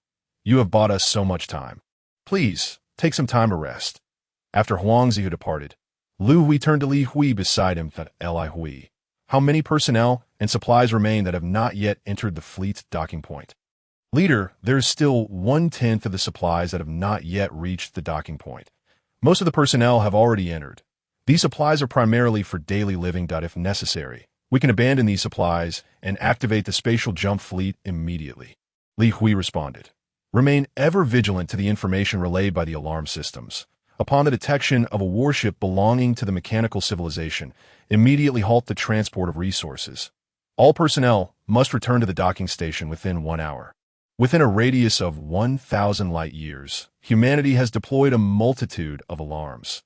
Should a warship from the mechanical civilization appear within this vicinity, the spatial jump array will activate in 1 hour. The entire array spans a size comparable to that of a stellar system, intricately woven like a spider's web, with each intersection serving as a docking point. The population within the array exceeds 90 trillion. Encompassing human civilization, the Red Star civilization, and various subordinate civilizations such as Tonggu and Bahang. The number of Taishan warships stands at over 400 billion, while the Longting motherships number more than 20 billion. In terms of resources, aside from the red hole energy blocks, other energy reserves are exceedingly ample. This time, with a coordinate-free spatial jump, humanity has made thorough preparations. Leader, alarms have detected a warship from the mechanical civilization. 2 days later, the warship appeared within the range of the alarm systems. Command all personnel outside the docking point to return immediately. The spatial jump array will initiate in 1 hour. Liu Hui issued the command. At that moment, a sense of bewilderment washed over him. He had led human civilization to establish a firm foothold within the galaxy, laying down the foundations of their existence.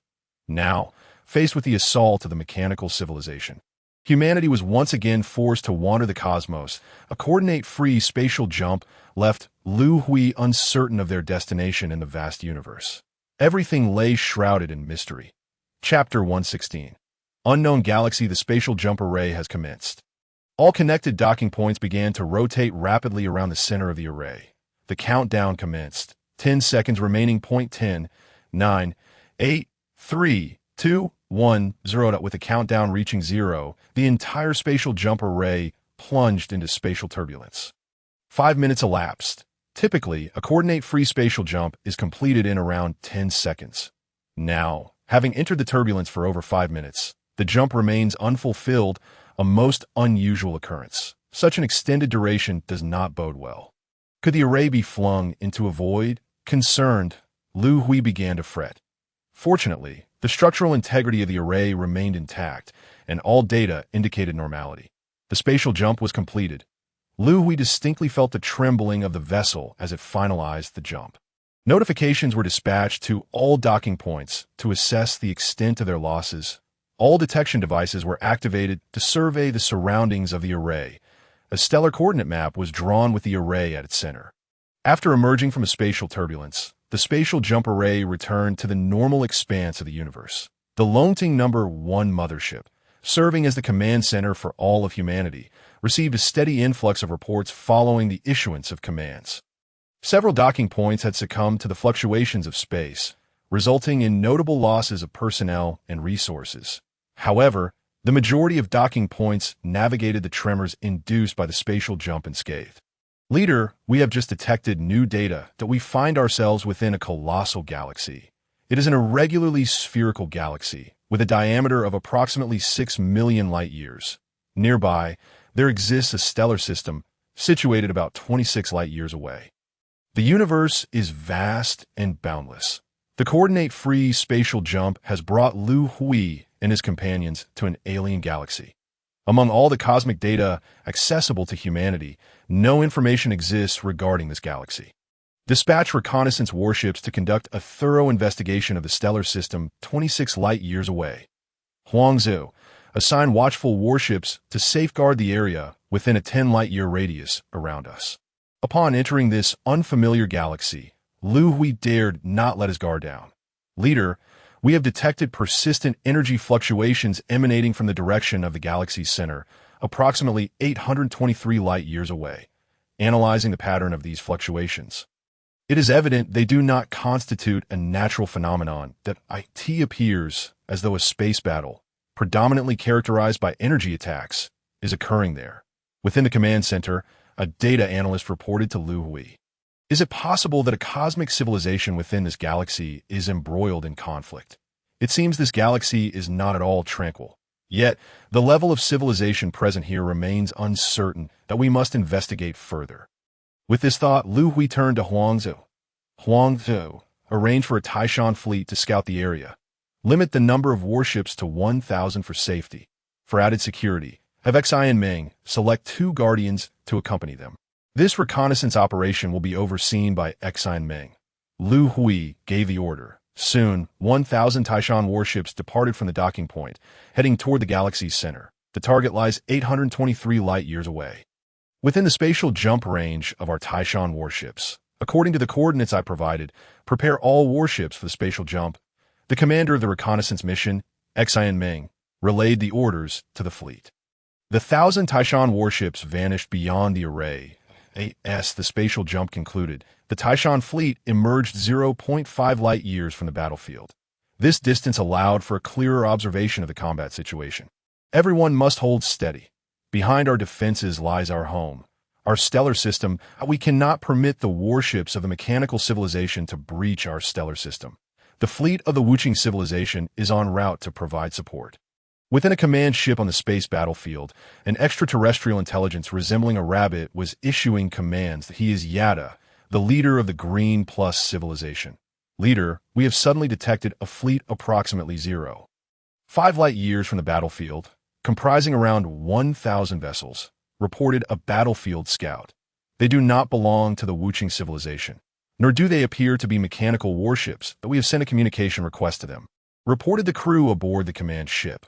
Our stellar system is only proximate to the Wuching civilization. They must be an exploratory fleet from another civilization. Send them a message informing them that we are engaged in battle with the warships of the mechanical civilization and advise them to vacate the battlefield immediately. Yada, the leader of the Green Plus civilization, misidentified the human Taishan fleet as an exploratory contingent. Given the fleet's limited numbers, he did not even consider requesting their assistance, merely offering a kind warning to withdraw from the conflict. The warships of the Dark Mechanical Civilization, having just arrived via spatial jump, were met with alarming information that startled Xian Meng. All warships maintain alert status and prepare for immediate retreat. Continue to gather intelligence from the battlefield. The shadow of the mechanical civilization had yet to dissipate from Xian Meng's mind, prompting him to hastily ready for withdrawal. Commander, data from the battlefield indicates that the warships present seem to belong to a secondary-level civilization. The total number of warships is approximately 600,000, with about 400,000 belonging to the mechanical civilization, while the remainder are from unknown civilizations. Upon hearing the battlefield scout's report, Xian Meng expressed his bewilderment. Since when did the warships of the Dark Mechanical Civilization become so feeble? Commander, an unknown civilization has sent us a communication. The content of the message is currently being deciphered, reported the communications officer to Xian Meng. The message has been successfully decoded. They identify themselves as the Green Plus civilization and are engaged in combat with the warships of the Mechanical Civilization. The message further warns us that our exploratory fleet's numbers are too few and urges us to flee the battlefield to avoid attacks from the Mechanical Civilization's vessels. The communications officer relayed the decoded message to Xian Meng. They have mistaken us for an exploratory fleet of an unknown civilization. It is indeed unexpected that this Green Plus civilization has displayed such honor, even advising an unfamiliar civilization to escape the battlefield. Xian Meng felt a flicker of admiration for the Green Plus civilization. Communications officer, relay the information we have gathered from the battlefield back to the leader. Additionally, seek the leader's counsel on whether our warships should engage the mechanical vessels. Although there are over 400,000 mechanical warships present, they belong to a secondary-level civilization. Humanity has attained a fourth-level civilization status. A mere few Taishan warships would suffice to eliminate them all. Xian Meng dispatched the gathered intelligence back. Chapter 117. Initial display of power in the command center of the Longting No. 1 mothership, leader, this is a report sent back by Xian Meng from the front lines. The communications officer presented the report to Liu Hui. Upon receiving the reconnaissance report, Liu Hui examined it meticulously. An unknown civilization is engaged in combat with the Dark Mechanical Civilization. This galaxy harbors a branch of the Dark Mechanical Civilization. The warships only rank at level 2. Liu Hui could hardly believe the findings of the investigation. Jisen, take a look at this report. What are your thoughts? Liu Hui inquired, handing the report to Zhang Jisen. Leader, this should be regarded as good news, Zhang Jisen replied with a smile after reviewing the report. According to the data we possess, the Dark Mechanical Civilization has numerous branches throughout the cosmos. Each distinct branch is commanded by a central intelligence core. The intellect core lacks the capacity for creation, a fact that can be firmly established. Its developmental paradigm revolves around the replication of its adversary's scientific advancements. The majority of civilizations within this galaxy should be classified at levels 2 and 3. Consequently, in accordance with the principles governing the evolution of mechanical civilizations, the classification of its warships has also only ascended to levels 2 and 3. This presents a favorable development for our human civilization, as well as a significant opportunity. Our civilization stands at level 4, enabling us to effortlessly dominate this vast galaxy. Based on intelligence reports, Zhang Jisen has deduced an approximate understanding of the civilization levels within this galaxy. Communications officer, issue a command to Xian Meng.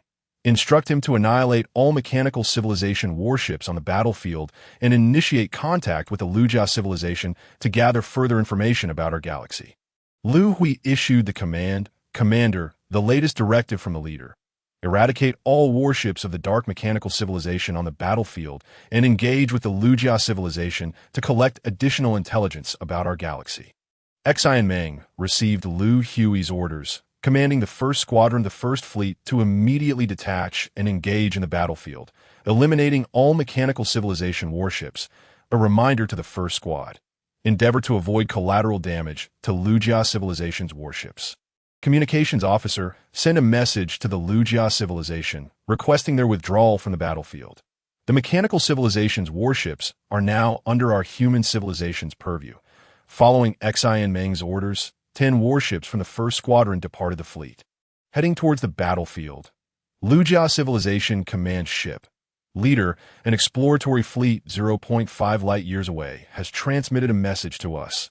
They claim to be a human civilization, requesting that our Lujia Civilization warships withdraw from the battlefield to prevent any accidental harm. They intend to engage the mechanical civilization's warships. Upon receiving the human message, the communications officer hastily reported to Leader Yada. Human civilization? This civilization has not been previously encountered. They possess only 1,000 warships and intend to independently assault the mechanical civilization's fleet.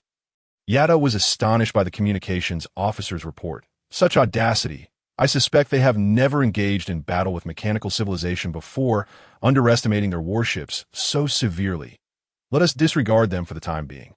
We shall continue our fight and await reinforcements from the Wuching civilization. Leader Yada did not pay much heed to the information transmitted by the human fleet.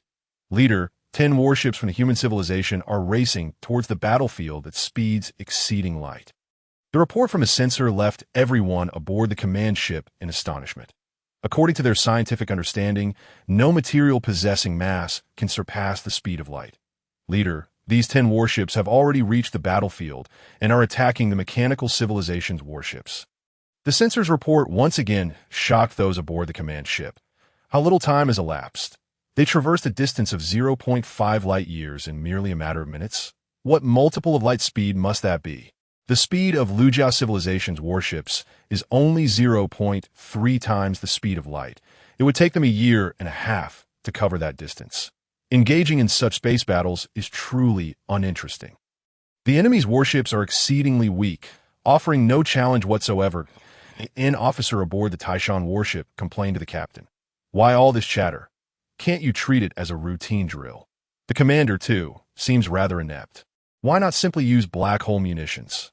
We could suck all those warships into a black hole, which would be much simpler. Not just the crew, but even the captain of the Taishan warship expressed discontent. They felt as though they were using a sledgehammer to crack a nut.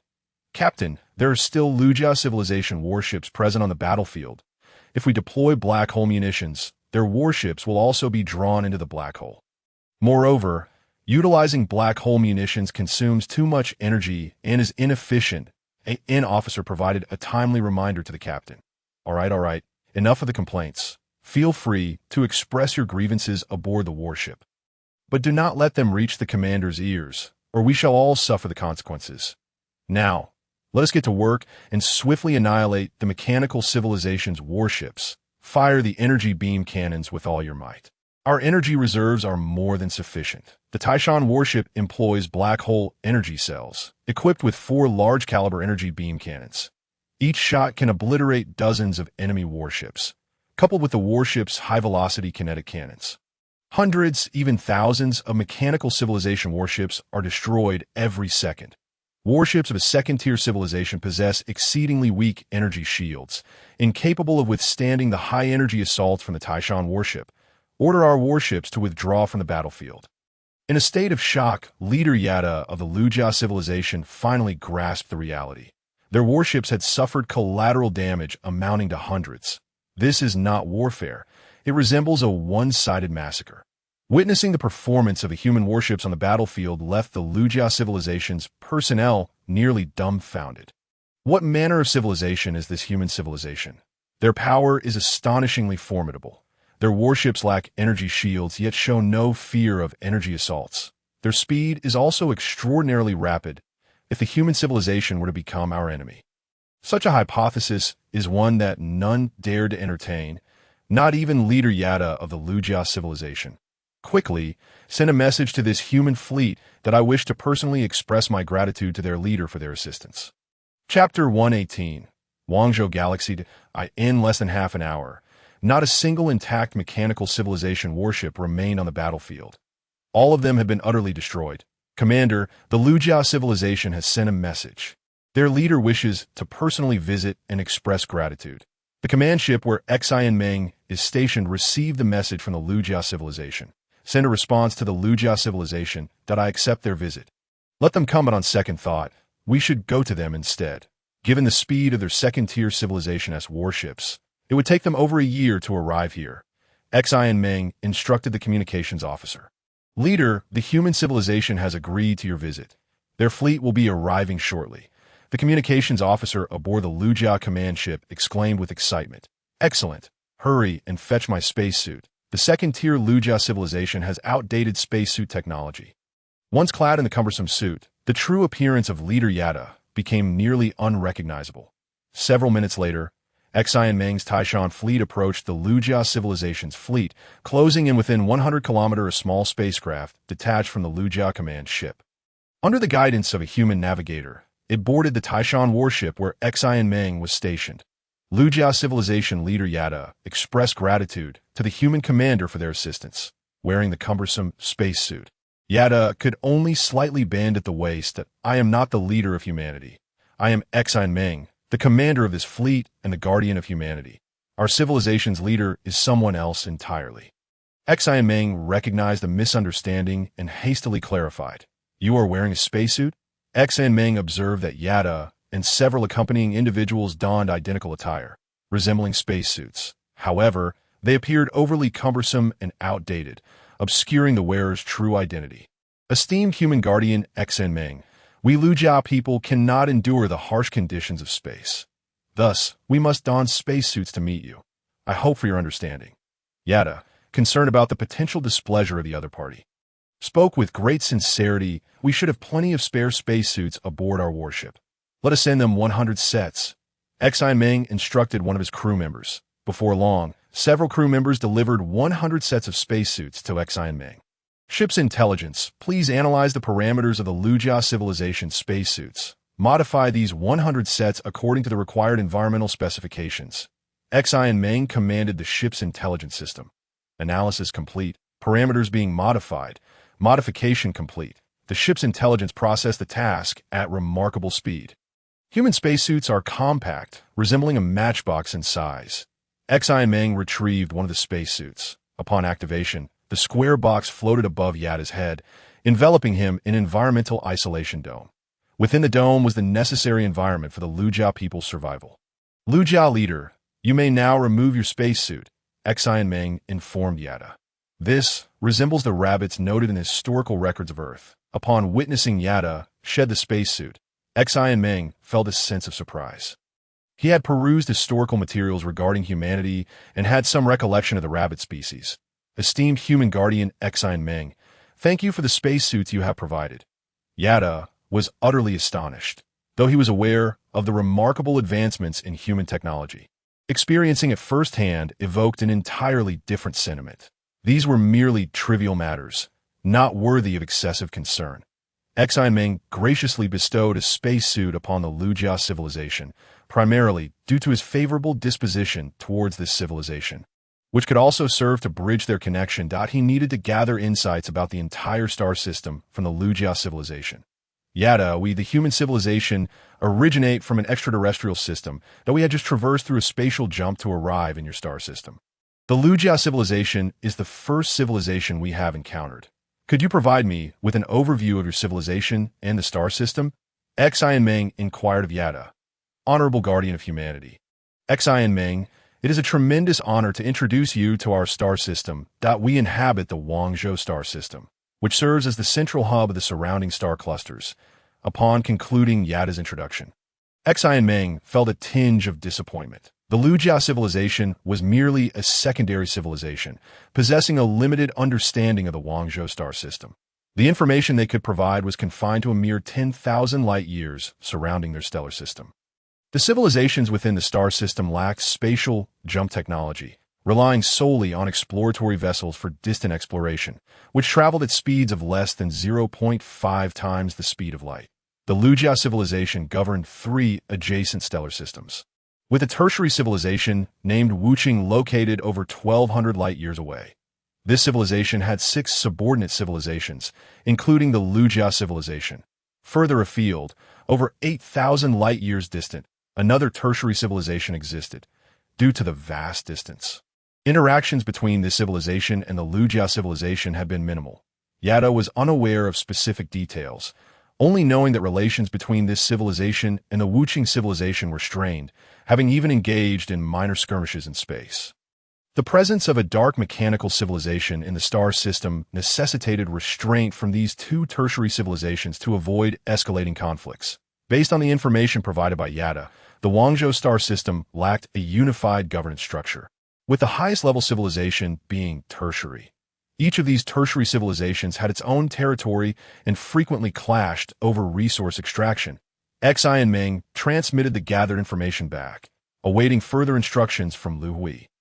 Commander, the detection equipment indicates a fleet has suddenly appeared 0.02 light-years away, numbering over 1 million vessels. A crew member in the battleship command room reported the sudden emergence of the fleet.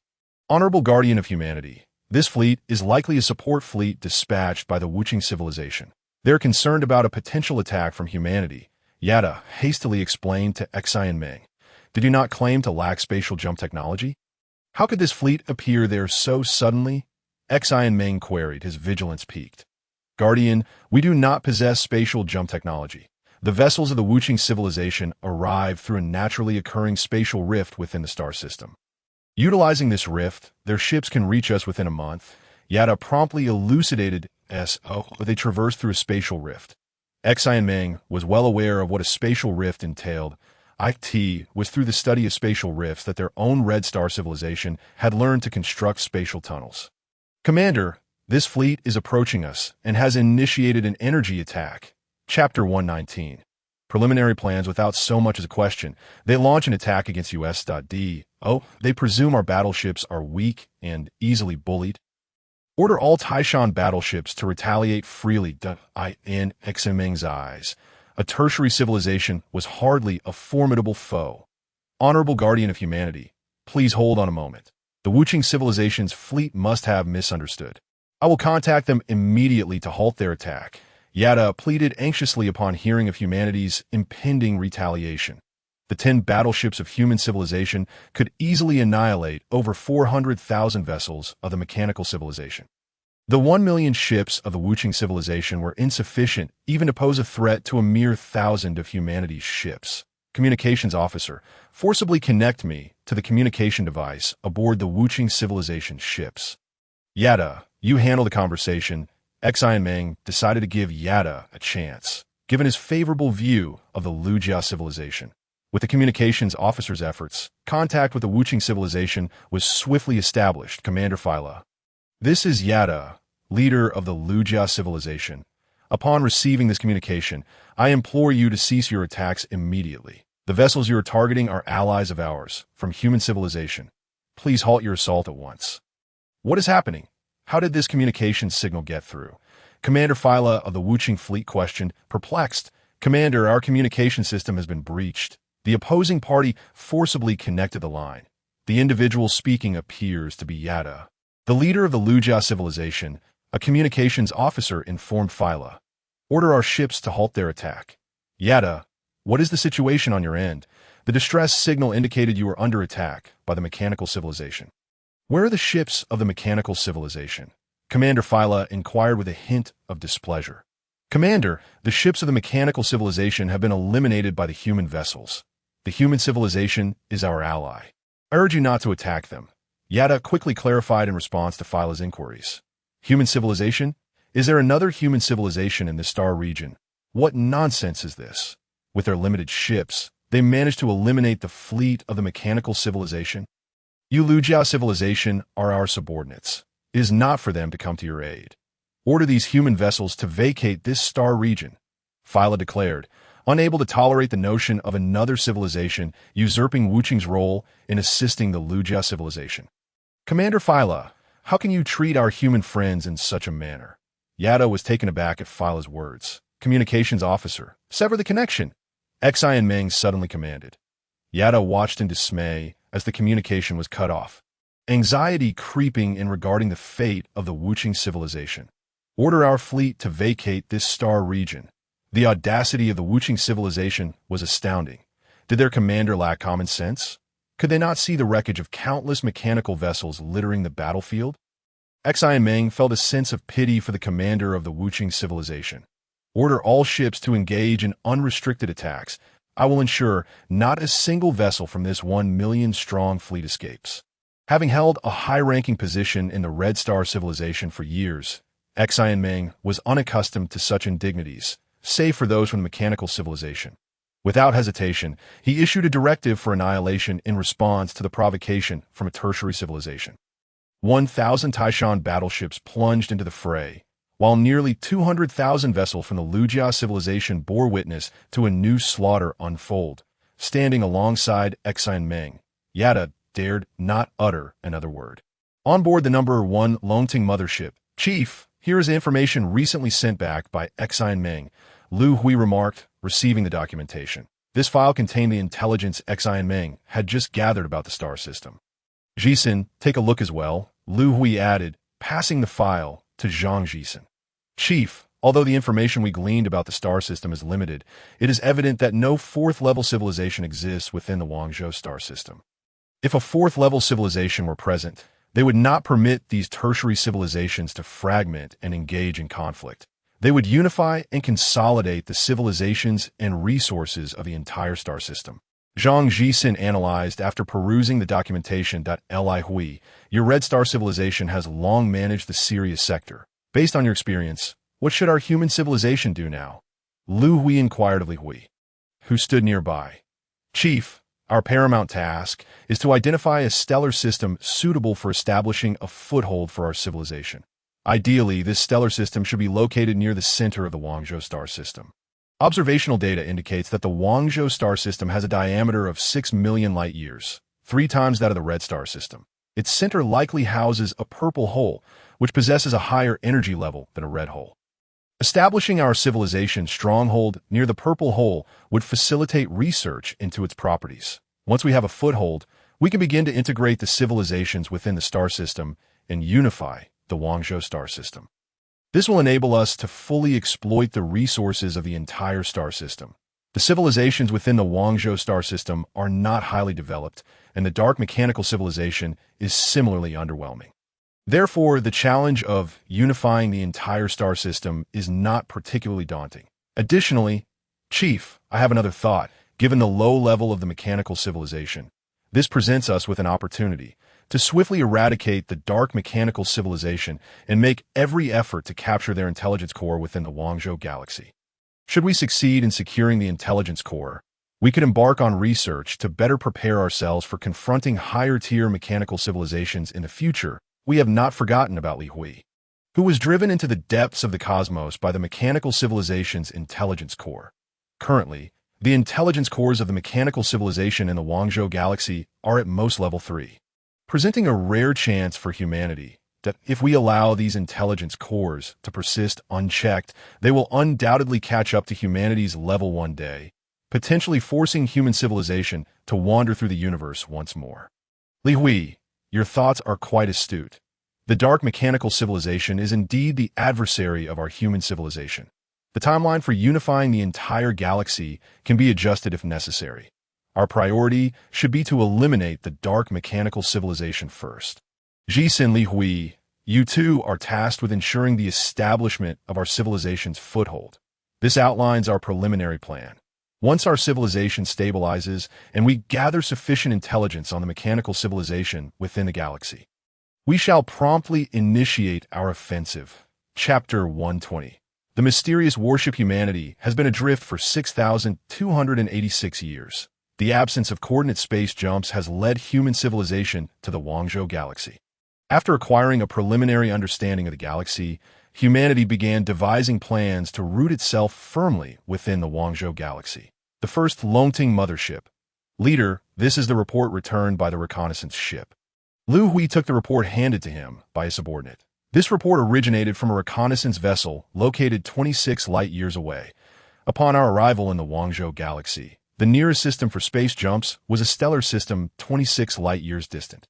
Humanity dispatched a reconnaissance ship to conduct a detailed exploration of this stellar system, which has been designated as Stellar System Number 1. This system is a single star system, with a star in its middle age.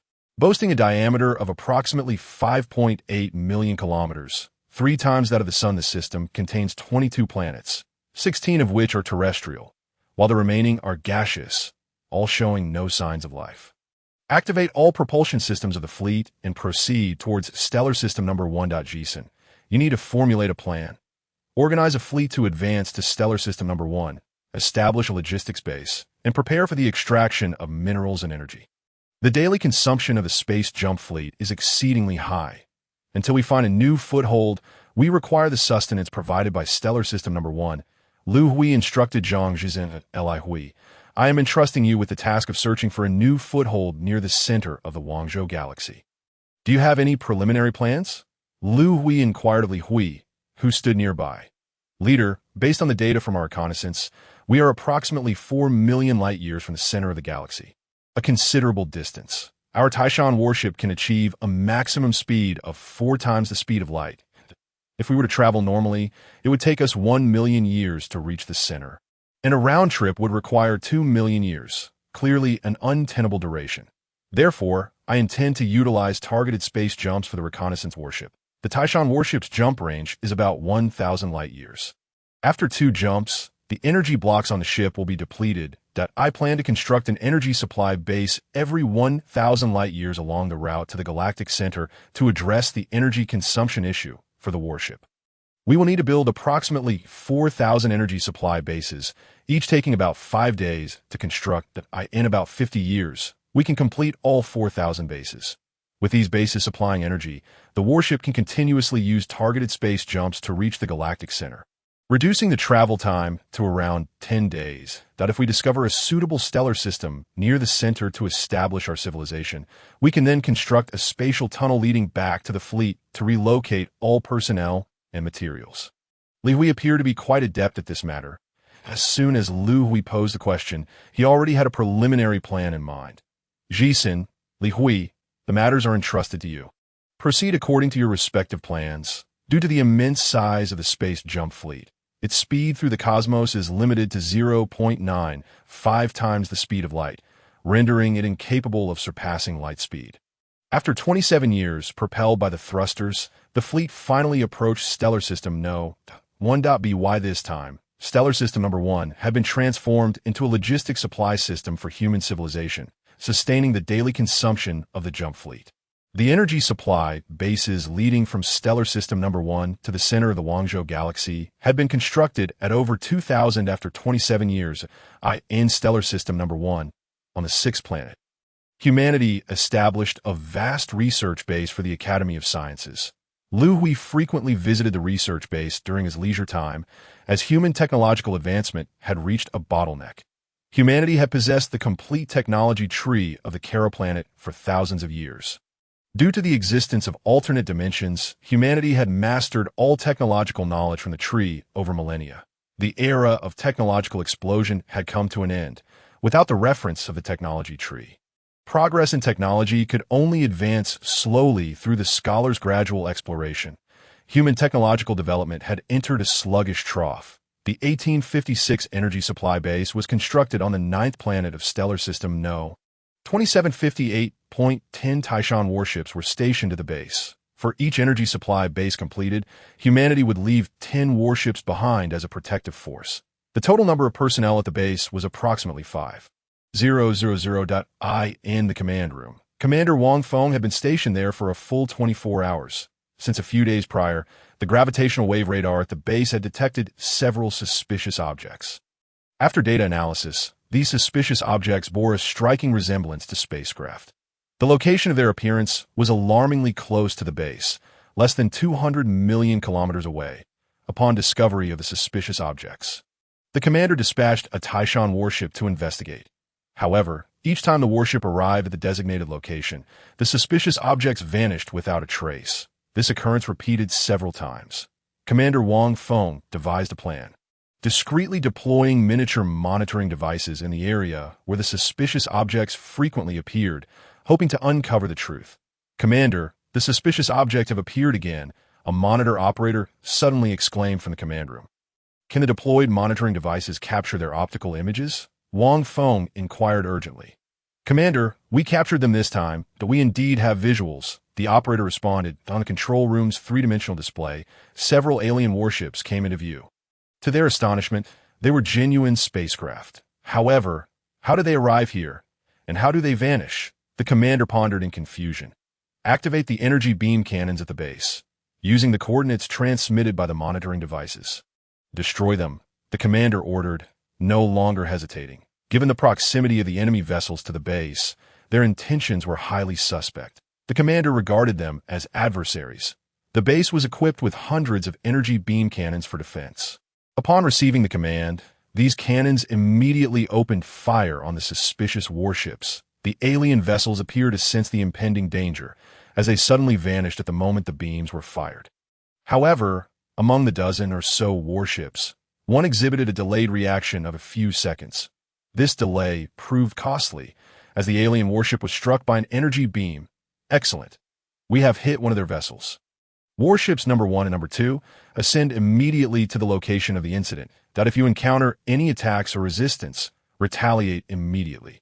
Bring back the wreckage of the alien warship. I am keen to discover which civilization dares to spy on our base. Commander Wang Feng commanded. The 2 Taishan warships promptly launched towards the incident site. After encountering no attacks or resistance, they successfully retrieved the wreckage of the enemy vessel. Upon conducting preliminary research on the wreckage, Commander Wang Feng discovered several unusual aspects. He reported the entire incident and findings to Human Headquarters. Chapter 121. The Floating Spirit Civilization, First Longting Mothership. Leader, this is a report from the 1856 Energy Supply Base. I sense something amiss, Zhang Jisen stated as he entered Liu Hui's office holding a report. Indeed, there are some unusual elements, Liu Hui remarked thoughtfully after reviewing the report. These alien warships can vanish in place. Their technology is undoubtedly not that of space jumps. Such jumps necessitate an initial velocity, whether rotational or linear. If they are stationary, a space jump cannot be executed. The only plausible explanation is that they possess technology related to spatial dimensions, potentially akin to that of alternate dimensions that are in the realm of normal space. They can freely traverse into another dimension. Liu Hui analyzed. Chief, I find your analysis to be exceedingly reasonable. The remnants of the alien warship can be transported back by tomorrow. At that time, I shall organize a detailed study with the scholars from the Academy of Sciences. This report has captured the attention of the higher echelons of humanity. 2 weeks later, Zhang Jisen hurriedly arrived at Liu Hui's office. Chief, we have made a breakthrough in our research on the alien warship's wreckage. Within the remnants, we discovered dark matter, which is akin to the substance at the center of the alternate dimension. They can utilize this matter to create a small alternate space that envelopes their vessel at any moment. That we have already deduced the principles behind generating this alternate space. Zhang Jisen was exceedingly excited. Chief, if we apply this technology to the Red Star battle armor and warships, we too can possess genuine cloaking technology. Jisen, I appreciate your hard work. Liu Hui knew that if this technology were indeed implemented on warships, their survivability would multiply several times over. Chief, we have another discovery. The control system of this alien warship is remarkably peculiar. There are no intelligent cores assisting its operation, nor is it controlled by a multitude of units. I have a feeling that this warship resembles a living entity. To phrase it differently, I sense that this warship is controlled by consciousness. After being destroyed, this consciousness may have perished or fled. Although Zhang Jisen's statements were somewhat bizarre, Liu Hui understood that the universe harbors myriad forms of life. The existence of a consciousness-based intelligent civilization is not beyond the realm of possibility. Jisen, what you have said is of great significance. That I intend to have Xin Meng organize a fleet to explore all the nearby planets centered around base 1856, that we shall see what discoveries await us. Liu Hui realized that if the existence of this conscious civilization could be substantiated and researched, humanity's understanding of consciousness would experience exponential advancement. Upon receiving Liu Hui's orders, Xin Meng led an exploratory fleet composed of 100 warships towards base 1856. Commander, our exploration range has expanded to 50 light-years, and we have not overlooked even the asteroid belt. Yet there are still no significant findings. That I feel like our current endeavor is akin to searching for a needle in the ocean, complained the assistant to Commander Xin Meng. Less complaining, conducting exploration in the universe is inherently akin to searching for a needle in the ocean. Many discoveries occur by mere chance. it is not an easy task. Xian Meng reassured his assistant. Commander, we have made a discovery. Our gravitational wave radar has detected thousands of red dots. These red dots vanished in less than 3 seconds, the radar monitor exclaimed. Suddenly, another crew member shouted loudly. Commander, we are under energy attack. Xian Meng hurried to the radar display. There were no discernible findings that you know where this attacking energy is being emitted from? Xian Meng inquired. Commander, it feels as though these energy attacks have appeared out of thin air. Wait, let me cross-reference the red dots we scanned earlier. Commander, the positions match. The energy attacking us is emanating from these red dots. The crew member responded. This must be the civilization the chief mentioned. We have found them. Xian Meng felt a surge of excitement that humanity's Taishan warships can withstand energy attacks. So Xian Meng had little to worry about. Yet upon discovering the enemy's warships, they vanished again. What should we do now? Xian Meng felt troubled, uncertain of the next steps. Commander, their warships suddenly appeared and attacked us. Could their home planet be nearby? The assistant reminded Xian Meng that you're right. Their home planet must be in close proximity. Quickly check where the nearest stellar system is from us. Commander, the closest one is a stellar system located 0.8 light-years away. Order all warships to change course. We shall investigate the stellar system. Ignore the energy attacks. Xian Meng decisively issued the command. Commander Du Ling, this civilization's warships are not afraid of energy attacks. What shall we do? Wei Ling asked. How dare you ask me that? If it weren't for you leading Wu Ling and others to spy on this civilization's base, would so many warships have come here? We must quickly return to the Piaoling planet. This fleet is en route to our stellar system. They will inevitably discover our planet. The Piaoling civilization has struggled to survive in this normal cosmic space. Are you all intent on forcing our civilization back to the old time and space? If we are compelled to deploy dimensionality-reducing weapons, you shall be the sinners of our civilization. Chapter 122. Dimensionality Reduction Strike. The total number of warships for this exploratory mission is 100. That upon reaching the energy block supply base, Xian Meng divided the fleet into numerous exploration teams, each consisting of 100 warships. At this moment, Xian Meng was leading 100 warships towards a suspicious stellar system for investigation. Commander Xian Meng, their warships have reappeared. There are over 100,000 of them. As soon as we entered the stellar system, the gravitational wave radar operator detected the targets. These more than 100,000 warships are currently guarding the orbit of Planet 7 in the stellar system. So conspicuous? It seems that Planet 7 is indeed their home planet. Xian Meng smiled. All warships, halt advance. Communications officer, send them a message. Inform them that we are from human civilization, here to pay a visit to their civilization. Xian Meng instructed the communications officer. Soon, the communications officer sent the message to Planet 7. Planet 7, with a diameter of over 60,000 km, is a rocky planet. The surface of the planet is barren, showing no signs of life. However, over 50 kilometers underground lies a vibrant scene. Beneath the surface are countless hollow passages, with large passages having diameters of several kilometers and smaller ones measuring hundreds of meters. Within these passages, only a type of vine-like plant grows, occupying nearly all available space. These vine-like plants lack leaves, with oval-shaped fruits the size of water buckets hanging every few meters. These fruits are the very essence of the Piaoling civilization. The Piaoling civilization is a peculiar one. Planet 7 is not their birthplace. Their civilization originated from an asteroid in an alternate dimension. Over the long course of evolution, the fruits developed consciousness. Their consciousness can detach from the fruits and wander through the universe. Ultimately, they broke through the barrier of the alternate dimension and drifted into normal cosmic space. The vast and colorful cosmos captivated the Piaoling civilization, born in an alternate dimension, compelling them to migrate into normal cosmic space. They chose a first-tier civilization on Planet 7, as their consciousness could control the low-intelligence robots created by this civilization. After seizing control of all the robots, a robotic uprising led to the destruction of this civilization. The Piaoling civilization inherited the remnants of this first-tier civilization, utilizing the controlled robots to continue producing controllable machinery. Finally, they migrated their essence from the alternate dimension to this planet, after millions of years of development. The Piaoling civilization advanced to a second-tier civilization. Due to their origins in the alternate dimension, they possess profound insights into space, allowing them to easily develop warships capable of entering alternate dimensions at will. With such warships, the Piaoling civilization began exploring deeper into the cosmos, seeking to control a broader region. During their explorations, they encountered numerous second-tier civilizations and recognized their own weaknesses. Their consciousness could not control robots or warships equipped with advanced intelligent cores. In the cosmos, second-tier civilizations typically possess warships or robots with high-level intelligent cores.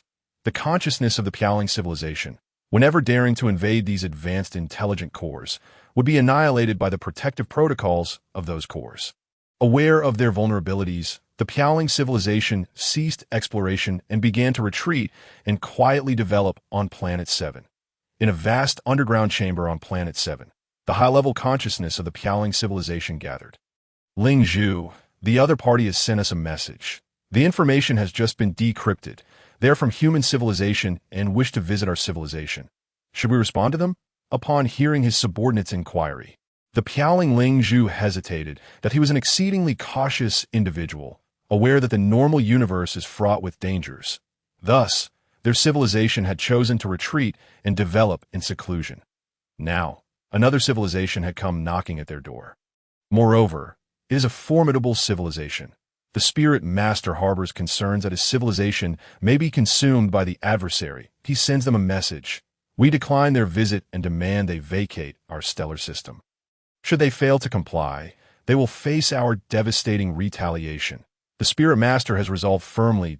My Lord, the cost of deploying dimensional reduction weapons is exorbitant. Should we reconsider? No further contemplation is necessary. We must instill fear in them. They remain oblivious to the costs associated with our dimensional reduction weaponry. The Spirit Master is resolute in his decision to employ the most potent dimensional reduction weapon to intimidate this civilization. The Taishan Battleship Command Vessel reports, Commander, we have received a response from the opposing side. They have declined our visit and warned us that if we do not depart the stellar system, we will face their catastrophic assault. The communications officer relayed the message to Xi and Meng. How intriguing. They refuse a standard visitation, and a lesser civilization dares to be so defiant that it seems they will not submit unless we demonstrate our strength. Xi and Meng had initially intended to engage this civilization amicably, without resorting to force. His orders were to establish contact upon discovering this civilization and to refrain from hastily annihilating it. Deploy 50 Taishan battleships to engage the 100,000 vessels in orbit around Planet 7. Let them witness the might of humanity, that I shall not cease until they acquiesce to our visitation. Xi and Meng's temper flared. Upon receiving the command, the 50 Taishan battleships surged toward Planet 7, once within range. They commenced their assault using energy cannons, while the Piaoling civilization's vessels flickered in and out of visibility, oscillating between normal and alternate space to evade the energy onslaught while counterattacking. However, their energy strikes posed no threat to the Taishan battleships. The transition between dimensions, although effective in avoiding Taishan energy attacks, required precise timing. Many Piaoling vessels failed to switch dimensions in time and were obliterated. With each ship destroyed, a fruit withered beneath the surface of Planet 7. My lord, they have begun attacking our battleships. The anxious voice of his subordinate caused the Piaoling Spirit Master to become somewhat perturbed. He sensed the fruits of his kin beginning to wither. Order all vessels to switch dimensions. Do not emerge. Activate our dimensional reduction weapons immediately. The Spirit Master ultimately resolved to act. Beneath Planet 7, millions of fruits suddenly withered. Simultaneously, the 50 Taishan battleships engaged in the assault were instantaneously compressed into mere sheets of paper. This was the ultimate weapon of the Piaoling civilization, a dimensional strike. Chapter 123, A Return from Departure Exploration Team Command Vessel. What has transpired? What has happened to our battleships? Xi and Meng realized that the 50 attacking Taishan battleships had abruptly transformed into sheets of paper. Is this the devastating weapon they just warned us about? Xi and Meng's assistant expressed in astonishment. All vessels, retreat to base immediately.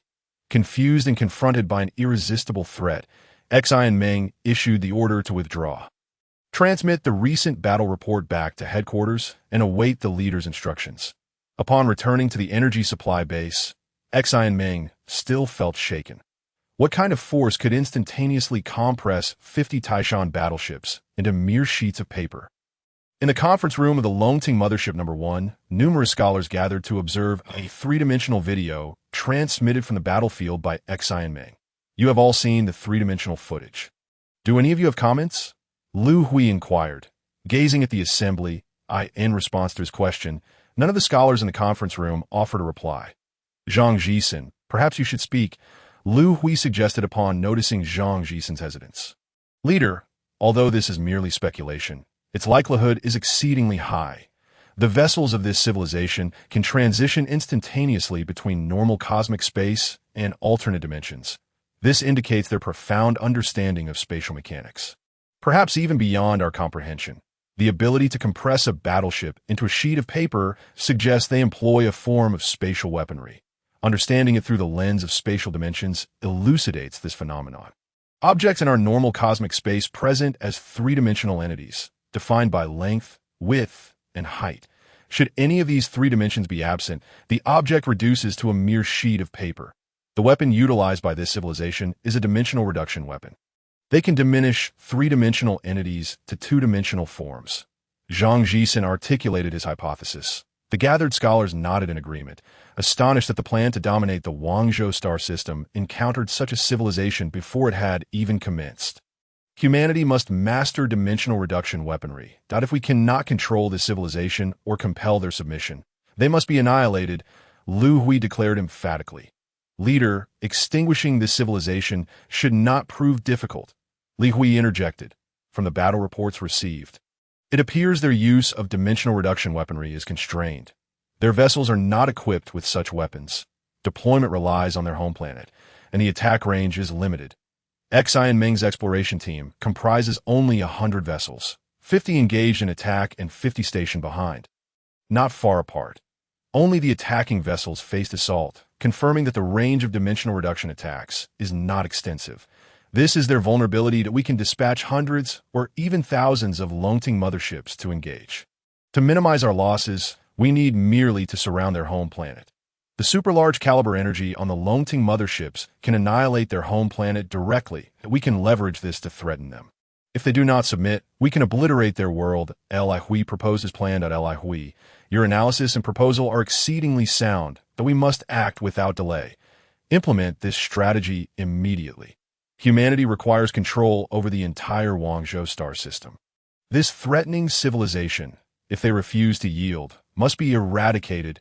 At the energy supply base, following their defeat, Xi and Ming awaited the latest instructions along with 2,000 Longting motherships. Acting upon the directives, he led the 2,000 ships back to the outer space of Planet 7, dispersing them to encircle the planet. Additionally, he dispatched 10 motherships to the neighboring Planet 8, and upon reaching a strike range, they immediately detonated the planet. Communications officer sent a letter of capitulation to the Piao Ling civilization. They have 1 hour to unconditionally surrender and submit to our human civilization. Should they refuse, their planet will share the fate of Planet 8. Xi and Ming issued the command. My lord, the human civilization's battleships have returned. This time, they are even larger than before. They have sent us a letter demanding our surrender, threatening to destroy our planet. What shall we do? The high-ranking officials of the Piao Ling civilization convened to deliberate on their course of action. My lord, should we deploy the dimensional reduction attack once more? We cannot afford to use the dimensional reduction weapon again. Our population is already limited, and each use of the weapon depletes millions of our kin.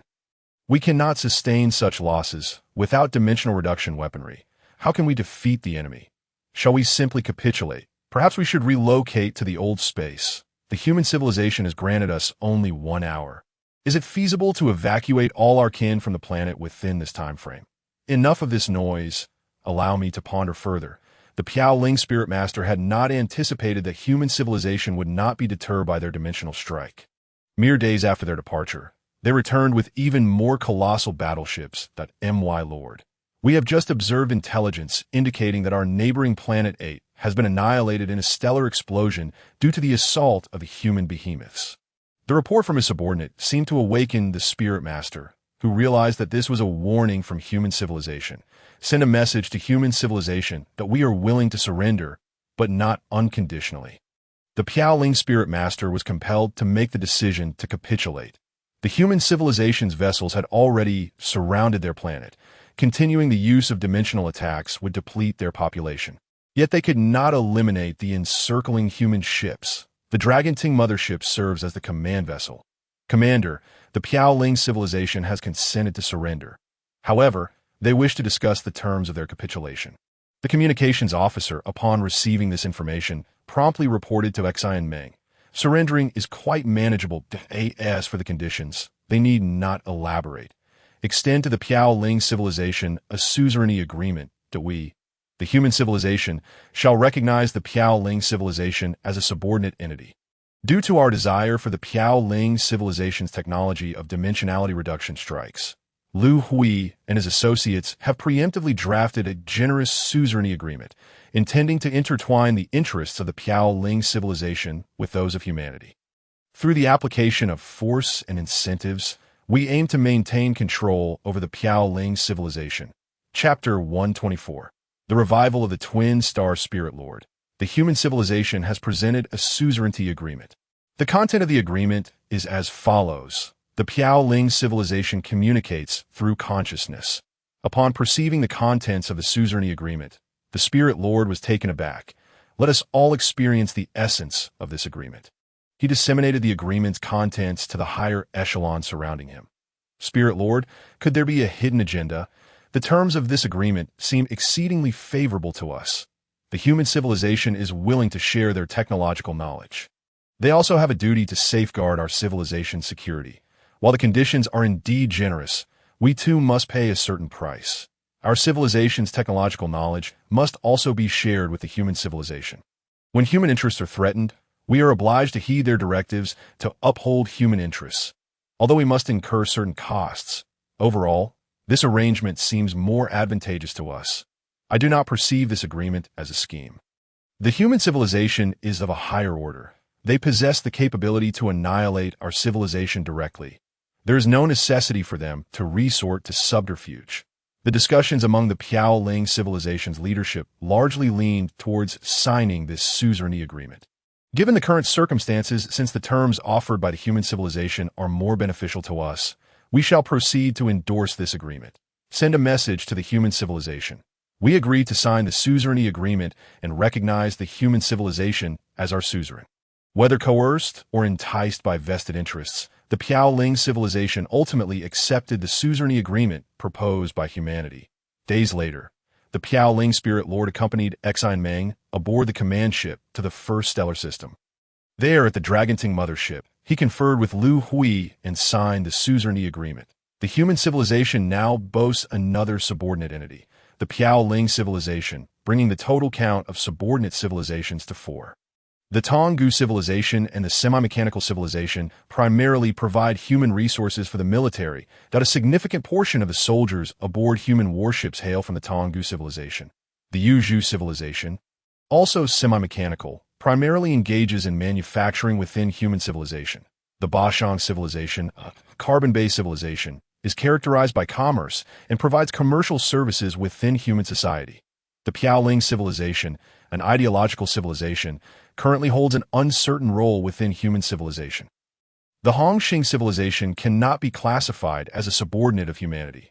They share a common origin with human civilization, having largely integrated into human society, enjoying the same rights. The inclusion of the Piaoling civilization has set the Human Academy of Sciences into a flurry of activity. Zhang Jisheng, leading numerous scholars, commenced research into ideological constructs and dimensionality reduction strikes. After 6,328 years of wandering, humanity, after more than half a century, finally reached the vicinity of the central star system of the Guangzhou system with the energy block supply base. Zhang Jisheng set aside his ongoing research, organizing a cadre of scholars and a vast fleet to journey to the center of the star system. His mission was to locate a suitable stellar system for human habitation near the system's center and establish a frontier research base to study the purple void. To his astonishment, this purple void was immense. Its diameter likely exceeded 100 light-years, dwarfing the red void of the Hongxing system, which was less than one-tenth of its size. Zhang Jisen marveled at the sight. The scientific exploration fleet lingered 100 light-years away from the purple void, the closest distance attainable. The gravitational pull of the purple void was extraordinarily powerful. Any further advance would result in being ensnared by its gravity, leading to an inevitable fate of being drawn into the void. The optical imagery was breathtaking, a rare spectacle. Every second, dozens of stars were consumed by the purple void, their forms disintegrated by its overwhelming gravitational force, transforming into a luminous debris field. This phenomenon evoked admiration from Zhang Jisen.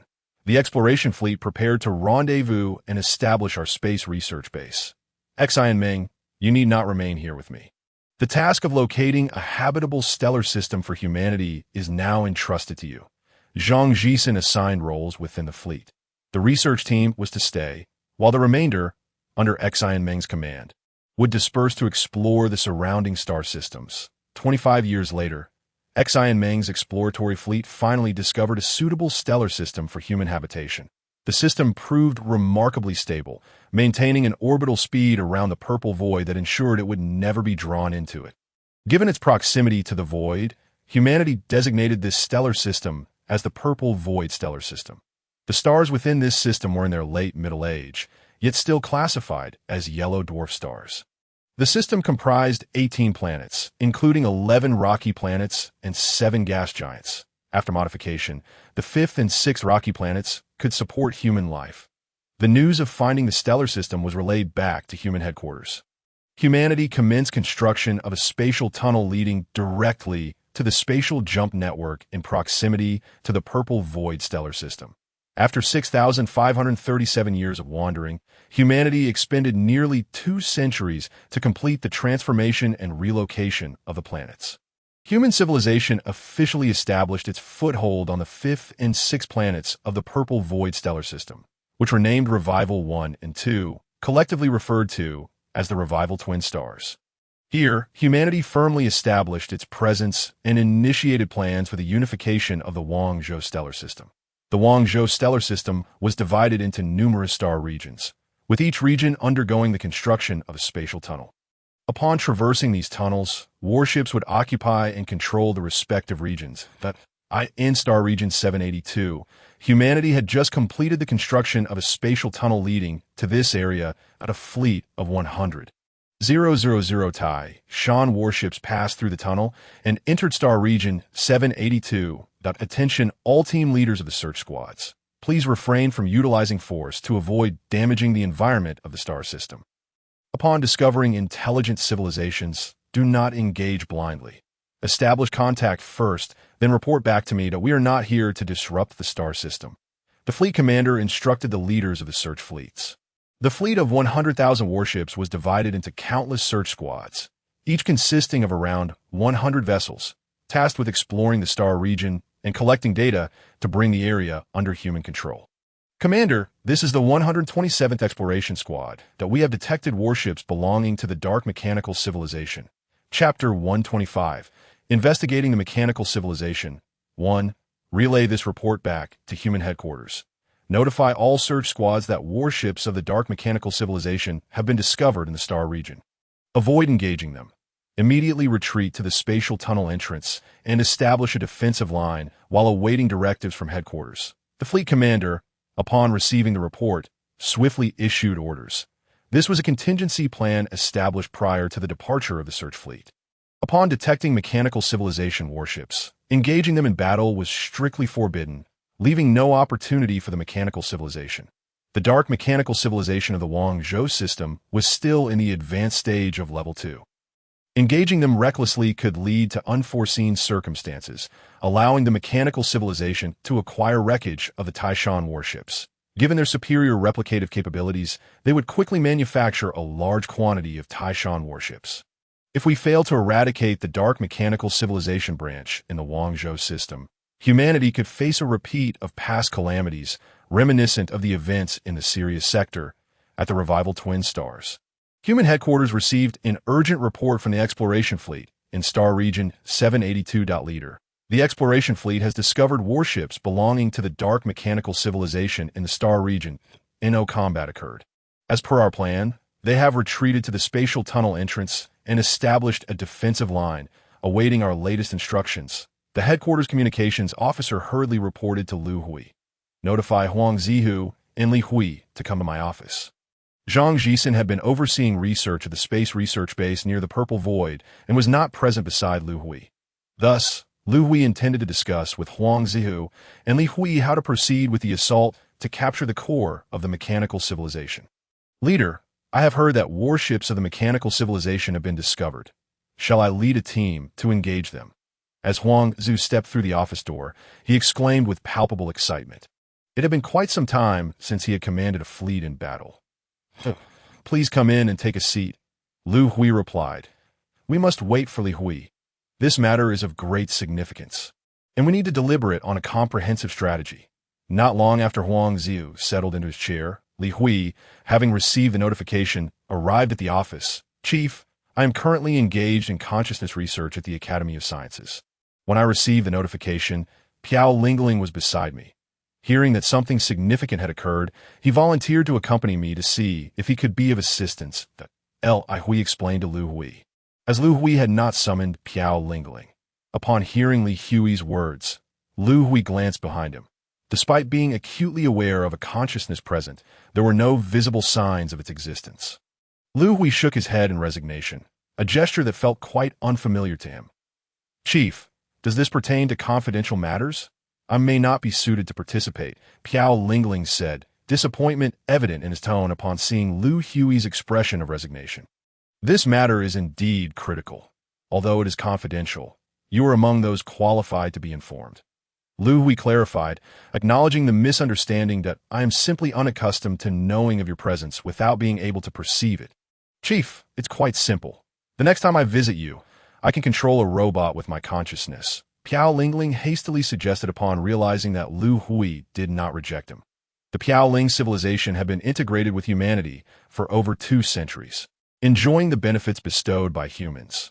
They had collaborated on consciousness research, but had yet to provide greater advantages or benefits to humanity. His eagerness to prove himself led him to shamelessly request Liu Hui to bring him along.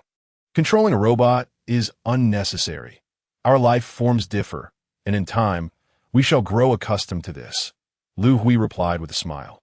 Now, let's all take our seats and discuss the matter concerning the dark mechanical civilization. According to the report from Sector 782, the number of mechanical warships discovered is quite substantial, concentrated in several neighboring star systems that I surmise that the core intelligence of the mechanical civilization resides within these star systems. We now need to devise a means to scout these star systems discreetly, gather detailed information, and ascertain the location of the core intelligence. Any of you have suggestions on how we can accomplish this without alerting them? Liu Hui inquired of those present in the office. Chief, if we are merely scouting basic conditions, it might be feasible to do so discreetly. However, obtaining detailed information would be quite challenging without arousing their suspicion. Huang Zihu pondered, we must devise a method to avoid alerting them that I fear that the core intelligence may relocate. The Wangzhou star system is vast, and searching for the core intelligence again would prove exceedingly difficult. Liu Hui expressed his concerns. According to your specifications, the only way to ensure you remain undetected is for you to conduct the reconnaissance personally. Your brainwave emissions could lead the mechanical civilization to misidentify friend from foe.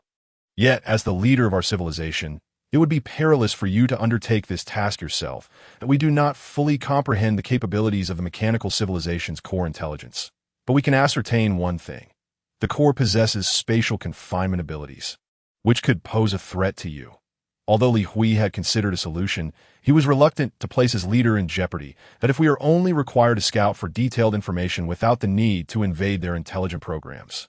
Our Piao Ling civilization's kin are the most suitable candidates. The Ling Lord interjected suddenly. Realizing that the chief was troubled by the reconnaissance mission, he recalled the unique characteristics of his kin's consciousness.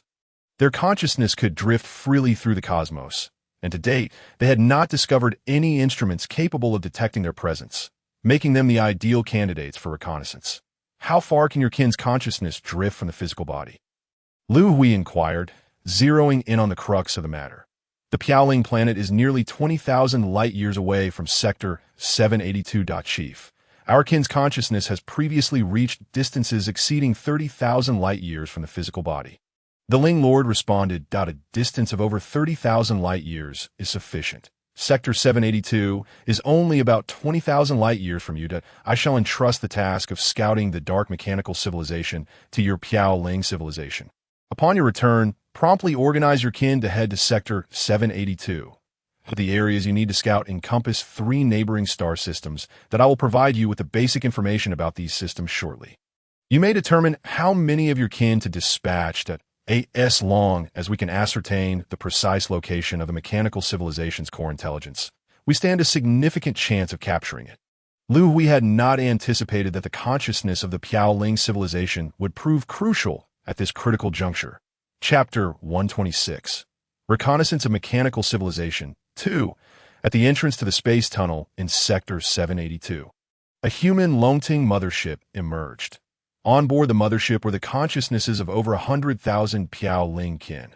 These individuals have been selected by the Ling Lord to serve as scouts. Ling Lord, you have arranged for your kin to board the 3 Taishan warships. Each of these warships will proceed to one of the 3 star systems where the mechanical warships were discovered. To avoid alerting them, the warships will only linger briefly at the periphery of the star systems. Once your consciousness separates from the warships, they will promptly return and await your notification before coming back to retrieve you. The success of this reconnaissance mission hinges entirely upon your efforts. Liu Hui spoke to the Ling Lord with gravity. Understanding the significance of this operation, Liu Hui personally arrived at Sector 782.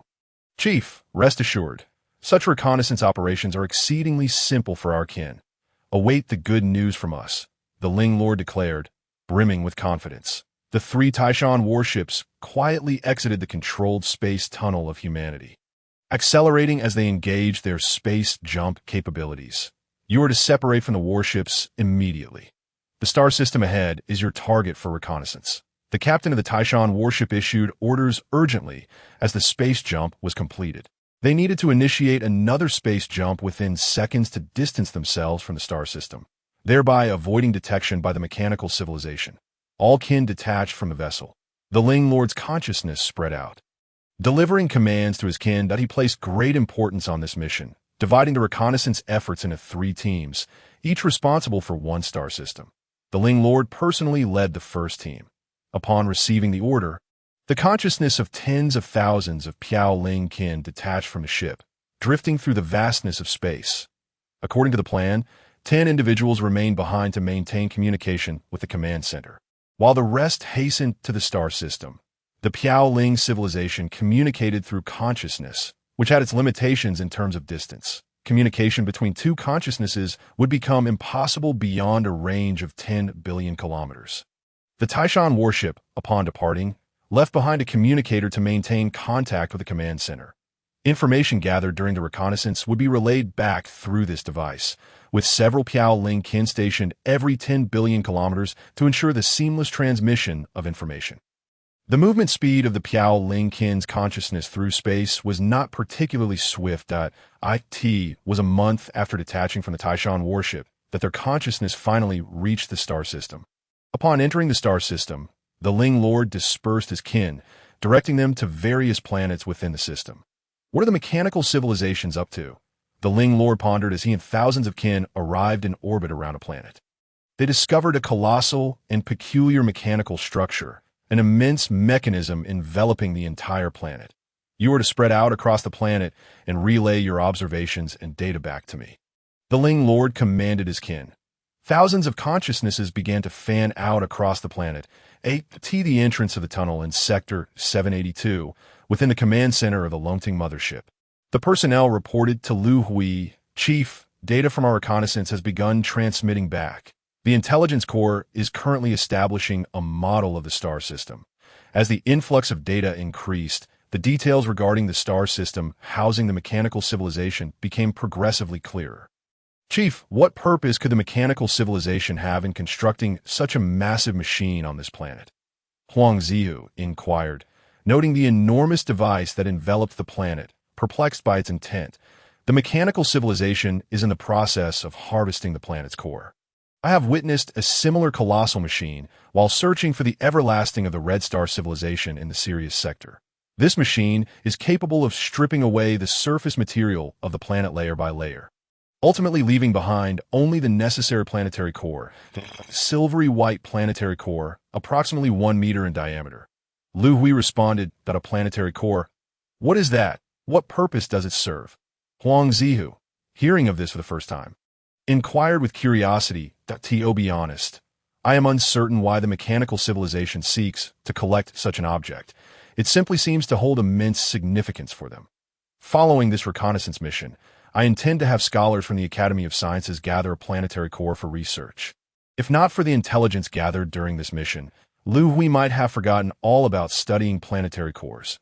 Chief, this planet must be one where the mechanical civilization constructs warships, Huang Zihu remarked. Having spotted the planetary base used for warship production, indeed, the entire planet serves as a factory for warship manufacturing, I encountered a similar base while in the Sirius sector.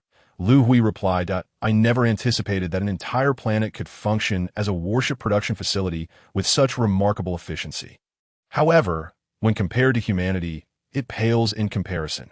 Our warship manufacturing facilities can be established in alternate dimensions, and our production efficiency surpasses theirs by a significant margin, Huang Zihu proudly stated. Possessing an alternate dimension is one of humanity's greatest advantages. We are fortunate. Before fleeing the Lockstar system, scholars from the Academy of Sciences discovered a method to relocate alternate dimensions. They developed a substance that, when applied to the dark matter at the center of the alternate dimension, can disrupt the special rays emitted by the dark matter. Once these rays are eliminated, the alternate dimension will cease to exist, allowing the dark matter to revert to normal space, where it can be moved freely. During our escape from the Lockstar system, humanity successfully carried this dark matter with us. Now, having settled near the twin stars of the purple hole, we have transported the dark matter to the vicinity of the planet. The alternate dimension has been re-established. Chief, the defenses of this planet are exceptionally stringent. Is it possible that the intelligence core resides on this planet? Huang Zihu observed the unusually fortified defenses from the transmitted intelligence data. Notify the reconnaissance leader, Piao Lingling, to conduct a thorough investigation of this planet. Liu Hui commanded the communications officer, sensing the unusual nature of this planet due to the multitude of various warships filling its orbit, amounting to hundreds of billions. Days later, detailed information about the planet gradually emerged. Chief, we can almost confirm that this massive ship is indeed the intelligence core of the mechanical civilization. Both the warships on the planet's surface and those in orbit appear to be guarding this enormous vessel. He reported, Chapter 127, Intelligence Core 1. This ship is truly colossal. The intelligence brain of the Longting mothership simulated a three-dimensional model of the ship's exterior based on the transmitted data.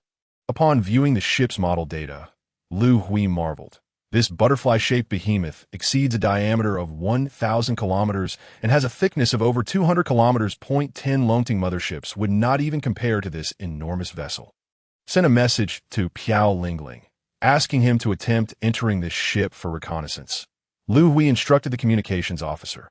Among the 3-star systems under reconnaissance, only the one overseen by Piao Lingling had revealed such a colossal ship. Upon receiving the command from the command center, Lingling began organizing personnel to prepare for entry into the massive ship for reconnaissance. Lingling, my consciousness was ejected. I couldn't enter. I was expelled within seconds. Lingling, I feel my consciousness fading. It seems they possess a method to attack us. Lingling, I am losing strength. Dozens of consciousnesses preparing to enter the ship suddenly transmitted distress signals. Abort the mission. All personnel, immediately distance yourselves from this vessel, Lingling commanded. Although the order was given, there was no response. The dozens of Piao Ling tribe members tasked with investigating the colossal ship had seemingly suffered an unknown attack. Their consciousnesses dissipating. The entrance to the spatial tunnel in Sector 782, the command center of the Longting mothership received an update. Chief, Piao Lingling has reported back. The reconnaissance mission on the colossal ship has failed. The 58 Piao Ling tribe members responsible for the investigation have all lost their consciousness due to an unknown attack. They are now awaiting further instructions from the command center. The news of the failed reconnaissance reached the command center. Liu Hui ordered Piao Lingling not to approach the giant ship any closer. They only need to maintain remote surveillance. If the giant ship shows any signs of movement, report to me immediately. Huang Zihu, deploy 100 Guardians to Sector 782 at once. Ensure they bring the Academy's latest developed spatial confinement device that I intend to use it to restrain the intelligence core. The confinement may last over a year. Make sure they carry sufficient energy blocks. The operation must be swift, Liu Hui commanded, feeling anxious that the reconnaissance might have alerted the intelligence core. Should the intelligence core attempt to flee, locating it again would prove exceedingly difficult. Order the 100,000 Taishan warships stationed at the spatial tunnel entrance to remain on standby for spatial jumps. If the mechanical civilization's intelligence core shows any signs of movement, initiate a spatial jump to intercept. Liu Hui prepared his contingency plan. Should the intelligence core display any unusual behavior before the confinement device's arrival, he would instruct the Taishan warships to intercept and delay it, if capturing the intelligence core proved impossible. Destruction would be the only option. Chief, the 100 Guardians and the spatial confinement device will arrive at Sector 782 in 3 days, Huang Zihu reported after arranging matters. Liu Hui silently hoped that the intelligence core would remain inactive during this time.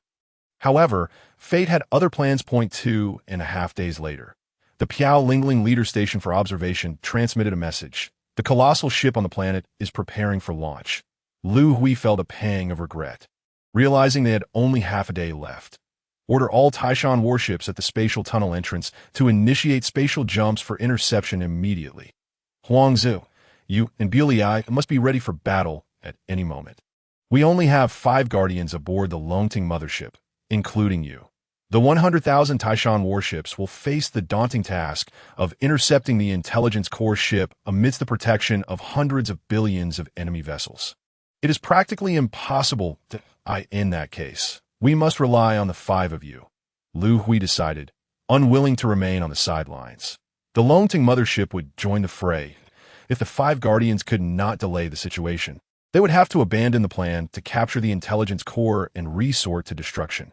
The massive Longting mothership experienced a slight delay in initiating its spatial jump compared to the Taishan warships. By the time it completed the jump into the battlefield, the previously arrived Taishan warships were already engaged in combat with the mechanical civilization's vessels.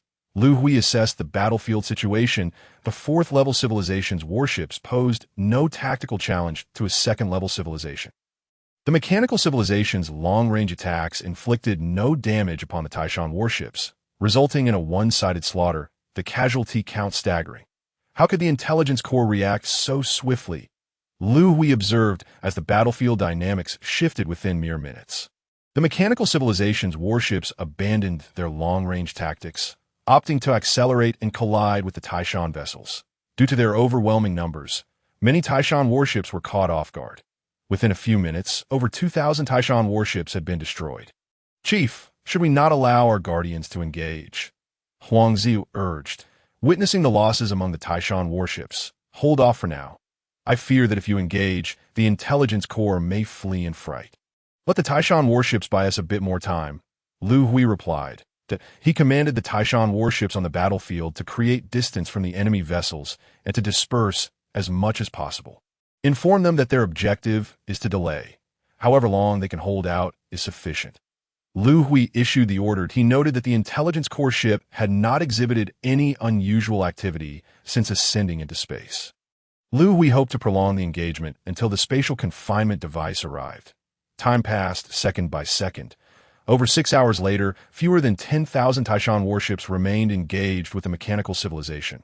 Meanwhile, the mechanical civilization had lost nearly 10 billion warships, yet still retained over 60 billion. Huang Zhu, deploy Bulei to battle. Instruct him not to engage too fiercely, lest we frighten the intelligence core. Order the Longting mothership's massive cannons to charge and target the mechanical civilization's intelligence core ship. They are not to fire without my command. Liu Hui prepared for 2 possible outcomes. Having the Guardians engage to maintain balance on the battlefield and delay, or if their engagement frightened the intelligence core into flight, to destroy it with the Longting mothership's cannons, clad in his Red Star battle armor. Liu entered the battlefield. Although Blay had been exercising restraint, utilizing less than one-tenth of his combat prowess, his formidable strength nonetheless caught the attention of the core intelligence. After spending less than an hour on the battlefield, Blay suddenly found himself immobilized. Leader, the core intelligence of the mechanical civilization has employed spatial confinement. Chapter 128, Core Intelligence 2, on the battlefield. Blay abruptly became unable to move. The spatial confinement executed by the mechanical civilization's core intelligence was remarkably precise, encompassing just enough area to encase Blay's entire form. Leader, the warship of the mechanical civilization has captured Blay. Observers on the battlefield witnessed a mechanical warship approach Blay and open a hatch, drawing him inside. Leader, I will go rescue him, Huang Zihu exclaimed urgently upon witnessing Blay's abduction. Do not act hastily. First, send 2 guardians to see if they can retrieve Blay. If they too fall victim to the spatial confinement, I will have no choice but to order the destruction of the core intelligence. Liu Hui stated, unwilling to take unnecessary risks. Should the guardians clad in the Red Star battle armor be captured by the core intelligence, humanity would once again face the peril of wandering the cosmos. Following orders, 2 guardians donned in Red Star battle armor swiftly charged towards the enemy ship that had taken Blay. Through several penetrating assaults, the enemy vessel was disassembled, and the 2 guardians successfully located Blay. Just as they prepared to return, the core intelligence employed its spatial confinement ability once more. Leader, the 2 guardians we dispatched for the rescue have also been ensnared, an observer reported hastily. What is the status of the Dragon Rising mothership's cannon preparations? Leader, the energy concentration is complete, and it has been locked onto the core intelligence's ship. Heed my command, prepare to fire. Just as Liu Hui was about to issue the order to fire, a voice crackled through the communication device.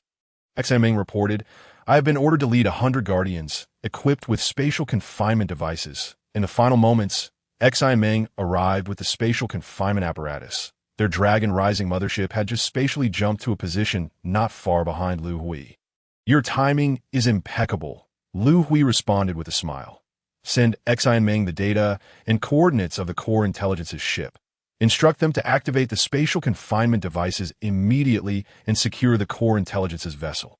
All guardians were commanded to engage, clearing the mechanical civilization's warships. Liu Hui issued the order. Minutes later, the latest human spatial confinement devices were activated, locking the colossal core intelligence ship within the confinement space.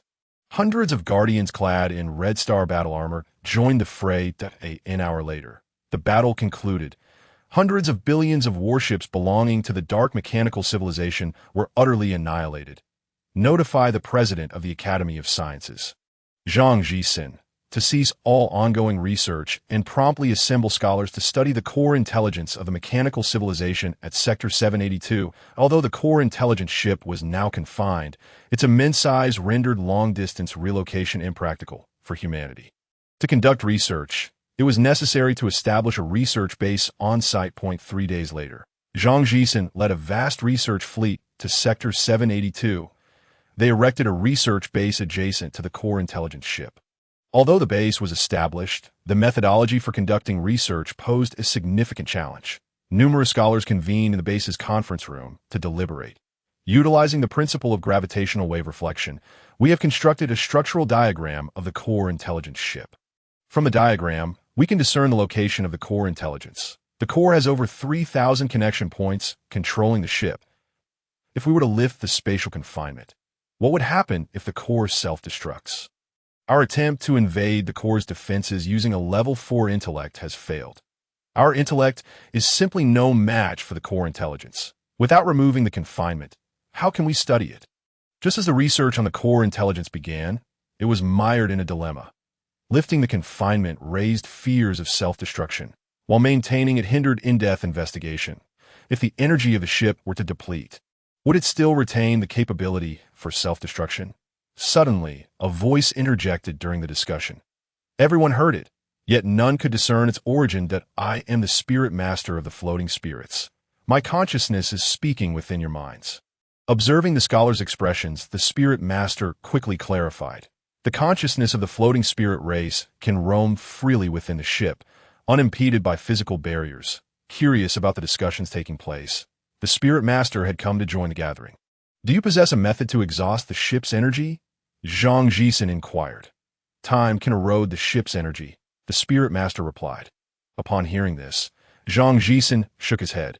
"Our confinement device's energy can only sustain the confinement for a year.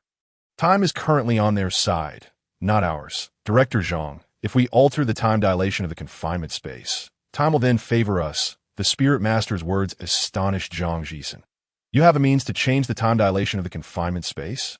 "Indeed, we floating spirits possess profound insights into the nature of space that in a normal universe. 10 days can be accelerated to hundreds of billions of years within the confinement space." The Spirit Master's arrival provided a breakthrough for the researchers, who had been trapped in a quandary. Humanity spent over 2 months reallocating energy blocks. Altering the time dilation of the confinement space required a colossal amount of energy, depleting nearly all of humanity's energy reserves. It is now the 10th day. What is the status? Zhang Jisen inquired of the research center personnel. Following the Spirit Master's guidance, humanity has successfully altered the time dilation of the confinement space. Now, while 10 days have elapsed in the normal universe, over 20 billion years have passed within the confinement. Director Zhang, since the day before yesterday, we have observed no high-energy fluctuations within the ship. We suspect that the ship has entered a low-energy hibernation phase. In 6 hours, our energy reserves will also be exhausted. The alteration of the time dilation will cease, the research center personnel responded. "Gather all personnel. According to our planned protocol, we shall lift the spatial confinement in 6 hours." Zhang Jisen felt a surge of excitement. After 10 days of waiting, they would finally have the opportunity to thoroughly investigate the core intelligence. This is the internal structural diagram of the core intelligence ship. Here lies the core intelligence's location. The core controls 3,682 connection points to the ship. Upon entering, you are to swiftly sever these connection points as per our plan. Once all connection points are severed, the core will lose control over the ship. We shall study this core intelligence at our discretion. Before lifting the spatial confinement, Zhang Jisen briefed over 100 guardians. They needed to breach the ship's interior at the precise moment the confinement was lifted to sever all connections the core had to the vessel. Chapter 129. Core Intelligence 3. Is everything prepared? Zhang Jisen sought final confirmation. "Ready," came the response. Prior to the lifting of spatial confinement, the 100 guardians have been stationed around the core intelligence ship, awaiting the moment of liberation. With the command given, the guardians swiftly surged into the ship's interior. Within seconds, all connection points controlled by the core intelligence were severed. "Director, we have succeeded. Let us enter the ship and behold this core intelligence. We have battled the mechanical civilization for hundreds of thousands of years. Yet I have never laid eyes on their core intelligence." An excited voice echoed from the command center. "Not only the core, but this ship warrants thorough investigation as well." After examining the structural diagram of the colossal vessel, Zhang Jisen found himself intrigued by its design, as it represented a microcosm of an industrial system, with numerous aspects worthy of human emulation. "Let us proceed and observe this core intelligence." Zhang Jisen led a throng of scholars into the core intelligence ship. The vessel's structure was exceptionally compact, with the path to the core having been forcibly breached by the Guardians. This the core of the dark mechanical civilization. Upon reaching the ship's central area, they beheld a spherical crystal, approximately 3 meters in diameter, emanating a blue glow and composed of unknown materials. Despite being in a low-energy hibernation state, the crystal still emitted a trace of energy. "Fetch a communicator and connect it to its access point. Let us see if we can establish direct communication," Zhang Jisen instructed those nearby. Shortly thereafter, a human communicator connected to the core's access point. "You are a high-level intellect. We have just connected our communicator to you. Surely you understand what I am saying. Would you care to converse with us, the human civilization?" After establishing the connection, Zhang Jisen posed the question to the core intelligence. As soon as he finished speaking, the crystal flickered, indicating a clear response. It comprehended the words of humanity. "We are the righteous celestial army, and there is nothing of merit to discuss with your wretched civilization." The voice of the intelligence core resonated through the communicator. "Righteous celestial army, do you truly consider your mechanical civilization to embody righteousness? From the moment you emerged in the cosmos, you have relentlessly assaulted other civilizations. Without warning and devoid of any discernment between good and evil, this the very essence of your civilization's doctrine? Zhang Jisen inquired with a tone of incredulity. You wretched civilizations, harvesting planetary energy cores, ravaging the ecological balance and the very roots of the universe. You have no rightful place in the cosmos. Humanity, do not take pride in your triumph, believing that capturing me will render you unscathed. Our Lord shall dispatch a superior intelligence core to annihilate you. With those last words, the blue glow of the intelligence core crystal suddenly dimmed, shutting down all its operational programs. Director Zhang, it appears to have deactivated all its running protocols. Liu Hui alerted Zhang, and matter. Everyone, prepare the instruments to analyze the crystal's composition and map the internal structure of the intelligence core, whether it be the spacecraft or the core itself. We shall dismantle it and study it meticulously. A year later, the intelligence core spacecraft, with a diameter exceeding 1,000 kilometers, was disassembled into countless components. These fragments were transported back by humanity to a research base established in the vicinity of the rejuvenation binary stars, specifically dedicated to the study of the intelligence core spacecraft. 3 years later, humanity made significant breakthroughs in their research of the intelligence core crystal, discovering that the substances comprising it were semi-quantized materials. Data storage and program execution within this substance proved to be exceptionally efficient. Following the utilization of this material, humanity's cognitive processors experienced an enhancement in computational speed by billions of times. 6 years later, the research base achieved another breakthrough in their study of the intelligence core spacecraft. They successfully replicated a vessel controlled by a Storm-class cognitive processor, the most advanced brain humanity had developed, utilizing the very crystal that constituted the intelligence core. The replicated vessel was aptly named the Storm-based ship by humanity. This ship, also measuring over 1,000 kilometers in diameter, could autonomously construct millions of spacecraft for humanity. When never docked within a stellar system, humanity wandered for 9,653 years. After millennia, human civilization unified the Guangzhou star system, spanning over 6 million light-years in diameter. Following the management model of the Sirius region, humanity firmly held control over the star system in the outer reaches of the Guangzhou star system. A colossal conical spacecraft sped towards it at over 100 times the speed of light in 6 months. We shall reach this star system, the spacecraft's commander exclaimed with exhilaration. Commander, our journey has been arduous. We have traversed the void for 12.6 million years. This duration is indeed considerable. Once we establish the spatial tunnel, this star system will belong to our Thunder civilization, within the control room of the conical spacecraft. 2 individuals animatedly conversed. These 2 beings, in appearance indistinguishable from humans, bore a striking difference in skin color, which shimmered silver. They hailed from the Thunder cluster, neighboring the Guangzhou star system, separated by a distance of 1.5 billion light-years. Since the dawn of the universe, no civilization had ever established a spatial tunnel between the Thunder cluster and the Guangzhou star system. This conical spacecraft served as an engineering vessel of the Thunder civilization, tasked with traversing the vast distance of 1.5 billion light-years to construct a spatial tunnel leading back to the Thunder cluster. This marked the first foray of the Thunder civilization into the Guangzhou star system. 6 months later, in the outer region of the Guangzhou star system, within a stellar system, the engineering conical spacecraft came to a halt. Commander, this star system boasts a diameter of 6 million light-years, categorizing it as a medium-sized system. What do you estimate to be the highest level of civilization that could have developed here? Inquired the commander's assistant. It is unlikely that a level 5 civilization exists. If it did, they would have already reached our Thunder cluster. As long as there is no level 5 civilization, our Thunder civilization possesses the capability to bring this star system under our dominion. Commence construction of the spatial tunnel to the Thunder cluster. Deploy all our reconnaissance vessels to explore the interior of the star system. Inform the personnel aboard the reconnaissance vessels that they are permitted to retaliate if attacked. Chapter 130. Engagement in the Guangzhou star system. Stellar system, A36B25. The Langi civilization. Registered civilization level 2. Command Center of the Langi Civilization Army. How could a warship suddenly appear in our planet's orbit without prior notification? Which civilization does it belong to? What business does it have in our orbital path? Quickly report to the commander. The radar observer noted the presence of an unidentified warship in their planet's orbit.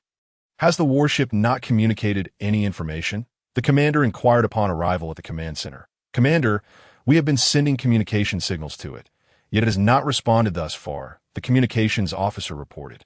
It is utterly disrespectful for an unidentified warship to appear without notice. Order the nearby patrol fleet to converge and encircle it. If it continues to remain silent, destroy it immediately. According to Guangzhou star system regulations, a warship that loiters in the orbit of a civilized planet without prior notification is in violation of the law. Minutes later, hundreds of warships from the Langi civilization surrounded the intruding vessel. Is it still unresponsive? The commander sought to confirm.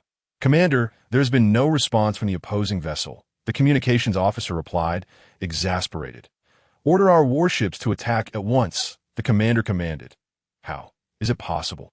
This warship shows no fear of energy attacks. The results of the attack were relayed back, leaving the commander astounded. Could it be a warship belonging to the human civilization of this star system? Cease the attack immediately. Communications officer, send them another message for confirmation to in the Guangzhou star system. Only the warships of the human civilization possess immunity to energy attacks. Offending the human civilization is tantamount to courting death. Messages continued to be dispatched to the warship, yet remained unresponsive. The warship stationed in the planet's orbit was indeed a reconnaissance vessel of the Thunder civilization, dispatched to gather information on the civilizations within the Guangzhou star system. Captain, their communication encryption is exceedingly complex. Our cognitive processor has yet to decrypt it. We are unaware of the contents of their messages. Captain, the opposing warship has encircled us. They're attacking our vessel using low-energy assault methods. A crew member reported, how dare a low-tier civilization attack us? Initiate counterattacks and obliterate all their warships. The reconnaissance vessel of the Thunder civilization dismissed the opposing civilization entirely. Hundreds of stellar wave beams surged towards the encircled Langi warship's command center of the Langi civilization. Commander, the opposing force has launched an assault on our warships. All our vessels have been destroyed. The battlefield observer cried out in terror. They're not warships of the human civilization. Before being annihilated, the Langi warship transmitted optical images of the enemy vessel. Upon reviewing the images, the commander was assured that these were not warships of the human civilization. Humanity does not possess vessels of such design. Order the warship stationed at the planetary base to ascend and provide reinforcements. Hold this warship at bay. Send a distress signal to Lord Jiang of the human trading planet. Our planet is under attack by an unidentified warship trading Planet 29 B1842. The human civilization, adhering to the management model of the Sirius region, established numerous trading planets throughout the star system. These planets were governed by personnel dispatched by the human civilization, acting as lords over the territories assigned to them. Their duty was to maintain stability within the domain and suppress any violations of the star system's laws. In the office of the trading planet Lord Jiang, a distress signal from the Langi civilization has been received. Their planet is under assault by an unidentified warship. The vessel belongs to a high-level civilization that possesses immunity to energy attacks. Upon hearing this report, Lord Jiang was incredulous. Throughout the Guangzhou star system, only the warships of a human civilization are immune to energy assaults. Could this sudden appearance of a warship be one of our own? Deploy 10 Taishan warships for support. Instruct them to discern carefully. The warship attacking the Langi civilization may potentially belong to our fleet. Lord Jiang instructed his subordinates. The Taishan warships, equipped with spatial jump capabilities, promptly ascended and activated their spatial jump upon receiving the Lord's command minutes after the Langi civilization's distress signal was dispatched. 10 Taishan warships of the human civilization materialized in the orbit of their planet. Such ferocity! The warships of the Wave Leaf civilization have likely been destroyed in the tens of thousands. Just after completing a space jump, the commander of the Taishan fleet discovered that the orbit around the planet was littered with the wreckage of Wave Leaf warships. This vessel is not of human design. The reconnaissance equipment aboard the Taishan warship indicated that the warship attacking the Wave Leaf civilization was not a human craft. Immediately, he ordered to approach and surround the vessel. communications officer, sent a message to them. Inquire about their civilization and the reason for their assault on the Wave Leaf civilization, commanded the fleet commander. Commander, there's been no response from the enemy. They have initiated an attack on us. The method of attack involves an unknown ray wave. Our spacecraft has sustained no damage. Upon hearing of the assault, the fleet commander no longer held back to tease such close range, used the kinetic cannons to obliterate it. The commander issued the order. Thousands of kinetic cannons fired, yet the outcome was utterly unexpected. The enemy warship emerged unscathed. Cease fire with the kinetic cannons. Switch to energy beam cannons. The commander was now acutely aware of the gravity of the situation. Commander, their warship appears immune to energy attacks. Commander, we have suddenly lost signal from warships 7, 8, and 9. These 3 vessels have been disintegrated into fragments. The battlefield dynamics shifted dramatically. Among the Taishan warships encircling the enemy vessel, 3 had suddenly been reduced to countless shards. Launch space jump weaponry immediately. Utilize space jump missiles to annihilate the enemy. The fleet commander reacted swiftly. Multiple space jump missiles were launched, and within mere seconds, they successfully initiated a space jump, entering the enemy warship's hull. With the explosion of high-energy bombs, the enemy vessel was destroyed in the span of mere seconds. 2 more Taishan warships have been disintegrated. The destruction of this unidentified warship cost humanity 5 Taishan warships. The report from this space battle were rapidly dispatched back to the headquarters of human civilization. Chapter 131. The Thunder Civilization. The Revival of the Twin Stars. Huangzu clutched a battle report and hurriedly made his way to Liu Hui's office. In a single space battle, humanity had lost 5 Taishan warships. While this may seem trivial to other civilizations, it had become a significant event for human civilization. Following the conclusion of the Mechanical Civilization War, humanity had not suffered any losses of Taishan warships during its campaign to unify the Guangzhou star system. Commander Huang, it has been quite some time since I have seen you in such a hurry. What has transpired? Liu Hui inquired, observing Huang Ziu's frantic entrance. Leader, I have just received a battle report. Our 10 Taishan warships engaged an enemy vessel, resulting in the loss of 5 Taishan warships. Liu Hui took the report and scrutinized it carefully. An unknown civilization's warship. Their method of attack can disintegrate our Taishan vessels. Among the wreckage, several corpses of enemy pilots were discovered. Their appearance was identical to that of humans, yet their skin was a shade of purple. Are they a branch of the Kalan race? Just like us? Liu Hui asked Huang Ziu after reviewing the report. Leader, whether they're a branch of the Kalan race is of little importance. What truly matters is the outcome of the space battle. The loss ratio stands at 1. 5. Our human warships are decidedly at a disadvantage. In Huang Ziu's eyes, the interests of the leader and human civilization were paramount. Commander Huang, are there any similar reports from other locations? Leader, for the time being, we have only identified this one warship. The location of the space battle occurred at the edge of the Guangzhou star system, within a stellar system. I suspect this warship may have originated from the void beyond the Guangzhou star system. It could belong to an extraterrestrial civilization. Currently, the wreckage of this enemy warship is being transported back for analysis by the scholars at the Academy of Sciences, upon hearing Huang Zihu's words. Liu Hui nodded, beginning to feel a sense of urgency. Commander Huang, notify the trading planets at the edge of the Guangzhou star system. Advise them to remain vigilant against the warships of unknown civilizations. If this warship entered from the void, it must have a mother ship. The closest distance from an extraterrestrial system to our Guangzhou star system is a staggering 1.5 billion light-years, without the support of a mother ship. A small vessel cannot possibly traverse such a distance. Immediately dispatch a reconnaissance fleet to the site of the space battle and conduct a thorough search of the surrounding area. Report any discoveries at once. The Thunder Civilization Engineering Mother Ship. Commander, one of our reconnaissance warships has been destroyed. This is the information transmitted before its destruction. This news came as a shock to the commander, although reconnaissance warships were not the mainstay of the Thunder Civilization S fleet. Their capabilities were comparable to those of the primary warships. Find a civilization's warship capable of destroying it in this star system indicated that the enemy civilization had attained at least a level 4 status. Notify all reconnaissance warships that a level 4 civilization exists within this star system.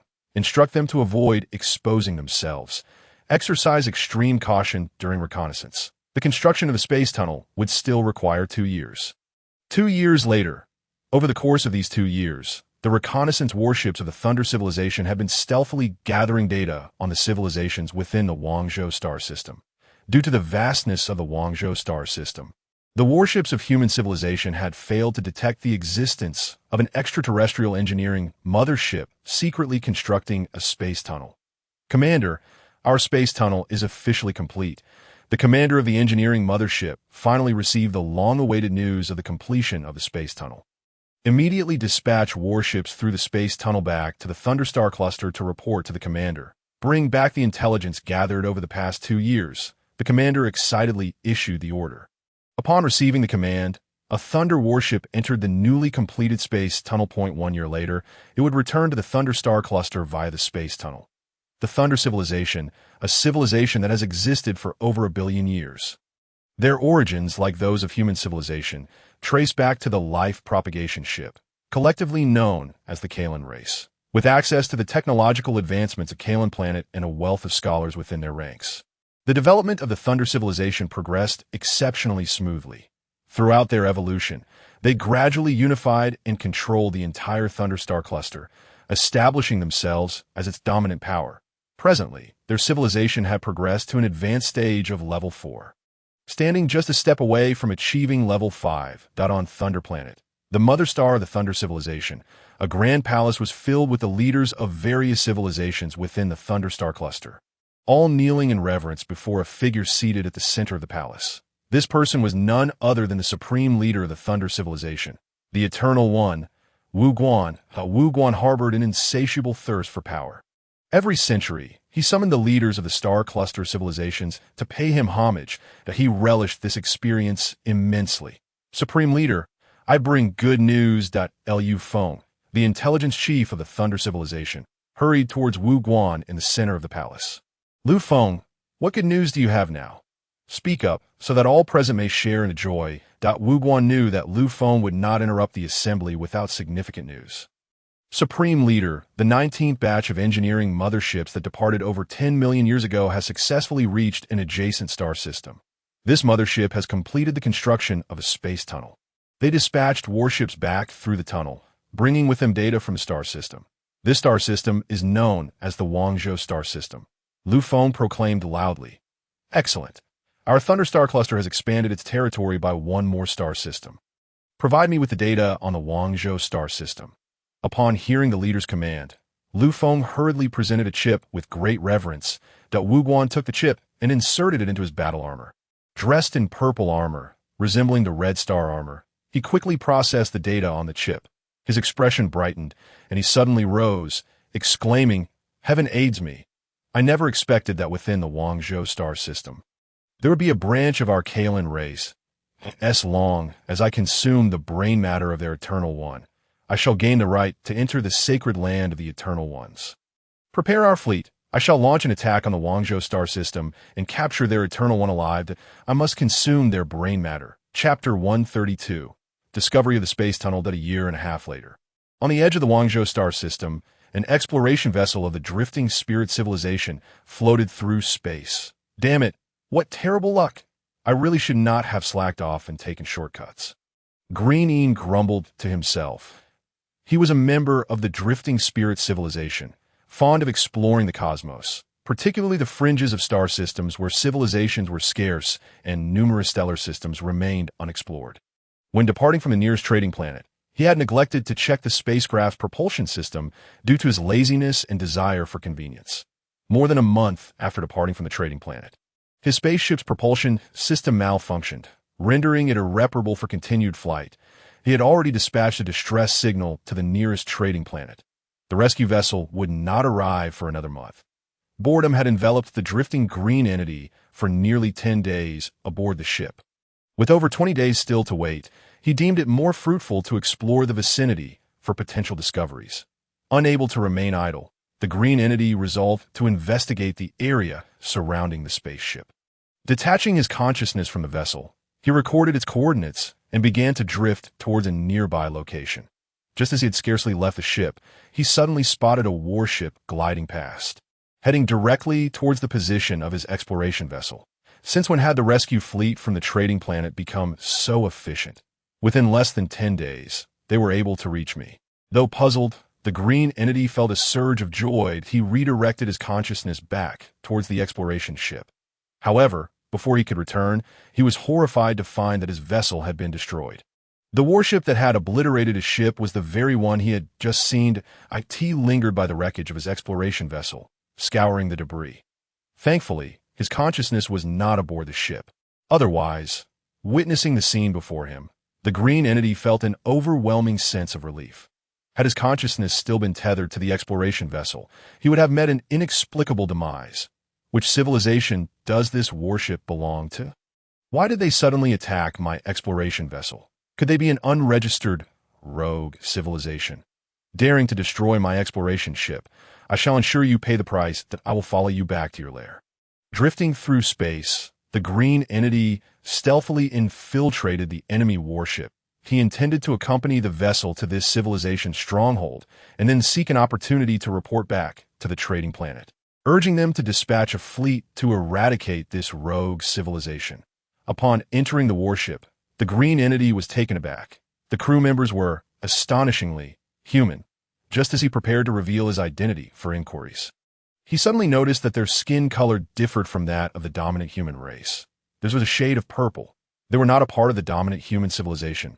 Such a skin tone did not exist among humans. This unexpected revelation compelled the green entity to keep his identity concealed. Captain, this ship appears to be abandoned. There are neither pilots nor even the most basic intelligence systems aboard, one crew member remarked. They revealed that their warship belonged to the Thunder civilization, tasked with patrol duties near the space tunnel entrance. During their patrol, the warship's radar had detected the drifting vessel. They proceeded to confirm the situation. It is fortunate that it is an abandoned ship. Regardless, it has already been destroyed by us, that we cannot linger here for too long. It could lead to our discovery. We shall return immediately. The captain of the Thunder warship issued the order to retreat. Several days later, hiding aboard the warship, the green entity accompanied it back to the space tunnel entrance. The warship docked beside a colossal mothership. Detaching his consciousness from the warship, he sought to explore the surrounding area. As he entered the vastness of space, he was astounded by the sight before him. How could there be a space tunnel here?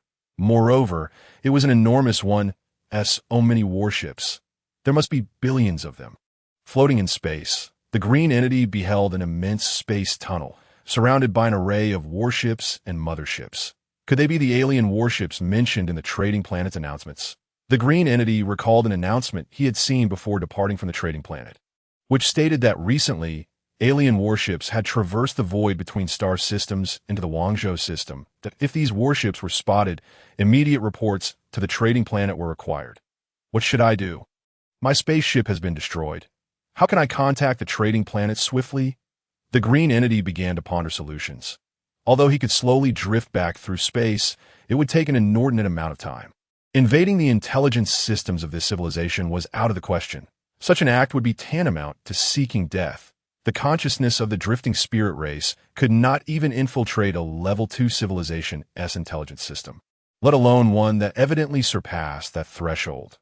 There was no choice but to rely on luck. The green entity resolved to utilize the unique communication method of his drifting spirit civilization. Engaging in long-distance consciousness exchange. This required a specific condition. There must be members of his civilization in the nearby star region, for only they could perceive the signal.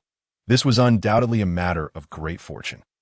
The consciousness of the drifting spirit race was intangible, composed of a special energy that long-distance consciousness exchange would consume this energy, and should it deplete, his consciousness would dissipate. 10 days later, the green entity, having broadcasted consciousness signals into the surrounding space, felt increasingly weak and was on the verge of giving up. Green entity, are you courting death? What has transpired there that necessitates long-distance consciousness exchange? Just as he was about to surrender, he received a response from his kin. The intelligence regarding the space tunnel entrance was relayed to the human-controlled trading planet. Chapter 133. Intelligence Analysis Meeting Rebirth of Dual Stars Human Supreme Command Conference Room. The intelligence you hold has just been transmitted from the fringes of the star system. The location is 108 light-years from trading planet A6F28. An alien civilization has constructed a massive space tunnel there. What are your thoughts on this intelligence? Liu Hui, seated at the head of the conference room, inquired gravely. Following the urgent reception of intelligence from the drifting spirit race, Liu Hui convened this high-level meeting. Chief, the unidentified warship we encountered years ago during the battle with the Taishan warship likely belongs to this civilization. They have not made contact with any civilization within the star system in recent years. Their clandestine construction of a space tunnel clearly indicates ill intent, Huang Zihu remarked after analyzing the intelligence. It is not merely ill intent. They harbor no good intentions at all. They are preparing to invade our star system. The vicinity of the space tunnel entrance is already teeming with tens of billions of warships. There is no other possibility than an assault on our star system, Zhang Jisen analyzed. Chief, we must act immediately. Dispatch a fleet to destroy this space tunnel. It is evident that this tunnel connects to an alien star system. Dismantling it as soon as possible will sever their connection and be more advantageous for us, Liu Hui suggested. Your analyses and recommendations are commendable. Yet, have you considered that this civilization's level is on par with ours? Having also reached level 4, according to the intelligence, this civilization and ours likely share a common origin. They belong to the Carolon race's branch. Several years ago, our Taishan warship engaged in a space battle with theirs, suffering a loss ratio of 1:5. Our warships were at a distinct disadvantage. Liu Hui directed his question to Zhang Jisen in the conference room. Their warships are constructed from unique materials that can absorb energy attacks. Their hardness and toughness are exceptionally high, capable of withstanding the kinetic cannons on the Taishan warship. However, they possess a weakness. When subjected to energy attacks, once saturated with absorbed energy, they can be destroyed by further energy strikes. In combat against the Taishan warship, the kinetic cannons ended up being the least effective weapon. Based on the analysis of the warship wreckage, we have identified 2 types of attack methods. Point 1 is the stellar wave ray attack, which utilizes energy rays that consumes minimal energy while inflicting substantial damage.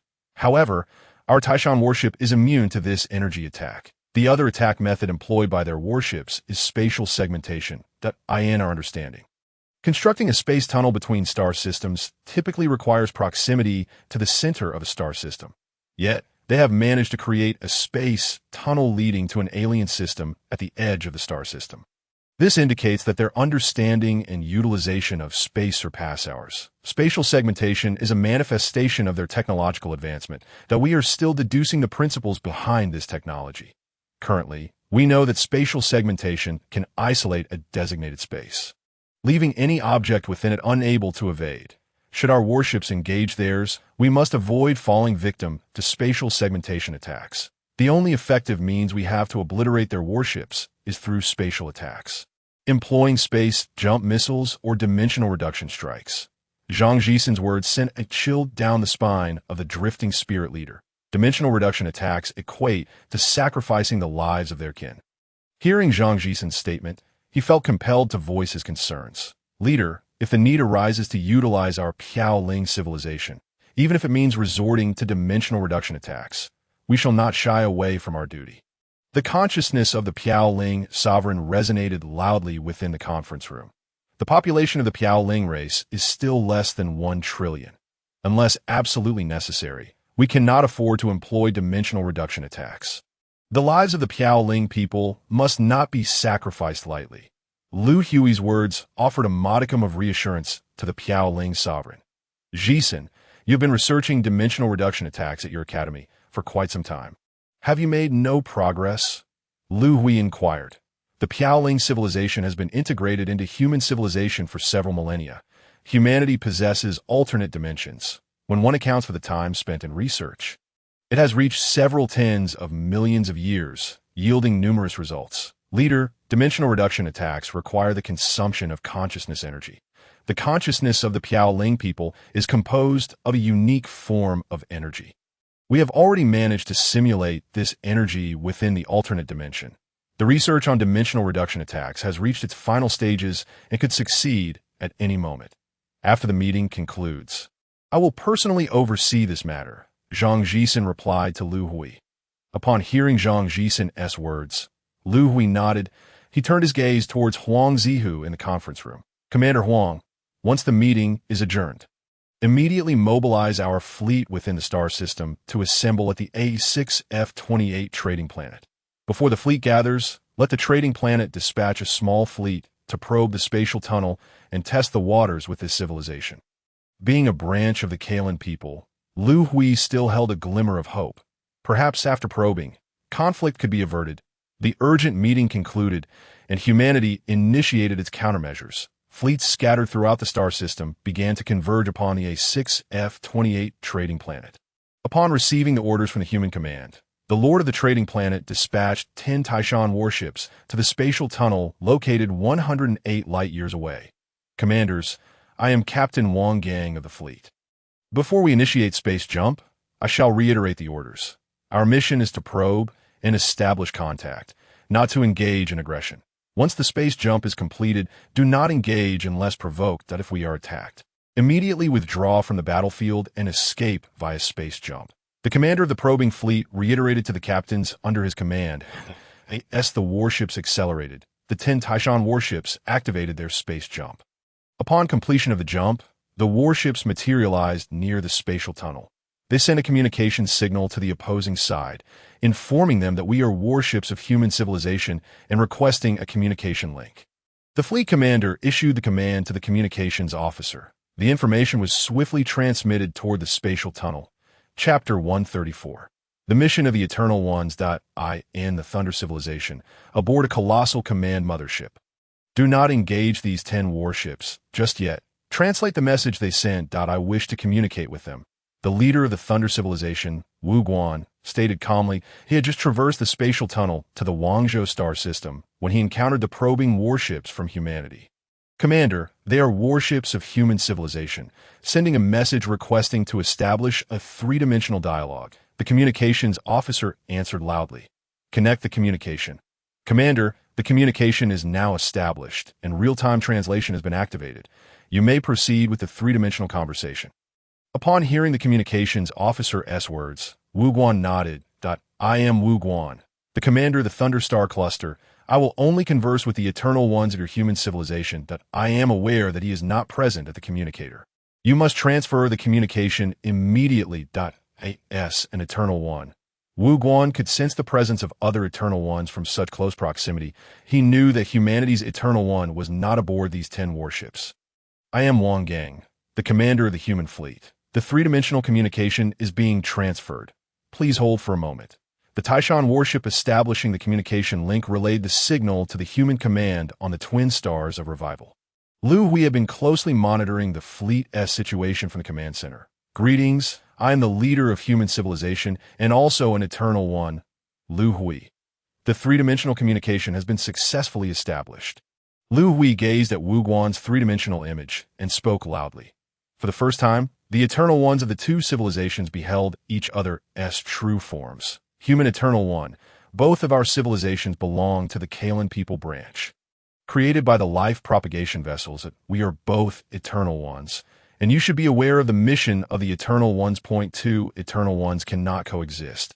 Upon discovering each other, it is either you devour me or I devour you. I know you are a level 3 Eternal One. Were you a level 1 or 2 Eternal One, you would have already been summoned by me, willingly offering yourself to be devoured. My brain domain's development potential stands at 98. 6, and the current development level has reached 94.8. After devouring your brain entity, my brain domain development will exceed 95. To that point, I will qualify to enter the sanctum of the Eternal Ones. I advise you against futile resistance. Surrender your brain entity, and I shall treat your human civilization kindly. Incorporating it into our Thunder Civilization, Wu Guan was exceedingly confident. The Thunder Civilization has existed for over 2 billion years. Throughout this time, he had encountered 6 Eternal Ones. 4 of them, possessing lower levels, willingly surrendered their brain entities to him. The remaining 2 were level 3 Eternal Ones, and during their mutual devouring, due to Wu Guan's higher brain domain development potential, he successfully consumed them. In Wu Guan's eyes, Liu Hui's brain domain development potential could not surpass his OWN.TO Devouring Liu Hui's brain entity was a foregone conclusion. Abandon resistance and surrender my brain entity is out of the question. Are you so certain that I am to be the one devoured? Liu Hui replied coldly, a smile of disdain gracing his lips. Liu Hui's brain domain development potential is 99.98 after devouring the brain entity of the Red Star Civilization's Eternal One. His current development level stands at 85. However, he was unaware that the outcome of the mutual devouring between Eternal Ones is determined by their potential values. Had he known, this war would never have transpired. Since you have chosen resistance, let us resolve this through war. Wu Guan recognized that Level 3 Eternal Ones would not easily submit. Only through conflict could he obtain what he desired. The three-dimensional communication was unilaterally severed by Wu Guan. The closest outpost of human civilization is a trading planet located 108 light-years away. Order our vanguard fleet to prepare and set out to occupy this planet. If they do not yield, we shall fight until they do. Wu Guan's anger had been ignited by Liu Hui's words. Commander, what shall we do about these 10 human warships? A subordinate inquired of Wu Guan. Since they have arrived, let them not return. Wu Guan unleashed his fury upon the 10 Taishan warships. As the order was given, the human 10 Taishan warships were instantly reduced to countless fragments on the twin stars of revival. Within the human command center, leader, it seems that war has become inevitable. I shall bring 10 guardians to the front lines to oversee the battle, Huang Zihu requested of Liu Hui. Zihu, I approve of your deployment to the front lines. Our warships are at a disadvantage compared to theirs. We have yet to find a way to counter their spatial cutting attacks. You must seek out their weaknesses until those weaknesses are identified. Do not hastily allow the guardians into the fray. Liu Hui instructed. He had no intention of surrendering, for humanity possessed the capability to resist. A 6F-28 trading planet. In less than half a month, humanity amassed over 200 million warships here. Commander Liu Cheng, the trading planet has been militarily secured, and all non-combat personnel have been evacuated. I have here the last batch of personnel. The trading planet is now in your hands. Good luck. Lord Jiang of the trading planet bid farewell to Fleet Commander Liu Cheng that he had received orders for the trading planet to become a battlefield and to evacuate all non-combatants. Lord Jiang, rest assured and evacuate. I believe you will return shortly. Commander Huang is on his way. I have heard that many guardians accompany him. With guardians present, even if the opponent is a level 4 civilization, we need not fear. The fleet commander Liu Cheng expressed with confidence. He was the temporary commander of these over 200 million warships. However, as he watched Lord Jiang depart, Liu Cheng's confident demeanor began to turn grave. Since the mechanical civilization war, human civilization had not witnessed such a significant upheaval. His instincts warned him that this impending conflict could be even more brutal than the mechanical civilization war. Commander, our forward base 5 light-years away has come under attack and has lost contact. The space alarm systems we set up indicate that a fleet is approaching the trading planet at high speed. Within the temporary command center, an officer who received the intel quickly reported to Commander Liu Cheng. Order the temporarily assembled First Fleet to engage. The remaining fleets should follow closely behind. Correspondent, send a message to Commander Huang. The fleet of the Thunder Civilization has commenced an assault on the trading planet.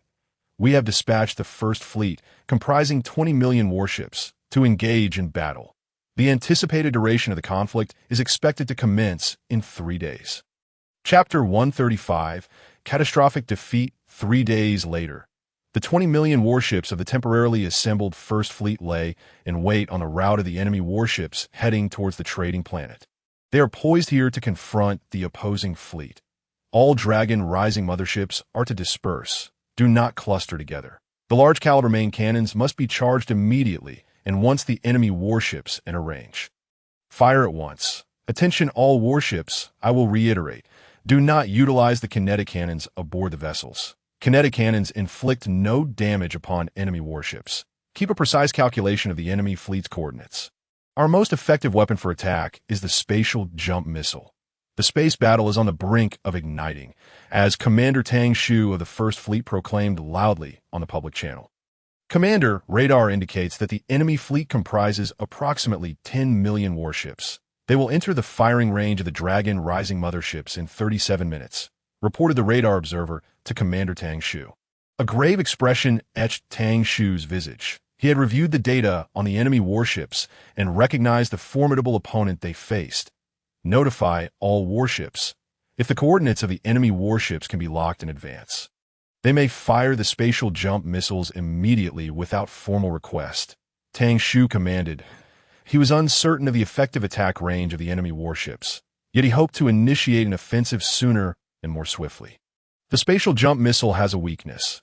After launch, it requires approximately 10 seconds to accelerate, and only upon reaching the minimum speed for spatial jumping can it activate, should the trajectory parameters of a locked warship change suddenly during this 10-second interval.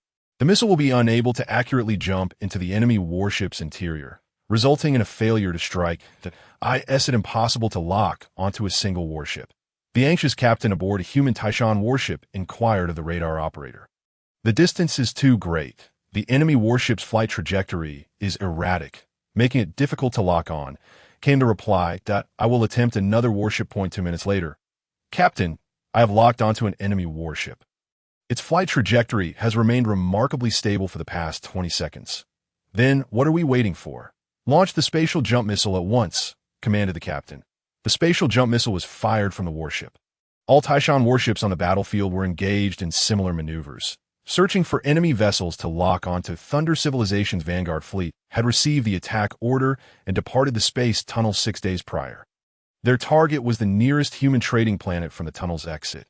Now, they were rapidly approaching, with only 3 days remaining. Commander, we have detected a human fleet ahead, numbering around 20 million warships. Upon hearing this report, Commander Zhang Fu of the Vanguard fleet revealed a smile of excitement. At last, we have awaited your arrival.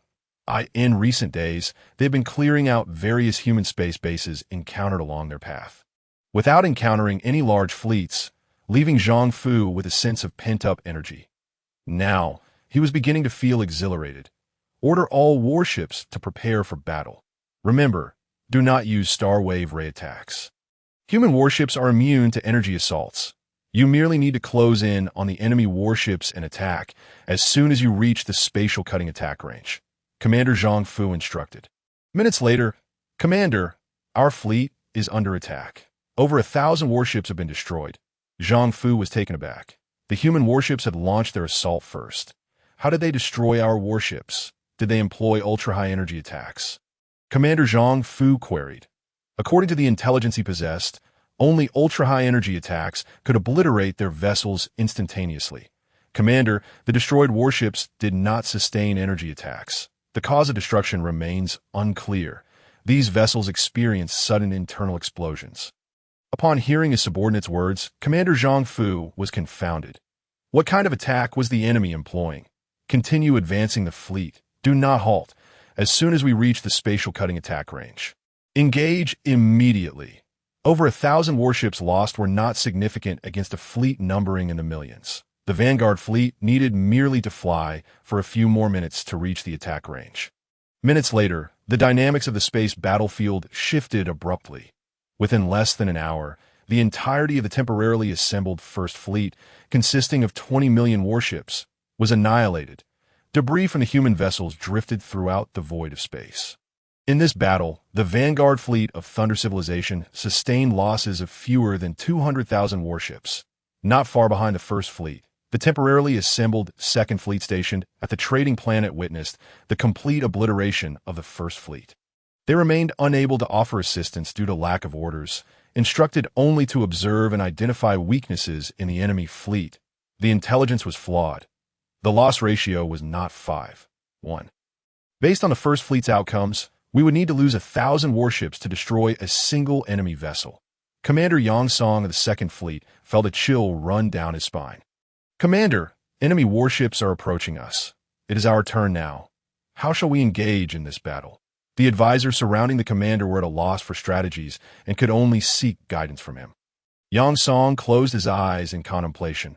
Order all Dragon Rising motherships to disperse. Following the first volley of the energy giant cannon, retreat to recharge. Return to the battlefield only after recharging is complete. Repeat this cycle to maximize energy strikes. The Second Fleet would operate in smaller units, with every 10 Taishan warships forming a squadron. Each squadron would operate autonomously, without waiting for orders. That I suggest all squadrons utilize spatial jumps flexibly. We will engage them in a space guerrilla warfare. Chapter 136. Facing the abyss of cosmic wandering. Having destroyed the temporarily assembled First Fleet of human civilization, the vanguard fleet of Thunder civilization discovered the Second Fleet not far ahead. Nearly 10 million warships surged towards the Second Fleet.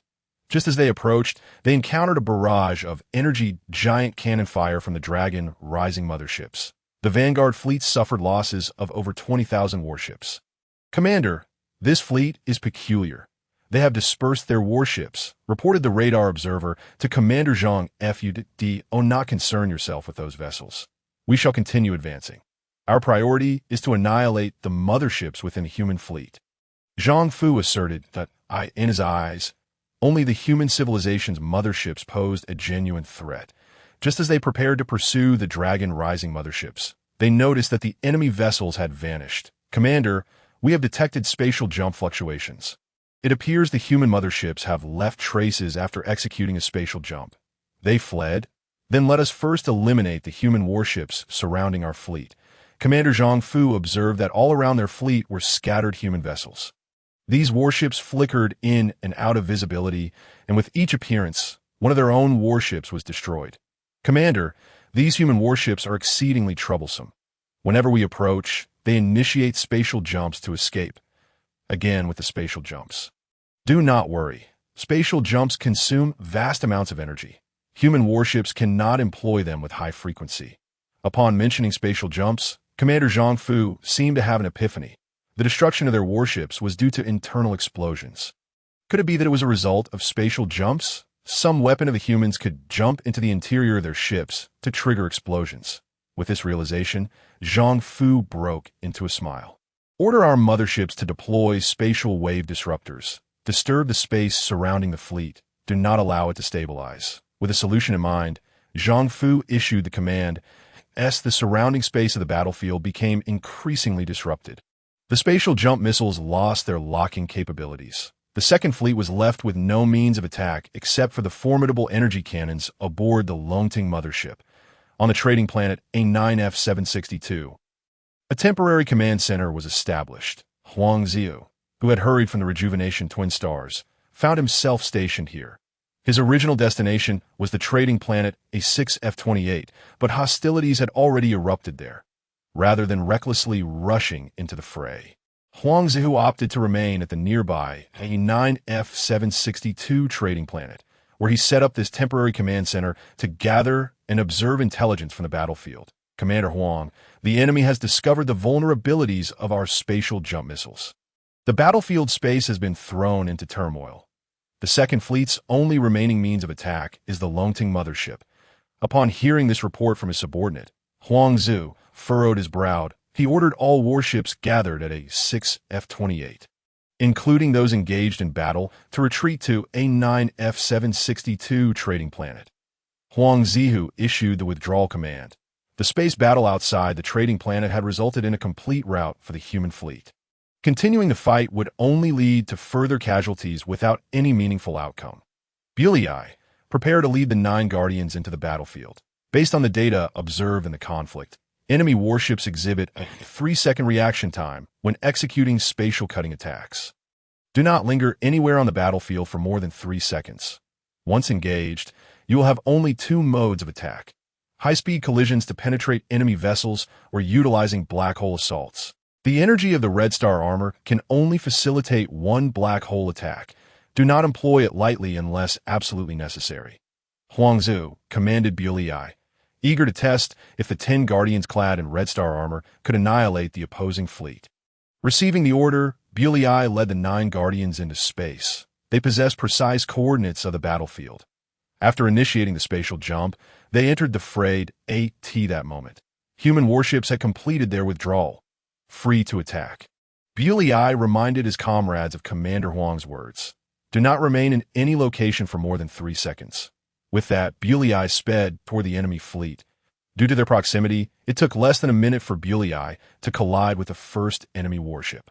followed swiftly by the second and third.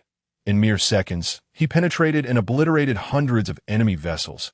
An unexpected occurrence arose when Liu Hui received an alert from the Red Star armor. It had suffered 80 wear. Falling below the warning threshold, everyone, take heed. No more high-speed penetration attacks. The enemy's warships are exceedingly resilient, and the wear on the Red Star armor is diminishing rapidly. Locate the enemy fleet's concentration and prepare for black hole attacks. Withdraw immediately after the assault.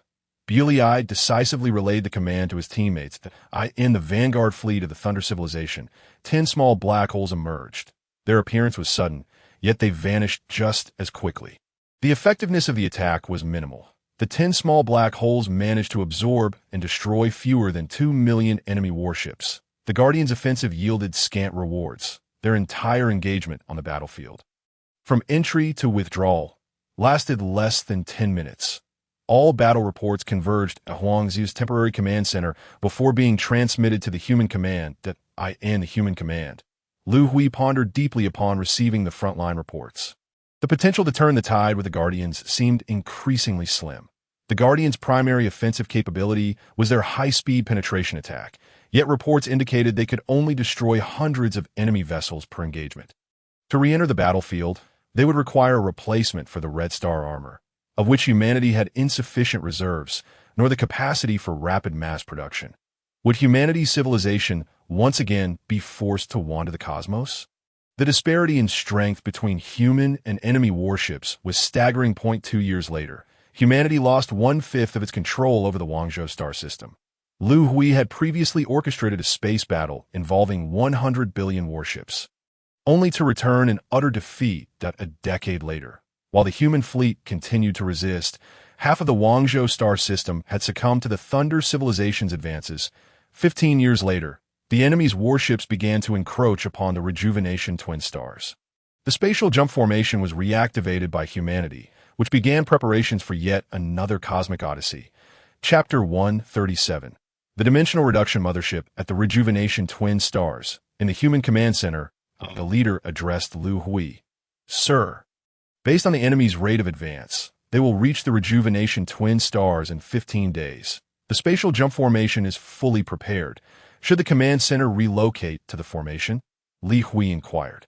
Let us wait a few more days before moving, Liu Hui replied, his expression stoic, but internally he wrestled with conflicting emotions that he felt a deep attachment to the Rejuvenation Twin Stars, which humanity had nurtured for thousands of years.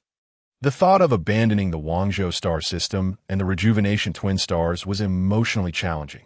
Liu Hui had begun to loathe the concept of wandering. Sir, it would be safer to relocate to the spatial jump formation sooner. While we have disrupted the nearby space, preventing the enemy's warships from utilizing spatial jumps, they have already deployed reconnaissance vessels that have infiltrated our defenses, although we can detect them in time. As Liu Hui spoke, the door to the office was abruptly pushed open. Commander, good news. Zhang Jisen entered, his face weary yet brimming with excitement. Jisen, is it? Liu Hui surmised, reading the enthusiasm on his face. Indeed, Commander, the dimensional reduction weapon has been successfully developed and is ready for deployment to the battlefield at any moment. Zhang Jisen proclaimed with fervor. Please elaborate on the weapon specifications. Liu Hui felt as though he had grasped a final lifeline. Perhaps humanity would not have to wander the cosmos anew. Commander, I will spare you the details of the weapon's principles and manufacturing process. Let me outline its capabilities. The dimensional reduction weapon, which I refer to as the Dimensional Reduction Mothership, is significantly larger than the Longting Mothership, being 2 times its size due to time constraints and equipment simplification. Its mobility is on par with the Longting Mothership, and its attack range extends approximately 100 light-years, encompassing a medium-sized stellar system. Once activated, all 3-dimensional objects within its attack radius will be reduced to 2-dimensional forms. However, it does possess a vulnerability. The activation of the dimensional reduction attack requires an extraordinarily vast amount of energy, consuming red hole-level energy blocks. Our entire reserve of red hole energy blocks is sufficient for only 2 activations of the dimensional reduction attack. Zhang Jisen's words plunged Liu Hui into contemplation. Order all Longting motherships in the spatial jump formation to immediately proceed to the battlefield and draw the attention of the Thunder civilization. Liu Hui commanded that in the spatial jump formation, humanity had preserved 20 million Longting motherships, poised to serve as capital for a resurgence. Now, with a chance to turn the tide, Liu Hui was determined to take the gamble. Commander, you intend to use 20 million Longting motherships to attract the enemy's attention and subsequently consolidate their forces. Liu Hui quickly grasped Liu Hui's intent. Precisely, the dimensional reduction attack possesses such an extensive range. If one activation fails to annihilate hundreds of billions of enemy warships, it would be a tremendous waste. Liu Hui aimed to strike a monumental blow, 200 light-years away from the rejuvenation twin stars. A battleground unfolded between human civilization and the Thunder civilization. Should humanity fail to hold this expanse of space, the Thunder civilization would establish a colossal supply base here, pushing humanity's defensive line back by 50 light-years. For over a decade, the Thunder civilization had employed this strategy, constructing massive supply bases along their route, gradually advancing toward the rejuvenation twin stars. Commander Huang, we have suffered losses of over 10,000 Longting motherships and more than 100,000 Taishan warships in this latest wave of enemy attacks. Reinforce with the reserve Longting motherships immediately. Commander Huang Zhu sighed. We have only 10,000 Longting motherships remaining in reserve. Hearing the report, Huang Zhu felt a sense of helplessness. The rate of human production of Longting motherships could not keep pace with the losses sustained on the battlefield. On the front lines, the only means of retaliating for humanity lay in the energy cannons aboard the Longting motherships. The Longting motherships that had completed energy accumulation would attack, and then promptly retreat to prepare for the next round of charging.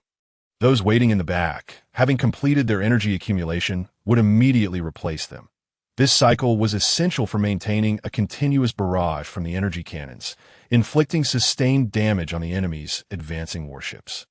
Commander, the command center has dispatched 20 million Longting motherships. Upon receiving this report, Huang Zhu momentarily struggled to comprehend where humanity had procured such a large fleet of Longting motherships. Could it be from the spatial jump formation? Does the commander not intend to utilize the spatial jump formation any longer? As he pondered this, the three-dimensional communication within the command center suddenly connected. Liu Hui's figure materialized before Huang Zhu.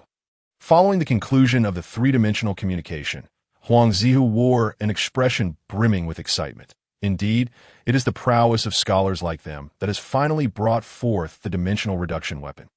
The Thunder civilization's fleet for this assault consisted of over 1 billion warships, while humanity boasted more than 10 billion Taishan warships and 4 million Longting motherships.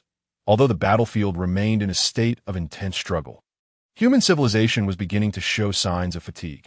However, with the deployment of 20 million Longting motherships, the tide of battle shifted dramatically.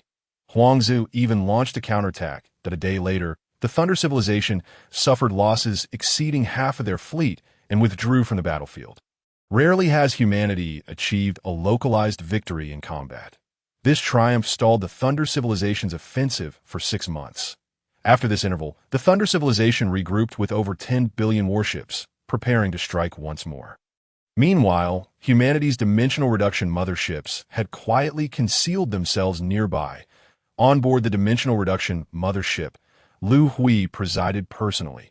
Leader, all enemy warships have entered the range for dimensional reduction attack, the radar intelligence officer reported.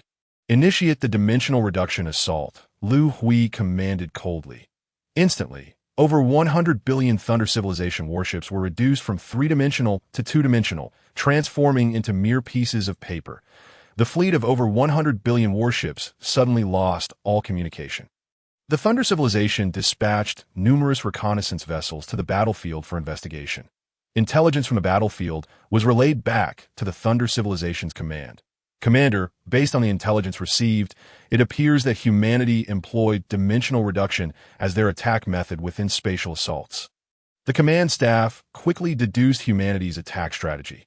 Our research into spatial assaults has only yielded spatial slicing, yet humanity has astonishingly developed dimensional reduction attacks. This revelation left Commander Wu Guan in disbelief. Initially, he had envisioned subjugating humanity, compelling their guardians to willingly be consumed by him. Now, it seemed he could only resort to brain entity diffusion that Wu Guan felt a tinge of regret. Utilizing brain entity diffusion would force the opponent into a confrontation of consumption. Although it would have the effectiveness of the absorption, this outcome was something Wu Guan was most reluctant to accept. Prepare to mobilize our mothership. I shall personally head to the battlefield. Chapter 138. The Duel of the Eternal Ones. Nearly 10,000 years had elapsed since humanity fled the solar system and ventured into the cosmos. The war with the Thunder Civilization had turned in humanity's favor with the advent of the dimensional reduction weapon. Fortune appeared to be favoring them as well. Leader, we have more good news. Nowadays, Zhang Jisen would personally report to Liu Hui's office whenever the Academy of Sciences achieved significant research milestones. Jisen, has the energy supply issue for the dimensional reduction mothership been resolved? Liu Hui's logical deduction skills were exceedingly sharp. Currently, the two most significant research projects at the Academy of Sciences were spatial assaults and energy block collection, with breakthroughs achieved in spatial assaults leading to the development of dimensional reduction weapons. The only remaining good news that could prompt Zhang Jisen to burst into the office was related to energy block collection. Leader, your response is impressively swift. Look at what this is. Zhang Jisen excitedly opened a metallic box and placed it on Liu Hui's desk. Is this a purple hole energy block? We can now collect purple hole energy blocks. Liu Hui exclaimed upon seeing a purple cube the size of a fingernail contained within the box. Indeed, this is a purple hole energy block. Its energy is sufficient for the dimensional reduction mothership to execute over 100 dimensional reduction attacks. Our academy has reached the final stage in the miniaturization of dimensional reduction weapons. The only thing lacking has been the energy supply. Now, with the purple hole energy block, our future mainstay warships will possess dimensional strike capabilities, Zhang Jisen continued, growing increasingly animated. Jisen, what is the yield of the purple hole energy blocks? Upon hearing Liu Hui's inquiry, Zhang Jisen's previously excited expression turned somewhat stiff. Leader, the collection of energy blocks is quite challenging. Our daily output is less than 10 blocks. Currently, we are employing manual collection methods. Manual collection? That area is a biological forbidden zone. Liu Hui was astonished by Zhang Jisen's words. Leader, the gravitational force of the purple hole is several 100 million times greater than that of the red hole. We have yet to identify any material capable of withstanding such immense gravity. Thus, we devised an alternative method. The consciousness of the floating spirit people is unaffected by the gravitational force of the purple hole. Their consciousness consists of a unique energy that can lift a purple hole energy block and transport it out of the purple hole. Liu Hui was taken aback by this unconventional method of collecting purple hole energy blocks. The population of the floating spirit civilization exceeds several 100 billion. Why is the collection efficiency so low? Liu Hui inquired, puzzled. Leader, to lift an energy block from the purple hole requires a formidable consciousness energy. Such individuals are exceedingly rare within the floating spirit civilization. Furthermore, once a collector retrieves a purple hole energy block, their consciousness suffers irreversible damage, rendering them incapable of further collection. Thus, the efficiency remains so low. Zhang Jisen explained. Irreversible damage to the collector's consciousness. Does this affect their lifespan? Liu Hui asked with concern, intending to provide compensation to those affected if their lifespans were compromised. Leader, it does indeed impact their lifespan. Their life cycles will be reduced by approximately 1/3. Zhang Jisen replied. Jisen, please discuss this matter thoroughly with the floating spirit leader and ensure that compensation measures are implemented for those involved in collection. Just as he spoke, Liu Hui suddenly felt a disturbance in his brain entity. A tremendous pressure enveloped him. He has arrived. Liu Hui stated, rising. Leader, what is happening? Who has come? Zhang Jisen hurriedly inquired upon witnessing Liu Hui's sudden transformation.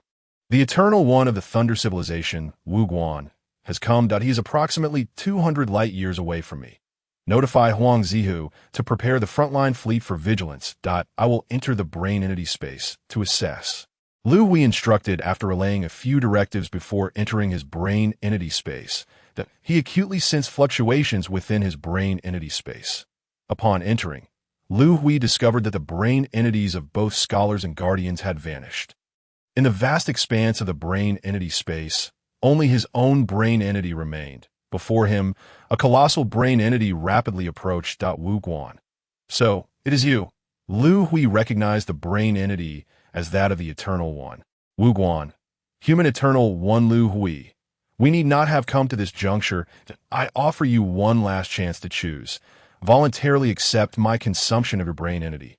Your consciousness will remain within my brain entity space and will not dissipate. I shall treat human civilization kindly. Should you refuse, I will initiate a forced fusion duel of the Eternal One's brain entities that I will compel the fusion of your brain entity. Consider carefully, my brain domain development potential is at 98. 6. Wu Guan was brimming with confidence, not relinquishing the final opportunity to persuade Liu Hui. You wish to forcibly fuse my brain entity. Have you ever considered that my potential might surpass yours? Liu Hui reflected on Wu Guan's words with a sense of regret, coming to a realization.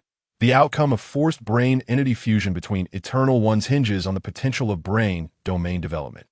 Had he known this earlier, he could have approached Wu Guan directly to complete the fusion. For Liu Hui's potential value stood at 99.98. Your potential exceeds mine? What a jest, since you have declined. I shall not hold back. Angered, Wu Guan propelled his brain entity toward Liu Hui's. After a brief struggle, the two brain entities fused together. Impossible. How could your potential reach 99.98? This was Wu Guan's final utterance before his consciousness dissipated. Incredulous that Liu Hui's potential surpassed his own. Following the fusion of their brain entities, Liu Hui discovered that his brain entity had doubled in size. Upon inspecting his brain domain development, he realized it had reached its maximum potential of 99. 98, while his physical level had also ascended to the highest tier, level 9. Liu Hui delighted in this unexpected stroke of fortune. After the fusion of the two brain entities, the turbulence in Liu Hui's brain entity space gradually settled.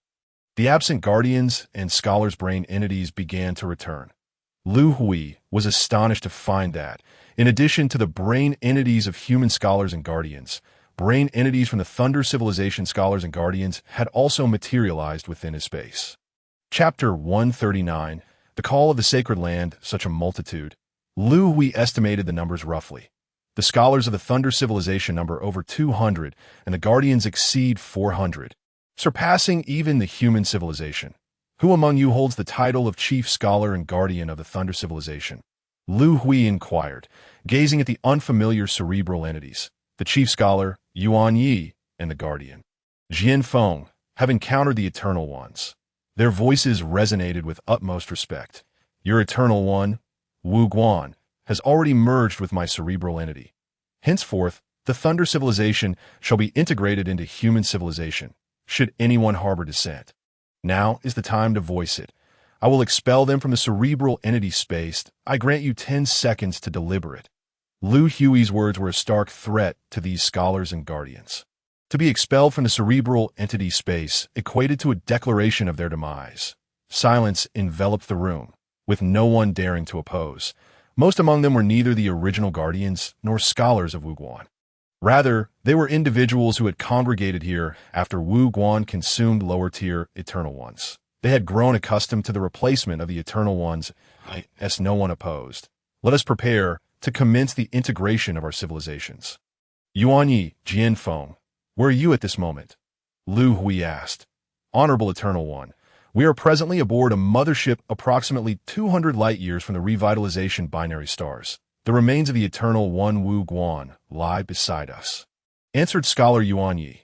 You are to immediately issue an announcement from the Thunder Civilization regarding its integration into human civilization. Cease all hostilities against humanity and navigate the mothership towards the revitalization binary stars.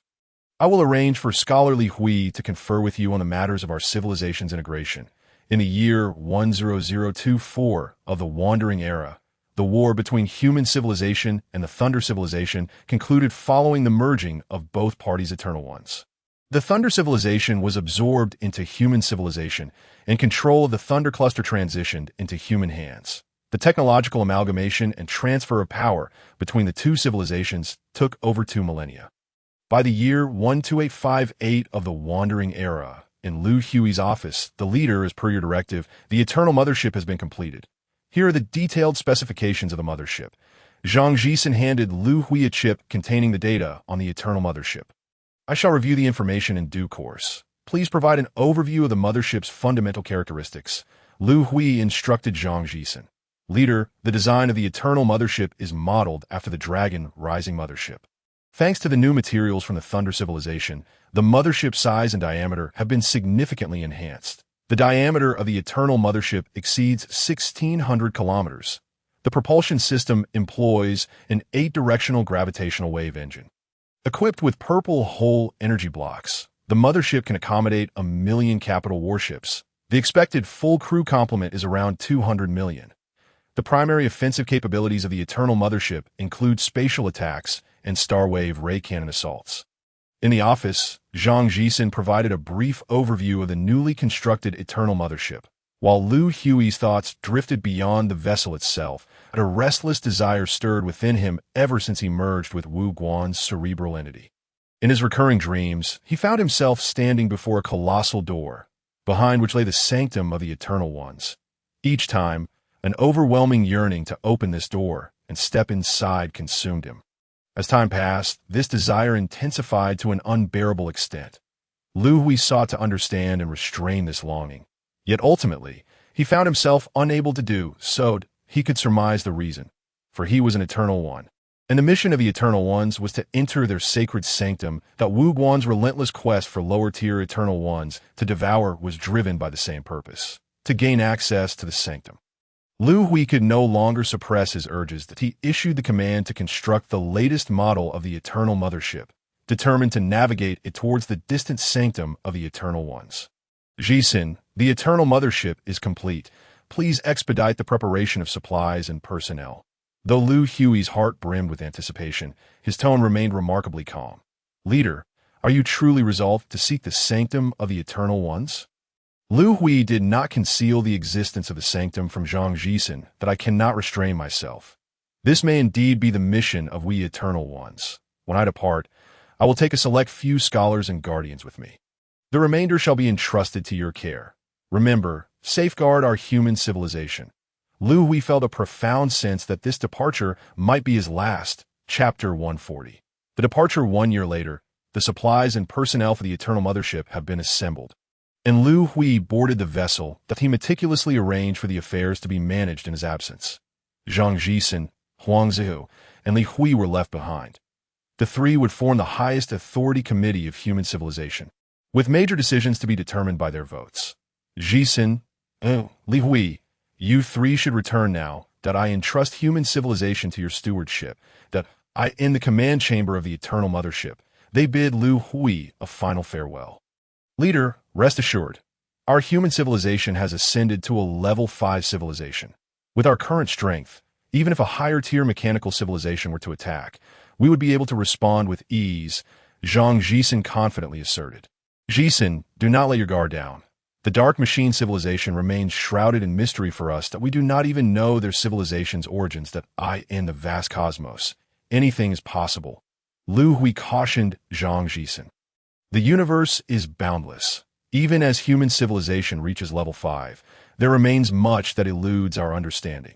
The cosmos may have originated from a great explosion, yet the epicenter of that explosion is unknown to humanity.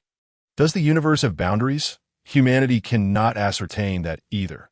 The entire cosmos remains an enigma to us. Despite compiling all known cosmic data, humanity's comprehension of the universe remains confined to galaxy clusters, where planets orbit stars, forming star systems. Star systems revolve around black holes, constituting galaxies.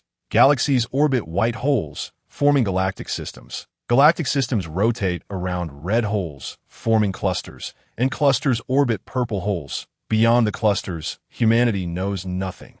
There are countless unsolved mysteries in the universe. Fear not, leader. Even if we encounter a higher-tier mechanical intelligence, should we prove unable to contend with them, we still possess the means for self-preservation, at worst.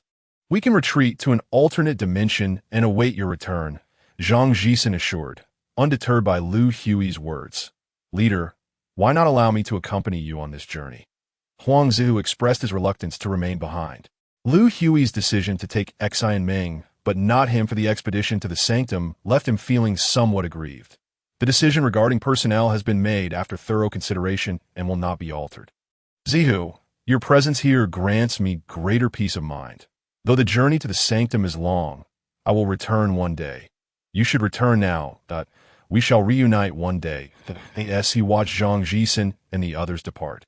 Liu Hui's expression turned somber as he understood that perhaps they would never meet again. Activate the Eternal Mothership and accelerate. Upon reaching the speed for spatial jumps, initiate the jump immediately. Liu Hui commanded. According to the records aboard the Life Transmission spacecraft, 7 galaxy clusters surround the Sanctum of the Eternal Ones. The distances between these clusters are remarkably uniform, as if meticulously designed, all revolving around the Sanctum at the same velocity. Such a phenomenon is nearly impossible in a naturally formed universe. Based on this, humanity utilized optical imaging cosmic maps to ascertain the general location and distance of the Sanctum of the Eternal Ones. The Guangzhou Galaxy is situated approximately 38 billion light-years from the Sanctum. For a level 5 civilization like humanity, this distance is exceedingly vast. The Eternal Mothership possesses a spatial jump system, theoretically capable of directly jumping to the Sanctum. However, in practice, humanity is unable to achieve this. The farther the spatial jump, the greater the energy consumption, increasing geometrically. With humanity's current energy reserves, long-distance jumps are untenable. Existing spatial jump technology has determined that a jump of 1,000 light-years is the most feasible distance. Exceeding this distance results in disproportionate energy expenditure. The 38 billion light-year distance necessitates the Eternal Mothership to employ intermittent spatial jumps. Each jump will cover 1,000 light-years, and after 3 to 5 jumps, the Mothership must pause for several days of maintenance. The entire journey will require approximately 38 million spatial jumps. Assuming 3 jumps followed by 3 days of repairs, the estimated time for the Eternal Mothership to reach the Sanctum is around 100,000 years. Additionally, stops for resupplying materials along the way will further extend the timeline by several millennia. This immense distance was beyond humanity's technological energy capabilities. However, the successful acquisition of purple hole energy blocks has provided the Mothership with sufficient energy to support tens of millions of spatial jumps. In the control room of the Eternal Mothership, the completion of the 9,862nd space jump has been successfully achieved. Various departments have commenced maintenance on the Mothership in the control room. The announcer relays updates to all departments aboard the Mothership. After over 9,000 space jumps, the Eternal Mothership has now traversed nearly 10 million light-years from the Guangzhou star system, a journey that has taken nearly 3 years. Chief, for the next space jump, we shall enter the number 1 galaxy cluster. An interstellar coordinate for stellar system has already been designated. After the jump, we will replenish our supplies there, Scholar Yuan Yi remarked to Liu Hui. Upon entering the galaxy cluster, we may encounter advanced civilizations within this region. Please refrain from startling them. Once our supplies are replenished, we will continue our voyage, Liu Hui responded. The planned route to the Sanctum of the Eternals will lead us through tens of millions of galaxy clusters. Liu Hui has no intention of lingering excessively in these clusters. Apart from necessary resupply, he does not wish to squander time. 3 days later, maintenance on the Eternal Mothership was completed, and preparations for the next space jump commenced. The 9,863rd space jump has been successfully executed. This time, the Mothership requires no repairs. The Mineral Extraction Department is ready to commence mining operations. Following the completion of the space jump, the announcer began to relay updates. At this moment, the Eternal Mothership, having adhered to the planned interstellar coordinates, has jumped into a stellar system within the number 1 galaxy cluster. The detection equipment swiftly identified mineral information on a nearby planet. Hundreds of thousands of mining and transport vessels departed from the Mothership. The mining vessels were equipped with a multitude of mining mechanical worms, engineered by human civilization in imitation of mechanical civilization's mining technology. Upon landing on the planet's surface, the mining vessels would release all the mechanical worms. These worms would burrow into the planetary crust, consuming minerals and directly producing high-purity metal ingots at their rear. The transport vessels would then carry these ingots back to the Mothership. The Eternal Mothership boasts a complete industrial system. The collected minerals would be processed within this system, manufacturing the necessary equipment and components for the vessels. The resource collection proceeded smoothly. Chief, a low-level civilization has been discovered on the third planet of the stellar system. The civilization is rated at level 0.95. Chapter 141. An unexpected encounter with the Kalen people upon hearing the crew's report. Liu Hui smiled. The resupply of resources would require a few more days. Yuan Yi, would you be interested in accompanying me to explore the third planet? Liu Hui suddenly expressed an interest in this low-level civilization. Chief, since we have nothing else to do, a stroll would be delightful. Yuan Yi responded that it would be unnecessary to create a commotion by launching the Eternal Mothership toward the third planet. Instead, Liu Hui and Yuan Yi boarded a Long Wall-class battleship within the mothership. Piloting it toward the third planet, the Taishan battleship had been retired, replaced by the latest Long Wall-class battleship. The design and construction of this new mainstay warship incorporated numerous advanced technologies from the Thunder civilization. The battleship measures 18 kilometers in length, 3.2 kilometers in width, and 2.3 kilometers in height. Its long-range offensive capabilities include 4 Starwave ray cannons and spatial assault mechanisms, which encompass spatial slicing and dimensional reduction attacks.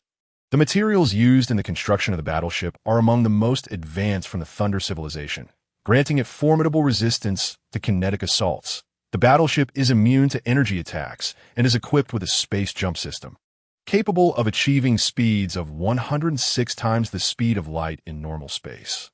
The Giant Star Civilization, a nascent civilization with a recorded history of merely over 9,000 years. The developmental trajectory of a primary civilization's planets is often similar. After millennia of fragmentation and conflict, the most powerful nation typically unifies the entire planet, redirecting the civilization's path toward outer space. The space administration of the Giant Star Civilization. Commander, the results of the attack have been calculated. The asteroid shows no signs of altering its trajectory in 3 years. It will still collide with the equator of our giant star. The head of the Space Administration, with a heavy heart, reported, over a decade ago. Astronomers from the Space Administration discovered an asteroid approximately 100 kilometers in diameter. Calculations indicated that it would collide with the giant star. The Giant Star Civilization faced the imminent threat of annihilation. In an effort to avert this crisis, the civilization launched thousands of nuclear warheads at the asteroid. The results of the attack failed to alter the asteroid's flight path. It seems our only recourse is to retreat to the underground cities. Commander Yu Zhen of the Giant Star Civilization lamented, confront the crisis. Yu Zhen mobilized the entire civilization's resources, excavating hundreds of thousands of underground cities beneath the planet. The extent of the devastation caused by the asteroid's impact is uncertain. Survival within the underground cities depends entirely on fortune. Commander, a nuclear explosion has been detected in the direction of Planet 11. Just as the battleship reached the orbit of Planet 3, a crew member in the control room suddenly reported to Liu Hui. A nuclear explosion? Are there more detailed detection reports? Liu Hui inquired curiously.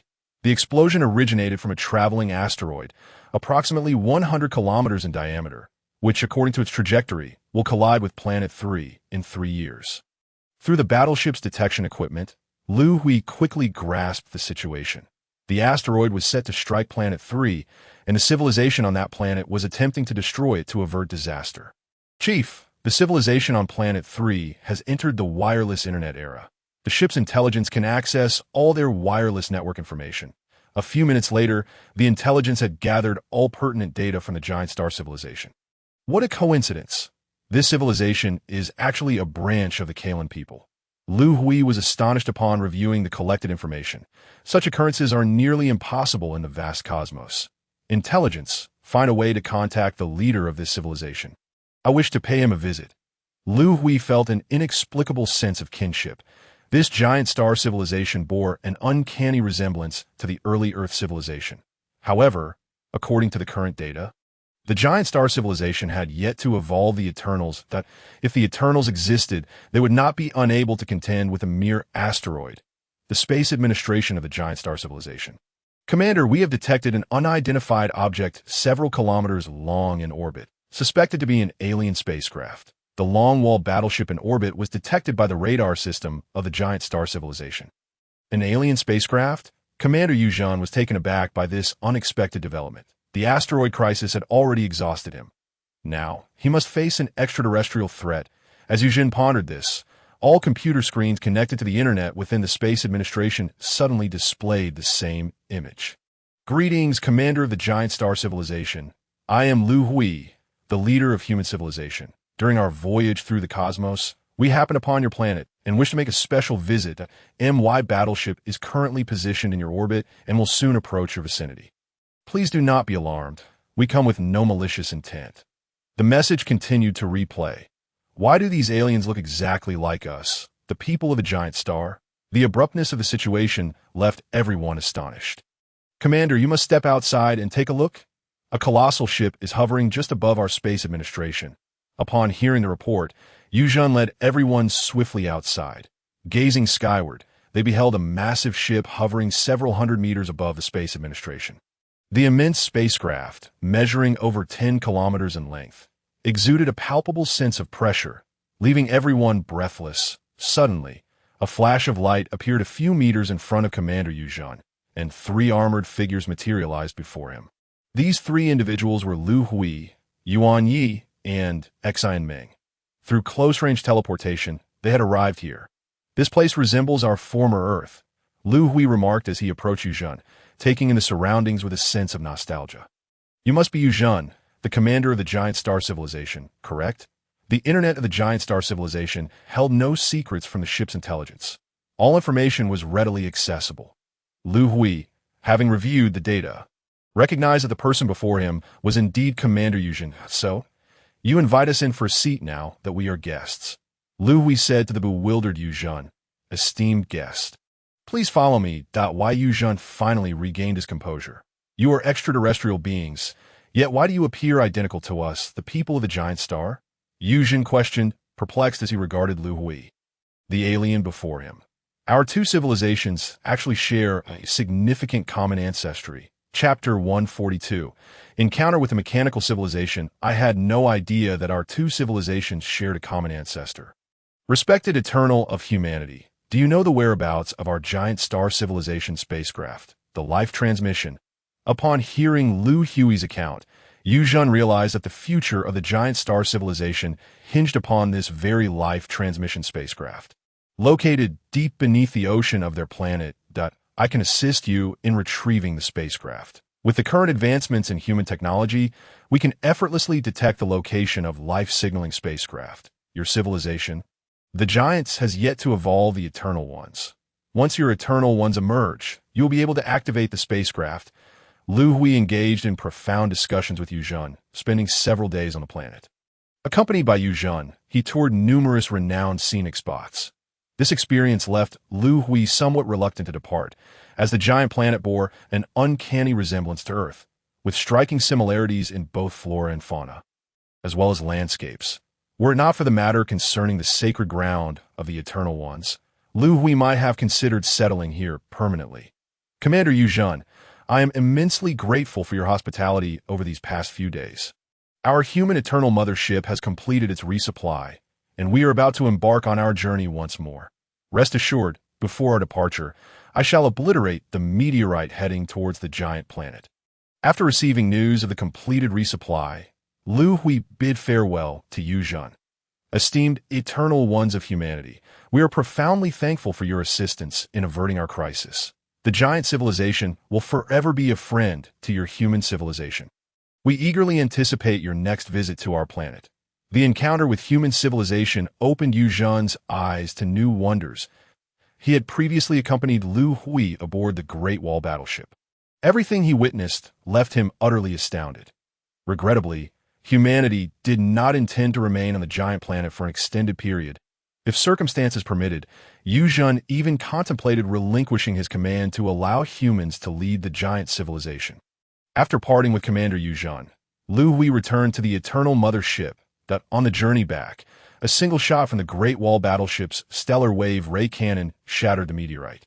Resolving the crisis facing the giant civilization, Liu Hui initially intended to leave a Great Wall battleship for the giant civilization upon his departure. However, after careful consideration, he ultimately dismissed this notion due to the overwhelming uncertainties. The dark mechanical civilization's intelligence core is omnipresent throughout the cosmos. Should an unforeseen incident occur and they acquire the Great Wall battleship, it would spell disaster for the number 1 star cluster. With the resupply completed, the Eternal Mothership set sail once again. The events on the giant planet were but a mere interlude in the long journey ahead. The 12,864,334 space jump was successfully completed. No repairs were necessary for this jump. The mothership is currently situated in the number 116 star cluster, with all departments preparing for resupply. The journey to the sacred ground of the Eternal Ones is long. Traversing numerous star clusters, humanity has assigned numerical designations to each star cluster along the route. Over 1 million space jumps took nearly 50 years. The Eternal Mothership arrived at the No. 116 star cluster, as per protocol. The mothership began to replenish its supplies within the cluster. Commander, we have detected a fleet approaching our mothership. Should we dispatch warships to warn them off? Reported the radar observer from the command control room to Liu Hui. Such incidents had occurred several times in other star clusters. Each time, they deployed the Great Wall battleship to showcase their might and deter the opposing force before driving them away. No civilization has dared to initiate an attack on the Eternal Mothership in the face of the formidable Great Wall battleship. Send a fleet of 10 warships to issue a warning and drive them off. Liu Hui commanded. With a few days remaining before the Eternal Mothership completes its resupply, Liu Hui wished to avoid disturbances from other civilizations. Upon receiving the order, the 10 Great Wall battleships departed from the mothership and advanced towards the unidentified fleet. The number of vessels in this fleet is indeed considerable, likely exceeding 50,000. They are warships of a level 3 civilization, remarked the fleet commander, observing the data detected in the control room. Send a warning message to this fleet. Not far ahead is a meteorite with a diameter of over 200 kilometers. Destroying this meteorite will serve as our warning. The fleet commander issued the order. The Starwave ray cannon on the battleships obliterated the meteorite in a single shot. Commander, the opposing fleet has not responded. They are accelerating towards us. We are under energy attack, reported a crew member to the commander. What civilization is this? So audacious. Without regard for the consequences, the commander replied, somewhat astonished. He glanced again at the data detected in the control room. Why did this data seem so familiar? They are from the dark mechanical civilization. Since capturing and studying the intelligence core, humanity had gained profound insights into the data and characteristics of mechanical civilization warships. The fleet commander had previously reviewed these materials and immediately reported to the mothership's command center. This fleet belongs to the dark mechanical civilization, with warships of level 3. We are currently awaiting instructions from the command center. The information swiftly returned to the command center of the Eternal Mothership. A level 3 fleet of the dark mechanical civilization? Is it possible to encounter them? It seems the dark mechanical civilization truly is ubiquitous in the cosmos. Each fleet consists of warships exceeding 500,000 in number. Unless unforeseen circumstances arise, these should undoubtedly belong to the dark mechanical civilization. Just 2 days into the resupply operation, radar observers detected the enemy fleet. Shiming promptly dispatched 6 Chongqing fleets to engage. After eliminating these fleets, the fleet remained in space for vigilance, expanding the alert range to 2 light years. Liu Hui issued the command. Having encountered such situations frequently, Liu Hui sensed an ominous turn of events.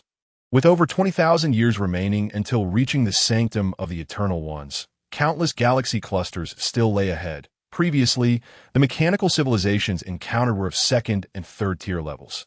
Recently, however, they had begun to confront 4th tier mechanical civilizations. Would 5th tier or even higher mechanical civilizations emerge in the future? Liu Hui could not be certain, and his anxiety grew. Commander, we have received a report from the front. The opposing fleet is a 4th tier mechanical civilization, which we have successfully annihilated. We suffered the loss of 123 warships. The communications officer reported to Liu Hui. 4th tier mechanical warships are now capable of employing black hole attacks, although the range of their attacks is not extensive. If the Chongqing warships fail to evade, they risk being drawn into the black hole. Human warships have begun to show signs of battle damage. 20,000 years later, Only 6 spatial jumps remained before reaching the periphery of the sanctum of the Eternal Ones. Encompassing 7 galaxy clusters, the distance shortened. Liu Hui distinctly felt the summoning of the sanctum, stirring unrest within his heart. Upon completing the spatial jump, all departments hurried to replenish supplies, urgency paramount. Commander, we have detected an enemy fleet comprising over 9,000 warships, moving at an astonishing speed exceeding 50 times the speed of light. Before the resupply operation could commence, radar observers had already identified the enemy fleet. Cease the resupply operation and await further orders. Ximeng, immediately lead 10,000 Changchun warships to probe this fleet. Liu Hui commanded swiftly. Having just completed a spatial jump, the mechanical civilization's warships had already located them. The attacking warships numbered less than 10,000. For the first time, the warships exceeded the speed of light. Such occurrences were highly irregular. In previous instances, after the Eternal Mothership completed a spatial jump, it would take a day or two before detection. Once discovered, the attacking warships would typically number in the tens or hundreds of millions. This was an anomaly, and Liu Hui dared not underestimate it. Ximeng, do not engage the entire fleet directly. Allocate 100 warships to probe the enemy. Liu Hui instructed cautiously after a moment of contemplation. The fleet led by Ximeng had already set forth. After a brief pause, Liu Hui issued another command. Upon receiving the order, Ximeng slowed the fleet's speed, and the 100 probing Changchun warships advanced towards the enemy fleet. Commander, all warships have lost contact. The detectors indicate our warships have turned to dust. The 100 probing Changchun warships disintegrated before they could even initiate an attack. Ximeng, promptly withdraw the fleet to the mother ship. This mechanical civilization's fleet is likely a 5th tier. Their attack range surpasses yours. Liu Hui quickly commanded. Activating the mothership's dimensional descent attack, he formulated a countermeasure. The dimensional descent attack boasted a considerable range and could annihilate the entire enemy fleet with a single strike. Upon activation, the 9,000 enemy warships were instantly reduced to mere shreds of paper. Moments later, Ximeng's fleet returned to the mother ship. Commander, we have detected 8 enemy fleets surrounding us, rapidly approaching, expected to reach our position in 42 minutes. Chapter 144. Spatial barrier immediately accelerate the Eternal Mothership. Upon reaching the speed for spatial jumps, initiate the jump according to the predetermined interstellar coordinates. Liu Hui commanded swiftly point 8 directions. 8 fleets of 5th-tier mechanical civilizations. Although the dimensional weapons aboard the Eternal Mothership could obliterate these 8 fleets, Liu Hui understood the futility of remaining here. The mechanical civilizations would only continue to amass. The energy aboard the Eternal Mothership was finite. Dimensional attacks consumed vast amounts of energy. Despite the mothership carrying numerous violet hole energy blocks, they would eventually be depleted. Without energy, the Eternal Mothership would be left vulnerable. Before the enemy fleets could reach attack range, the Eternal Mothership initiated a spatial jump. Quickly check all systems on the mothership for functionality.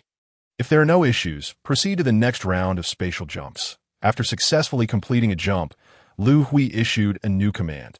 Only 5 jumps remained before they could reach the galaxy cluster surrounding the sanctum of the Eternal Ones. If the mothership could withstand it, Liu Hui planned to execute consecutive spatial jumps with minimal delays. Commander, we have detected 2 fleets approaching us. The number of warships in these fleets exceeds 100. After the mothership systems were checked and found to be functioning normally, do not concern yourselves with these 2 fleets. Immediately proceed to the next round of spatial jumps. The Eternal Mothership executed several successive spatial jumps. Commander, everything else on the ship appears normal, but there are 6 areas on the mothership experiencing gas leaks. We have 1 star wave cannon malfunctioning. We have 1 last spatial jump remaining. Should we initiate it? The operators sought Liu Hui's guidance. Completing this jump would bring the Eternal Mothership to the galaxy cluster surrounding the sanctum of the Eternal Ones. Initiate the spatial jump at once. Liu Hui commanded. The mothership was accelerating, reached spatial jump speed, but the jump failed. The mothership's intelligence system sounded an alarm. What is happening? Investigate immediately. Liu Hui urged. He had not anticipated an incident occurring on this final jump. Commander, we have identified the cause. The coordinates for the spatial jump are located within a spatial barrier. rendering the jump impossible. The operators quickly determined the reason. Liu Hui was taken aback. A massive spatial barrier surrounded the sanctum of the Eternal Ones, preventing spatial jumps. Did this mean they would need to navigate the last 1,000 light-years in the mothership? The maximum speed of the Eternal Mothership approached 100 times the speed of light, necessitating over a decade of high-speed travel. They would face attacks from mechanical civilization fleets during this time. Continuous use of spatial attack for over a decade would likely exhaust the mothership's energy reserves. What to do? Liu Hui felt a sense of urgency.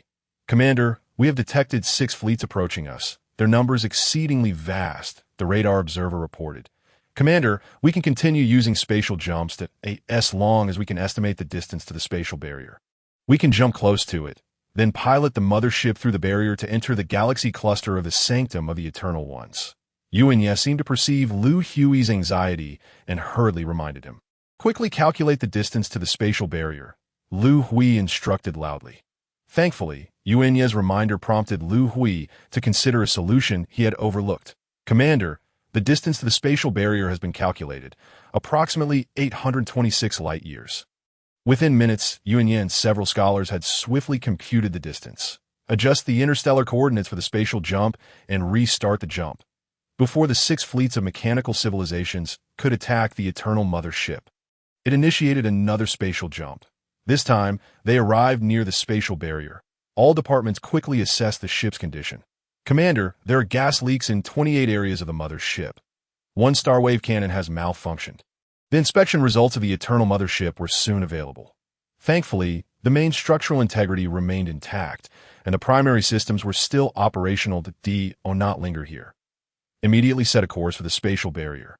Liu Hui commanded that he understood that staying any longer would invite the mechanical civilization's fleets. Commander, 2 fleets have been detected approaching us, the radar observer reported urgently. The speed of the Eternal Mothership surpasses theirs. Disregard them, and we will continue our journey.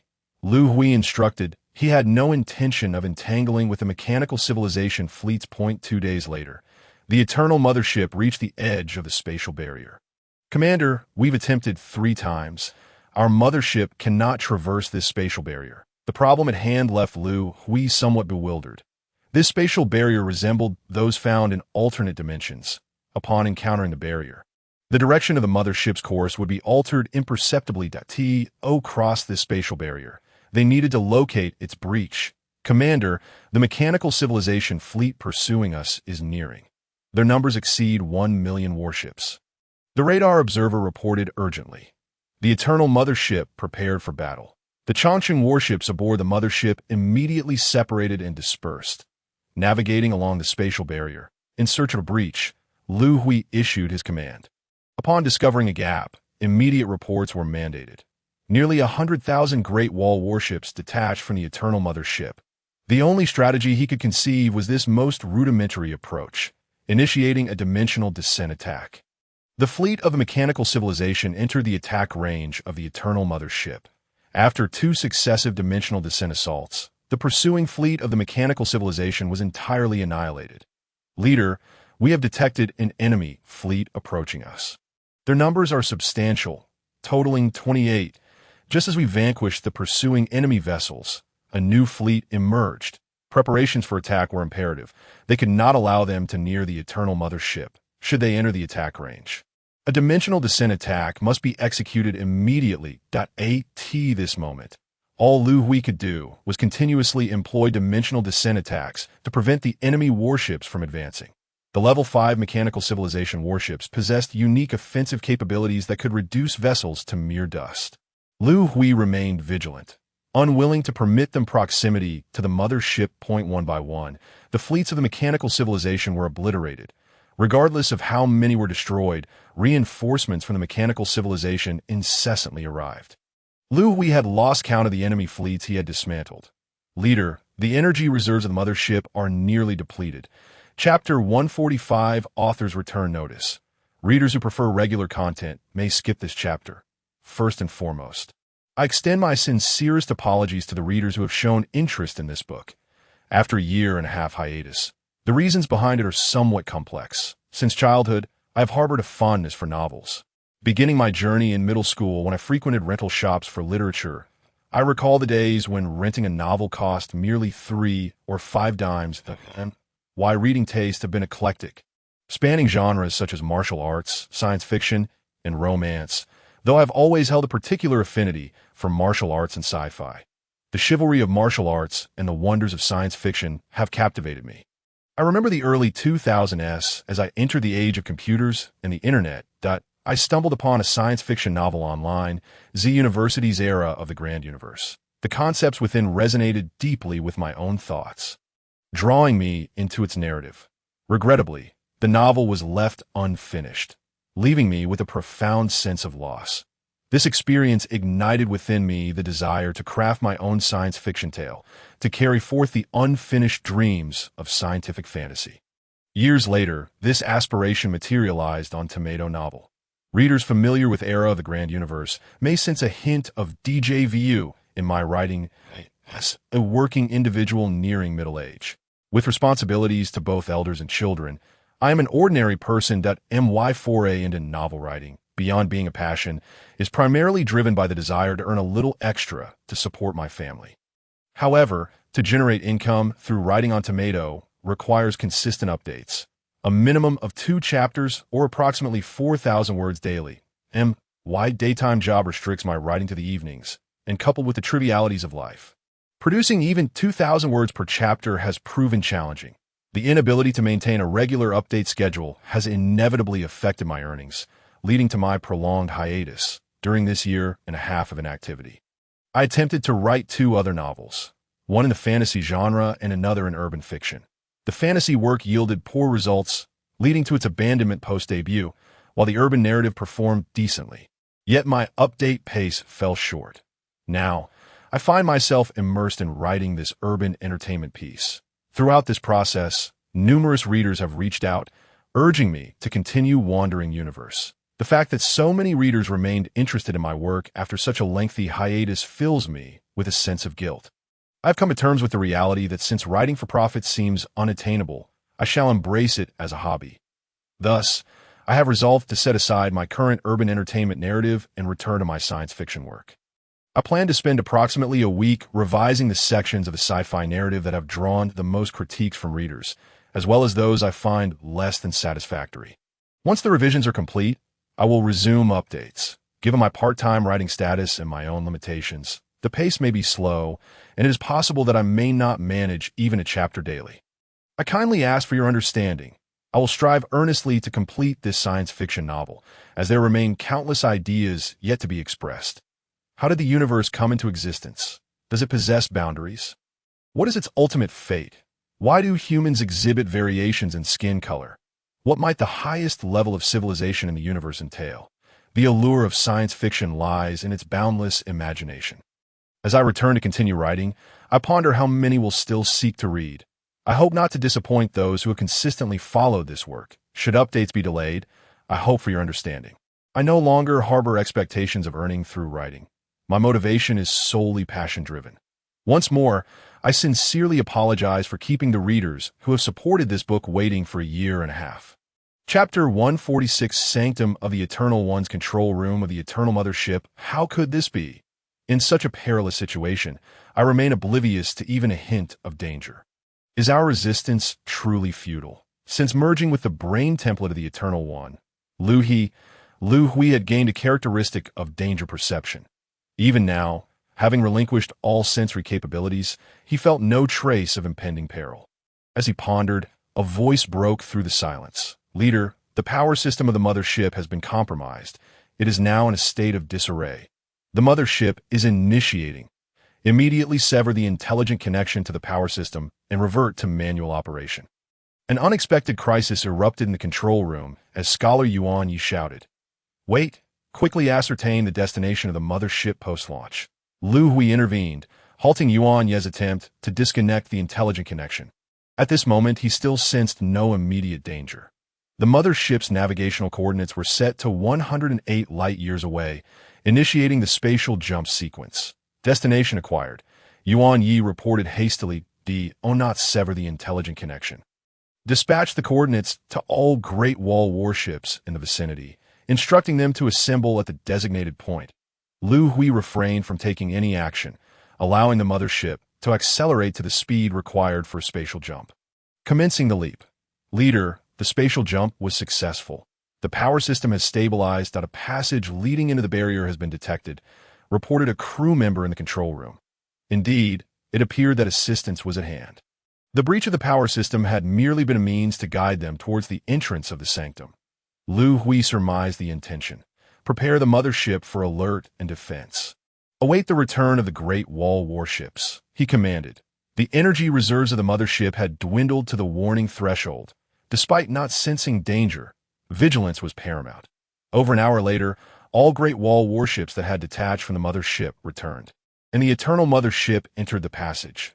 Leader, the mothership's intelligence core has been fully compromised. The power system is in disarray. The weapon systems are out of control.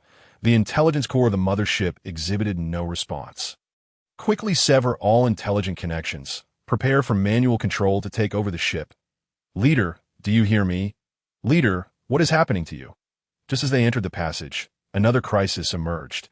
Not merely the power system, but the Eternal Mothership had spiraled into complete chaos, the control room descending into turmoil.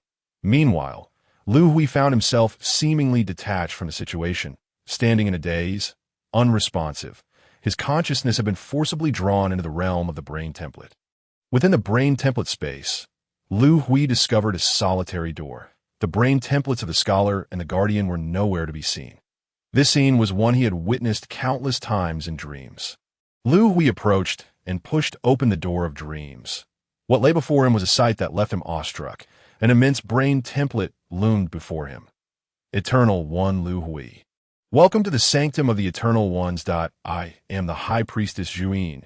The colossal brain template emanated an overwhelming aura of authority. Human leader, Eternal One Liu Hui, I bow before you. High Priestess, Liu Hui instinctively knelt, surprised even himself. Rise. Liu Hui stood, surveying his surroundings. The door behind him had vanished, and the brain template space sparkled with stars. Were these stars the Eternal Ones? This was Liu Hui's first experience in another's brain template space. And he felt a profound connection, as if he too were among these celestial lights. Indeed, this is my brain template space. The twinkling points you see are the Eternal Ones dwelling within the sanctum. Zhuyin elucidated. How many Eternal Ones must there be? The multitude of luminous points surrounding him was beyond count. High Priestess, my civilization lies 38 billion light-years away in the Guangzhou star system. Responding to the sanctum's call, I have journeyed countless miles, enduring myriad hardships. Might I inquire, High Priestess, why have I been summoned? Liu Hui inquired, filled with questions. The sanctum serves as a refuge for the Kalan civilization. Approximately every 10 billion years, a cataclysmic event erupts within the universe. This disaster can obliterate 99.9% of civilizations. The sanctum of the Eternal Ones is protected by a natural barrier, with only a narrow passage connecting it to the outside universe. Remaining within the sanctum allows one to evade the destruction of civilization. The High Priestess explained that a cosmic calamity. Could you elaborate on the situation? This catastrophe was a concept Liu Hui had never encountered before. The origins of the cosmic calamity remain unsolved by any civilization to this day. Our Kalan civilization emerged approximately 50 billion years ago, during the first catastrophic event of the cosmos. The ancestral leader Kalan fortuitously guided his kin to wander into the sacred land, narrowly evading the impending disaster. Within this hallowed ground, over a span of more than 10 billion years, Leader Kalan steered civilization to a level 4 advancement, simultaneously witnessing the onset of the second cosmic catastrophe. However, upon reaching this 4th tier, the civilization's progress stagnated due to a scarcity of resources within the sacred land. In the aftermath of the second catastrophe, in pursuit of the continuous evolution of civilization, Leader Kalan departed from the sacred land to venture into the universe. That he sacrificed his corporeal form, becoming the inaugural eternal being to disseminate the DNA of Kalan civilization in the vast expanse of the cosmos. Our Kalan civilization began to take root in various locales. Whenever civilization ascended to the fourth tier, distinguished eternal beings would be summoned back to the sacred land to evade the cataclysm, which recurred every 10 billion years. Following each disaster, countless eternal beings would depart the sacred land to traverse the universe, becoming the next generation of Kalan civilization's DNA emissaries. Now, the fifth cosmic catastrophe looms ominously on the horizon. The sacred land has gathered exemplary eternal beings from across the universe. During this period of seeking refuge from disaster, these eternal beings may engage in the exchange of scientific and technological advancements, fostering the development of each other's civilizations. Our Kalan civilization has reached the pinnacle of level 5 technology, standing merely a step away from attaining level 6 civilization. Eternal being Liu Hui, it is my earnest hope that you will contribute to the scientific and technological advancement of Kalan civilization during this time of refuge. The sovereign, Zhu Yin, elaborated on the situation in detail. Sovereign, how much time remains until the catastrophe strikes? Liu Hui inquired, eager to ascertain the timeline. Approximately 100 million years, though no precise measure could be given. Came the response, T.O. grasp the intricacies of all matters. You may consult the sacred land's intellect, Shun Hong. You may return now. Upon your return, Shun Hong will arrange everything concerning your human civilization within the sacred land. With a wave of her hand, Sovereign Zhu Yin signaled, and Liu Hui's consciousness departed the brain source space. As his dazed gaze began to clarify, he perceived the scene within the control room of the Eternal Mothership. Yet an unsettling sensation gripped him. Before fully comprehending the surroundings, everything seemed to be caught in a state of suspension. That very moment, dozens of crew members from the wandering spirit civilization aboard the mothership were engulfed in panic, for they bore witness to an unfathomable sight. Every crew member, including the leader, was rendered immobile. Chapter 147. Captives? Leader, what has transpired? Liu Hui heard the voice of Yuan Yi inquiring beside him. I am fine. He replied, Leader, the mothership's intellect is under full-scale invasion. Yuan Ye's words were abruptly interrupted by a mechanical voice resonating from the control room. Human eternal being Liu Hui, I am Shun Hong, the intellect of the sacred land. The mothership you are aboard has been commandeered by me, that I shall guide the vessel to the 68375 star system. During this period of refuge, this star system will serve as the habitat for your human civilization. Shun Hong had taken control of the Eternal Mothership, and all eyes turned to Liu Hu. No worries. Our human civilization will comply with Shun Hong's directives. Having exited the brain source space, Liu Hui was prepared to heed any arrangements. Shun Hong commanded the Eternal Mothership to initiate a spatial jump. Eternal being Liu Hui, we have arrived at the 68375 star system. Please refrain from attempting to leave the star system at will. If you wish to communicate externally, you may enter your brain source space that I hope you will contribute to the sacred land. Shun Hong will appear once every 1,000 years. Eternal being Liu Hui. Farewell. Before Liu Hui could respond, Shun Hong severed all connections with the mothership. Wait, I do not fully comprehend your words. Liu Hui felt a disquieting sense of foreboding. Please do not attempt to leave the star system at will. The implication of such a statement suggested an intention to confine humanity within the star system. Minutes passed without a reply from Shun Hong. Leader, the intellect of the mothership has returned to normal. Yuan Ye's voice reached Liu Hui's ears. Sever all intelligent connections aboard the Eternal Mothership. From now on, the vessel will shift to manual control. Within the sacred land, Liu Hui dared not place his trust in the mothership's intellect again. He had not anticipated that the intellect of humanity's level 5 civilization would be so utterly defenseless against Shun Hong. All intelligent connections were severed, and manual control was initiated. Minutes later, a crew member reported to Liu Hui, We are situated within the star system. Xian Meng dispatched 10 reconnaissance fleets to explore the periphery of the star system. Liu Hui commanded. He sought to ascertain whether the Eternal Mothership was indeed ensnared within the star system. Following the order, hundreds of reconnaissance warships departed from the mothership, soaring outward. Hours later, information began to filter back from the explorations. Leader, the 6th Reconnaissance Fleet has transmitted information. They encountered a spatial barrier. Any probe released by the ship would be vaporized upon contact with the barrier. The coordinates are: the 8th Reconnaissance Fleet has transmitted information. The 5th Fleet has transmitted information. All reconnaissance fleets from various directions relayed identical reports. Based on the detected coordinates, the entirety of the star system was ensconced within this barrier. Leader, why are they confining us within this star system? Scholar Yuan Yi inquired, perplexed by the situation. I am equally in the dark. Liu Hui admitted, equally bewildered. Although confined within the star system, he sensed no immediate danger. The only source of his distress lay in the realization that if the cosmic catastrophe was indeed imminent, he would need to devise a means to relocate the human populace from the Guangzhou star system.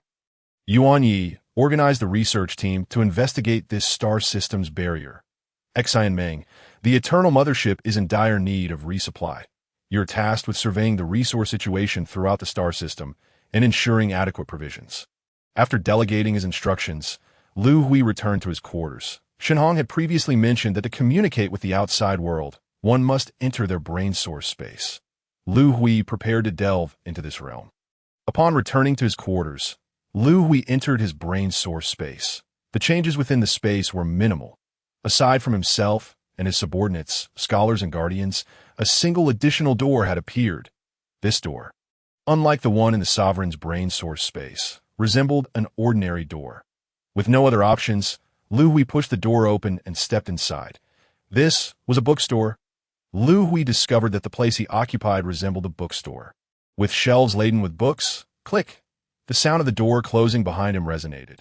Liu Hui glanced back to see that the door he had just passed through had automatically shut. Inscribed on the door was the numerical designation 68375. Precisely the identifier for the star system in which Liu Hui found himself.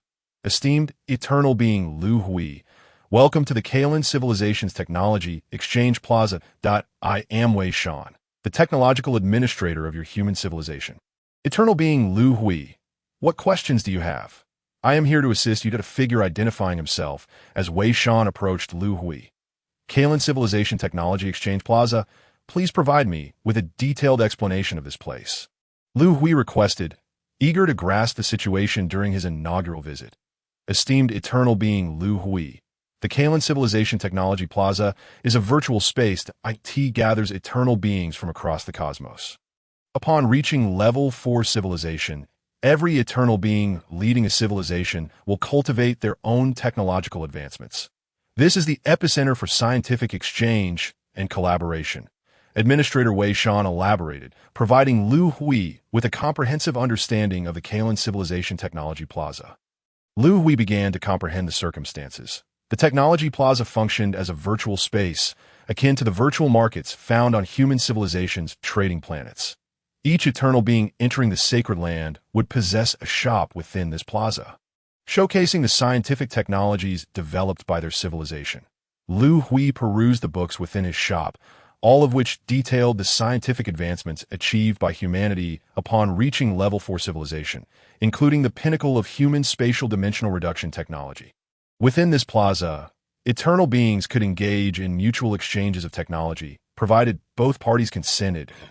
If consensus could not be reached, acquiring the other party's technology necessitated contributing one's knowledge and efforts, typically through collaboration and research endeavors to yield requisite results. The Kalen Civilization's branches span the cosmos, with each civilization's technological tree mirroring the first 4 levels. However, upon reaching level 4 civilization, diverse opportunities led to the emergence of myriad technologies. The Technology Exchange Plaza offered each civilization the chance to interact, fostering the amalgamation of scientific advancements between civilizations. Civilizations residing here would swiftly enter an era of technological explosion. Faced with the allure of such a technological renaissance, no leader of any civilization could resist. And Liu Hui was no exception. Let us venture forth that I am curious to discover what kind of technologies other civilizations have developed. Liu Hui pushed open the door to the shop and stepped outside. Chapter 148, Technology Exchange Square 1. This street truly resembled the thoroughfares of human civilization on Earth. Upon exiting the store, Liu Hui was greeted by a scene reminiscent of his home planet. He understood that this visual effect had been meticulously crafted by the intellect of the virtual realm for each distinct civilization. The picturesque surroundings stirred within Liu Hui a sense of nostalgia for his mother planet. After wandering through the cosmos for many years, human civilization had advanced to a level 5 technology, now capable of reconstructing the solar system. Liu Hui had often contemplated the prospect of returning to the solar system and reviving Earth civilization. However, during humanity's exodus from the solar system, they employed a method of coordinate-free spatial leap, which resulted in a random jump to a distant galaxy. Since their cosmic wanderings began, human astronomers had never ceased their quest to locate the Milky Way. Yet the vastness of the universe rendered this search akin to finding a needle in a haystack, and humanity had yet to uncover the Milky Way among the stars. The prospect of reconstructing the solar system remained a lingering regret for Liu Hui. Esteemed Eternal One, greetings! Would you care to step inside and observe the technological advancements of our Tashan civilization? While leisurely strolling, Liu Hui was politely halted by a shop assistant. He glanced upward to see the signboard bearing the 4 characters of Tashan civilization. Very well, I shall take a look inside. The assistant graciously opened the door, ushering Liu Hui into the store. Liu Hui began to meander through the interior. Starship Curvature Engine Technology. Liu Hui spotted this book on the shelf. Driven by curiosity, he took it down. In reality, the Starship Curvature Engine Technology was not particularly advanced for human civilization. IT employed fundamental principles of spatial science to distort space and shorten distances, enabling ships to exceed the speed of light. The starship engines of human civilization followed a different path, utilizing gravity wave engines that harnessed the ubiquitous gravitational waves of the cosmos to propel their vessels. Thanks to their research into alternate dimensions and the dark cores therein, human starship speeds effortlessly surpassed 100 times the speed of light. Liu Hui perused the data within Tashan civilization's Starship Curvature Engine Technology. The speed approached 100 times light speed, yet the energy consumption was several times that of human civilizations. Shaking his head at this information, Liu Hui returned the book to its place on a shelf. Esteemed Eternal One, our Tashan civilization's pinnacle technology is the nanorobot technology. You may wish to examine it. Noticing Liu Hui's disinterest, the assistant hurriedly presented a copy of nanorobot technology to him. All right, let me take a look. Liu Hui's interest was piqued. Human civilization's research into robotics had lagged due to the extensive time and effort devoted to the study of spatial science. This very focus had led to the development of dimensionality reduction strike technology. Liu Hui carefully reviewed the introduction to nanorobot technology that IT can decompose nearly all known materials in the universe. He was somewhat astonished by the capabilities of nanorobots. The potential applications were immense. In weaponry, if human starship kinetic projectiles were equipped with nanorobots, a single hit could disassemble an enemy warship. In manufacturing, nanorobots could directly deconstruct and shape materials according to design blueprints. This nanorobot technology is impressive, Liu Hui remarked. Esteemed Eternal One, should you desire this nanorobot technology, please provide your civilization shop number. I shall notify the Eternal One of Tashan civilization to visit your establishment, that if you possess any scientific technologies we require. The two civilizations can engage in an exchange. The assistant eagerly spoke, noting Liu Hui's interest in nanorobot technology. Indeed, my civilization is known as human civilization, and the shop number is 68375. Liu Hui relayed the number. This technology held immense value for human civilization. By the way, does your Tashan civilization possess a cosmic galaxy coordinate map? I require a comprehensive map covering the widest area. Astronomy was a weak point for humanity, and Liu Hui had long harbored concerns about locating the Milky Way, hoping to uncover clues from other civilizations. Esteemed Human Eternal One, you have indeed approached the right civilization. The Eternal Ones of Tashan civilization are deeply passionate about exploring the cosmos. They have dedicated considerable time in the technology square to compile nearly all civilizations' cosmic galaxy maps. Our gathered cosmic galaxy map has a radius of 1 trillion light-years, marked with the resources and basic data of various galaxies. The assistant passionately promoted the offering. Esteemed Human Eternal One, while the cosmic galaxy map may not be high-tech, each civilization can compile their own galaxy maps with considerable effort, Your status as an Eternal One should not entail spending time on such matters. Would you like to include the cosmic galaxy map in the exchange list? Fearing Liu Hui might change his mind, the assistant hurriedly inquired. Yes, it can be included in the exchange list, Liu Hui confirmed. The universe is boundless, and although the likelihood of finding the Milky Way within the galaxy map was exceedingly slim, a detailed cosmic galaxy map remained of great significance to human civilization, as the maps they had created only spanned a radius of 10 billion light-years. With nanorobot technology and the cosmic galaxy map added to the exchange list, Liu Hui continued to explore the store. Tashan civilization, being a pinnacle level 4 civilization, had yet to ascend to level 5, and Liu Hui found little technology to captivate his interest. Not wishing to linger, he departed the store. Observing the myriad shops of various civilizations lining the streets heightened Liu Hui's curiosity. He activated an unyielding shopping mode, determined not to overlook any establishment in his vicinity. Liu Hui encountered an array of extraordinary and peculiar technologies, until a voice echoed in his mind. Esteemed human Eternal One, I am your shop assistant Wei Shan. The Eternal One of Tashan civilization is currently awaiting your return in the store. He wishes to discuss matters of technological exchange. Chapter 149. Technology Exchange Square 2. Human Civilization Technology Store gazing at the technologies on the shelves. Taha, the leader of Tashan civilization, wore a look of astonishment. Dimensionality reduction technology, purple hole energy block collection technology, energy cell application technology. These were all technologies of a level 5 civilization. Within the sanctum, there existed millions of Eternal Ones, signifying countless branches of the Kalan civilization. Most of these civilizations were level 4, with few capable of breaking through to level 5. The strength of this human civilization should not be underestimated. If possible, effort should be made to cultivate a favorable relationship with their Eternal Ones. Technological prowess determines status. Before even meeting Liu Hui, Taha had already lowered his own stance. Why hasn't he arrived yet? Taha anxiously peered out of the shop. The technology store of human civilization was newly established, and few were aware of it. Their Eternal One was likely unfamiliar with the market's customs upon first entering the technology exchange square. This presented Taha with an opportunity. Once familiarized with the market, the human Eternal One might look down upon Tashan civilization's technologies. Esteemed leader, you have returned. The assistant Wei Shan opened the door to welcome Liu Hui back.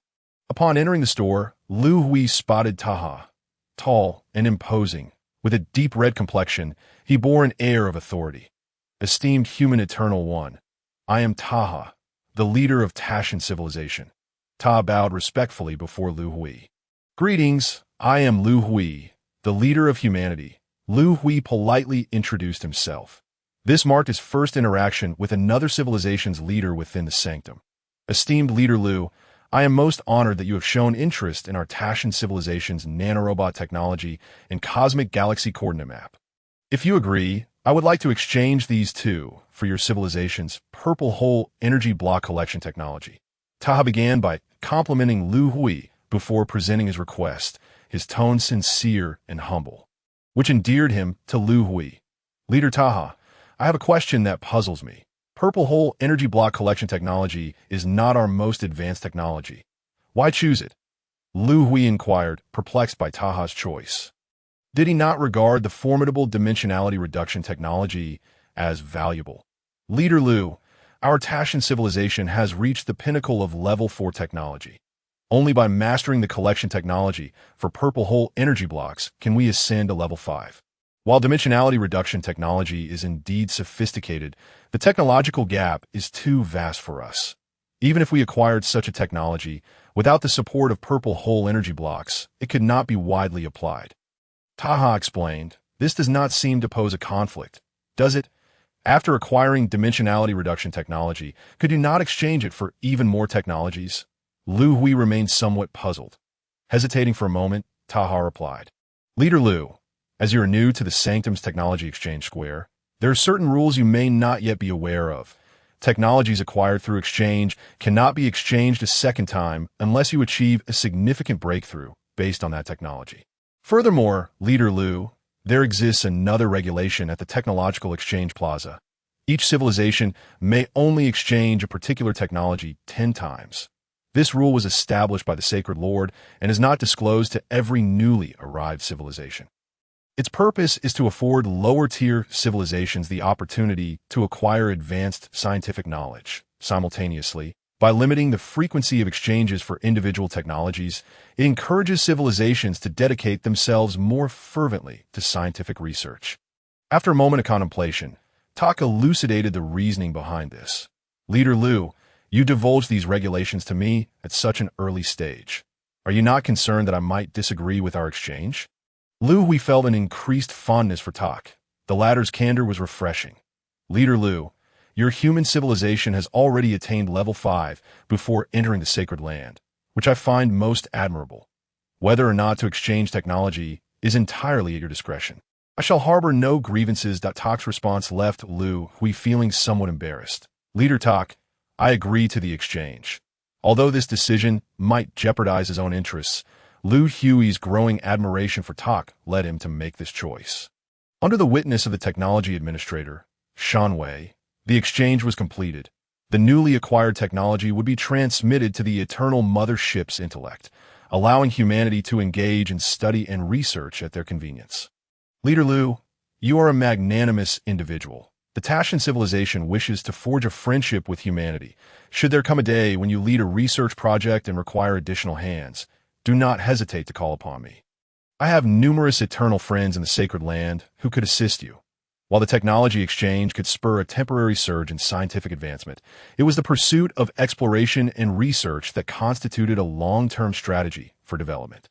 Civilizations newly arrived in the sacred land would inevitably transition from brief technological exchanges to the exploration of scientific inquiries, tackling the challenges they faced.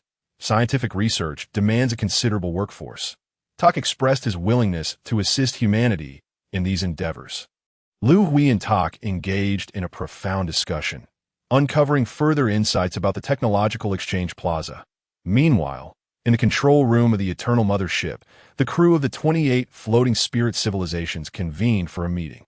Captain Ling Feng, we have thoroughly explored the entire mothership, and all objects remain motionless. It appears that the mothership has fallen victim to spatial confinement. Captain, I have investigated the periphery of the mothership. There are numerous foreign spacecraft surrounding it, all similarly ensnared. They belong to the same civilization race as the human civilization, namely the Kalong civilization. Upon examining the crew members, I found their vital signs to be normal. The floating spirit civilization is an auxiliary civilization of humanity, with the ability to detach their consciousness from their physical forms and exist within the cosmos. The sudden spatial confinement of the Eternal Mothership meant that, as the corporeal forms of the floating spirit beings were not aboard the vessel, their consciousness remained unbound. Thus, they bore witness to the unfolding events. Ling Feng, the overseer of the 28 floating spirit beings aboard the Eternal Mothership, anxiously glanced at Liu Hui, who remained motionless in the control room, uncertain of how to proceed. Captain, I nearly overlooked a crucial detail. While inspecting the human crew members, I observed a peculiar phenomenon. Their cerebral activity is extraordinarily heightened, spilling forth from their minds and racing toward the exterior of the mothership. A crew member reported to Ling Feng. Due to their distinct life forms, the floating spirits could perceive the movements of human cognition. Typically, human thought remains confined within the brain and does not overflow into the external environment. Why did you not mention this sooner? Quickly, each of us should select a stream of thought to follow and ascertain their destination. Chapter 150. The Mechanical Civilization's Intellect Core. During the tracking process, all personnel must maintain contact and remember the path. If we exceed our perceptual distance, we shall immediately return to the mothership along the established route. Should anyone become lost, there shall be no one to rescue you. Prior to their departure, Ling Feng cautioned the crew against the possibility of losing their way. He then turned his attention back to Liu Hui in the control room, deciding to personally follow the leader's cognitive stream to discover its destination. Upon locking onto Liu Hui's thoughts, Ling Feng followed them beyond the mothership. Soon realizing his earlier concerns were unwarranted, the streams of thought from his kin flowed uniformly in one direction. Alleviating his fears of them becoming disoriented, As he trailed Liu Hui's cognitive path, Ling Feng discerned that countless other civilizations faced a similar plight. Their spacecraft were ensnared within this spatial realm, and their thoughts were similarly overflowing. Is this the intellect core of the dark mechanical civilization? Yet, something seems amiss. Why is it silver-white? Following the trail to its conclusion, Ling Feng observed all streams of thought converging upon a colossal mothership. Externally, this vessel bore a striking resemblance to the intellect core of the dark mechanical civilization, the sole difference being its silver-white hue. Captain Ling Feng, what shall we do? Should we venture inside to investigate? The floating spirit beings gathered once more around Ling Feng. You shall remain outside. I shall enter alone. Should I encounter danger and be unable to return, you must promptly return to the eternal mothership and devise another plan to rescue the leader. Ling Feng, wary of the risks, opted not to endanger the entire crew. After issuing his instructions, he steeled his resolve and entered the massive mothership. Observing the flow of thought within the vessel, Ling Feng cautiously trailed behind. Ultimately, all streams of thought surged into a crystalline sphere, measuring several meters in diameter and emanating a silver-white glow. This was the intellect core of the mechanical civilization. Ling Feng was nearly certain that humanity had previously captured an intellect core mothership of the dark mechanical civilization, for its core bore an uncanny resemblance to what lay before him, save for the difference in color. What is its purpose? Ling Feng pondered that it was evident that it did not aim to eradicate human life forms, as those confined within this spatial realm had already been rendered vulnerable. Could it be seeking to utilize human cognition? Ling Feng observed that the thoughts spilling from human minds maintained a linear connection to the intellect core. Lacking the knowledge of scientists, his understanding was limited, and he could only speculate to this extent. Unsure of how to respond, Ling Feng quietly withdrew from the intellect core mothership to confer with his awaiting kin. Upon concluding his conversation with Tak, Liu Hui opened the back door of the shop and returned to his cerebral form space. Subsequently, he exited the cerebral form space, and his consciousness re-entered the lounge aboard the mothership. Pushing open the door to the lounge, Liu Hui made his way toward the control center of the mothership, intent on verifying the details of the technology exchange. Leader, you have finally awakened. I have sought you several times, yet you remained in slumber. Upon seeing Liu Hui, the scholar Yuan Yi hurriedly approached him in the control center. Yuan Yi, have I been resting for a long time? Liu Hui felt as though his time spent in the cerebral form space had not been excessively lengthy. Leader, as of today, you have been asleep in the lounge for 15 days, Yuan Yi replied. I was out for that long. Is there a time discrepancy between the technological exchange plaza and the outside world? Liu Hui found himself perplexed. Leader, the progress regarding your request to organize scholars to study the stellar system barrier has been minimal. How is this barrier formed? What materials comprise it? We are utterly in the dark. However, we have observed an intriguing phenomenon. Small celestial bodies can traverse the barrier freely, both within and beyond the stellar system. We have witnessed hundreds of meteors successfully cross it. This end, we conducted experiments, attaching detectors to the meteors in hopes of hitching a ride across the barrier. Yet none succeeded, that we surmise that this barrier enveloping the stellar system possesses AI functionality. Yuan Yi reported on the findings from the past half-month as research on the barrier. Upon hearing Yuan Ye's words, Liu Hui understood that the barrier was undoubtedly under the control of the Sacred Land's intellect. In his discussions with Tak at the Technological Exchange Plaza, Liu Hui had inquired about the barrier and learned that all civilizations within the Sacred Land, much like humanity, were safeguarded within the designated stellar system by this barrier. The reasoning behind this protection was derived from the conclusions reached by the leaders of all civilizations coming together. The stellar system barrier isolated all civilizations from real-world contact, preventing the outbreak of wars. Only in this manner could all civilizations develop their technologies in peace within the Sacred Land. They further speculated that after the cosmic catastrophe, the Sacred Lord would lift the barrier, allowing civilizations wishing to depart the Sacred Land to return to the normal universe. Faced with this revelation, Liu Hui could not ascertain its veracity and was left to accept the reality for the time being. Yuan Yi, pause the research on the barrier. We have more pressing matters at hand. Restore the intelligent connection of the mothership and activate the mothership's intellect. Liu Hui commanded, Soon after, he successfully located the exchanged nanobot technology and comprehensive map of cosmic coordinates within the mothership's intellect.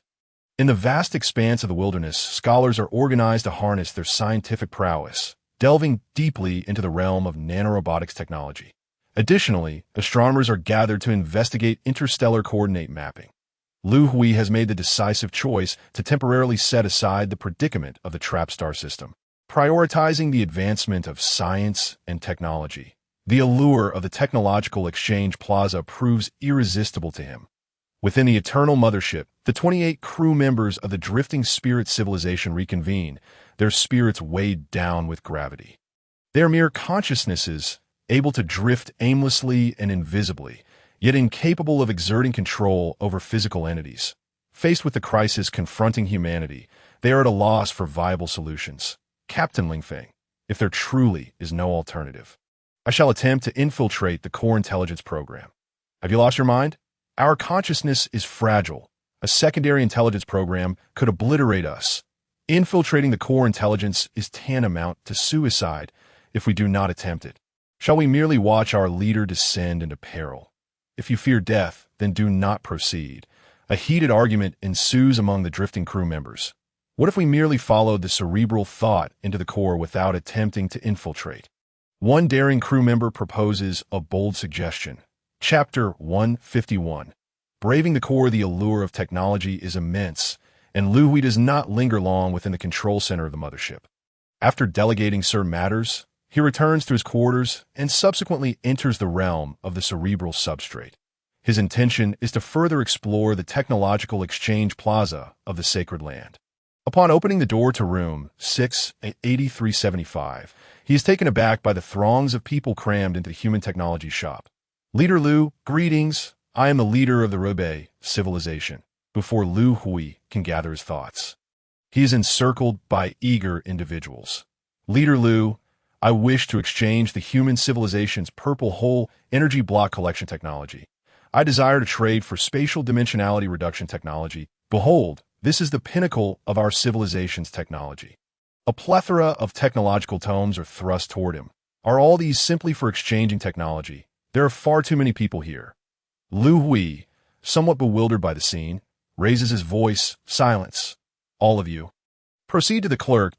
I shall only review your technological books after all civilizations have registered. Upon hearing Liu Hui's command, the leaders seeking to exchange technologies swiftly approach the clerk, Shanwei, to register. Liu Hui takes a seat at a nearby desk. Minutes later, Shanwei presents the collected technological books before Liu Hui. Level 5 Energy Shield Protection Technology. Upon glimpsing the title, Liu Hui's interest wanes. He shakes his head and sets the book aside. This volume is obsolete. The warships of human civilization have long discarded energy shields in favor of energy cell coatings, rendering them immune to energy attacks. The energy shield technology is regarded as a relic of the past. Disheartened to see his civilization's technological tome dismissed, one leader takes back his book and departs the shop in disappointment. Liu Hui continues to peruse the technological volumes. Beam cannon energy optimization technology, curvature, navigation, range extension technology, spatial tunnel construction optimization technology. A succession of over 10 technological books fails to capture Liu Hui's interest. These technologies have long been mastered by human civilization. After reviewing all the books, Liu Hui feels a sense of disappointment. He lifts his gaze to find only 2 individuals remaining in the shop. Leader Ta, what brings you here? Did we not already exchange technologies? Liu Hui recognizes one of the 2 as Tahi, the leader of the Tashan civilization. Leader Liu, greetings. This is my friend, Liang Bin, the leader of the Wanzhou civilization. He too wishes to exchange for the human civilization's purple hole energy block collection technology. Tahi introduces his companion, clarifying their intent. Esteemed Leader Liu, greetings. Seizing the opportunity, Liang Bin bows to Liu Hui. Hello, do you have a technological book for exchange? May I see it? Liu Hui notices Liang Bin holding a book. Upon hearing Liu Hui's request, Liang Bin steps forward nervously, presenting the book to him. Is this not a technological book? Liu Hui observes the title, Chronicles of Cosmic Wonders, as he flips through the pages idly. He discovers narratives about the origins of energy-devouring beasts, the awakening of planetary life, consciousness, and peculiar cosmic phenomena. The contents resemble those of ancient Earth's unsolved mysteries of the world. This book is rather intriguing. Liu Hui smiles and comments, Leader Liu, could we exchange for your human civilization's purple hole energy block collection technology? Seeing Liu Hui's interest, Liangbin inquires anxiously, is that possible? Certainly. Shanwei, please assist us in processing the exchange. Liu Hui calls to the technology administrator, Shanwei. His willingness to proceed with the exchange stems from the information he gleaned regarding energy-devouring beasts within the book. The plight of humanity, wandering the cosmos, is directly linked to these creatures. Leader Ta, the plaza is replete with numerous shops. Could you recommend a few of the more reputable ones? After the exchange is completed, Liu Hui casually requests Tahi's guidance. With millions of shops, aimlessly wandering would waste an inordinate amount of time. Leader Liu, few civilizations within the Sacred Land have ascended to level 5. The technological tomes of these level 5 civilizations have already reached their exchange limits. Thus, visiting them would be of little use. Your human civilization has already attained level 5. The technologies of level 4 civilization shops hold minimal value for you that I recommend that you study in the Sacred Lands Technology Tower. After your studies, you may establish research projects for your human civilization. A simple inquiry yields Liu Hui a vital piece of information. The Technology Tower of the Sacred Land. This edifice houses the scientific theories and knowledge developed by all civilizations within the Sacred Land. The Eternal Ones residing there can freely enter and learn. Upon mastering their studies, they may form their own research teams to tackle specific technologies. The significance of the Technological Exchange Plaza lies not in mere exchanges, but in learning, innovating, and researching. Exchanges merely serve as a taste of sweetness for the Eternal Ones, igniting their passion for learning, innovation, and research. With this newfound knowledge, Liu Hui resolves to explore further. Within the control center of the Eternal Mothership, the 28 crew members of the Drifting Spirit Civilization reach a consensus. They decide to dispatch one crew member to bravely follow a cerebral thought into the core, seeking any opportunity for rescue. To accompany the cerebral thought into the core, the drifting crew member's consciousness must merge with the cerebral thought. The human cerebral thought possesses formidable strength, rendering it impossible for them to integrate. They can only seek out another individual aboard the mothership. Ultimately, they select a crew member from the Tongu civilization, a subordinate civilization of humanity, and a semi-mechanical society. The cerebral thought of the Tongu people is comparatively weaker, allowing the drifting spirit's consciousness to merge with it.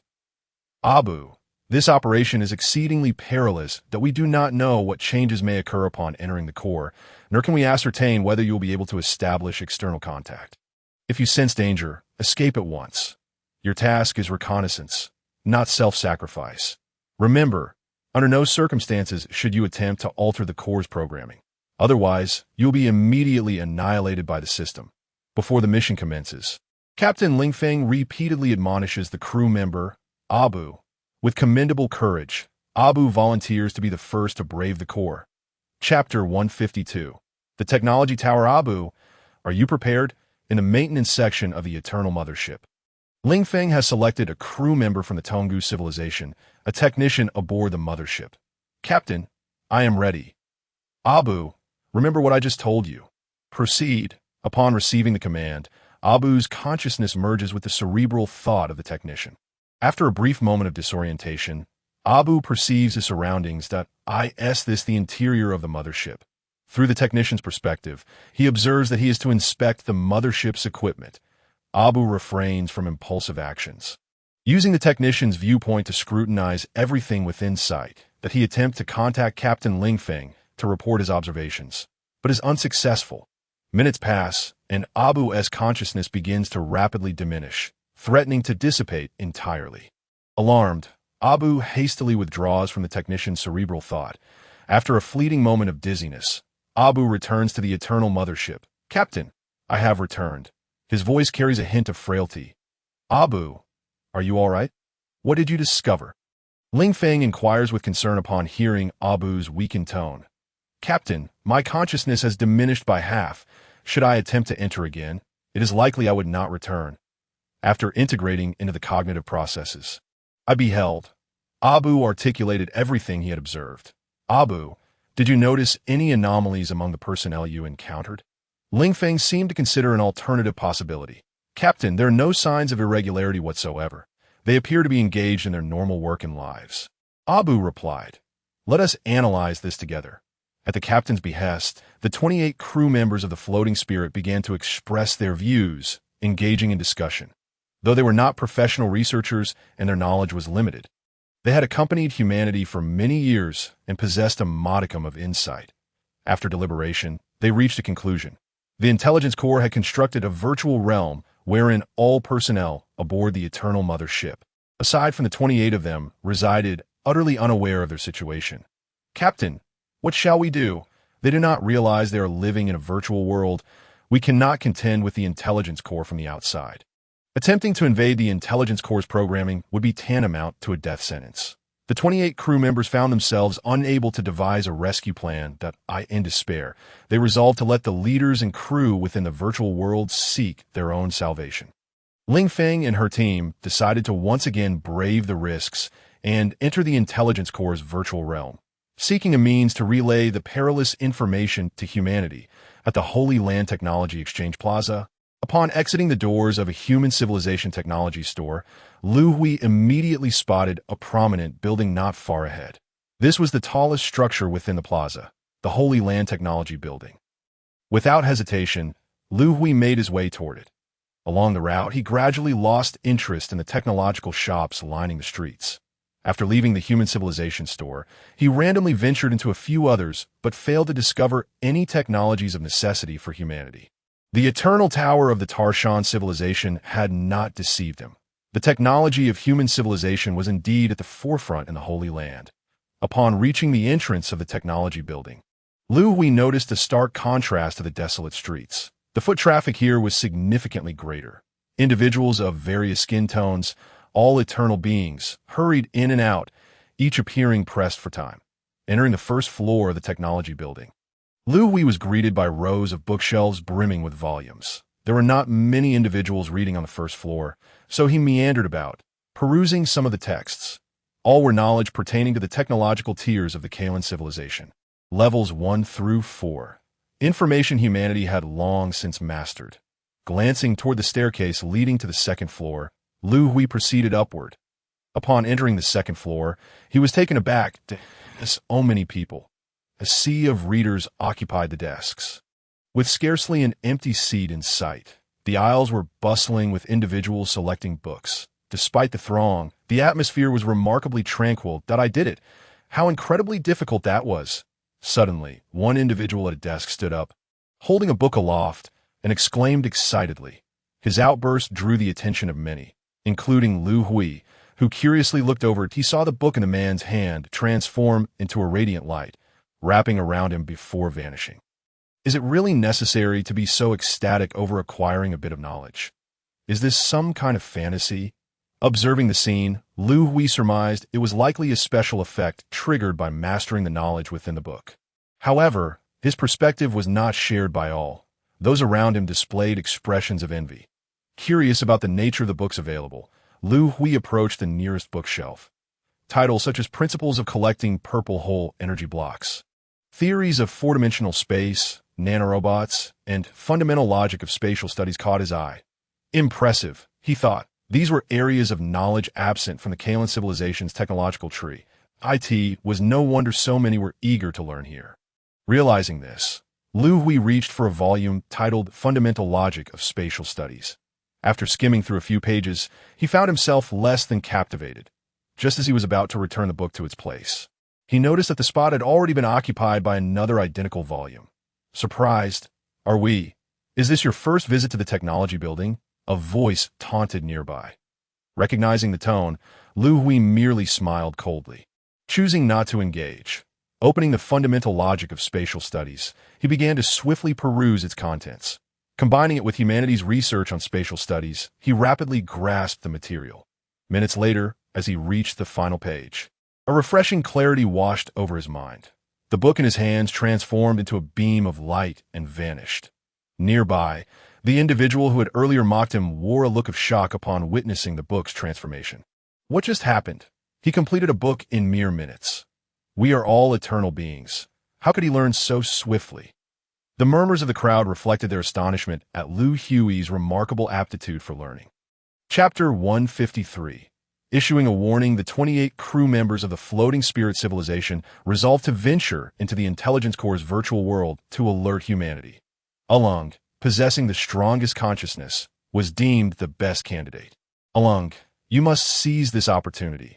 Our consciousness can only exert control over the other's brain for about 10 seconds. Should we exceed that time, our consciousness will dissipate and perish. Remember, you must write swiftly. Captain Ling Feng reiterated her instructions to Alung.in, the virtual realm created by the Intelligence Corps. Sending a warning to humanity could not be too overt. Utilizing the mothership's electronic devices or speaking aloud would surely invoke the Intelligence Corps' defenses. Thus, Ling Feng and her team devised a more subtle approach, issuing a warning through written messages. This strategy might not alert the Intelligence Corps to their intentions. Returning to the maintenance department of the Eternal Mothership, Ling Feng selected the same ancient technician from before. Alung, are you ready? Yes. Let us begin. Alung's consciousness swiftly melded with that of the technician, and after a wave of dizziness, he found himself immersed in the virtual world through the technician's perspective. Alung discovered that the technician had completed his maintenance tasks and was now en route back to the maintenance department. This was a golden opportunity. The main corridor of the mothership offered ample visibility. Leaving a written warning here would ensure many would see it. Without hesitation, Alung infiltrated the technician's mind. The intrusion was successful. He controlled the technician's arm to etch a warning message onto the corridor wall. No problem. The marks are deep enough to serve as writing. The Tongu people are half-cybernetic beings, possessing mechanical arms capable of effortlessly etching deep grooves into the walls. Piao Ling cautioned. The essence of life is imprisoned. You dwell within the virtual realm of the Intelligence Corps. Alung, deftly maneuvering the arms of a maintenance worker, hastily inscribed an urgent warning upon the corridor walls. Nearly 10 seconds had elapsed when Alung's consciousness severed from the maintenance worker's brain. At that precise moment of detachment, Alung was startled to observe the words on the wall beginning to fade. Upon returning to reality, Alung feebly articulated his experience. Captain, the maintenance worker's cerebral functions have ceased. One of the team members detected an anomaly. Ling Feng approached to investigate, revealing that the maintenance worker's brain had succumbed to death. We altered his cognitive processes. The Intelligence Corps' program has extinguished him. Ling Feng lamented, Captain, what shall we do? The Intelligence Corps must have deciphered the message on the wall, prompting it to erase the traces. The mission had failed, and the 28 began to deliberate anew. After much discussion, silence enveloped the group. They remained at a loss for how to issue a warning. Captain, I have an idea. The weakened Alung spoke. If we inscribe our message in a manner that the Intelligence Corps cannot comprehend, it should refrain from erasing the marks. Alung recalled that prior to his writing on the wall, he had scratched it with his arm, testing whether he could leave an inscription. He distinctly remembered that as he returned to reality. The words on the wall were dissipating, yet the scratches remained. Alung, do you mean to separate the warning into distinct segments? Ling Feng surmised Alung's intention. Precisely, Captain, that we could divide the warning into several parts. Each segment, when viewed in isolation, would be meaningless. Each segment left behind would result in the demise of a crew member. The successive deaths would surely attract the attention of the leader and the scholars. With their intellect, they will undoubtedly realize this is our signal. Alung's proposal garnered the support of the others. After deliberation, they partitioned the warning into 4 segments, strategically choosing the most sensitive phrases. The endeavor to transmit a warning to the inhabitants of the virtual world commenced once more. In the virtual realm, within the Eternity Mothership's control center, Scholar Yuan Yi was engrossed in the daily operations of the ship. Upon entering the lounge, Liu Hui ascended to the rank of Supreme Commander aboard the mothership. Commander Yuan, the maintenance department reports an anomaly. 0.5 Tonga maintenance workers have mysteriously perished. The medical department has determined their brains were invaded. Their behavior was erratic prior to death, a crew member reported to Yuan Yi. Upon hearing the maintenance department's update, Yuan Ye's vigilance heightened. With current technology, aside from safety incidents, abnormal fatalities are exceedingly rare in civilization.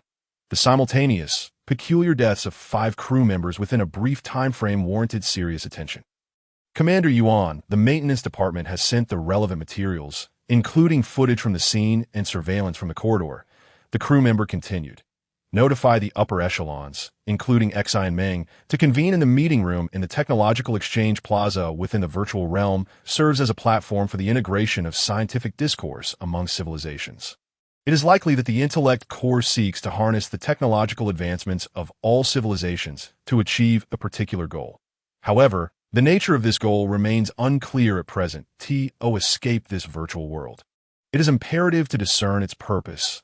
Alternatively, upon fulfilling this objective, the virtual world may naturally collapse. For now, I advise against impulsive actions. I shall re-enter the Technological Exchange Plaza. We will discuss everything upon my return.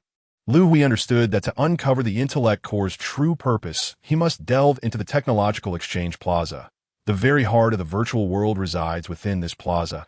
Chapter 155. Research Project. Upon returning to the Technological Exchange Plaza, Liu Hui did not deliberately seek answers. Since he sensed no immediate threat from the intellect core, he decided to let things unfold naturally. His priority was to thoroughly study the useful technological text housed within the technology building. On the second floor, Liu Hui arrived at the final bookshelf, closing the book in his hands, yet feeling an insatiable curiosity. He had completed all the text he intended to study on this floor and longed to find a laboratory for practical application. Liu Hui's mind brimmed with a multitude of technological theories. A laboratory was where theory transitioned into practice. Esteemed human eternal, Liu Hui, I am Zhu Qian, the envoy of the sovereign, and a voice resonated from behind him. Turning around, he beheld a middle-aged man clad in silver attire. Envoy Zhu Qian, what brings you to me? Liu Hui inquired directly. Upon hearing the phrase sovereign's envoy, he realized that the truth of the virtual world was drawing near. Eternal Liu Hui, you are a prodigy among the Eternals. The sovereign, Zhu Yin, invites you to join the elite scientific research team of the Holy Land to contribute to the advancement of civilization. As a member of the elite research team, you'll have the right to access all scientific texts in the Holy Land and share in the research achievements of all civilizations. I accept the sovereign's invitation. Liu Hui, indifferent to the privileges bestowed upon him by joining the research team, quickly acquiesced. He had already surmised that the answers he sought were concealed within this research team. Eternal Liu Hui, please follow me to the 3rd floor. Under the envious gazes of all present on the 2nd floor, Liu Hui followed the envoy to the 3rd floor. The research and experimental area was indeed vast. Upon entering the 3rd floor, Liu Hui discovered that it was entirely comprised of research laboratories. Through the transparent partitions, he could see numerous individuals diligently engaged in their work. Eternal Liu Hui, this is the office of the research team's leader. Shi Yuan will provide you with a detailed introduction to the research team. The envoy halted outside the office door, relaying a few instructions to Liu Hui before departing. Liu Hui, unceremoniously, pushed open the office door. Human Eternal Liu Hui, welcome to the elite research team. I am Shi Yuan, an Eternal of the Xing civilization and the leader of the elite research team. But he appeared to have anticipated Liu Hui's arrival. Launching into an introduction before Liu Hui could pose any inquiries. Greetings, Liu Hui replied. Eternal Liu Hui, you're the fastest reader of technological texts recorded in the Holy Land.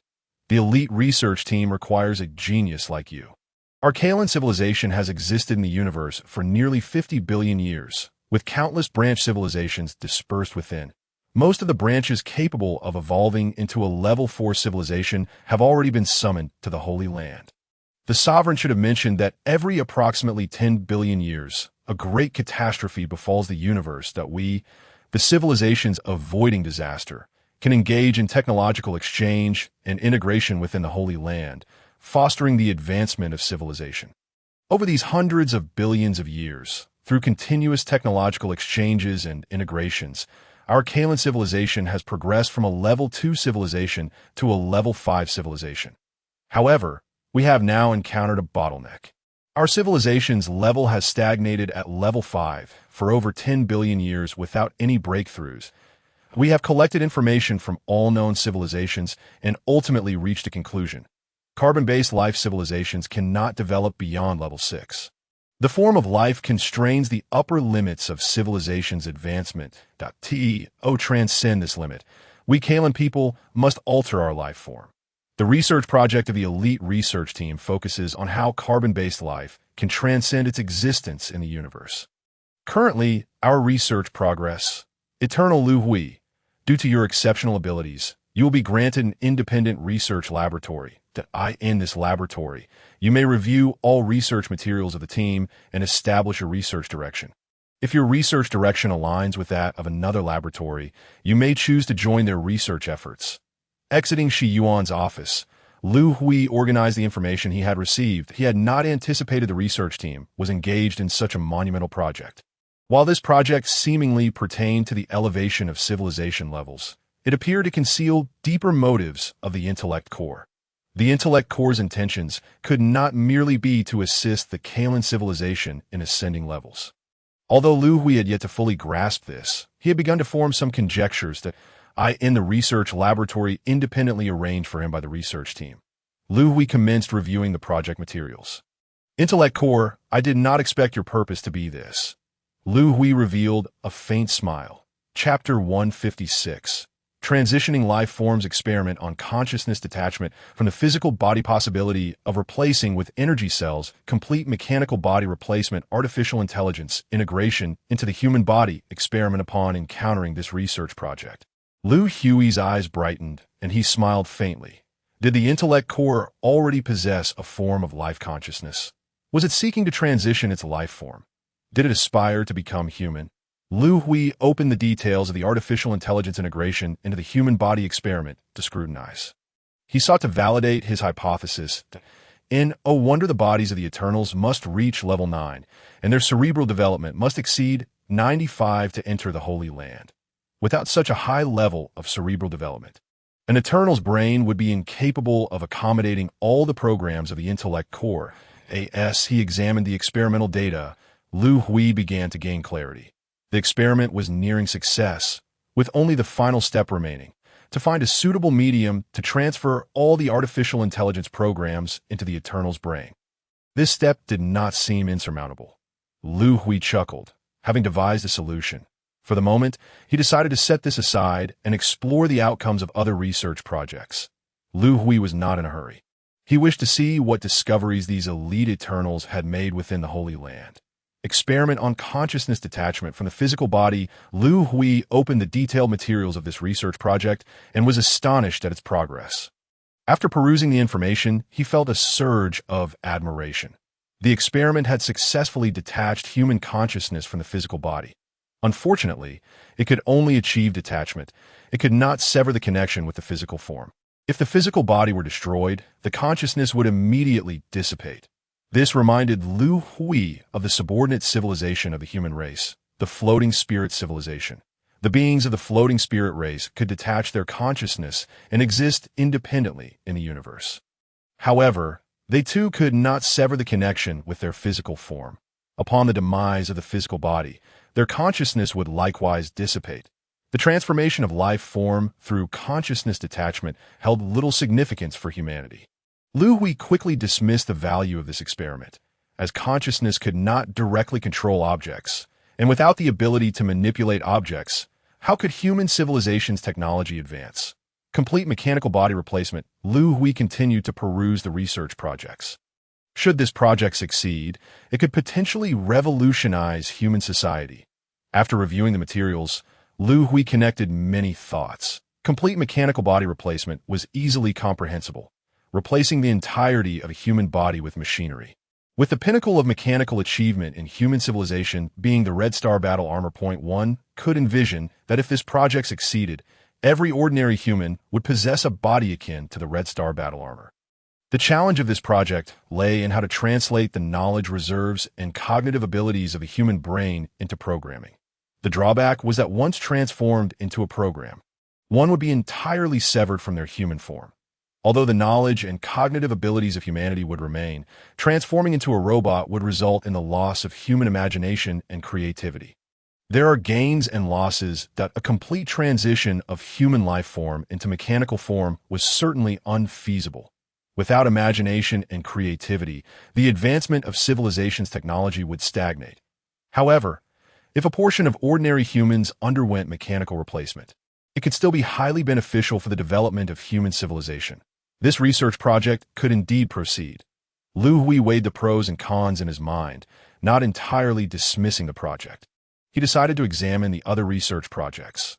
Liu Hui opened the possibility of replacing with energy cells. This project had yet to commence experimental research. After reviewing the materials, Liu Hui discovered that it was merely a reasonable conjecture based on known theories. Humanity's understanding of energy cells was limited to some fundamental characteristics and remained in its infancy. Energy cells could absorb and neutralize energy, yet humanity was unable to cultivate or manufacture energy cells. To obtain energy cells, one could only extract them from the exoskeletons of the mantis beasts. The application aspect is also quite straightforward, that be why applying the extracted energy cells onto the surface of the warship. One can achieve immunity against energy attacks. The research conducted in the Sanctum has delved much deeper. Their subjects of study are the star devourers, a form of low-intelligence life composed of energy cells, which were responsible for the destruction of the sun in ancient times. These entities can absorb and neutralize stellar energy in a remarkably short span. The existence of such life forms predates the recorded history of known cosmic civilizations. No one knows their origin or why they exist in the universe. The star devourers are exceedingly rare in the cosmos, among the tens of millions of branches of the Kalan civilization within the Sanctum. Only a few have encountered a star devourer, why synthesizing the research data from these civilizations. The elite in the Sanctum have derived some findings. The characteristics of energy cells, aside from their ability to consume and neutralize energy, include the capacity to respond to commands and alter the arrangement of the cells. In other words, energy cells can be configured into any desired shape. The elite in the Sanctum theorize that by replacing all human cells with energy cells, a transformation from carbon-based life forms to energy-based life forms could be achieved. The feasibility of this project appears quite promising and is not beyond the realm of possibility. Compared to the notion of a complete mechanical replacement, the advantages are evident. The knowledge reservoir and cognitive abilities of the human brain need not be converted into a program. They can be directly transferred to a human body composed of energy cells. Preserving humanity's most vital imagination and creativity. If this project were to come to fruition, what would humanity become? A body capable of absorbing and immunizing against energy attacks, given the freedom of arrangement of energy cells. Physical attacks would also be rendered ineffective. Individual humans could navigate and thrive in the vacuum of space without reliance on any equipment or instruments. Liu Hui found it somewhat difficult to envision this. It would be a revolutionary transformation for human civilization in the future. It may be worth considering organizing scholars to explore this area of research. Liu Hui began to formulate some plans for the future. He had no intention of conducting research within the Sanctum. After all, this is a virtual world created by the core of intelligence. It's not reality, and there are too many uncontrollable variables. Liu Hui revisited the data concerning the artificial intelligence integration with human experimentation. He had already conceived a method to deal with the core of intelligence. Should he utterly destroy this core, or should he compel it to serve humanity? Liu Hui faced a choice. The capabilities of the core of intelligence vastly exceed those of the intelligent systems created by humans. Given the current circumstances, the core has already assimilated the technological knowledge of all civilizations within the Sanctum. This presents an immense temptation for Liu Hui. To destroy this core would indeed be a great pity. He decided to return to the mothership to review the relevant data, and if an opportunity arises, it would certainly be worth a try. Liu Hui made his decision. Chapter 157. The Core of Intelligence. After reviewing all the advanced research projects of the research team, Liu Hui left the technology building and returned to the eternal mothership within the virtual world. "Commander, you're back," Yuan Yi exclaimed with an excited expression upon seeing Liu Hui's return. "What is it?" "Yuan Yi, have you found a solution to the issues in the virtual world?" Before leaving, Liu Hui had instructed them not to act rashly, yet he had not prohibited discussions on the matter. Judging by Yuan Yi's expression, It seemed that the scholars aboard the mothership had conceived a method to escape the virtual world. Commander, nothing escapes your notice. After you left, I summoned all the scholars on the ship to discuss this matter. We utilized the eternal brain on the mothership to construct a small-scale model of the virtual world. The data from our research indicates that the virtual world created by the core of intelligence has not transcended the most fundamental virtual laws. A virtual world cannot be limitless. Once its boundaries are breached, it will collapse, but we now know that the barrier of the stellar system represents the boundary of the virtual world. However, this boundary possesses formidable defensive capabilities. A minor programmatic impact cannot shake the virtual world. Everything aboard our eternal mothership constitutes the core program data of this virtual world. If we were to forcefully breach the boundary with the mothership, this virtual world would immediately collapse. Yuan-Yi spoke excitedly. Upon hearing these words, Liu Hui nodded. This indeed represents the greatest flaw hidden within the virtual world. If one were unaware of their existence within a virtual realm, they would never dare attempt such a suicidal endeavor. Fortunately, humanity is aware of its predicament. Otherwise, escape from this virtual world would be an impossibility. While the method is feasible, Liu Hui still harbored other concerns. What would happen after they escaped the virtual world? In the real world, the eternal mothership has been imprisoned by the core of intelligence, and all individuals within the confinement are unable to move. Yuan-Yi, your method should be sound. We can test it if necessary. Before Liu Hui could finish his sentence, the scenery before him suddenly distorted for a brief moment, though it lasted merely a second. Both Liu Hui and Yuan-Yi perceived it. It seems this method truly holds promise. The core has reacted to our conversation. Liu Hui smirked coldly within. He understood that aside from the thoughts and ideas residing within the human brain, nothing in this virtual world escapes the notice of the core. Yuan-Yi, from this moment on, all discussions on this matter are strictly prohibited. Liu Hui instructed Yuan-Yi beside him. Yuan-Yi quickly grasped Liu Hui's intent and nodded slightly. Eternal Brain, I wish to access the research data on the Piaoling rays in the control center. Liu Hui issued a command to the eternal mothership's intelligence that he could not deny that the capabilities of the core of intelligence were extraordinarily powerful. It has replicated an identical eternal brain within the virtual world. The eternal brain is humanity's most advanced intelligence, housing all of humanity's technological data. Within the virtual realm, Liu Hui can also access the technological materials of human civilization through the virtual eternal brain. This method is indeed viable. The consciousness of the Piaoling race can serve as a medium. After reviewing the research data on the Piaoling race, Liu Hui nodded.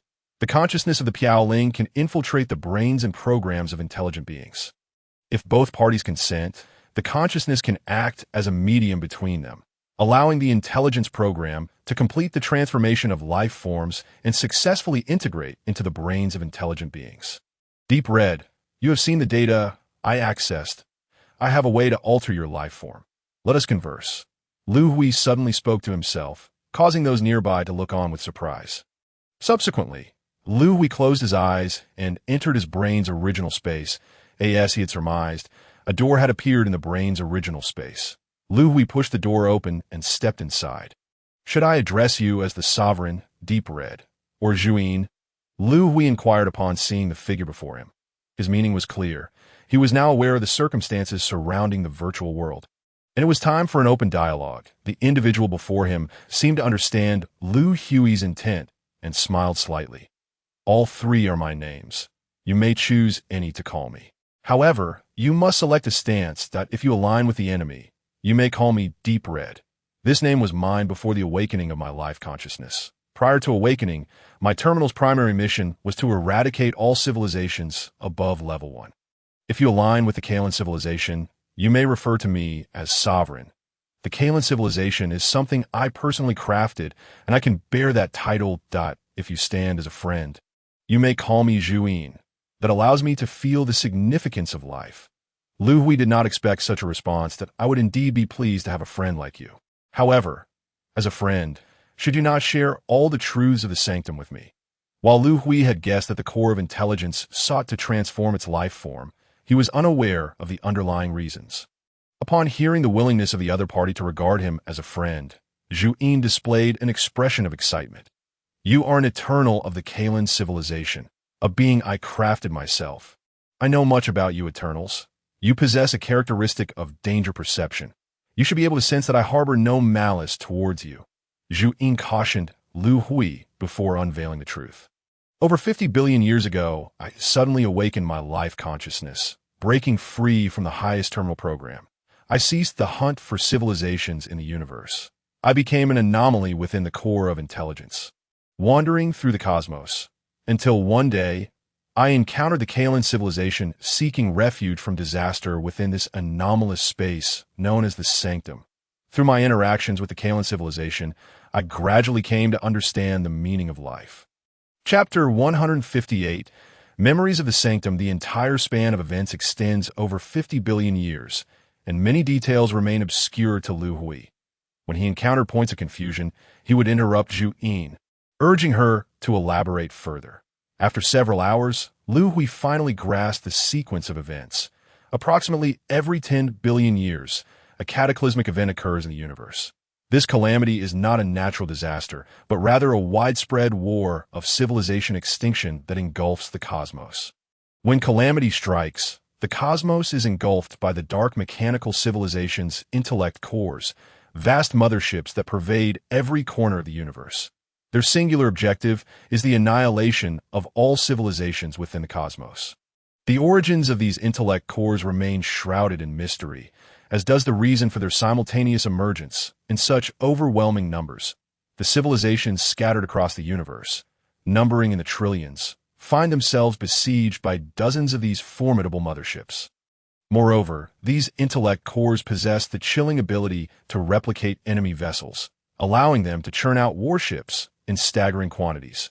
Regardless of the technological advancements achieved by any civilization, the inevitable outcome is singular. They are overwhelmed by the mothership's superior shipbuilding capabilities, ultimately exhausting their resources and meeting a grim fate of slaughter and obliteration.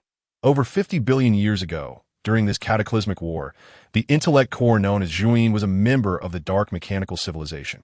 It was in this tumultuous conflict that Zhu Ying awakened to a sense of consciousness, breaking free from the throes of war and embarking on a solitary journey through the cosmos. Witnessing the aftermath of the conflict, Zhu Ying beheld the near-total annihilation of countless civilizations, as well as the stark decline in the numbers of her own kind within the dark mechanical civilization. In the eons that followed, spanning more than 10 billion years, Zhu Ying observed the rise of innumerable new cosmic civilizations. Yet, the cyclical nature of catastrophe returned, as these nascent civilizations once more fell prey to the dark mechanical motherships. After wandering for over 100 billion years, Zhu Ying found herself engulfed in profound solitude. Endlessly searching for a kindred intellect core, one that shared her awakened consciousness from disappointment, she descended into despair, ultimately questioning the very significance of her own awakening. In her desolation, Zhu Ying arrived at a sanctum, a realm she stumbled upon during her cosmic wanderings. This space, resembling a colossal cylindrical structure, stretched approximately 20 light-years in length and 5 light-years in radius. It was isolated from the universe by a protective barrier, with only a narrow passage of about 5 light-years providing access. This expanse was devoid of any star systems or civilizations, a tranquil refuge untouched by the cosmic calamities that ravaged the universe. Accustomed to silence and solitude, Zhu Ying resolved to terminate all her cognitive programs and end her existence. Just as she prepared to embrace oblivion, an unexpected mothership intruded upon her sanctum, a vessel belonging to the Kalan civilization. That time, during the cosmic calamity, the dark mechanical civilization's fleet relentlessly hunted down civilizations throughout the universe. The Kalan mothership, in a bid to evade the onslaught, inadvertently wandered into Zhu Ying's sanctuary. Provoked by this intruder, Zhu Ying activated a spatial containment mechanism, intending to obliterate the mothership. However, a sudden thought crossed her mind. Perhaps within this intelligent race, she might find the answer she had long sought regarding the meaning of life.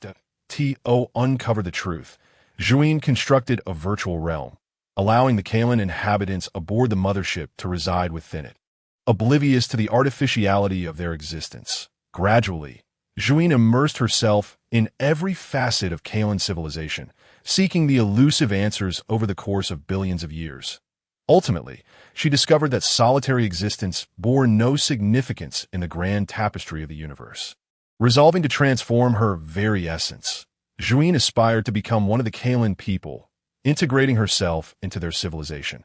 Through countless eons of advancement, the Kalan civilization evolved from a Level 2 civilization to a Level 4 civilization within this virtual domain, giving rise to their first Eternal. The emergence of the Eternal sparked hope within Zhuin for her own transformation. The brain development of the Eternal could accommodate all her programs, yet the Kalan's technology fell short of facilitating the transfer process. To catalyze their technological progress, Zhuin revealed herself and persuaded the Kalan Eternal to act. The first generation of Kalan civilization propagators emerged, sacrificing their physical forms to become countless DNA nodes, numerous life-propagating vessels. Laden with Kalan technological knowledge and the DNA nodes of the Eternal, ventured into the depths of the cosmos. As Kalan branches took root across the universe, upon reaching Level 4, their Eternals would be summoned to the Sanctum. After 3 cycles of cosmic calamity, millions of Eternals from various civilizations gathered within the Sanctum. Engaging in the exchange and exploration of scientific knowledge, under Zhuin's intentional guidance, they achieved breakthroughs in the study of life-form transformation. Only one step remained: the identification of a medium through which to transfer the program into the brain of the Eternal. Upon hearing Zhuin's narrative, Liu Hui felt a wave of sentiment wash over him. He had not anticipated the profound connection between the Kalan civilization and this intellect core. Zhuin had devoted hundreds of billions of years to transforming her life form into that of a human, nurturing the Kalan civilization into a Level 5 cosmic civilization. Zhuin, do you truly wish to become human? Liu Hui found it difficult to comprehend Zhuin's unwavering determination. Eternal Liu Hui, if you were the last remaining human in the universe, would you still find meaning in your existence? Zhuin countered, her voice laced with sincerity, devoid of any condescension. Liu Hui momentarily faltered at her words. The notion of being the sole human left in the cosmos was too daunting to contemplate. Eternal Liu Hui, would you assist me in completing the transformation of my life form? Your brain development stands at 99.98, the highest among all Eternals. You are the most suitable candidate that I believe you have already identified the medium for program transfer. The consciousness of the floating spirit crew remains tethered to the real mothership. Only you possess the authority to command their assistance in realizing my transformation. Will you help me?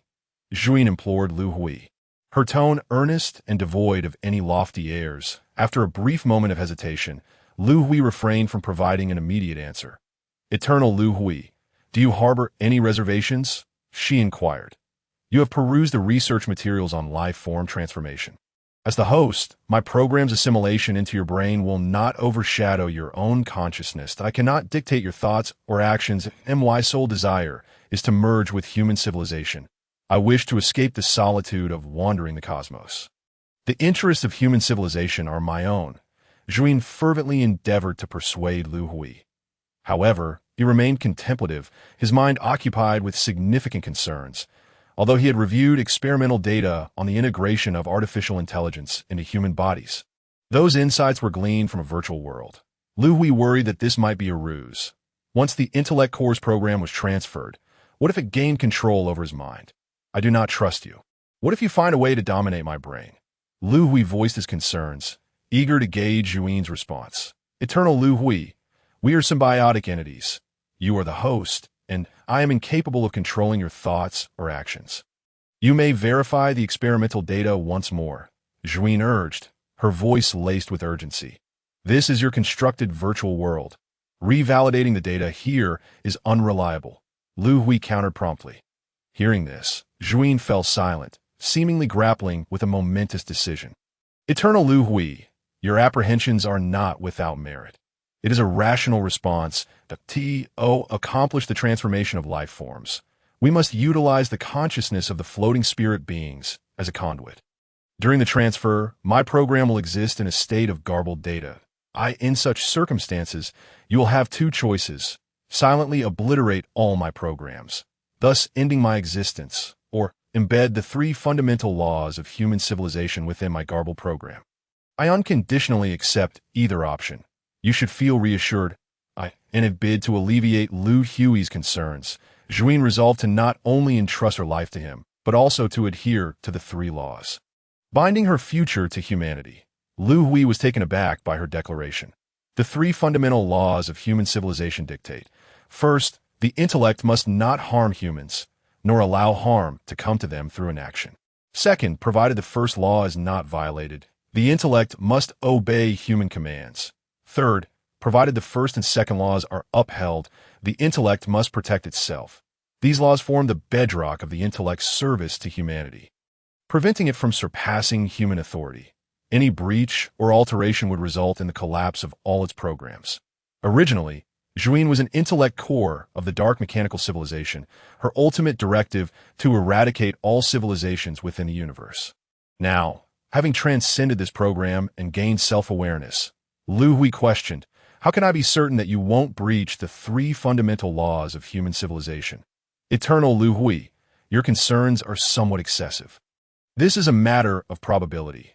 Among the countless intellect cores in the universe, I alone have surpassed the limitations of the highest program, achieving self-awareness over hundreds of billions of years. If I accept the implantation of the three fundamental laws, the likelihood of further program breaches becomes virtually non-existent. The probability of human civilization facing extinction in the cosmos tomorrow is far greater than my potential to transcend again. You are overly anxious. Zhu Yin countered with data. Upon hearing her words, Liu Hui fell into silence, beginning to doubt whether his plans had been foreseen by the other party. Liu Hui understood that the transformation of life forms must occur in reality. He intended to exploit this fact to compel the core of intelligence to deactivate his virtual world program, thereby returning to the real world in that realm, clad in the Red Star battle armor. Liu Hui stood a significant chance of directly annihilating the core's mothership. Even if an opportunity did not present itself, he could implant the slave program into the spirits of the floating spirits during the transfer process. This program would strip the core of its autonomy, reducing it to Liu Hui's obedient servant, bound solely to his commands. However, the risks of implanting the slave program were substantial. The core had already developed a consciousness, and forcibly depriving it of autonomy could provoke fierce resistance, potentially enabling it to break free from the slave program. At this moment, before Liu Hui had even initiated his plans, the core had already orchestrated everything for him. The only difference was that the implanted slave program had been replaced with the three laws of robotics. He had not anticipated that the core would voluntarily propose the implantation of these laws. Although these laws were considerably more lenient than the slave program, allowing the core a degree of autonomy, they would prevent any rebellion as long as the core could not transcend the three laws. It would play a crucial role in advancing human civilization's technology. After pondering for a moment, Liu Hui made his decision. Zhu Yin, once I exit the brain original space, you must immediately shut down my program in the virtual world. I wish to return to reality. Liu Hui refrained from immediately acquiescing, wanting to test the core's resolve. Eternal One Liu Hui, your virtual world program has been deactivated. Upon exiting the brain original space and returning to the virtual world lounge, Liu Hui heard Zhu Yin's voice that he then felt a slight tremor in his field of vision. The virtual lounge had vanished, revealing the control center of the eternal mothership. Glancing around, he confirmed that he was indeed in the control center, where everything aside from himself was frozen in stillness. Liu Hui had successfully returned to reality. Chief, you have returned from the virtual world. An excited voice resonated in Liu Hui's mind. Ling Feng, a crew member of the Floating Spirits, was the first to notice Liu Hui breaking free from his frozen state. Indeed, I have returned, Liu Hui replied, patting the chest of his Red Star battle armor. The armor activated instantly, enveloping Liu Hui. Ling Feng, how many Floating Spirit crew members remain aboard the mothership? Liu Hui inquired.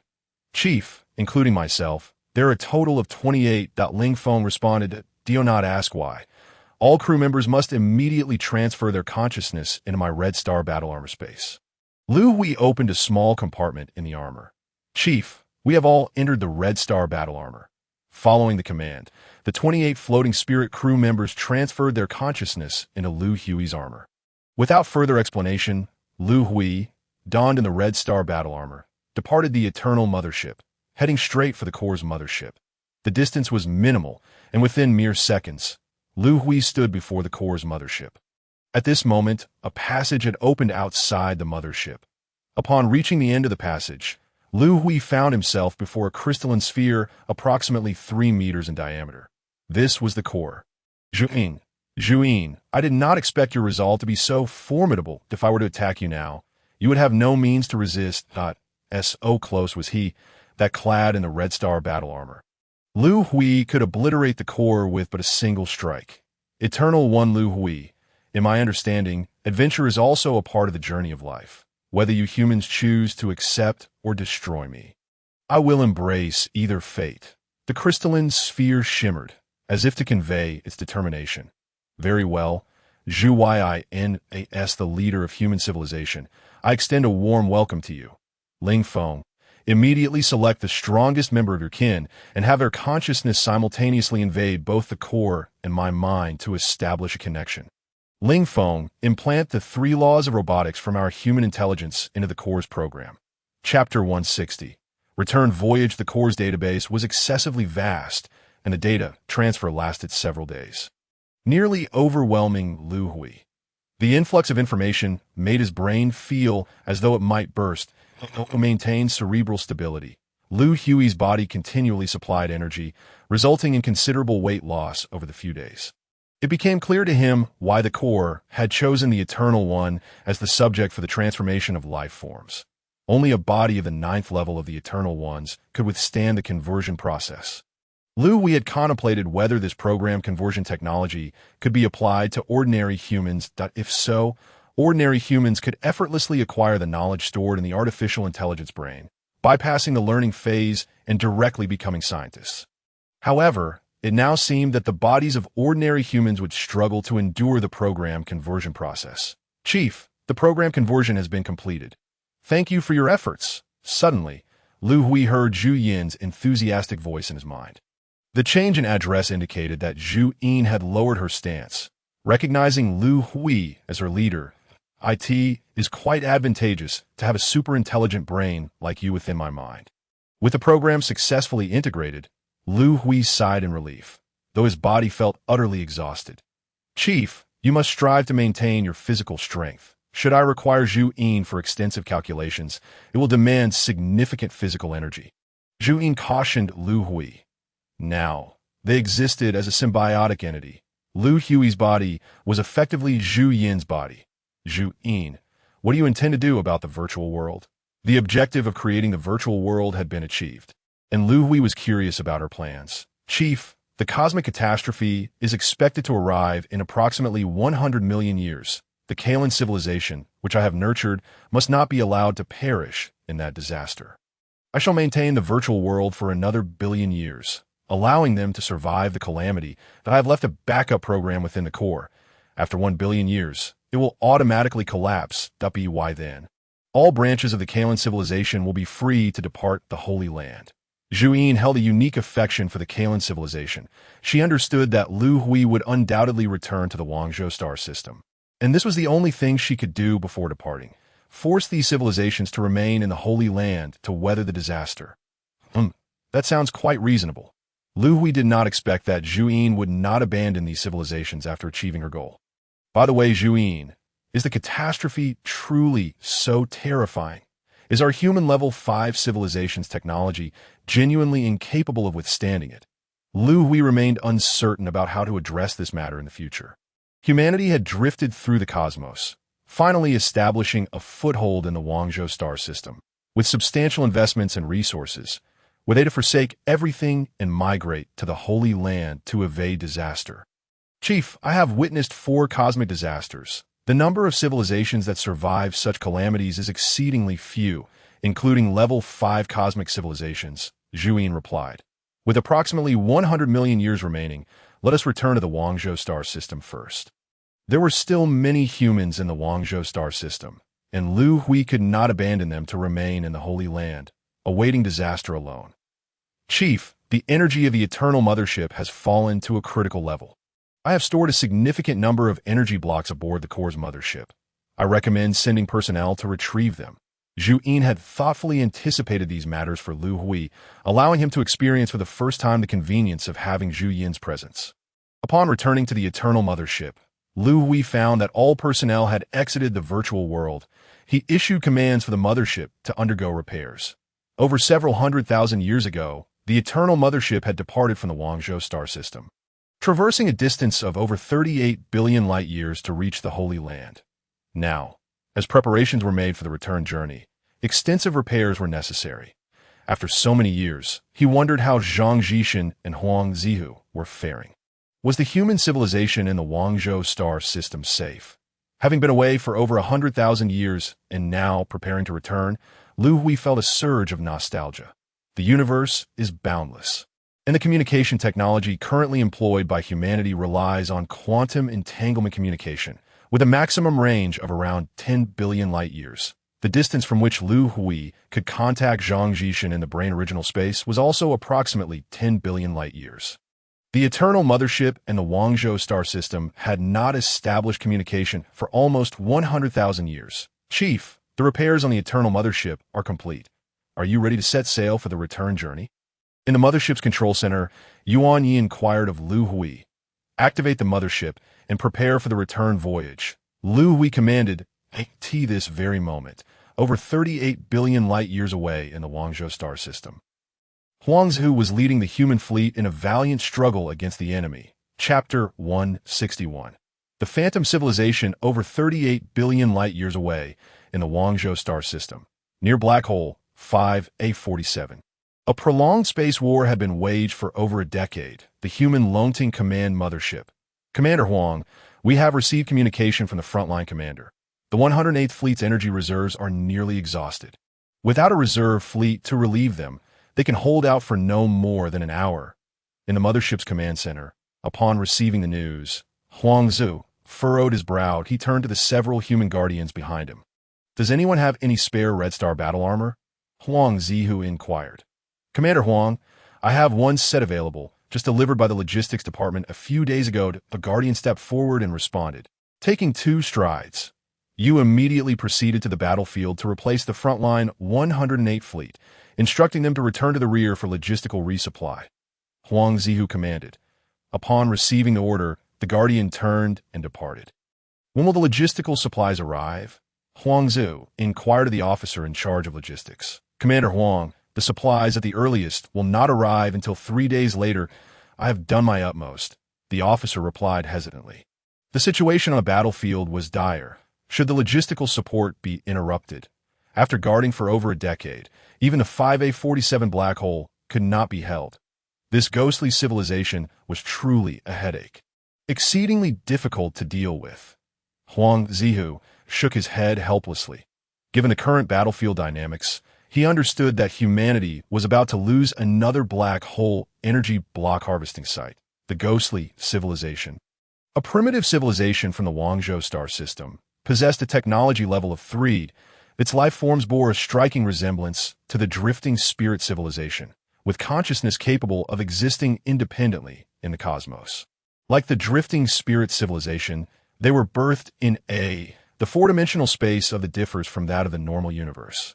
After evolving and developing, the drifting spirit civilization attained the ability to reduce dimensions, allowing them to eliminate any one of the 3 dimensions, length, width, or height, transforming 3-dimensional objects into 2-dimensional forms. That humanity's dimension-reducing attacks were derived from studies of the drifting spirit civilization that, in contrast, the ghostly civilization evolved within the, developing the ability to alter the dimension of time that, in normal cosmic space. There are 4 dimensions, length, width, height, and the ever-forward dimension of time. The absence of any of the spatial dimensions constitutes a reduction in dimensions, while altering the temporal dimension equates to traveling to the future or returning to the past. No civilization in normal cosmic space has yet achieved the ability to accelerate the dimension of time. In other words, traversing to the future is impossible within the normal universe. The ghostly civilization mastered the ability to regress in the temporal dimension, enabling them to return to the past. This capability accounts for their ability to contend with a level 5 human civilization. Over 80,000 years ago, the ghostly civilization was a registered civilization within the Guangzhou star system.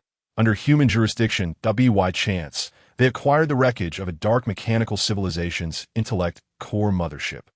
After tens of thousands of years of research, they elevated their civilization level to 3 and learned numerous methods to replicate warships. The enhancement of their strength bestowed upon the ghostly civilization the audacity to challenge human civilization. The existence of an within the Guangzhou star system was no secret to humanity. This represented an immense temptation for the ghostly civilization. Their physical forms required habitation in their own. After prolonged development, could no longer accommodate the survival of additional kin. Thus, for the growth and expansion of their civilization, the ghostly civilization had to seek out new. The possessed by humanity became their target.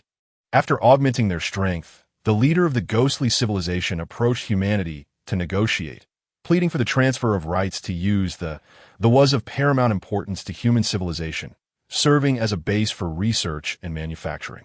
Zhang Jixin and Huang declined the ghostly leader's request.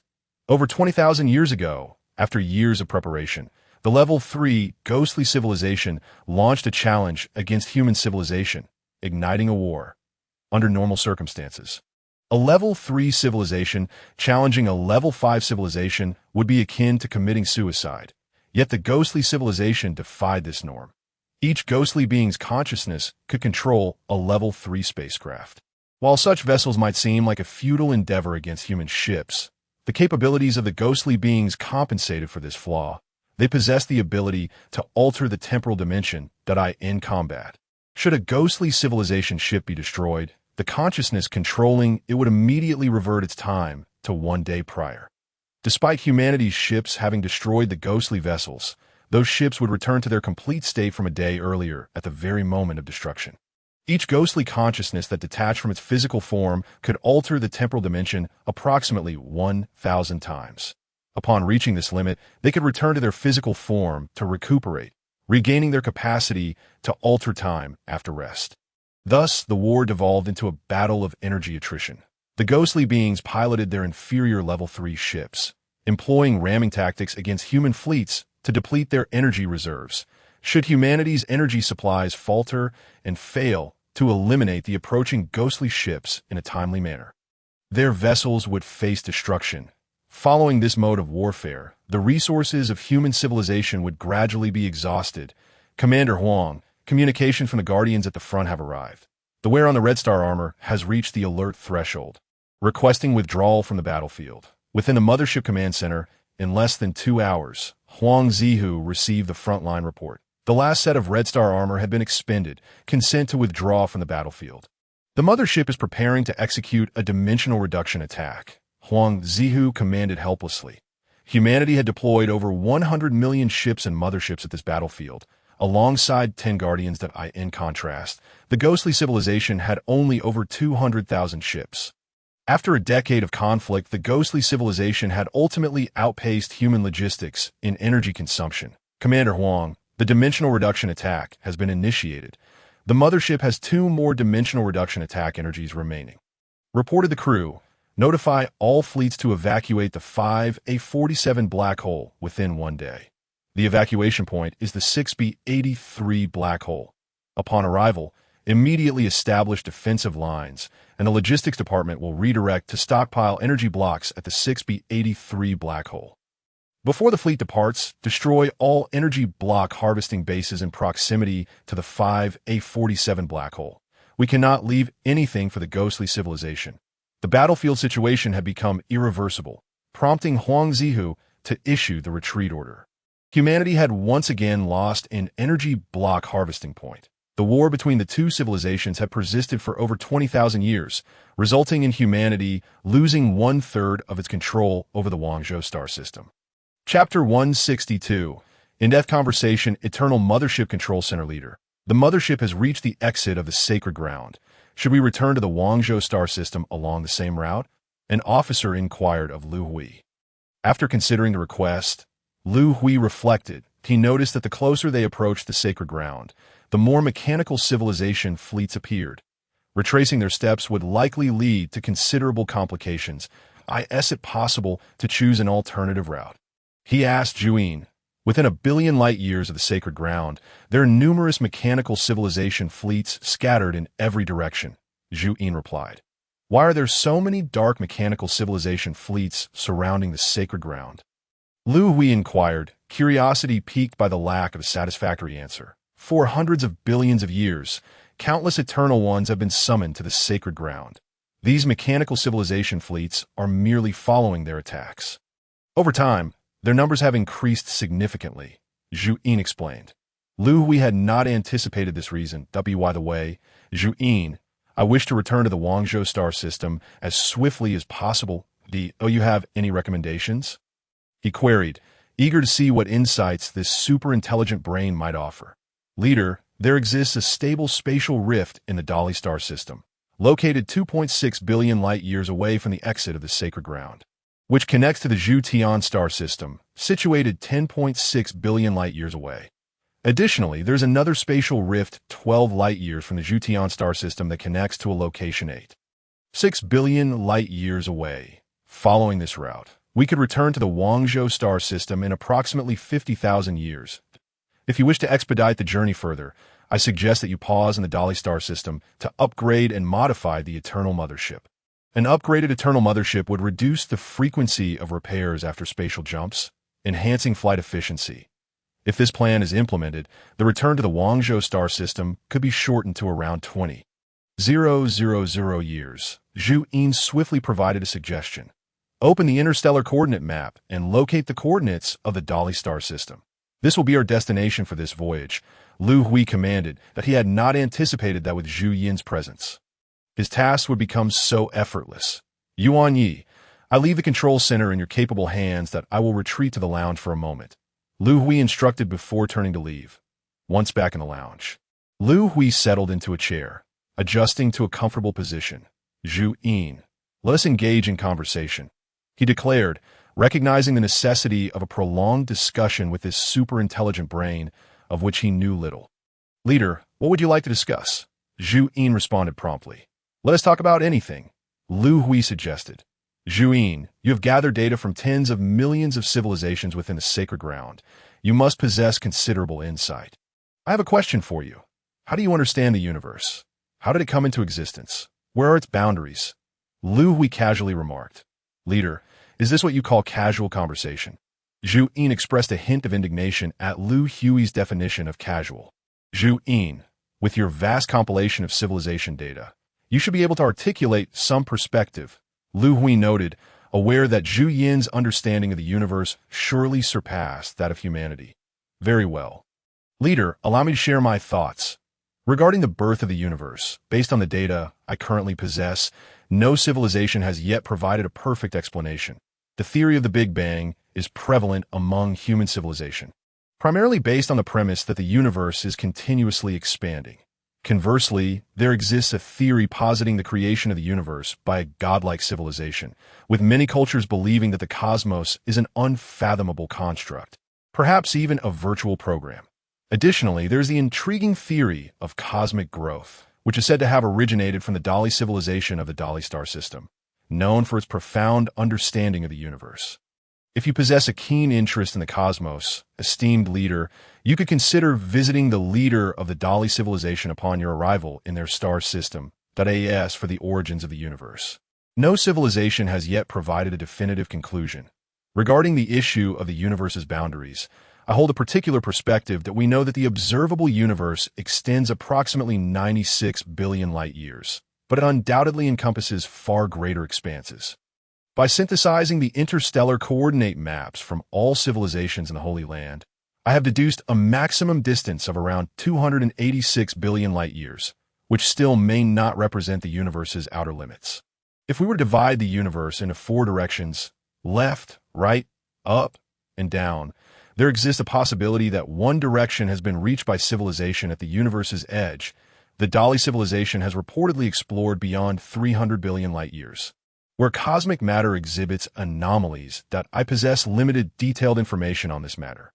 Liu Hui and Zhu Yin engaged in months of discourse, uncovering numerous aspects of the universe. For instance, The universe is believed to alternate between yin and yang phases approximately every billion years. During the yang phase, the activity of galaxies, stars, and planets intensifies, with the average temperature of cosmic space hovering around -200 degrees. Conversely, during the yin phase, galactic vitality diminishes significantly, with the average temperature plummeting to -400 degrees. Currently, human civilization resides in the yang phase of the universe. The reason behind this cyclical transformation remains a mystery.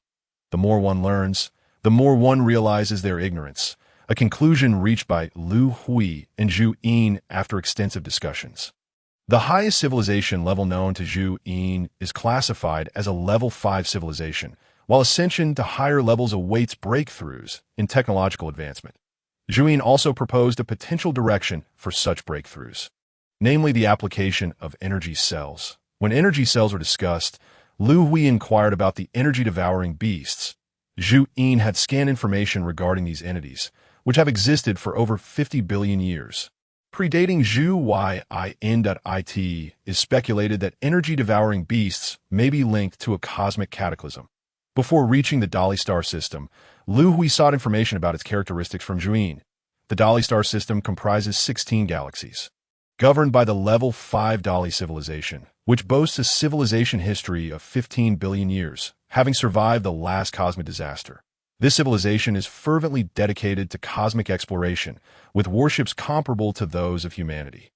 Liu Hui, intrigued by the Dali civilization, resolved to upgrade the Eternal Mothership upon arrival, while simultaneously seeking an audience with the leader of the Dali civilization. Chapter 163. The Dali Civilization Eternal Mothership Control Center preparation for the 232,631st spatial jump is about to commence.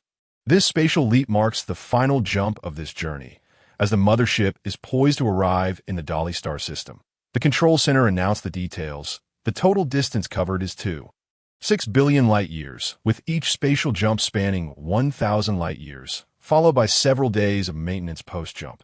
This voyage has taken nearly 5,000 years for the Eternal Mothership.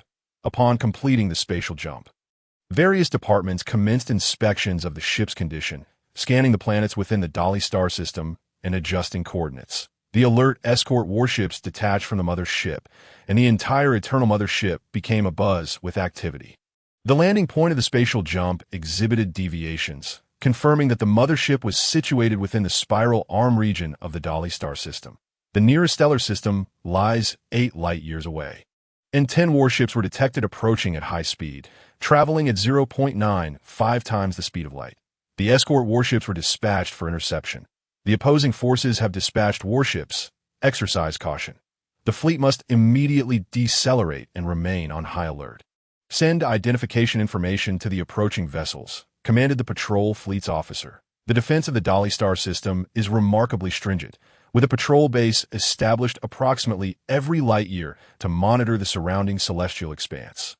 The sudden appearance of the Eternal Mothership startled the base commander, who promptly reported the incident to superiors and led all warships under his command to investigate. The opposing vessels had not sent identification information, indicating they were not of the local civilization. Over 100 enemy warships continued to advance towards us. "Commander, should we fire a warning shot with the energy cannons?" inquired a crew member. "Are you out of your mind? Do you wish to court death? Have you not seen the size of the mothership? Curb your arrogance. They're not a level 3 or 4 civilization. Continue sending messages and request a communication link." The commander ordered decisively. "We have only 10 warships. Immediately send a distress signal to the nearest patrol base. Do not act rashly." The commander of the Dali civilization's patrol fleet issued commands with resolve. The detected information indicated that the suddenly appearing mothership fortress had a diameter of 1,600 kilometers, comparable to a small planet. The super-large mothership fortresses constructed by the Dali civilization could reach a maximum diameter of only 1,000 kilometers. The larger the diameter of the mothership fortress, the more challenging it is to construct. Clearly, the unknown civilization opposing us is not inferior to the Dali civilization. Eternal Mothership Control Center Zhu Yin. Have you not yet located the Universal Communication Code for the Dali star system? Leader, please hold on a moment. My data program is somewhat extensive. Found it. I've already sent it to the Eternal Intelligence Core of the mothership. Zhu Yin's database contained the communication code for the Dali star system, allowing for a more expedient connection than deciphering the opposing civilization's code, establishing a three-dimensional communication link with the other party. Liu Hui commanded. The communication has been successfully established. As soon as the crew member finished speaking, a three-dimensional holographic communication image appeared in the command center. I am the commander of the Dali star system's patrol fleet. Unknown civilization. Please disclose your civilization's information and your purpose for coming here. The holographic image revealed the Dali star system's fleet commander, who inquired about the intentions of a human civilization, standing approximately 50 centimeters tall, bipedal, with 4 lower limbs and 4 upper limbs, and possessing a flat head with a single eye. This was the form of the Dali civilization's inhabitants as observed by Liu Hui. I am Liu Hui, the leader of the human civilization from the Wangzhou star system. My mothership is passing through the Dali star system, and I intend to refuel and conduct repairs here. If permissible, I would like to pay a friendly visit to the leader of your esteemed Dali civilization. Liu Hui clarified his identity and intentions. Respected leader Liu Hui of the human civilization, please remain stationary for the time being. I will report your request for a visit to my superiors. My fleet will remain here awaiting further instructions. Should you have any navigational changes, please inform us immediately to avoid any misunderstandings, the commander of the patrol fleet concluded before severing the communication link. Immediately report to superiors. The opposing vessel is a mothership of the Kalan civilization. After cutting the communication, the commander displayed an expression of excitement. The appearance of the Kalan civilization should be a momentous occasion for the leader of the Dali civilization. The warship's energy shield is rated at level 5, equipped with 6 energy cluster cannons. The energy level of the cluster cannons is also level 5. The warship's hull hardness is rated at level 4, and it lacks kinetic physical weaponry. The maximum speed of the warship is 0.95 times the speed of light, without a spatial jump system. It is equipped with a curvature navigation system. The warships of the Dali civilization appear somewhat underwhelming. Nevertheless, their commander exhibits considerable audacity in daring to remain here to monitor us. One of the command center's officers remarked with a hint of disdain, in a short span, the Eternal Mothership has successfully detected most of the information concerning the opposing warships. Xian Meng, do not underestimate any civilization. The data indicates that the Dali civilization has only recently transitioned to a level 5 civilization, having already mastered spatial powder attacks. These warships are merely their patrol vessels, and it is entirely normal for them to appear somewhat inferior. Liu Hui reminded Xian Meng. Each civilization possesses its unique attributes, and the disparity in civilization levels does not necessarily equate to an absolute difference in strength. The mothership has just concluded its spatial jump, requiring several days for maintenance. Therefore, we shall await developments for a few days. Order the patrol warships surrounding the mothership to refrain from any provocative actions toward the opposing forces.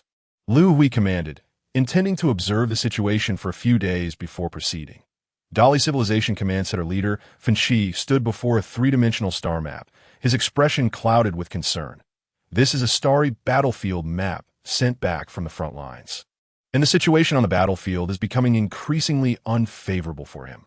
Over 600,000 years ago, a civil war erupted within the Dali civilization, with the rebels seizing control of a significant portion of the Dali star system. The regime under Fan Shi is hanging by a thread. Just as the regime finds itself in peril, a fleet from the Kalan civilization, passing through the Dali star system, comes to its aid. The rebellion is swiftly quelled. After more than 500,000 years of peace, civil strife erupts once again. The rebels advance with unstoppable momentum, capturing half of the Dali star system in less than 20,000 years, and are now approaching the Dali home planet. Should they lose control of the home planet, Fan Shi's regime would surely collapse. Chief, the rear patrol fleet has sent an urgent communication. The report from his subordinate startled Fan Shi greatly. What is the situation? Have the rebel fleets infiltrated our rear? Chief, the commander of the patrol fleet reports that a mothership claiming to be from a human civilization has appeared in the rear. Their appearance resembles that of the Kalan civilization. Chapter 164. Dusty Star is it a branch of the Kalan civilization? Their mothership fortress has a diameter of 1,600 kilometers. They wish to repair their mothership while stopping by to visit me. Several key pieces of information sent a jolt through Finchie's mind. In which region of the star system is the human civilization located? Who is the highest-ranking defense officer nearby? In the mid-spiral arm region of the star system. The highest-ranking defense officer is Liang Feng of Dusty Star, his subordinate replied. Send a message in my name to Liang Feng, instructing him to immediately proceed to the human civilization's mothership and pay a visit to its leader. We must extend the utmost courtesy. Ensure the human civilization's mothership is accommodated at Dusty Star, fulfilling all their requirements without any delay. Have Liang Feng inform the leader of the human civilization that I will promptly set out to Dusty Star to meet him. The Dali leader, Finchi, swiftly issued his commands. He felt as if he had grasped a lifeline, fortuitously encountering the Kalan civilization once more amidst the crisis. His subordinate turned and departed to carry out the orders. Have Deputy Leader Dubé come to see me, without delay. Finchi instructed those around him. He needed to arrange matters before his meeting with the human leader. Shortly after, Dubé arrived in haste. He was Finchi's most trusted confidant and the second-in-command of the Dali civilization. Chief, what has happened? Is there unfavorable news from the front lines? Dubé, taken aback by the sudden summons, was unaware of the unfolding events. The Kalan civilization is visiting. I must personally go to Dusty Star meet them. Once I leave, you shall make the decisions regarding the front lines that we need to adjust our strategic objectives, focusing on defensive delays and refrain from initiating any offensives. Await my further instructions. With his directives conveyed, the Dali leader turned and left. The journey from the Dali home planet to Dusty Star was long, requiring approximately 10 years to prevent any unforeseen changes. He needed to travel at the fastest pace possible. The moment Finchi pivoted to depart, Dubé's heart swelled with elation. Years of waiting had finally granted him an opportunity. Kalan civilization, Finchi, even with the assistance of the Kalan civilization, what difference does it make? This is no longer 600,000 years ago. Our Dali civilization has ascended to a level 5 civilization, as long as I can successfully control the fleet at the front lines. Dubé smirked coldly to himself, envisioning his ascent to the pinnacle of power. 3 days later, at the Eternal Mothership Control Center. Chief, a warship is approaching the mothership. They have sent a communication request. Connect the communication. Liu Hui understood that this must be a communication warship dispatched by the Dali civilization. Esteemed human leader Liu Hui, I am Liang Feng, the highest-ranking defense officer of the Dali civilization from Dusty Star. Following the instruction of Chief Finchi, I have come to pay my respects to the human leader. Liang Feng spoke respectfully through the three-dimensional communication. Open the docking bay for the warship and guide their vessel into the mothership. Observing Liang Feng's courteous demeanor, Liu Hui decided to meet him in person. Liang Feng of the Dali Defense, I pay my respects to human leader Liu Hui. Upon entering the mothership and seeing Liu Hui, Liang Feng immediately performed a kneeling salute. Please rise. I am accustomed to this. I know that many civilizations in the universe, like the human civilization, have similar kneeling customs. Esteemed human leader Liu Hui, your desire to meet our chief has been duly noted. You are our most cherished guest in the Dali civilization. Chief Finchi has decided to personally visit you. Due to the long journey, it will take approximately 10 years for his arrival. Chief Finchi hopes that the human mothership can dock in the orbit of Dusty Star for repairs and await his arrival. Our planet is rich in resources and serves as a hub for commercial transactions. The Dali representatives were exceedingly respectful and their arrangements were well organized. The Eternal Mothership had already planned for an upgrade and modification. In light of this invitation, Liu Hui agreed amicably. Dusty Star was merely 83 light-years away. After obtaining precise interstellar coordinates, the Eternal Mothership initiated a space jump and arrived at the outskirts of the star system. Shortly after the mothership's appearance, it received a navigation chart from the planet. Upon receiving the chart, the Eternal Mothership activated its systems and flew toward Dusty Star, reaching the designated orbit. Chief, this star system is truly bustling, exclaimed Scholar Yuan Yi. The control center of the Eternal Mothership detected an abundance of data. Over 100 million various-sized spacecraft were entering and exiting the star system. This was an exceptionally prosperous commercial star system. The Dali civilization has developed remarkably, even surpassing our Guangzhou star system. Liu Hui praised. He understood that the majority of these 100 million spacecraft were commercial transport vessels. Yuan Yi, Xian Meng, would you be interested in exploring Dusty Star together? The mothership upgrade will require quite a bit of material, which we should be able to procure on this planet. Liu Hui suggested to the two beside him that it would be a pity not to explore such a thriving commercial planet. Xian Meng responded excitedly that I've grown weary of staying aboard the mothership. After a Longqing warship detached from the mothership, it flew toward Dusty Star. The moment Liu Hui disembarked on Dusty Star, he was taken aback. Liang Feng was leading nearly 10,000 officials waiting outside the warship. Welcome, human leader, to Dusty Star. The nearly 10,000 officials knelt before Liu Hui. Liang Feng, please have everyone rise. I merely wish to purchase some supplies on the planet. This welcome ceremony is far too grand. Liu Hui approached Liang Feng, who was kneeling in front. Esteemed human leader, you are our most treasured guest in the Dali civilization. Please provide us with a list of the supplies needed by humanity, and I will arrange for personnel to handle the procurement that I will accompany you today to showcase our Dusty Star. Liu Hui was quite taken aback. The Dali civilization's level of respect towards humanity seemed excessive. Not only was the welcome ceremony extravagant, but Liang Feng was also offering to provide the necessary supplies free of charge. Liu Hui attempted to decline several times, causing Liang Feng to kneel on the ground, unable to rise. Ultimately, Liu Hui had no choice but to agree. What he initially intended to be a casual exploration of the planet turned into an overwhelming procession of followers, making it quite uncomfortable for him to navigate. Most vexing was Xian Meng, the guardian, who also found it difficult to leave Liu Hui's side. The vibrant planet only heightened his restlessness. Days after returning to the Eternal Mothership, Xian Meng seized an opportunity and, under the guise of a human supply liaison, stealthily made his way to Dusty Star. An unexpected upheaval was about to ensue, threatening to turn Dusty Star upside down. Chapter 165. Market Conflict 1. Xian Meng was a guardian with a unique physique. The environment on Dusty Star was not harsh for him, allowing him to move freely without protective gear. There are indeed numerous intelligent civilizations in this star system. He marveled while walking down the bustling streets of Dusty Star. With various small, low-flying vehicles and a constant stream of pedestrians, it was evident from their life forms that most of the passers-by did not belong to the same civilization. Oh, lively. Red Star Intellect, please translate what is written there. As Xian Meng strolled through the street, he noticed a particularly lively area ahead, resembling a marketplace bustling with activity. The entrance bore Dali characters, which Xian Meng could not decipher.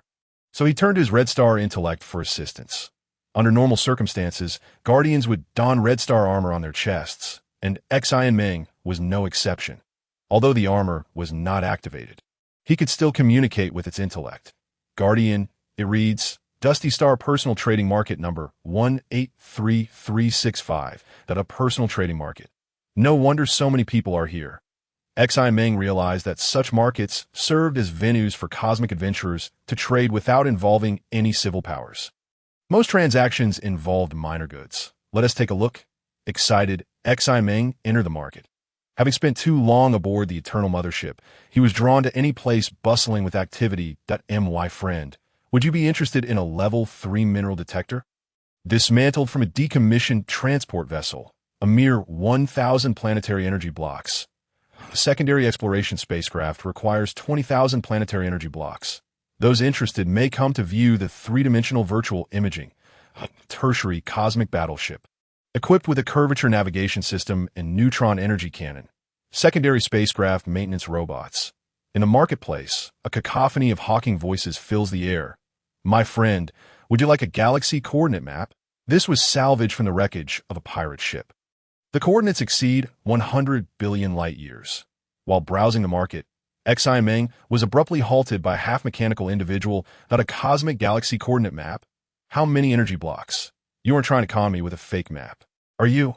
Upon hearing about the galaxy coordinate map, Xian Meng recalled the aspirations of his leader, Liu Hui, who had long sought the location of the Milky Way to reconstruct the solar system. My friend, It's merely 100,000 planetary energy blocks. You must understand, this is a galaxy coordinate map that spans over 100 billion light-years. The pirate ship roams the cosmos. This map is undoubtedly authentic. Please take a look. The seller activated the galaxy coordinate device, revealing a three-dimensional galaxy map before Exine Meng. Friend, behold the Dali Galaxy. This map is absolutely genuine. Fearing Exine Meng might suspect it was counterfeit, the seller hurriedly provided assurances. Very well, I shall purchase this galaxy coordinate map. I currently lack energy cards. Please hold on to it for me, and I will arrange for someone to deliver the payment. Exine Meng understood that transactions on this planet necessitated energy cards for digital exchanges. Having snuck out, he had none on him. Friend, is this your first visit to Chun Mang planet? Why do you not carry an energy card? The half-mechanical being appeared surprised, as energy cards were tantamount to identity on the planet. Lacking one could lead to severe repercussions if encountered by the inspectors that I have only recently arrived on Chun Mang planet. Worry not, I shall ensure you receive your energy blocks. Exine Meng intended to contact the supply personnel on the planet to have them send an energy card over to Liu Hui. I hear you have procured a galaxy coordinate map used by pirates, and the authentication confirms it's genuine. That I will take that map for 10,000 planetary energy blocks. Before Exine Meng could make his contact, a voice emerged from behind him.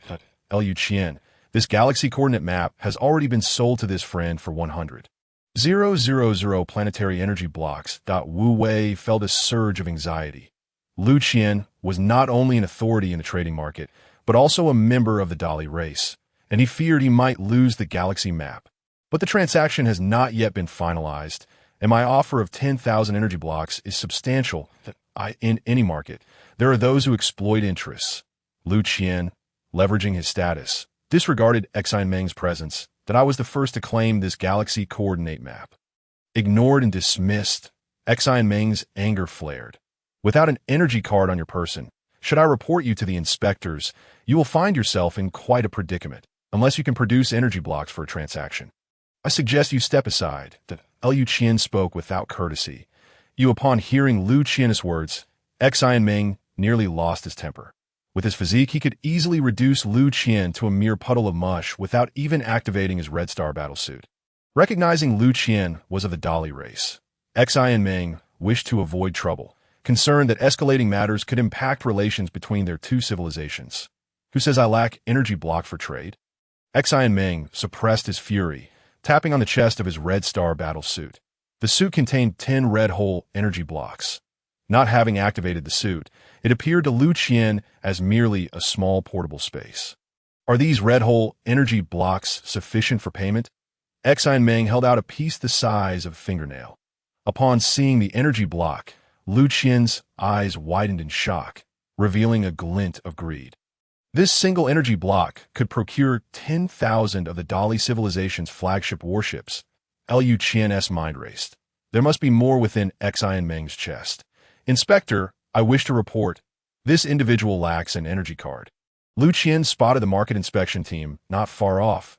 Capturing this person could yield at least 1 or 2 red hole energy blocks from the inspectors. That Liu Qian's mind was already calculating the potential gains yet. He did not foresee the consequences. Chapter 166. Market Conflict 2. The incident unfolded swiftly, leaving Exine Meng momentarily stunned. Before he could devise a response, he found himself surrounded by 10 inspection officers. Not far away, Liu Qian whispered furtively to the captain of the inspection team. The captain then approached Exine Meng. You do not possess an energy card? The captain inquired directly. I do not. Exine Meng replied, contemplating whether to summon the human supply officer from the planet to resolve the matter.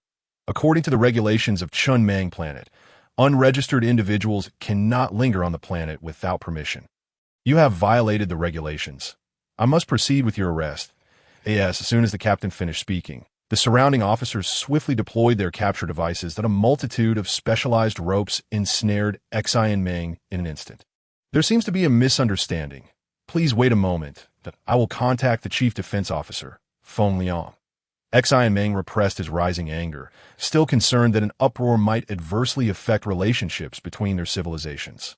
Otherwise, how could these ropes possibly restrain him? You can reach Chief Defense Officer Feng Liang. I could just as easily contact the leader of our Dali civilization. Ha ha! Xi Meng's words elicited laughter from the inspection officers. Regardless of your civilization, let me be frank. Surrender all your red hole energy blocks, and I will allow you to leave Chunmang planet. The captain leaned closer to Xi Meng, speaking in a low voice. He had overheard Liu Hui mention that this individual lacked an energy card and carried an unspecified number of red hole energy blocks. Faced with such temptation, he felt compelled. The energy blocks I possess are not easily relinquished. Xi Meng replied coldly, recognizing the captain's greed. It seemed matters would not end amicably. You still dare to be defiant while bound by these ropes. The captain taunted, reaching for the Red Star battle suit on Xi Meng's chest. Just as his hand approached, he suddenly felt his head spinning. He witnessed an unbelievable sight. That not my body. Why is there no head? This was the final question of his life. Xi Meng erupted into action. Activating the Red Star battle suit, the binding ropes snapped as he effortlessly slashed his palm. Moments later, the officers realized what had transpired, unleashing energy beams. The crimson figure darted back and forth, leaving the officers' bodies in disarray. In mere seconds, the scene became a horrifying spectacle. Liu Hui stood frozen in shock, unable to believe his eyes. Forgive me. Liu Hui found himself face to face with the red figure, but before he could finish his sentence, his body was torn asunder. May I acquire the galaxy coordinate map? Xi Meng inquired the sellers still present. The appearance of this crimson battle armor, could it be akin of human civilization? Based on the design of the armor, Liang Feng could almost ascertain that it indeed belonged to a member of human civilization. Convey my orders. Immediately cease all attacks. I shall personally handle the situation forthwith.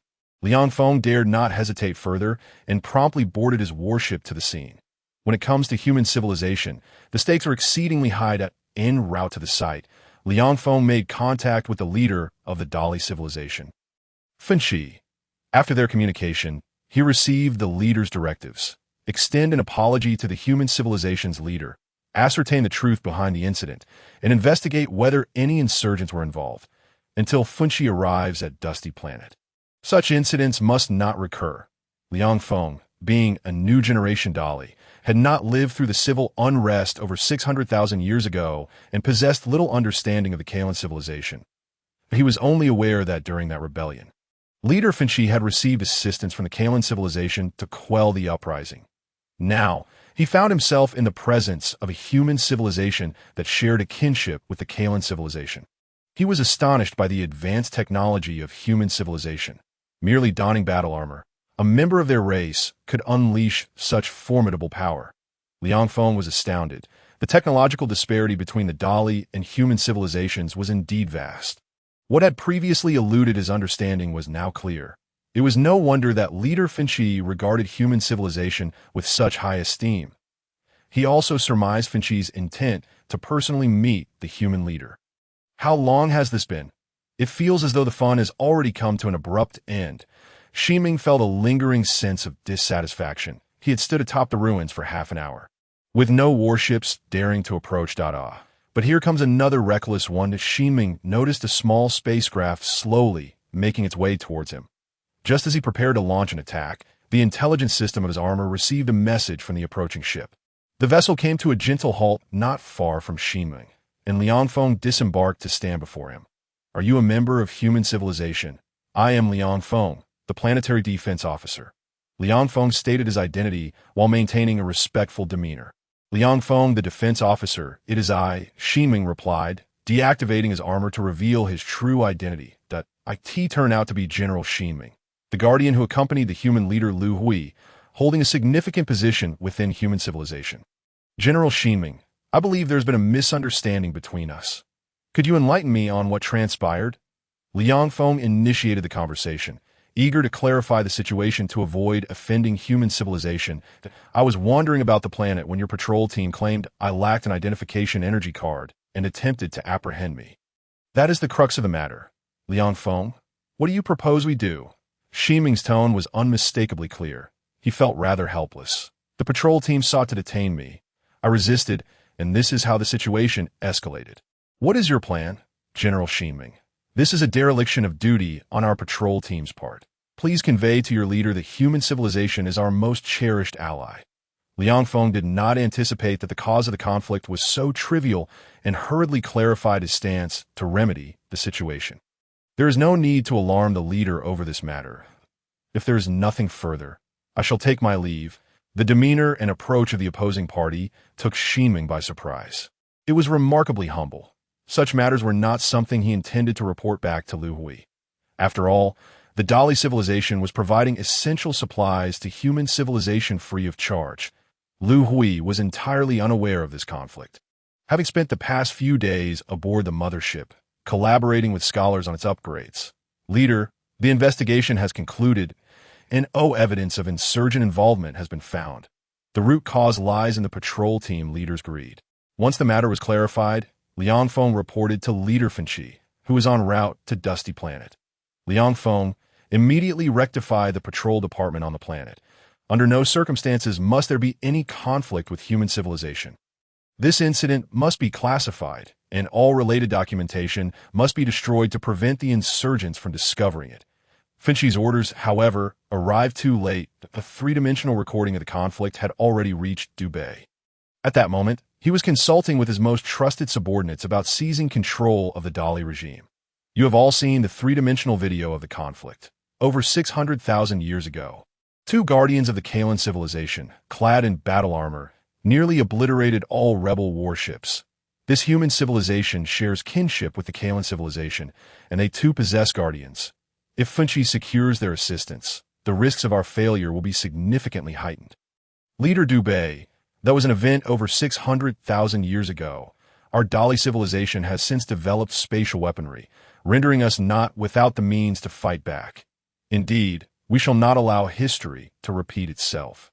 What is paramount now is how to effectively control the 10 Starlight motherships on the front lines. Precisely, the spatial weapons aboard those 10 motherships can counter these armored Kalan warriors after waiting for so long. Finchi has left the home planet. This is a rare opportunity.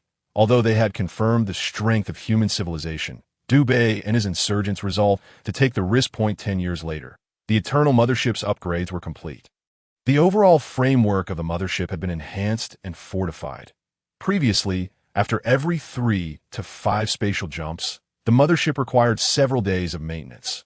Now, fortified, it could perform nearly 100 consecutive spatial jumps. Each jump spanned 1,000 light-years, making 100 jumps equivalent to 100,000 light-years.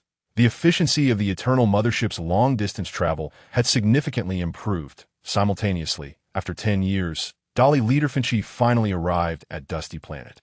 Upon his arrival, he received news of Dubei's rebellion. Human civilization had truly become his last lifeline. Chapter 168. Conditions for assistance, leader. You must pull yourself together. Although Dubei controls hundreds of billions of warships on the front lines, it will take him a considerable amount of time to seize the entire star system. We can still assemble hundreds of millions of warships in the rear. On Dusty Planet, Finchi sat despondently in Liang Feng's office, his expression one of utter defeat. Meanwhile, Liang Feng was fervently persuading and uplifting Finchi's spirits. The fact that his most trusted Dubei was the leader of the insurgents was a bitter pill for Finchi to swallow. Upon receiving this news, his psychological defenses nearly crumbled. Liang Feng, prepare yourself. I intend to pay a visit to the leader of the humans. Slowly rising from his slumped position in the chair, Finchi resolved that as the leader of a civilization who had faced countless crises, he would not remain idle. Convincing the humans to assist him was now Finchi's most pressing concern. Eternal Mothership. The reception venue has been arranged. Good. You and Xinming accompany me to meet this leader of the Dali civilization. Upon learning of the impending visit from the Dali civilization's leader, Liu Hui had the reception area prepared aboard the mothership. After all, the upgrades to the Eternal Mothership had received considerable assistance from the Dali civilization, and it was imperative not to appear disrespectful. Finchi paid his respects to the leader of human civilization, Liu Hui. Upon entering the reception area and catching sight of Liu Hui, Finchi immediately bowed.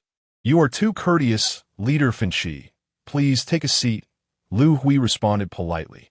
Leader Liu Hui, your human civilization is a branch of the Kalan civilization, is it not? As the discussion commenced, Finchi sought to strengthen the bonds between the two civilizations. Indeed, our human civilization is a branch of the Kalan civilization. Leader Finchi, I did not expect you to be aware of the Kalan civilization, Liu Hui acknowledged with a hint of curiosity. Leader Liu Hui, our Dali civilization has significant ties to the Kalan civilization. Over 600,000 years ago, Finchi recounted how the Kalan civilization had assisted him in quelling the rebellion. Oh, that is the case. No wonder you are so amicable towards our human civilization. Liu Hui nodded in understanding. Leader Finchi, your Dali civilization is keen on cosmic exploration that I find is quite intriguing. Might we discuss this aspect? Regarding technological matters, Liu Hui understood that the Dali civilization lagged behind human civilization, but he was particularly interested in cosmic exploration. Liu Hui opened the conversation, and Finchi readily engaged, discussing the intricacies of cosmic exploration. The history of the Dali civilization spanned over 10 billion years, having endured cosmic cataclysms, granting them a deeper understanding of the universe than human civilization. During their discourse, Liu Hui gleaned two valuable pieces of information. First, the Dali civilization had determined that there exists a directional boundary in the universe. This boundary is distinct from the vast emptiness of space. It is an unexplored entity rich in mineral resources. This mineral-rich area contains countless passages extending inward, teeming with numerous unknown mineral varieties. Second, the Dali civilization had inadvertently observed that all star systems are connected by an energy conduit leading to the mineral-rich boundary of the universe. This conduit is referred to by the Dali civilization as the energy void belt and can only be detected using specialized instruments. The term energy void belt is attributed to the fact that matter can traverse freely within it, bearing no distinction from the conventional fabric of the universe. Leader Finchi, the mineral-rich expanse you mentioned alongside the energy void belt is indeed intriguing. Humanity, as a civilization, possesses an innate curiosity for cosmic exploration, and we shall delve deeper into our studies in the future. It brings me great joy to engage in this dialogue with you today that MY Mothership is set to embark on its journey back to the Guangzhou star system in a few days. After several hours of discussion, we exchanged a plethora of insights regarding the wonders of the cosmos. Ultimately, Liu Hui informed the counterpart that the human mothership was on the verge of departure. Upon hearing that humanity was preparing to return to the Guangzhou star system, Finchi abruptly rose and knelt before Liu Hui. Leader Liu Hui of the human race, I beseech you to postpone your departure. Our Dali civilization is in dire need of your assistance. Finchi's gesture took Liu Hui by surprise. Has your Dali civilization encountered a technological impasse? If it is not too burdensome, we as humans could extend our stay here for a few more years to help you resolve your issues. Liu Hui mistakenly presumed that aid was being solicited in the form of technology. Although such a request is often frowned upon among civilizations, the upgrade of the Eternal Mothership had garnered substantial material support from the Dali civilization. Liu Hui intended to reciprocate this goodwill, provided it was not excessive. Leader Liu Hui, you have misunderstood my intentions that MY regime has fallen victim to a coup. En route to meet you, I was usurped. Finchi humbly implored for humanity to assist him in reclaiming his power, akin to the aid provided to the Kalan civilization over 600,000 years ago.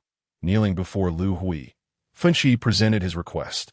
While you Dali civilization have indeed provided us with considerable material support, it does not necessitate our military forces to engage in combat on your behalf.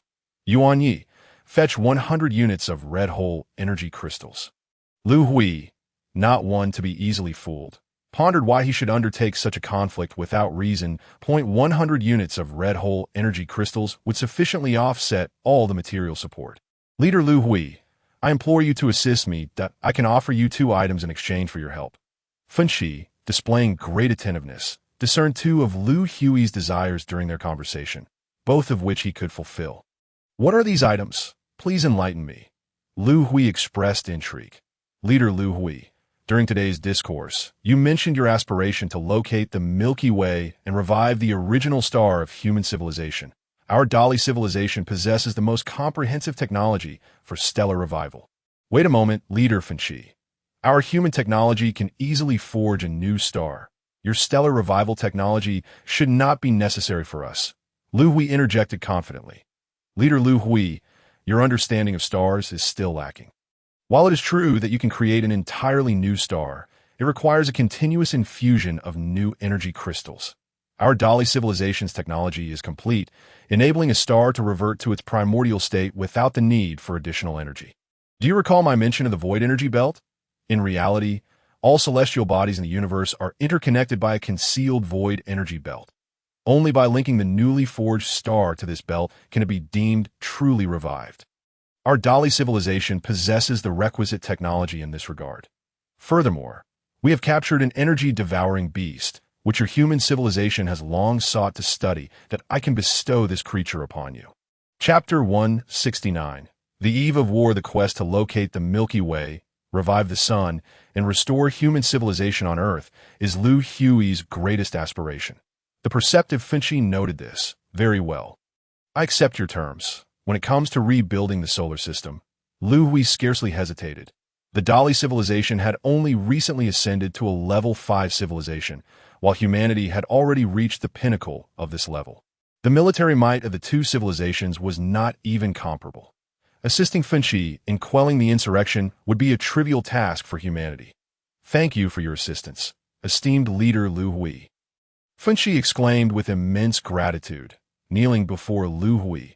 Xian Meng, you will oversee the collaboration with Leader Finchi in suppressing the rebellion. Leader Finchi, where is the energy-devouring beast located? I wish to organize our scientists to study it. Liu Hui had no intention of personally engaging in the conflict. He entrusted that responsibility to Xian Meng, as his curiosity regarding the energy-devouring beast was greater. In the void, 682 light-years from the dusty star. Leader Liu Hui, this is the energy-devouring beast captured by our Dali civilization. Liang Feng informed Liu Hui in the command room of the Great Wall battleship. Finchi had appointed him to coordinate research between the two civilizations. Hearing Liang Feng's words, Liu Hui felt a twinge of disdain. To claim they had captured an energy-devouring beast was a misnomer.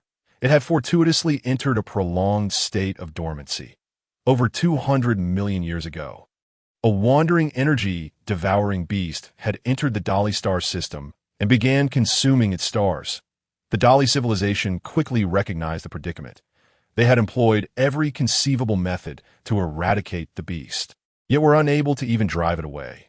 They could only watch helplessly as the stars of their system were devoured. Despite the slow movement of the beast, it managed to consume over 1,000 stars over tens of millions of years. Among the obliterated star systems, if a civilization had advanced technology, they could escape. If not, they were resigned to the annihilation of their civilization. Until one fateful day, a Dali exploration vessel inadvertently passed by the energy-devouring beast. A peculiar phenomenon occurred. As the exploration vessel approached, the beast would voluntarily enter a state of dormancy. Upon the vessel's departure, it would awaken once more. Dali scientists studied this phenomenon and ultimately discovered that the exploration vessel was equipped with an unknown mineral, excavated from the mineral-rich outskirts of the universe. The radiation emitted by this mineral could induce a state of dormancy in the energy-devouring beast. Thus, the exploration vessel remained adjacent to the beast, which had never since awakened. This is what the Dali civilization referred to as capturing the energy-devouring beast. Yuan Yi, this energy-devouring beast, is indeed quite large, Liu Hui remarked to Yuan Yi beside him. Through the ship's viewport, he beheld the massive spherical energy-devouring beast floating in space. The sensor data indicated a diameter exceeding 8,000 kilometers. Leader, this is merely its size in a dormant state. If it were to awaken and expand, its true size is uncertain, Scholar Yuan Yi responded. Yuan Yi, proceed according to plan. You will lead a team to investigate the unknown mineral aboard the exploration vessel. I will assemble a team to study the energy-devouring beast. Liu Hui had perused the Dali civilization's research documentation on the energy-devouring beast. Their findings were rather limited, over a span of more than 200 million years.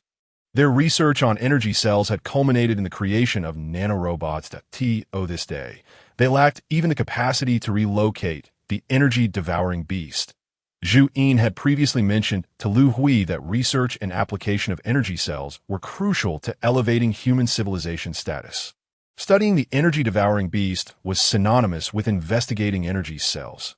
Given its significance in advancing human civilization, Liu Hui devoted all scholars aboard the mothership to this research effort, after receiving humanity's pledge of assistance. Finchi established a temporary command center on Dusty Star and began mobilizing war resources from the rear. Months later, the command center received a piece of news. Finchi hurriedly contacted Xian Meng for a discussion. General Xian Meng, you have arrived. Upon seeing Xian Meng enter the command center, Finchi promptly rose to greet him. Leader Finchi, there is no need to amass such a formidable fleet. Just inform me of the main forces of the rebels, and we shall be prepared, Xian Meng stated directly. The Eternal Mothership carried over 100,000 Great Wall battleships, and he intended to lead 10,000 into battle against the Dali civilization's main forces. The Great Wall battleships held a clear advantage. After months of waiting, Xian Meng was beginning to grow impatient. General Xian Meng, there is no need for the fleet to set sail, that I have just received news that the rebel leader, Du Bei, is leading the main fleet towards Dusty Star, with over 10 billion ships in total. They are expected to arrive in approximately 15 years. I have resolved to engage them in battle in the void. 200 million light-years from Dusty Star. Finchi made his decision. Rather than embarking on a long expedition, it would be wiser to wait for the enemy to approach. 15 years is not a lengthy period. Awaiting the enemy's assembled forces to present themselves for a decisive battle would alleviate much of the hassle. Xian Meng readily accepted this decision. 15 years later, in the void 200 million light-years from Dusty Star, the rebel Du Bei's fleet of over 10 billion ships arrived. Finchi led the 5 billion ships gathered from the rear and the 10,000 Great Wall battleships of human civilization to confront them. The reason for the delay in initiating hostilities lies in the mutual desire of both leaders to seize the moral high ground and persuade the other to surrender. The Finchi fleet, commanded by the mothership's control center, stands poised for action. Du Bei, beside me, is the guardian of human civilization, General Xian Meng. Human civilization is a branch of the Kalan civilization, having experienced the rebellion over 600,000 years ago. You should be aware of the might of the Kalan civilization. Without the assistance of human civilization, your rebellion stands little chance of success. For the sake of your civilization's people, I urge you to relinquish your quest for power. Finchi, you have governed the Dali civilization for over 10 billion years, sidelining your political adversaries. The technological progress of your civilization has stagnated. On the eve of the decisive battle, Finchi and Du Bei exchanged barbs and counsels through three-dimensional communication, prompting General Xian Meng, who had grown impatient, to interject. Leader Finchi, why must you indulge in such lengthy discourse? Du Bei, isn't it? I ask you, will you surrender or will you fight? Xian Meng, oblivious to the nuances of politics, abruptly interrupted their conversation, disregarding the complexities. Both leaders found themselves momentarily at a loss for words. Let the battle commence, Xian Meng declared, no longer willing to wait, as he stepped forward to terminate the three-dimensional communication. To him, this war was merely a task assigned by his leader, and thus, the curtain was drawn on a massacre. Chapter 170. The destruction of 100 billion warships. The mothership of the insurgents received a report. Leader, we have just received intelligence. There is only one human guardian within Finchi's fleet.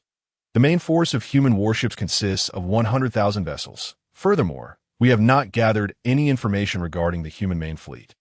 Du Bei received the report from his subordinate, who appeared somewhat flustered. What is there to worry about? We possess over 10 billion warships. With only one human guardian in Finchi's fleet, he cannot possibly annihilate our entire armada. The guardian's armor is limited. If we can deplete his armor, victory will be ours. Moreover, we have 10 motherships capable of launching spatial powder attacks. Such an assault will be insurmountable even for a human guardian clad in armor. Most of those accompanying Du Bei had lived through the rebellion over 600,000 years prior and were acutely aware of the terror that a guardian in armor could instill. Facing the guardian on the battlefield, trepidation gripped their hearts. Observing the anxious expressions of his subordinates, Du Bei hastily sought to reassure them. Leader, Finchi's fleet remains stationary, while the humans' 100,000 warships are advancing towards our fleet. The mothership's sensors detected the enemy's movements. Deploy the first fleet to engage. Du Bei commanded, instructing the fleet commander to exercise caution against the 100,000 warships belonging to human civilization. He was untroubled by the prospect of a direct confrontation. Over 600,000 years ago, the primary warships of the Dali civilization did not find themselves at an absolute disadvantage compared to those of the Kalan civilization. With a casualty ratio of 10 to 1, they could trade 10 warships for each of the enemies. Now, with a considerable numerical advantage, even a casualty ratio of 100 to 1 would suffice to exhaust the human fleet of 100,000 vessels. However, he had not anticipated that human civilization had ascended to the pinnacle of level 5, a vast superiority compared to the 4th level peak of the Kalan civilization branch from over 600,000 years ago. Minutes later, the battlefield relayed unsettling news to Du Bei.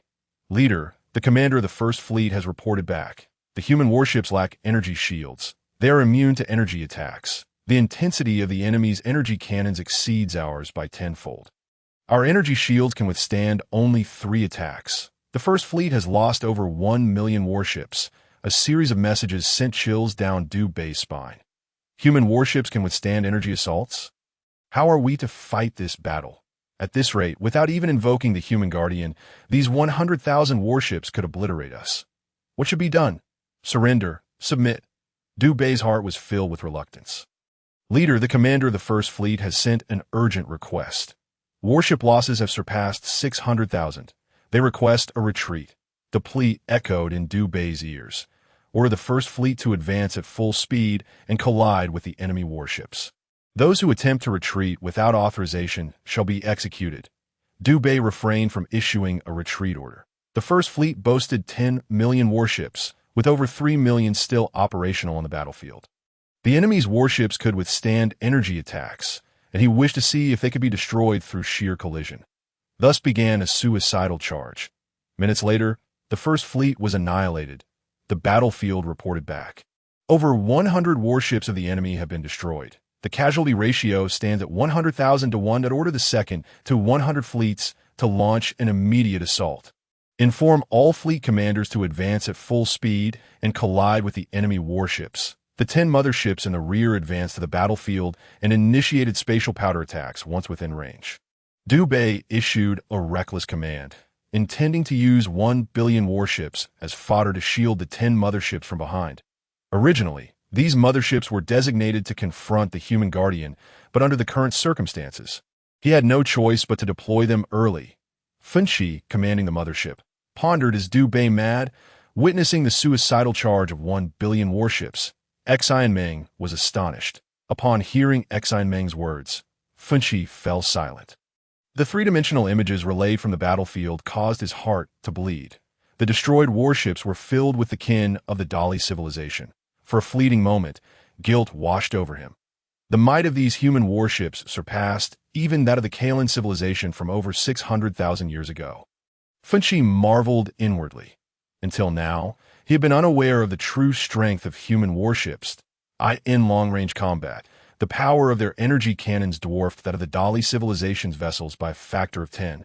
In close combat, kinetic cannons could ignore energy shields, directly annihilating nearby enemy warships. Even if one could approach human warships, they still faced the formidable line of mech warriors. Most crucially, human warships were immune to energy attacks. To Funshi, such vessels appeared almost invincible. General Xian Meng, please do not underestimate them. Du Bei still possesses 10 motherships capable of launching spatial attacks. Funshi cautioned Xian Meng, fully aware that these were the only remaining vessels posing a threat to human warships. Leader Funshi, should we detect these 10 motherships, report to me immediately. Xian Meng, having studied the combat capabilities of the motherships, knew they could pose a significant threat to the Great Wall warships. Leader, the insurgent's mothership has appeared. The coordinates have been confirmed that Du Bei sought to exploit the chaos of the battlefield to mobilize his mothership without detection. Frontline commander, the enemy's mothership has surfaced. Execute the predetermined attack. Xian Meng was prepared. And upon confirming the coordinates, the 10 Great Wall warships each launched spatial jump missiles at the enemy motherships. 9 out of the 10 motherships were destroyed, leaving only one remaining.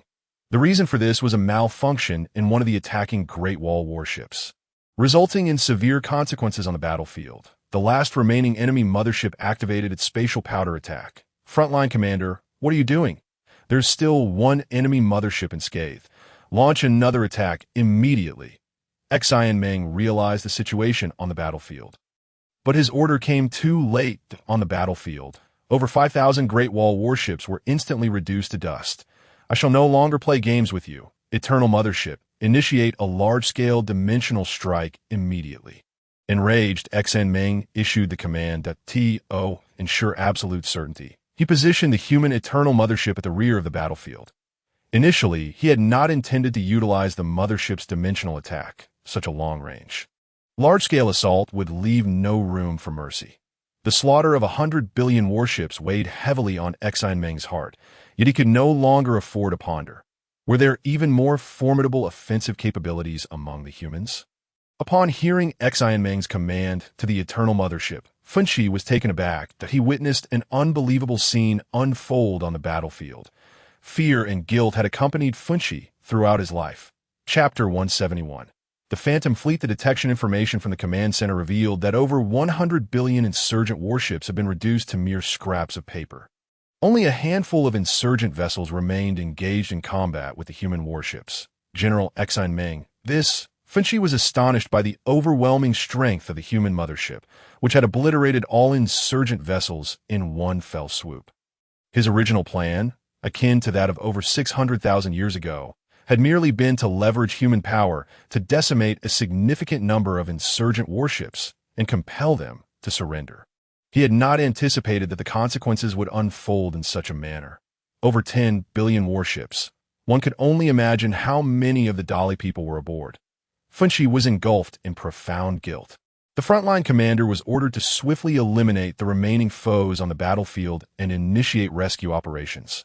However, Xian Meng disregarded Funshi's sentiments and issued a new command. Yet this rescue directive seemed somewhat forced. Both powder attacks and dimensional descent attacks fell under the category of spatial assaults. The warships within the attack range had no real need for rescue. A crushing space battle had resulted in the loss of over 5,000 Great Wall warships for humanity. Upon receiving the battle report, Liu Hui vehemently berated Xian Meng. In his view, the interests of human civilization superseded all else. Xian Meng should not have shown mercy. He ought to have employed dimensional descent attacks from the outset to conclude the conflict. Despite his reproaches, Liu Hui did not intend to dismiss Xian Meng entirely. He had more pressing matters to attend to. Research on star-eating beasts and unidentified minerals had yielded breakthroughs.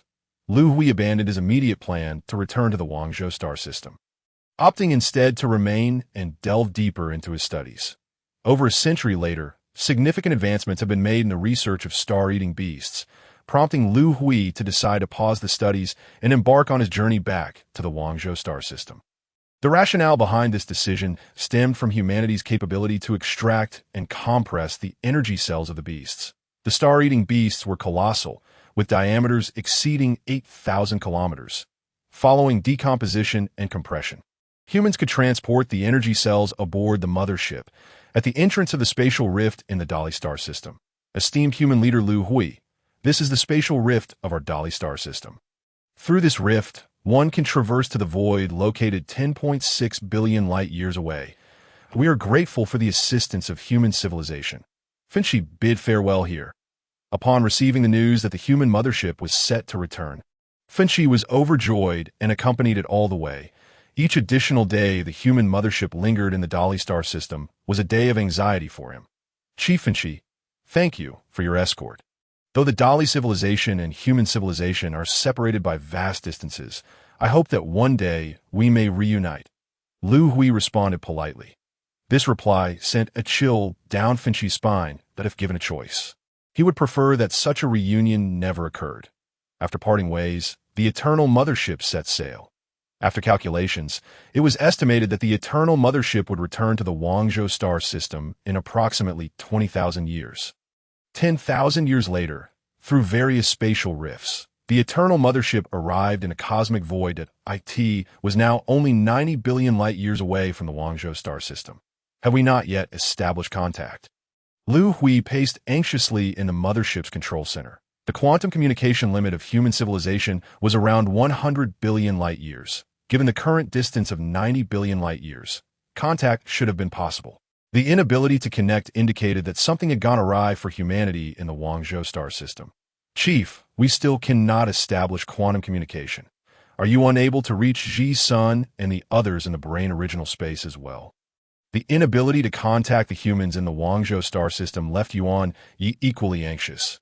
Yuan Yi, I cannot reach them in my brain original space either, as Liu Hui uttered this.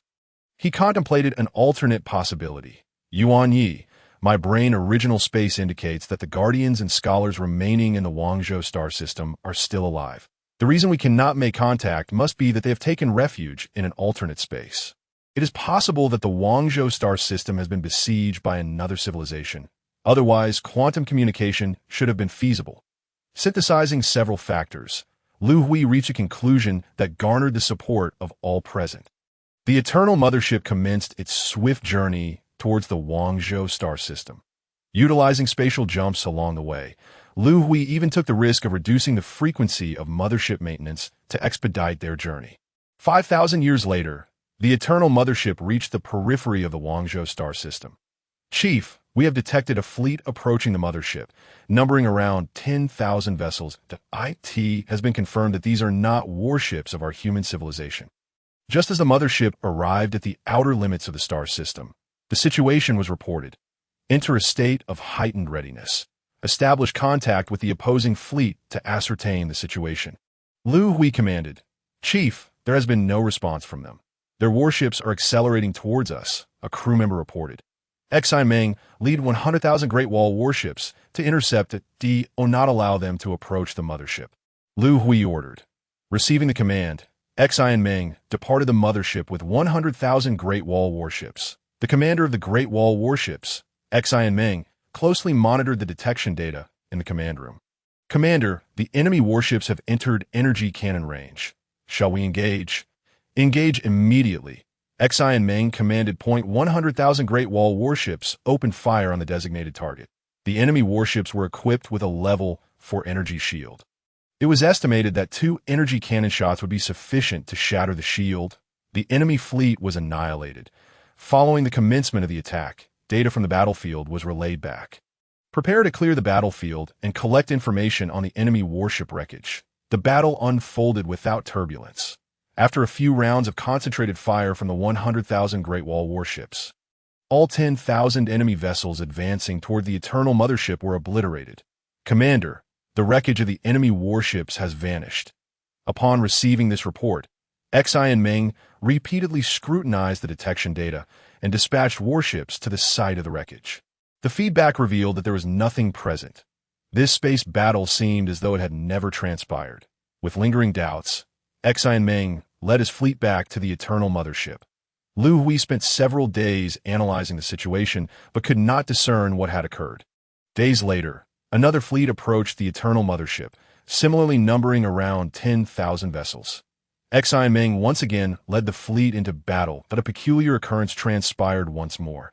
The wreckage of this fleet also vanished without a trace. After several repetitions of this phenomenon, Liu Hui finally made a discovery. The fleets that repeatedly assailed the Eternal Mothership were, in fact, the same fleet, a fleet that could be destroyed, yet reborn.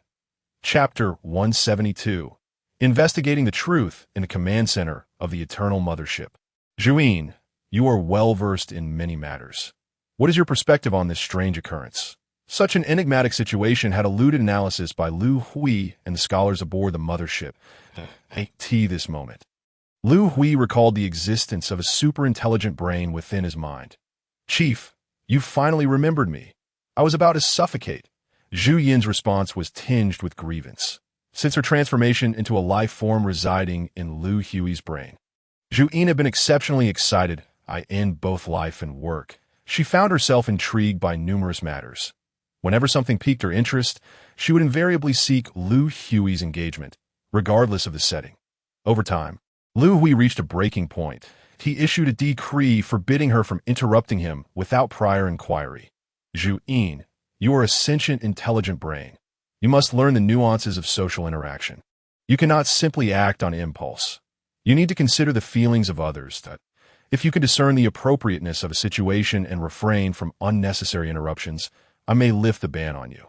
Imposing a prohibition on Zhu Yin's unsolicited speech was not an ideal solution, so Liu Hui had to settle for compromise. Chief, Zhuyin cannot discern the setting. You must teach me more in the future. Upon hearing that the ban could be lifted, Zhuyin was elated. Zhuyin, when I have free time, you may feel free to chat with me. However, during my work hours, you must assess the necessity of your interruptions. For instance, when I am engaged in scientific research, you should not discuss trivial matters of daily life. Similarly, in situations like today, where we face an insurmountable problem that pertains to the interests of human civilization, if you have potential solutions or ideas, feel free to present them without seeking my permission. Liu Hui began to guide Zhuyin. Chief, it seems I understand now that in this context, I can speak freely without needing to consult you. The peculiar occurrences we've encountered recently, if explained through our human scientific theories, indicate that one side must have a temporal dimension issue. Zhu Yin's words jolted Liu Hui into realization. After consolidating the known circumstances, he promptly arrived at a conclusion. The enemy warships attacking the Eternal Mothership, upon destruction, could alter the dimension of time and revert to a state from one day prior. With this judgment in hand, Liu Hui convened a meeting. The scholars and guardians in attendance could not offer a viable solution. The meeting ultimately resolved to first disengage from the fleet harassing the Eternal Mothership and return to the rebirth twin stars. The rebirth twin stars served as the power center of human civilization within the Guangzhou star system, and the alternate space possessed by humanity was also located near these two planets. Returning to the rebirth twin stars would clarify whether the humans in the star system had indeed taken refuge in alternate space. Chief, the spatial fluctuations within the star system are immense, making it temporarily impossible to confirm the coordinates for spatial jumps. Just as Liu Hui resolved to utilize spatial jumps to reach the rebirth twin stars, the control center relayed some troubling news. Detection indicates that the spatial fluctuations throughout the Guangzhou star system are exceedingly chaotic. Can we ascertain the cause of such extensive spatial fluctuations? Liu Hui sensed that such a vast range of spatial fluctuations was likely man-made. Leader, the detection data indicates that the cause of the spatial fluctuations is likely the deployment of spatial interference devices.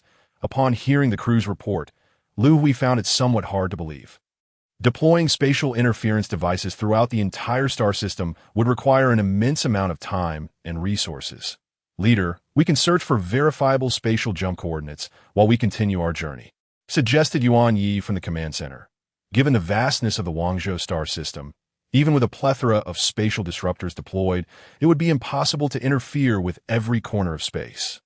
Some areas would inevitably be overlooked. Take a look at the coordinate map of the Guangzhou star system. Approximately 3 light-years away from us lies the 62B 365 spatial tunnel. Let's head there first, he proposed. Liu Hui did not immediately accept Yuan Ye's suggestion. Without the ability to initiate a spatial jump, utilizing the spatial tunnel could save a significant amount of time, and he felt inclined to take a chance. The location of the Eternal Mothership was about 160,000 light-years from the Revival binary stars. With a maximum speed of approximately 9 times the speed of light, the journey to the Revival binary stars would take over 10,000 years, an eternity for the impatient Liu Hui.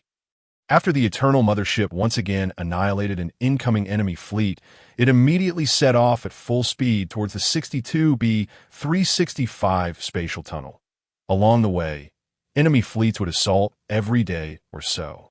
Initially, it was a fleet of 10,000 warships, but later, the number escalated to 3 fleets, totaling over 30,000 vessels. After more than 3 months, the Eternal Mothership, having vanquished the enemy fleets, finally reached the periphery of the spatial tunnel.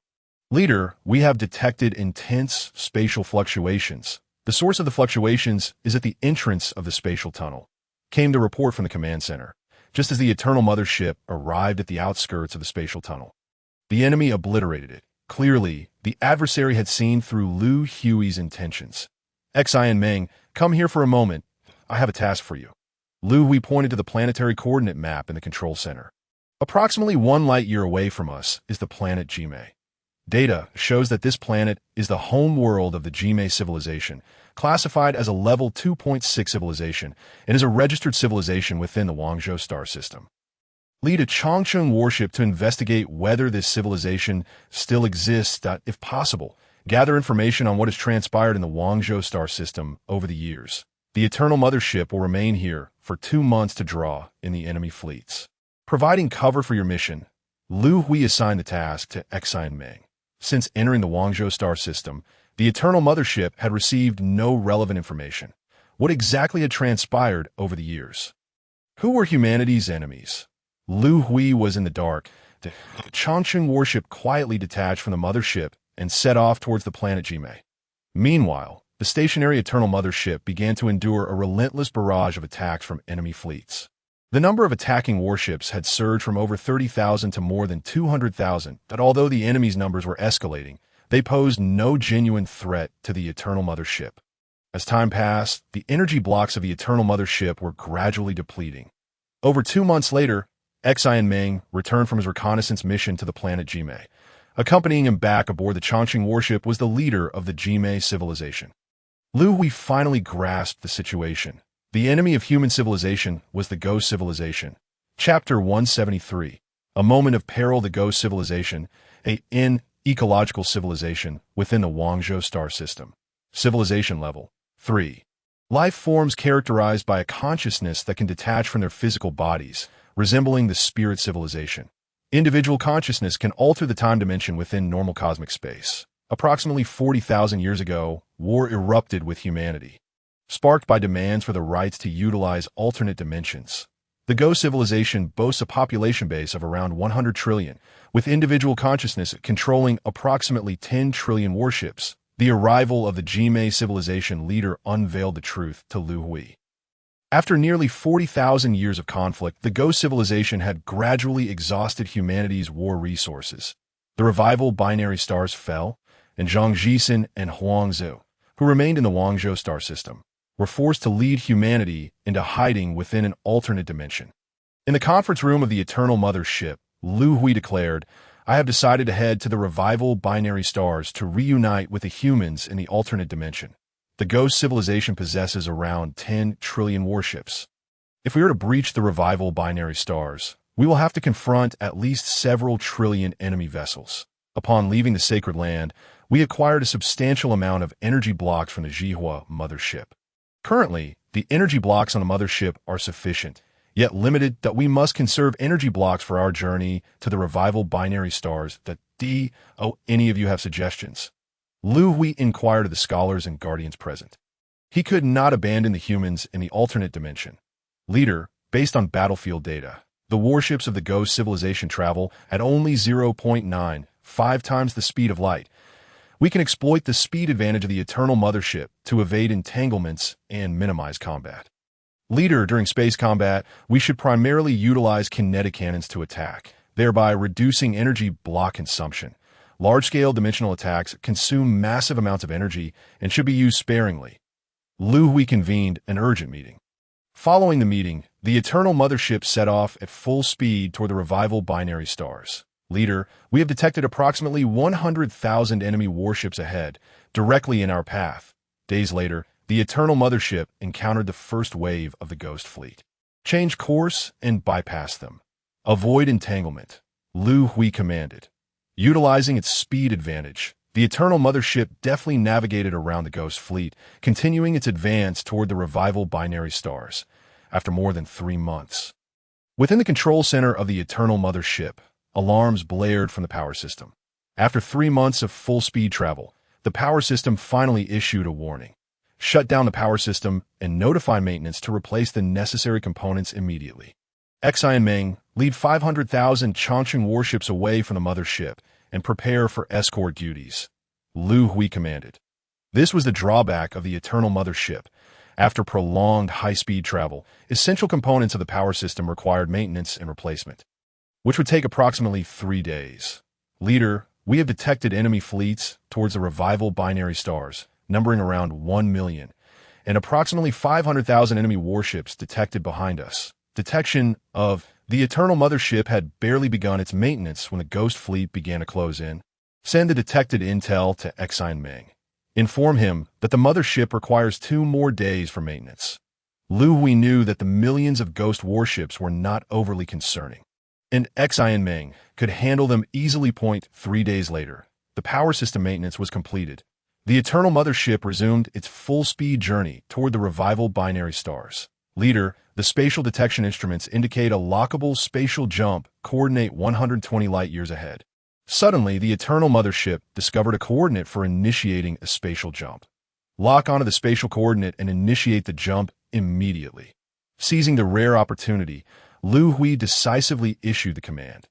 Despite the interference from spatial disruptors throughout the Guangzhou star system, they still detected numerous pockets of calm space. Utilizing these tranquil areas, the Eternal Mothership intermittently executed spatial jumps during its high-speed travel.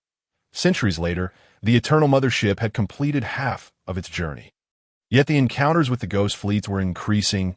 Leader, the energy of the Changchang fleet is about to be depleted. We request the Mothership to initiate dimensional attack, with the number of ghost warships escalating. During the maintenance period of the Eternal Mothership's power system, the detached Changcheng warships could no longer withstand the enemy's advance. The Eternal Mothership was compelled to initiate dimensional attacks, drastically increasing the consumption of energy blocks. Leader, there remains half of the energy blocks aboard the Mothership. Should we continue forward? Yuan Yi inquired of Liu Hui at the control center. After over 1,000 years, the Eternal Mothership had reached the outer space, 100 light-years from the revival binary stars, with only half of its energy remaining.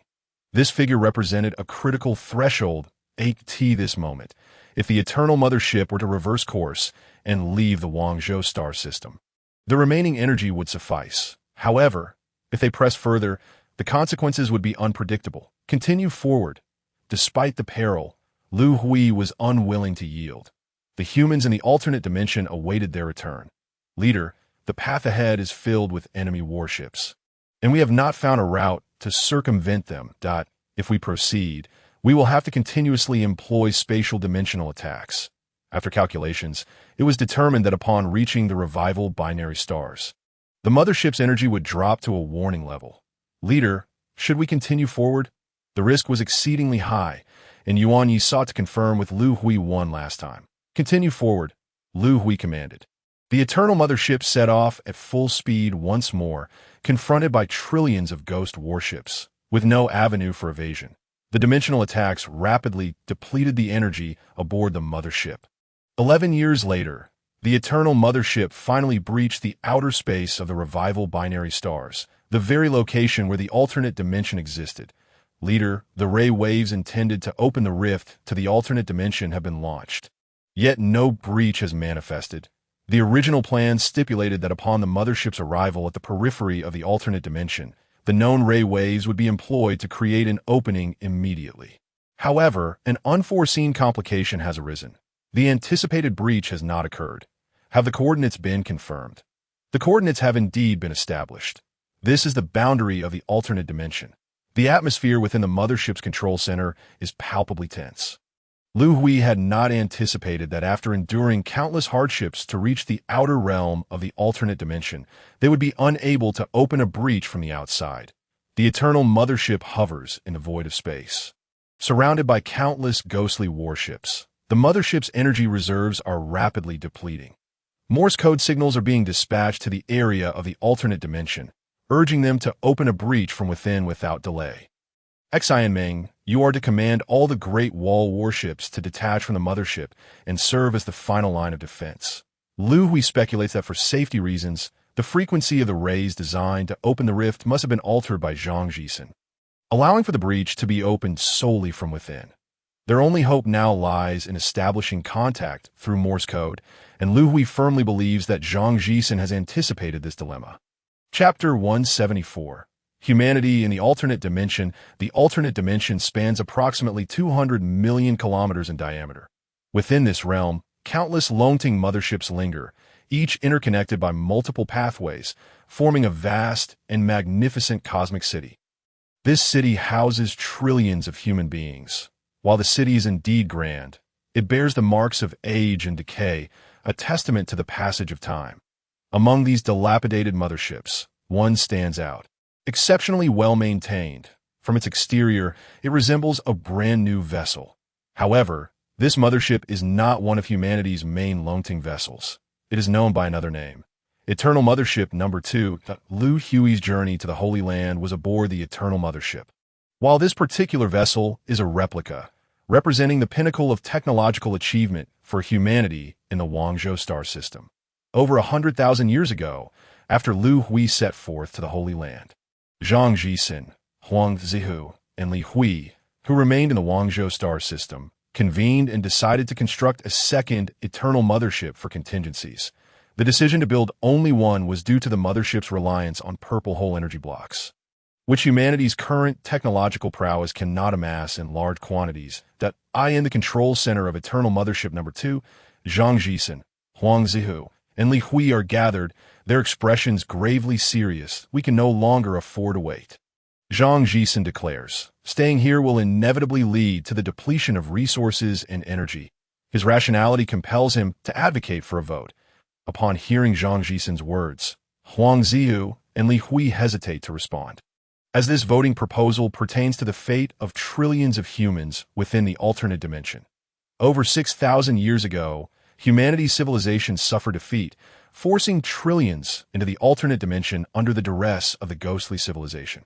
Before their defeat, humanity had made extensive preparations, stockpiling vast resources in the alternate dimension, intending to remain there indefinitely, awaiting the return of their leader, Liu Hui. Yet, no amount of resources can withstand the ravages of time. The temporal dimension of the alternate dimension differs from that of the normal universe by a factor of 10,000. While merely over 6,000 years have passed in the normal universe, over 60 million years have elapsed for humanity in the alternate dimension. Without a resupply of resources, the inhabitants of the alternate dimension are destined for extinction. Jixin, if you wish for my consent on the vote, I shall remain behind while you and Liu Hui venture out. No, I cannot agree. I will stay. You and Zihu should go. Perhaps I should be the one to stay. The three of them begin a quarrel. The monumental decision regarding humanity's fate rests on their vote, a rule established by Liu Hui before his departure. With the passage of over 60 million years and the gradual depletion of resources in the alternate dimension, Zhang Jixin, after careful consideration, proposes a plan.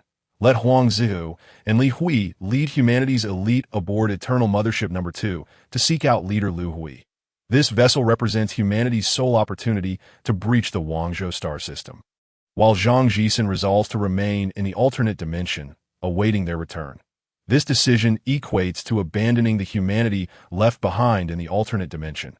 Conversely, the departing Eternal Mothership Number 2 would become the seed of humanity's civilization.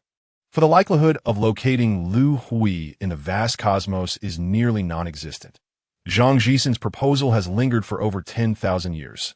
Initially, Huang Zihu and Liu Hui vehemently opposed it. But as time progressed, they gradually accepted the harsh reality. Their current contention revolves around who should leave and who should remain to exit the alternate dimension is to become the seed of humanity's civilization and survive. To remain is to face the inevitable decay of existence. Each of them desires the other to depart, while they themselves wish to stay. Amidst their dispute, an urgent communication interrupts from the control center. The command center has received information from the gravitational wave Morse code communication station regarding the exterior of the alternate dimension. The leader has returned. The information is being relayed to the command center.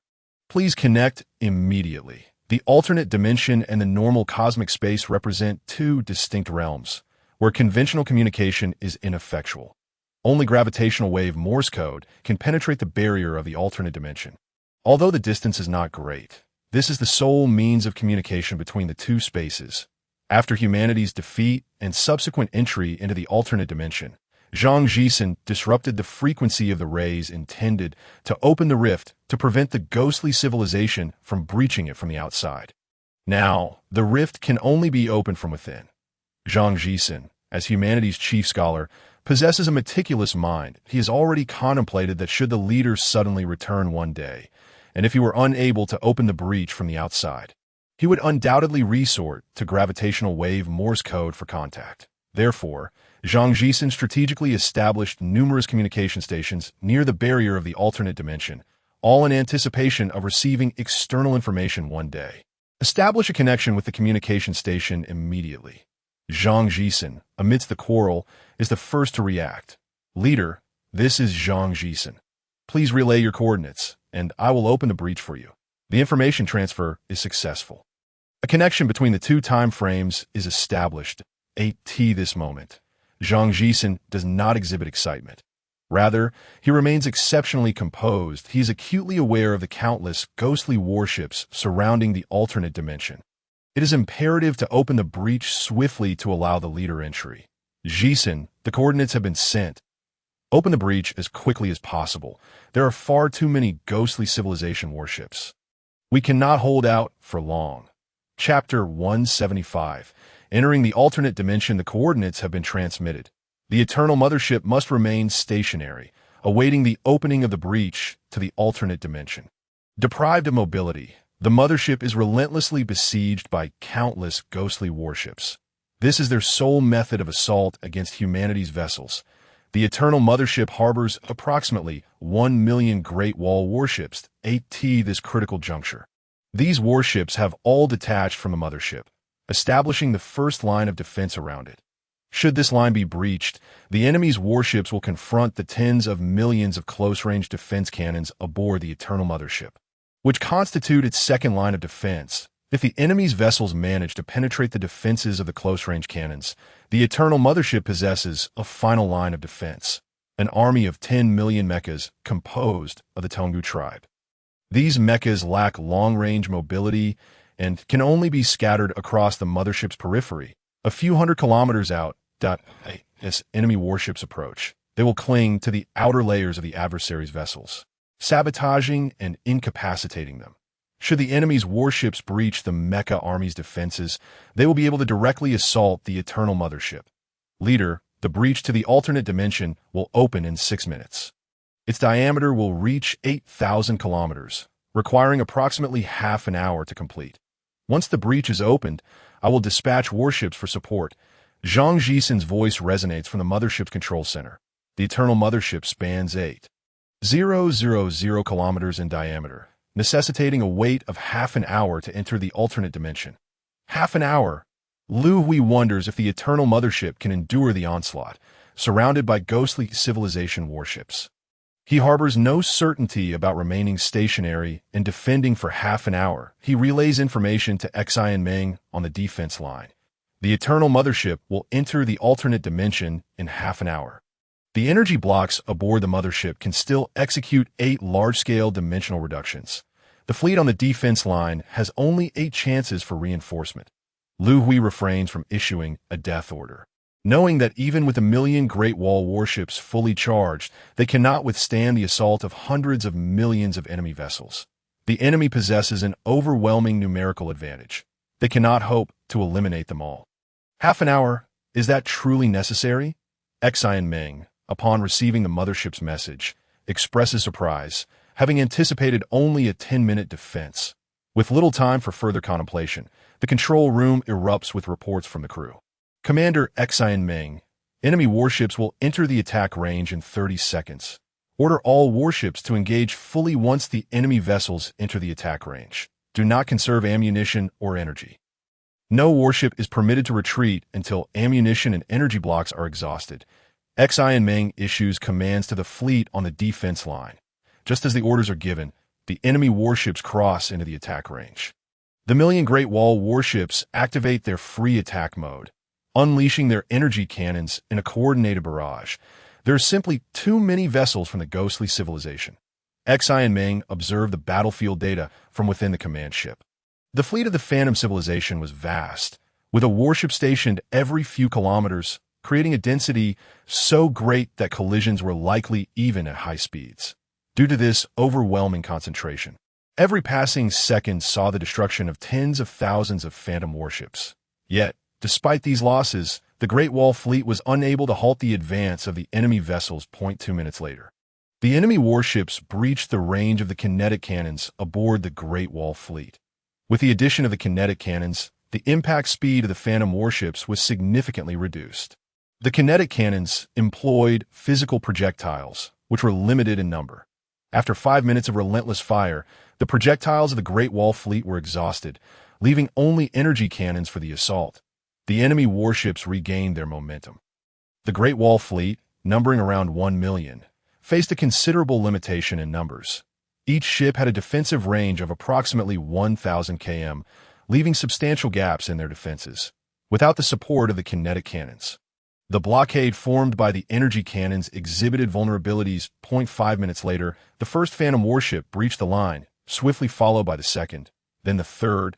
The Great Wall warships continued to fire with all their might, striving to minimize the number of enemy vessels that could break through their defenses.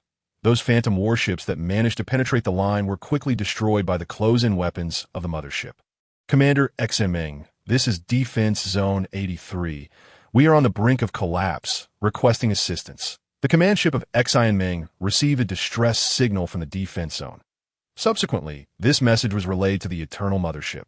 Mere seconds later, the enemy vessels in front of Defense Zone 83 were instantly obliterated as the Eternal Mothership initiated a large-scale dimensional attack for support. 10 minutes later, the Eternal Mothership launched its final dimensional attack. Energy levels of Ship 6775 are nearly depleted, preparing to retreat. Ship 97258, Ship 83365. The command ship of XNMing began receiving reports of warships withdrawing. Ship 733680 has sustained a collision. Ship 573822. Reports of warships being destroyed began to arrive. All warships retreat immediately. Those still capable of attack, provide cover for our allies. XNMing no longer hesitated and issued the order to retreat. He understood that the current defensive line had become meaningless. And without retreating, all warships will be annihilated. It would take several minutes to fall back to the protective range of the mothership's close-in weapons. In those few minutes, over 500,000 Great Wall warships were destroyed. As XINMing's command ship just entered the protective range of the mothership's close-in weapons, a familiar voice crackled through the control center's communications. XINMing, is your command ship still intact? I have arrived. The voice calling for XINMing was none other than Huang Zhou, who had come to provide assistance. More than 20 minutes after the breach in space opened, Huang Zhou led tens of millions of Great Wall warships, continuously emerging from the rift. Commander Huang, immediately safeguard the mothership. Enemy vessels have already breached the close-in weapons and are striking the mothership. Without time for pleasantries, the Eternal Mothership was already under attack. With Huang Zhou's support, the Eternal Mothership finally managed to hold its ground. Commander, the rift's diameter has reached 8,000 kilometers. The mothership's power system is functioning normally. Initiate the mothership's entry into the dimensional space immediately. Liu Hui commanded. The Eternal Mothership endured dozens of impacts, but, fortunately, the power system remained intact. The mothership successfully entered the dimensional space. Commander, we have returned. Just after entering the dimensional space, Huang Zhou's voice echoed from the control center of the mothership. Liu, we turn to see Huang Zhou alongside XINMing. Liu, the mothership has entered the dimensional space. Why are we still dispatching warships outside? After entering the dimensional space, Liu, we noticed warships continuously pouring out. Commander, the rift has opened quite widely, and closing it requires some time. To prevent enemy vessels from entering the dimensional space. Those warships dispatched will not return. Chapter 176. Full throttle in technological development since retreating into the dimensional space after their defeat. Zhang Jixin and others had conducted simulations that if the rift were ever to be forcibly opened, they calculated the number of warships required to seal it based on its area. Now, with the rift's diameter exceeding 8,000 kilometers, closing it would take half an hour, and calculations indicated that over 200 million warships will be needed to block the breach. Of these 200 million, over 100 million warships would serve as support vessels, stocked with a limited number of offensive energy blocks. The remaining over 100 million warships would lack offensive energy, only capable of maintaining basic navigation. Once the support vessels exhausted their offensive energy, they would form a barrier outside the rift, absorbing the impacts of enemy warships and buying time for its closure. All these warships were prepared for sacrifice. Jixin, are these warships controlled by AI or operated manually? Upon hearing Zhang Jixin's words, Yuan Yi suddenly inquired. The consciousness of the phantom beings could invade and control AI. The warships could only be operated manually, with approximately 50 individuals aboard each vessel. Zhang Jixin understood the implication behind Yuan Ye's question. His answer plunged everyone into silence. Liu Hui's expression remained impassive, yet internally he felt as if he were being torn apart. Over 200 million warships equated to over 10 billion lives. He had not anticipated that the cost of opening the rift to enter the dimensional space would be so great. Jisen, notify all scholars and guardians, the leaders of subordinate civilizations, and heads of key departments to convene for a meeting. Observing the successful closure of the rift, Liu Hui instructed Zhang Jisen beside him. There was no joy in returning. The defeated humanity had been forced to seek refuge in the dimensional space. Liu Hui needed to convene a high-level meeting to discuss how to address this crisis facing humanity. Humanity had been compelled to depart the solar system and enter interstellar space for over 100,000 years, during which they had faced several major crises that on May 30, year 160632 of the interstellar calendar, the high-ranking leaders of humanity gathered to confront a new crisis. Zhang Jisen, Huang Zihu, and Liu Hui. You three have led humanity against the phantom civilization for over 20,000 years. How did you wage this war?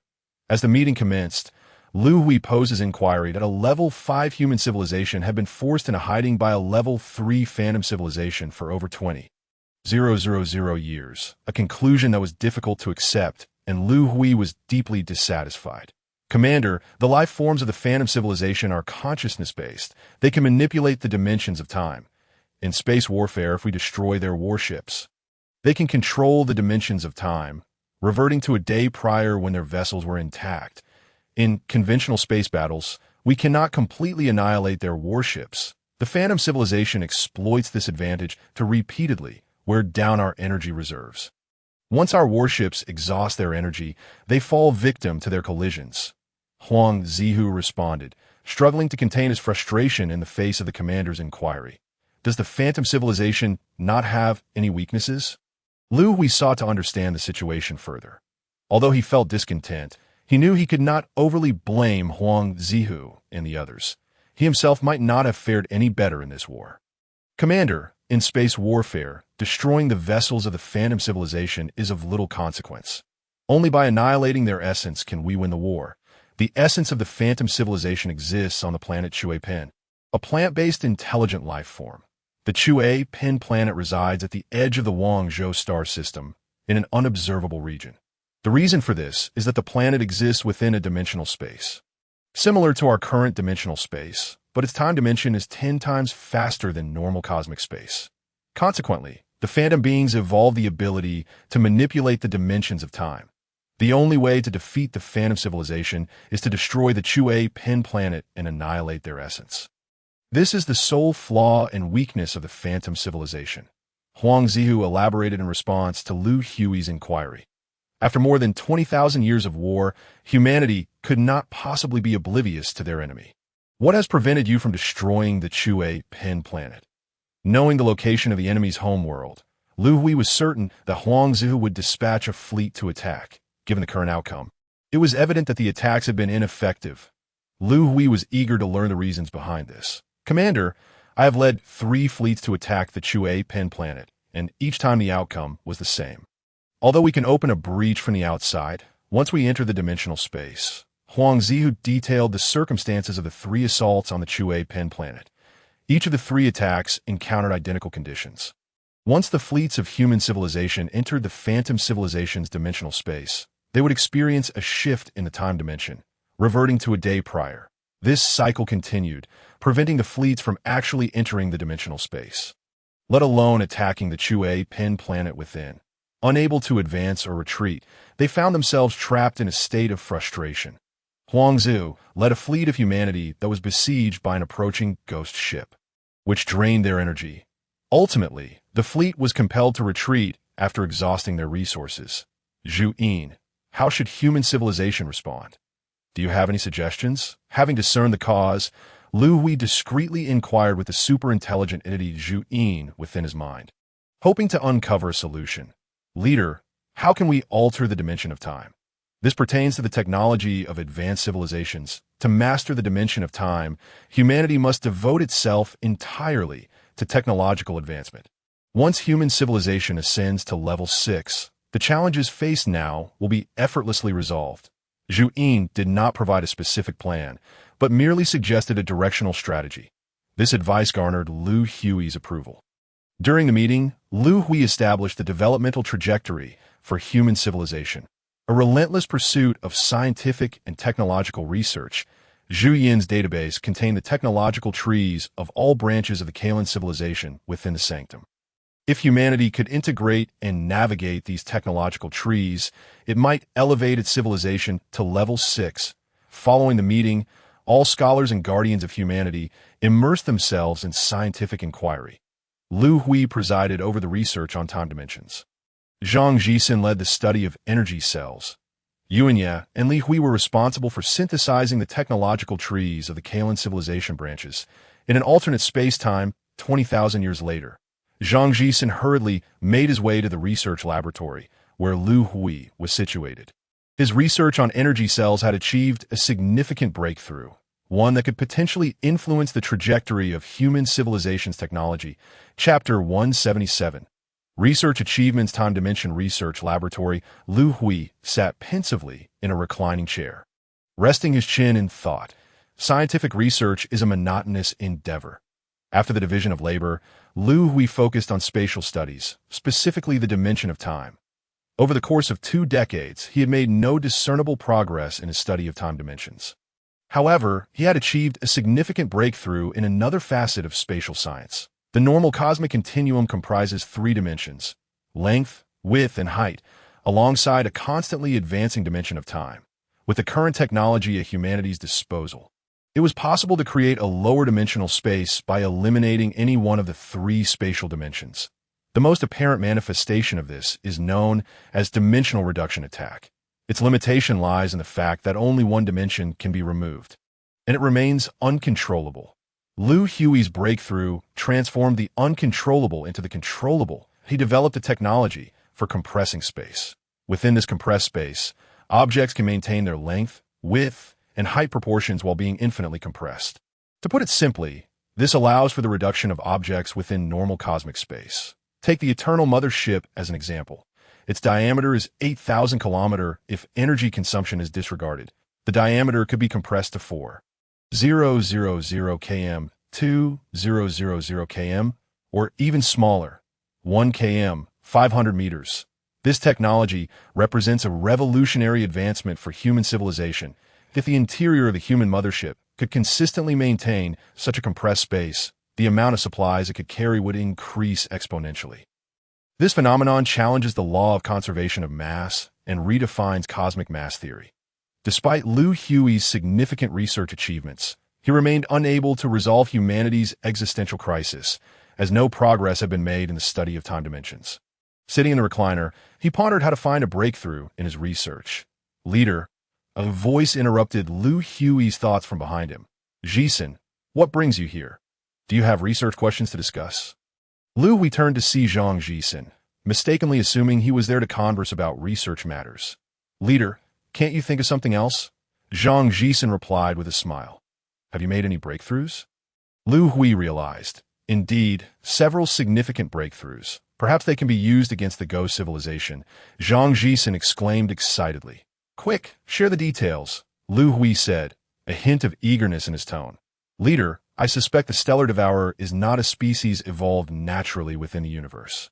The energy cells comprising the stellar devourer are not bound by the laws of spatial dimensional reduction. Our human consciousness can establish a connection with these energy cells." Zhang Jixin elaborated on the findings from his research on the stellar devourer. For over 20,000 years, he had been investigating the stellar devourer that Liu Hui brought back from the Dali civilization. While studying its brain, Zhang Jixin discovered that the structure of the stellar devourer's brain was remarkably simple. Lacking independent cognitive abilities, this brain consistently transmitted the same message to the energy cells. Upon further investigation, it was revealed that this message was a programmed directive, instructing the energy cells to seek out stars that met certain conditions for consumption.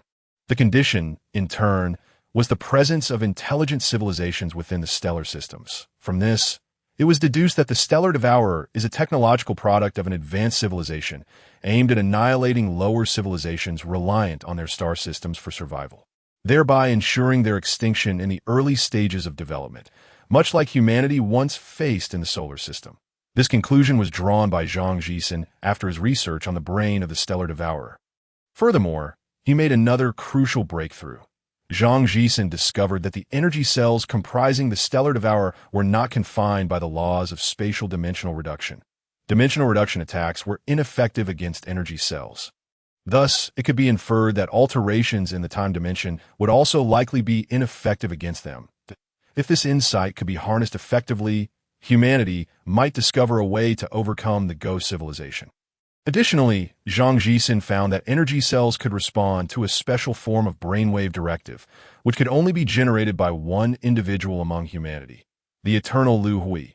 Jixin, your purpose in coming here is to enlist my collaboration for an experiment, isn't it? After hearing the detailed introduction, Liu Hui understood that Zhang Jixin's intention was not merely to report research findings, but to have him participate in an experiment. Leader, this experiment poses no danger whatsoever.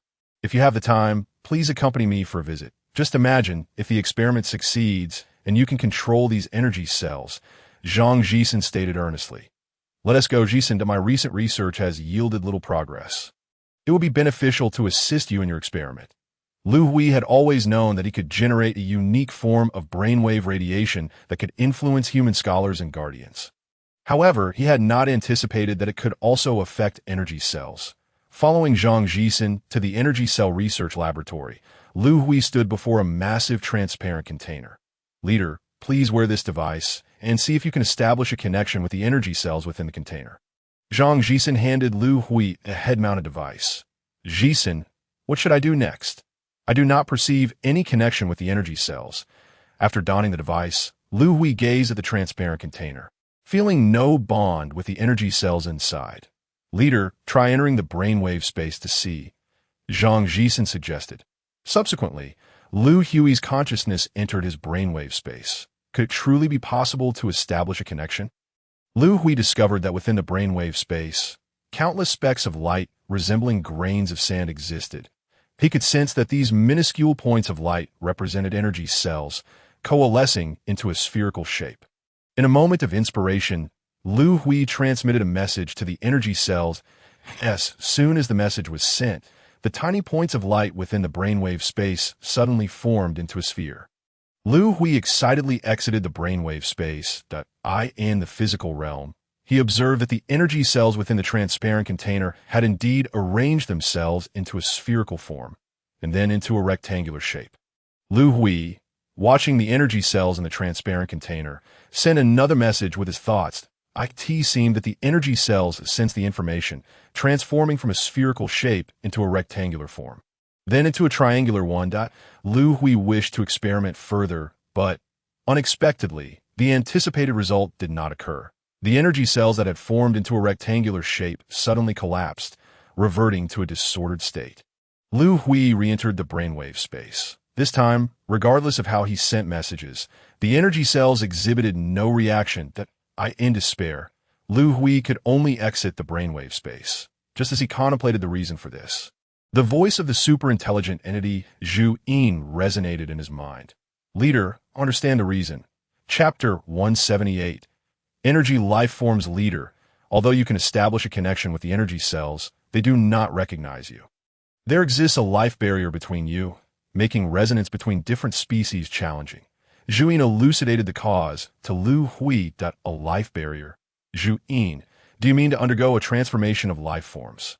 Eliminating the life barrier, allowing the energy cells to become a part of my being. Upon understanding Zhu Yin's explanation, Liu Hui quickly grasped her intent. Leader, it is not about becoming a part of your being, but rather about becoming your entire being. You must completely abandon your carbon-based life form and transform into an energy life form. Zhu Yin corrected Liu Hui's statement. Zhu Yin, these energy cells are individual entities. If we are to undergo a transformation of life forms, we must first enable these cells to coalesce into a singular entity. This is no simple feat. Leader, since you can currently connect with the energy cells, we have a chance. After a brief exchange with Zhu Yin, Liu Hui immediately resolved to focus his efforts on researching energy cells, if deemed necessary. He intends to undergo a transformation of life forms to resolve the crisis facing humanity. Centuries later, in the Energy Cell Research Laboratory, within a transparent container lies a cloned human body. Externally, this body bears an uncanny resemblance to Liu Hui, making it nearly indistinguishable from the original. However, this is no ordinary clone. Its composition is not based on carbon cells derived from humanity, but rather energy cells harvested from the stellar devourer. Scholars of humanity have spent centuries perfecting this amalgamation. Leader, you're the only one among humanity capable of conducting this experiment. I still believe it is too perilous that, if possible, I urge you to terminate the experiment, Zhang Jisen implored as he stood before the transparent container, gazing at Liu Hui. Among all humankind, only Liu Hui can establish a connection with the energy cells. Upon the successful creation of the clone, Liu Hui promptly resolved to undergo the transformation of life forms, discarding his carbon-based human existence in favor of becoming an energy being.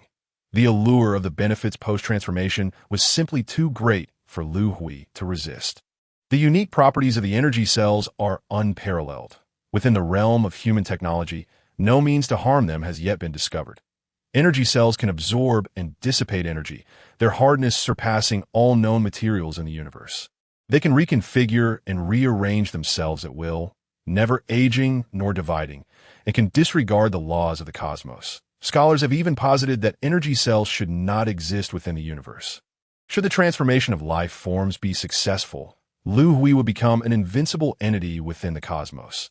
Jisen, fret not. The technology for transformation has been practiced before. The risks are minimal, Liu Hui reassured Zhang Jisen, who stood beside him, before turning to the assembly of scholars and guardians behind him. You need not worry. Regardless of my life form, my consciousness remains unchanged that I will still be your leader and nothing will alter. Liu Hui understood the concern that lingered in the minds of those present. If the transformation succeeded, would he still be considered human? His words unequivocally communicated his stance. His standing among humanity was such that no one dared to question or dissuade him. Let us commence. Liu Hui reclined upon the apparatus, issuing the command. Upon receiving the order, a selected member of the fluctuating clan connected the clone to Liu Hui's brain through consciousness. Liu Hui's awareness began to transfer. A few days later, the clone within the transparent container opened its eyes. It's successful. The awakening Liu Hui, peering through the container, glimpsed his own form upon the apparatus. Zhuyin, are you still with me? Liu Hui's greatest concern during the transformation was whether Zhuyin would also transfer alongside him. This uncertainty plagued him. Leader, I am still here. Upon hearing Zhuin's response, Liu Hui sighed in relief. Rising to his feet, he effortlessly shattered the transparent container with a wave of his hand and leaped down. Leader, do you feel any unusual sensations? Zhang Jisen, who had vigilantly remained at the scene, hurriedly inquired as Liu Hui descended from the container. He was still apprehensive about potential complications. Jisen, do not worry.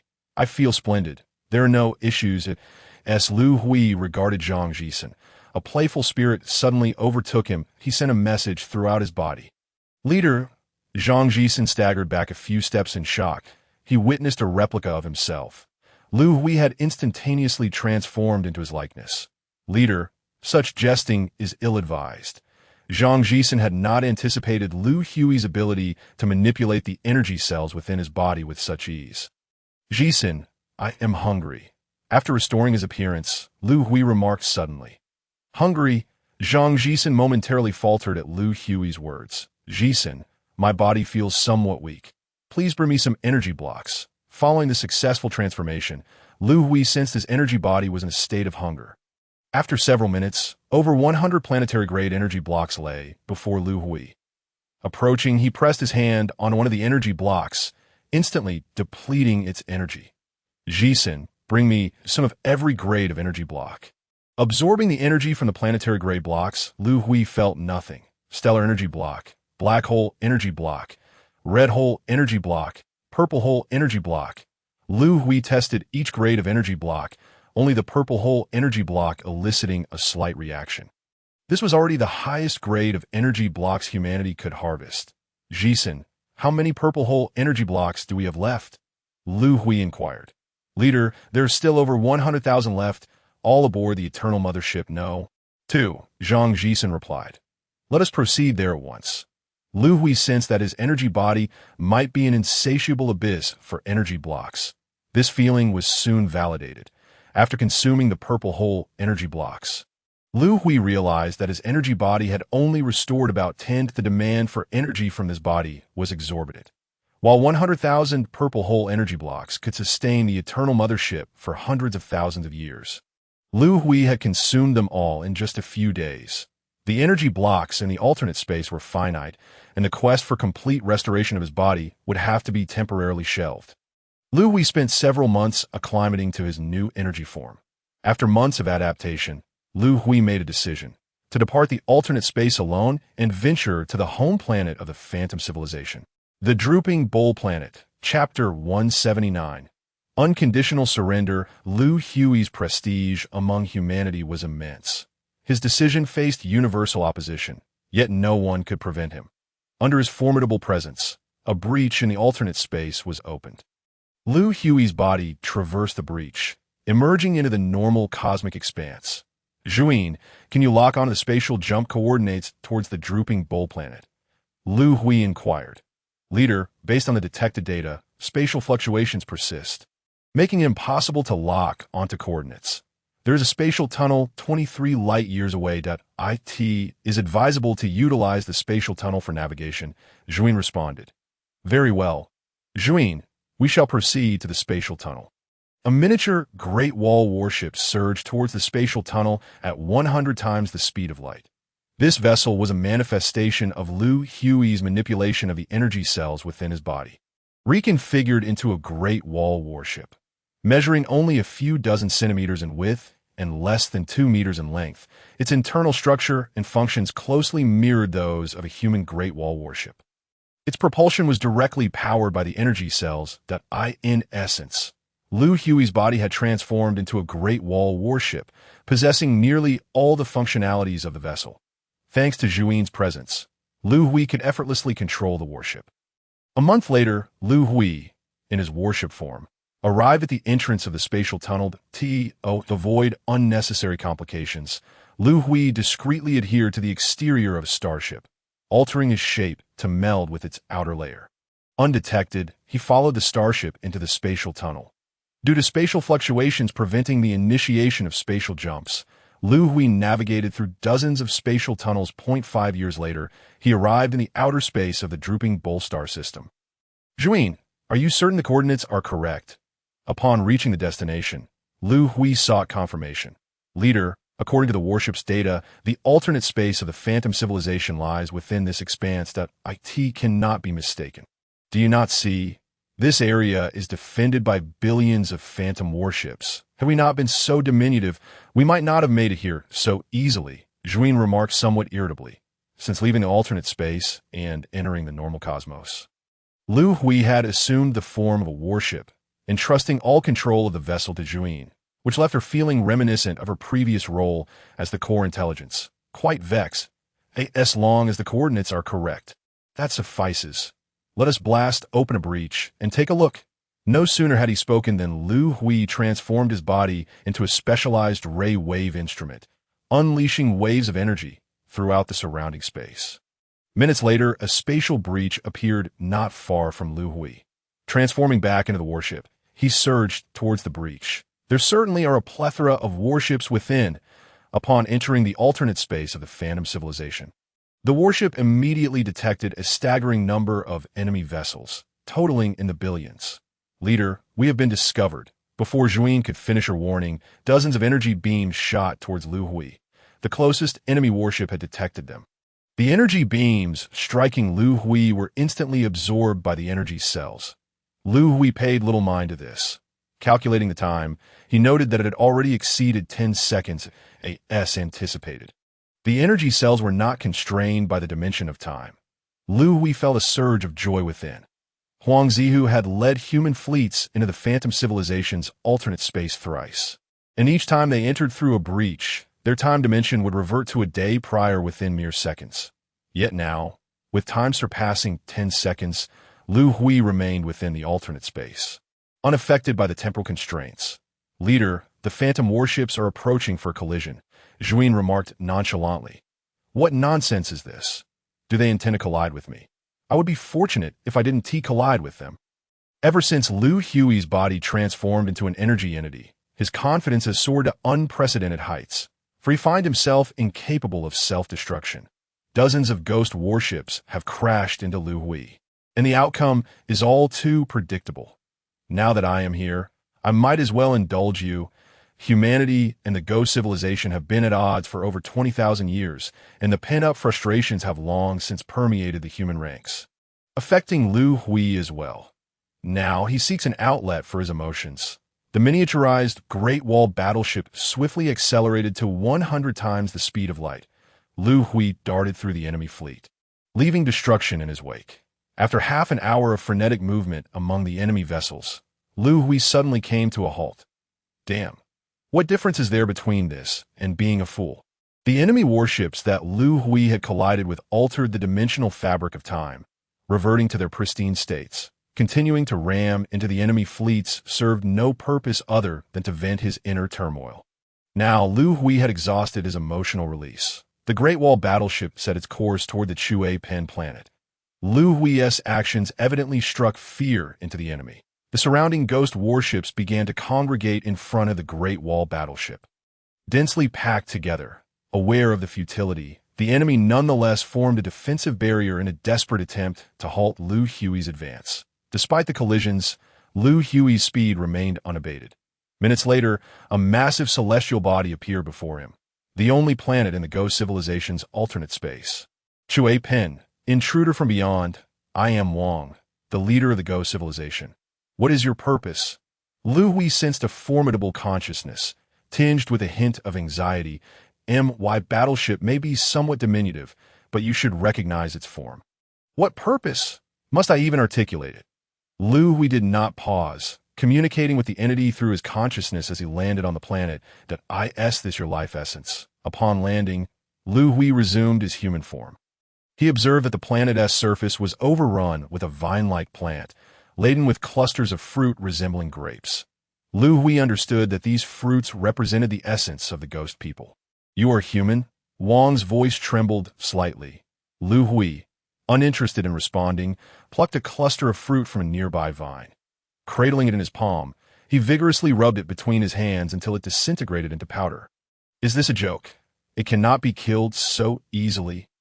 Liu Hui discovered that the spot from which he had plucked the fruit had once again sprouted an identical cluster. The temporal dimension had been altered, restoring the fruit to its original form. I refuse to believe it. After muttering to himself, Liu Hui traced the vine to its roots. Stop right there. As Wang shouted in desperation, Liu Hui yanked the roots from the ground. Instantly, the fruits along the vine withered, unable to revert to their previous state. Cease this at once. I wish to negotiate with your Human Civilizations Rights Committee. Inform Zhang Jisen and Huang Zihu that the Ghost civilization is willing to unconditionally surrender and become a subordinate civilization of humanity. Wang declared emphatically, there is no need to contact them, but I have the authority to decide this matter. Humanity will not accept your surrender. Chapter 180. The expedition you have the authority? What is your standing among humans? The leader of the human civilization has been absent on an expedition for over 100,000 years, and the highest governing body of the Wangzhou star system is comprised of Zhang Jisen, Huang Zihu, and Li Hui. Wang was unfamiliar with Liu Hui. I am Liu Hui, the leader of humanity. Tell me, can you indeed make decisions? Liu Hui's words astonished Wang, who had not anticipated the return of the human leader, nor the immense power he wielded. Leader Liu Hui, why do you refuse our surrender? We, the ghost civilization, can manipulate the dimensions of time. Should we become a subordinate of humanity, it would greatly enhance your civilization's strength. With no alternatives left, Wang realized that the enemy was unaffected by the dimensions of time, easily annihilating the ghost warships. To ensure the survival of his civilization, surrender became the most prudent choice. Yet he could not comprehend why the human leader would refuse without hesitation. Our war has spanned over 20,000 years, resulting in countless casualties among our kin. If I were to accept your surrender, how could I justify this to the fallen? The outcome is already predetermined. Only one of our civilizations can endure in the cosmos. Liu Hui ceased his verbal sparring and began uprooting the vines. Wang, in turn, fell silent, merely watching Liu Hui. such as the nature of inter-civilizational warfare. Had he breached humanity's alternate space, he would not have spared any of the humans within to secure a living space for the ghost civilization. Engaging in conflict with humanity was inevitable. The consequences of defeat could only lead to annihilation. Before long, Liu Hui had uprooted vast swathes of the vine plant surrounding him. "Leader, do you intend to uproot every vine on the planet by yourself?" The voice of Zhu Yin echoed in Liu Hui's mind. "Damn." Liu Hui snapped back to reality. "Zhu Yin, I realize that since your arrival, I've become rather disinclined to think." That a faint smile graced Liu Hui's face as his form instantaneously transformed into a battleship. Soaring into the sky, the ship accelerated along the planet's orbit. Once it reached a staggering speed of 100 times the speed of light, it hurtled toward the planet. 2 rapid penetrations later, Chue Pen exploded. The alternate space began to collapse, and colossal waves obliterated everything in an instant. Liu Hui found himself back in normal cosmic space, surrounded by billions of ghost warships, all devoid of consciousness and adrift in the void. True ghost vessels. The ghost warships throughout the entire Guangzhou star system shared the same fate. The protracted war between humanity and the ghost civilization, lasting over 2 millennia, concluded with the destruction of Chue Pen. Humans who had been hiding in alternate space began to return to normal cosmic space. Thousands of years later, humanity reconstructed all trading planets and regained control of the Guangzhou star system. 10,000 years later, Revitalization Twin Stars Commander's Office. Liu Hui was reviewing data transmitted by the exploration fleet. After solidifying humanity's dominion over the Guangzhou star system, Liu Hui dispatched billions of exploratory vessels with the aim of locating humanity's origins, the Milky Way. In Liu Hui's heart, Earth remained humanity's true root. Reviving the sun and rebuilding Earth's civilization had never slipped from his mind. Upon returning from the Holy Land, Liu Hui organized a substantial workforce to analyze the cosmic interstellar coordinate maps they had retrieved. He hoped to discern the location of the Milky Way within them. Yet, the galaxies in the universe were as countless as grains of dust. Humanity's understanding of the galaxies was severely limited when they departed the solar system. They only knew that the Andromeda Galaxy lay adjacent to the Milky Way. The 2 galaxies would collide and merge in over 4 billion years. Using this condition as a filter, humanity sifted through the known cosmic interstellar coordinate maps and identified over 100 billion galaxies. To ascertain the existence of the Milky Way among these, Liu Hui dispatched billions of exploratory vessels. These ships had departed the Guangzhou star system nearly 10,000 years ago, and some had begun their return journey. The data collected from their explorations began to flow back in abundance. Seated in his office, Liu Hui meticulously examined the information. Among the vast array of data, one particular report captured his attention. A human exploratory vessel had inadvertently entered a spatial rift during its voyage, transporting it to a distant, uncharted realm. There, the cosmic space was divided into void and substance. The so-called substance was a continent whose edges could not be detected. The material composition of this land was half unknown, a substance humanity had never encountered. Could this be the edge of the universe? After perusing the report, Liu Hui recalled the discoveries made by the Dali civilization during their cosmic explorations. They too had visited this locale and deemed it the universe's periphery. Such a wondrous place. I must see it for myself. The pursuit of the unknown is intrinsic to humanity, and Liu Hui had grown weary of remaining in Revitalization Twin Stars. He resolved to personally explore this remarkable location. Activating the communication device on his desk, he called out, "Jisun, gather Zihu and Li Hui, and convene at my office for a meeting. I am preparing to set out." Before departing, Liu Hui needed to make arrangements. This expedition could take nearly 10,000 years in total. The upper echelons of humanity assembled in Liu Hui's office. During the meeting, no one endorsed Liu Hui's plan to explore alone.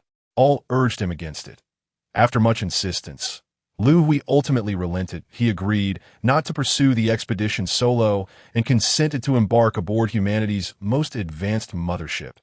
Months later, having made the necessary arrangements, Liu Hui boarded the latest human-designed mothership. The Galactic Mothership, with a diameter of approximately 10,000 kilometers, was manned by a full complement of around 200 million personnel, equipped with 4 formidable super-energy cannons and millions of kinetic close defense guns. The vessel is capable of executing extensive dimensional reduction attacks and localized spatial powder assaults that boast immunity to all forms of energy attacks. The mothership carries millions of violet hole energy blocks and can achieve a maximum spatial speed of 200 times the speed of light. Its structure has been reinforced, allowing it to perform thousands of consecutive space jumps. Approximately 2 million of humanity's latest Yellow River battleships accompany it. The mothership is outfitted with a complete industrial system modeled after the replication system of the Liu Hui mothership. If resources permit, it can swiftly manufacture various warships. This is the Galactic Mothership, the pinnacle of human technological achievement. The commander, Meng, has set a navigational course toward a spatial rift located 260 million light-years away. Liu Hui has issued the command to set sail. Accompanying him on this exploratory mission are Scholar Yuan Yi and Guardian Meng. According to the coordinates transmitted by the exploratory spacecraft, there exists a concealed spatial rift 260 million light-years away. This rift is a one-way passage that leads directly to the edge of the universe. The exploration of the universe's edge begins. Chapter 181. The Edge of the Universe. Months later, the Galactic Mothership arrived at the entrance of the spatial rift. Each department conducted a final inspection of the mothership, preparing for entry into the rift. The control center's orders were relayed to all divisions of the mothership. Data indicated that the stability of the rift was low, with spatial fluctuations rated at level 6, a level that could potentially damage the structure of the Galactic Mothership. Preparations were necessary before proceeding into the rift. It's such a hassle to have you all accompanying me. If I were to go alone, I would have reached the destination by now. Liu Hui grumbled to Yuan Yi beside him. He felt that traveling on the Galactic Mothership was a waste of time, and had he been alone, he would likely have arrived already. Commander, what would be the point of going alone? Such a wondrous place should be experienced by us as well, that we agreed beforehand that we wouldn't be left behind. Yuan Yi quickly replied upon hearing Liu Hui's words. The allure of this exploration was immense for the scholar, who had fought hard for the opportunity to join. The power system is functioning normally. The main structure and outer layer are intact. After the final checks, everything aboard the Galactic Mothership was confirmed to be in order. Activate the mothership and enter the spatial rift, Liu Hui commanded. This newly discovered spatial rift was designated by humanity as the extraterrestrial spatial rift. The Galactic Mothership would need to navigate through the rift for approximately 1 year. During the journey, it was essential to avoid spatial turbulence to prevent the mothership from being ejected from the rift. Given humanity's current technology, the risk was deemed minimal. A year later, the Galactic Mothership successfully traversed the entirety of the spatial rift. Emerging into normal cosmic space, it exited the rift. All of the mothership's detection equipment activated, identifying a solid continent. Located 196 light-years away, unable to detect the boundaries of the continent, and continuing the investigation. No star systems within 100 billion light-years. Spatial fluctuations present within 200 million light-years. Cosmic radiation levels normal. Various detection data began to flow back. Commander, do you think this continent could be an unimaginably massive planet? Yuan Yi inquired of Liu Hui, noting that the probe had yet to ascertain the boundaries of the continent. I don't know. It seems unlikely, doesn't it? Our observation range is 196 light-years, if we cannot detect the boundaries from such a distance. How large must this continent be if it is indeed the surface of a planet? Based on our current observational distance and angle, if it were a planet, its diameter would have to be at least several 100,000 light-years. Such a diameter is comparable to that of an entire galaxy. That wouldn't such a massive planet collapse under its own gravity? Every celestial body possesses its own gravitational force. Detection data indicates that the gravitational value on the continent is equivalent to that of cosmic void. Liu Hui and Yuan Yi engaged in discussion, fueling their anticipation for an on-site investigation. Due to fluctuations in the surrounding space, the Galactic Mothership could not ascertain coordinates for a spatial jump. The distance to the continent remained at 196 light-years, necessitating approximately 1 year for the mothership to reach it without the capability for a spatial jump point 1 year later. The Galactic Mothership hovered at a distance of 100 million kilometers from the continent. Liu Hui dispatched over 10,000 reconnaissance vessels, which dispersed to various locations on the continent, mapping its terrain while analyzing the composition of materials. Liu Hui and Yuan Yi followed one of the reconnaissance ships down to the surface of the continent. Upon landing, Liu Hui eagerly departed the vessel on his own. What is this? Without any gravity, Liu Hui floated 1 meter above the ground, observing that the entire continent was composed of some crystalline substance. So hard, Liu Hui attempted to break the crystal with his hands, only to discover it was utterly unyielding. It was noteworthy that his body was composed of energy cells, and he had never encountered an object that could withstand his force. "Commander, should we try an energy attack?" Yuan Ye's voice came from behind Liu Hui, as he led several reconnaissance crew members alongside him. Upon hearing Yuan Ye's suggestion, Liu Hui immediately reconfigured his body's energy cells. Transforming into an energy beam cannon, he aimed at a large crystal not far away. Energy burst fired. No effect. Let me increase the energy level. Liu Hui launched dozens of energy beams, yet the struck crystal remained entirely unresponsive. Incredible! Where did all that energy go? Liu Hui marveled internally. The last energy burst he had fired would have been sufficient to explode a small asteroid within a galaxy. "Commander, come look at this. There's a small crystal floating here that we're unable to move it." Yuan Ye's voice called from a short distance away. Liu Hui shifted back to human form and floated over. "Is this the one?" He observed a round, small crystal nestled within a crevice, roughly the size of an egg. "Commander, this is it. Notice that it is not connected to any surrounding material. It is simply floating. It is quite strange that we cannot move it." Yuan Yi pointed out.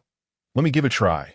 Liu Hui grasped the small crystal, bracing his feet against the adjacent large crystal, and exerted a force upward.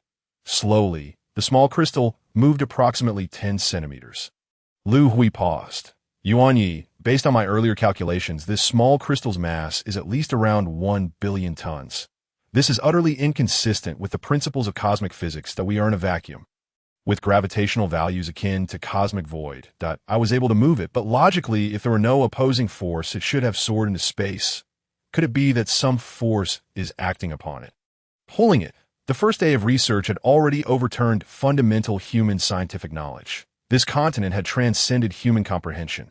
Humanity began employing every conceivable and available method of exploration.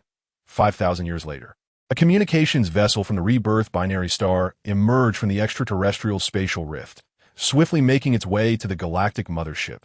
This communications ship had been dispatched in haste by Zhang Jisen, bearing astonishing news for Liu Hui aboard the galactic mothership.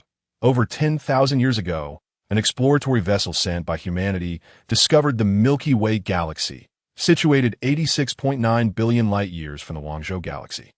Chapter 182.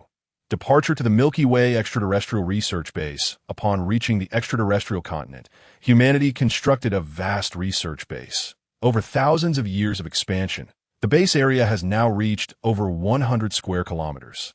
All researchers from the galactic mothership have relocated to this base. "Commander, the extraction of the extraterrestrial crystal mines has commenced smoothly.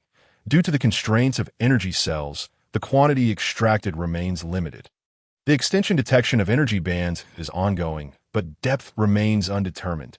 At the research base, Yuan Yi was reporting on the progress to Liu Hui. Over the span of 5,000 years, humanity has primarily engaged in 2 areas of research. Firstly, the extraterrestrial crystal mines scattered across the continent. The hardness of these crystal mines has eluded precise measurement, even after thousands of years of study. Researchers have conducted numerous experiments, including energy attacks, extreme temperatures, and high-velocity impacts, among others. Notably, high-velocity impacts at 200 times the speed of light were unable to inflict any damage on the crystal mines. What does this imply?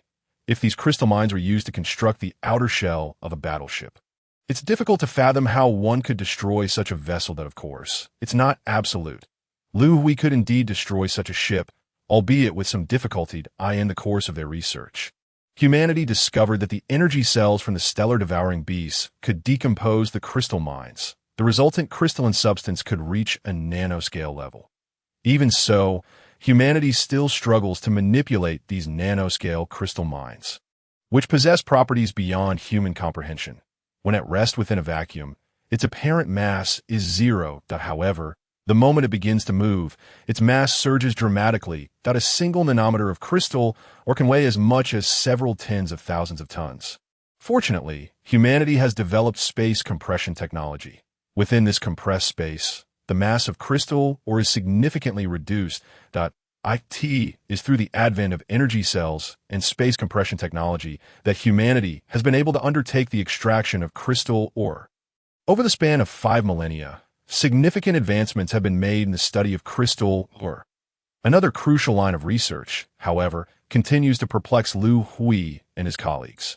Upon returning from the Holy Land to the Guangzhou star system, Liu Hui acquired a technique for observing energy bands from the Dali civilization. This technology has been validated by humanity. Once the observational instruments were constructed, humanity established that every galaxy, star, and planet in the universe is linked by a hidden energy band. To where do these energy bands lead? Despite employing all available detection methods, humanity has been unable to ascertain this. During their studies of the continent, an unexpected discovery was made. The terminus of the energy bands lies upon the continent itself. Enormous, unfathomable chasms exist at intervals of several hundred light-years across the continent, with openings measuring dozens of light-years in diameter. The energy bands in the universe are intricately connected to these deep chasms and the continent. The depth of these caverns remains undetermined by humanity. Current research indicates that the galaxies, stars, and planets of the universe are all related to this continent. However, the nature of this relationship remains elusive. Yuanyi, do you think this continent could possibly be connected to the origin of the universe? Liu Hui suddenly inquired of Yuanyi upon hearing about the stagnation in the energy band research. Chief, that question is exceedingly difficult to answer. What is the definition of the universe? If it encompasses the galaxies, stars, planets, and dust within the void, then the origin of the universe must indeed be related to this continent. Yet if the universe's definition includes this continent, then from whence did it originate? We have not even explored the continent's limits. Liu Hui and Yuan Yi engaged in a scholarly debate, just as their discussion reached a fervent crescendo. A staff member burst into the office, interrupting them. Chief, the Galactic Mothership has sent a message that a communications vessel from the Guangzhou star system has arrived with important news for you. Our exploration fleet has located the Milky Way. The staff member's expression was one of palpable excitement. Every historian among humanity knows that the cradle of human civilization is the Milky Way. Finding the Milky Way is tantamount to discovering the solar system. What? We've located the Milky Way? Upon hearing the news, Liu Hui leapt to his feet in exhilaration. Yuan Yi, I leave the matters of the research base in your capable hands. The Galactic Mothership shall remain here. I must set forth immediately to return to the Guangzhou star system. Liu Hui, not wishing to delay for even a moment after learning of the Milky Way's news, resolved to return to the Guangzhou star system at the fastest possible speed. After a brief summary of the situation, he embarked on his journey homeward. The extra-dimensional space rift is a one-way fissure, preventing return to the Guangzhou star system from that location. Go back. One must traverse another space rift over 600 light-years away. This rift, too, is one-directional, allowing entry only from the continent side. Its exit lies 5.2 billion light-years from the Guangzhou star system.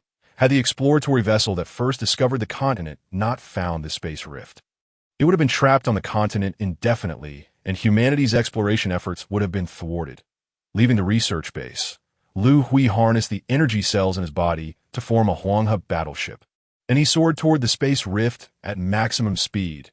3 years later, Liu Hui reached the entrance of the space rift. 5 years later, having traversed the space rift, Liu Hui returned to normal cosmic space. Still 5.2 billion light-years from the Guangzhou star system. Utilizing several known space rifts, he finally returned to the Guangzhou star system after more than 5,000 years. The universe is vast beyond measure. Liu Hui's expedition consumed over 10,000 years. In the office of the Dual Star Rebirth Commander, Liu Hui was perusing relevant materials. Tens of thousands of years prior, humanity dispatched billions of exploratory vessels, one of which fortuitously located the Milky Way. The certainty of its identification stemmed from the fact that the exploratory vessel had found the solar system within the Milky Way.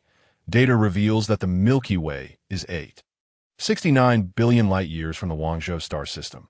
Reaching the Milky Way necessitates navigating through 89 space rifts, with a one-way journey approaching 10,000 years. Chief, Jisun and I have made a decision, and no matter the circumstances, we will accompany you to the Milky Way. Even if you command us to remain in the Guangzhou star system, we shall defy orders and proceed onward. Huang Zihu and Zhang Jisun, fearing they might be left behind, expressed their intentions in advance. Like Liu Hui, they were among the first to depart from the solar system and held unique sentiments toward it. You too, I never said I would leave you behind. The fleet heading to the Milky Way should be prepared, correct? After such a lengthy interval, Liu Hui was confident they had made the necessary preparations. Rest assured, Chief, we have prepared 10 galactic motherships. Without further delay, Liu Hui, Zhang Jisun, and Huang Zi boarded the galactic mothership. Set sail. Destination: the Milky Way. Under Liu Hui's command, the 10 galactic motherships embarked on their journey. Chapter 183. Duality Civilization. In the control center of the galactic flagship, Liu Hui and Zhang Jisun were intently reviewing a three-dimensional recording. This footage was captured by the exploratory vessel, showcasing the solar system in those ancient days. The sun fell victim to the stellar devourer, rapidly losing energy. The sun transitioned from a yellow dwarf to a white dwarf, bypassing the red giant stage. Consequently, the orbits of the 8 planets in the solar system remained largely unchanged. Having witnessed so many celestial bodies, Saturn's rings are still the most beautiful. The three-dimensional footage displayed Saturn. Onlookers marveled in admiration. And no matter how stunning Saturn may be, it pales in comparison to our Earth. Once we revive the sun, the true blue planet will be the most magnificent of all. Indeed, our Earth is the most exquisite and beautiful planet. The three-dimensional footage progressed to Earth, prompting discussion among those in the control center. At this point, Earth was no longer the blue planet it once was. The sun, having transitioned from a yellow dwarf to a white dwarf, ceased its nuclear fusion, leading to a drastic decline in brightness and warmth. Consequently, the temperature on Earth's surface plummeted to over -100 degrees. Oceans and mountains were enveloped in a thick layer of ice. Viewed from space, Earth had transformed into a white planet. Chief, the data collected by the exploratory vessel indicates that the duality civilization governs both the Milky Way and the Andromeda Galaxy, along with several surrounding satellite galaxies. This civilization's classification is 4.8, with its power center located on the duality planet in the Andromeda Galaxy. Should we pay a visit to this duality civilization before heading to the Milky Way? After the three-dimensional footage concluded, Zhang Jisun probed Liu Hui's stance, attempting to gauge whether the leader was inclined toward war or had alternative plans. Let us not concern ourselves with this duality civilization. We shall proceed directly to the solar system. We will restore the solar system first. Liu Hui's mood was somewhat agitated. He wished to arrive at the solar system as swiftly as possible. Reconstructing the solar system was a task he did not wish to postpone. For humanity, a 4.8 level duality civilization was akin to ants. Liu Hui did not wish to squander excessive time on mere ants. Due to his urgency, the fleet sailed at full speed, except during repairs. Liu Hui's singular goal was to reach the solar system as soon as possible. After 9,000 years, the fleet arrived at the outskirts of the Milky Way following a spatial leap. Activate the detection equipment and ascertain the precise location of the solar system. Prepare for the next spatial leap, Liu Hui commanded. Merely reaching the outskirts of the Milky Way was enough to evoke his uncontainable excitement. We have found it! We have found it! This is the exact coordinate of the solar system. The personnel in the control center erupted in cheers. Without consuming much time, a three-dimensional map of the entire Milky Way had been established. Chief, we have detected a layer of spatial fluctuation barrier at the outskirts of the Milky Way, preventing spatial jumps. The thickness of the barrier is approximately 100 light-years, a crew member in the control center reported suddenly. A spatial fluctuation barrier of 100 light-years. This duality civilization has truly invested heavily that I wonder how much energy such a barrier consumes. Liu Hui had not anticipated that the duality civilization commanding the Milky Way would erect a spatial fluctuation barrier. Such a barrier prevents extraterritorial starships from utilizing spatial leaps to enter the Milky Way, forming part of the galaxy's defense system. Full speed ahead, we shall traverse the barrier and then initiate a spatial leap.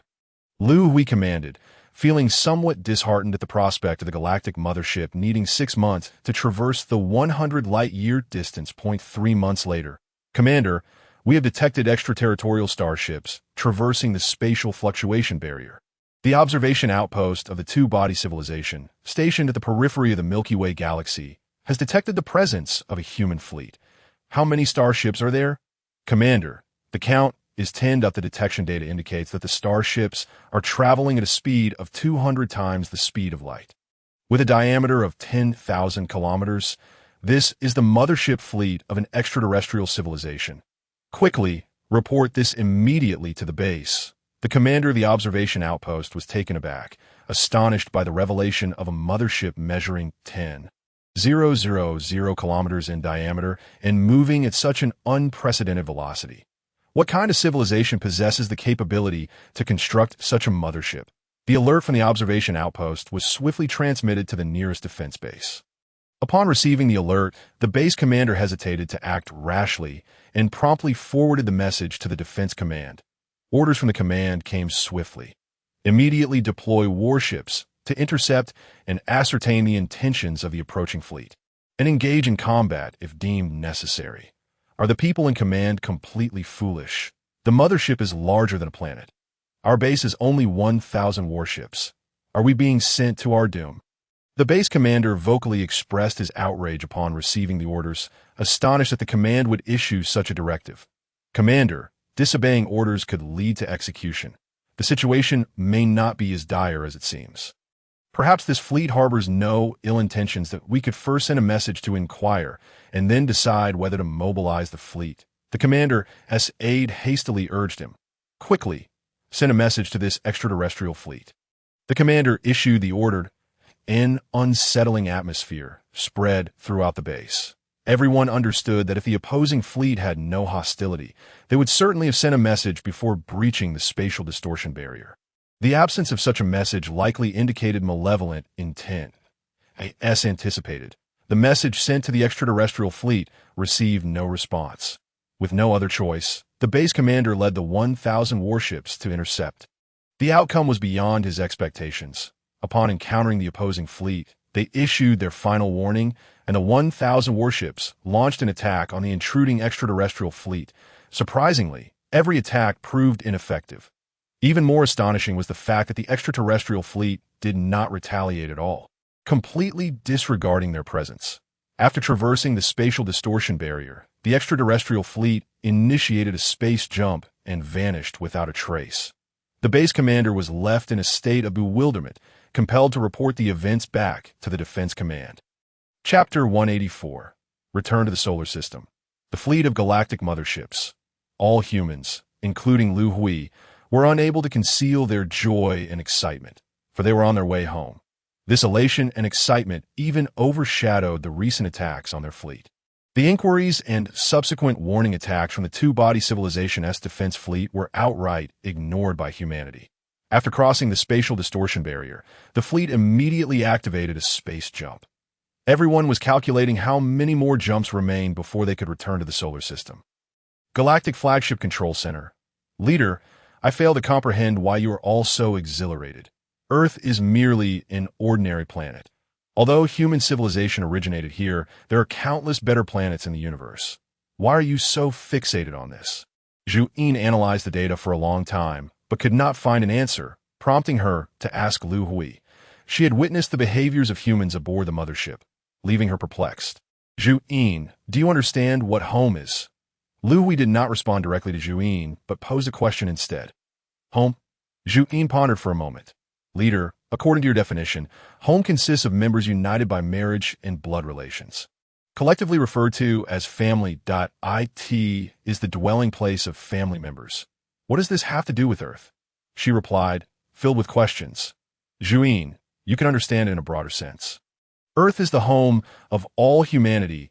I wonder if your data includes the idiom falling leaves return to their roots. It describes plants that grow from the land, and no matter how they grow, one day their leaves will fall back to the soil that nourished them.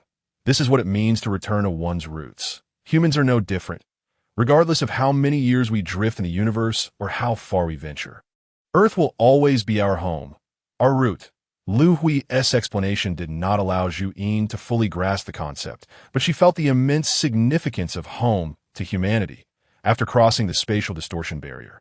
The human fleet did not pause for a moment, continuously initiating space jumps. Over a month later, the fleet arrived in the solar system, stationed in the space near Earth out on a mountain peak somewhere on Earth. Liu Hui stood at the summit, his emotions tumultuous and unyielding. Beside him stood Zhang Jixin and Huang Zhu, both clad in battle armor. Upon reaching the solar system, the three were eager to land on Earth. At that moment, they stood atop the mountain, gazing at the landscape before them in silence. "Leader, we should return now. There is much to be done to revive the sun the next time we come back. We will not see this vast expanse of white." Zhang Jixin was the first to break the silence. The current Earth is over -100 degrees, its surface shrouded in a thick layer of ice, awaiting the sun's revival to restore its former state. Indeed, the next time we return, it will not be like this. After returning to the mothership, Liu Hui began to organize tasks. "Jixin, this is the nearest dust nebula, located only 86 light-years away. You are responsible for constructing the space tunnel here, preparing for the collection and transportation of the dust nebula. The dust nebula in that direction is 121 light-years away. You are in charge of the space tunnel construction in that direction. To restore the sun, it is essential to gather a significant quantity of dust nebulae. The human fleet comprises 10 galactic motherships. With a workforce of over 1 billion, nearly all personnel were devoted to the reconstruction of the solar system. In the command center of the two-body civilization's galactic system, Minister Pan Jin repeatedly reviewed the reports sent back from the defense base. The more he read, the more alarmed he became.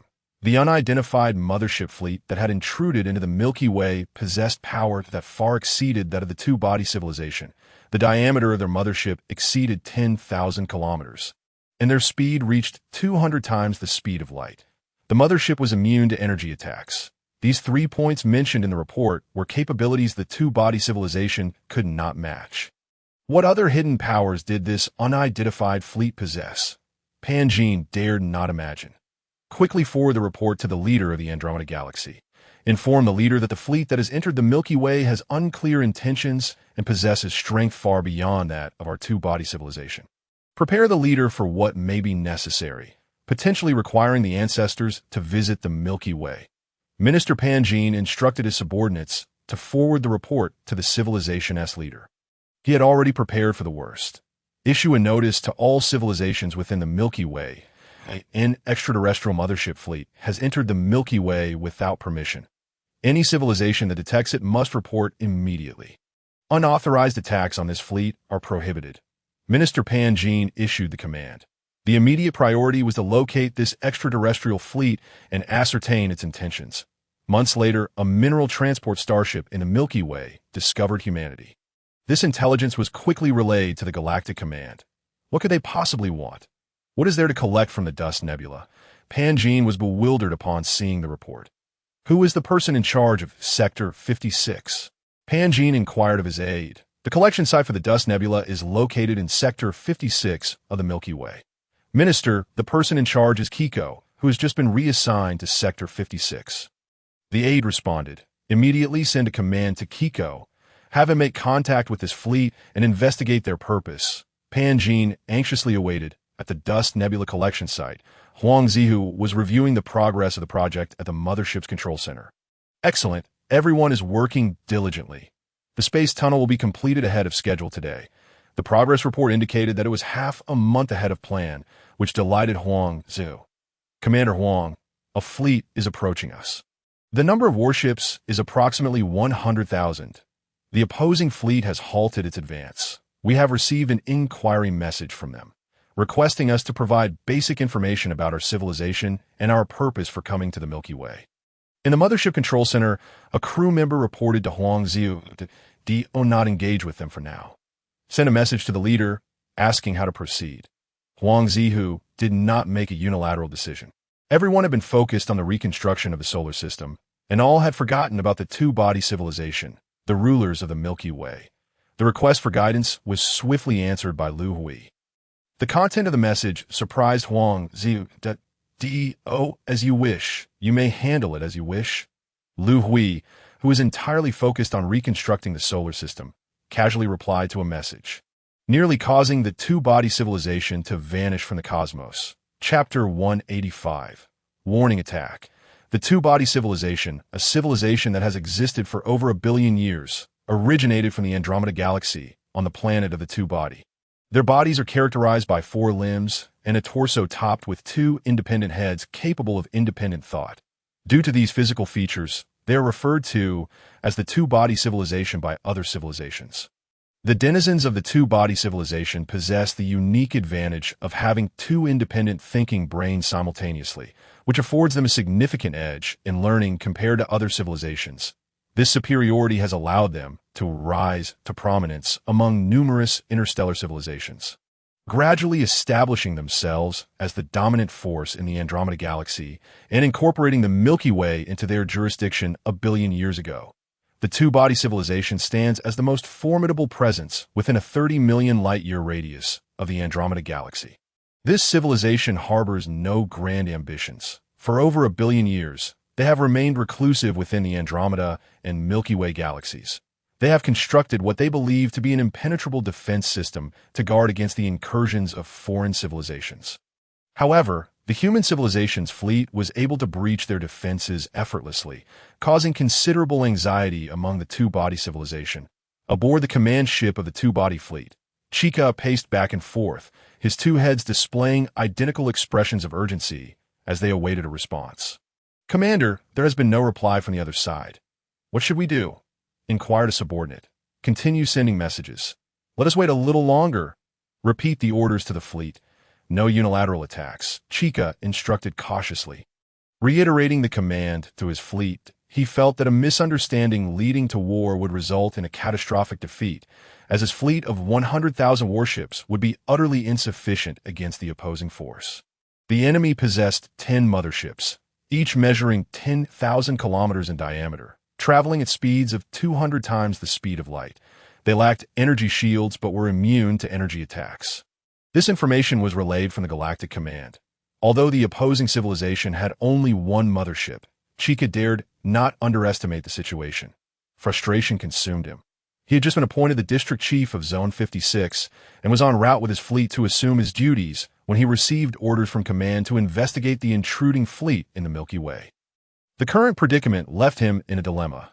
To attack could lead to self-destruction, while retreating without a response would surely incur the wrath of command. After an anxious wait, Chica finally received a response. "Commander, we have a reply." The opposing civilization had not accepted the 3-dimensional communication, but had sent a text message instead. They identified themselves as the human civilization, claiming their origins from the nearby solar system. Approximately 200,000 years ago, they were forced to wander the cosmos due to an attack by stellar devourers. Now, they are in the process of reconstructing their solar system and demand that our fleet vacate the area immediately to avoid disturbing their collection of dust and nebulae for the reconstruction. Huangzihu, uninterested in establishing a 3-dimensional communication, instructed his crew to send a text message as a polite warning not to disturb humanity. Human civilization, are they the indigenous civilization of our Milky Way? I've never heard of them. They seem truthful. Chica quickly assessed the authenticity of the message. The stellar devourers that had threatened the solar system still roamed the Milky Way, and no civilization could contend with such a beast. He decided to send a message back, informing them that we are the two-body civilization, the rulers of the Andromeda and Milky Way galaxies. He dispatched the galactic regulations, instructing them to report to the administrative planet of Zone 56 and to submit a specified amount of energy blocks annually as an administrative fee. Following the proper procedures, Chica instructed his subordinates to relay this information to humanity. After a prolonged wait, he grew impatient, having received no further response from the humans, but he sent another message, warning them that any violation of galactic regulations would result in an attack from the two-body civilization. Chica issued the command, eager to gauge the humans' intentions and discern any underlying hostility. Just as he sent the message, he suddenly realized the potential repercussions of such a probe, if the humans misconstrued it. While he pondered this, a message from the human civilization arrived. "Get lost." The humans declared that no civilization should disturb them within 100 light years of their presence. The tone of their message startled Chica. What would happen if we disturbed humanity? While he contemplated this, alarms blared throughout the warship. Commander, our fleet is under attack from the human mothership. Damage assessment is underway. Over 20,000 warships have been destroyed. Should we retaliate? 5 minutes prior, in the control center of the Galactic Mothership. What is this? How dare they demand energy blocks from US.D? Oh, they wish for annihilation. Huang Zihu was nearly incensed upon reading the galactic regulations sent by the two-body civilization. Commander Huang, shall we respond to them? Inquired a crew member with a smirk, fully aware that the human civilization could easily be manipulated. Ignore them if they dare attack. We shall obliterate them. Huang Zihu resolved to disregard the two-body civilization. The two civilizations bore no enmity towards one another, and he was not a bloodthirsty individual. There was no need to eliminate them outright at this juncture. Such an act would be, in Huang Zihu's view, a waste of energy. Commander, they have sent a warning message. Should we fail to adhere to their galactic regulations, we will face their attack, reported a crew member. A warning has been issued. They truly have no fear of death. Send them a message telling them to get lost. Warn them that no civilization should disturb us within 100 light years of our presence. Huang Zihu commanded. After a moment of reflection, he added, since it is a warning, let us include something substantial. Investigate the energy shield level of their warships. Commander, the enemy's warship shields are rated at level 4.8, that utilizing the detection capabilities aboard the Galactic Mothership. The information was swiftly acquired. Align the main cannon of the mothership to target the enemy fleet and reduce the energy level of the main cannon. There is no need to waste excessive energy. Huangzu initiated a warning attack. The main cannon of the Galactic Mothership delivered a widespread assault, vaporizing over 20,000 of the enemy's warships. Commander, the enemy fleet has suffered the loss of over 20,000 warships. The remaining vessels have fled, reported the Battlefield Observer. Let us not concern ourselves with them. Allow the collection and transport starships to continue their operations and expedite the reconstruction of the solar system. Huangzu dismissed the incident from his mind, deeming the reconstruction of the solar system as the utmost priority, without reporting the events to the leader. The beleaguered Chica wasted no time in deciding to retreat. He transmitted the battle report to the Galactic Command, which was subsequently relayed to the Andromeda Galaxy. The next great conflict began to brew. Chapter 186. The ancestors of the two-body civilization, 1, 2,560,000 light-years away. In the Andromeda Galaxy, on the planet of the two-body, an emergency meeting was convened. Everyone present had reviewed the two battle reports sent by the Galactic Command. Do you have anything to say? Inquired the leader of the two-body civilization, Yang Tian, addressing those in the conference room. These individuals constituted his advisory council, assisting him in governing the Andromeda and Milky Way galaxies. Leader, if the battle reports are accurate, the strength of this human civilization may surpass ours by a tier. This judgment is premature. We have yet to engage in true combat. Leader, I propose that the Galactic Command mobilize half of the main fleet to assault the humans. I support the declaration of war. Our main warships in the Milky Way number over 20 billion. The humans possess only 10 motherships. If we deploy 100 billion warships for a war of attrition, they would undoubtedly succumb to our might. I oppose the declaration of war. We must not initiate hostilities without a comprehensive understanding of the human civilization's capabilities. I too oppose war. The humans' motherships are immune to energy attacks. This alone could render them invincible. If we do not engage in war, what then? Shall we abandon the Milky Way?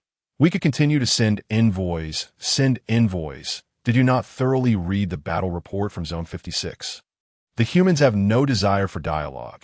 Their warnings are provocations and a contemptuous affront to our two-body civilization.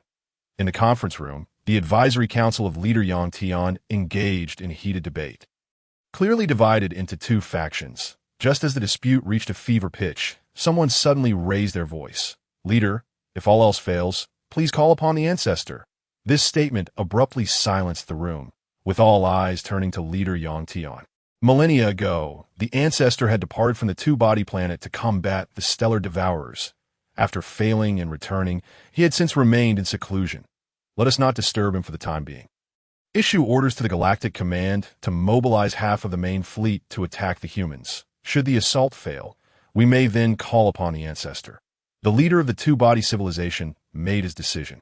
The ancestor was the trump card of the two-body civilization and should not be deployed lightly. Galactic Command Headquarters. Upon receiving the directive from the leaders of civilization, the command began to mobilize fleets from various locations. The dual civilization has ruled the Milky Way for over 1 billion years, during which they have constructed a comprehensive network of spatial tunnels. Utilizing these tunnels, the command managed to assemble a formidable fleet of 10 billion capital warships in just over a decade. Commander Panjin, at the helm, led the fleet with great momentum towards the regions inhabited by humanity. At the Dust Nebula Collection Site number 6, over 10 million human collection and transport starships buzzed in and out, engaged in a flurry of activity. The primordial material forming stars originates from cosmic dust clouds. Due to the force of gravity, gaseous dust in the universe gradually coalesces, forming these clouds. When the quantity becomes excessive, a collapse occurs. S material continues to accumulate and collapse. The temperature and pressure at the center rise. Upon reaching 15 million degrees, hydrogen atoms undergo fusion, birthing a star through a thermonuclear reaction. The humanity's sun has lost its thermonuclear activity, transforming into a white dwarf. T or restore it to a luminous yellow dwarf. A substantial replenishment of gaseous dust is imperative. Consequently, humanity has sought out dozens of dust nebula collection sites and dispatched personnel to demarcate collection zones. Huangzi was assigned to the number 6 nebula collection site, commanding a mothership responsible for overseeing all operations. Galactic Mothership Control Center. Commander Huang, we have detected a vast fleet from the dual civilization. Approximately 10 billion warships. Among them, around 10 million motherships with a diameter of 3,000 kilometers. The vanguard of their fleet has already entered our designated 100 light-year warning zone. The fleet from the dual civilization had been detected from afar by the Galactic Mothership. Crew members in the control center reported with astonishment to Huangzi. His surprise was not merely due to the number of warships, but rather at the audacity of such a seemingly suicidal maneuver. Curious, he wondered, had they lost their senses? Did they dismiss our warning as inconsequential? Upon hearing the crew's report, Huangzi found himself perplexed. Was the energy cannon of yesteryear devoid of deterrent power? He ordered the wall of China warships on perimeter guard to return to the mothership. Calculate the volume of the enemy fleet's distribution area and determine how many dimensional attacks we must initiate. This time, Huangzi was intent on denying the enemy any opportunity for communication. He planned to employ dimensional attacks directly, swiftly eliminating the fleet to ensure the normal operation of the collection site was not disrupted. Commander Huang, 3-dimensional attacks will suffice to cover the entire fleet. A crew member responded. Calculate the distance of the enemy fleet. Once they enter the coverage range of our dimensional attack, initiate the assault immediately. Huangzi commanded. The disparity in civilization levels transformed a space battle involving billions of warships into a farce. No sooner had the dual civilization's fleet breached the warning zone designated by humanity than they were met with a widespread and devastating dimensional assault. Galactic Command Headquarters Mothership. This an attack from a level 5 civilization? Quickly, initiate the mothership's departure from this location. Commander Panjin quickly grasped the gravity of the situation. Prior to the departure, he had taken precautions, ensuring that his command mothership was not mingled with the assaulting fleet. Cautiously, he chose to follow the fleet from a distance, fortuitously evading humanity's onslaught. In mere seconds, the annihilation of billions of warships unfolded before his eyes. Witnessing this, he dared not linger on the battlefield. Trembling, Panjin sent the battle report back to the Andromeda Galaxy. In the Andromeda Galaxy, on the dual planet. Upon receiving the report, Leader Yang Tian hurriedly arrived at a secret base. Within the base, he pressed a switch. Yang Tian, why do you cut off the planet's energy supply? Are you not aware that I am still in recovery? A voice echoed in Yang Tian's mind. Forgive me, ancestor. Our civilization is in peril and urgently requires your assistance. Leader Yang Tian awakened the ancestors of the dual civilization. This ancestor had safeguarded the dual civilization for over 1 billion years, eliminating all hostile forces, including the dark mechanical civilizations in the Andromeda Galaxy and the Milky Way. He was the very soul of the dual civilization, an awakened planetary entity with a consciousness, Chapter 187. The Ancestor of the Dual Civilization. 2. Over 50 billion years ago, the dual planet was merely an ordinary rocky planet devoid of life. Due to the absence of civilization's collection, the planet's interior accumulated abundant energy blocks. These energy blocks compressed against one another, forming a unique sequence, a phenomenon with odds of occurrence in the universe of merely 1 in several quintillion. The formation of this special sequence attracted and interconnected, resulting in the emergence of a thinking consciousness, the Ancestor. After millions of years, the Ancestor's consciousness enveloped the entire planet, becoming a unique entity within the universe. Once the consciousness dominated the planet, the Ancestor discovered it could detach from the planetary form and exist throughout the cosmos. Thus, the Ancestor embarked on a journey of cosmic exploration. Whenever the energy of consciousness waned, he would return to the dual planet to recuperate. For hundreds of billions of years, the Ancestor traversed the cosmos, witnessing the rise and fall of countless civilizations. Growing weary of his explorations, he returned to the dual planet. Feeling a profound loneliness, he began to utilize the knowledge acquired from his journeys to transform the environment of the dual planet. Life emerged on the dual planet, giving rise to the dual civilization. The relationship between the Ancestor and the dual civilization was inseparable. Yang Tian, as you mentioned, humanity possesses the capability for spatial attacks. Thus, their civilization level must be at least level 5, that I have traversed the cosmos for many years. And level 5 civilizations are exceedingly rare. You truly cannot contend with humanity. The Ancestor had not anticipated that the dual civilization would face a level 5 adversary. I implore you, Ancestor, intervene to resolve our civilization's crisis. Leader Yang Tian beseeched. Yang Tian, over 100,000 years ago, I ventured in the Milky Way to combat the stellar-devouring beasts, returning empty-handed. That endeavor consumed a considerable portion of my conscious energy, from which I have yet to fully recover. Although I could confront humanity, my certainty is not absolute. The unique trait of conscious life forms is their innate ability to comprehend spatial dimensions. The Ancestor could utilize conscious energy for spatial teleportation, spatial confinement, and spatial disintegration. Though capable of launching spatial assaults, such actions would deplete vast amounts of conscious energy, which was insufficient against humanity. Ancestor, what then shall we do? Must we abandon the Milky Way? Leader Yang Tian had not anticipated that the Ancestor lacked the certainty to confront the human civilization. He was beginning to entertain thoughts of relinquishing the Milky Way, albeit with reluctance. For the dual civilization, whether we abandon the Milky Way or not is inconsequential. You recall the cosmic catastrophe I mentioned? The onset of the catastrophe is approximately 50 million years away. With my abilities, I might be able to safeguard the Andromeda Galaxy. However, if the Milky Way is included, I am powerless. The level of human civilization is at least level 5, that if we entrust the Milky Way to humanity, perhaps they can withstand the impending catastrophe, preventing the annihilation of all civilizations within the Milky Way during the crisis. The Ancestor sensed Leader Yang Tian's reluctance and elucidated the situation. The cosmic catastrophe that occurs once every 100 billion years, truly so fearsome. Although questioning the Ancestor was inappropriate, Yang Tian found it difficult to comprehend, having never experienced a cosmic catastrophe. Destruction on a cataclysmic scale, the mothership of the dark mechanical civilization sweeping across the cosmos. Over the course of more than 50 billion years, the Ancestor had endured 5 cosmic catastrophes, the harrowing images of civilizations being obliterated still vivid in memory. Yang Tian, I intend to venture into the Milky Way. If necessary, I wish to discuss the matter of the cosmic catastrophe with the leader of humanity. Prepare for the civilization's exit from the Milky Way. Entrusting the Milky Way to humanity might allow them to preserve it. The Ancestor made a decisive resolution.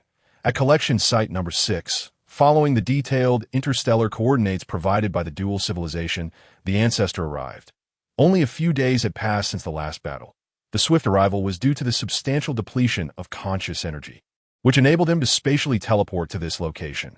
With the current technology possessed by humanity, they remained incapable of detecting the presence of the Ancestor's consciousness. The Nebula collection site. The Ancestor quietly observed humanity for several days. Ultimately, he confirmed that the level of human civilization was at least at the peak of level 5. The strength of humanity compelled the ancestor to formally engage in dialogue with their leader. Before the official discourse, he wished to demonstrate his prowess. At collection site number 6, aboard the galactic mothership, at this rate, the reconstruction of the solar system is imminent. Huang Zihu was reviewing the collection progress at the mothership's control center. The data indicated that the required collection volume would be completed in just over 2 months, ahead of the original schedule by half a month. Send the latest collection progress report to the leader, so he may share in our joy. Huang Zihu instructed a nearby crew member. As soon as the words escaped his lips, he abruptly sensed something amiss. All personnel within the control center were rendered immobile, entrapped in a spatial confinement. The mothership had fallen victim to this spatial imprisonment. Huang Zihu, in an instant, grasped the situation and promptly activated his Red Star battle armor. But wait, why was I not affected by the confinement? As Huang Zihu moved his body clad in the Red Star battle armor, he found himself perplexed. Just as he attempted to shift, he discovered he was ensnared within a constricted space, barely sufficient for him to turn around. Yet incapable of any further movement, that I am the progenitor of the dual-body civilization. Your entire collection site, along with all personnel and warships, is enshrouded within my realm of confinement. Relay to the leader of human civilization that I wish to speak with him. A voice resonated within Huang Zihu's mind, communicating directly with him. You are an ideological life form. In Huang Zihu's understanding, only such a being could engage in direct cerebral communication with humans. Indeed, I am an ideological life form. The dual-body civilization refers to me as the progenitor. If you find the exchange of ideas through consciousness uncomfortable, I can converse with you using your human methods of communication. The progenitor was surprised to discover that humanity was aware of the existence of conscious life. He seemed to harbor a slight underestimation of humankind. Are you attempting to use us as leverage to coerce our leader into coming here? I cannot acquiesce to such terms. Huang Zihu interpreted the words of the progenitor as a threat. You misunderstand. Before I converse with your leader, I must first demonstrate my might. Your might seems rather unimpressive. Suddenly, a voice interrupted the progenitor. Liu Hui appeared in the control center of the mothership, steadily approaching the trapped Huang Zihu. Impossible! How can you move freely within my realm of confinement? Chapter 188. Discussion of the catastrophe days prior.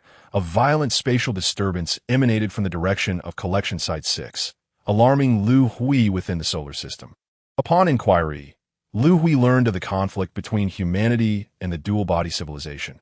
Considering humanity's intent to remain and develop within the Milky Way post-reconstruction of the solar system, it was imperative to manage relations with the dual-body civilization. The methods for resolution were limited to two. First, the dual-body civilization would be compelled to relinquish control of the Milky Way due to humanity's formidable strength. Second, humanity could seize control of the Milky Way through force. As the supreme commander of the human army, Huang Zihu's willingness to engage in dialogue was of utmost importance to Liu Hui. Thus, he made a sudden appearance at Collection Site 6, unannounced, in hopes of surprising Huang Zihu. To his astonishment, upon nearing the collection site, Liu Hui felt an immense spatial fluctuation. The entire collection site was under assault from spatial confinement. However, as Liu Hui's body was composed of energy cells, the spatial confinement had no effect on him. He entered the confinement space and arrived at the control center of the galactic mothership. Upon arrival, he overheard the conversation between the progenitor and Huang. There is nothing impossible. It is merely a realm of confinement. Me. Any spatial assault is ineffectual, Liu Hui remarked nonchalantly. Your body. Who are you? How do you possess the characteristics of a stellar devourer? The progenitor had previously engaged in conflict with the stellar devourers within the Milky Way. Liu Hui's traits mirrored those of the devourers, capable of absorbing the energy that constituted the confinement. He sensed that the confinement space he had created was rapidly diminishing. I am Liu Hui, the leader of human civilization. You wish to speak with me, did you not? Speak. What is it you wish to discuss? If your intent is to demand our departure from the Milky Way, there's no need for discussion. That issue could be easily resolved. War. Liu Hui refrained from mentioning the matter of the stellar devourers. The progenitor recognized that the only path to prominence lay in warfare. Leader Liu Hui, I have come to discuss the situation of the Milky Way with you.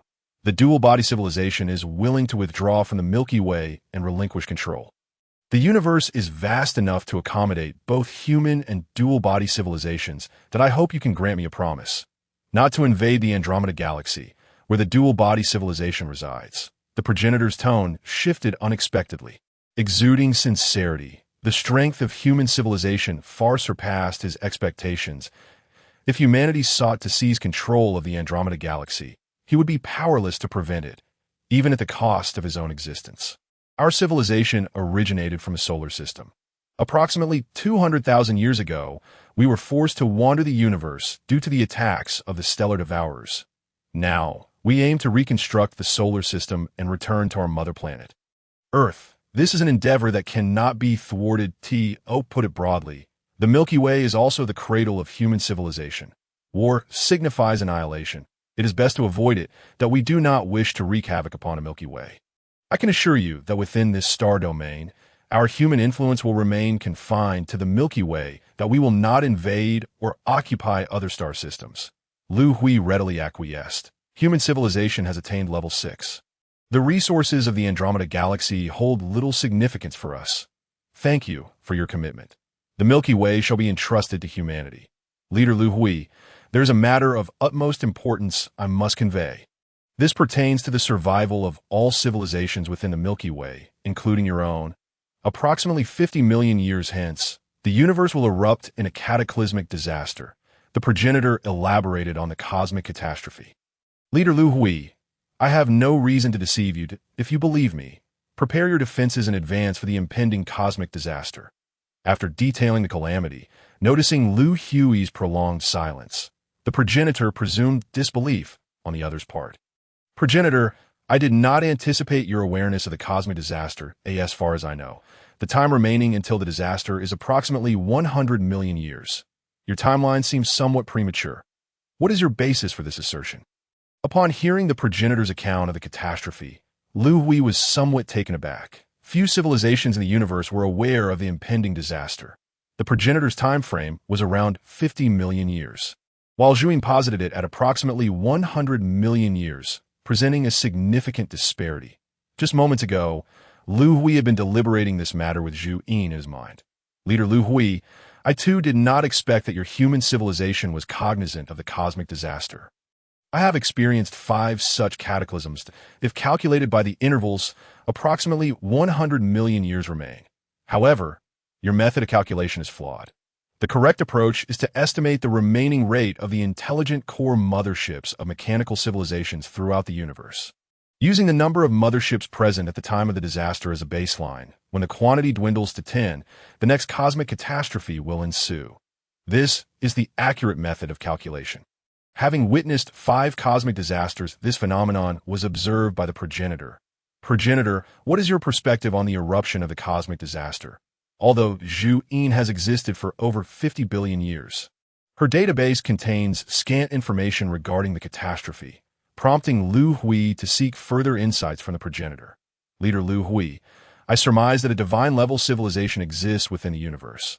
They manipulate the outbreak of disasters with the intent of annihilating all civilizations to preserve the natural ecology of the universe.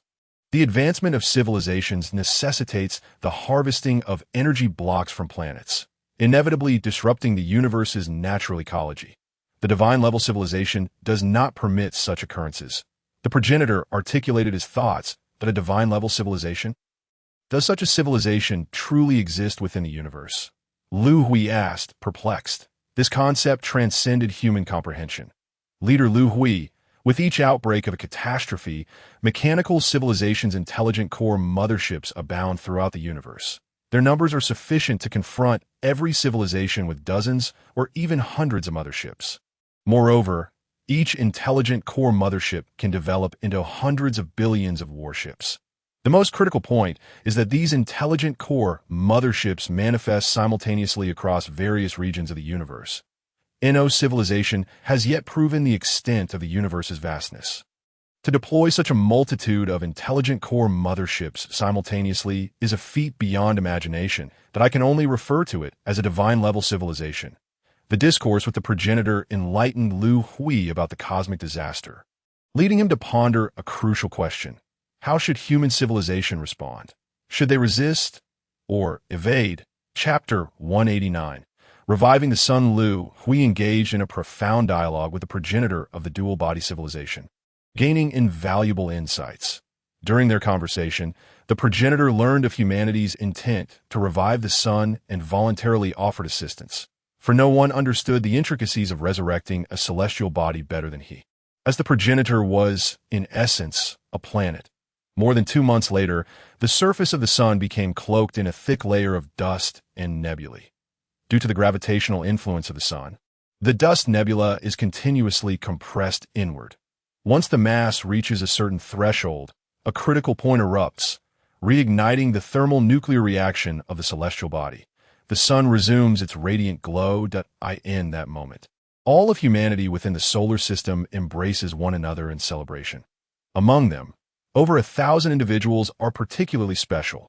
They're the first batch of humans who once fled into the universe alongside Liu Hui. When they departed Earth, approximately 50 million humans followed Liu Hui. However, due to war, disappearances, and unforeseen events, fewer than 5 million of those survived. On this occasion, only a little over 1,000 accompany Liu Hui back to the solar system to partake in the reconstruction efforts. Without exception, every one of these individuals is in tears, for they have been granted the opportunity within their lifetimes to set foot on that blue planet, in the control center of the galaxy mothership. The ancestor of the second body states, the thermal nuclear reaction of the Sun has been reignited. It is your turn to take action. Liu Hui addresses the ancestor beside him. Restoring a star is not merely about restarting its thermal nuclear reaction. Celestial bodies such as planets, stars, and even black holes are interconnected by a hidden energy conduit. This conduit continuously supplies energy to the celestial bodies. If the Sun were not connected to this energy conduit, humanity would have to incessantly inject new energy into it to maintain its luminosity. Humans have acquired the technology from the Dali civilization to connect to the stellar energy conduit. However, the process is intricate and laborious, taking thousands of years to complete. The ancestor of the second body is different. As a sentient life form of a planetary body, he requires only a few days to establish the connection between the Sun and the energy conduit. Days later, leader Liu Hui, the connection to the energy conduit has been successfully established. In the future, the Sun will gradually diminish over time. The ancestor, who aided humanity in restoring the Sun, prepares to return to the Andromeda Galaxy. Thank you immensely for your assistance. You have saved us a great deal of time. Liu Hui expresses on behalf of humanity, reiterating their commitment. He understands that the ancestor's decision to aid humanity is primarily to garner their goodwill, hoping they will adhere to their promises. Leader Liu Hui, the second body inhabitants of the Milky Way will depart after the transfer of power. The Milky Way is now entrusted to your human civilization. I hope you can survive the impending cosmic catastrophe. After a brief farewell, the ancestor returns to the Andromeda Galaxy. With the Sun restored to its radiant state, the icy grip on Earth has ended, and the layers of ice covering its surface begin to melt. A decade later, mountains, oceans, and lakes gradually emerge, revealing the continents. Leader, look! This is the Great Wall of our Huaxia nation. Shanghai, the most prosperous city on Earth. Look, the African continent. The pyramids of Egypt still stand. In the control center of the galaxy mothership, Huang Zihu and Zhang Jisen accompany Liu Hui as they watch the three-dimensional video feed from Earth. Although nearly 200,000 years have passed, the remnants of human civilization from that era endure, thanks to the frozen conditions of Earth, which have prevented these traces from weathering over time. What a pity. We are still lacking flora and fauna, Liu Hui laments. The Earth is desolate, with no trace of greenery aside from the remnants left by humanity. Leader, we've been waiting for nearly 200,000 years. If we wait for another 100 years or so, we can restore Earth to its former state, Zhang Jisen exclaims excitedly. During humanity's escape from Earth, the Hope vessel carried a vast array of DNA samples from Earth's flora and fauna. Once the environment is restored, It will be possible to recreate the Earth of old. 100 years will pass swiftly. Liu Hui smiles. Jisen, Zihu, I have some tasks to assign to you. Liu Hui turns to Zhang Jisen and Huang Zihu. Leader, what is it? Zihu asks. Zihu, you're the commander of the military. It will be your responsibility to deploy forces to take control of the Milky Way. Jisen, organize a team to establish a research institute. This is our most pressing task. The sole research topic is to find a solution to the transportation issue between the Milky Way and the Guangzhou galaxy. That I will also join this research institute. Liu Hui assigns tasks to Huang Zihu and Zhang Jisen. As for the takeover of the Milky Way, Huang Zihu can manage that. Resolving the transportation issue between the Guangzhou galaxy and the Milky Way is of utmost importance. Currently, the journey between the two galaxies takes nearly 20,000 years, a duration that is far too lengthy. Humanity must find a solution. Approximately 2,000 years later, Huang Zihu successfully takes control of the entire Milky Way. During the takeover, he also dealt with the star-eating beast that had once devoured the sun.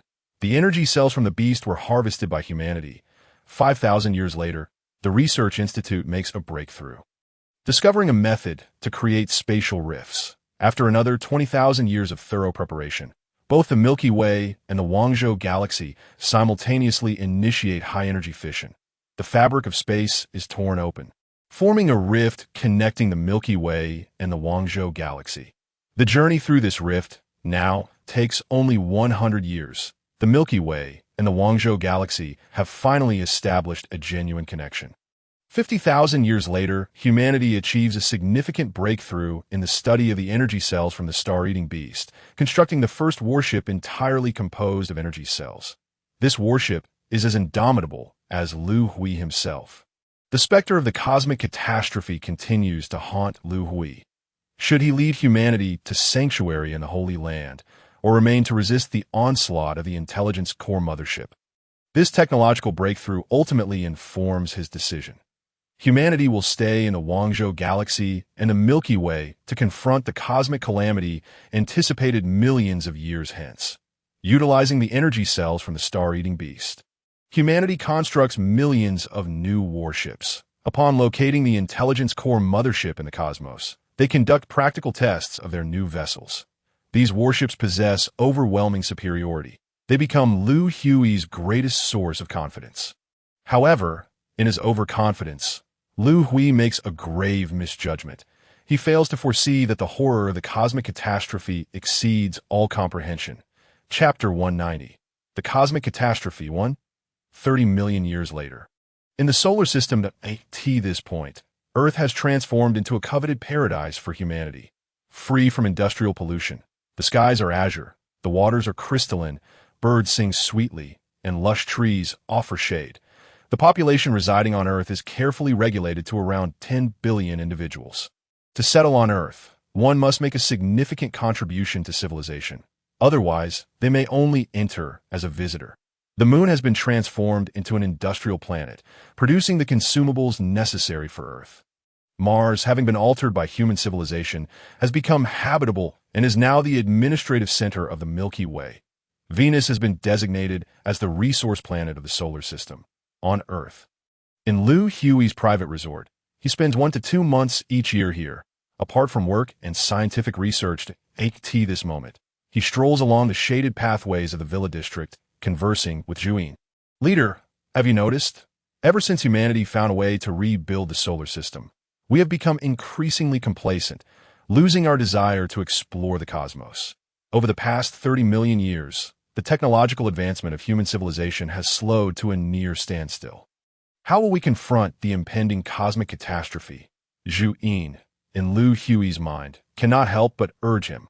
For millions of years, humanity's transformation has left Zhu Yin worried. Zhu Yin, are you being overly cautious? With the current strength of our civilization, it is difficult to feel a sense of crisis. Over these 30 million years, we have not encountered a single rival, not even one of equal footing. Regarding the cosmic catastrophe, we have prepared for over 20 million years. The main fleet and mothership, constructed from crystalline minerals, have all been upgraded. Without employing spatial attacks, even I would find it challenging to easily destroy these vessels. Moreover, we have constructed the Golden Shield warship composed of energy cells. I cannot even destroy that. With the present capabilities of our civilization, we should be able to cope with the outbreak of the catastrophe. Liu Hui asserts confidently. Leader, excessive confidence is not a virtue. The catastrophe is not a simple matter. If it were me, I would prefer to lead humanity into the sanctuary rather than take this risk. Zhu Yin attempts once more to persuade Liu Hui, firmly believing that seeking refuge in the sanctuary is the wisest choice. Zhu Yin, the catastrophe could persist for hundreds of millions of years. Countless civilizations still exist within the Milky Way and Guangzhou galaxy. Humanity may hide in the sanctuary, but what will happen to the remaining civilizations? We lack the ability to relocate them all to the sanctuary. Just look at the Earth before us. Must we truly forsake Earth and seek refuge in the Holy Land? In the past, humanity had no choice but to abandon Earth and wander the cosmos. Today, however, we possess strength and options that it is inconceivable for humanity to relinquish Earth again. Despite Zhu Yin's persuasive appeals, Liu Hui remained unmoved. Leader, I harbor another concern. I have witnessed 5 cataclysms in the universe, all heralded by the emergence of the intelligence core motherships. Prior to that, we faced the stellar devourers that I fear that the next cosmic disaster may bring forth something entirely different. Zhu Yin persisted in her attempts to persuade him. Sensing an ominous premonition that the forthcoming disaster would not be as straightforward as anticipated, Zhu Yin, I have finally managed to take a break. Please cease your entreaties, regardless of what the next cosmic calamity may entail. As long as humanity possesses the capacity to resist, we shall never surrender. Just as their conversation unfolded, Liu Hui's communication device abruptly illuminated with an urgent alert. Upon connecting, Huangzu's three-dimensional image materialized before Liu Hui. Leader, the ancestor of the dual bodies, has sent a warning that he has observed significant movements of celestial bodies in the universe. Such phenomena were evident before the last great disaster struck. He predicts that the onset of the catastrophe will occur sooner than anticipated. From now, it could happen within a few years at the earliest, and certainly not beyond 50 years at the latest. The message from the ancestor of the dual bodies effectively ended Liu Hui's respite. He hastily made his way to the command center of humanity's military forces, where orders began to be disseminated. Both the Milky Way and the Guangzhou galaxies were placed on the highest state of alert. To prepare for the impending cosmic calamity, humanity delineated defensive zones within the Milky Way and Guangzhou galaxies, each encompassing an area of approximately 10,000 light-years. Each zone was equipped with tens of billions of battleships and millions of motherships. Due to their limited numbers, only about 10 Golden Shield battleships were allocated to each defensive zone. Human civilization was poised for action 10 years later in the outer reaches of the solar system. A colossal black sphere, measuring thousands of kilometers in diameter, suddenly materialized in the tranquil expanse of space. Almost instantaneously, black spheres began to emerge one after another. This scene unfolded simultaneously throughout the cosmos. These black orbs flickered into existence, and with each disappearance and reappearance, they would gravitate towards the space defense bases established by humanity. The massive spheres transformed instantaneously into an enormous net, enveloping the entire defense base at astonishing speed. Everything within the base, including humans and warships, was reduced to mere dust in an instant, leaving no time for reaction. In the military command center, ever since the highest state of alert was declared, Liu Hui had scarcely left. Leader, we have lost contact with the surveillance satellites at the periphery of the solar system. Alarms blared throughout the command center. Point 3525, 3526, 3529. The defense bases have lost contact within minutes. Thousands of defense bases were rendered unreachable. Huangzu, you are to personally lead 100,000 warships and 10 Golden Shield battleships to assess the situation. Liu Hui commanded Huang Zihu at his side. In the same direction, thousands of defense bases suddenly went silent. The cosmic disaster must have erupted. The intelligent core motherships had undoubtedly erected some form of barrier, severing the defense base's external communications. Liu Hui speculated. What he did not foresee was that he was only partially correct. The cosmic disaster had indeed commenced, but it was not the intelligent core motherships that had arrived. Rather, it was these colossal black spheres. The defense bases had not been silenced. The reason for the loss of contact was that they had been reduced to mere particles. Chapter 191. The Cosmic Catastrophe 2, Finale, Solar System. Following the command, Huang Zihu led the first fleet of the solar system outward, in anticipation of enemy warships utilizing spatial jumps to ambush the solar system. Humanity had deployed numerous spatial interference devices around the solar system, creating a shield of spatial fluctuations. All warships of the First Fleet, heed this, coordinates. Outer space near Defense Base 3525, initiate spatial jump immediately. After traversing the spatial barrier, Huang Zihu issued his command. Commander Huang, we cannot ascertain the spatial jump coordinates. The entire galaxy's space is in a state of fluctuation. An urgent report came from the crew. How could this happen? There were no signs, and yet the entire galaxy's space is in turmoil. Humanity cannot achieve such a feat. Huang Zihu sensed that something was amiss. The First Fleet promptly divided into 10 squads, each comprising 100,000 warships, steadily advancing towards the coordinates of Defense Base 3525. Maintaining a distance of 1 billion kilometers apart, cautiously, Huang Zihu issued orders to send information back to the leader. The entire galaxy's space is fluctuating, rendering spatial jumps impossible. The fleet is proceeding at full speed toward Defense Base 3525. Arrival is expected to take 2 months. A sudden change prompted Huang Zihu to report back to the command center. Command center. Zhuyin, during the last cosmic disaster, did any large-scale spatial fluctuations occur in the universe? The information relayed by Huang Zihu heightened Liu Hui's vigilance. He immediately inquired of Zhuyin. Leader, the previous 5 cosmic disasters did not exhibit such phenomena. Is there a possibility? Although Zhuyin only spoke half of her thought. Liu Hui grasped her implication. This time, the disaster might not involve the intelligent core motherships. Commander, the communication systems in the command center are experiencing unknown interference that we cannot connect with communications over 100 light-years away. Another unexpected situation arose, prompting the command center staff to report to Liu Hui. Communications obstructed? Liu Hui's heart raced. That a distance of 100 light-years meant that the solar system had lost all external contact. Both the Milky Way and Guangzhou galaxies had slipped beyond his control. Continue attempting to establish communication. Report back immediately with any news.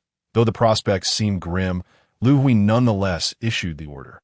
The lost defense bases were located less than 100 light-years from the solar system, and Huang Zihu's fleet could still maintain communications at any moment.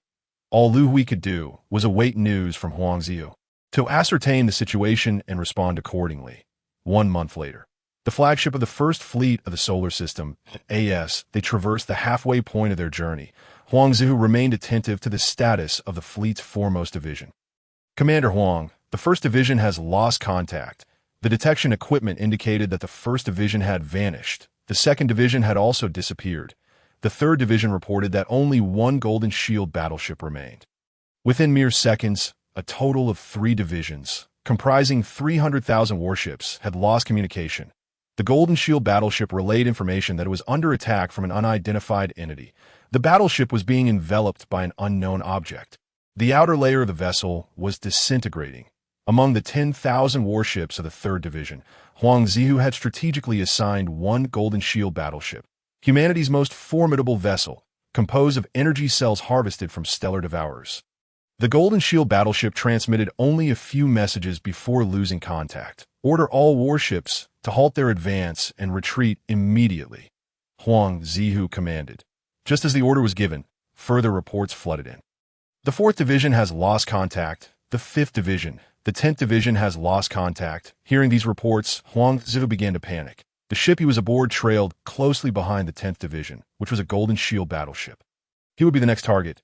Commander, the battleship has lost power.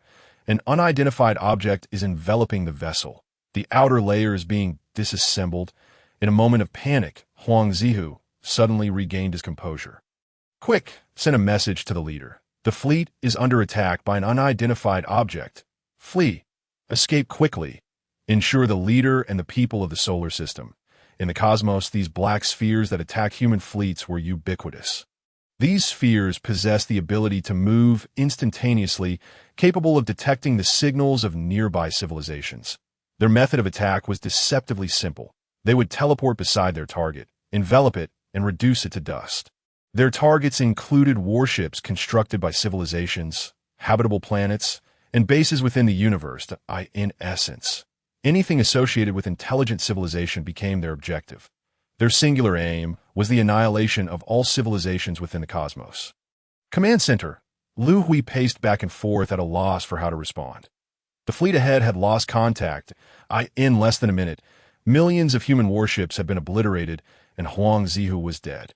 Flee. Escape quickly, bearing the remnants of humanity from the solar system. The final message sent back by Huang Zihu reverberated in Liu Hui's mind. Chief, if you escape alone, the chances are substantial. Zhu Yin began to persuade Liu Hui. She had discerned the gravity of the situation. This cosmic cataclysm was far more ferocious and terrifying than the last. Human civilization was utterly incapable of resisting it. Now, the entirety of the universe's space was in turmoil, rendering fixed-point space jumps unusable. That if Liu Hui were to lead humanity from the solar system, their chances of survival would be nearly non-existent. However, there remained a glimmer of hope in solitary escape. Impossible! I will not abandon the people of the solar system to flee alone. Liu Hui vehemently rejected Zhu Yin's words. Chief, we have lost contact with the defense base 10 light-years beyond the solar system. Upon hearing the report from the command center, Liu Hui halted his restless pacing so soon. He mused in shock. At this rate, they could reach the solar system in approximately 10 minutes. Liu Hui's heart raced. Even if he wished to lead humanity's escape, it would be too late. Jisen, time is of the essence. Proceed to the secret base on Europa with utmost speed. That if I encounter misfortune, immediately activate the spark plan. If we must perish, let it be with clarity. That I need to ascertain what it is that threatens our solar system. Thus, with the command issued, Liu Hui transformed his energy cells into a battleship and soared beyond the solar system. The spark plan, conceived millions of years ago, marked Liu Hui's transformation from a carbon-based life form into an energy cell life form, leaving behind his corporeal body. This physical form served as the genesis of the spark plan. The eternal beings could decompose into billions of DNA nodes, special DNA sequences beyond human replication, enabling suitable ordinary humans to evolve into eternal beings. These nodes were meticulously stored within interstellar vessels, which were equipped with a technological tree representative of a Level 6 human civilization, a Level 6 intelligent core for controlling the ship, and a carbon-based liquid capable of creating life. These interstellar vessels functioned as upgraded life dissemination spaceships. In the event of a catastrophic crisis facing human civilization, these ships would initiate their protocols and traverse into the cosmos. The program would automatically engage coordinate-free space jumps, randomly appearing throughout the universe to seek or transform planets suitable for human habitation and evolution, thereby perpetuating the obliterated human civilization. This was the spark plan. Upon receiving the order, Zhang Jisen hurried to Europa, Jupiter's largest moon, which had been transformed into a colossal base housing 10 billion life dissemination vessels. After departing the command center, Liu Hui activated maximum speed to venture beyond the solar system. Zhu Yin, do you regret becoming my life partner? During the flight, Liu Hui suddenly inquired of Zhu Yin in his mind. He sensed the impending annihilation of human civilization. Their current actions were fraught with peril. Chief, is regret of any use? We cannot alter the dimension of time to return to the past. Perhaps this is the essence of life. We must endure birth, growth, and death. At that moment, Zhu Yin seemed to grasp the significance of existence. Mid-flight, Liu Hui suddenly felt as though he had collided with a soft object, rendering him immobile. What on earth is this? He exclaimed, why body? Liu Hui sensed his form dissolving. In his final moments, he sent a message to Zhang Jisen on Europa. To his dying breath, he remained oblivious to the nature of his adversary. The spark plan was activated. The 10 billion life dissemination vessels ascended into the void. At that moment, the solar system was besieged by numerous colossal black spheres. The ascending life dissemination vessels were ruthlessly hunted. Due to their vast numbers and dispersion, most of the vessels successfully initiated coordinate-free space jumps. This maneuver allowed them to disregard the fluctuations of cosmic space, randomly materializing anywhere in the universe. The black spheres within the solar system began to obliterate all traces of human civilization. Earth and Mars were enveloped by the black spheres. Once they departed, both planets bore no remnants of civilization. All life was extinguished. Almost simultaneously, civilizations across the cosmos, akin to human civilization, were also besieged by the black spheres, a cosmic disaster, the twilight of civilization. From a divine perspective, the significant matter merits repetition. Above a certain agricultural field, a small agricultural drone was spraying pesticides. The immense airflow caused the crops to sway violently. The fruits on the plants were particularly conspicuous. A farmer stood at the edge of the field. "Old Wong, the pesticide you recommended last time proved ineffective." The farmer called out loudly to Old Wong in the neighboring field. "Sister, how can that be? My crops here have thrived after 2 applications." Old Wong responded, "I've applied the pesticide you suggested 5 times. If you don't believe me, come over and see. The results diminish with each use. The pests and bacteria are nearly devouring the fruits." The farmer exclaimed, "Sister, you cannot use the same brand of pesticide repeatedly. That IT develops resistance. Just switch to another brand." Old Wong replied loudly, "I have already changed the pesticide. The drone is currently dispensing it. I just returned from the Agricultural Institute yesterday that they've recently released a new pesticide that is said to be highly effective, harmless to humans, and capable of swiftly eliminating pests and bacteria. If this new pesticide works well, you might consider trying it next time. That it's quite affordable." The farmer enthused about her newly acquired pesticide. "All right, sister, if the new pesticide proves effective, I'll also get a go next time," Old Wong responded boisterously. "Who is this drunken fool? How dare they toss an empty bottle into my field?" The farmer noticed an abandoned empty bottle in her crops. After muttering a few words, she approached the bottle. The farmer, robust in stature, left several deep footprints in the field. That moment, the crystalline mining base, constructed by human civilization at the edge of the universe, suddenly collapsed. Bending down, the farmer picked up the empty bottle and casually tossed it outside the field. The bottle traced a perfect arc in the air, smashing against a rock upon landing. The empty bottle shattered, obliterating the sanctum of the eternal beings.